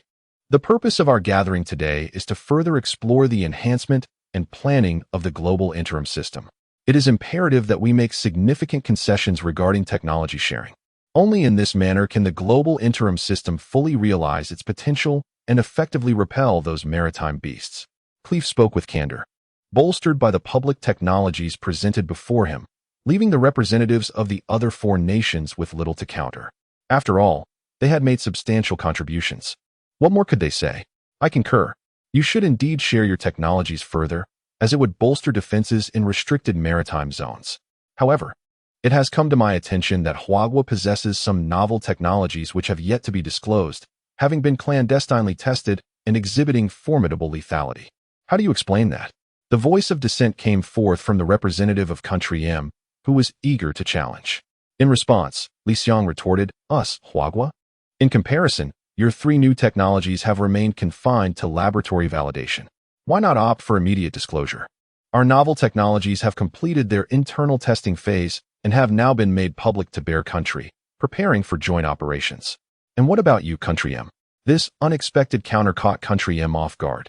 When had Huagua and Bear Country forged such a close alliance and engaged in technology sharing? They had become so magnanimous? The representative was no fool. He sensed that something significant had transpired, though the precise details eluded him. Indeed, Huagua is correct. Our 2 nations are indeed conducting relevant experiments. I believe that results will emerge shortly, which will substantially alter the current landscape. The discussion rapidly evolved into a cacophony of voices, each interjecting their thoughts. The focus of the dialogue circled back to technology sharing and the prevailing situation in restricted maritime zones. Ultimately, it devolved into a series of mutual grievances, failing to yield any substantial conclusions. At the conclusion, the director of the God of War Bureau spoke. In light of the current maritime restricted zone mechanism, I propose that Huagua be designated as the primary plan nation to further enhance our defenses and ensure everyone's safety. Upon the utterance of these words, representatives from all nations, save for Huagua, were left in a state of shock. What is happening? To elevate Huagua to the position of primary plan nation implies granting them ascendancy. What then becomes of the current position of M nation? Consequently, in the next moment, the representative of M nation erupted vehemently. No, absolutely not. This proposal, I believe, requires no further discussion and should be summarily dismissed. However, Kref remained unyielding, displaying an ironclad resolve. Why not? M nation, as the primary plan nation and a founding member, has not made adequate efforts to enhance the system. They have kept their self-developed technologies under wraps. By what right do they claim the position of primary plan nation? Nearby, the representatives of the other 2 nations, upon hearing these remarks, were consumed by a singular notion. The situation was about to escalate dramatically. The scene before them made it abundantly clear that Huagua was poised to seize this opportunity and ascend to a position of global leadership. Chapter 176. A new landscape. What shall we do? Should we continue to support Country M or lend our allegiance to the ascending Country Hua? Observing Country Hua's demeanor, it appears they possess a comprehensive strategy, especially with the formidable backing of Bear Country. It seems infallible. In that moment, the representatives of the other 2 nations exchanged glances, each harboring a multitude of thoughts, 100 ideas blooming simultaneously in their minds. At that juncture, Li Xiang revealed an intriguing smile, as both representatives simultaneously received a message on their communication devices. Black gold, a unique metal, renowned for its formidable penetrating power and its ability to disregard defenses. Under extensive coverage, even second-tier extraordinary beings could suffer severe injuries. Research reports indicate that its properties serve as a veritable weapon of mass destruction against evolved beings, with the potential to alter the balance of power. The instant they read the information, the eyes of the 2 representatives widened in astonishment. My goodness, black gold. If this metal truly possesses such qualities, a significant shift in power dynamics is imminent. It seems Country Hua is indeed the more reliable choice. The 2 representatives exchanged knowing nods, resolutely deciding to support Country Hua. What a jest! Although Country M is formidable, does it compare to the significance of black gold? At last, they understood why Bear Country offered such staunch support, not for any other reason but the value of black gold. Meanwhile, during the emergency institutional meeting, Bear Country and Country M were engaged in a heated exchange, each refusing to yield, their eyes practically ablaze with animosity. If they were to stand side by side, a physical altercation would likely have erupted by now. Cleave, do not overstep your bounds. Country M, as the initiator of the temporary institution, undoubtedly held the position of primary planning nation. This was indisputable. As for the so-called 3 experimental plans you mentioned, they are nothing but nonsensical slander against our Country M, bellowed the director of the M Country Investigation Bureau, oblivious to the proceedings of the meeting. He was genuinely flustered, having never anticipated that Country Hua would disrupt the meeting in such a manner. Meanwhile, Li Xiang remained composed, exuding an air of steadfastness. After all, the news regarding black gold was not disseminated without purpose.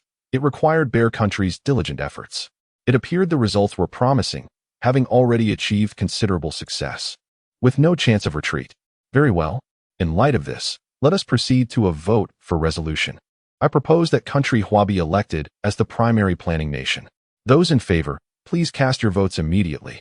Upon concluding his statement, Cleave pressed a button on the screen, revealing a prominent line of text, Bear Country, in agreement. Shortly thereafter, Country M, in disagreement. In such circumstances, the situation stands at a stalemate, with 2 nations remaining whose votes will ultimately determine the outcome. As for the storm's epicenter, Huagua, it naturally lacks voting rights. After all, one cannot serve as both referee and player. The final 2 nations, without a doubt, they will support our great M Country. Huagua, after all, harboring ambitions of upheaval? Such thoughts are mere delusions. Up to this moment, the director of the M Country Investigation Bureau maintained a semblance of calm, believing it improbable to slip from his grasp. What had just transpired was but a fleeting panic, soon replaced by a composed demeanor. However, the subsequent appearance of 2 indicators on the screen shattered his composure entirely, sending his mindset into disarray. Eagle Country, in agreement. F Country, in agreement. Upon witnessing those glaring endorsements, the director of the M Country Investigation Bureau erupted in a furious roar. What are you all doing? Your support should lie with us, the illustrious M Country. How could you choose Huagua? Speak. What is the reason behind this? In that instant, the inability to maintain control left the M Country delegation floundering, their decorum crumbling as they raised their voices in the meeting. Bear Country was indeed correct. In terms of global systems, Huagua holds an advantage, and I personally concur. Yes, we also find ourselves in agreement. Subsequently, Bear Country declared, with a total of 4 votes, it stands at 3-1. I hereby officially announce that Huagua has been successfully elected as the first priority nation for the global interim system. Effective immediately. Let us applaud. A resounding round of applause erupted, with the other 4 nations rejoicing, while M Country remained sullen, wordlessly terminating the video conference. At this juncture, even M Country could not reverse the tide, resigned to accept the outcome. Grateful for everyone's support, since there is such overwhelming backing, Huagua shall assume this position, continuing to contribute to the Global Defense Initiative.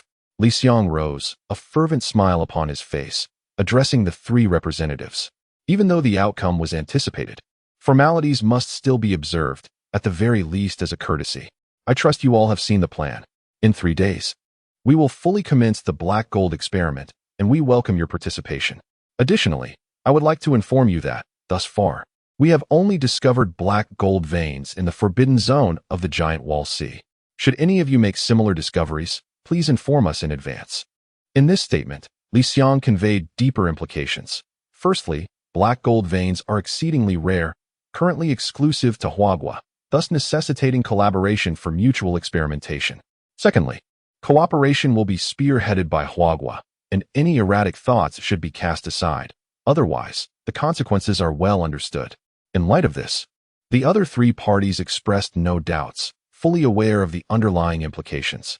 After exchanging a few pleasantries, they promptly went offline to prepare for the forthcoming days. I informed the laboratory to submit the separation report on the black gold properties. I require the final product to be presented within a day. The situation on the Great Wall battlefield is exceedingly urgent. We can no longer afford any further losses. Additionally, please notify the think tank. I seek their insights regarding the Kunlun Divine Palace, pertaining to the message sent previously. Li Xiang turned around, methodically issuing a series of commands. Chapter 177. Opinions of the think tank. The think tank consists of 30 individuals, all of whom are predominantly over the age of 40, with one venerable member having reached the age of 75. Each member of this esteemed assembly is an awakened, evolved being, with the leader standing out as an extraordinary individual who has ascended to the second tier of the transcendent realm. Moreover, they share a commonality. Prior to the arrival of the new era, each held significant status, whether as affluent magnates or influential officials. In essence, they possess ample qualifications and a wealth of experiences. This elite group resides in the highest building of the living quarters, a place where they are seldom disturbed. Indeed, few would dare to intrude. Just then, accompanied by hurried footsteps, Li Xiang, along with his secretarial team, arrived at the serene edifice. Upon pushing open the door, the first sight that greeted him was a conference room adorned with flora and trees. The expansive space, spanning 300 square meters, housed a long table already occupied by the members of the think tank, each wearing a grave expression. Director, here, we have reached a preliminary conclusion for your review. This is the analysis report. Upon their meeting, the leader promptly handed over a document and pulled out a chair for Li Xiang. According to your description, we preliminarily deduced that the master of Kunlun has likely achieved the pinnacle of the second tier, possibly even on the threshold of the third tier. Based on our observations that day, we have sifted through numerous texts and believe it pertains to the transformation methods chronicled in myths and legends, specifically, the spiritual manifestation. As Li Xiang examined the report, the leader of the think tank approached the large screen and began elucidating their analysis. What do you mean by spiritual manifestation? Li Xiang inquired, his brow furrowed in confusion. In essence, the figure you observed was not the true form of the Kunlun master. His actual presence is far more imposing. It is likely that he merely utilized his spiritual power or divine abilities to manifest temporarily in another vessel. This indicates that the master's spiritual strength and cultivation have reached a terrifying level, allowing him to exist apart from his physical form. As he spoke, the leader retrieved an ancient tome, flipping through its pages until he reached the middle and handed it to Li Xiang, who scrutinized it intently. Meanwhile, within the valley, upon returning, the trio prepared to report on their tasks, only to find that no matter how loudly they called, Su Che remained unresponsive. On the ground, they discovered a line of text: Kunlun mission, reinvestigate the unknown region, focusing on the subterranean areas, primarily to ascertain the existence of black gold veins. Time frame: 1 week. Thus concluded the chapter. The master has issued us a task directly. What shall we do? Wang Bo remarked, then unceremoniously plopped down onto the ground to take a brief respite, for the journey had left him quite fatigued. A task. It seems the master has made a new discovery. In that case, let us postpone our endeavors until tomorrow. This evening, we shall rest and recuperate our energy before embarking on a more thorough exploration. After a moment of contemplation, Li Jia expressed his thoughts thusly. Very well, let us depart. We are indeed quite weary and ought to retire early. By the way, the newly transplanted dragon fruit plant must be tended to with utmost care. It is a precious asset that must not be mishandled. Xiao Zhigua interjected, offering a few instructions before making his way away. Chapter 178. A return to the uncharted territories. The following day, in the early morning, the entire Kunlun Divine Palace was shrouded in a magnificent mist of spiritual energy, enveloped in an ethereal silence. The 3 military legions under direct command were engaged in fervent cultivation, absorbing the abundant spiritual essence. Let us proceed. Time is of the essence. After a brief moment of personal grooming, Li Jia addressed the two before him. Due to the nature of their mission, the trio had risen at dawn, among the earliest to awaken. Indeed, let us go. The first unknown territory lies 1,000 kilometers ahead. We shall request 3 mounts from the Tiger King, which should allow us to arrive in approximately 3 hours, just in time for 8 o'clock in the morning. Xiao Zhigua remarked as he made his way toward the headquarters of the 3 legions. Having recently returned to the palace, the various domain lords remained nearby, awaiting the formal commencement of the war rewards, and had yet to return to their respective fiefs. After acquiring their mounts, the trio set forth. 3 hours later, amidst a swirling cloud of dust, the figures of the trio materialized before an enigmatic black space. The black mist. It seems to have intensified. Upon arrival, Wang Bo was the first to voice his concern, moving closer to the entrance to scrutinize it, even reaching out to touch it. Suddenly, a spray of blood appeared between his fingers, a result of the corrosive nature of the black mist. Goodness, the corrosive ability has indeed escalated. What on earth is happening? Is it still growing? Wang Bo, astonished, withdrew his finger and stepped back, emanating his limited mental power. Yet, it proved futile upon contact. His mental energy was swallowed as effortlessly as a drop of water in the ocean, creating no ripple whatsoever. Indeed, there are subtle changes. It appears that the palace master summoned us here for reasons shrouded in mystery. Let us not waste time. We must venture inside. As Li Jie spoke, he took the lead, stepping into the unknown. What unfolded before their eyes was an expanse of indistinct gray, strikingly similar to their previous encounter. No difference at all. The same desolation, devoid of any vitality. This black mist seems to press down upon us, unlike before when it wafted freely through the air. Wang Bo observed as he followed, glancing around. Meanwhile, Xiaozhi was squatted down and scooped up a handful of soil. As he released it, the dirt fell gracefully. Not in a straight descent, but rather in a peculiar arc, ultimately forming a line. What is this? Is there a breeze within this space? How can that be? Isn't this supposed to be a sealed environment? Xiao Zhiguo was somewhat taken aback, muttering to himself in haste. Upon hearing this, Li Jie approached and likewise cast a glance at the soil, suppressing his astonishment. He moistened his hand with saliva and held it before him to sense the air. This was a technique for gauging wind speed outdoors. Indeed, the next moment, with a grave expression, Li Jie proclaimed, "Yes, there is moving air within this space, generating a current. We must tread cautiously. It appears there are unforeseen entities around us." Thus, the trio gradually advanced, simultaneously scouring the surface for the black gold veins. However, as they delved deeper, the sights of the unknown realm left them further astounded.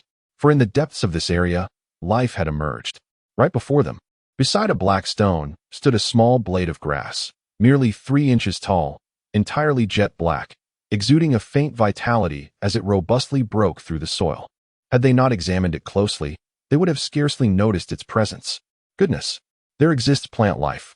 I recall that during our last visit, there was not even a trace of vitality, let alone any plants. What on earth is happening? Wang Bo inquired once more. Yet the other two could not provide an answer. After all, they were all ensnared in boundless perplexity. Black gold veins, the birth of life, the revival of flora. What could be the underlying cause of this? What significance lies in the black gold veins that the Lord seeks to investigate? Chapter 179. The black gold vein. With a tinge of curiosity, the trio boldly ventured into the uncharted territory without hesitation. Half an hour later, they found themselves amidst an expanse of greenery, where small blades of grass had just begun to emerge from the soil, sprawling across the ground. In the distance, towering trees stood majestically, embodying an overwhelming vitality that abruptly manifested itself. This is peculiar. We have only been away for 2 weeks. Such drastic changes seem implausible. Moreover, Ajay, have you noticed? I can't shake the feeling that something is amiss along the way. Wang Bo halted, pausing on a patch of grass, his brow furrowed in contemplation. Bones. It's the bones. When we last entered, the skies were filled with countless remains, and the intense mental pressure they exuded made it impossible for us to delve deeper. Yet now, it appears that the bones have nearly vanished, and even the mental pressure has subsided. Li Jie, who had been silent for a while, suddenly spoke up, unraveling the mystery with a look of apprehension on his face. Are you jesting? The multitude of bones must have numbered in the millions. How could they simply disappear? If nothing has transpired within, I wouldn't believe it even if you were to kill me. Do you think the disappearance of the bones is somehow linked to the emergence of this vitality? I can't shake the sense that something is off. Xiao Zhiguo interjected, sharing his conjecture. The speaker may be oblivious, but the listener is keen. Upon hearing this, Li Jie felt a thunderous clarity in his mind, akin to opening the meridians. It's possible. The bones belong to evolved beings, containing vast amounts of high-level energy. If the energy from these bones were to nourish life, it wouldn't be out of the realm of possibility. At least the palace lord should be able to achieve some effect. So, if that is the case, Li Jie abruptly halted mid-sentence, as a terrifying realization struck him, causing cold sweat to cascade down his spine, as if plunged into the depths of winter. Behind this phenomenon, there must be a hidden puppeteer, otherwise such energy could not spontaneously materialize. At this moment, the trio sensed the gravity of the situation. We must complete our mission post-haste, then return to the palace to report to the Lord. If there are still creatures lurking in this unknown territory, they are likely ancient monstrosities from a bygone era. Goodness! We at Kunlun Divine Palace would be on the front lines of the upheaval, Wang Bo exclaimed, then swiftly mounted his metaphorical tiger, forging deeper into the unknown. The others followed closely behind, searching diligently. Finally, around midday, atop a protruding mountain ridge, the trio made a discovery. Ajay, look! What is this strange object? It appears so dark and ominous. Just moments ago, I sustained a direct injury to my foot, and I have noticed that the bleeding shows no signs of stopping. Wang Bo pointed to his foot, where a sizable wound, approximately 10 centimeters long, was gushing blood. How could this happen? How could a first-tier extraordinary body be wounded? Could it be? Li Jie, filled with curiosity, approached Wang Bo and, upon closer inspection, recognized that the dark grains stained with blood were unmistakably from the black gold vein. Huh, Wang Bo, you have accomplished something significant. Your injury is not in vain. The sharp nature of the black gold vein can indeed inflict wounds, even on a second-tier extraordinary being. Li Jie glanced at it and instantly became excited. His face flushed with enthusiasm. Indeed, the black gold vein. The external appearance of these dark grains is merely a manifestation of the black gold vein's potential. No, wait. Ajia, what did you just say? This is the black gold vein. It can't be just this? Wang Bo asked, clearly skeptical. Yes, the black gold vein is precisely this. Come, let us measure its scale. It is the perfect opportunity to report to the palace master. We must hasten, as I sense changes in the unknown area. We cannot afford delays. Xiao Zhigua spoke calmly, and the trio proceeded to measure the scale around the mountain range. In Jinling, at the topmost office of the vast technology group, a sudden commotion erupted as several individuals in white lab coats burst in, some holding blue liquid test tubes, their faces alight with fervent excitement. Upon witnessing this, Chairwoman Yun Yin immediately sat up and inquired, "What is the situation?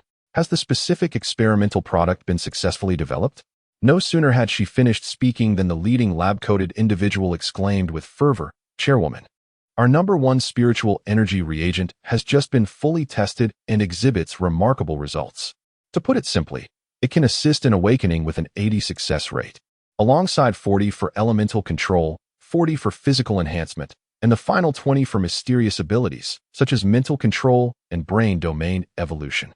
After delivering this information, the atmosphere was charged with excitement, as everyone present understood that the changes brought by the reagent were profoundly transformative. Excellent. You may all leave now. I need to visit the Special Investigation Bureau to report to the director. Yun Yin contemplated for a moment before speaking with a composed demeanor. The spiritual energy reagent before her was discovered through a prominent family in a remote mountainous region. To be precise, it was originally a traditional herbal concoction that, after extensive experimentation, evolved into the current ability awakening reagent. It is foreseeable that she, Yun Yin, will rise to worldwide fame alongside the spiritual energy reagent. In the Special Investigation Bureau, due to the gravity of the situation, Yun Yin entered the office without so much as a greeting, leaving the bureau chief momentarily taken aback. "Chairwoman Yun, what brings you here? Is there something amiss?"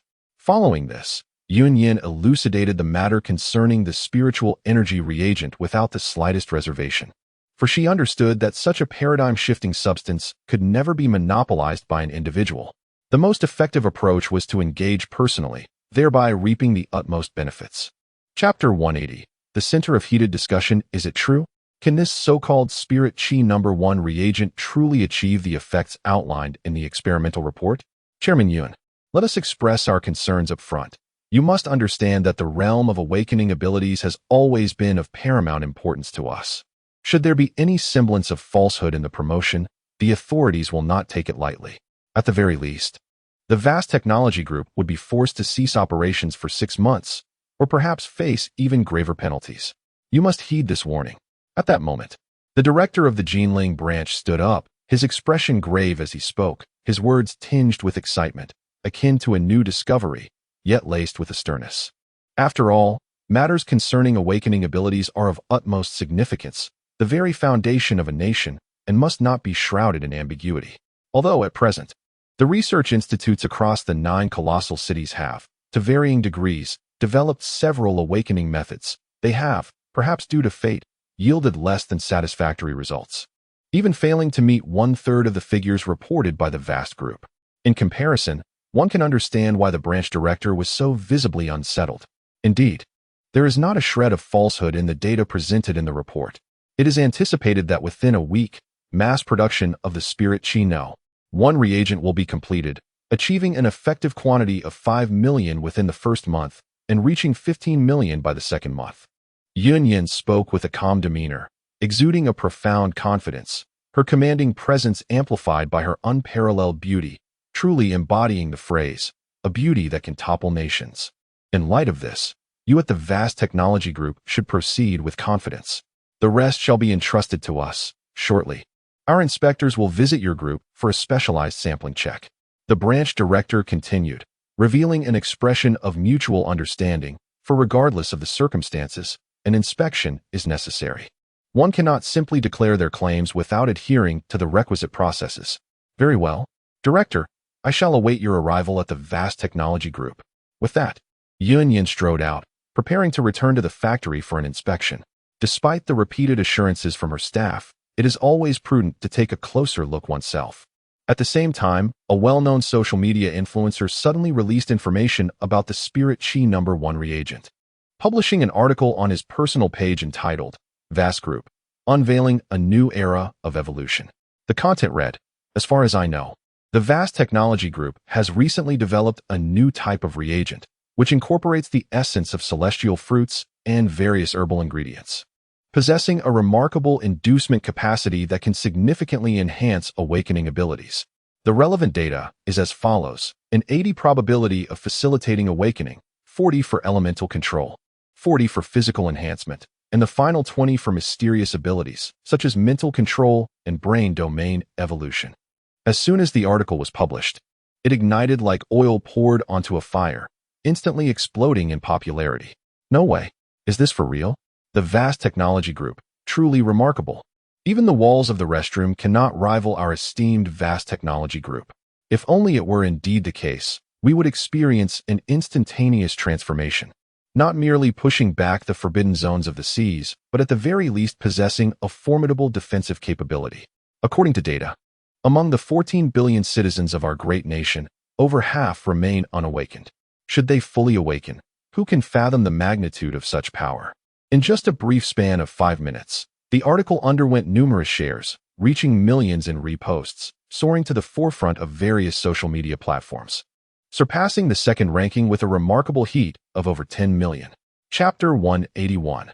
The dawn of a new era of evolution. In an instant, millions of real-time views surged, continuously refreshing related posts. As time passed, the fervor escalated further: 20 million, 40 million, 60 million, 90 million. A geometric explosion in numbers. Incredible. The vast technology group is located near our community. I just saw personnel from the Special Investigation Bureau heading over, likely to conduct an inspection. This is astounding, my friend. Do you have any video? If not, even a picture will suffice. Yes, hurry up. This is truly explosive news, and we must verify it promptly. Hold on. The video has been uploaded, and their essay link. Here are also 2 urgent snapshots. All right, I understand. This is the inspection department of the Special Investigation Bureau, and they must be checking the spiritual reagents of the vast technology group. The news is undoubtedly accurate. Related information is being shared feverishly, and its popularity continues to soar. In the span of just half a day, the entire expanse of Huagua is aware of this exhilarating news. Even those who do not engage with the internet and are unaware of the information have learned about the spiritual reagents through their friends. Have you heard? What news? There are reports stating that the vast technology group has developed a new type of awakening reagent, with an awakening probability as high as 80. Do you comprehend what this means? It signifies an era of universal evolution. No way. Is that true? I recall there being awakening reagents already, but the success rate was abysmally low. Look, it must be genuine. Several hours have passed, and the authorities have not yet clarified the matter. They must be in the inspection phase. This is simply astounding. Meanwhile, at the vast technology group's facility, A large group of individuals equipped with various instruments meticulously examined the laboratory, their eyes fixated, striving to overlook nothing. Before them stood inspectors from the Jianmu Special Investigation Bureau. Upon receiving the news at headquarters, Li Xiang personally intervened, repeatedly emphasizing the importance of the inspection and the authenticity of the reagents. Experiment Data 1, correct. Experiment Data 2, correct. Experiment Data 3, correct. Experiment Data 4, correct. A total of 30 sets of data were examined against a comprehensive 3,000 sets, and the final experimental data aligned perfectly with the figures presented in the report, even exceeding expectations by 2 to 3% in certain aspects. Director, indeed. The experimental data is accurate, and the efficacy of the reagent is confirmed. This is authentic. The inspectors' faces illuminated with excitement, flushed with exhilaration. What a jest! The significance of this reagent is self-evident.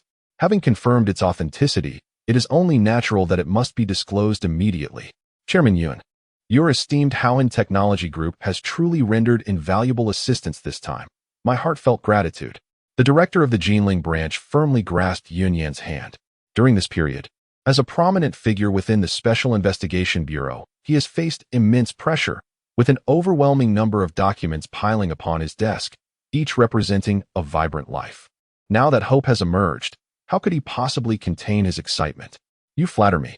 Combating the forbidden zones at sea is our solemn duty. I firmly believe that soon, our great nation shall once again unveil a cadre of formidable talents to confront the challenges posed by the maritime forbidden zones. Yunyan smiled, exuding an extraordinary aura that made her seem almost untouchable. Indeed, remarkable. No wonder she can manage the chaos left behind. Truly, a woman of exceptional prowess. The director of the Special Investigation Bureau silently appraised her, having thoroughly investigated the intricacies of the Haohan group on his journey here. The recent upheaval within the group had not escaped his keen observation. With that, we shall take our leave, so as not to interrupt your production. The branch will dispatch personnel to stand guard, preventing any incursions from rival forces. In this era, many are willing to take reckless risks, especially given the substantial interests at stake. Before departing, the director of the Special Investigation Bureau made a particular remark. He then moved to a nearby corner and directly dialed the headquarters. Director, it has been fully confirmed that the Lingqi No. 1 reagent is genuine, and its actual effects surpass those detailed in the report. There was a brief silence on the other end before a resonant voice replied, Understood. Keep a vigilant watch over there, ensuring no opportunities arise for others to make breakthroughs. Additionally, please send over the pertinent data. At 6 o'clock in the evening, the Special Investigation Bureau's official website formally announced the authenticity of the Lingqi No. 1 reagent. Title: A New Awakening Reagent, A New Era of Evolution. Content: Haohan Technology Group has recently developed a novel Lingqi reagent, infused with the essence of celestial fruits and various high-grade herbs, boasting an extraordinary awakening probability of 80. A complete replacement of all awakenings is planned within a month. Chapter 182. The Assault of the Mysterious Creatures. Indeed, a single individual has concocted a shocking awakening serum that has captivated the entire nation, remaining as formidable as ever, reminiscent of the Spirit Qi No. 1 serum. Boasting an astonishing 80 awakening probability, it is evident that there lies an intriguing tale within. However, within the valley, a scene unfolds. A purplish-black vine erupts from the soil, reaching skyward, its tip directly contacting a luminous square object. Upon closer inspection, it is the very communicator bestowed by the trio not long ago. Lo and behold, the recently awakened Su Che directly sees the news from the vast technology group on the messaging device. This is not due to some extraordinary fate, but rather because the entire page is inundated with updates from the vast group, which had already sparked fervent discussions. Following the official announcement from the Special Investigation Bureau, the flames of speculation were further stoked, propelling the topic into the realm of public discourse. As for Yunyan, Su Che continues to adopt a watchful stance. At the very least, he is unwilling to engage unless he reaches above the 5th tier. His rebirth, without need for elaboration, undoubtedly entails numerous intricacies that remain inscrutable, and the current unknown territories are rife with peril. One can never predict when an ancient monstrosity might emerge. Should his rebirth be unveiled, Not even Su Che's celestial powers would withstand the onslaught from around the globe. Thus, he is resolute in one conviction: to remain concealed, gradually nurturing his evolution. And when the opportune moment arises, to reveal himself openly. At this moment, the trio returns from their arduous journey, their garments in tatters, their bodies marred with wounds, blood seeping profusely from their injuries. Strangely enough, despite their attempts at treatment, the bleeding persists, as if cursed with an unending hemorrhage. Damn it, I'm going to die. Why won't the bleeding stop? At this rate, I'll bleed out. At the valley's entrance, Wang Bo, weary and exhausted, clutches his abdomen, where a gaping wound exposes ghastly flesh and blood. Enough. Who knew there was still a creature lurking within? It's merely a first-tier extraordinary being. Yet it has brought about our total annihilation, nearly preventing our return, and the most alarming aspect is its apparent ability to inflict lethal bleeding. As he speaks, Li Jie struggles to advance, step by step, deeper into the valley. It turns out that the trio, while surveying the black gold vein and preparing to conclude their task, was suddenly assailed by a peculiar plant. This vine, enveloped in a sinister purple hue, emanated a dreadful toxicity. Although it was only at the first tier of extraordinary, the vine's inherent advantages and its overwhelming force left the trio utterly disarmed. At last, under the collaboration of the trio, they managed to escape, albeit barely. The unknown region is exceedingly peculiar, for it harbors the emergence of life forms. Furthermore, their combat prowess far exceeds that of the usual first-tier transcendent beings. As Xiaozhigua walked, he spoke. Minutes later, the three arrived before him, and upon observing the battered trio, Su Che felt a twinge of curiosity. Yet he prioritized the immediate restoration of their life force. Without delay, 3 streams of pure green essence were infused directly into their bodies. The force of destruction, accompanied by a sustained sharpness. Is this a black gold vein? A flicker of doubt crossed Su Che's mind, yet he refrained from voicing it, patiently awaiting the trio's recovery, as this brief interlude mattered little. Eventually, Li Jie was the first to regain his composure, promptly stating, "Master, we have discovered a vast black gold vein within the unknown region, stretching over 1,000 miles. In the central area, the spiritual pressure we encountered this time was considerably diminished. Moreover, the remains had vanished without a trace, and as we ventured deeper, life began to manifest, culminating in the sighting of a small expanse of vegetation." Upon hearing this, Su Che's mind erupted with a cacophony of thoughts, thousands of ideas igniting simultaneously, colliding and intertwining in a frenzy of contemplation. The unknown region. It is a diminutive space that was previously engulfed in desolation. Yet now, it has birth vitality. This is not merely a matter of idle chatter. Should it extend further, it would undoubtedly herald significant developments. Seeing this, Su Che continued to inquire, "What has transpired with your wounds? Have life forms awakened within the unknown region? Or is there another explanation?" In response, Li Jie's expression turned grave as he replied, "Just as we were preparing to return, we were attacked by a purple plant near the black gold vein. Its mode of evolution is akin to yours, yet its tendrils possess a sharp nature. Most importantly, it induces a continuous bleeding effect that even my second divine ability could not heal." Chapter 183. The Reward Ceremony, Part 1. The violet flora possesses destructive attributes, capable of inflicting a persistent bleeding effect. According to the descriptions within the Legacy of Memory, it bears resemblance to the stardust, and if my conjecture is accurate, it should be a companion plant of a stellar or vein. However, how could a realm, which was previously engulfed in utter silence, suddenly teem with vitality and give birth to plant life in such a brief span? The orchestrator behind this phenomenon must, at the very least, be a fifth-tier extraordinary being, or perhaps even of a higher caliber. After a moment of contemplation, Su Che's thoughts swirled, gradually settling like a heavy stone lodged within his heart. The unknown territory lies alarmingly close to the Kunlun Divine Palace, a mere step away for such formidable beings. Yet, in the next few seconds, Su Che swiftly clarified the thoughts he had previously overlooked and resumed his contemplation. Indeed, a fifth-tier extraordinary being, without a doubt, perhaps even higher. However, the transformations within the unknown region indirectly imply that the extraordinary puppet master behind this must possess severe limitations, essentially unable to leave the unknown territory.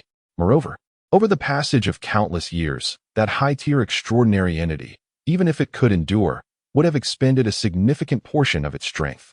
Otherwise, the current situation would not have unfolded in this manner. I surmise it would have long since harnessed its formidable power and emerged from the unknown region to sweep across the land. Reflecting on this, Su Che murmured to himself, a soft chuckle escaping his lips. Indeed, it is revealing. His state of mind still lacked refinement. He needed further cultivation, for he had yet to reach his destination. It seemed that the threshold of the third tier was merely a spiritual realization and an elevation of his mental state. Afterward, Su Che gathered his thoughts and reassured the trio, "Do not panic. I have devised a plan. You shall proceed to recuperate while notifying others to keep their distance from the unknown territory. Tomorrow, let the Airborne Legion establish a presence there for necessary surveillance. Any sign of movement must be reported immediately. For now, let us proceed with the planned reward ceremony." Upon hearing these words, the trio was filled with excitement. Momentarily forgetting their recent pain, their faces radiant with smiles as if they had savored honey. The reward ceremony, as the name suggests, entails bestowals that include celestial fruits, springs of life, and insights into the realms of cultivation. These are precisely what the trio, the domain lords, and the 3 military factions require. Very well, Palace Master. I shall inform them at once. I will return shortly. Among the 3, it was undoubtedly Wang Bo who exhibited the greatest enthusiasm for this endeavor. In less than 5 minutes, the entire message spread within the Kunlun Divine Palace. Instantly, the whole palace became abuzz with excitement. Haha, it has finally arrived. Indeed, we have all been awaiting this day, the Master's reward. I have slain 21 evolved creatures, including 1 second-tier extraordinary being. I wonder what I shall receive. Come now. Your second-tier extraordinary was merely a stroke of luck. It was already gravely injured, and you merely capitalized on the opportunity. Humph. Even so, that counts as my kill. A second-tier extraordinary is a being of dominion, and surely, there must be a high-grade second-tier spiritual spring among the rewards? I believe it is quite possible. Perhaps even something of a higher caliber. In our Kunlun Divine Palace, we may lack in certain areas, but we certainly abound in resources for cultivation. Otherwise, why would other forbidden zones flock to us? Half an hour later, the direct 3 legions assembled within the valley. Thousands stood there, silent and imposing. Their mere presence capable of shattering first-tier extraordinary beings. I hear my little treasures are about to commence their studies.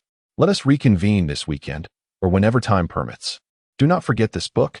Chapter 184. The Reward Ceremony, Part 2. Report to the Palace Master. The 3 directly subordinate legions of the Kunlun Divine Palace have assembled in their entirety, with not a single individual missing or tardy. Please give your instructions. The Grand Legion commander bellowed with fervor. He resembled a colossal bear, a first-tier extraordinary evolved being, towering at around 20 meters. Standing there, he appeared as a small mountain, his formidable physique exuding an aura of primal wilderness. To be frank, the Grand Legion commander was quite comparable to the domain lord, Old Hay. They often interacted, maintaining a notably amicable relationship. Indeed, 3 days prior, we endured 2 weeks of battles in the Forbidden Lands. The Kunlun Divine Palace faced incursions from the Forbidden Seas, directly engaging in various conflicts, annihilating 4 forbidden zones, and slaying dozens of second-tier extraordinary dominators. The forces of evolved beings surged to over 10 million. All of this is inextricably linked to you. You are the rightful heroes who defended the dignity of the Kunlun Divine Palace. Here, as the Palace Master of Kunlun, I solemnly declare, the first reward ceremony is now commencing. Su Che's voice resonated, ethereal and unpredictable as ever, akin to the descent of celestial beings, enveloped in mysterious melodies. It has begun. Steady yourselves. It is about to commence. Haha, I wonder what rewards I shall receive. Here it comes, Palace Master. Subsequently, the words were articulated one by one. First, to the 3 directly subordinate legions, the Aerial Legion, you have exerted an exceptionally powerful aerial suppression in every battle, balancing the battlefield while delivering formidable lethality. Upon review, the daily cultivation resource supply for the entire Aerial Legion will be doubled from its original provision. Furthermore, those who have excelled will be noted and will receive special rewards, including first-tier spiritual fruits and third-grade high-tier spiritual stones. Upon the conclusion of this proclamation, half a minute passed, and the members of the Aerial Legion felt as though a pie had fallen upon them.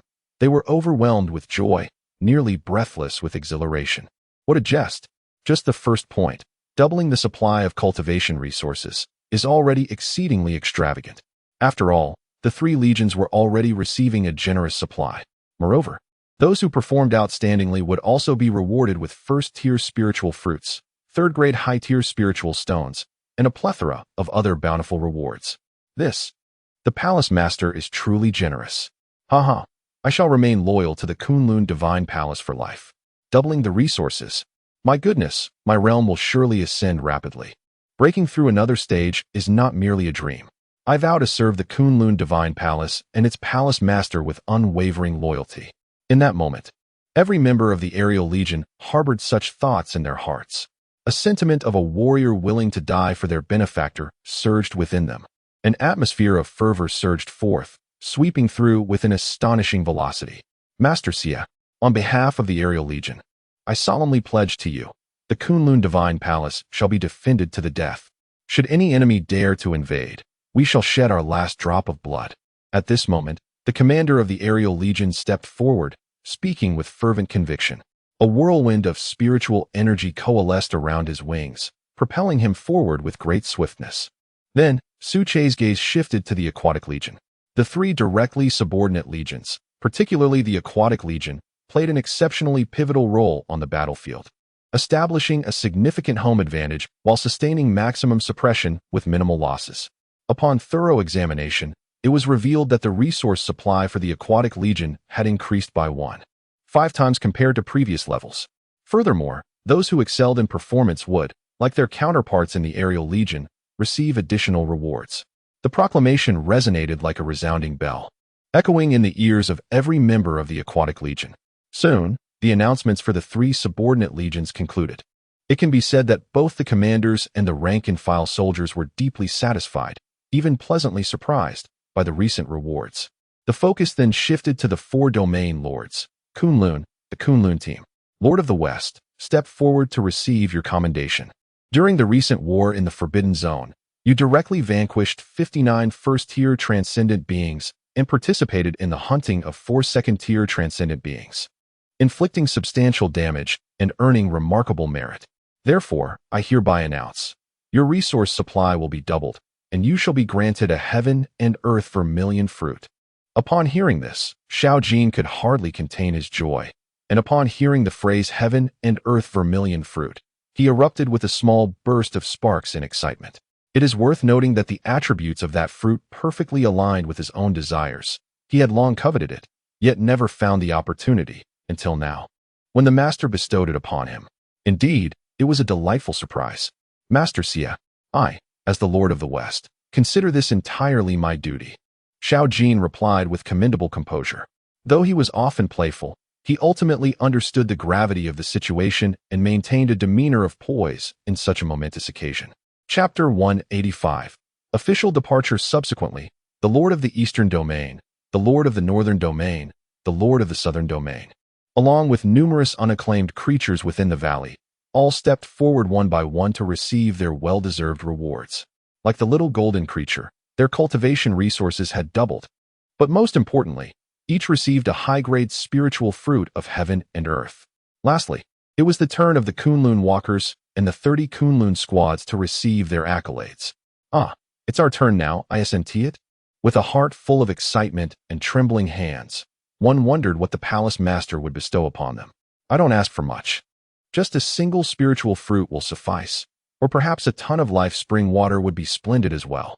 Beside him, Wangbo murmured with palpable excitement, but why do I feel like I didn't contribute much on the battlefield?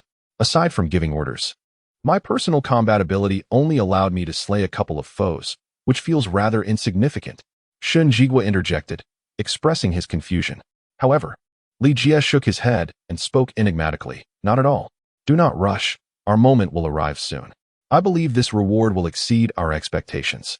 Kunlun Walkers, step forward to receive your accolades. At that moment, a melodious voice echoed once more, causing the trio to tense up as they approached. Behind them loomed the imposing presence of the direct 3 armies, casting an undeniable pressure upon them. Stay relaxed. No need to panic. Maintain your composure. It's merely a simple reward, Wang Bo reassured himself internally. Truth be told, in such a moment of glory, anyone would feel a twinge of nervousness. But Wang Bo's reaction was merely more pronounced than the others. Kunlun walkers, you have commanded adeptly, leading the direct 3 armies while minimizing losses and achieving maximum results. Moreover, you have repeatedly provided crucial intelligence. In uncharted territories, you discovered the existence of the Star River or veins and further confirmed the presence of life within. You 3 have rendered great service to the Kunlun Divine Palace. Here, I announce, your cultivation resources remain unchanged. Yet each shall receive half a ton of life spring water and 1 crimson fruit. I hope you can seize this opportunity to further your advancement and reach the threshold of the 2nd stage. Upon hearing this, the trio responded in unison, "Thank you, Palace Master." Thus concluded the inaugural award ceremony. The direct 3 armies were divided into 3 sections for deployment. The ground forces stationed themselves 10 kilometers from the valley, while the water forces spread throughout the rivers surrounding the circular lake, encompassing the entire Kunlun Divine Palace area. The Air Domain Legion has approached the vicinity of the unknown region, establishing a stringent surveillance system. Among the 4 domain masters, 2 have been temporarily reassigned to defend this enigmatic area. A fraction of the 3 legions remain stationed at the Kunlun Divine Palace's maritime entrance. Though this is merely a portion of their forces, the remainder has been supplemented by the Yellow River Forbidden Zone. Following a fierce battle, the vitality of the Yellow River Forbidden Zone has been severely depleted, leaving fewer than 100,000 evolved beings. Even with temporary reallocations, they have mustered only 500,000. After rigorous training, the Sovereign of the Yellow River will personally lead the defense of both the Yellow River Forbidden Zone and the Kunlun Divine Palace's maritime entrance. Within the valley, after completing his tasks, Su Che returned his consciousness to his body, continuing his cultivation. During the previous fortnight of relentless wandering, he was astonished to discover that by quieting his mind, a continuous stream of insights would flow to him, and his mental state was gradually ascending. It seems that a balance between labor and leisure indeed bears its fruits. At the very least, for me, remaining solely within the confines of the valley is insufficient. To achieve higher breakthroughs, I must press onward and explore the outside world. Whispering these thoughts, the valley returned to tranquility, with various departments methodically planning their next steps. Simultaneously, at the vast technology group's factory, amidst the thunderous roar of machinery, the inaugural batch of Spirit Chi No. 1 reagents was successfully produced, with an initial yield of 50,000 units. Beside them, Yun Yin observed intently, her concern over the gravity of the situation compelling her to personally oversee the process. Striving for absolute precision. How is it? Has the report come in? What is the status of the first batch? No errors, I hope? Just as the first batch came offline, Yun Yin approached the engineer, her anxiety palpable. After a moment, following intricate testing, the engineer responded joyfully, "Chairwoman, all relevant data is entirely accurate. We are good to go." Chapter 186. Injection. Very well. Since that is the case, let us allow those waiting outside to enter. We must not delay any further. This batch of Spirit Energy No. 1 reagent, including the previous 1 million, even 2 million units, must be prioritized for the Special Investigation Bureau as per the planned requirements. At the same time, Yun Yin opened the experimental report and articulated her instructions with precision, directing the engineers to commence sorting. By the way, ensure the engineers are prepared. The experimental analysis for the first batch of Spirit Energy reagents is to be initiated promptly. In collaboration with the Special Investigation Bureau, a total of 10,000 units will be divided into 3 batches, which are crucial for the subsequent development of the 2nd generation. There can be no room for error. Before departing, Yun Yin suddenly recalled something and spoke sternly to the engineers. She then moved forward, ready to welcome the personnel from the base. The Spirit Energy No. 1 reagent is categorized into 2 orientations, following the methods outlined in the earlier document.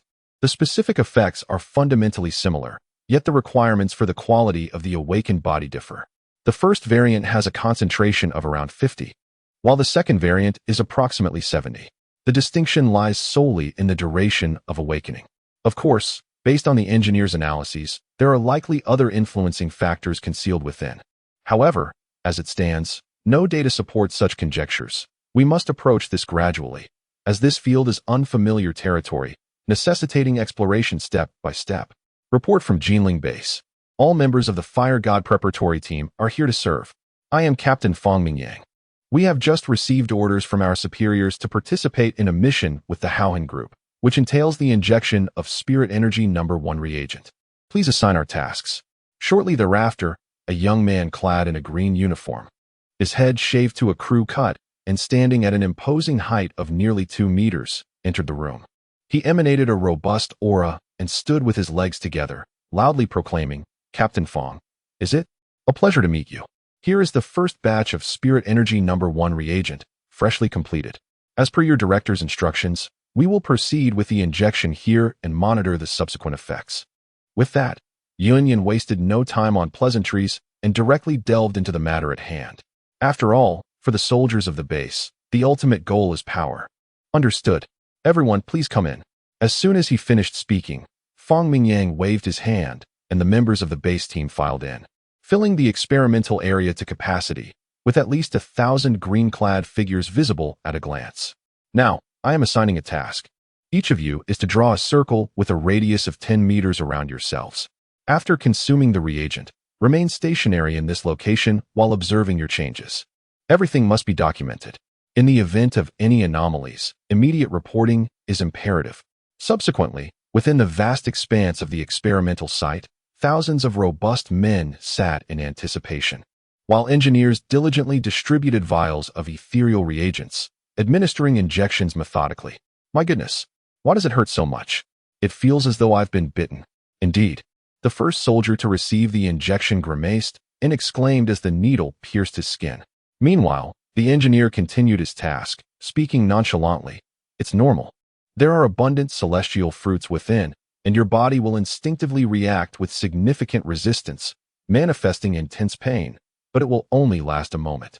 Upon hearing this, the soldier promptly fell silent, gripping tightly with his hands, the veins on his forearms bulging, a testament to his agony. After approximately half a minute, the pain began to subside. Thus, the first batch of soldiers underwent the awakening facilitated by the Qi Number 1 reagent.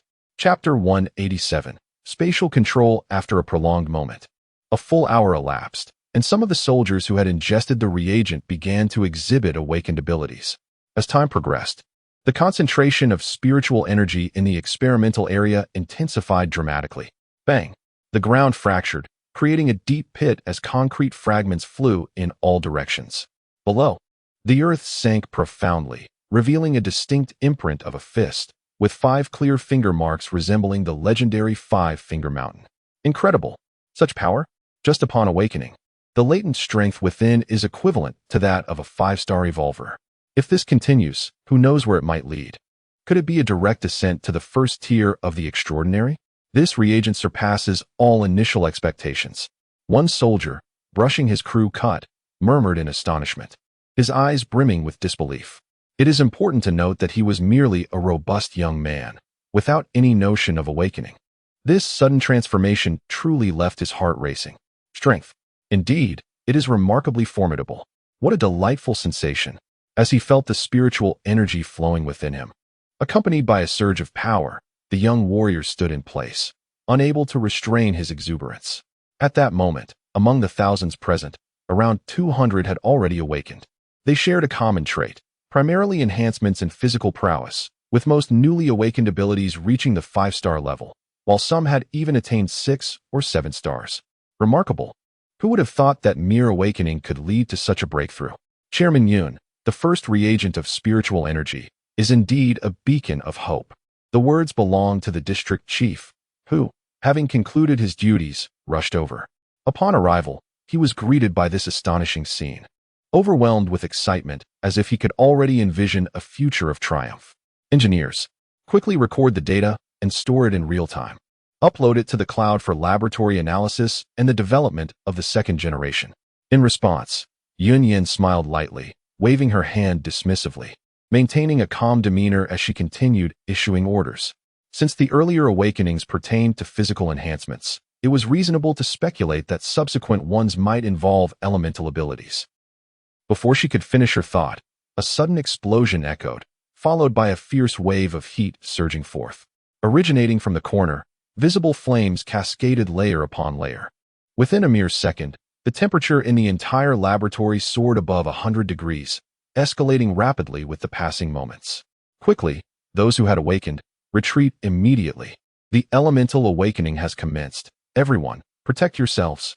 The bureau chief busily issued commands, and there stood a soldier, his entire being radiating flames, resembling a colossal fire giant, perpetually emitting searing heat. The sensation was akin to a scene from a grand drama, emerging from the flames and advancing forth, and judging by his aura, he had undoubtedly reached the level of an 8-star evolver. Engineering team. Quickly, time is of the essence. Spray the calming agent to soothe him momentarily. We cannot afford to let him hinder others, Yun Yin instructed methodically. The occurrence was entirely due to the first reagent, which contained a high concentration of spiritual energy, causing an instantaneous awakening that rendered the awakened individual unable to maintain control. In such situations, a brief slumber induced by the calming agent sufficed. Suddenly, a cacophony echoed through the space, seemingly emanating from every corner. Bang! The chandelier shattered, plummeting straight down. Bang! A vase disintegrated, scattering its contents like petals in the wind. In an instant, the laboratory was beset by varying degrees of destruction, yet the bureau chief was nowhere to be seen. What is happening? Chairman Yun, what is this situation? Where is everyone? Upon hearing this, Yun Yin stepped back, her expression grave, and retrieved an instrument from the side, manipulating it with precision. The display screen suddenly surged with a significant reading, culminating in a thunderous crash as the device shattered. Yes, a special type. It must be spatial control. What just occurred was a spatial attack capability. In her excitement, Yun Yin could scarcely contain herself. She had never anticipated that the first special awakened evolver in all of Huagua would be the direct creation of her own organization. The odds of such an evolution were unfathomably rare. One could hardly imagine a chance of even 1 in 10,000, perhaps even 1 in 1,000,000 or 10 million, considering it pertained to space itself. Spatial evolution? Truly. Ha. It is indeed spatial awakening evolution. We have genuinely struck gold this time. Upon receiving this news, the bureau chief erupted into laughter, hastening to the side to eagerly disseminate the information. What a jest! This is a matter of monumental significance. Initially, the notion of special evolution was merely conjecture among the research institute's elite. Now, with a concrete awakened individual, who could possibly remain composed? Chapter 188, Mental Convergence. The confluence of sun and moon. The news of spatial awakening and evolution spread like wildfire, sweeping through the entire Special Investigation Bureau of Huagua and various other departments within a mere half-day. Hundreds of influential figures, representing a multitude of industries, found themselves enveloped by this unprecedented revelation. Even they, as the pinnacle of their respective fields, were deeply moved and astonished by this information. Quickly, where is that evolutionary individual? Notify them immediately to bring him over. I must delve into the essence of this spatial awakening today. It may herald a monumental breakthrough, ultimately benefiting our nation. The authoritative voice of the Kyoto Research Institute resonated, yet other departments were equally assertive. The Kyoto Research Institute may have been a powerhouse, but they too were formidable. If not more so, what? Spatial control evolution? What are you waiting for? Isn't it glaringly obvious? It's the reserve from the heavenly ranking ancient martial team. Alert the local Special Investigation Bureau to retrieve him. Disregard any research institute. Do they surpass us? The esteemed commander of Yushu also took matters into his own hands, directly engaging in efforts to secure the individual. After all, an individual with spatial awakening and evolution held immeasurable value. What are they after with this spatial awakening evolution? The heavenly ranking ancient martial team? The commander of Yushu is personally involved? Perhaps we should refrain from meddling. Such titans are beyond our reach. However, we could extend an offer for this spatial evolutionary to visit our group and share his insights, even if just a few words. Who knows, we might glean something valuable. Albeit the odds are slim. Yet, there is always a glimmer of hope, a noteworthy attraction. At the very least, it would generate a collective effect for our group, far more advantageous than any advertisement. A business magnate solemnly conveyed these thoughts to his personal secretary within the confines of the presidential office, his gaze reflecting a shrewd intellect, shimmering with the allure of wealth. Meanwhile, Ning Yuan, the very individual at the eye of the storm, This spatial awakening evolutionary remained in a state of bewilderment. He could not comprehend why, overnight, he had become such a coveted figure. He was inundated with a barrage of messages that he scarcely had the capacity to process. Even his direct superior kindly reassured him, "What matters? You need not concern yourself. Focus solely on your cultivation. Everything else is taken care of." In response, he remained silent, nodding in a dazed yet seemingly astute manner. As time swiftly passes, a week elapses within the valley. Su Che remains steadfast, his once formidable aura gradually dissipating. As if he has become one with the cosmos. Under the probing of his mental force, the surroundings appear empty. Where, then, can one behold the towering tree? Its massive form reaches into the clouds, with a trunk so vast that it would take several grown men to encircle it, reminiscent of an ancient being. A deity from the heavens above. Spirit and flesh must converge, giving rise to a domain. Yet, I have now comprehended the powers of this domain to a considerable extent. I believe I have accumulated enough knowledge in this regard. After a week of contemplation, I sense it is time to break through. As the words leave my lips, an overwhelming aura surges from the heavens, radiating outward from the center of the valley. It is noon, yet astonishingly, a faint lunar glow appears opposite the sun. Its light not overly bright, yet undeniably present in juxtaposition to the solar orb. Above the valley, a radiant rainbow pierces the sky. On the ground, flowers that had merely been buds now burst forth in a fervent display, releasing their most vibrant blossoms, visibly ascending at a frenzied pace. The circular lake is adorned with delicate pink lotus flowers, scattered like jewels in the air. Wow, Ajia, look at the sky. What is it? Such a fuss. My goodness, this is the harmony of sun and moon. What celestial phenomenon is this? Who is poised to break through? Is it the palace master about to step into the third tier? Remarkable. I believe that once the palace master crosses into the third tier, the unknown realms will be thoroughly cleared. Indeed, the creatures of the unknown realms are undeniably a threat. Chapter 189. Stepping into the third tier, Part 1. Suddenly, a thunderous roar reverberated through the serene sky, startling the tranquility of the valley. In an instant, the once clear and sunny expanse transformed dramatically. Dark clouds gathered ominously, cloaking the heavens in a suffocating shroud. Visibility plummeted to a mere 10 meters, or even less, as flashes of lightning flickered ominously, heralding an apocalyptic atmosphere. Simultaneously, an overwhelming pressure weighed heavily upon the hearts of all present, rendering some with lower cultivation levels breathless. Under the oppressive might of the thunder tribulation, nearly all evolved beings within the Kunlun divine palace lay prostrate, paralyzed by the celestial authority, including the directly subordinate 3 legions, who also succumbed to the overwhelming force. This was the judgment of the thunder tribulation, the punishment of heaven and earth, emanating from the very depths of every living being's bloodline. Goodness! The oppressive force of this third-tier thunder tribulation is utterly formidable. Even as a mid-level extraordinary being of the first tier, I find myself unable to move. The intensity surpasses that of the previous second tier by geometric proportions. Outside the valley, Wangbo struggled to turn his head, his expression one of shock as he gazed toward the horizon, his eyes reflecting the majestic flashes of lightning. Indeed, the power of the third-tier extraordinary is far beyond our imagination. Even my spiritual energy has been suppressed within my mind, unable to emanate even a trace. The suppression is overwhelmingly severe. Beside him, Li Jian nodded slightly, equally astonished. However, the most unfortunate among them was Xiao Zhigua. Having just consumed a high-tier spirit stone for the grand cleansing of spiritual energy, his body was in a state of fragile sublimation, making him exceedingly vulnerable at this moment. He had not anticipated that at such a critical juncture, his own lord would directly step into the third tier, summoning a thunder tribulation of such terrifying magnitude. There he lay in the earth, a large figure deeply embedded within the soil. Who else could that silhouette belong to but Xiao Zhigua? Curse it!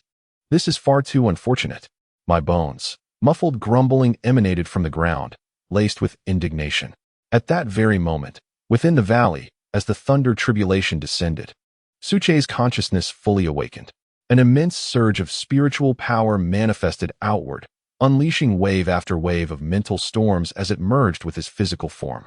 The subterranean roots spread wildly downward, as the high-tier spirit stones, previously stored, shattered into fragments, transforming into pure spiritual energy that flowed into Suche's being. The body surged visibly, reaching heights of 400 meters, 500 meters, 800 meters, 1,000 meters. After a brief moment, Suja regained his composure and confidently proclaimed, "Come forth. It is merely a thunder tribulation. Within my Kunlun divine palace, even you must kneel before me. No one is permitted to act with impunity." Boom. A tremendous sound resonated, echoing across the horizon. Upon hearing his words, dark clouds gathered ominously, and the lightning within became increasingly formidable, as if in a fit of rage, emanating an intimidating aura that instilled fear in the hearts of onlookers. "Heh, others may fear you, but I do not." Suja scoffed. "It is merely a third-tier tribulation. I am eager to see what new tricks you possess." As he observed the thunder tribulation continuing to brew, Suja's disdain was palpable. Indeed, his confidence was not unfounded. Within the memories of his bloodline inheritance, he had already discerned the path that lay ahead of him, to uphold the righteous way, relying on the void, and assertively continue to grow. Ultimately, he aspired to transcend to the divine, mastering a realm of space, a world, and even an entire universe. Chapter 190, Stepping into the Third Tier, Part 2. What is this? The threshold of the third tier? Who could it be? Could it possibly be the esteemed master of Kunlun Divine Palace? In the capital city, at the headquarters of the Special Investigation Bureau, the chief instructor of Yushu awoke from his meditation, astonishment etched upon his face. Even from a great distance, he could still sense the overwhelming energy of the thunderous tribulation. Under the oppressive celestial might, as a second-tier transcendent, he felt a profound uncertainty despite having reached the mid-stage of his cultivation. He knew that even the slightest brush with that energy would spell certain doom. Kunlun Divine Palace. The Master. Truly, he is a legend, a testament to an era. In a whisper, the chief instructor of Yushu once again focused his mind, resuming his prior practice, yet the restless expressions flickering across his face betrayed the turmoil within. In the Forbidden Sea area, within the central core zone, the surface of the ocean roiled violently as an immense evolutionary creature emerged, its head breaking through the waves. Its body, adorned in a pale golden sheen, exuded an extraordinary aura. After a preliminary estimation, it measured no less than 500 meters, a true behemoth. Not even an island, let alone smaller territories, could compare to its grandeur. Even at a distance of 1,000 meters, one could still perceive the resounding roar of its powerful flow, reverberating against the eardrums, a testament to the mighty energy coursing through this creature. Its head turned towards the direction of Kunlun Divine Palace. Kunlun Divine Palace. Has it truly reached the third tier of transcendence? The Master. Indeed, a prodigious talent. It seems I must expedite my plans. Otherwise, should we find ourselves in the same realm, the advantages of our respective domains could lead to potential missteps. I cannot allow that. Simultaneously, the arrival of the third-tier thunder tribulation acted like a switch, thrusting Kunlun Divine Palace back into the spotlight, capturing the attention of countless onlookers. The tribulation brewed incessantly. The dark clouds within the valley stretched for miles, an ominous sight that struck fear into the hearts of many. If one were to discern which human city had the clearest view, it would undoubtedly be Kunlun Satellite City. Indeed, atop the 30-meter-high city walls of Kunlun Satellite City, throngs of people stood captivated by the tribulation, their faces painted with astonishment as they gazed toward the distant Kunlun mountain range. "Goodness, do you all think the master of Kunlun is invincible?"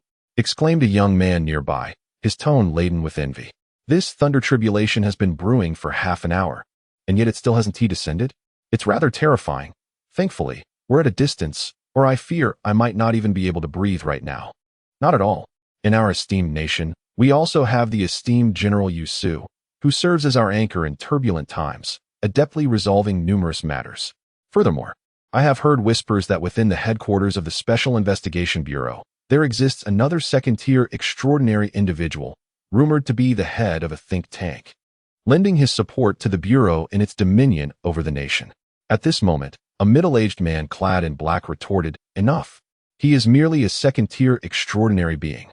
The master of Kunlun is on the threshold of the third tier. Should he succeed in crossing this threshold, he shall undoubtedly become the foremost figure in the world." As the voices of outsiders echoed, within the valley, the ominous clouds above finally reached their climactic formation. Boom, rumble. A flash of lightning illuminated the Kunlun Mountains, casting a brief light akin to midday. Witnessing this, Su Che instinctively understood that the third-tier thunder tribulation was imminent, with the recent flash of lightning serving as a herald of its arrival. Come forth. The third-tier thunder tribulation is but 6 paths, in the face of myriad divine powers. It shall merely transform into my sustenance.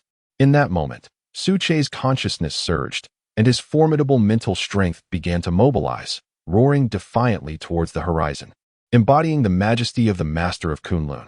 Chapter 191, Stepping into the Third Tier, Part 2, with a thunderous crash, accompanied by a flash of lightning. A radiant bolt of heavenly tribulation descended upon Su Che in the heart of the valley, wrapped in an aura of divine wrath and formidable judgment. Su Che, however, stood there unprotected, exuding an air of defiance. In the next moment, the tribulation struck, and the magnificent flashes of thunder illuminated his figure, the overwhelming force penetrating deep within, wreaking havoc upon his being. As the lightning dissipated, Su Che remained unscathed, his form unchanged, as if nothing had transpired. He chuckled softly to himself. Is this all it can muster? Simply insufficient.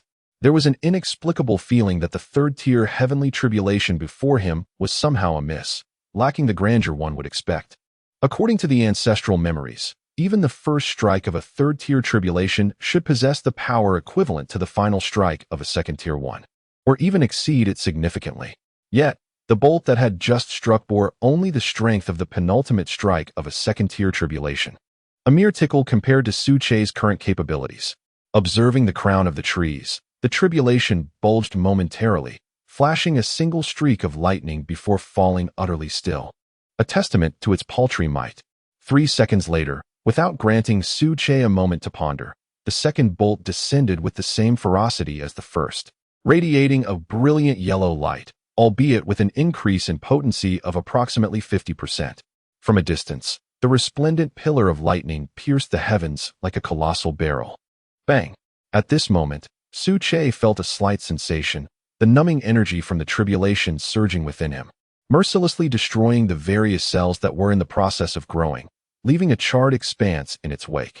Then, accompanied by a soft reprimand, pure green life force surged forth from the roots of the trees, rushing to the damaged cellular regions, tirelessly restoring them. The second strike? Still, could it be that this third-tier tribulation was lacking in substance? With such meager power, it could hardly serve to refine one's body.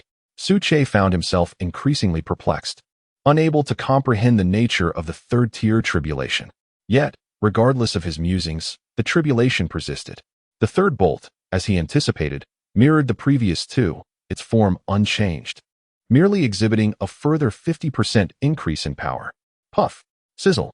As the third lightning tribulation commenced, the primary root system burst forth from the soil, stirring a great cloud of dust, within which flickered the first divine ability, directly lunging towards the lightning pillar. A crisp sound resonated as, under the scrutiny of all, the third lightning tribulation was forcefully dispersed, subsequently absorbed entirely into the bulging mass atop the tree crown, visibly expanding by several inches. Once the 3 tribulations concluded, the clouds ceased their onslaught, seemingly pausing mid-course, as the lightning within surged at an alarming rate. Was this meant to escalate further, or had it merely been a momentary reprieve? Observing the clouds, Su Che pondered internally, drawing upon the advantages of his inherited memories to substantiate his thoughts. Minutes later, he formulated several hypotheses, yet validation remained necessary. Beside him, the trio gazed skyward, with Wang Bo being the first to voice his thoughts, a hint of perplexity gracing his features. Do you think this third-level lightning tribulation seems a bit lackluster? The initial aura was immensely powerful, but upon descent, it was nothing of the sort. I concur, chimed in Xiao Zhigua, echoing the sentiment. Look at the palace master. He hasn't even flinched. This is the third lightning tribulation, and it barely put up a fight. It feels rather feeble. Meanwhile, Li Jie remained silent, observing the brewing storm with an expression of deep contemplation. It's impossible. A third-level lightning tribulation cannot possess such minimal energy. Perhaps the subsequent phases will. His thoughts were abruptly interrupted as he fixated on the lightning flickering within the clouds, muttering in astonishment, "Oh my!" So, it was merely biding its time to unleash its true power. Following his gaze, they beheld the once erratic lightning pillars now undergoing a frenzied transformation, gradually revealing a creature amidst the tumultuous brilliance. As time progressed, its form became increasingly distinct. What a jest! A lightning tribulation creature must be at least 5th level, and Su Che is currently teetering at the threshold of the 3rd level, facing it directly. Goodness, that explains why the first 3 tribulations were so weak. They were merely gathering strength for what lies ahead. Su Che responded, a touch of exasperation evident in his voice. Chapter 192. The Cataclysmic Beings in a Mere Few Seconds.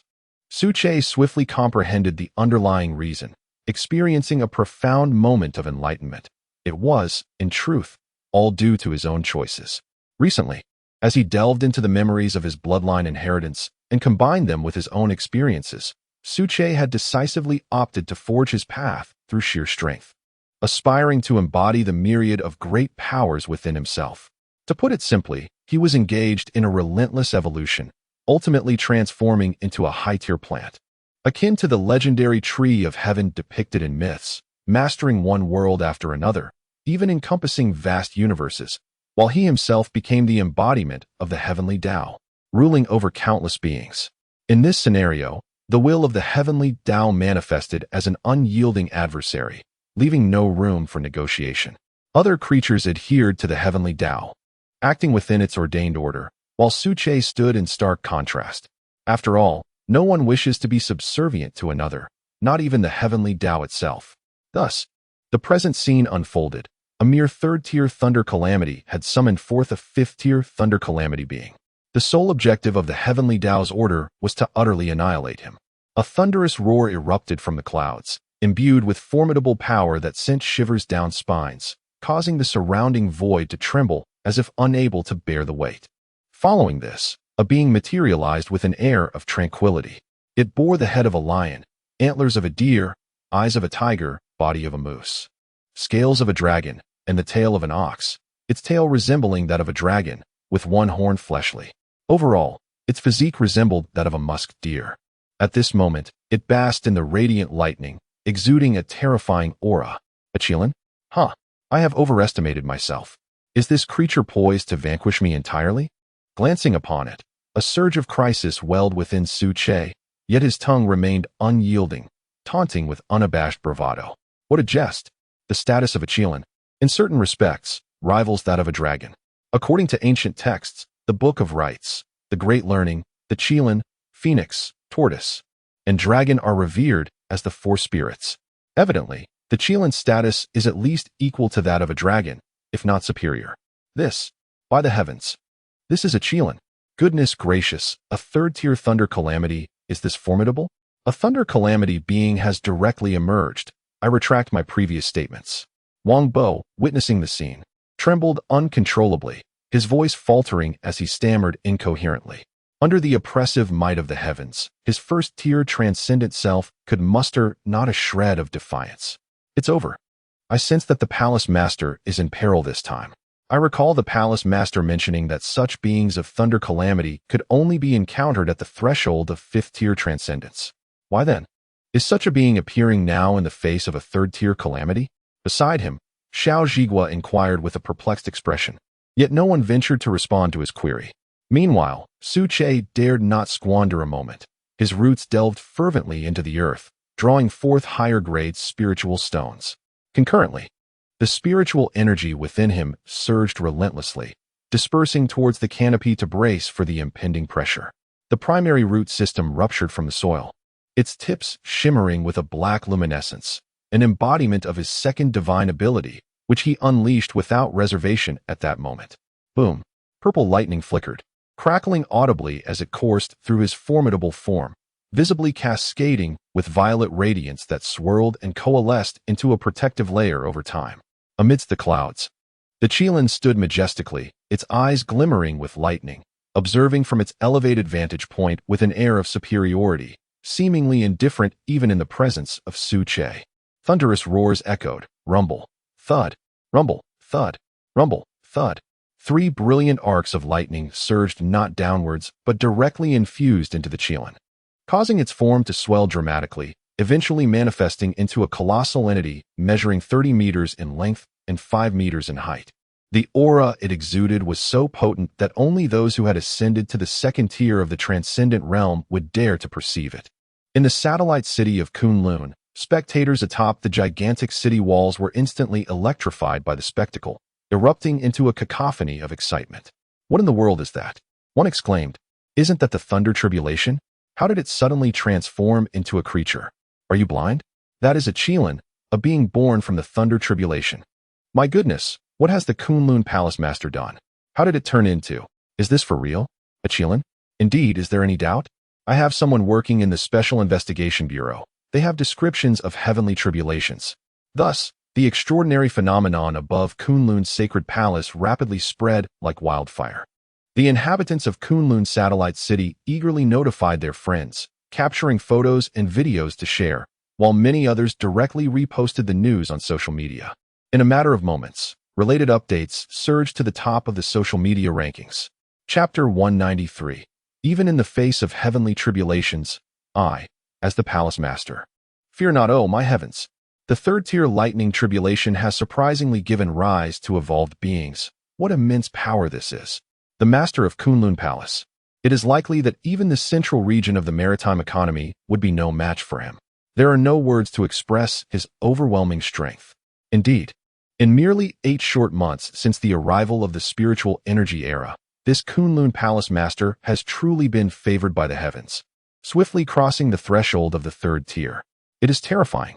One can only wonder if this Kunlun Palace Master will safely navigate through the tribulation. If not, under the formidable onslaught of the lightning tribulation, he is destined for demise. Simultaneously, news of the third-tier lightning tribulation has reached other nations. Their reactions mirror those of the people of Huagua, perhaps even more exaggerated. Oh my God! What kind of creature is this? This must be an angelic being. I doubt it is an angel. It must be a demon god. The lightning tribulation above is a divine punishment, meant to annihilate it for us. Otherwise, how can one explain this? At that moment, at the headquarters of the Special Investigation Bureau, Li Xiang sat upright before the screen, his gaze fixed intently on the vast display. The dark clouds above rendered the entire backdrop ominously bleak, instilling a profound sense of oppression.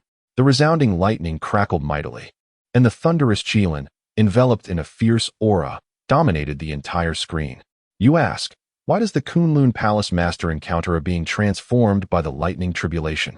According to ancient texts, such transformations should only occur at the 5th tier or above, yet it is still only the 3rd tier. After a moment of contemplation, Li Xiang was the first to speak. The Special Investigation Bureau's understanding of these tiers comes solely from recent instances of certain individuals awakening their bloodlines. Naturally, such individuals are exceedingly rare, and the specific circumstances remain unclear. It is vaguely remembered that these humans have an inseparable connection to evolved beings in their ancestry, which allows them to awaken their bloodlines.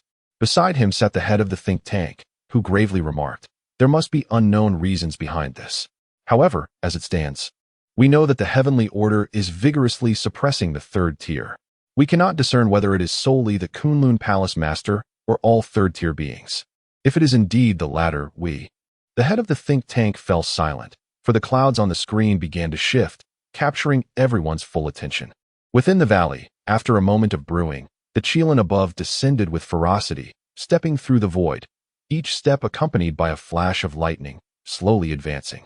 From a distance of over 100 meters, the Qilin raised its colossal claw, within which flickered black lightning, enshrouded by the forces of judgment and dominance. It descended from the heavens, lunging directly at Su Che. Celestial tribulation creature. Though you embody the order of the heavens, I, as the Palace Master, shall not tremble in fear. Prepare to meet your demise. Accompanied by a fierce roar, the towering tree of heaven trembled violently. One could perceive a virtual silhouette emerging from its majestic form, exuding an unparalleled elegance. This figure was a man, radiating an aura of charm, as green luminescence enveloped the surroundings, rendering it nearly impossible to gaze directly upon him. Rise. Fall. Su Che gently extended his finger, infusing it with spiritual energy. thunderous might, and devouring force, merging the three into one. Under the immense pressure of spiritual energy, it coalesced into a singular point, surging forth with a thunderous roar. In the face of this celestial tribulation entity, Su-che dared not exhibit even the slightest arrogance. That seemingly weightless claw concealed a fragment of heavenly order, entirely forsaking the vitality of the tribulation, leaving only destruction in its wake. Thus, Su-che too exerted his utmost effort. Chapter 194, Slightly Prevailing Bang. A flash of lightning erupted, followed by a thunderous roar. In an instant, the terrifying energies of both entities clashed, unleashing a cataclysmic shockwave that engulfed the entire valley. The ground trembled as layers of earth were upheaved, swirling chaotically through the air. Ancient trees, towering over 100 meters, were snapped in half, some even shattering into fragments midair. In the void, a cacophony of piercing cracks echoed, as if the surrounding space could not withstand the explosion of energy at its core.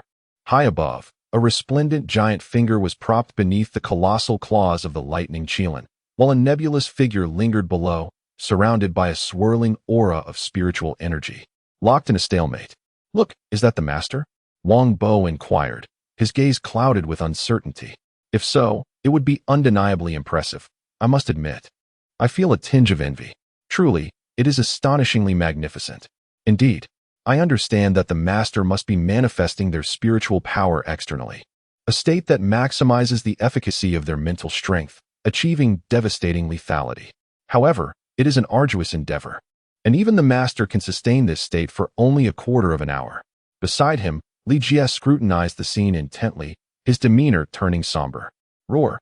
A resounding bellow erupted from the lightning-born Qilin, sensing the deadlock it found itself in, its fury palpable. As a representative of the heavenly order, how could it be rivaled by a mere creature below? Bang! The bolts of lightning relentlessly assaulted the surroundings, and the Qilin suddenly darted aside, evading Su-che's strike with astonishing swiftness, before lunging forward, raising its massive claws to deliver a crushing blow. Whoosh! The expansive canopy of trees, once vibrant with life, was reduced to charred remnants beneath the onslaught of lightning, vitality drained, leaving only hollowed shells behind. Goodness! Su-che inhaled sharply, confronting the destructive force of the heavenly tribulation. At that moment, he truly grasped that, in comparison to the preceding three entities, these two were on an entirely different echelon. The moment they clashed, a numbing sensation enveloped him entirely. The intensity of the encounter dulled his physical responses. What a jest!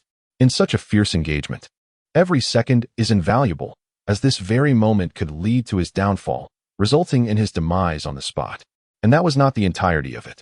As time progressed, the storm of judgment and annihilation coursed through his being, each passage rendering the surrounding areas uncontrollable. Even summoning the energy of verdant life bore no semblance of effect. This won't do. I must hasten my pace. Such a thunderous calamity is utterly saturated with the essence of destruction, unlike others that harbor a glimmer of vitality amidst the devastation. Observing this, Su-che swiftly reacted, summoning his spiritual phantasm back within his corporeal form to further enhance his control over it.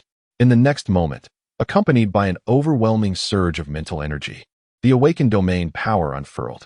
Unlike previous instances, this time it did not expand in its entirety, but was confined solely to the realm of the thunderous tribulation. As the saying goes, compression is the essence. Under the same energy conditions, the smaller the area of diffusion, the greater the augmentation of the domain's influence. A domain? The birth of a third-tier transcendent? Roaring. It seems I cannot allow you to remain. The instant the domain power expanded, the lightning Qilin, poised in the void, suddenly spoke, its words laced with astonishment. Yet, within that astonishment, Su-che discerned an overwhelming intent to kill. You cannot leave me? Heh. Then let us see your true prowess. It is not merely a matter of idle threats. As soon as the words left his lips, Su-che reclaimed dominion over his body. Bang! The layer of earth shattered, revealing the principal root system concealed beneath, which surged forth unreservedly. Under the enhancement of the domain power, it wove itself layer upon layer, transforming within mere seconds into a colossal net spanning over 100 meters in diameter. This net displayed three distinct hues. The outermost layer flickered with purple, reminiscent of the pulsations of thunder, exhaling torrents of lightning to counter the calamity. The middle layer shimmered with an emerald green, encapsulated by the roots, a pure essence of verdant life, providing robust restorative support. The innermost layer, a black as deep as a black hole, manifested the second divine ability of devouring, exuding a terrifying might that instilled fear in all who beheld it. Would it succeed? It all hinged upon this moment. A fierce roar erupted as the immense cage descended from above, enveloping the lightning Qilin within its confines. Following that, the devouring ability activated, incessantly siphoning the power of the thunderous tribulation. Simultaneously, the thunderous bulge atop the canopy visibly grew, almost transforming by the second under the influx of energy. Bang! Bang! Bang! The Qilin resisted fiercely, its entire form drenched in black tribulation lightning, which shifted towards a crimson hue, permeated by a chilling intent to kill that filled the entire cage. At every moment, numerous root systems sustained damage. However, in less than a second, they were immediately restored, the initially damaged areas rapidly mending into pure green life energy. Thus, a stalemate emerged once more. Yet, the prevailing situation, for Su Che, inclined slightly in his favor. Chapter 195. Today, I enter the third stage, Part 1, Bang. Uft. Hiss. As time elapses, the destructive force of the lightning and the restorative energy of vibrant green life continue to persist, maintaining a stalemate. Drawing closer, one can observe the immense roots of the arboreal prison above, alternating between shades of black and green, sometimes transforming hundreds of times within mere seconds, or even more. Roar. The lightning Qilin bellows, venting its inner discontent, while the clouds above crackle with incessant lightning, painting a scene reminiscent of an apocalyptic event. It is evident that the dark clouds continue to strive to empower the lightning Qilin. However, the rules cannot be easily altered. After all, they are merely facing the third stage of the lightning tribulation, which consists of 6 stages in total. The initial 3 stages possess lesser power, serving as a preparation for the infusion of energy into the latter 3. Indeed, the lightning Qilin never anticipated being ensnared in this predicament. At the same time, Su Che finds himself in a similarly dire situation. The vast ocean of his mental energy has, over time, been significantly depleted, leaving only a mere 30%, sufficient to sustain him for a final 3 minutes. In simpler terms, the power of the domain is emanated from an immense reservoir of mental energy, fundamentally acting as a conduit to communicate with the rules of the Kunlun realm, thereby augmenting one's own abilities. Yet, when this mental energy dissipates, the strength of the domain will likewise cease to exist. At that juncture, the stalemate will be shattered in an instant, and the lightning Qilin, trapped within its confines, will likewise break free, delivering a potentially fatal blow. What now? The stalemate has persisted for several minutes. Master, will you prevail? What if as these thoughts lingered? Wangbo quickly recognized the inappropriateness of such discussions, his eyes revealing concern. Xiao Zhigui shook his head, indicating his own uncertainty. I cannot say. After all, we are dealing with a being of tribulation. The power it encompasses is beyond our comprehension. If the master falters, then we at this point. A hint of despair crossed the faces of the trio. Indeed, the Kunlun Divine Palace, with its sea-subduing divine needle, is represented by the master currently undergoing the tribulation. Yet, should he fall, the consequences would be unthinkable. At the very least, the impending invasion from the Forbidden Seas would become unavoidable. After all, with the true deterrent, the master, vanished. How could the sovereigns of the central region possibly fear the Kunlun Divine Palace? This cannot continue. A resolution must be reached immediately. Prolonging this situation will surely spell disaster. I will fight. For the master, I cannot afford to lose. Su Che fervently repeated to himself, and then, from the core of his being, a burst of verdant liquid erupted, containing an exceptionally pure source of life energy, which promptly dispersed throughout his body. In an instant, Su Che's previously subdued aura surged wildly, doubling within a single breath. At this moment, he had fully crossed the threshold into the third tier. Evolved beings possess their own essence, and similarly, Su Che, despite being a plant, harbors his own core essence. The recent outburst was a sacrifice of his essence, allowing him a fleeting reprieve. Come forth, having paid such a price. If this fails, then it shall be deemed my fate. As he spoke, A black radiance manifested in the air, gradually absorbing energy, intertwining to form a colossal black spear stretching hundreds of meters. It loomed ominously, exuding a terrifying presence, adorned with golden patterns depicting the celestial tribulation and the scenes of transcending it. Celestial tribulation beings, are they? Then today, I shall vanquish you in the same manner.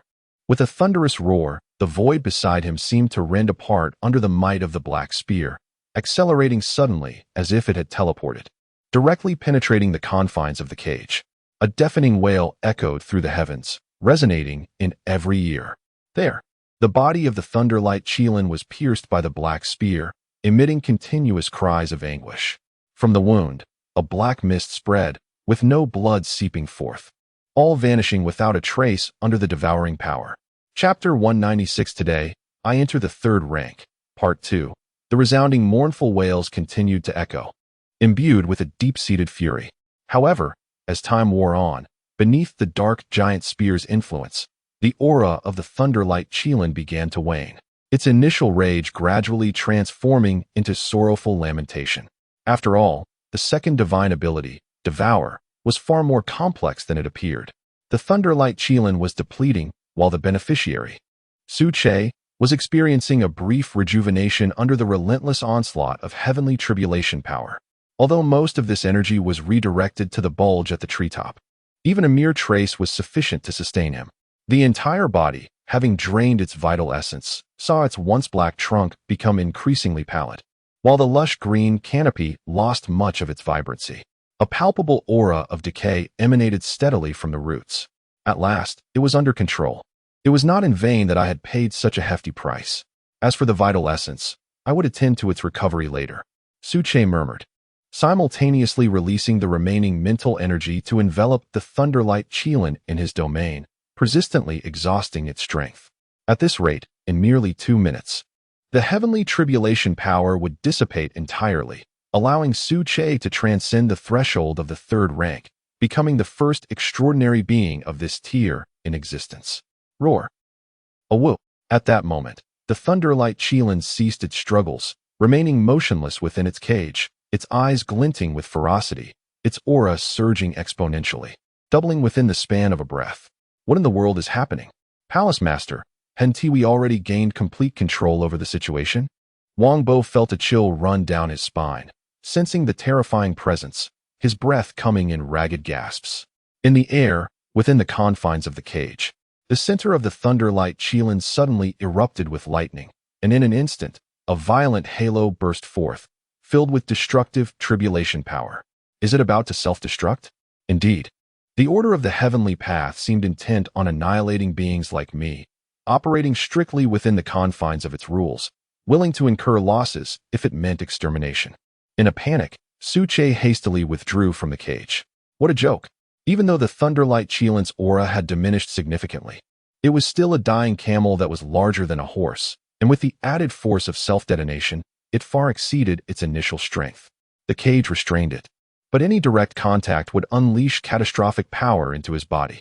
At that point, not only would crossing the tribulation be impossible, but Su Che's very survival would be in jeopardy. Bang! A resplendent roar reverberated throughout one's existence, as waves of energy unfurled in the sky, continuously expanding. A brilliant light surged, piercing the heavens and the earth, a manifestation of power beyond human comprehension. Meanwhile, within the valley, Su Che's form began to recede wildly, shifting almost instantaneously, retracting over 100 meters in the span of a minute, ultimately halting at the threshold of 300 meters. Why is the Master's body gradually diminishing? Could it be that he has failed in his tribulation? Wang Bo pondered, standing in uncertainty. As he spoke, the ominous clouds above began to dissipate, the thunderous force that had birthed the Qilin vanishing without a trace following the explosive event. In mere seconds, the sky cleared, restoring the vast expanse of azure above. Yet within the valley, the overwhelming might of thunder persisted, deterring any approach, compelling everyone to wait for its retreat. What shall we do? Why can we no longer sense the Master's presence? Could it truly be? Xiao Zhigua inquired, recognizing the gravity of the situation. The Master is the anchor of Kunlun Divine Palace. Should anything happen to him, it would be akin to the heavens collapsing. However, Li Jie, standing nearby, spoke with an air of casual confidence. No need for concern. The master has his own plans. We merely need to follow his instructions and prepare for the forthcoming evolved beings. Let us keep this under wraps. If anyone inquires, we shall feign ignorance, allowing the news to spread organically while we observe the unfolding events from afar. With that, Li Jie swiftly exited the valley, his countenance bearing a tragic expression. Had one not been familiar with him, the artifice of his demeanor would have gone unnoticed. Rewinding time to a minute prior, during the explosion of the lightning Qilan, Li Jie had received a message from the master, who was undergoing tribulation. The third stage has been crossed. However, the energy consumption is far more severe than anticipated. I shall take a moment to rest. You all should act oblivious and disseminate the information completely. There is an extraordinary being that has been watching us closely. Indeed, it is likely not just one, but several extraordinary forces. This time, let my message draw them all out. To clarify, the master has not yet crossed the threshold of the third stage in previous chapters. He has merely awakened the domain corresponding to it. Specific descriptions can be found in earlier passages for those who may be unclear. Chapter 197. The stage is set in a mere minute. A tumultuous uproar erupted within the Kunlun Divine Palace. At the forefront was the Lord of the Western Domain, exclaiming, "What? The Palace Master has fallen? Repeat that again. It is impossible for the Palace Master to have perished. I refuse to believe it. I must see for myself. No, it cannot be. Absolutely not." In his fervent utterances, a magnificent golden figure surged forth, exuding an overwhelming aura as it made its way directly into the valley, landing amidst a cloud of dust. However, when the golden figure laid eyes upon the lifeless body of the palace master before him, a chill gripped his heart, for he sensed not a trace of vitality emanating from the fallen leader. In the next moment, a heart-wrenching roar resonated throughout the space. Without hesitation, the golden figure recklessly charged in, disregarding the raging thunder that filled the surroundings, his body battered and bleeding profusely. Palace Master! Palace Master! Nearby, the trio was consumed with anguish. They were acutely aware of the Palace Master's plans, which they dared not disclose, even to the Lord of the Western Domain. Thus far, only they and the most composed Deputy Palace Master, Little Deer, were privy to the truth. They had been compelled to keep it secret, especially with Li Jie present at the time. At that moment, Su Che had just endured a cataclysmic explosion, leaving his body and mental faculties in a state of utter vulnerability, necessitating a period of profound recuperation. It was then that a preordained plan was set into motion. Of course, with the stage now established, it required someone to step forth and perform. The performer in question was none other than the Golden Figure, the Lord of the Western Domain. The reason for his selection was rooted in his temperament. Within the Kunlun Divine Palace, he was widely recognized as the most impassioned domain lord, wearing his emotions openly. Only upon his firm belief in the Palace Master's demise would the outside world accept it as truth, devoid of any skepticism. Consequently, the ensuing actions would unfold continuously, ultimately serving their true purpose. Little Jean, enough, bear with it for a while. Just half a month. Once you fully recover, I shall compensate you generously. After all, without your personal appearance on stage, those old monsters outside will not easily be convinced. At this juncture, Su Che was cognizant of the external circumstances. However, due to his injuries, he was unable to voice a warning, resorting instead to silent musings within his mind. Thus, the news of the Palace Master's demise swiftly spread throughout the Kunlun Palace. As anticipated, everyone appeared morose. Even the Deputy Palace Master and the trio, who knew the underlying reasons, dared not display any joy, their faces mirroring the sorrow of the others. Do not panic. We must not lose our composure. First and foremost, we must remain calm. Even in the absence of the Palace Master, we must uphold the discipline and training we have always maintained, ensuring that any forces daring to infringe upon the Kunlun Divine Palace will face the consequences they deserve. Lo and behold, half an hour later, the Deputy Palace Master, Xiao Lu, appeared, solemnly addressing the situation from the air. Why half an hour? It was entirely a matter of strategy, without the necessary time for preparation. How could the news spread naturally? How could the initial objective be achieved? Subsequently, under Xiao Lu's soothing presence, the internal atmosphere of the Kunlun Divine Palace stabilized temporarily. Although there were some disturbances, They remained within permissible limits and did not provoke significant reactions. At the same time, in the Kunlun satellite city, the audience witnessed everything unfold before their eyes. In no time, the internet was inundated with a myriad of headlines. The fall of the Third Order. Extraordinary Express. The Kunlun Palace Master declares officially fallen. The Third Order Thunder Calamity, a terrifying being, has shattered the Kunlun Divine Palace. The world's first Third Order Extraordinary, having yet to step across the threshold, was utterly annihilated, reduced to mere dust. The Kunlun Palace Master has fallen. The foremost extraordinary divine palace on land is now in peril, closely watched by numerous extraordinary beings. Soon after, the news reached Li Xiang's desk. After a mere glance, he questioned with a hint of confusion, "Palace Master, fallen? Is it true or false? Did the Third Order Thunder Calamity truly obliterate him?" In that moment, Li Xiang felt a sense of unreality. After all, he had genuinely experienced the formidable power of the Kunlun Palace Master, a sensation that even the Second Order Extraordinary in the forbidden grounds of the Shanghai domain did not evoke. Apologies for the lack of updates these past few days. There have been matters at school as I prepare for examinations. Once this period passes, I shall make up for all that has been owed. Chapter 198. A stir of excitement beside him. The secretary, with a message device in hand, was incessantly tapping away. A few moments later, she replied earnestly, "Director, at present we remain uncertain. The information available is exceedingly complex. Most of it circulating online originates from Kunlun Satellite City. However, the videos concerning the third stage Thunder Tribulation have been entirely made public. According to the think tank's research, we have just received word that the leader has personally intervened, suggesting there is a 70% probability that the Kunlun Master has perished." Upon hearing these words, an eerie silence enveloped the office. One could almost hear a pin drop. Indeed, what is the think tank? It is a collective of the nation's elite. Within it are awakened evolvers, including a second stage extraordinary. The 70% probability they mentioned is merely a broad estimate, essentially representing 100%.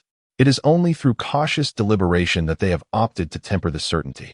This approach resembles experimental concepts. Prior to the onset of the spiritual energy era, no experimental data could ever reach 100% accuracy, typically capping at 99.99. For greater precision, one must continue the cycle. As he spoke, the screen before him displayed the scenes of the Kunlun Divine Palace's tribulation. Li Xiang maneuvered the mouse to the final moments, just as the intense explosion occurred.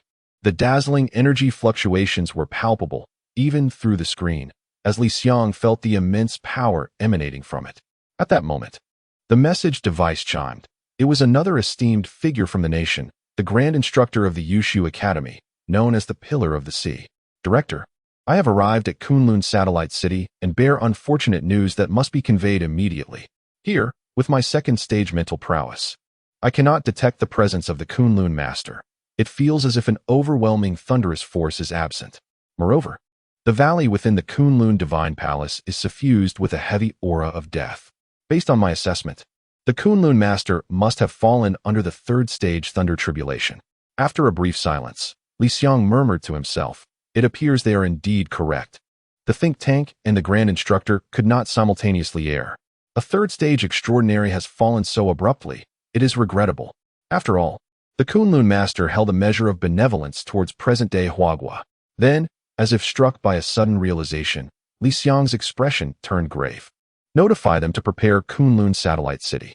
Within a week, all must be on a state of combat readiness. We cannot afford to underestimate any evolving beings." "Understood. I will attend to it immediately." The secretary responded promptly, taking the orders to the nearby communications area. Li Xiang leaned against the side, his mind swirling with contemplations. After all, the Kunlun Divine Palace was the foremost extraordinary force on land, and the sudden demise of its sovereign, the Palace Master, portended significant ramifications, reverberating like a thunderclap. Not to mention the vast reserves of resources that would undoubtedly incite envy among rival factions. Without the Palace Master's constraints, it would essentially become a delectable prize, a veritable feast for the taking. Thus, regarding the recent orders, Li Xiang had anticipated the unfolding events. Even if turmoil were to arise, the Kunlun Satellite City possessed ample strength to mount a resistance. However, merely fortifying a single citadel would prove insufficient. Consequently, Li Xiang activated the messaging device, inputting a clandestine code, Kyoto Research Institute.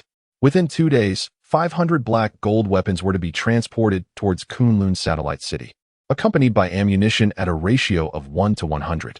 Indeed, such urgency was mandated by headquarters. Once these words left his lips, a weight lifted from Li Xiang's heart, yet he found himself glancing at the screen intermittently, thoughts lingering on the Kunlun Palace Master. Simultaneously, in the grand city of Jinling, within the upper echelons of the Haohan Group, the presidential office was abuzz. This was Kunlun Satellite City. I am your Micro-B reporter, and as you all know, a third-tier thunder tribulation has recently transpired, with the Kunlun Palace Master as the subject of this trial.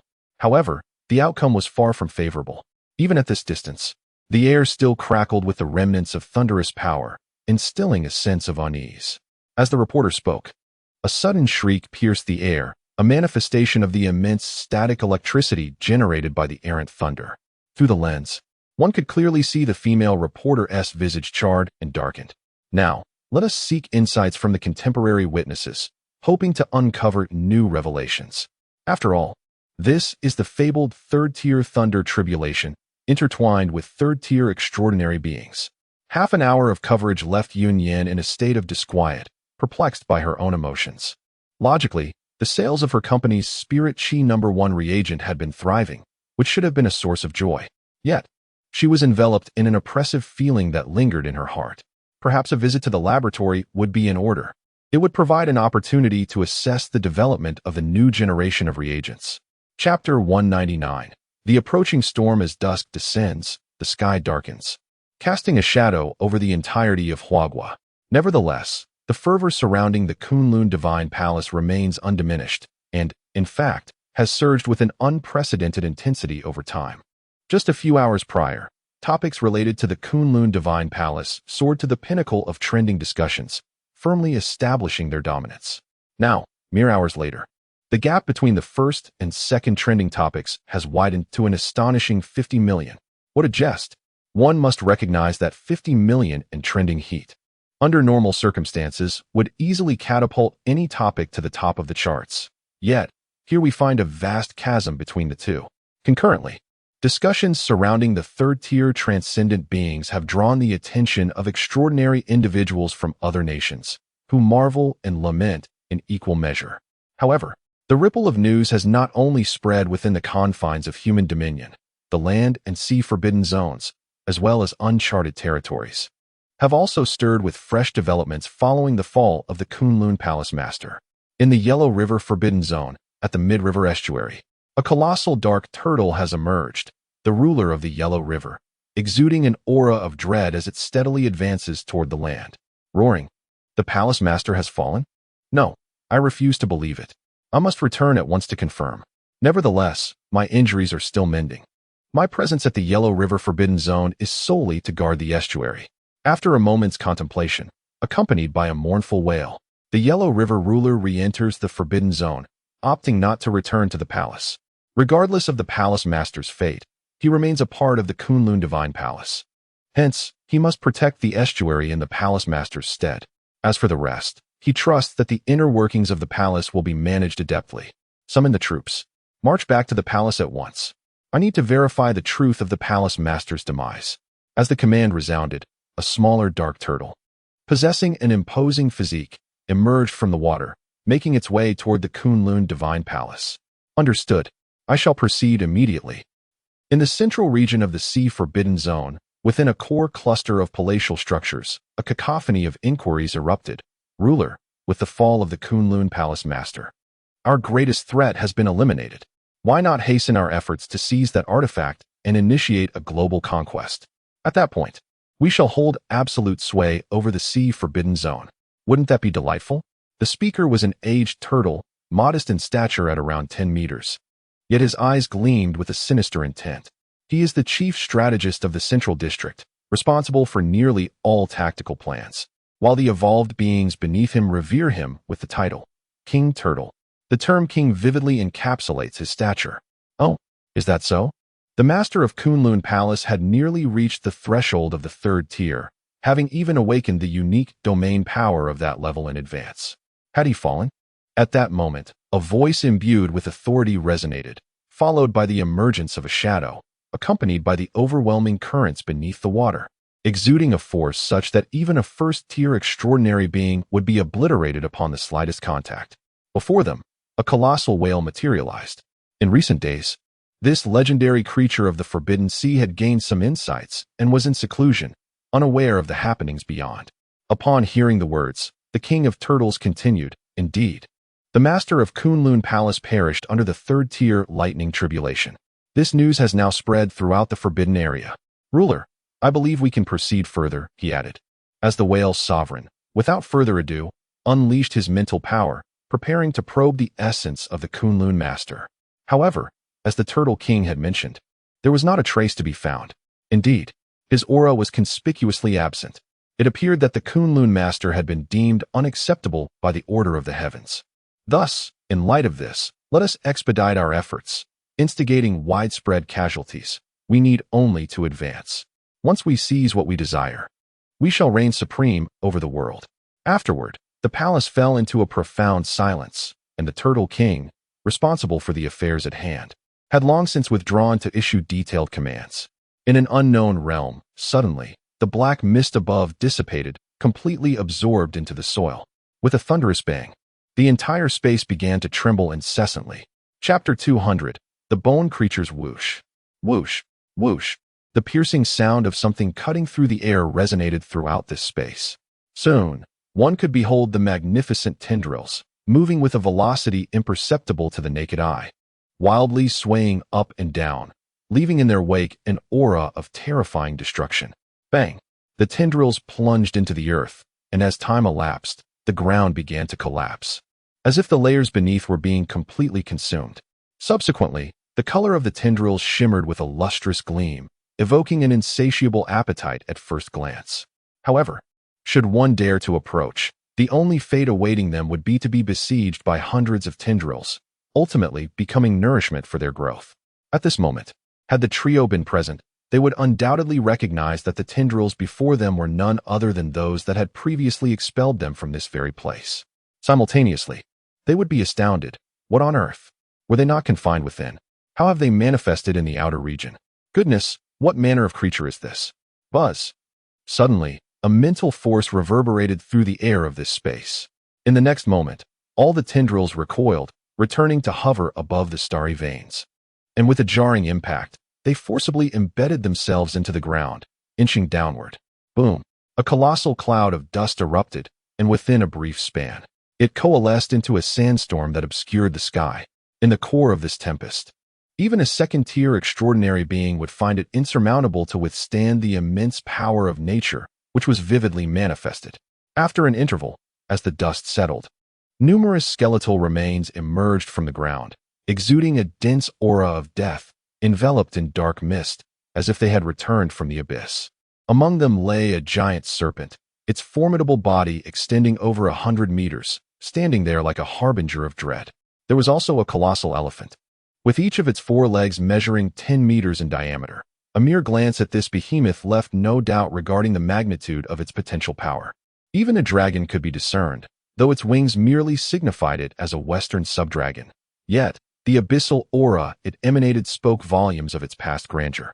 Heaven knows, within the uncharted territories of the East, such emblematic evolutionary creatures from the West would emerge. At first sight, these skeletal beings instilled a profound sense of dread, prompting one to avert their gaze. Strike! Strike! Strike! This time, the command rang clear, echoing throughout the space. Simultaneously, the aerial legion stationed at the periphery of the unknown territory prepared for action. Suddenly, an unsettling sensation arose as sounds echoed from within the uncharted territory. Such occurrences had not manifested in the past. Soon, reports ascended through the ranks, reaching the commander of the aerial legion, who was informed of the unusual activity in the unknown region. I shall venture forth to ascertain the situation. You must relay this information swiftly. With that declaration, the commander plunged into the enigmatic area ahead. However, what he beheld next was the most shocking sight he had ever encountered. Before his eyes lay a vast expanse of skeletal beings, each exuding a presence no less than the first tier, with many in the mid to late stages of the first tier. Even second-tier extraordinary entities were abundantly present, making it impossible to count them. In an instant, the commander of the Aerial Legion was struck with terror, leading to his untimely demise as he frantically attempted to flee, muttering to himself, "This is dire. The unknown region is encroaching. I must report this immediately. It is imperative to communicate this at once." The climax of the narrative is soon approaching. There is no need for haste. Let Wen Liang take his time to craft the story. The updates may be sporadic over the next week due to the examination period, and your understanding is greatly appreciated. Once completed, all that is owed will be fulfilled with a simple statement. It will be compensated. Chapter 201. The Offensive. Fortunately, the commander of the Air Corps managed to escape at the critical moment, evading peril beneath a multitude of vines, thus preserving his life. As he emerged, without a moment's hesitation, he commanded loudly, "All personnel, an incursion into the unknown territory is imminent. Enter combat readiness immediately and prepare to coordinate with divine powers. Inform the Divine Palace. Summon the remaining 2 legions to rush here without delay. The situation is urgent and requires swift action. Move out at once." The roar echoed as the initial panic subsided. The commander of the Air Corps regained his composure and steadily issued various orders from the air. After all, the recent events had been overwhelmingly shocking, even for a battle-hardened commander who found himself momentarily rattled. It took some time for him to collect himself. Simultaneously, within the Kunlun Divine Palace, the Deputy Lord, Little Deer, received the urgent message. "Deputy Lord, an incursion into the unknown territory has occurred. The commander requests the other 2 legions to swiftly proceed to the unknown zone for defense." The communication evolved rapidly, and in the blink of an eye, the message reached the depths of Kunlun Valley, where he stood anxiously. At that moment, a surge of mental energy manifested in the air, revealing a scene, an unsettling vision witnessed by the Air Corps commander in the unknown territory, an expanse of skeletal beings towering ominously. Even through the ethereal mental projection, their formidable presence was palpable. Realizing the gravity of the situation, Deputy Lord Little Deer wasted no time. He galloped forth, resembling a celestial Qilin descending from the heavens, and proclaimed with authority, "Heed my command." Effective immediately, mobilize the direct 3 legions towards the unknown territory, forming a coordinated divine formation. Remain vigilant to prevent any unforeseen circumstances. The remainder will stay behind to guard the Kunlun Divine Palace. In my absence, all authority shall be entrusted to the Lord of the Western Domain. With that, Little Deer let out a powerful cry, his hooves igniting with flames, his fur ablaze, channeling a fierce energy as he surged towards the unknown territory. As for the choice of the Western Domain Lord, it was entirely due to his current state. The recent loss of the Palace Master had struck him profoundly, while others could, to some extent, recover. He needed the pressure to divert his attention, simultaneously serving as a means of self-discipline. "Palace Master, if that is the case, I shall guard the Kunlun Divine Palace with even greater resolve. Any who dare to invade the palace, even in the absence of the Palace Master, shall face but one fate, death." With a roar, Little Gold's form reappeared in the air, enveloped by the aura of extraordinary beings, casting a protective shroud over Kunlun Valley. "Do not panic. It is merely an unknown territory. I, the Lord of Kunlun Divine Palace, do not fear it." As I spoke, I left behind half of the direct forces from the 3 military divisions, proceeding with the original plan for defense. Some positioned on the left, others on the right, with the intention of executing a pincer maneuver to maximize our lethality. Below, the trio hastened towards the unknown region. Astonishing. The Palace Master is truly remarkable. As expected, it aligns almost perfectly with what he described. The news of the fall has just emerged, yet those entities can hardly contain themselves. It remains uncertain whether this is merely a probe or a full-scale assault. Wang Bo expressed his admiration, feeling an increased reverence for the Palace Master in his heart. In my estimation, this should be an initial test. The Palace Master mentioned that the last few factions harbor ancient beings, especially in the unknown region, where peculiarities abound. Even the Palace Master cannot claim to fully comprehend it. Our plan this time is likely aimed at dealing with them. However, the legendary evolved creature from the Forbidden Sea cannot escape either. Upon hearing this, Li Jie swiftly responded, his form unwavering as he darted through the forest.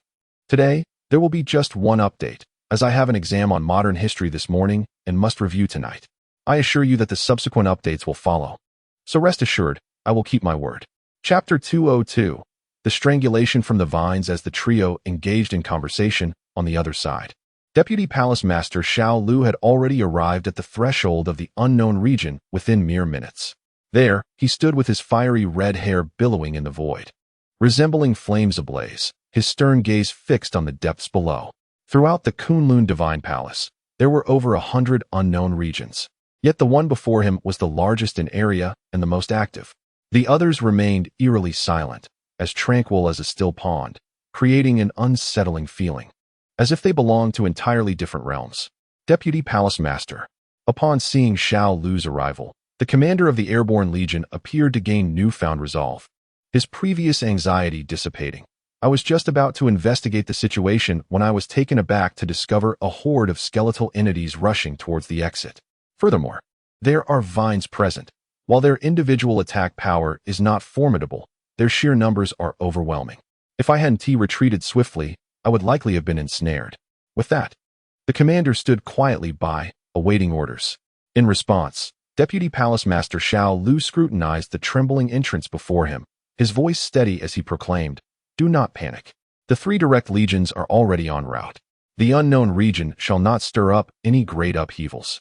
As he assessed the entrance, faint cracking sounds echoed, growing increasingly pronounced with the passage of time. Simultaneously, the ground near the entrance began to shift slightly, as if immense power were surging forth from the earth. Is it preparing to force its way out? Xiao Lu pondered, astonished that after all these years, life still existed within, though he remained uncertain of its nature or the source of its strength. In that moment, a thunderous boom resonated as a black vine surged through the entrance, targeting the airborne Deputy Palace Master Xiao Lu. "Huh, how bold. No need for a test?" He scoffed. "Begone." The vine's speed was swift, yet Xiao Lu's was swifter. He deftly sidestepped the assault and unleashed a torrent of searing flames from his mouth, which ignited the space around him, coalescing into a fiery dragon. In an instant, the black vine was reduced to ashes, cascading down to nourish the soil below. Deputy Palace Master. Be cautious. They are all emerging. The commander of the Airborne Legion urgently warned as he joined the fray. Boom, boom, boom. A sound pierced the air, and in the blink of an eye, hundreds of vines, imbued with a chilling intent to kill, surged forth from 4 distinct directions, clearly aiming to overwhelm the Deputy Master in a single strike. In that moment, the Deputy Master discerned the nature of one among them. What lay before him was not only a test, but also an offensive maneuver. The distinction between the two was merely the magnitude of the assault. How audacious of these mere vines to presume themselves as the master. All shall be obliterated. As he spoke, a torrent of flames erupted around the small deer, engulfing it in a tempest of fire tinged with black, signifying an extraordinarily high temperature. The inferno blazed fiercely in the void, creating a fiery barrier that completely incinerated the audacious vines that had dared to approach. As for today, it remains unchanged.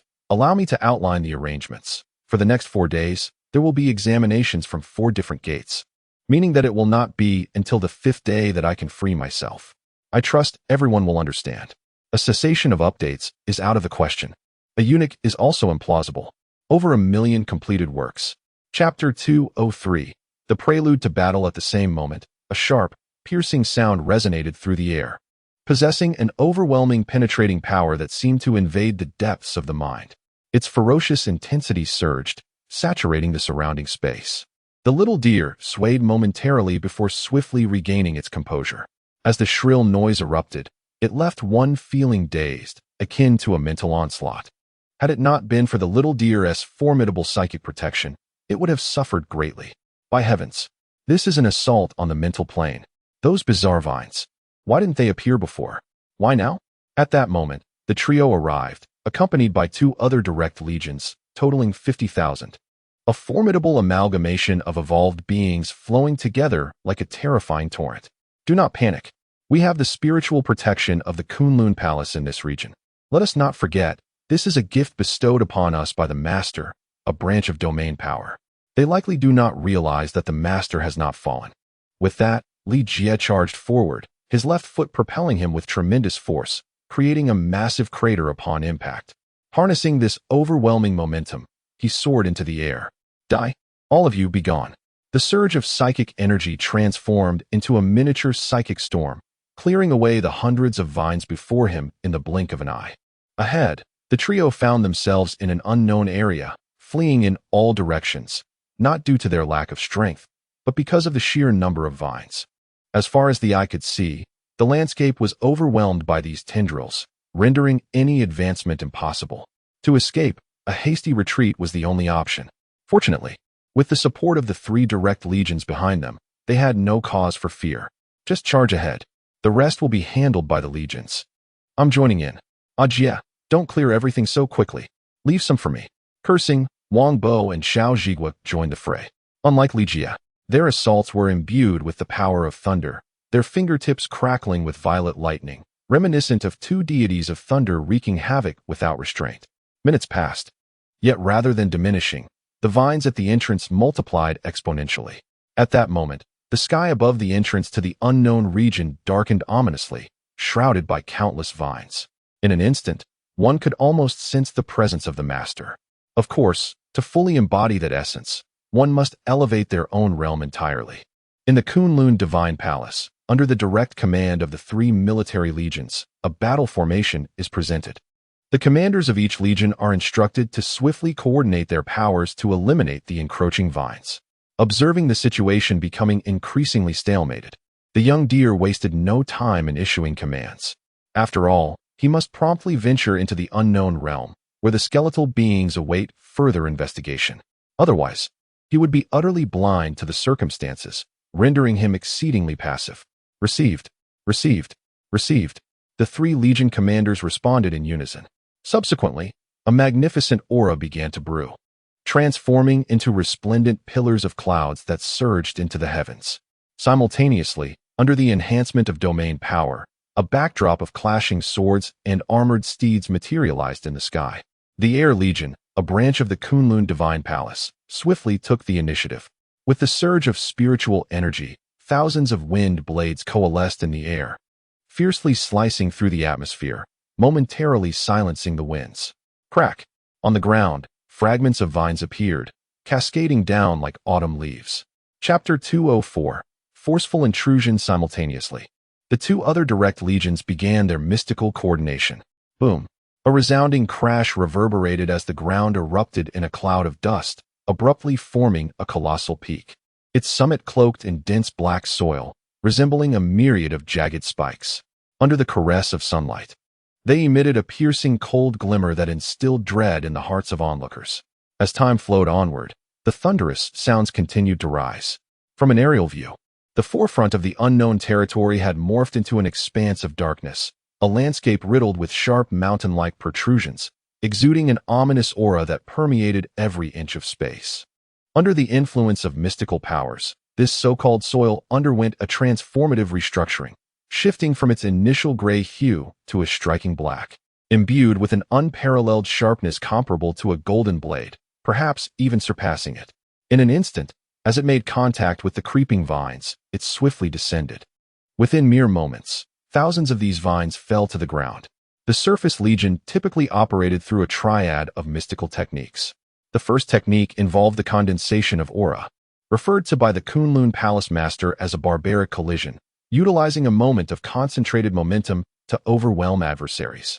In the earlier maritime battlefield, the Ground Legion employed this very technique to assert dominance, laying the groundwork for victory. The second technique pertained to the synergy of abilities. Among the myriad of first-tier extraordinary beings, most awakened the power of earth manipulation. Even those lacking this ability could still provide vital spiritual energy, leading to the recent display of harmony. The third technique, as anticipated, involved the coordination of domains. However, the term domain here does not refer to the personal domain awakened by the Palace Master, but rather a formation that generates a similar domain-like force. Yet, to achieve such a feat, relentless training is imperative. Meanwhile, the thunderous echoes persisted unceasingly. The entire arena, in an instant, devolved into a battleground. 1 minute, 2 minutes. 10 minutes passed, and the vines continued to rain down, blanketing the ground with a layer of tendrils. Even a gentle step upon them revealed their botanical softness. Goodness, why do these wretched things seem endless? What should we do? Continue like this? Wang Bo, wielding thunder, questioned amidst his relentless assaults. Who knows? Our task is to eliminate these damn vines. Otherwise, they might truly believe our divine palace is easy to bully. Xiao Zhiguo replied resolutely, his words imbued with unwavering determination. This is a test. It appears that immediate action is imperative. Otherwise, one risks steering matters toward an unpredictable outcome. Contemplating this, the Vice Master, Little Deer, resolved to cease any further delays. Even if it entailed some cost, she would plunge into the unknown realm without hesitation. Accompanied by surging flames, a figure darted forth. It was Little Deer, boldly venturing into the uncharted territory. Upon entry, she was met with an endless expanse of skeletal evolved beings, moving in a specific cadence rather than a direct line towards the entrance. The sheer magnitude of their numbers confirmed the Master-S assertion. There must indeed be a puppeteer behind this. I must continue to feign weakness to reel in this substantial catch. With that, Little Deer charged deeper into the fray, forging ahead alone. This endeavor was no trifling matter. It was all part of the original plan. On a side note, I apologize for the lack of updates yesterday. The exam schedule was quite demanding. After completing the tests, I was engrossed in study from 6 o'clock p.m. until 2:30 a.m., leaving little time for anything else. There remains only one final examination tomorrow, and I will resume normal updates by tomorrow evening, which includes 3 chapters. In the following days, I plan to unleash a flurry of content to make up for the previous delays. Lastly, I humbly appeal for your support and gifts. Manual emoji of a dog head. Chapter 205. The Feigned Injury Testing, Perpetually Testing.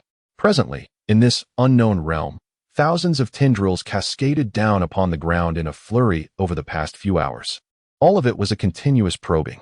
Every occurrence heralded signs of what was to come. The Vice Master, a young deer, surveyed the area from above. His role extended beyond mere offense, as he meticulously monitored, analyzing the region and the frequency of tendril appearances within this enigmatic domain. However, upon assessment, apart from the lingering aura that was gradually intensifying, little else had altered. It seemed that the number of tendrils had reached a certain threshold, ceasing to proliferate any further. Thus, it became evident that the unseen sovereign of this realm harbored a certain trepidation towards the master of Kunlun. After all, a person's renown is akin to a shadow cast by a great tree, and the Master-S reputation was undeniably formidable. Even in the face of the unknown, this realm dared not act recklessly, for it was an era of great significance. Some phenomena, not witnessed firsthand or tested, inevitably breed unease. Simultaneously, alongside the brewing aura, there undoubtedly lay movements within the unknown territory, and these were precisely what the young deer needed to uncover and explore. As he entered the unknown region, the once frenzied tendrils appeared to disregard him entirely, merely standing still while ominously flowing towards the entrance. For the young deer, who flitted about in the air, it was as though he faced no defense at all. Moreover, the slowly advancing skeletal evolved creatures equally seemed to overlook him. Not only was there no attack, but even the slightest pressure of aura was absent. What was happening? Why did they completely ignore me? Clearly, they existed in mutual hostility. Such behavior was perplexing. The young deer found himself bewildered, yet he pressed on resolutely into the depths. At that moment, should the master or the trio happen to glance this way, the term program control would undoubtedly resonate in their minds. Indeed, it bore a striking resemblance.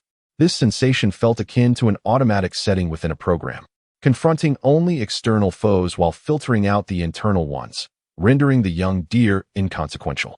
In programming terms, his safety status was entirely disregarded, like a bug trapped in a perilous loop. Thus, it could be inferred that the sovereign of this unknown realm remained in a state of deep slumber. The issuance of commands could not be controlled at will, functioning intermittently, perhaps contingent upon certain time frames. Of course, these intricacies were unknown to the Vice Master, the young deer, who had journeyed deep into the heart of the territory. As he traversed the path ahead, a profound sense of trepidation enveloped him, for an overwhelming aura was continuously brewing within the core region. Merely by gauging the essence, it was evident that it surpassed the pinnacle of the second tier. However, he could not ascertain whether it reached the third tier, as he himself was merely a second-tier extraordinary. After a while, the Deputy Palace Master, Little Deer, arrived at the heart of the unknown territory. Here, the soil had vanished, revealing a vast chasm shrouded in black mist from which the formidable aura emanated. Upon reaching this place, Little Deer found himself confronting the dominion that loomed behind him. It seemed that something below was orchestrating the unknown region. I must create some commotion, and it will require a sacrifice. With this thought, Little Deer descended directly into the air, arriving at the edge of the chasm. Boom! He opened his mouth, and brilliant flames erupted with ferocity, intermingled with a surge of spiritual energy, enhancing its power by more than 50%. Roar! Soon, the depths of the chasm reverberated with echoes, and in the next moment, with a resounding explosion, Deputy Palace Master Little Deer expended his vital essence, causing his entire form to ignite in a blazing inferno. The heat radiated from him could be felt even several kilometers away. Subsequently, a streak of fire tore through the sky, a manifestation of Little Deer's frantic escape. He understood that the flame he had just unleashed could undoubtedly awaken the dominion lurking behind him. At this juncture, without the added control of a domain, he was certainly no match for it.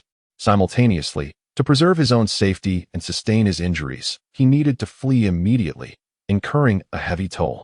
Only in this manner could Deputy Palace Master Little Deer traverse the seemingly insurmountable distance and execute a safe retreat despite the grievous wounds he sustained. On another note, the examination has concluded, and the regular updates will resume at midnight. I hope everyone will lend their support. My gratitude extends to the book friends, Purple Emperor, Chung Jing, a knife-shaped graphic, Night Owl, My Name is Blade, Hachiman, and other brothers and family members for their generous donations. Due to word limitations, I cannot list everyone, but I will gradually acknowledge all in due course. Chapter 206, Deception and Escape. As the young deer swiftly soared through the air, surveying its surroundings, a tremendous roar suddenly erupted, laced with overwhelming fury. Simultaneously, a tempest began to emanate from the epicenter, rapidly radiating outward, infused with psychic energy, relentlessly probing the recently departed Deputy Lord, the young deer. Come forth, it thought defiantly. I refuse to believe you can withstand this. Just an old fool. With a silent scoff, the young deer continued its fiery flight, moving at an astonishing speed, so rapid that even the trio present could scarcely perceive its form. In the blink of an eye, it traversed a distance of 10 kilometers, bolstered by a surge of vital energy, enveloped in a terrifying aura, further enhancing its velocity. What a jest! The bloodline of the young deer was undeniably extraordinary. According to the Lord's assessment, it was highly likely to belong to the Qilin, specifically the Fire Qilin. With a portion of its essence expended, its power was undeniably formidable, akin to reaching the pinnacle of second-tier strength. Furthermore, due to its inherent attributes, the young deer was already remarkably swift. The combination of these factors orchestrated the spectacle that had just unfolded. Whoosh, whoosh, whoosh. Vines, accompanied by the sound of slicing air, lunged forth. Even from a distance, one could vividly sense the lethal force contained within each vine, each a manifestation of deathly intent. Stand down. You are unworthy to unleash such forces. As the young deer spoke, its gaze fell upon the skeletal evolutionary creature below.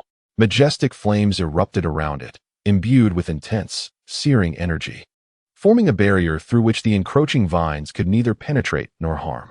Though it was a ruse, there were still defenses to uphold. Otherwise, such clumsy theatrics would be easily seen through, failing to achieve their intended purpose. Thus, the first step in this charade required the young deer to resist. In an instant, thousands of vines were reduced to black ash under the fiery onslaught, cascading down like dark snow. After all, the natural enemy of flora is flame. Not every plant can evolve to the extent of the Kunlun Lord, who had nearly completely masked the flaws of vegetation, inheriting only its finest attributes. Roar! At this moment, the skeletal creature, not far off, shifted its attention toward the young deer. Its hollow form exuded an aura of dread. Bone frame, come forth. There is still a minute left. Make haste. Otherwise, this performance may not continue. Observing the movements of the skeletal creatures, the fawn felt a surge of joy and continued to navigate towards the unknown exit ahead. Before her loomed a colossal skeletal dragon, its body stretching over 50 meters, illuminated by a faint glow that accentuated the formidable bone structure. In an astonishing display, hundreds of skeletal dragons came to a halt, their tails arching slowly like bows drawn taut, with the bony protrusions at the tips poised to release deadly arrows. Through the perceptible aura, it was clear that these dragons were all second-tier transcendent beings, formidable among the tens of thousands of skeletal evolved creatures before them. In the next moment, a barrage of bone spikes was launched, soaring into the sky as if defying the very fabric of reality, hurtling towards the vice leader, the fawn. A series of piercing sounds echoed as over 100 bloodied holes appeared in her abdomen. Blood gushed forth in torrents, creating a scene reminiscent of a rain of crimson upon the ground as she continued her retreat. The thunderous roars persisted. The skeletal dragons, having caught their breath, did not relent in their pursuit of the fawn. At this point, she was perilously close to demise, leaving her with no option but to adhere to the plan of retreat, refraining from further engagement. After all, her objectives had been achieved, and the damage inflicted was substantial. There was no merit in prolonging the encounter and risking her own life. Let us go. Come. Let us see the true might of the one pulling the strings behind us. With that declaration, the fawn ceased her hesitation, transforming into a streak of crimson light as she soared forward. In a mere breath, she left the tendrils and skeletal beings far behind. As she emerged from the chaos, she called out, "Prepare yourselves. The skeletal creatures will breach the surface in a few hours. Steady yourselves." Gratitude to the readers for their generous support. And to the little whip of Long Yoduan, thank you for your kindness. A note to some readers with digital nicknames. This cannot be displayed and will be filtered. A second update is on the way, with a possible third later. Please be patient. Chapter 207. Insights of Heaven and Earth. Upon receiving the news, the 3 directly affiliated legions, including the 3 legion commanders, instantly fell into a state of tension. Deputy Palace Master Yu Shaojin approached, glancing at the copious blood flowing out, and asked with evident concern. The wounds sustained were of a penetrating nature, with dark blood streaming from either side, creating a truly alarming sight. From his assessment, it was evident that the Deputy Palace Master was gravely injured. Upon probing with his spiritual energy, Shaojin perceived that within the Deputy Palace Master's body, both the meridians and muscles were in disarray, with the vital energy flowing abnormally and exceedingly frail. What a jest! Plans aside, the physical wounds were undeniably real. Strictly speaking, this clandestine scheme could be deemed a tactic of self-infliction. Only the Deputy Palace Master, severely wounded and without any assistance, indirectly indicated that the fall of the Kunlun Palace Master was not mere hearsay, but a stark reality. It's fine. Just hold on for a while longer. I'll take a trip to the valley and use the second-tier life spring water of the Palace Master to recuperate. There's nothing to worry about. Upon hearing this, Xiao Lu replied directly, mustering his spirits as he made his way into the valley of the Kunlun Divine Palace. At that moment, he could no longer bear it, and with a plop, he fell into a circular lake, landing in a pit filled with abundant second-tier life spring water. Previously, before the 3 legions, he had to maintain his composure as the Deputy Palace Master, embodying the confidence of the directly affiliated legions. At such a critical juncture, anyone could falter, but not the Deputy Palace Master. After all, in the eyes of the current legions, the Palace Master was already fallen. If anything were to happen to the Deputy Palace Master, it would surely lead to disintegration, placing the Kunlun Divine Palace at the brink of collapse. Hiss! Xiao Lu gasped as he noticed the sharp attributes of his wounds continuously wreaking havoc. Even the power of flames could not fully sear through, persistently obstructing the recovery from the life spring water. This, if he was not mistaken, should indeed be the Star River or vein spoken of by the Palace Master. But why did all the creatures here carry such attributes, whether it be the vines or the evolved skeletal beings? With such questions lingering in his mind, Xiao Lu immersed himself in the pit, utilizing the second-tier life spring to heal his wounds. Although there were destructive attributes at play, under the influence of the second-tier life spring, he was ultimately able to gradually alleviate the damage. Of course, this process merely took a bit longer. Beside him, the sovereign remained in a deep slumber, with a breath that could be described as a majestic aura, continuously generated by the roots of the tree, fervently circulating through the myriad meridians within his body, gradually fortifying his limbs and vital organs. With the passage of time, the thunderous power had been entirely expended, and the bulge at the crown of the tree, a remnant of the tribulation, had further swelled to the size of a fist. its apex adorned with a brilliant hue of thunder. At this moment, Su Che was wholly immersed in profound insights. The comprehension bestowed by the heavens and earth elevating his realm at an astonishing pace. Within the mere span of a sip of water, he could potentially ascend to a new level, a rare and elusive opportunity. Not long ago, during the third-tier thunder tribulation, he had suffered a grievous and fatal blow. His entire body charred and most of his vitality extinguished, rendering him nearly incapable of controlling his form. For him, the brink of death loomed perilously close. However, to put things into perspective, the benefits he reaped after the third-tier thunder tribulation amounted to an evolutionary advantage 3 to 4 times greater than that of comparable beings, if not more. Chapter 208, the Sovereign of Mount Tai at this juncture, merely awaiting the passage of another day, or perhaps even less. Su Che would be able to wholly extricate himself from the profound insights of the universe. His spirit would regain control, allowing him to return to the Divine Palace and complete the final segment of his original plan. Subsequently, the task would revolve around anticipating the catch, whether from uncharted territories, the menacing Forbidden Seas, or other factions. All would become integral components of the Kunlun Divine Palace's scheme, each a substantial prize. To be precise, there would be multiple such prizes. Persevere. Only through experience can one achieve fundamental enhancement. Thus, you shall walk alongside me as we confront greater challenges. Observing the battered fawn in the pit, Su Che inwardly lamented, tinged with a trace of guilt, yet predominantly filled with unwavering confidence.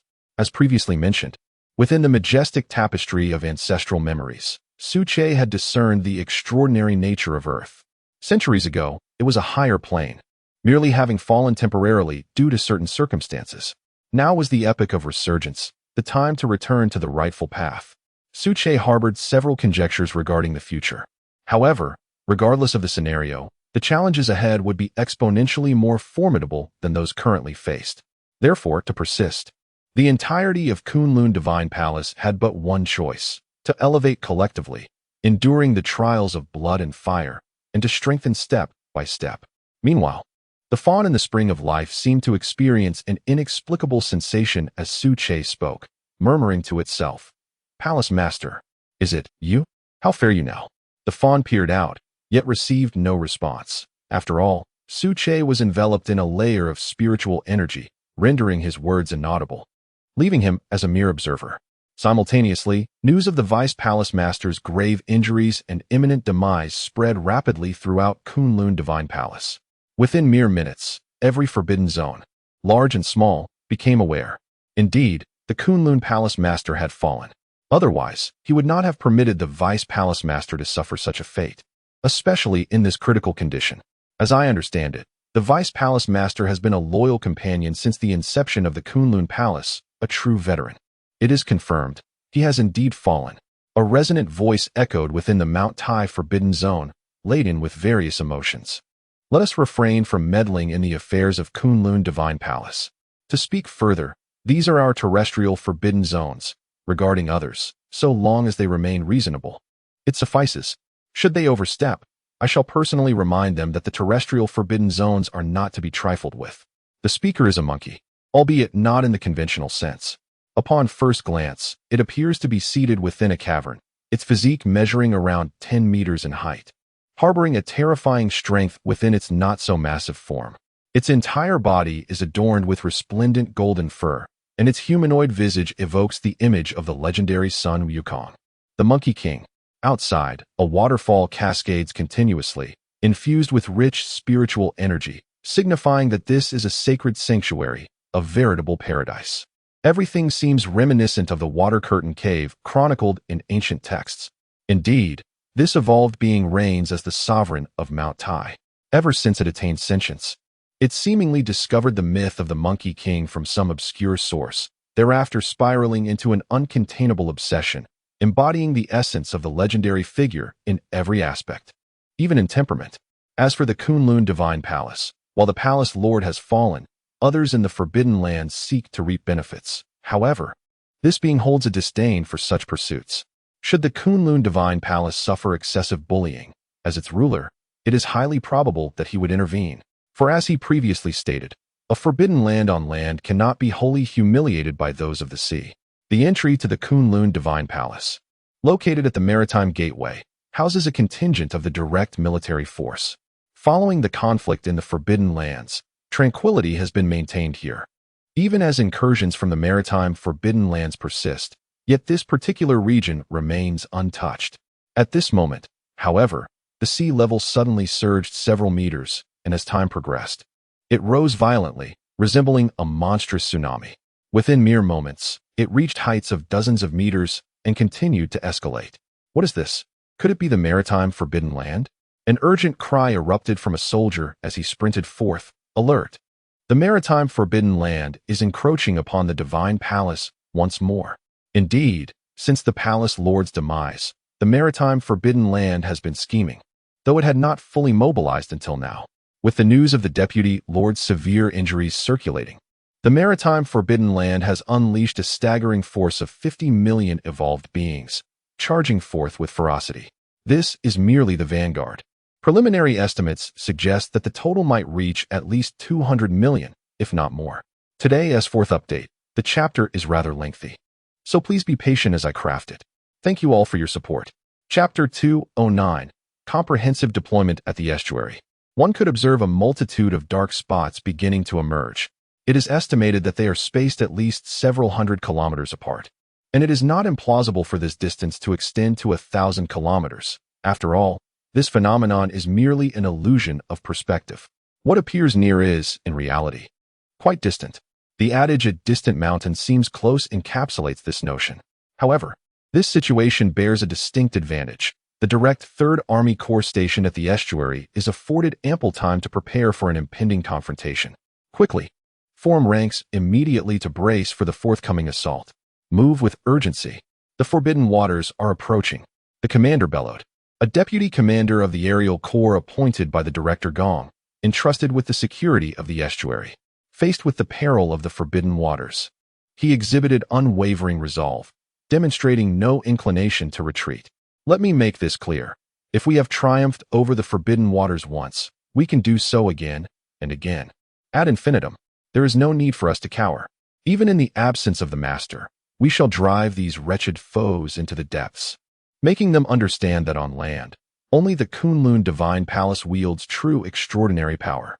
The commander continued, his words radiating formidable confidence.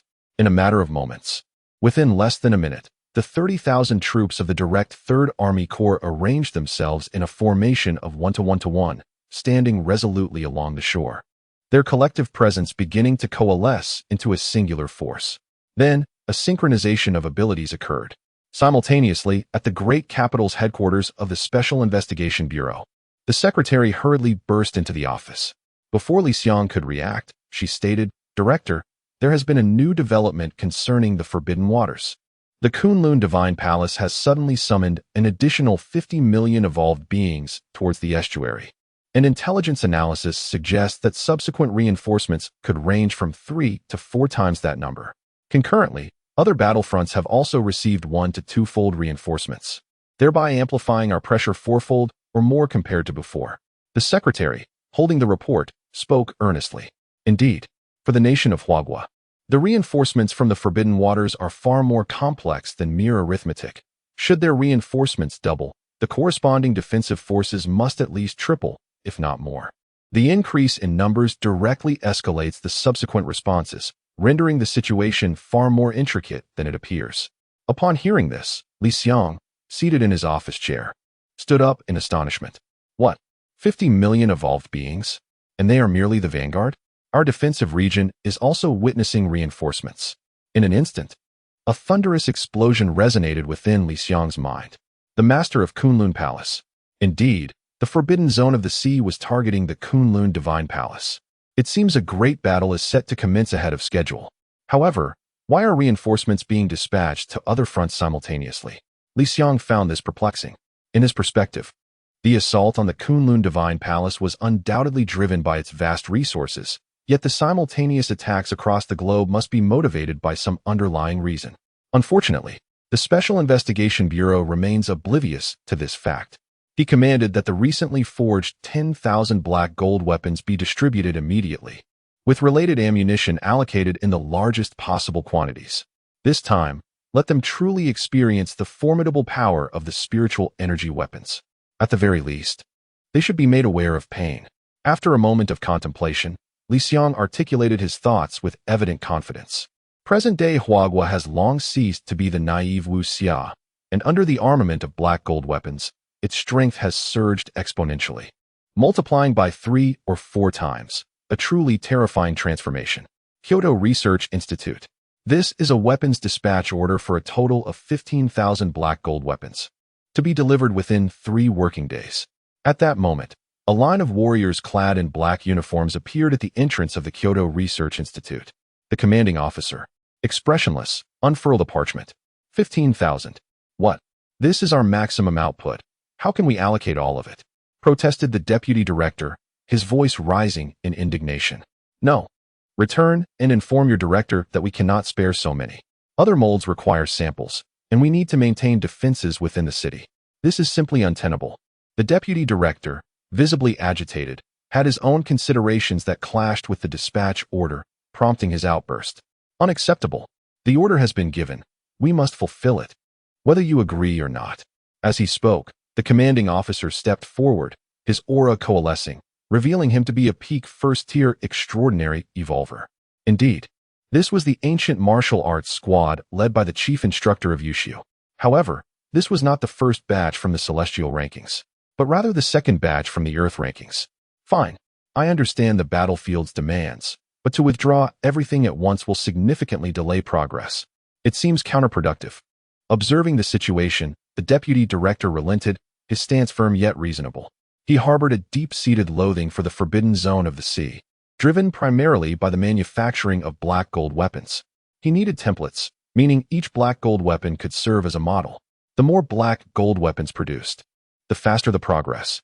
With a complete withdrawal, the manufacturing pace would come to an abrupt halt. Chapter 210. The fish bites, waiting to reel, and thus a staggering quantity of 15,000 black gold weapons was directly produced. They were arrayed before us in a dense line, occupying an expansive area, their chilling black hue presenting a truly magnificent spectacle at first glance. After all, each black gold weapon measures a full 5.5 meters in length. If extended with a longer barrel, it could reach around 8 meters. When thousands are displayed together, the overwhelming sight indeed exudes a formidable intimidation. Hurry. Move with alacrity. Begin packing immediately. Group them in 5s. Do not make any mistakes. As these words were spoken, military trucks rolled in, commencing the process of loading the weapons. Simultaneously, within the Kunlun Divine Palace, at the entrance to an unknown region, the deputy palace master, Little Deer, took a moment to rest. In her absence, the Western Domain Lord, Little Gold, naturally assumed the role of temporary commander. Just then, alarming news reached Little Gold, filling her with dread. Domain Lord. There is a situation at the Kunlun Divine Palace's maritime entrance. A massive invasion has begun in the Forbidden Sea region. Preliminary estimates suggest that the first wave of purifying entities numbers around 50 million, followed by no less than 200 million. Upon hearing this, Little Gold was nearly struck down in shock. What kind of jest is this? 200 million? Even if they were merely 200 million cabbages, they could bury a person alive, let alone a horde of elite soldiers, the majority of whom are 8 or 9-star evolved beings, with first and second-tier extraordinary entities comprising a significant portion. Currently, the 3 legions directly under the Kunlun Divine Palace, if not engaged in local operations, could easily muster tens of thousands due to the augmentation of their domain.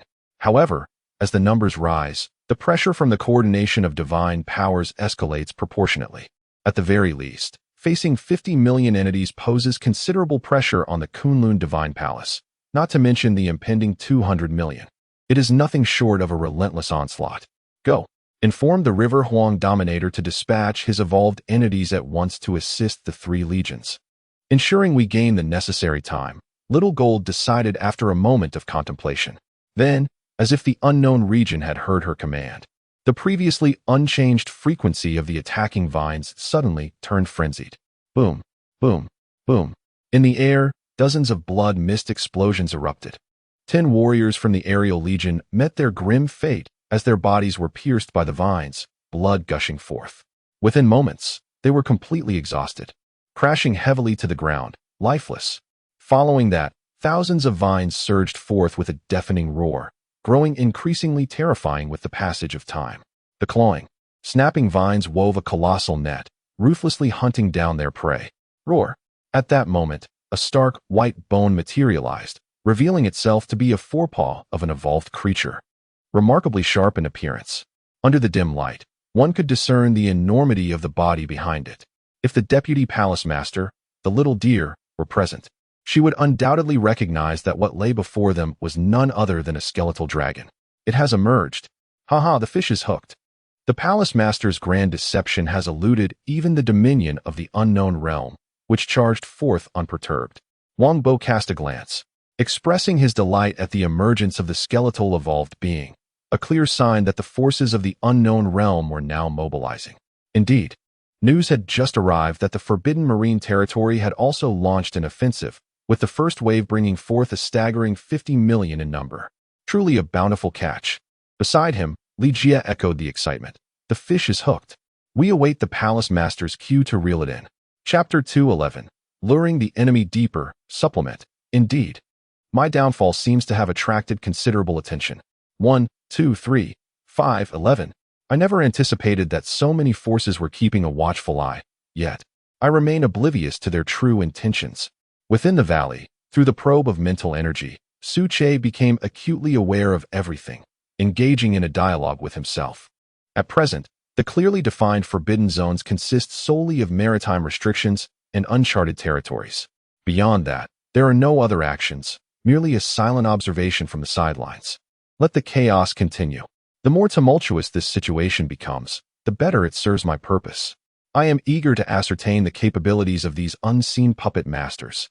Having uttered a few words, Su Che once again returned to a state of tranquility, diligently practicing within his corporeal form. The overwhelming perception of the universe, after a brief moment of comprehension, necessitates further understanding. Only through this process can it be wholly transformed into his own essence. Simultaneously, regarding the impending forbidden zones, Su Che harbored two objectives. First, he aimed to unearth all those orchestrating the Kunlun Divine Palace, sparing himself the trouble of searching one by one, thereby eliminating any future threats. Second, he intended to train soldiers, to assess how far the Kunlun Divine Palace could progress under conditions of high pressure and without a guiding leader. This foresight was essential, for one could not guarantee that Su Che, as the Lord of Kunlun, would always be able to maintain his vigil. Should unforeseen circumstances arise, preventing his timely return, the effectiveness of the current training would become evident. I hope that it may bring me a delightful surprise. Nearby, sensing the overwhelming aura, the little deer in the pit stirred, feeling confident in its mobility. With a leap, it returned to solid ground. The wounds had ceased bleeding. However, the depletion of vital essence was still gradually recovering. After a thorough self-assessment, the little deer addressed Su Che's robust form, declaring, "Lord, I am setting off now. There are several forbidden zones outside that are simultaneously under attack. I must take command. If you awaken and deem the moment appropriate, you may inform me, and we shall eradicate them together." With that, a flash of crimson light streaked through the air, and within a minute, the deputy lord, the little deer, reappeared on the battlefield. A skeletal dragon? As soon as he arrived, he beheld the skeletal dragon stepping forth, partially revealing its foreboding. As the saying goes, when enemies meet, their eyes brim with animosity. Just now, although it was an anticipated injury, the severity of the wound remains a stark reality. Seizing the opportunity, the fawn would not let it slip away. With a swift parting of its lips, a torrent of searing energy coalesced and erupted forth. Boom! In the blink of an eye, the emerging skeletal dragon was reduced to mere powder, scattering in the wind and settling upon the ground. All units, concentrate fire on the entrance to the unknown region. Since they wish to emerge, let us greet them appropriately. In his words, the fawn exuded an ominous aura of lethal intent. There was no need for preamble, and thus, the full force was unleashed. Whoosh! The sound of slicing air resonated as thousands of wind blades coalesced, intertwining to form a singular wind blade stretching over 100 meters, which suddenly descended with lethal precision. With a swift motion, the sound of bones crashing to the ground echoed, and in a single strike, 5 skeletal dragons met their demise. Here lies the fourth update. continuing from 6 o'clock until now, tirelessly crafting these words. There is nothing more to say. I am truly exhausted, both physically and mentally. Wen Liang has taken a rest. I appreciate everyone's support. Chapter 212. The Buffer Zone. Thus, blades of wind, forged from abundant spiritual energy, continuously materialized in the air. Within the span of a breath, hundreds emerged, rushing forth with a whistling sound, fierce and undaunted. It became evident that the entrance to the entire unknown region had transformed into a torrent of chaos, resonating with crackling noises as countless wind blades filled the sky. Bones splintered, and viscous fluids sprayed about, swirling through the air before cascading down, interspersed with numerous vines of intertwining green and white, presenting a breathtaking spectacle. As one fell, another swiftly took its place, an unending stream of relentless assault. Furthermore, the exact positions of these blades were mobile, capable of inflicting continuous damage upon a specific location, thereby amplifying the harm significantly. After all, the simple principle of dripping water penetrates stone is well understood by all, since this was the Kunlun Divine Palace. Within Suche's domain, the direct 3 military legions experienced substantial enhancements. The feedback from the heavens and earth elevated their physical prowess and spiritual energy concentration exponentially. At the very least, such a scale of wind blades could persist for 4 hours, and the damage inflicted during this duration would undoubtedly be colossal. Boom, rumble. The ground forces surged forward, the earth abruptly fracturing, revealing sharp, black peaks. Rows of these jagged formations stood ready, their fierce energy impeding the advance of the bone-evolved creatures, gradually forcing them back towards the entrance. They pressed forward relentlessly. Puff, hiss, puff, hiss, puff, hiss. Instantly, some first-tier transcendent beings, their skeletal joints overwhelmed by immense pressure, erupted with a thunderous bang, collapsing in a cacophony.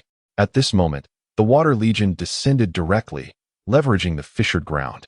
Columns of water erupted, soaring skyward, sourced from subterranean depths of 1,000 meters.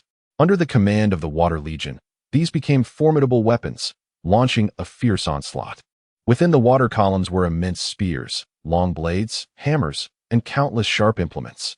In simpler terms, they transformed into various weapons, sweeping forth with the overwhelming force of spiritual energy, perfectly synchronized with the strikes of the 3 legions. For a full 5 minutes, at the entrance of the designated area, only fragments of vines and remnants of the bone creatures could be seen raining down, with not a trace of the bone-evolved beings in sight. Roar. Within, a growl reverberated, clearly indicating the fury of the bone-evolved creatures. Crack. A crisp sound echoed, and a massive pillar advanced boldly.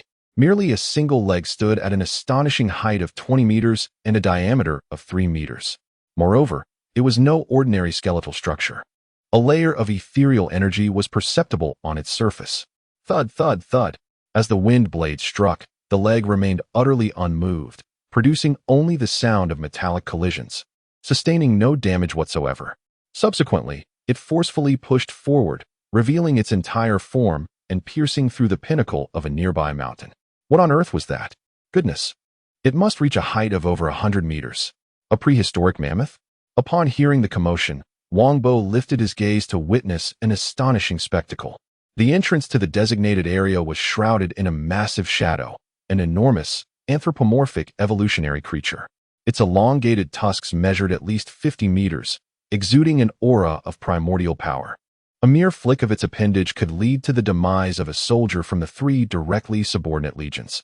Boom, boom, boom. The roar reverberated as the colossal creature raised its unwieldy foot, charging forward and effortlessly clearing a path, resulting in the death of dozens of soldiers. The terrifying lethality of this high-tier being was vividly illustrated at that moment. Simultaneously, with the establishment of a buffer zone, the skeletal evolutionary creatures from the unknown region commenced a large-scale assault, surging forth en masse as the battle officially began. This cannot continue. We must not allow this creature to proceed unimpeded. Once it establishes its formation, we shall undoubtedly suffer.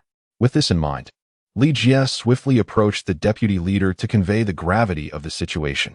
Hearing this, the little deer did not hesitate. Recognizing the seriousness of the matter and promptly commanding, all 4 domain lords, along with the other second-tier extraordinary beings, gather with me to bring down this second-tier extraordinary creature." No sooner had the words left his lips than the domain lords moved to engage the threat at hand. The rationale was clear: the importance of the buffer zone. Without it, the entrance's limited size would restrict the area of attack, facilitating a more manageable response, at least allowing for significant delay. However, once the buffer zone was breached, it signified the commencement of a full-scale confrontation.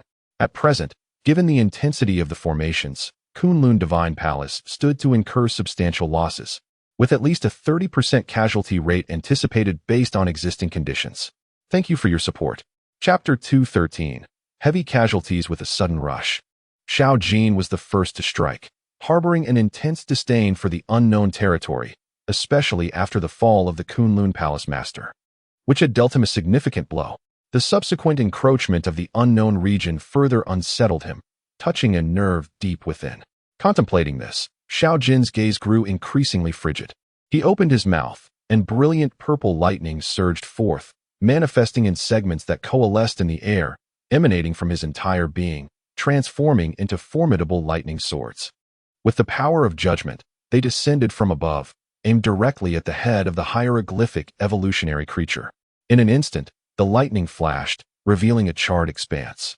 A magnificent sword, 3 feet in length, pierced only slightly, with most of its might thwarted outside. A resounding crash echoed. "If that wouldn't suffice, then let us test this. It's merely a skeletal frame. I refuse to believe it possesses exceptional hardness." After the initial strike, Xiao Jin pressed forward, murmuring to himself. He lifted his massive tail, swinging it in a sweeping arc, harnessing the momentum of his advance, and delivered a fierce blow upon the creature's head. With a crack, the sound of bones fracturing reverberated. Yet the anticipated damage did not manifest. On the skull, only a fissure the length of a finger appeared, devoid of blood, for it was merely a skeleton. What on earth sustains their life? Subsequently, the hieroglyphic evolutionary creature, clearly momentarily stunned by the impact, showed no sign of pain from the fracture. Its form remained unaltered as it moved slowly. What in the world? How can it still advance? This is beyond formidable. How are we to combat this? Beside him, Wang Bo expressed his astonishment. At that moment, the attacks from the other domain lords converged instantaneously, all targeting that very point of the skull, unleashed with ferocity. "Roar! Perish! You accursed skeleton! You dare to intrude upon Kunlun Divine Palace? Die!" Lao He bellowed angrily, pounding his chest, assuming a fierce stance. He then clenched his fists and charged forward with great vigor, leaping into the air and utilizing the force of his descent to deliver a powerful strike. Bang! A muffled thud resonated as Lao He's colossal fist struck the very point of impact on the skull. Crack! The fractures continued, expanding from the original finger length to now an arm's length, and with the passage of time, they grew ever wider. Roar! In response to the pain, the hieroglyphic evolutionary creature gently lunged forward, engaging in a contest of strength with Lao He, both locked in a stalemate, as the earth beneath them began to sink, creating a deep pit. However, the two of them encountered no mishap, yet the nearby direct subordinate armies suffered greatly, as a gentle strike resulted in the deaths of over 100 warriors, reduced to mere puddles of flesh upon the ground. There was no remedy. The disparity in physical capability, coupled with the advantage of realm, meant that even the slightest contact could lead to the demise of an ordinary first-tier extraordinary being. Thus, several domain masters took turns demonstrating their supernatural abilities, and to their astonishment, even under such circumstances, it took a full minute to completely extinguish the life of their foe. The cost incurred was 200 Kunlun warriors, along with half of the spiritual energy reserves of the domain masters. Very well, let us proceed. Should a situation akin to the previous one arise, we shall adhere to this strategy. If my conjecture holds true, that creature was the highest tier of this assault, panted the young deer, its fiery red fur now appearing somewhat dimmed, having been gravely wounded and further drained by the recent exertions. Before them, a buffer zone of 500 meters had emerged, where no fewer than 100 skeletal beings were clustered together, launching various attacks. The air was filled with a whistling sound as the vines, having rested briefly, surged forth once more. This time, they erupted from the earth, catching their adversaries off guard and claiming another wave of lives. The entire battlefield was awash in blood and flesh, the acrid scent of blood rising to the heavens. Combined with the pervasive aura, the two elements melded into a veritable forbidden zone. Simultaneously, at the Kunlun Divine Palace, at the maritime entrance, after several hours, the vanguard of the sea domain's forbidden forces finally arrived, a staggering 50 million in number, forming a daunting wall of darkness. All units, prepare. Battle is imminent. Exercise caution, and vow to defend the dignity of the Kunlun Divine Palace. The aerial commander bellowed, his words laced with indignation. Gratitude to GUE and WC for their urging symbols. Thank you for your support, as it is your encouragement that enables me to continue writing. There is one more update. Please be patient. Chapter 214. The Forbidden Land of the Himalayas and the Sea. Ultimately, it is a lingering threat. As anticipated, we have reached this juncture. However, upon reflection, I find myself fortunate. My withered body, on the brink of death, was salvaged by the Master's formidable intervention, granting me a reprieve.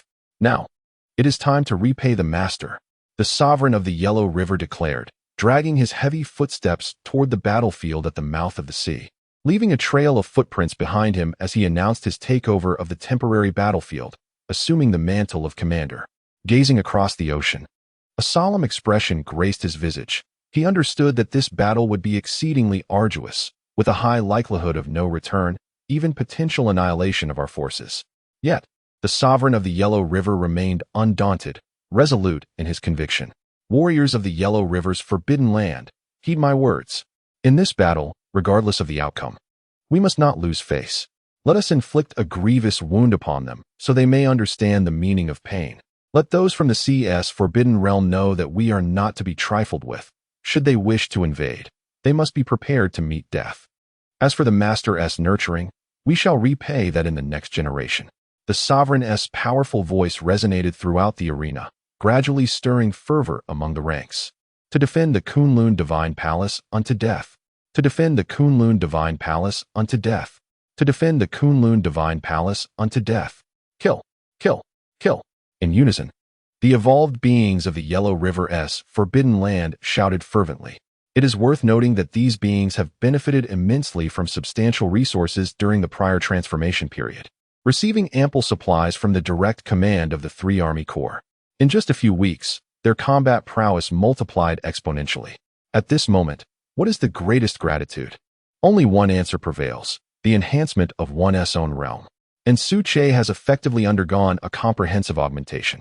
Rise, the Sovereign of the Yellow River bellowed, his feet striking the ground with ferocity, channeling the spiritual energy within him through the soil and into the depths of the sea.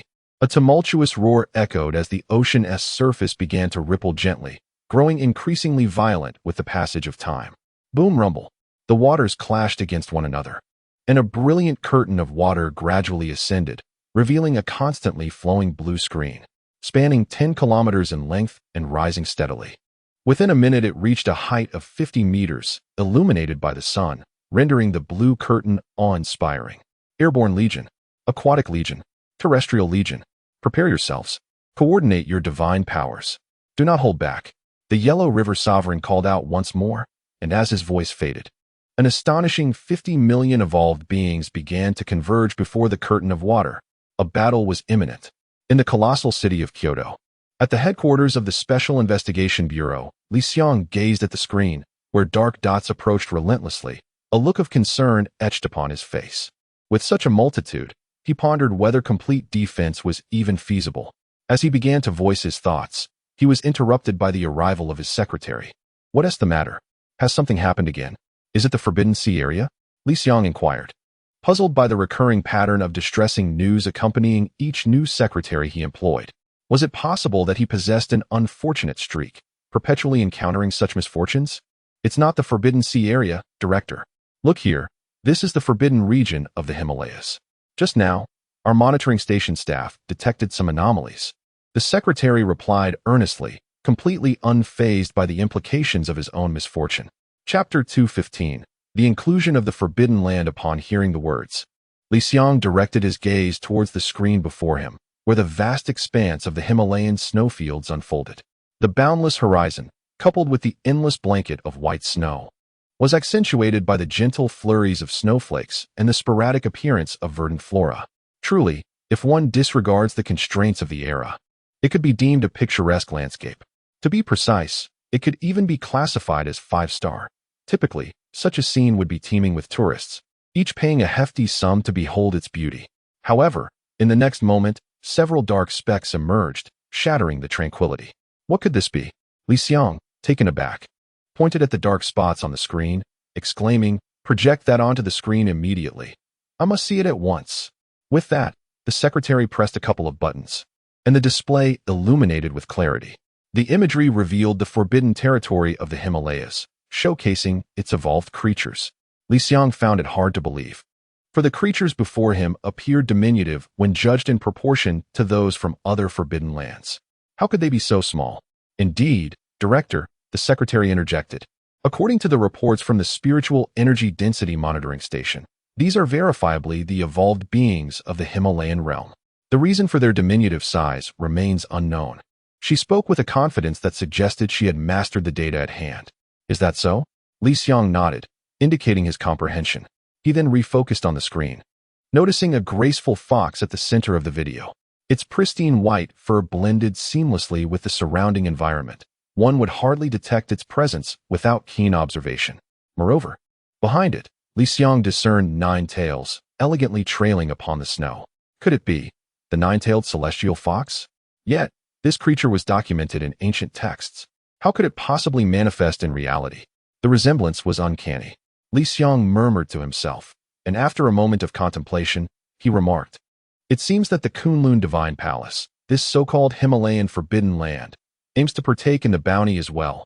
Otherwise, it would not have emerged at this juncture, as it had previously remained sealed off." Simultaneously, within the Himalayan forbidden land, the sky and the ground were both a stark white, blanketed in snow. The sound of howling winds filled the air, a testament to the raging snowstorm that perpetuated the unique climate conducive to the evolution of its creatures. Kunlun Divine Palace. Our Himalayan forbidden land must not be overlooked. At the very least, we must seize those formidable spiritual stones, for they would provide ample resources for cultivation. If feasible, we could also retrieve those celestial fruits from the heavens. Command issued, set forth immediately, declared the ruler of the Himalayas, standing upon a snow-covered stone, her 9 fluffy tails dancing in the wind, with crimson pupils glowing ominously. Her entire form was a mere 3 meters in height, appearing quite petite and delicate. However, the energy she harbored was beyond the reach of ordinary beings. As a dominator of the forbidden land, she epitomized the pinnacle of second-tier transcendence, her bloodline enhancement rendering her formidable, rivaling even the ruler of the Yellow River in certain aspects. "Understood, my lord," responded a snow leopard, approaching with a haughty demeanor. "The Kunlun Sacred Palace is nothing but a toothless tiger since the fall of its master. We need not fear them." This audacious assertion seemed as if it would not survive 2 chapters in a novel. Yuanbao, do not underestimate them. Although the Kunlun master has perished, the Kunlun Sacred Palace is not to be trifled with. A dead camel is still larger than a horse. We should merely observe from the sidelines, waiting for them to exhaust themselves. As the saying goes, the fox is cunning and sly, and the Himalayan ruler perfectly embodied this trait, perhaps even surpassing it in certain respects. She seldom acted without certainty, blissfully unaware that the entire Himalayan forbidden land had already fallen into the web of a plan. And with a mere tug from Suche, a thunderous strike would ensue. At the Kunlun Sea entrance, 30 minutes of battle had turned the sea crimson, deepening with the passage of time. Roar! Perish, you cursed sea domain! The Kunlun Sacred Palace shall not be humiliated. As these words echoed, a soldier from the Void Army surged forward with overwhelming speed, a peak first-tier transcendence. A resounding explosion followed, flesh and blood scattered, both sides perishing in the clash. "Come, Kunlun Sacred Palace, we vow to defend to the death." Just as the words fell, a warrior self-destructed, unleashing an energy that engulfed 5 first-tier transcendents and even wounded a second-tier transcendence who was caught at the center of the blast. "Ha! Brothers, I shall take the lead. I will repay the master's kindness in my next life." With the sound of self-detonation, another soldier from the trifaceted army fell. In an instant, a somber atmosphere enveloped the battlefield at the Kunlun Sea entrance. Gratitude to the book friend Rue Jun for the timely urging talisman and to the pig-raising specialist for the inspiration capsule. Your support is immensely appreciated. Witnessing your generous gifts fills Wen Liang with joy, prompting an even swifter pace in his writing. By the way, there is another book friend, also a provider of an urging talisman, but whose nickname is a number that cannot be typed out. I hope for your understanding. Chapter 216. I wield a staff capable of sweeping away all, 2-in-1. 50 million evolved beings emerged as the vanguard, undoubtedly the elite among the elite. They surged forward in a relentless swarm, their collective aura exerting a pressure that few could withstand, requiring at least a first-tier extraordinary ability, if not something higher. In the preceding half-hour, the direct 3 Army Corps engaged in a tactical withdrawal, utilizing the breadth of the coastline and the advantages of their home ground to gradually execute a strategy of attrition. However, as time passed and their ranks thinned, the situation became untenable. Mid-level commanders were swiftly eliminated, and within 30 minutes, none remained to lead. The balance of war shifted dramatically in favor of the enemy. Yet, even in such dire straits, the direct 3 Army Corps did not falter. Following the self-detonation of the first, each soldier, upon realizing their breakthrough had failed, resolutely converged at the focal point to detonate themselves, inflicting even greater damage upon the adversary. At this juncture, the battlefield descended into chaos. The direct 3 Army Corps were scattered by the sheer number of 50 million evolved beings, their previous coordinated tactics disintegrating step by step. The recent events began to unfold repeatedly. Bang, bang, bang. Blood and flesh flew as the sounds of self-detonation echoed. The 30,000-strong direct 3 Army Corps, alongside hundreds of thousands of evolved beings from the Yellow River Forbidden Zone, faced near total annihilation. Those who remained were predominantly in the late first tier or peak stages, with a scant few reaching the second tier. It could be said that survival would elevate them to the ranks of the elite, and subsequent breakthroughs to the third tier would follow naturally. After all, the trials of war are unmatched by any other means. Roar. Yellow River Forbidden Zone, Kunlun Divine Palace. Let us all charge forth. In our final battle, even in demise, we shall shine gloriously. As he spoke, the Yellow River Sovereign was enveloped in a formidable aura, which surged violently within moments. He ignited his vital essence, aware that such a rapid expenditure could lead to irreparable depletion, followed by a decline in bloodline concentration, thereby diminishing his potential. Such a sacrifice was excruciating for any evolved being, and even more so for a sovereign of the Forbidden Zone. Nevertheless, the Yellow River Sovereign pressed on. After 3 breaths, his aura reached its zenith, returning him to the pinnacle, standing on the threshold between the second and third tiers, merely a step away from the third tier. Let them all perish. Accompanying the Kunlun Divine Palace to the grave, the Yellow River Sovereign roared with fury, relying solely on his physical prowess rather than invoking his supernatural abilities. He charged recklessly into the ranks of the evolutionary biological army, where every passing second resulted in countless casualties. His abstention from using supernatural powers stemmed from the depletion of his spiritual energy, rendering him incapable of further usage. Charge. Everyone. Advance. Come forth. Offspring of the Forbidden Sea domain. Your grandfather is here. He bellowed. Brothers, fear not. In 18 years, we shall rise again as valiant souls. Reborn in the Kunlun Divine Palace. The roar persisted as the remaining fragments of the 3 armies initiated a death charge. Fearless, they surged forward against the formidable evolutionary beings before them. With a thunderous stomp, a massive footprint appeared upon the ocean's surface, creating a deep pit where over 300 evolutionary beings lay, reduced to mere pulp under the overwhelming force.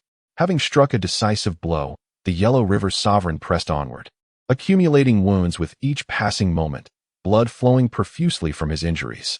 As the Yellow River Sovereign, he naturally drew attention. Within moments, the nearby evolutionary beings shifted their focus to him, launching a concentrated assault. Indeed, the Kunlun Divine Palace boasted elite warriors, and the Yellow River Sovereign fought valiantly on their behalf. The Master of Kunlun was undeniably a formidable figure. At that moment, 2 silhouettes emerged on the ocean's surface not far away. One was a turtle, renowned as a strategist known for providing various insights. Yet, despite such wisdom, it ultimately proved futile, leading to inevitable demise. The Forbidden Sea domain still harbored 200 million evolutionary beings, relentlessly advancing. Even if they had to pile upon him, they would ensure his downfall. The other figures spoke menacingly, as though certain of victory over the Kunlun divine palace. They remained there, observing the unfolding events. An hour later, the battle raged on, but the power of blood and spirit was finite, and a sense of despair began to loom. Stumbling, the Yellow River Sovereign nearly fell to the ground, a detail that did not escape the keen eyes of the Forbidden Sea domain, igniting excitement in the opposing commander, who nearly leaped with glee. "Quick, everyone advance," he shouted. "The Yellow River Sovereign is faltering. Press the attack. Do not conserve your spiritual energy. Capturing the Yellow River Sovereign will mark a monumental victory, and I shall personally commend your efforts." The commander roared, his eyes ablaze with fervor, wishing he could take the battlefield himself. After all, as a commander, he was tasked with orchestrating from the rear. Descending into the fray was one of the rules of the Forbidden Sea domain. The Yellow River Sovereign is mine. Do not dare to compete with me. The Sovereign of the Yellow River. Unexpectedly, I, Old Crab, find myself in a position to potentially vanquish the ruler. It is indeed astonishing. Come, let us join forces. As the words left my lips, a myriad of divine powers surged forth, all directed towards the slowly advancing Sovereign of the Yellow River. The Sovereign let out a pained roar, desperately attempting to act, yet his body was on the brink of collapse, his lifeblood nearly depleted. Though his intentions were fierce, he was utterly powerless, forced to watch as death loomed closer. In light of this grim reality, he resolved to take his last stand in a self-destructive explosion, channeling the remaining strength of his corporeal form into a cataclysmic assault upon the domain of the sea. He could not endure any longer. "Do not hesitate. Press on," shouted the commander of the Forbidden Sea domain, rallying the forces. The throng surged forward, and just as the Sovereign of the Yellow River initiated his self-detonation, a brilliant flash illuminated the sky. Before the eyes of thousands of evolved beings, a colossal golden staff appeared, radiating a resplendent light and exuding an aura of profound power. "Behold, how dare you presume that the land is devoid of defenders? You sea-dwelling fiends possess an audacity beyond measure. Perish." In that instant, a magnificent golden ape descended from the heavens. With a resounding crash, the colossal staff descended, cleaving the sea in twain and unleashing tumultuous waves that took moments to settle. The sheer might of a single strike was terrifying. The throng of evolved beings that had gathered was utterly obliterated, leaving no trace behind. Not a single fragment remained. The Sovereign of the Yellow River, astonished, gazed upon the newcomer. "Taishan Sovereign, what brings you here?" "Ah, my dear brother from the Yellow River, your state is indeed quite dismal. Fear not, for with my presence, the sea domain is of little consequence. At the very least, I have eradicated 50 million of them for you. Do they truly believe they can challenge us unopposed?" exclaimed the Taishan Sovereign, speaking as if to an old acquaintance. As he spoke, he plucked a hair from his body and, with a gentle breath infused with spiritual energy, transformed it into a multitude of monkeys, each wielding a colossal staff and charging forth. Each one possessed strength at the mid-stage of the first tier. The Yellow River Sovereign was left in a state of astonishment, taken aback by the unexpected display of such formidable power. Just a mere divine ability. It pales in comparison. "Wait a moment, my brother from the Yellow River. I shall return shortly." Then, the formidable Taishan Legion surged in from behind, directly entering the fray. The Taishan Sovereign charged forward, roaring, with a single strike. "I shall sweep you all away. Perish." Chapter 217. The bewildered Forbidden Sea. In a thunderous roar, the master of Mount Tai resembled a fierce golden deity, emanating an aura of ferocity as he wielded a colossal golden staff with reckless abandon, channeling an overwhelming power. Bang, bang, bang. The golden staff swept through the air, its radiant glow heralding the demise of vast evolutionary beings. Under such formidable might, it was tantamount to certain death. Even the slightest contact would result in instantaneous obliteration. It was akin to the childhood memory of placing a firecracker beside a light bulb, the explosive sound shattering the bulb into countless fragments, each shard now symbolizing the flesh and blood scattered around. The master of Mount Tai embodied the principle of overpowering all techniques with sheer strength, exuding an essence of violence and dominance, his robust physique instilling a sense of dread. Observing the battlefield, it was evident that no evolutionary beings of the Forbidden Sea remained standing. They lay defeated, drifting lifelessly with the waves. Thus, With the assistance of the Mount Tai Forbidden Land, the 3 legions of the Kunlun Divine Palace resumed their command, and under their combined might, 50 million evolutionary beings were forced into retreat, tipping the scale of war back in their favor. What exhilaration! The wretches of the Forbidden Sea! How dare you brazenly bully us of the Forbidden Land? Had it not been for the fall of the Kunlun Palace Master, would you have dared to show your faces here? Come forth and meet your demise. With each proclamation, the Master of Mount Tai took a formidable step forward, his fierce aura pressing against the void, crackling ominously, while his movements were relentless. Each strike was as effortless as swatting a chick, resulting in the demise of hundreds, even thousands, of evolutionary beings with a mere flick of his hand. Beside him, the Master of the Yellow River observed with narrowed pupils, despite both being masters. A palpable disparity existed between them. Witnessing the recent display of power, he was deeply astonished, not for any other reason than the fact that the battle prowess unleashed by the Master of Mount Tai far surpassed that of other masters of the same rank. In a fair comparison, the Master of the Yellow River humbly acknowledged his inferiority. His bloodline emphasized defense, leaving little room for a focus on combat. Yet, how could they appear? And atypically, aiding us of the Kunlun Divine Palace? With these questions swirling in his mind, his gaze shifted once more to the opposite side. The terrifying might of the Master of Mount Tai left the 2 observers behind him feeling a chill of trepidation, exchanging glances filled with uncertainty. In that moment, confusion reigned. Was it time to fight? To retreat? Or to concentrate on vanquishing this newly emerged Master of the Forbidden Land? What is happening here? Which force is at play? Or is it the preparatory power of Kunlun Divine Palace? How could they be so formidable? The turtle strategist, filled with confusion, inquired. Beside him, another figure, equally perplexed, spoke up. I don't know, strategist. You need not worry. It is merely a dominator. We, with our 2 billion evolved beings, have no reason to fear him. Should he dare to approach, it would mean his demise. The tone remained unwavering, imbued with an air of arrogance. At that moment, a thunderous voice rang out. Prepare for battle. You 2 have been lurking here, plotting the dominion of the Forbidden Seas. Haven to you? Death awaits. Before the words had fully escaped his lips, a colossal club struck forward. The 2 figures' eyes widened in terror, yet it was too late. The club loomed larger within their pupils. This is bad. We must flee immediately. The turtle strategist, sensing the imminent danger, steeled himself. An explosion of crimson mist erupted from his body as he managed to evade the blow, sliding 5 meters to safety. However, he too suffered grievous wounds, spitting out several mouthfuls of blood. The other, as previously mentioned, perished on the spot, reduced to mere pulp. There is still a little mouse. Nowhere to escape, roared the Taishan Dominator. Upon witnessing this, the turtle strategist's heart raced in fear, and he coughed up more blood as he fled frantically, not daring to look back. Little did he know, the Taishan Dominator was merely posturing. He had no true intention of killing. After taking a couple of steps forward, he halted and turned back. After all, he was not foolish. There were still millions of evolved beings lingering at the entrance to the sea. Listen up, my children.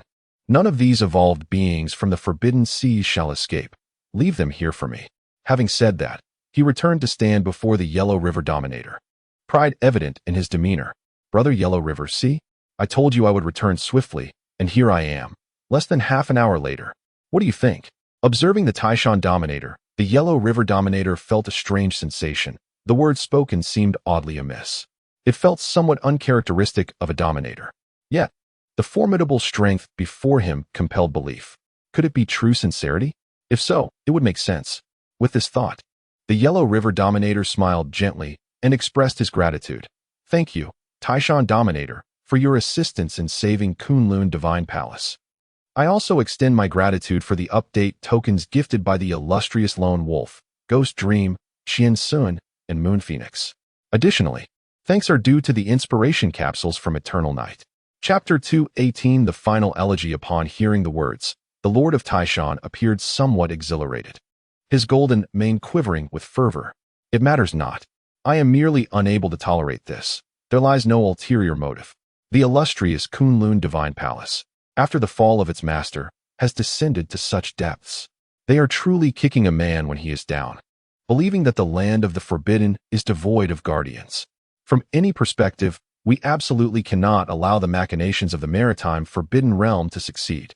The Lord of Taishan spoke with resolute clarity, and at this moment, the Lord of the Yellow River comprehended that this sovereign before him was indeed a man of genuine temperament, as he would not have summoned a multitude of evolved beings for rescue otherwise.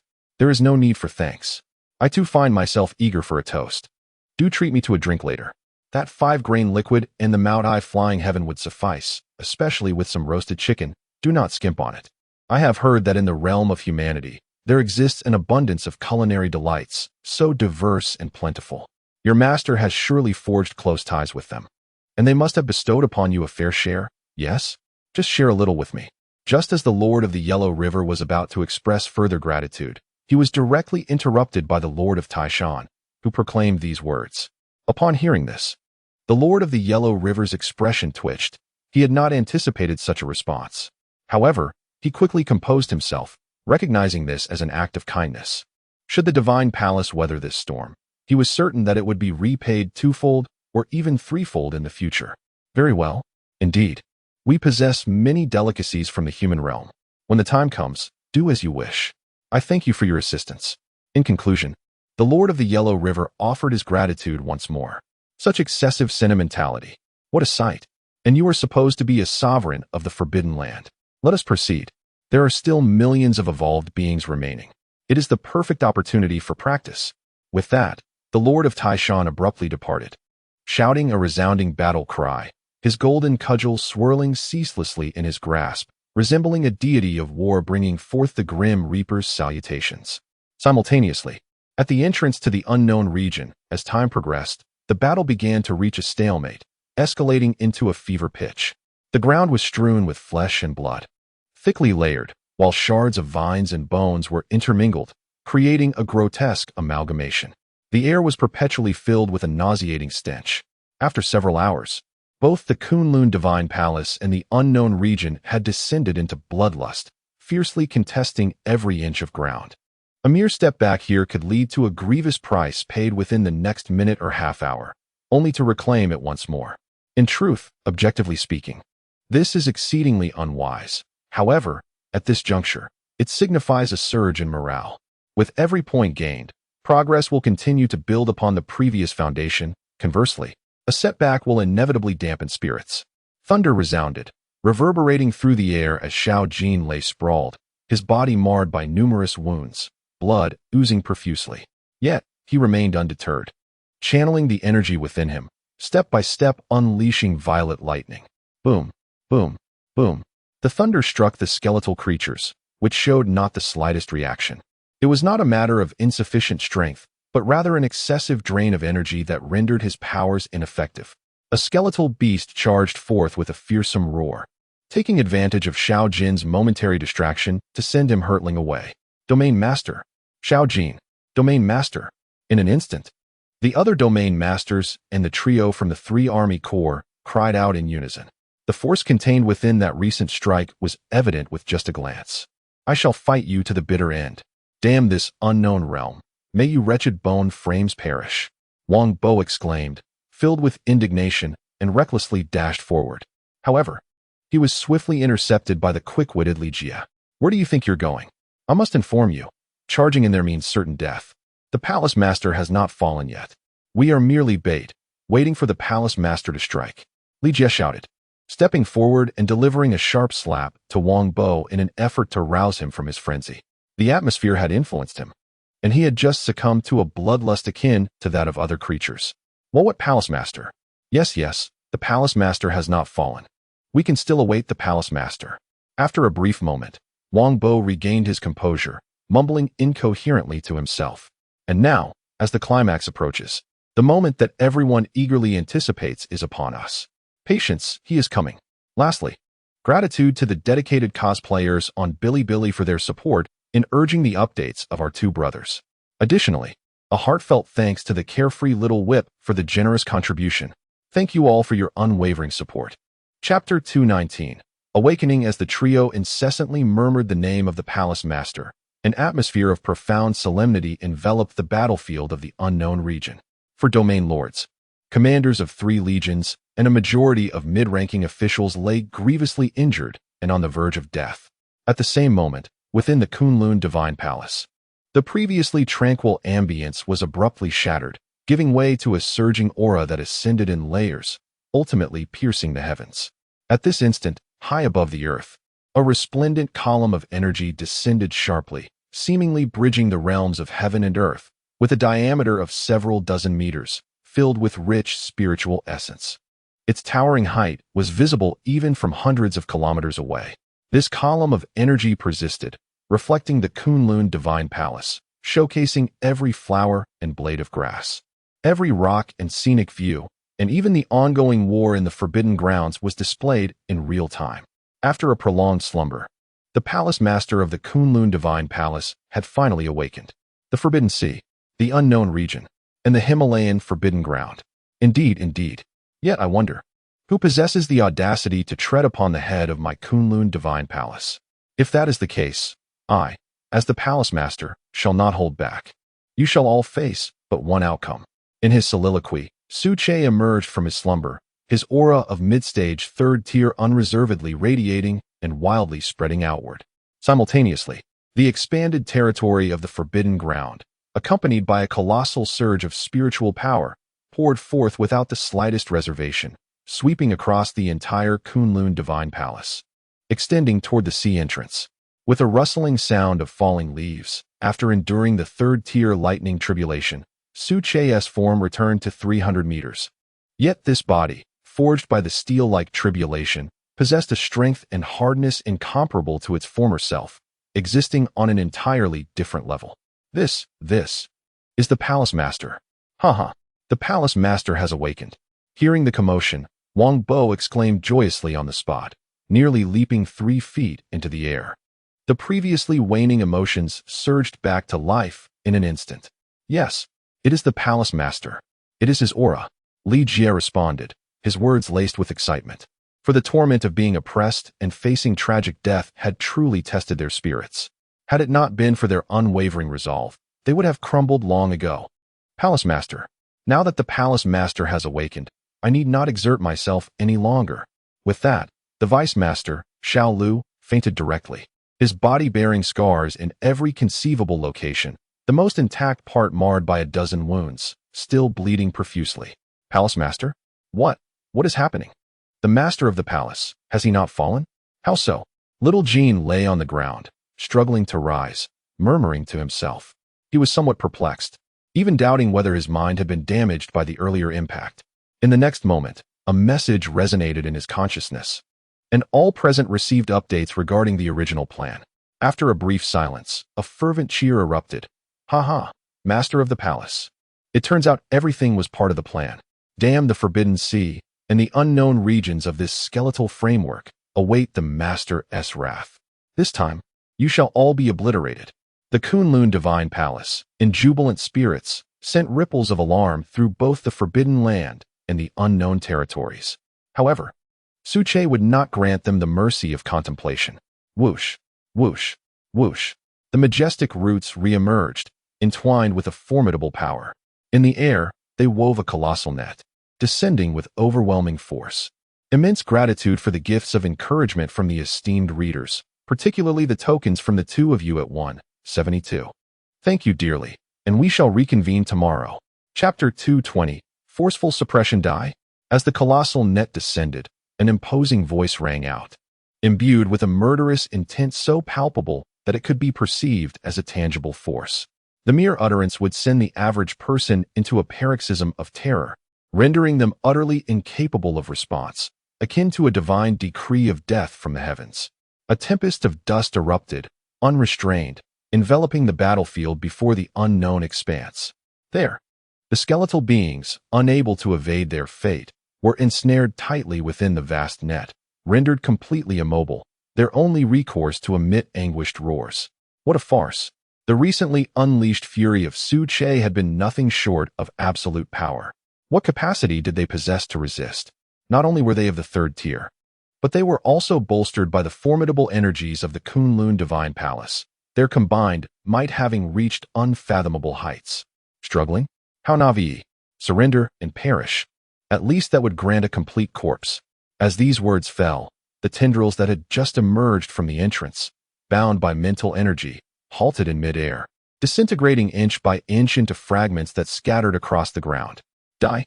With this declaration, a thunderous roar resonated as dark clouds swiftly descended, unleashing bolts of black lightning, imbued with a palpable, quaking energy. This was the evolution of the third-tier thunder tribulation, transforming from its original hue of purple to a menacing black. Life had entirely forsaken this power, leaving only the formidable destructiveness of the third-tier thunder. In swift succession, torrents of black lightning rained down, painting a scene reminiscent of a thunderous purgatory heralding the apocalypse. Any skeletal creature that encountered even the slightest touch became instantly engulfed in darkness, their bones shattering in a cacophony of despair. Ultimately, amidst a chorus of enraged cries, they were utterly obliterated. Roar, roar, roar. The skeletal beings, unwilling to accept their fate, especially the leading bone dragon among them, attempted to take flight, striving to disperse the ominous cloud cover. Yet, they were sorely mistaken. Just as they ascended halfway, Su-che, with meticulous control, summoned the black lightning to converge and strike, reducing them to mere black powder, scattered by the wind and drifting earthward. Within a span of 3 minutes, the thunderous might of the Kunlun Palace Master completely subdued the unknown territory. The overwhelming slaughter instilled a profound dread in the evolutionary beings, rendering them too fearful to advance even a single step. A bizarre sound echoed, and the skeletal creatures retreated like a receding tide.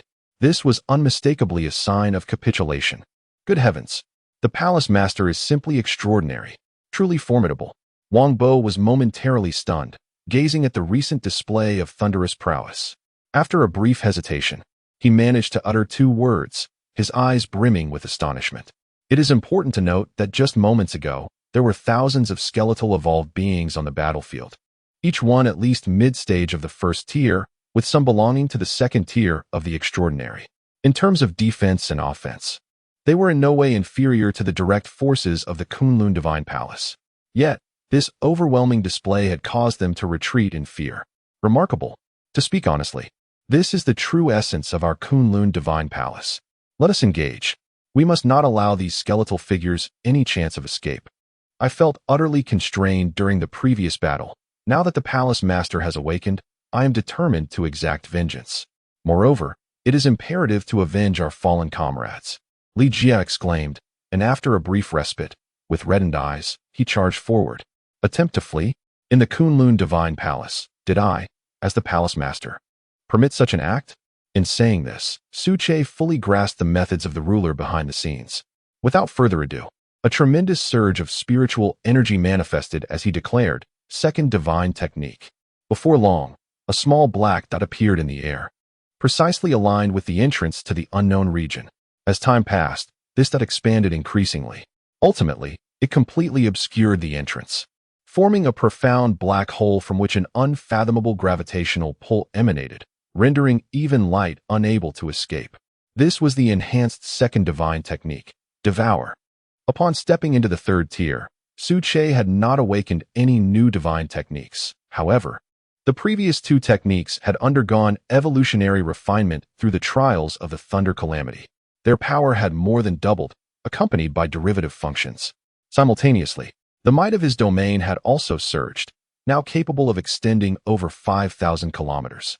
Such a distance, within the third tier, was a symbol of invincibility. Come forth. One by one, meet your demise. I shall scrutinize your deaths closely. Will your master emerge? In his musings, a graceful figure materialized above him, exuding an ethereal beauty, untouched by the dust of the world, resembling a divine being, not of this realm. This is the Palace Master of Kunlun. He has not fallen. Were the rumors false? At that moment, on a nearby hillside, the ominous presence of the Himalayan Forbidden Zone loomed. However, upon arrival, they were met with a chilling sight. They discovered that the Palace Master of Kunlun, contrary to the reports, had indeed not perished. What on earth? What is happening? Are we being jested with? In an instant, within the forbidding realm of the Himalayas, the minds of all evolved beings echoed with such sentiments, and the murmurs of retreat grew ever more pronounced. After all, the Lord of Kunlun is undeniably formidable. The recent spectacle had similarly left them in awe. Beside them, the sovereign of the Himalayas, wielded 9 colossal tails, her crimson eyes swirling with an enigmatic light, lost in her thoughts. She was compelling herself to calm down. No, it cannot be. We have only just arrived and have not committed any egregious acts. The Lord of Kunlun, even as a mythic entity, cannot disregard reason and simply annihilate us. I express my gratitude to Cyrus and the brothers from the outer sect of the Ten Yuan sect for their generous gifts of urging charms. I also appreciate the inspirational capsules from the winter solstice snowfall. Thank you for your support. The moment of high energy has arrived, and I am diligently crafting the narrative. I kindly seek a wave of gift support. Chapter 221. The Black Mist. At that moment, the ruler of the Himalayas on the hillside was consumed by anxiety and uncertainty. Meanwhile, Su Che's second divine ability, Devour, was akin to wielding the scythe of death, relentlessly harvesting the lives of the skeletal beings. With each breath, dozens, even hundreds, of skeletal evolutionary creatures fell to their demise. One could observe the elite troops of the Kunlun Divine Palace charging forward once more, their roars, curses, and expressions of indignation intertwining, driving every warrior to exert their utmost strength. Damn those skeletal frames. Even if I have to gnaw at you, I'll take you down. A colossal bear clutched a skeletal lizard, its massive form pressing down as it bit ferociously, the crunching sounds resonating as it devoured fragments of bone scattered around. Haha, just a pile of bones. I thought you were formidable. Come on, let me treat you to a feast. The giant bear chuckled, its savage aura radiating unchecked. As the onslaught of skeletal creatures threatened to reach a fatal crescendo, Su Che's expression subtly shifted. With the probing of his mental prowess, nothing remained concealed. News from the unknown region finally emerged, prompting a quiet chuckle from him. So, you've finally shown yourself? No longer hiding like a turtle? Hee. Since you've come out, don't think about retreating. Stay here and join the burial. As he spoke, a massive surge of mist erupted from the entrance to the unknown region, presenting an inky blackness that swiftly enveloped the Devour ability. This action evidently sought to neutralize the Devour, allowing the skeletal evolutionary beings to emerge. Through the haze, various forms could be discerned, a skeletal dragon here, a mammoth there, and at another moment, a pangolin. Collectively, they represented a grotesque amalgamation of life forms. What is this? The ruler of the unknown region? What in the world is this black mist? Is this thing alive and capable of control? Wang Bo took a step back, his expression grave, as the skepticism resurfaced. God knows what this is. We must retreat. This is beyond our capability to confront.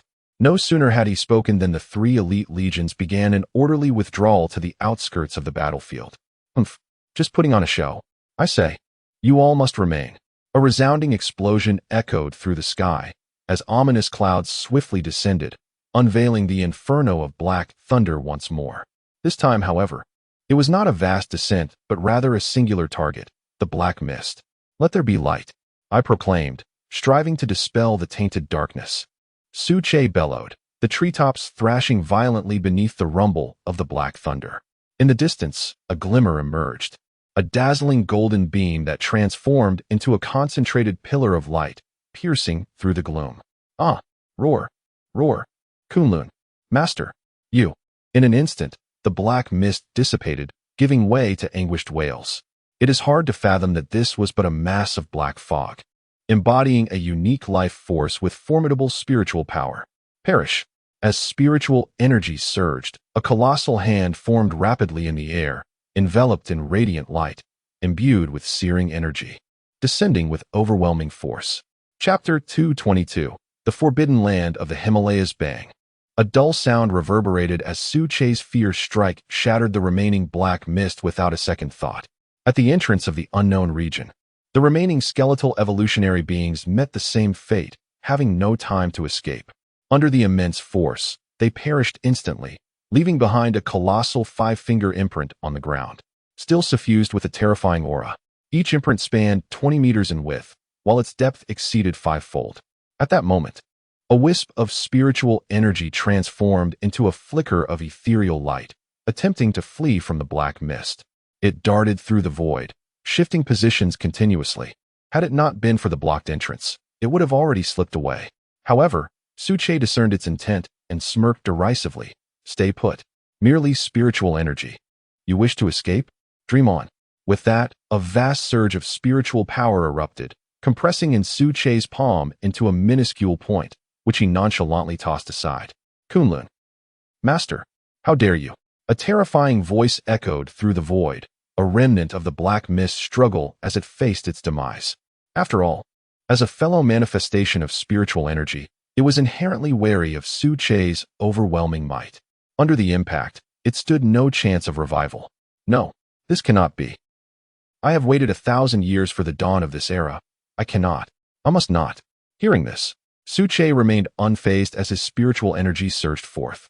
With a sharp sound, accompanied by a scream, the black mist was utterly extinguished from the air, while the spiritual energy crumbled under the force, shattering into fragments. Once this was accomplished, Su Che's gaze shifted once more, this time towards the forbidden land of the Himalayas. A powerful wave of spiritual pressure cascaded down, causing the evolutionary beings in the forbidden land to kneel in place, their heads bowed, gasping for breath. Kunlun Master, we were merely passing by. We only came to witness the event, the ruler of the Himalayas stammered, revealing a hint of panic. The wisdom and cunning that once defined him dissipated under the weight of absolute power, rendering his speech disjointed and hesitant. Beside him, the once arrogant Yuan Bao lay prostrate on the ground, trembling uncontrollably, and a faint yellow liquid seeped from beneath him. Huh. Upon hearing this, Su Che let out a light chuckle. Do you truly believe I would be deceived? Or do you think me a fool? No sooner had the words escaped his lips than dark clouds swiftly descended, heralding the arrival of a black, thunderous purgatory. Since it had come, there was no need for further concealment. Perish. To invade the Kunlun Divine Palace would yield but a singular outcome. Boom, rumble. The black thunder continued to strike, each bolt a harbinger of annihilation. Bang, bang, bang. Thunder crashed upon the earth, dazzling light erupting, igniting a fierce blaze. Flee. Everyone flee. The Lord of Kunlun had not fallen. We have been deceived. We are no match for him. The Himalayan sovereign, terrified beyond reason, roared in panic. In that brief moment, over 10,000 evolved creatures had met their demise. We shall reconvene tomorrow. Thank you all for your support. Chapter 223. The Kunping and the Black Thunderstorm. The relentless black thunderstorm raged on, akin to a roaring demon, unleashing devastating power across the expanse. In a fleeting moment, a massive slab of azure stone, measuring 20 meters in width, was struck. With the slightest contact, it sank abruptly, vanishing entirely and leaving only a gaping crater in its wake. The entire mountain peak, under the onslaught of this dark tempest, was reduced by half. What once soared over 1,000 meters now stood at less than 500. In the Himalayan Forbidden Zone, chaos ensued, resulting in horrific casualties. The ground was littered with charred black corpses, exuding a pungent, burnt aroma, while countless others had been reduced to mere dust, their remains utterly unrecognizable. Those who arrived should have anticipated such a day. The Kunlun Divine Palace is not a place for the unwelcome. Observing the mutated beings of the Himalayan realm, writhing in agony and witnessing many succumb to death, the orchestrator, Su Che, remained composed, resembling a deity safeguarding the heavens, devoid of any discernible emotion or fluctuation. Indeed, the warfare within forbidden zones is exceedingly brutal. An ancient saying rings true. Sympathy for the enemy is cruelty to oneself. Moreover, were he not awakened, the Kunlun Divine Palace would surely meet a fate as dire, if not more so, than the carnage witnessed moments ago. There exists no right or wrong in this scenario, merely differing stances. Come forth, approach with swiftness, and we shall spare the world from suffering. Descend, go forth and repent in the depths of hell. Su Che murmured, as the black devouring force permeated the void. No, Master, save me, save I do not wish to die. I do not want to die. A snow fox cried out, as a dark point materialized beside it, emanating an overwhelming allure that inexorably drew it in. Fear gripped the creature as it desperately pleaded for survival. Yet, at that moment, the ruler of the Himalayas was too engulfed in his own plight to extend aid to such an insignificant being. Furthermore, the likelihood of his capacity to assist was uncertain. Confronted by 3 dark points, each brimming with power that instilled boundless dread, he felt as though the specter of death itself was greeting him. No, I cannot perish. I am the ruler of the Himalayan Forbidden Zone. The dominion of the Himalayas is under threat, Yet I, the living, am undeniably of value. Lord of Kunlun, should you spare me, I am willing to pledge my allegiance to you forthwith. The entire Himalayan realm shall heed your command. Much like that of the Yellow River's forbidden territory. In the face of imminent peril, the ruler of the Himalayas appeared distinctly flustered. His crimson eyes were filled solely with dread as he hastily uttered his pleas. However, amidst his frantic words, the dark, devouring force continued its relentless advance. No, Lord of Kunlun, you monster, why do you not fall? How is it that you can awaken once more? By what right? Confronted with the iron-hearted Lord of Kunlun, the ruler of the Himalayan forbidden land unleashed a torrent of invectives, each more vile than the last. Yet, before he could finish his tirade, the dark devouring force had already descended upon him, pressing in from 3 directions, rendering him immobile. Forced to witness the shattering of his own body, his blood ceased to flow, his flesh gradually disintegrated, and his spiritual energy was incessantly depleted. The devouring force, regardless of its nature, could consume all, exemplifying the essence of its insatiable power. After a moment, with a resounding thud, a pristine white pelt fell to the ground. Its craftsmanship was exquisite, remarkably smooth. Meanwhile, the ruler of the forbidden land had vanished without a trace, unmistakably fallen. Suche lowered his gaze, observing the battlefield where some evolved creatures were still struggling in their death throes, and softly remarked, "Them. 3 subordinate legions, come here. I shall return shortly." With those words, the ethereal form of the handsome youth seemed to pierce through space. Can the Lord extricate himself from his corporeal form? 3rd tier. Is he truly that formidable? This is utterly outrageous. Wang Bo muttered, his mind once again shaken. What are you thinking? Li Jie patted his head.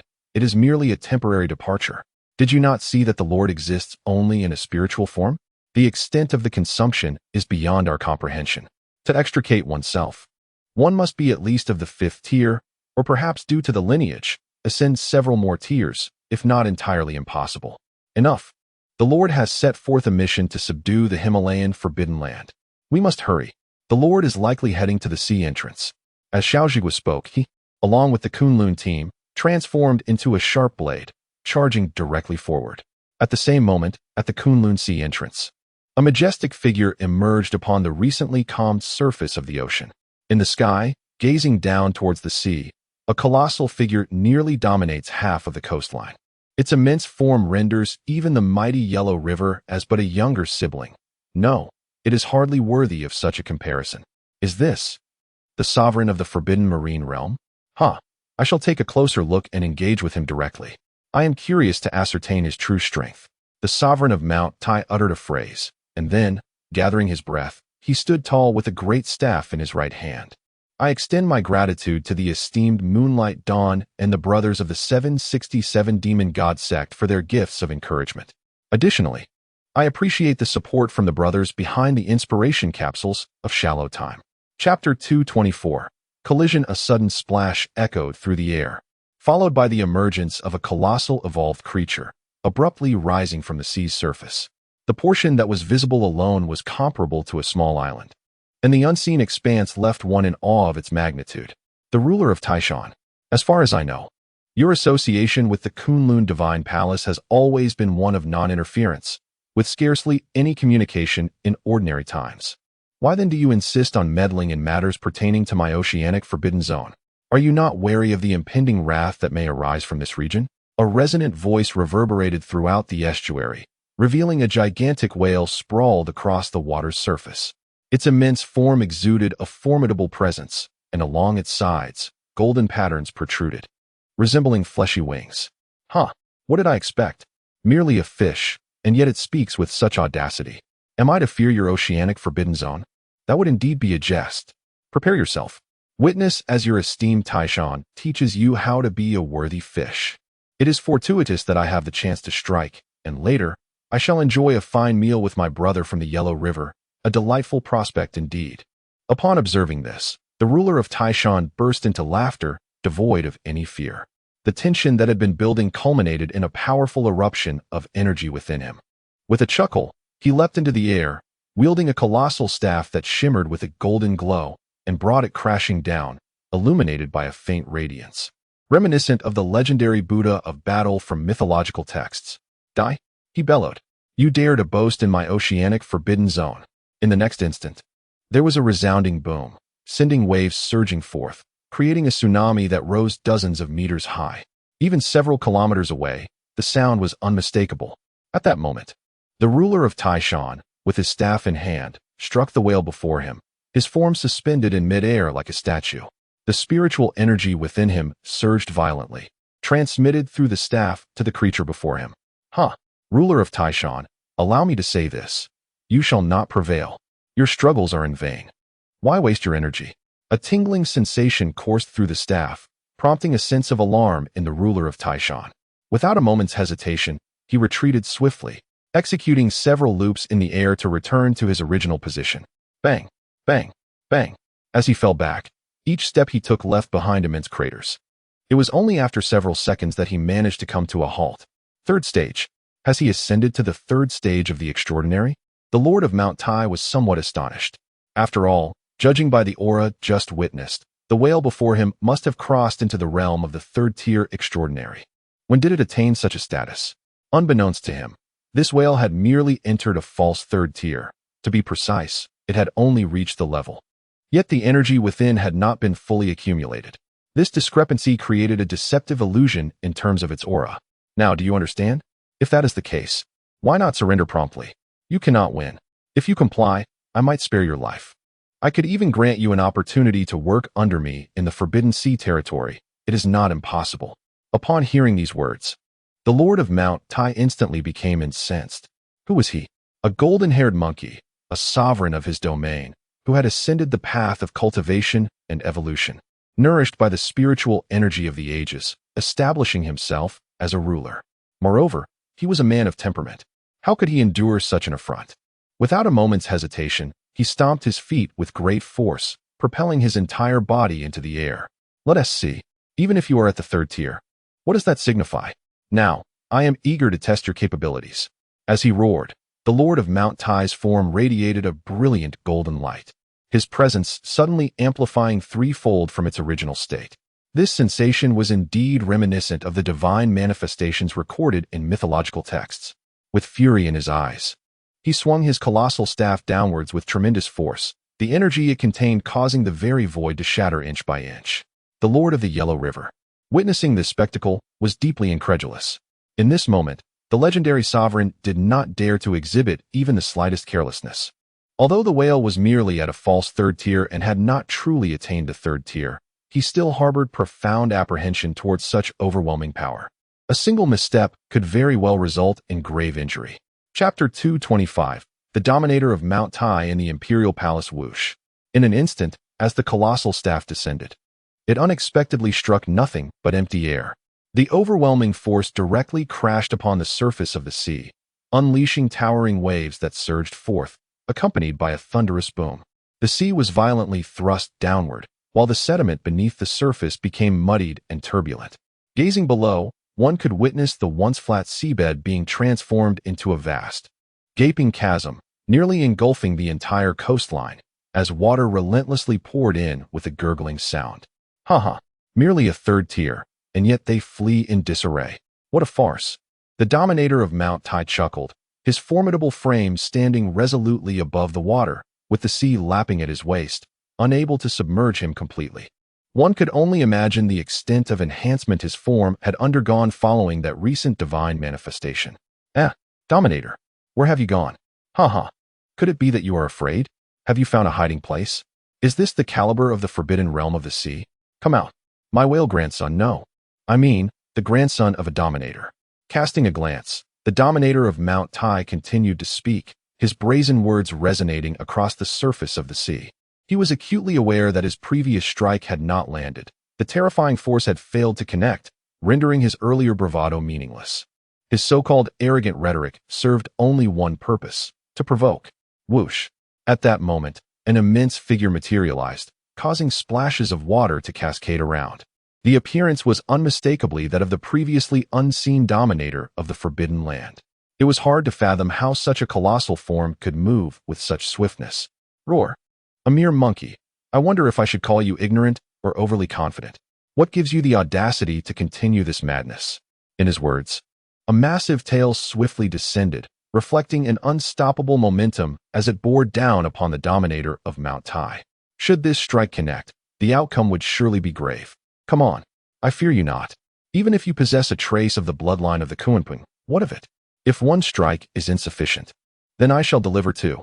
I, the dominator of Mount Tai, shall never succumb to another. The dominator of Mount Tai swiftly seized the colossal staff, standing valiantly in place.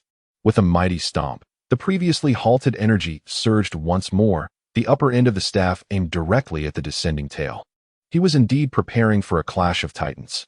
Buzz! A tremor reverberated as the staff stood firm under the immense pressure, radiating a resplendent golden light, once again growing in strength. However, upon closer inspection, it became apparent that the corners of the Taishan sovereign's mouth were stained with a hint of blood. Although the evidence was not overtly conspicuous, it was nonetheless evident that he was no match for the Kunpeng sovereign before him. The ground beneath them suddenly collapsed with a thunderous roar. Haha, will you continue to hold on? Just 2 more strikes. No, perhaps even just 1. And even if you possess 2 lives, you would still be unable to withstand it. Surrender while you still can. The arrogant taunts echoed once more as the Kunpeng sovereign, with a swift motion, repositioned himself. Originating from the Kunpeng, this sovereign had attained an astonishing speed. Even the other sovereigns, the Yellow River sovereign and the Taishan sovereign, could not perceive his movements with the naked eye. Thus, they were utterly at a disadvantage. If they could not even see him, how could they hope to strike back? Taishan sovereign, do not panic. I shall lend you my strength, roared the Yellow River sovereign from the sidelines. From his perspective, he could discern a dark silhouette swirling around the Taishan sovereign, searching for an opening. This situation was exceedingly perilous. With the slightest misstep, the earlier words would ring true, and the Taishan sovereign would surely fall. The energies of yin and yang began to coalesce silently around the Yellow River sovereign. Yet, just as he took 2 steps forward, 2 thunderous roars resounded. Heh, Yellow River sovereign, begone. You are barely able to protect yourself. Do you still have the luxury to worry about the Taishan sovereign? Immediately, a force manifested from the void, lifting the Yellow River sovereign high into the air, only to send him crashing down violently. Blood erupted from him, staining the earth a deep crimson. I. The Yellow River sovereign attempted to speak, but he was so weakened that he could not withstand even a single blow from the Kunpeng sovereign. In a state of vigor, he might have been able to hold his ground for a while, bolstered by the strength of his bloodline. Yet now, he was utterly incapable. Rise. I refuse to believe it. If you truly are of the 3rd tier, you would not have been able to keep me here until now. You are merely putting on a facade. With that, the Taishan sovereign suddenly gained clarity.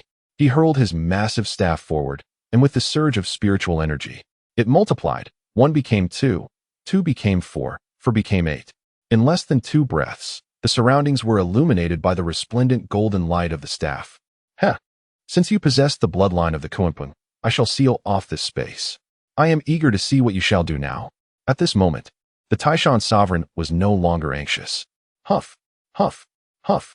The golden radiance envelopes Mount Tai like a series of gilded domes, rendering it impenetrable. Not even a mighty Kunpeng could breach this barrier, let alone a mere fly. Not far away, upon a towering tree, descended a strikingly handsome young man. However, this was merely a spectral illusion, not a corporeal entity. Oh, where did this colossal monkey originate? Why does it seem to assist our Kunlun divine palace? Pondering this, the recently arrived Su Che patiently observed. As for the potential for casualties, that was certainly out of the question.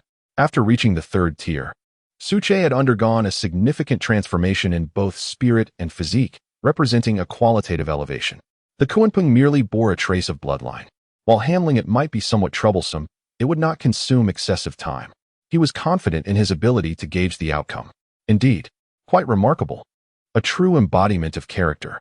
Yet, why does this creature remind me of the legendary Sun Wukong? Not only does its combat state resemble his, but its very temperament seems to be cast from the same mold. After contemplating this for a moment, Su Che's face revealed a peculiar expression. I extend my gratitude to the brothers from the Demon Chamber for their urging talismans. Additionally, I must mention that 2 other brothers also sent urging talismans, but their usernames consist solely of numbers, making it impossible to display them. My apologies for this oversight. Lastly, I sincerely thank everyone for their support. I shall continue writing without interruption. The notions of hiatus or abandonment are simply non-existent. Chapter 226. Kunlun Palace Master. You have not fallen?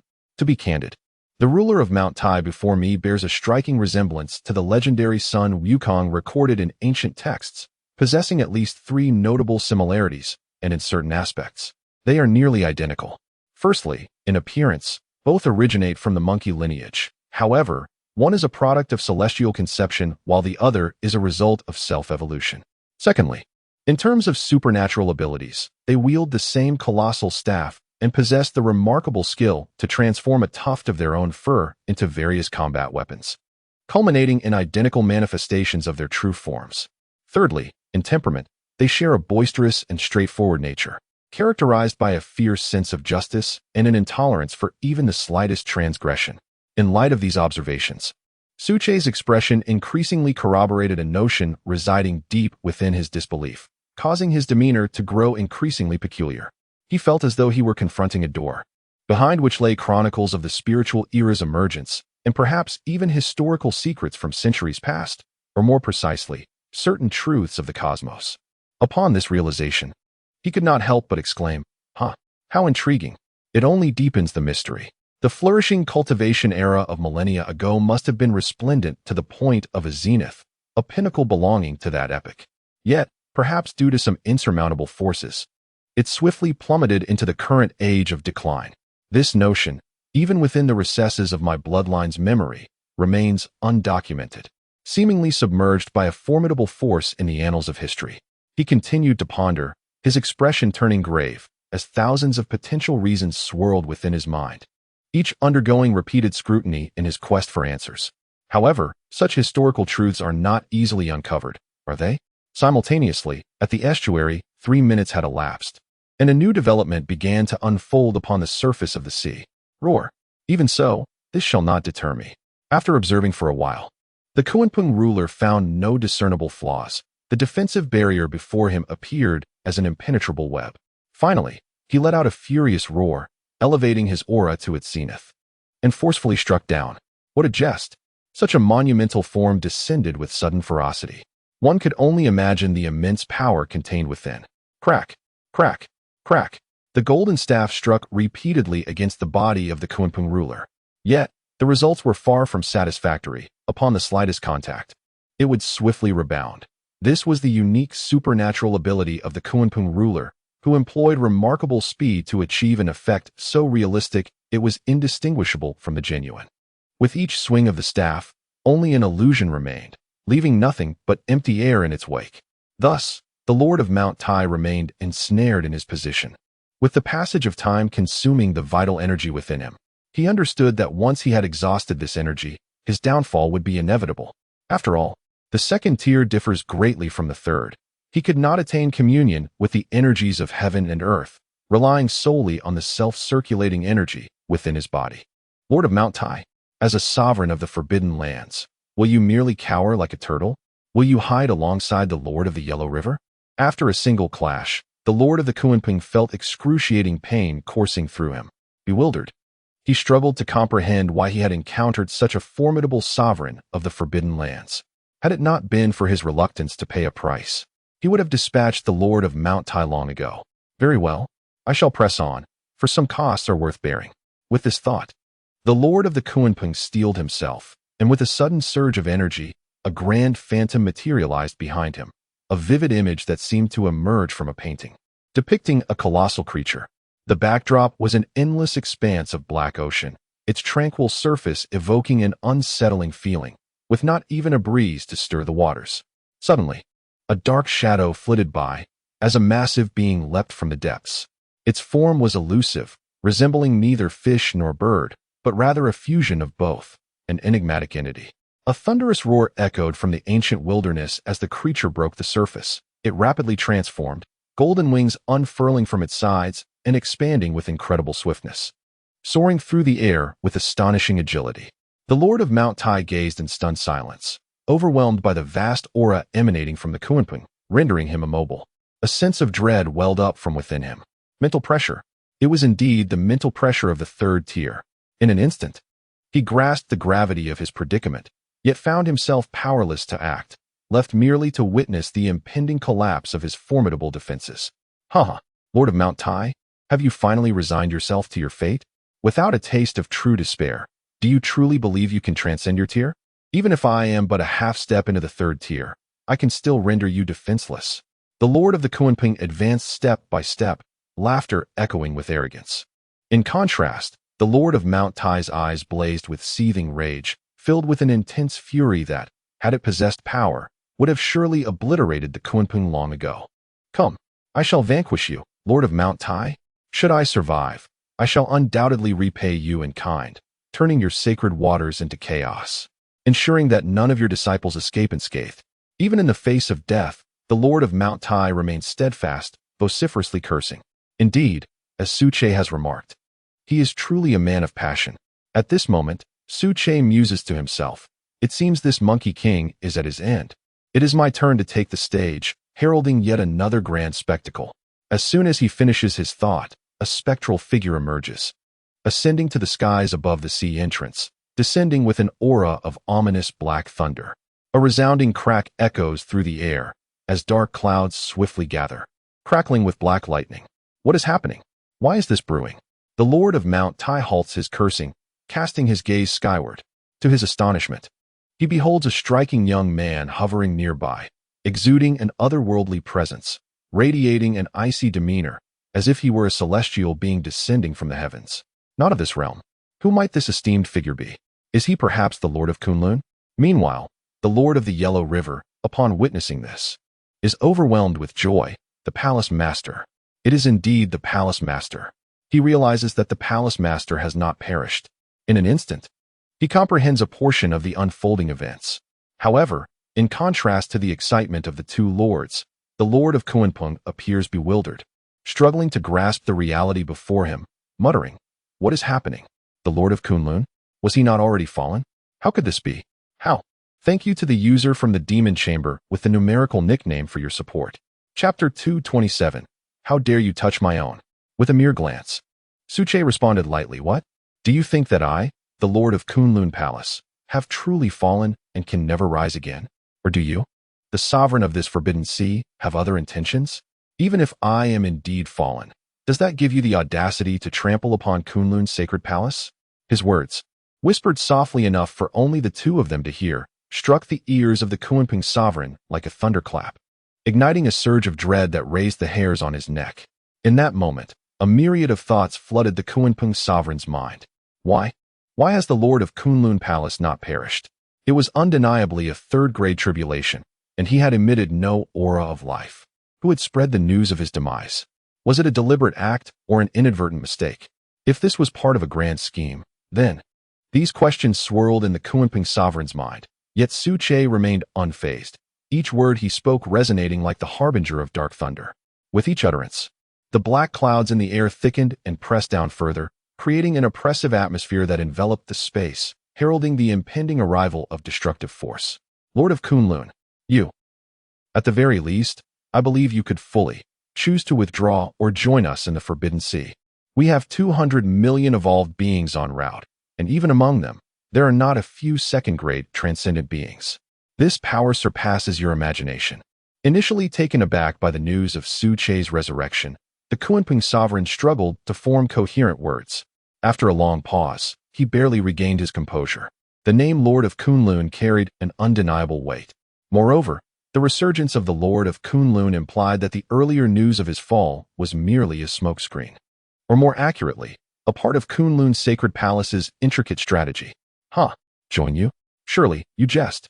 It is futile to prolong this conversation. Accept your fate. Su Che spoke softly, akin to the Grim Reaper delivering a final greeting. Boom, rumble. Boom, rumble. Boom, rumble. Strikes of black thunder cascaded down, targeting the Kunpeng sovereign standing beside the Taishan sovereign. How could there be hints of a third-grade tribulation? Impossible. With a fleeting glance, the Kunpeng sovereign, without uttering another word, hastily departed. The third-order thunder tribulation, even he could not confront its brilliance. The wisest course of action was to evade. In his view, even the master of Kunlun could not unleash such magnitude of power unchecked. Upon witnessing the sovereign of Kunpeng fleeing, the sovereign of Mount Tai erupted into laughter. Huh, what did I expect? departing so swiftly? Could it be that you are merely a coward? The sea domain's forbidden zone? How ironic that you still possess the bloodline of Kunpeng. What is this? Are you frightened at the sight of the true master? That seems rather pathetic. At the very least, I suggest you surrender while you still can. Otherwise, you shall be served for dinner tonight. I wonder how delectable Kunpeng flesh truly is? Yes, and a couple of jugs of fine wine, perhaps that renowned Wuliangya, indeed. With his characteristic sharp tongue, the sovereign of Mount Tai, having suffered a significant loss, seized this opportunity without hesitation, as if each utterance could somehow assuage his own grievances. The sovereign of Mount Tai is quite an intriguing character, Suche remarked, as he instantly unleashed a torrent of mental energy, weaving a dense and impenetrable mental web in the air before him. Within this web, a golden silhouette of Kunpeng was discernibly soaring at great speed, eluding the naked eye, imperceptible to all but the probing gaze of mental energy. Seeing this, Suche smiled faintly, then with a stoic expression declared, Kunpeng, even if the golden-winged Dapeng were to descend, today, as the master of Kunlun, I shall forcefully bring you down. As he spoke, the black thunder intensified, cascading down in torrents, transforming the entire aerial expanse into a thunderous domain, leaving no crevice through which to escape. Fast is it? In the blink of an eye, indeed? Possessing the bloodline of Kunpeng, you say?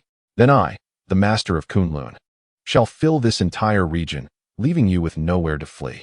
With a sudden spurt, a mouthful of golden blood erupted from the void, tracing a golden line.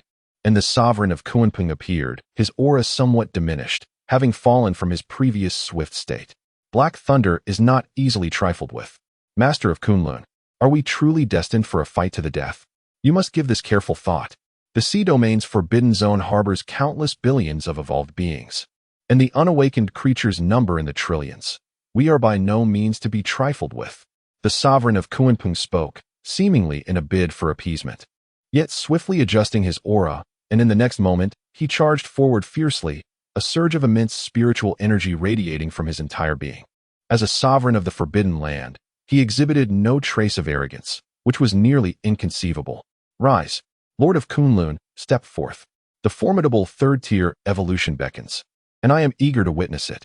With these words, the previously tranquil sea surface suddenly trembled, a surge of tumultuous waves rising fiercely, born of no wind, towering to heights of over 100 meters, reflecting a cerulean hue behind the dominion of the Kunpeng. Go! The colossal wave roared, surging forth with great ferocity. Little one, allow me to personally instruct you in the essence of divine arts and spells. Your gravest error lies in daring to touch the Kunlun divine palace. Suche, with an expressionless visage and calm demeanor, uttered these words. He merely awaited in silence, confronting the impending onslaught of the waves. His right hand subtly ascended, forming a gesture, followed by a gentle point. A profound black emerged from his fingertip, expanding rapidly in the astonished gaze of the Kunpeng sovereign. Rise. As the colossal wave surged, it was entirely engulfed under the second divine art. In that moment, Suche felt an overwhelming torrent of warmth surge within him. This is, many thanks to the generous gifts from the readers, including the inspiring capsules from those who cherish literature. Your support is greatly appreciated. Lastly, what astonished Wenliang the most was the unexpected gift of explosive updates from you. Expressing sincere gratitude, for this was the first time he had received such a gift. Wenliang could only repay this kindness by meticulously crafting his writing, ensuring that every reader finds it captivating. Chapter 228. The world of Kunpeng stepping into the third tier is not merely a quantitative increase, but a profound qualitative enhancement. At this stage, unlike any previous levels, the intersection of spiritual and physical power gives birth to a unique force inherent to oneself. Subsequently, through spiritual power, one can harness a fragment of the energy from the heavens and earth. It can be asserted that the third tier of the extraordinary is not simply a matter of conventional classification. The disparity is so vast it could be likened to a chasm. No, to be precise, even the term gulf may fall short of capturing its magnitude. To simplify, Suche's second divine ability, Devour, can primarily serve to suppress and annihilate first and second tier extraordinary beings. As for the extraction of energy to enhance oneself, that is contingent upon specific circumstances, for the difference between the two tiers is indeed colossal. To illustrate, if one were an elephant, Would one concern oneself with the strength of a mouse or several mice? Even if that strength were to multiply 5 or 6 times, or even tenfold, it would matter not. A mere gentle step could crush them effortlessly. Just moments ago, under the influence of the second divine ability's devour, a surge of heat erupted within Su Che, and its magnitude was considerable. This was something Su Che had not anticipated. Undoubtedly, there were valuable treasures within. It was something he had overlooked earlier. In an instant, Su Che concluded that the recent tumult must have harbored some lethal techniques of the Kunpeng sovereign, brimming with immense energy, which had been completely consumed before it could manifest. Indeed, as he raised his gaze, he found the Kunpeng sovereign's expression darkening to the point of panic. Golden blood had inadvertently dripped from the corners of his mouth, and as time progressed, the signs of injury became increasingly apparent. Haha, just as I thought. The Kunpeng sovereign is on the verge of being utterly humiliated. I had long advised you to surrender while you still could. If the palace master of Kunlun Divine Palace were present, you might have mounted a resilient resistance using the forbidden seas, but now, it would be wise to accept your fate. Otherwise, you risk leaving behind nothing but a fragmented corpse.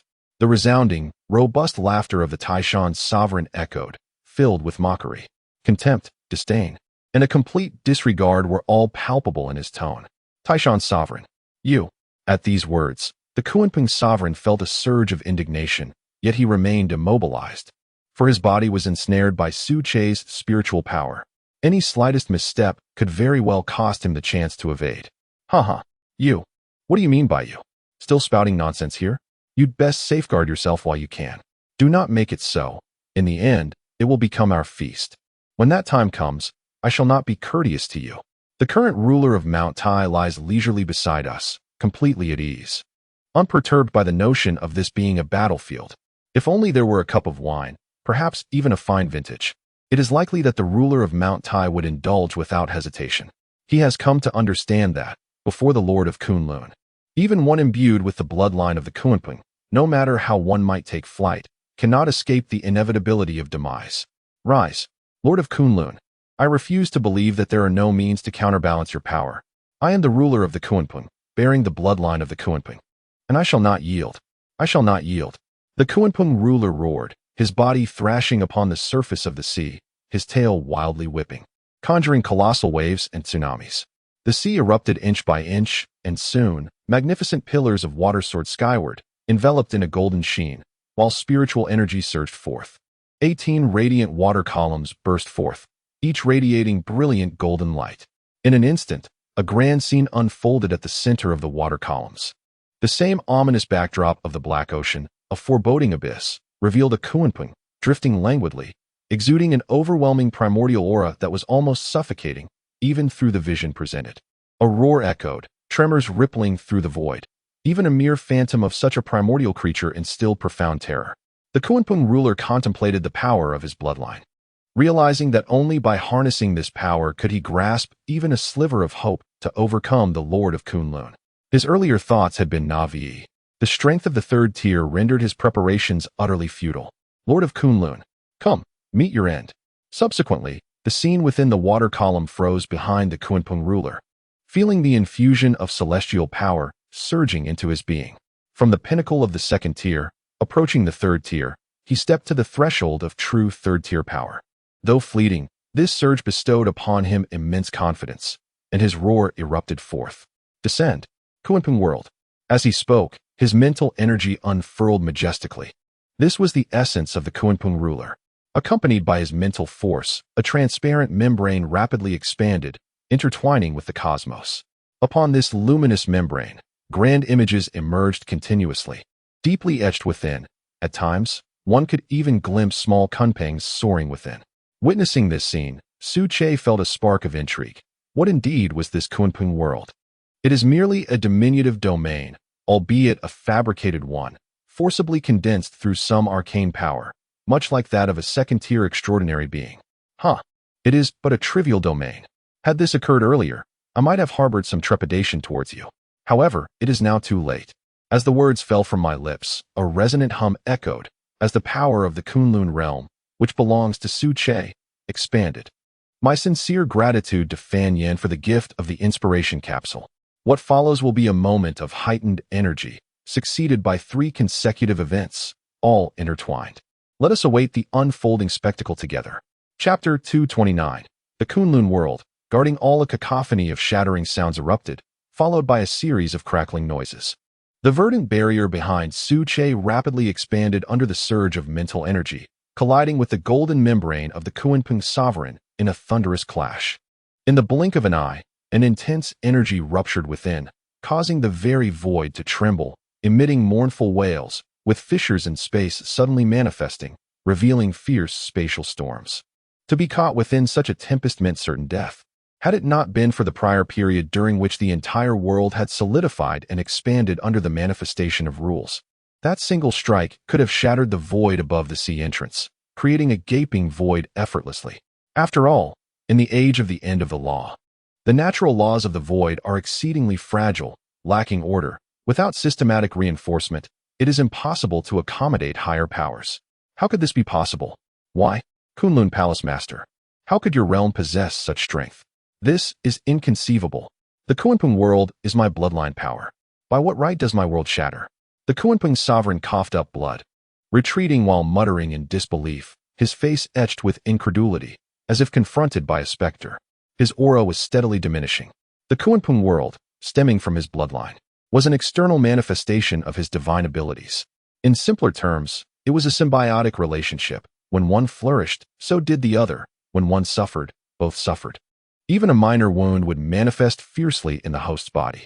Although the world membrane was merely fractured, the latent force of the attack had already permeated his very core. In the eyes of the Kunpeng sovereign, the Kunlun Palace Master's realm, which had just been momentarily expanded, concealed an energy so profound that it eluded detection by mere breath.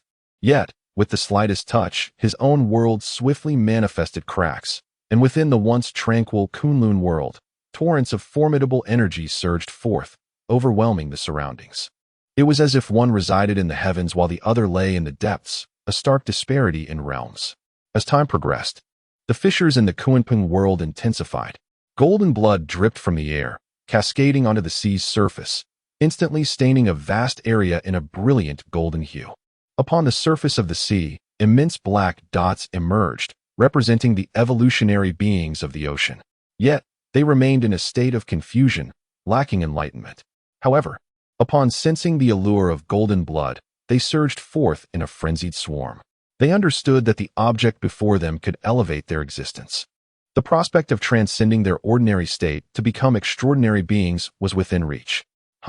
Is this sheer arrogance? A mere second-tier entity. Even if you have ascended to the third tier through divine means, I can assert with utmost certainty that it remains futile. A detached voice continued to resonate in the ears of the Kunpeng sovereign.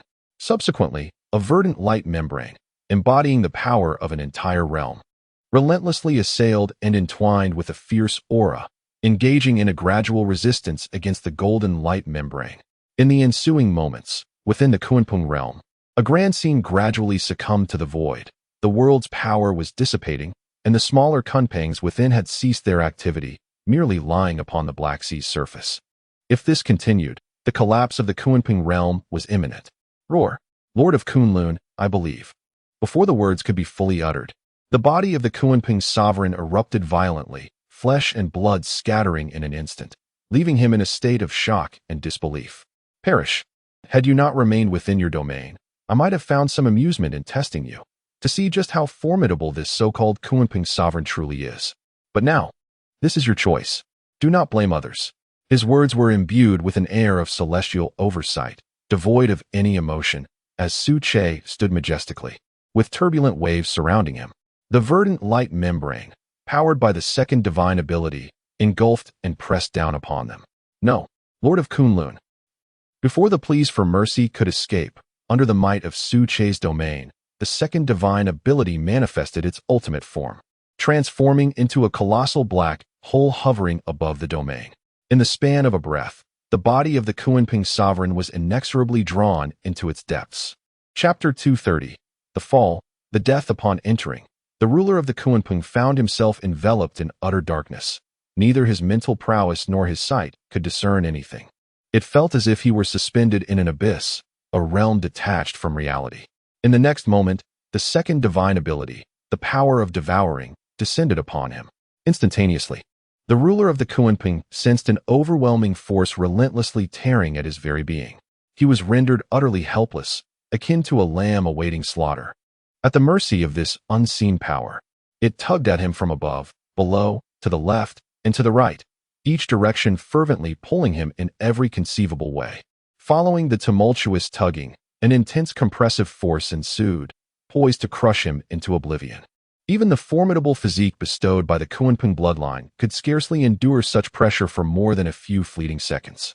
Am I destined to fall? I refuse to accept this. Truly, I am unwilling. As he roared in defiance, the essence of his life began to plummet from a false third tier.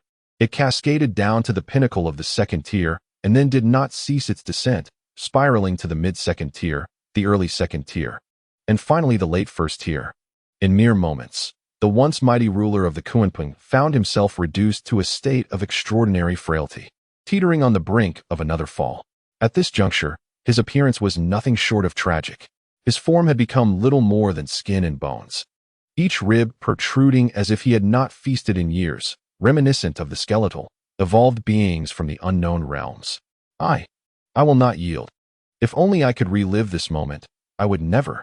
Before he could finish, a thunderous crack resonated as the remnants of his skeletal structure shattered within the devouring divine ability, transforming into pure energy that surged through the void towards the Kunlun Palace Master.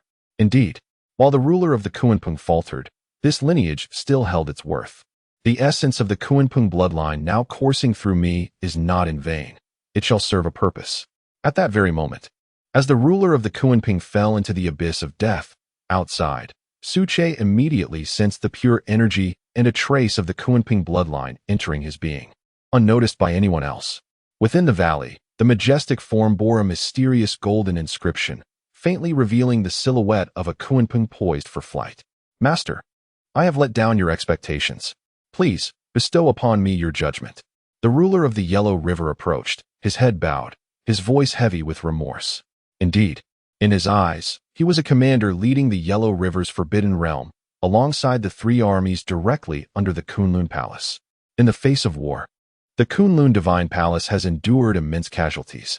He cannot escape responsibility. Upon hearing this, Suche smiled gently and replied, "It's all right. This battle is not your fault. Merely a consequence of the disparity in power. What you accomplished just now is commendable. What grounds are there for punishment?" As he spoke, he raised his right hand lightly, channeling pure life energy that split through the void, one portion bestowed upon the sovereign of the Yellow River and the other upon the sovereign of Mount Tai. After all, this one was an ally and must not be treated poorly. Oh, how delightful, how utterly delightful. Just a bit more, yes, just a bit more, like this. The moment the energy flowed into his body, the sovereign of Mount Tai felt a warm current coursing through him. He exclaimed loudly, his authentic character shining through in that instant. Even in the presence of the Kunlun Palace Master, this monkey king of Mount Tai showed no fear. He approached with an air of nonchalance, his gait exuding an effortless charm that even the trio could not replicate. Kunlun Palace Master? Ah, indeed. You are the Kunlun Palace Master, and to be fair, you are slightly more handsome than I. Upon arriving, Suche was met with such astonishing remarks. Truly, he is indeed the genuine Monkey King of Mount Tai. Suche mused to himself, "Thank you all for your gifts. Wenliang is immensely grateful for your support." A few of Wenliang's dedicated fans are users whose numbers I cannot disclose. There are 3 in total, along with the inspiration capsule from the Imperial Guard, Devourer of Spectators, and Wenliang's Urging Talisman. Chapter 231. The Eerie Retreat. Without further ado, Suche delved straight into the matter at hand. A voice imbued with an unusual solemnity resonated as he spoke. "Lord of Mount Tai, I trust you are aware that I am the sovereign of the Kunlun Divine Palace. Recently, due to certain insurmountable circumstances, I have temporarily retreated behind the scenes of the Kunlun Divine Palace, attentively observing the movements within the Forbidden Realm. However, I was astonished. The recent conflict in the Forbidden Realm caught me off guard. I never anticipated that you, the Mount Tai realm, as a completely foreign domain, would intervene decisively, thereby mitigating our substantial losses. I am indeed profoundly grateful. Come, let us return to the Kunlun Divine Palace together. We have much to celebrate." Suche articulated only a portion of his thoughts, deliberately withholding the entirety of his plans, for his encounter with the Lord of Mount Tai was still in its infancy. Moreover, this was a matter pertaining to the internal strategies of the Kunlun Divine Palace, known only to a select few, rendering it unnecessary to disclose externally. Nevertheless, the catastrophic losses within the Forbidden Realm were, to some extent, anticipated, as he harbored the intention of training troops. Certainly, the arrival of the Mount Tai realm had undeniably salvaged significant losses, a fact that was irrefutable. Thus, the Kunlun Divine Palace, including the Lord of the Yellow River, owed a debt of gratitude to the Lord of Mount Tai and his domain. As soon as he finished speaking, the Lord of Mount Tai responded with enthusiasm, exclaiming, "Excellent! I have been eagerly awaiting this. I have long heard of the immense heritage of the Kunlun Divine Palace, renowned as the foremost extraordinary palace on land, and of its profound ties with the nearby realm of Huagua, which boasts an abundance of treasures.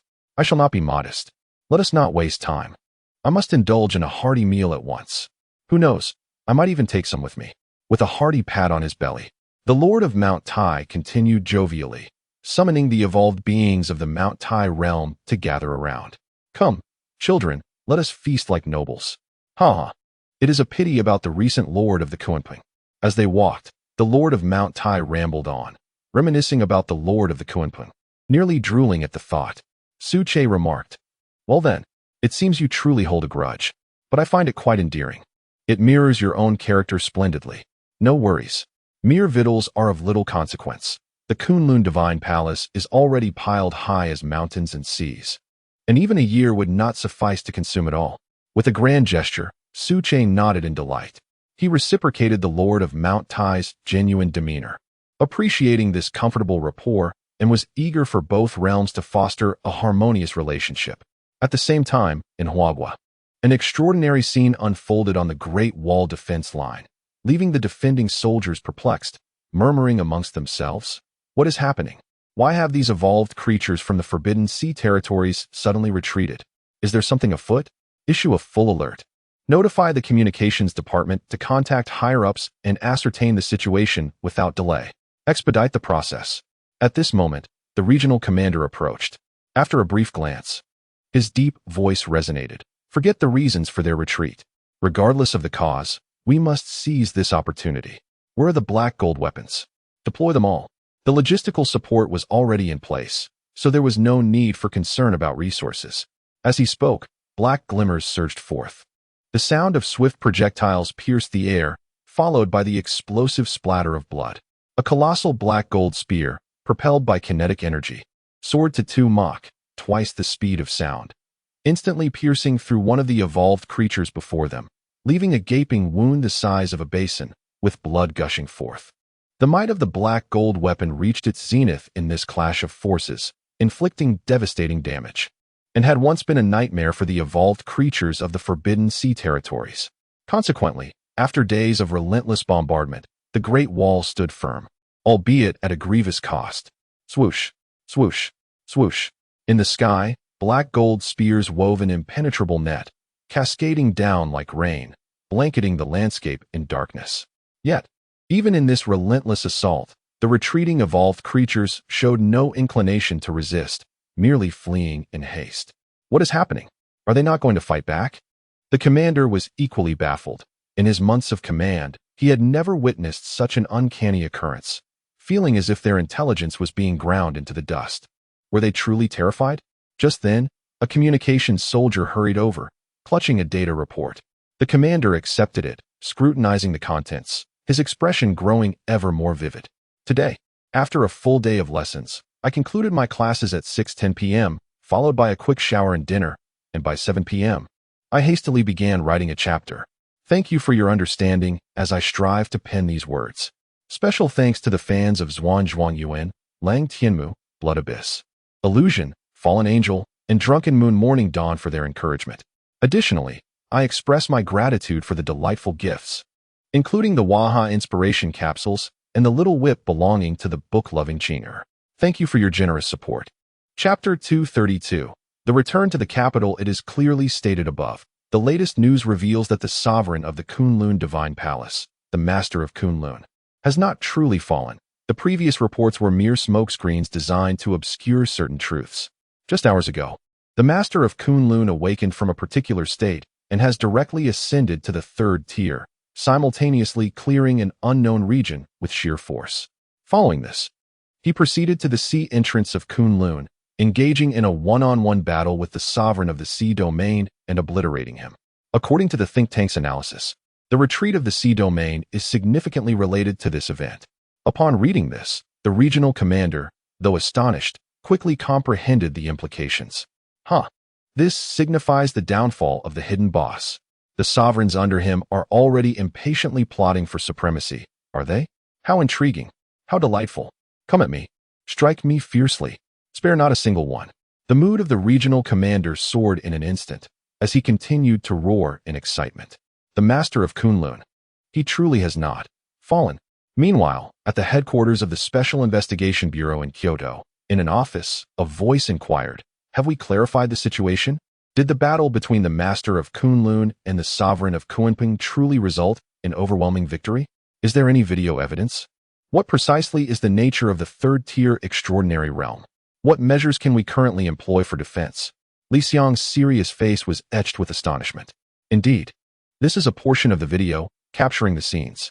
The Master of Kunlun stepping into the 3rd tier represents an entirely different concept.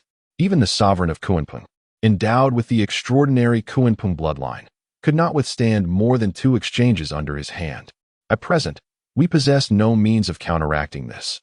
The only fortunate news is that our nation enjoys a favorable relationship with the Kunlun Divine Palace, which might be a stroke of luck amidst misfortune. The speaker was General Yu Su, who, upon hearing such a significant disturbance, had rushed over without taking the time to tidy up. Upon hearing this, Li Xiang fell silent for a moment, took a deep breath, and then exhaled slowly. Fortuitously, we do not stand in opposition to the Kunlun Divine Palace. Even when the Master of Kunlun released news of his supposed fall, he did not sully himself like the other forbidden lands.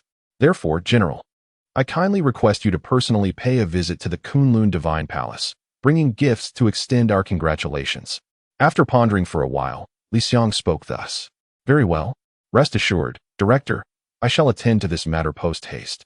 As he spoke, the chief instructor of Yushu departed the office, making his way directly to the treasury of the Special Investigation Bureau, a repository of treasures from across Huagua, brimming with countless extraordinary gems and resources. Meanwhile, Li Xiang, seated in his chair, exhibited a gaze that flickered between confusion and resolve, his thoughts elusive and unclear. Alas, the retreat from the Forbidden Seas could be seen as a positive development. Subsequently, he grasped the communicator beside him and dialed the Kyoto Research Institute, issuing a direct command. The crisis has been temporarily averted. Your black gold weaponry can now be stored. There is no need for immediate deployment. Accelerate the construction process. No sooner had the words escaped his lips than joyous exclamations erupted from the other end of the line. Really? Ha ha ha, splendid. Rest assured, Director, we shall fulfill our mission. As night descended upon Kunlun Divine Palace, the clock struck 7, and the silvery moonlight cascaded down, enveloping the mountains in a shimmering veil, creating a scene of breathtaking splendor. Chapter 233. The Drinking of the Ruler. Drink, keep drinking. Come, let us continue. Each of you, one by one, do not stop. What is this? Fatian Matai. Is it? Very well, indeed, it surpasses the Wulianya we had earlier. Let us raise a glass to this. From now on, we shall be brothers. Now, you little Jean, old Xiong, and little you, Deputy Palace Master, do not leave. There is so much wine here, let us not waste any of it. We have yet to drink our fill. How can we head outside now? Are you all drunk? If so, just give a shout. If not, let us continue to drink. You, Kunlun Divine Palace, truly live up to your rich heritage, being the foremost in the land. The abundance of food and exquisite wines is simply overwhelming, dazzling to behold. Within the valleys of Kunlun Divine Palace, the flat ground is dotted with bonfires, rising in every corner.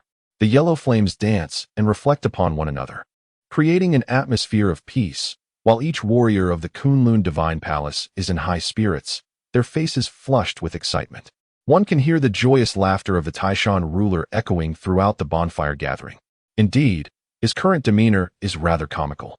Behold, in his left hand, A bottle of Fatian Matai, nearly empty, and in his right, a cluster of purple grapes, exuding an aura that is clearly extraordinary.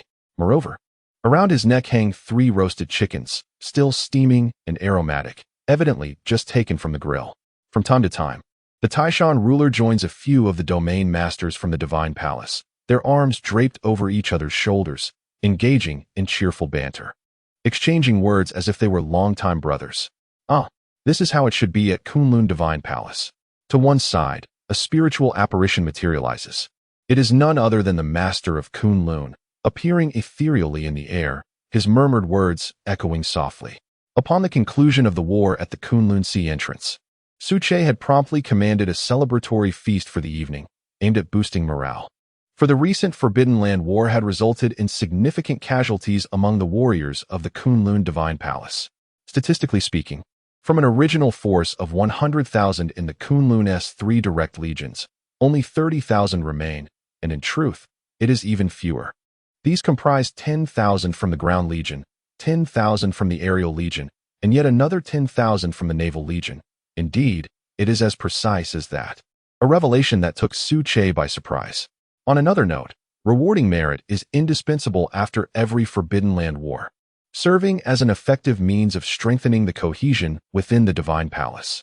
Continue on. Enjoy the evening to your heart's content, allowing the evolved beings of the Taishan ruler to revel in the splendor of Kunlun Divine Palace. As for the rest, let us speak of it tomorrow. The sound of his words echoed directly in the ears of the Vice Palace Master, Little Deer. All right, Master of the Palace, I understand. Little Deer nodded slightly, indicating his comprehension. His body was adorned with scars, nearly all of his vitality expended, leaving only the last remnants of his essence.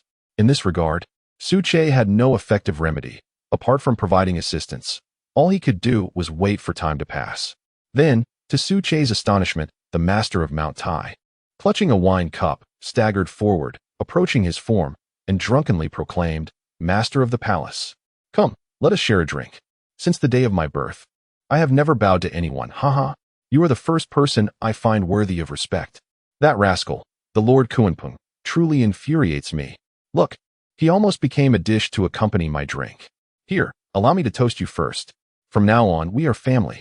As he spoke, the master of Mount Tai raised the bottle of Mount Tai and gulped it down in 2 hearty swallows, displaying no signs of intoxication whatsoever. He then tossed the bottle aside and exclaimed, "Bring me another. No, bring several boxes. I intend to drink with the master of the palace until we are utterly inebriated." Suche thought to himself, "You do realize I am but a spectral illusion, right? Drinking is rather pointless." Nevertheless, he merely smiled softly. The master of Mount Tai was in high spirits, and as the palace master, there was no need for him to intervene. Allowing him to revel was permissible. Meanwhile, Little Gold, Little Deer, and Old Black stood by, utterly astonished, their hearts echoing in unison. "Brother Taishan, you are magnificent. You have reached the pinnacle of life. Come, let us drink. I shall continue to drink, and we shall not cease." In the midst of this revelry, the master of Mount Tai suddenly collapsed, falling into a deep slumber. What a jest! The current wine was no ordinary brew. It was crafted from plants infused with extraordinary spiritual energy, produced through intricate processes. The alcohol content was such that even a transcendent being of the 2nd tier could not withstand excessive consumption. "Come, let us carry the master of Mount Tai back," Little Deer declared. As they attempted to move his body, the master of Mount Tai's reflexes kicked in, and although he held nothing in his hands, he swayed in the void, exclaiming, "Drink. Continue to drink. Come, do not stop. Little Deer, Old Black, Little Gold." Even Suche, witnessing this spectacle, could not help but chuckle softly. "Thank you for the inspiration capsule filled with love. And to the users who generously gifted the urging tokens for updates, your support is truly appreciated. By the way, I've heard that autumn has arrived today. My dear little ones, have you indulged in any milk tea? I received a cup today, and it brought me immense joy." Chapter 234, The Gift of Huagua Thus. Within the majestic Kunlun Divine Palace, an air of triumph enveloped the surroundings, sweeping across the very skies above. The warm glow of yellow bonfires illuminated the entire valley. The warriors of Kunlun reveled in merriment, with tables adorned with exquisite wines that exuded an irresistible charm. Others indulged in a feast, a myriad of extraordinary delicacies laid out before them, their simple preparation wafting enticing aromas that made one's mouth water at a mere glance. Some even drew a circle with a portion of the evolved warriors, eagerly engaging in friendly sparring. In an intangible way, the elation of victory washed away the heavy atmosphere left by the recent immense losses. Time continued to flow, and the festivities at Kunlun Palace showed no sign of abating. The rhythm suggested a night of unceasing celebration. However, a note of caution echoed through the air. Those on duty needed to return to their posts and remain vigilant. Shifts were set for 3-hour intervals, allowing for rotation among the guards. As for the others, they were encouraged to unwind and enjoy. Meanwhile, Deputy Palace Master Xiao Lu felt a bit lightheaded, stars twinkling before his eyes as he stumbled slightly. After issuing his commands, he retreated to his palace to rest. The awakening of the Kunlun Palace Master brought a profound sense of relief to him, as the burdensome pressure on his shoulders dissipated. After all, during the preceding period, he had been the sole overseer, each directive impacting the lives of countless beings within the Kunlun Divine Palace. Simultaneously, in the satellite city of Kunlun, a contingent clad in uniforms arrived. Upon entry, a mere flash of identification sufficed for the inspection personnel to grant passage. "Oh, have we received visitors?" "Indeed. It seems they are from above. I was just at the checkpoint. It was quite remarkable. No inspection required, just a quick display of credentials, and they were through." "From above? My goodness, does that mean from the capital city? Why have they sent a team here at this moment?" "Who knows? I caught a glimpse. You wouldn't believe it, but our Jinhai Divine Needle is among them." "The Jinhai Divine Needle? Goodness, we should leave quickly. This is not a matter we can afford to provoke." As they conversed, the contingent arrived at the Kunlun Special Investigation Bureau. "Chief Instructor, what brings you here? Is there a directive from above, or?" Tao Jun's face bore a serious expression. Upon encountering the Jinhai Divine Needle of Huagua, he instinctively sensed the gravity of the situation. He repeatedly waved his hand, signaling his secretary to leave the room. After all, some matters are best kept from prying eyes to ensure the smooth progression of the task at hand. "No need for concern, Director Tao. You've misunderstood. This is not a confidential affair, and there is no reason to be anxious. It's open for all to hear," the chief instructor remarked, before continuing with a measured tone. "The master of Kunlun has not fallen, as you surely know. Just this morning, the director instructed me to bring gifts to the Kunlun Divine Palace to congratulate the master. Since you are nearby, I thought it prudent to come here first to gather some information and make necessary preparations." Upon hearing this, the previously tense Tao Jun instantly relaxed. So, it was the master of Kunlun. Well then, this was not a grave mission after all. What a false alarm.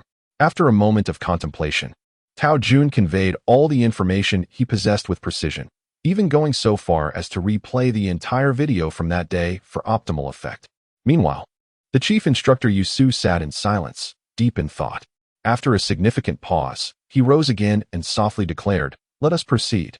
Since we are celebrating, let us add joy upon joy. We shall go now to avoid any complications tomorrow." With that, the group swiftly departed. Besides Chief Instructor Yusu, the other 9 remained utterly silent, their demeanor eerily serene. These were elite warriors. This truly embodies the essence of our great nation, the steadfast anchor of Huagua. May all proceed smoothly. As he observed their departing figures, Tao Jun stood rooted in place, murmuring to himself, his eyes shimmering with a fervent light known as desire. Chapter 235. The Astonishing Commander. 3 hours later, in the outer vicinity of Kunlun's sacred palace, figures clad in black uniforms emerged. Their forms were agile, akin to phantoms, capable of darting several dozen meters in the blink of an eye, or even further. Even amidst the intricate terrain of the Kunlun Mountains, they traversed as if it were an uninhabited realm. Throughout their advance, they emitted not a single sound, appearing as though they were mere illusions. Upon closer inspection, it was evident that they were the esteemed Commander Yusu and his entourage. Indeed, the trio had already received instructions and were patiently awaiting their arrival. Kunlun's march. "Have you been waiting for us all along?" Upon their initial encounter, Commander Yusu inquired, though he harbored suspicions. Articulating them was preferable. After all, what if he was mistaken? At that moment, it would be an irretrievable blunder. The palace master has commanded us to await your presence here. As this marks a boundary, the inner sanctum of Kunlun's sacred palace. Other forbidden territories, including your esteemed Huagua, are not to be entered lightly, Xiao Zhigua remarked directly. Devoid of any emotional inflection. A hint of inebriation lingered on his face, a testament to the exquisite wines that had evidently intoxicated him. Commander, we cannot allow it. What if he, a youth beside him exclaimed, urgency lacing his words, as his right hand emanated a surge of spiritual energy. Subtle strands of spatial power permeating the surroundings. Yet, the trio remained silent, their gazes fixed, conveying the message, you must handle this yourselves. Once we reach Kunlun's sacred palace, matters will not be so straightforward. In an instant, Commander Yusu comprehended the situation and promptly gestured for silence. Stop. What are you doing? Do not fret. Simply remain here. I shall return shortly. Kunlun's sacred palace has always been our ally, not a fearsome beast. There is no cause for concern. No sooner had he spoken than Commander Yusu, bearing gifts, entered alone. Stay close behind us, and inform your companions not to wander off, otherwise, should any misfortune befall them, we shall not intervene. The Kunlun Mountains by night are far more perilous than you can imagine. Before departing, Li Jie solemnly issued a couple of warnings, serving as a council of sorts. Subsequently, the quartet, comprising the trio and Commander Yusu, stepped into the inner sanctum of the sacred palace. After several minutes of walking, the scene ahead suddenly transformed, becoming markedly brighter, contrasting starkly with the exterior, akin to a celestial realm distinct from the earthly one. There are no towering forests here, nor lush woodlands. The darkness has dissipated, and the entire expanse has been leveled, as if a sharp blade had cut it smooth. The boundless grandeur of the palace, coupled with a unique evolutionary atmosphere and a multitude of buildings, presented a striking spectacle to Commander Yushio. This, Kunlun Divine Palace. Indeed, For a moment, Commander Yushio was taken aback, struggling to maintain his composure. He never anticipated that the interior of the Kunlun Divine Palace had reached such a remarkable state. This is no mere forbidden ground. It is evidently another civilization. Yes, due to the emergence of spiritual energy, numerous high-precision instruments are rendered ineffective.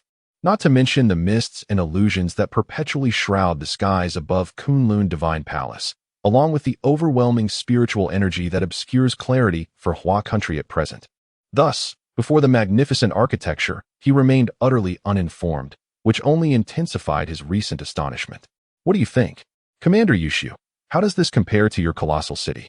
I neglected to mention that this is merely the first phase. There are still 2 more phases, perhaps even more. By then, the Kunlun Divine Palace will be even more magnificent and awe-inspiring than it is now, Wang Bo declared with pride. His gaze filled with excitement as he surveyed the impressive structure. Magnificent. Spectacular.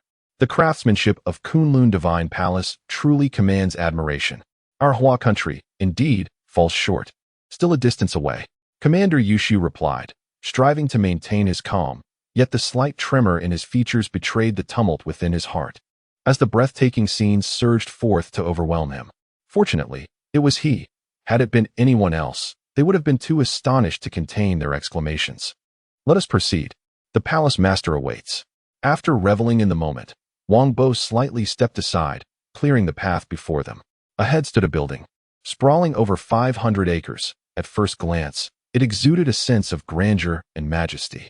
The ancient bronze revealed the patina of history, and mysterious inscriptions adorned every corner, hinting at an alternate civilization.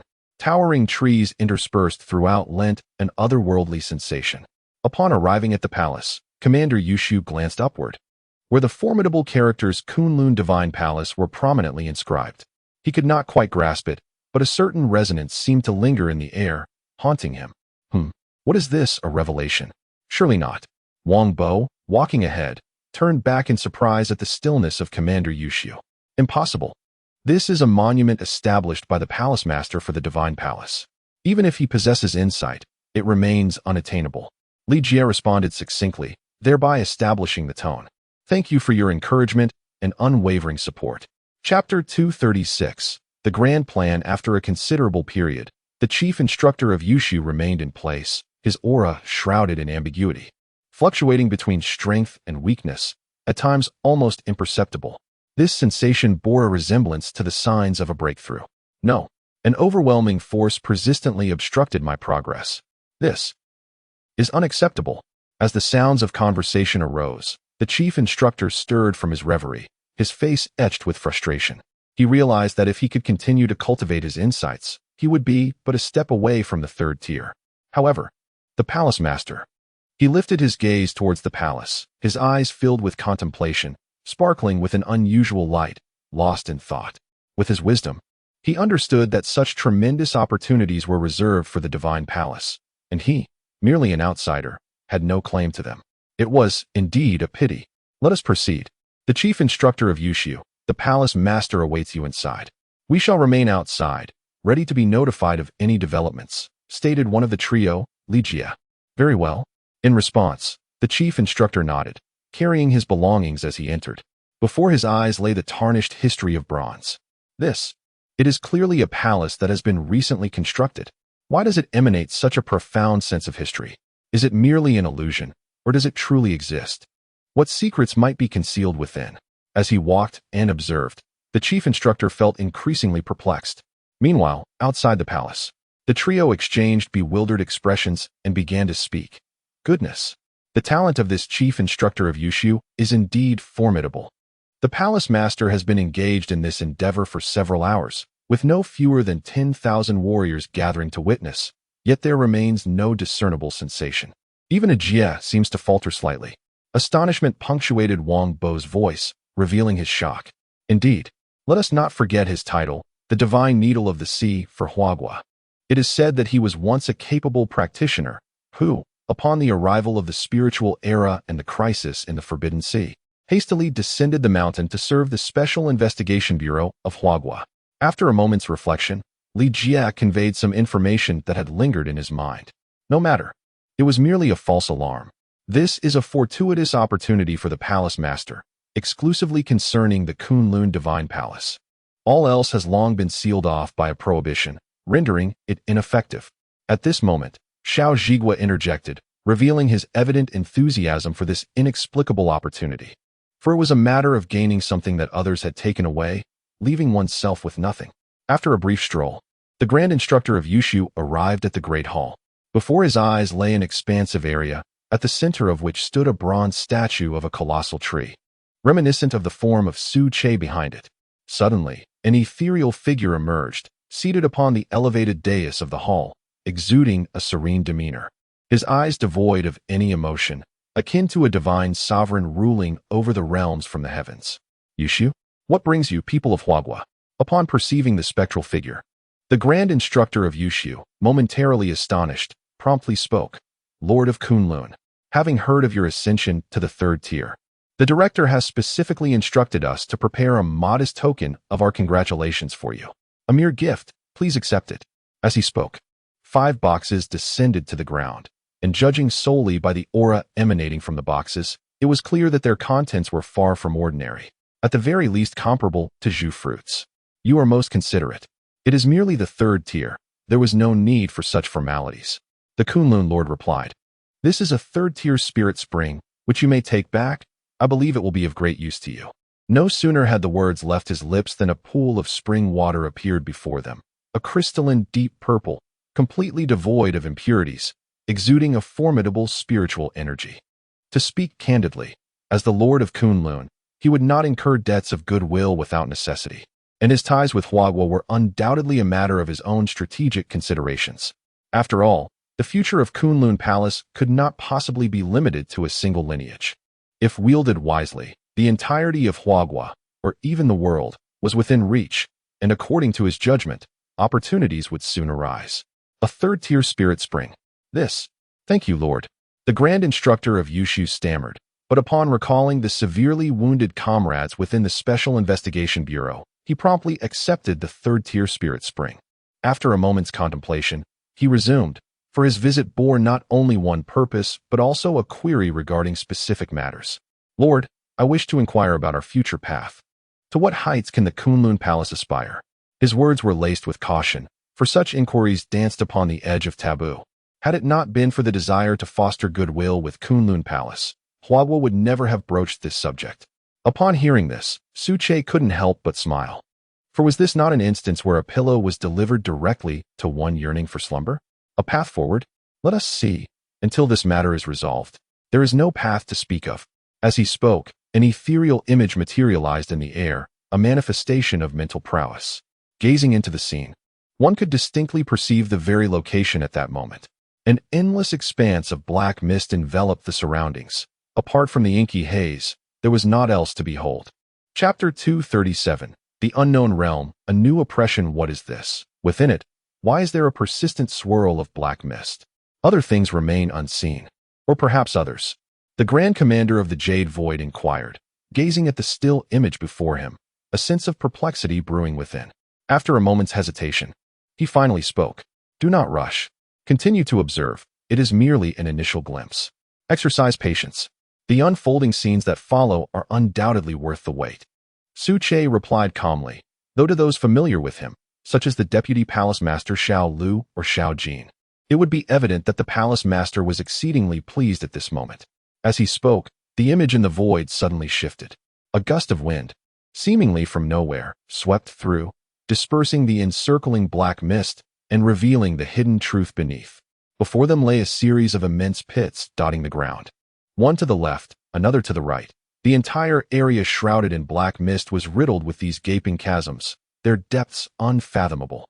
As if they connected to another dimension, the black mist continuously seeped forth from within these depths. Adjacent to each pit rested colossal skeletal remains, exuding a formidable aura of oppression, each one motionless.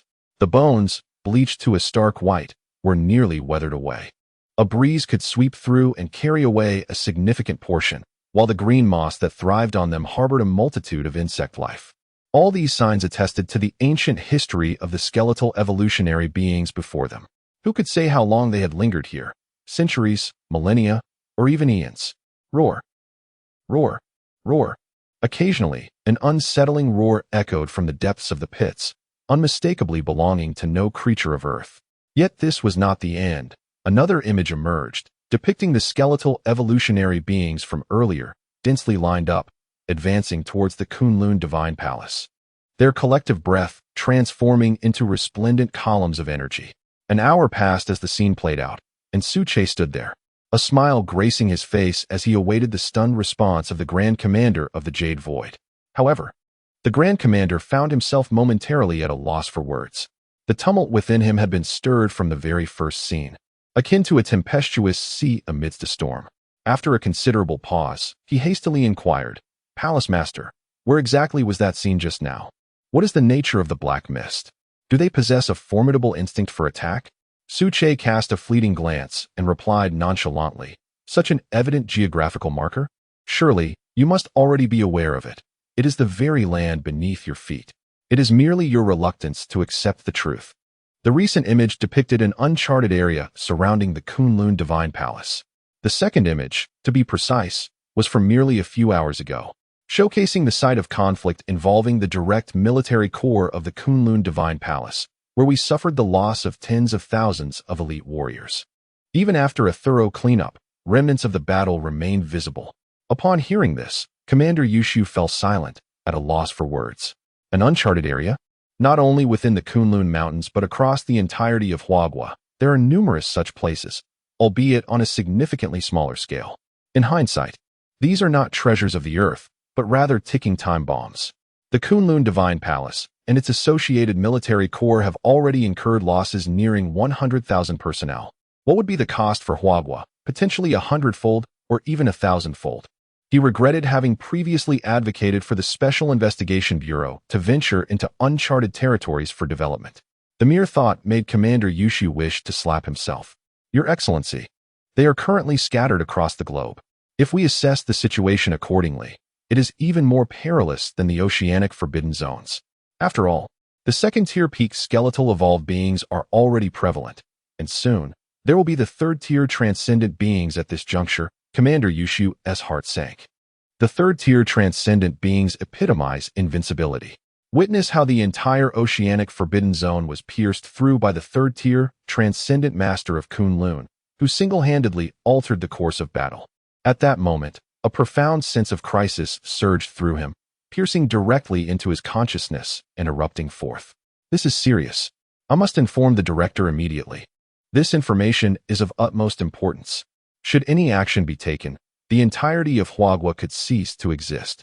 He murmured softly to himself. Were it not for Su Che's presence, Commander Yushu would have dashed out to the Kunlun satellite city to relay the news. Regaining his composure, he inquired once more. Your Excellency, what knowledge do you possess regarding the uncharted areas? Could you share it with Huagua? We would be willing to exchange resources in return. The more you provide, the better. In response, Su Che offered a gentle smile.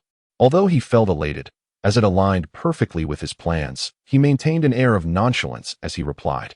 Resource exchange? There is no need for that. It is merely a piece of news. Even if I refrain from mentioning it now, you would eventually come to know in due time. Concerning the unknown regions, the Kunlun Sacred Palace possesses scan information. Only acknowledging it as a space that holds a subordinate relationship to Earth. It is believed that many years ago, these realms existed within our planet. A few months ago, there was a sudden phenomenon of widespread dispersion, likely related to these small worlds suspended in the void. These unknown territories boast a history of at least a millennium. And the evolved beings within, such as the white bones recently observed, are the denizens of these miniature realms. As for the black mist and the numerous deep pits, they may very well be the cause of the anomalous transformations in the area. Those reanimated skeletal creatures are undoubtedly influenced by this dark aura. After expressing these thoughts, Su Che added a potent elixir, a purplish-black leaf intricately inscribed with unique energies and profound nuances, before the chief instructor of Yushu. He stated, "This token should be delivered directly to your director. I trust that Director Li's wisdom will comprehend its significance." With that, the bewildered chief instructor of Yushu departed from the Kunlun Sacred Palace, his heart filled with trepidation upon arrival, and even more so on his return. Now burdened with a sense of life and death concern. Goodness, Chief Instructor of Yushu, what has transpired? You appear utterly lost in thought. What did the palace master say to you? Wang Bo remarked, casting a glance and offering a few words. Who knows? It certainly does not bode well. Let us first escort the chief instructor out, Xiao Zhiguo replied, placing a recently acquired bottle of fine wine upon the table before striding forward. Chapter 238, Bestowing Names. Returning within the palace, upon the high seat, a handsome, ethereal figure sat, exuding an ephemeral aura that seemed almost unreal, merging seamlessly with the fabric of heaven and earth, as if it did not belong to this realm at all. After a while, his gaze drifted towards the entrance, and a murmured soliloquy escaped his lips. Unknown territory. I shall borrow your strength, sparing me the trouble of pursuing other matters. Thus, over the course of 2 months, Huagua joined, followed by other nations. With the terrestrial nations concluded, attention then turned to the vast and forbidden seas, where no one could escape. Only under such circumstances could one face the unknown territory below with greater odds of success. After all, that place was another. No, it cannot be. The Kunlun Divine Palace must not. As he spoke, the ethereal figure slowly began to dissipate. Meanwhile, within the imperial residence, the slumbering little deer received a message. Prepare yourself. Tomorrow morning, the Kunlun Divine Palace will hold a military commendation ceremony while simultaneously proceeding with the next phase of reorganization. Spread the word, and additionally, we shall bestow surnames upon you, enhancing mutual recognition. At that moment, the sleeping little deer jolted awake, trembling, and replied in a daze, understood. Palace Master, I shall attend to it immediately. Very well. Rest now. I shall guard your side, so there is no need for concern. You have worked hard during this time, and soon, it will be time for you to step into the 3rd tier. One cannot remain at the threshold of the 2nd tier indefinitely, as the spirit returned to its corporeal form, accompanied by rhythmic breaths.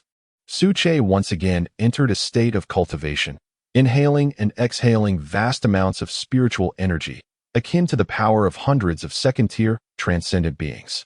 At 2 o'clock in the morning, the chief instructor of Yushu returned to the outskirts. Please send me here. He expressed gratitude to the few Kunlun travelers who had escorted him.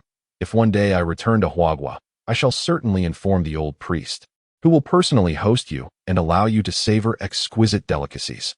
Farewell. The chief instructor of Yushu bowed slightly, sincerely expressing his thanks. Following this, the trio departed. And the chief instructor's expression grew solemn, leaving the arriving members of the Tianbang team perplexed, unsure of what had transpired. Chief instructor, what troubles you? Why do you wear such a countenance? Did the Kunlun Divine Palace insult us? I must tell them that we are not to be trifled with. A young man exclaimed, visibly indignant. He had voiced similar sentiments when they set off earlier. It was understandable. At 19, he embodied such fervent emotions. Indeed. Chief instructor, what is the matter? Has something transpired? Or has the Kunlun Divine Palace made some excessive demands? Please speak up, so that my brothers can prepare, at the very least. It would prevent us from being in a state of constant anxiety and allow for better responses. Immediately, we engaged in a lively discussion, voices overlapping, all expressing concerns for our nation. After a while, the chief instructor of Yushu frowned and sternly exclaimed, what are you all thinking? The Kunlun Divine Palace has been exceedingly benevolent towards our nation. There is certainly no humiliation to speak of, so cease your unfounded chatter. However, he glanced at the dark purple leaf in his hand, his mood growing heavier. He understood the implication of the Kunlun Lord's gesture. This dark purple leaf served as a life-preserving pass. Should a crisis arise that our nation cannot withstand, it would allow for a complete migration to the Kunlun Divine Palace. Yet, the price to pay would be to accept the directives of the Kunlun Divine Palace. Presently, such a cost is unacceptable for our nation.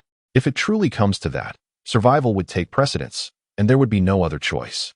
Thus, the chief instructor of Yushu needed to urgently contact the headquarters of the Investigation Bureau to formulate an appropriate plan. At the very least, swift action must be taken to monitor and guard the larger unknown areas within our territory. Let us move. There is no need for further contemplation. The recent events are beyond your involvement. The only course is to diligently cultivate. After a few words, the group departed hastily, heading towards the Kunlun satellite city, located 1,500 kilometers away. Simultaneously, in the Forbidden Sea, if viewed from above, one would be astonished to see the vast expanse of water tinged with an enchanting red hue, bubbles rising from the depths. As time progressed, this phenomenon became increasingly frequent.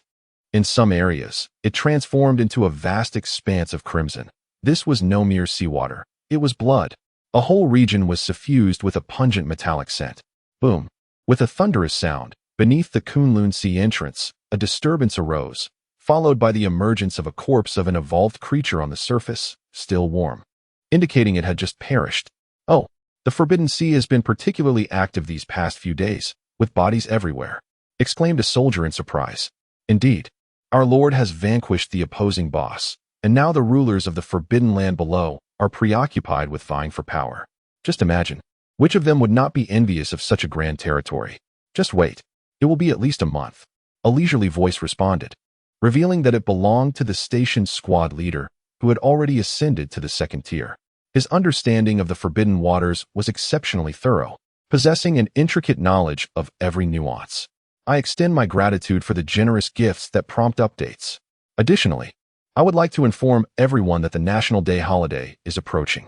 I shall endeavor to repay some, if not all, of the outstanding chapters during this time.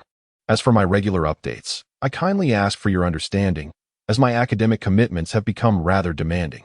Furthermore, there is an event hosted by the website regarding additional updates.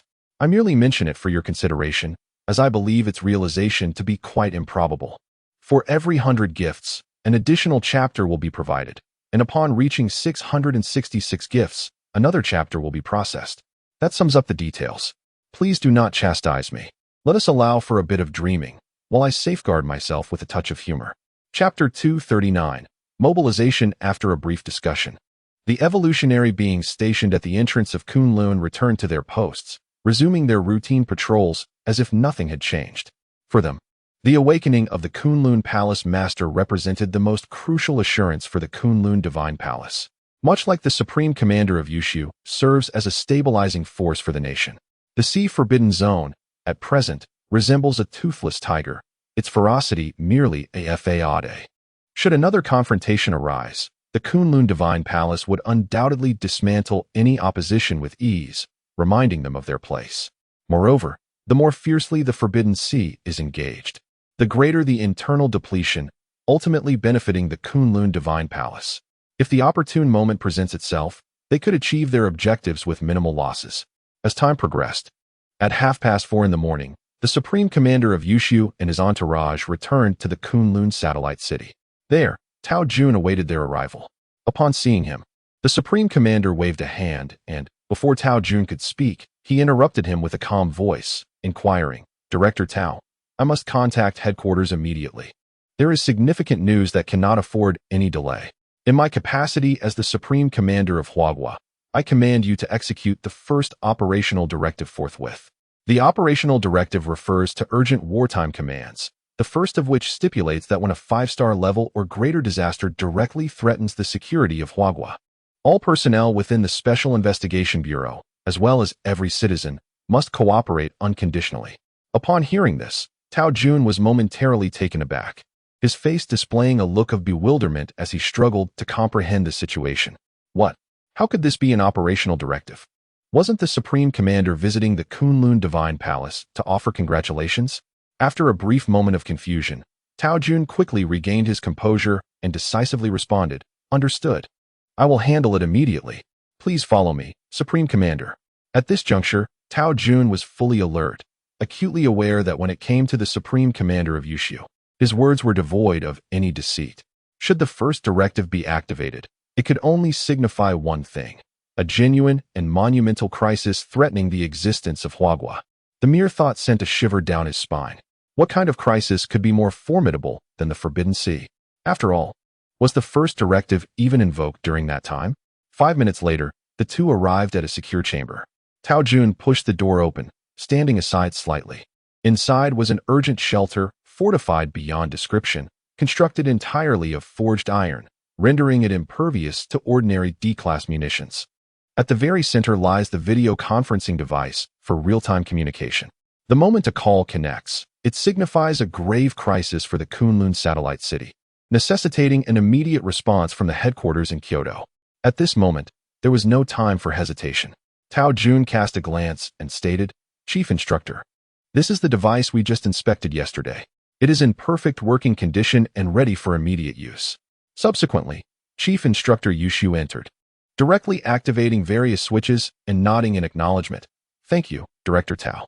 The video call was dialing, and due to the considerable distance, a brief buffering period ensued. Simultaneously, at the headquarters of the Special Investigation Bureau in Kyoto, the video conferencing system before Li Xiang suddenly initiated itself, accompanied by a burst of electrical noise, through which the voice of Chief Instructor Yushu resonated. "Chief Instructor Yushu, what is happening?" Li Xiang inquired. But before he could grasp the situation, Yushu began speaking with urgency and gravity. Initially, Li Xiang displayed confusion, yet as time passed, his furrowed brows deepened. Ultimately, upon comprehending the entire sequence of events, he abruptly rose from his seat with a resounding thud. "Understood. You all return immediately. I will issue the necessary orders right away." After disconnecting the call, Li Xiang stood frozen, his mind tumultuous, heavy breaths escaping him, and his flushed visage revealed the weight of his thoughts. Indeed, the unknown region was akin to a massive ticking time bomb. Were it not for the warning from the Kunlun Palace Master, the entirety of Huagua would remain oblivious. What a farce! After a moment of contemplation, he seized the red communicator on the desk and began dialing, mobilizing various evolutionary forces across Huagua from miles away to engage in proactive defense. Chapter 240, Alliance Alert. Alert! Alert! In an instant, dozens of awakened evolution bases scattered across the territory of Huagua mobilized rapidly, without any prior warning. The red alarm blared throughout the jurisdiction, as they obeyed the directives issued by their superiors and swiftly proceeded towards their designated targets. This is the first evolutionary force. The message has been received and confirmed. The target is the number 1 red zone, covering an area of 16,000 square kilometers, with an estimated arrival time of 10 hours. Due to equipment constraints, there may be a 1-hour margin. Currently, our supplies are fully loaded, carrying provisions for half a month. However, unforeseen emergencies may arise, so we request the logistics department to keep pace. We are now departing. Rest assured, we will accomplish our mission. This is the second evolutionary force. Please state your concerns. Understood. This is the third evolutionary force. I am the commanding officer. Within a brief span of 5 minutes, a total of 1. 5 million evolutionary warriors, as per the urgent allocation from the Special Investigation Bureau, have arrived at the largest staging point encompassing 10 unknown zones. Each of these unknown zones is equivalent to the size of a municipal district, if not larger. As of now, Huahua boasts a total of 5 million officially awakened evolutionary warriors. However, they can only mobilize 5 million, as a portion must remain stationed along the coastal lines of restricted maritime areas, while another segment is tasked with maintaining stability within the sprawling metropolis. These 2 points are non-negotiable. Boom, rumble. The advance of armored vehicles resonated with a tremendous noise that reverberated across the network. Did you know? Our awakened evolutionary forces are mobilizing swiftly, illuminating the night. Is there anyone who knows the reason behind this commotion? What region are you from? It seems we have also stirred, waking us from our slumber. Count me in, we are too. Goodness, are you all night owls? Not sleeping at all? It's currently 4 a.m. I sense something significant is afoot. Let us not rush. Let the bullets fly for a while before we act. Wise words from above.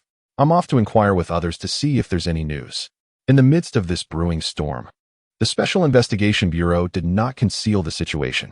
Li Xiang understood that in such circumstances, concealment would not resolve the issue.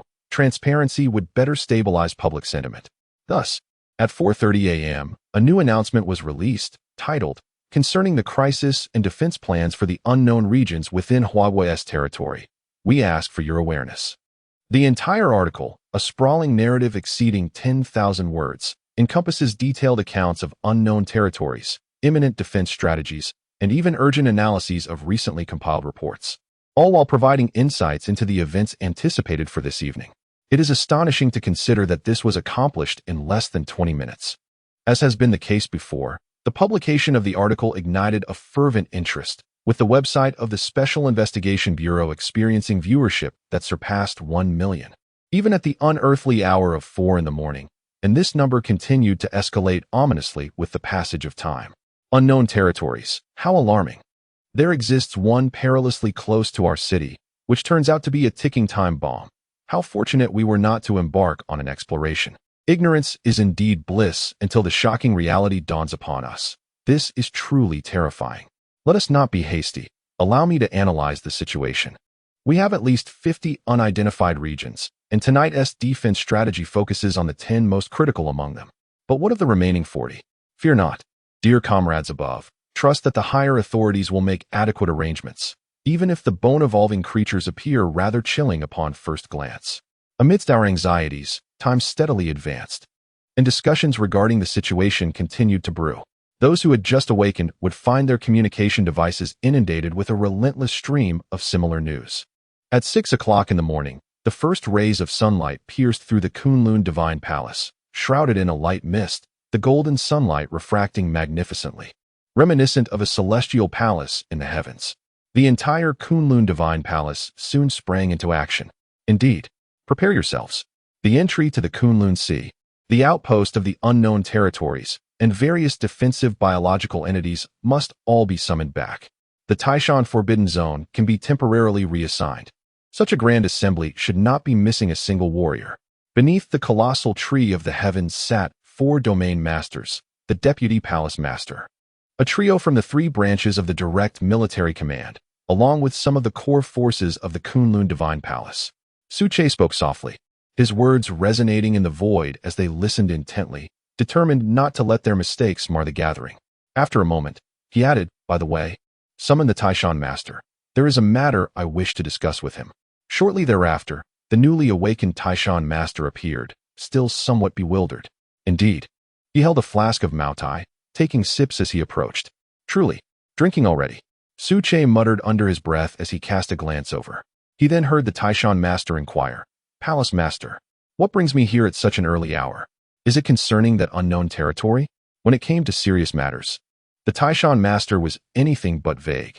He shook himself awake, tossing aside the flask in his hand and asking earnestly, "Indeed, the Lord of Mount Tai, summoned for 2 reasons. Firstly, a conferment ceremony will soon take place at the Divine Palace, and you are invited to represent the Mount Tai Forbidden Land, participating alongside the direct 3 military legions. As for the second reason, it pertains to the unknown territory, Upon hearing the mention of the first reason, the Lord of Mount Tai beamed and replied, "Certainly, certainly. A conferment ceremony implies the presence of valuable rewards. I cannot afford to miss such an occasion. I must partake in it fully." However, when the topic of the unknown territory arose, the previously cheerful Lord of Mount Tai's expression darkened in an instant. "Palace Master, this unknown territory is indeed a significant predicament. What course of action do you propose? Shall we eliminate them entirely or consider other alternatives?" Even he, the straightforward Lord of Mount Tai, harbored apprehensions regarding the crisis posed by the unknown territory, which was undoubtedly far more perilous than the maritime forbidden zones. After a moment of contemplation, Su Che calmly asserted, "An alliance of the forbidden lands is imperative. Only in this manner can we mitigate the impact of the unknown territory and enhance our mutual support and strength. I extend my heartfelt gratitude to the four esteemed patrons, Digital Dawn, Dusk Snow, Fan Yen, and MOU, for your generous gifts urging for updates. I also appreciate the mooncakes and hiking invitations from other supporters. Thank you for your unwavering support."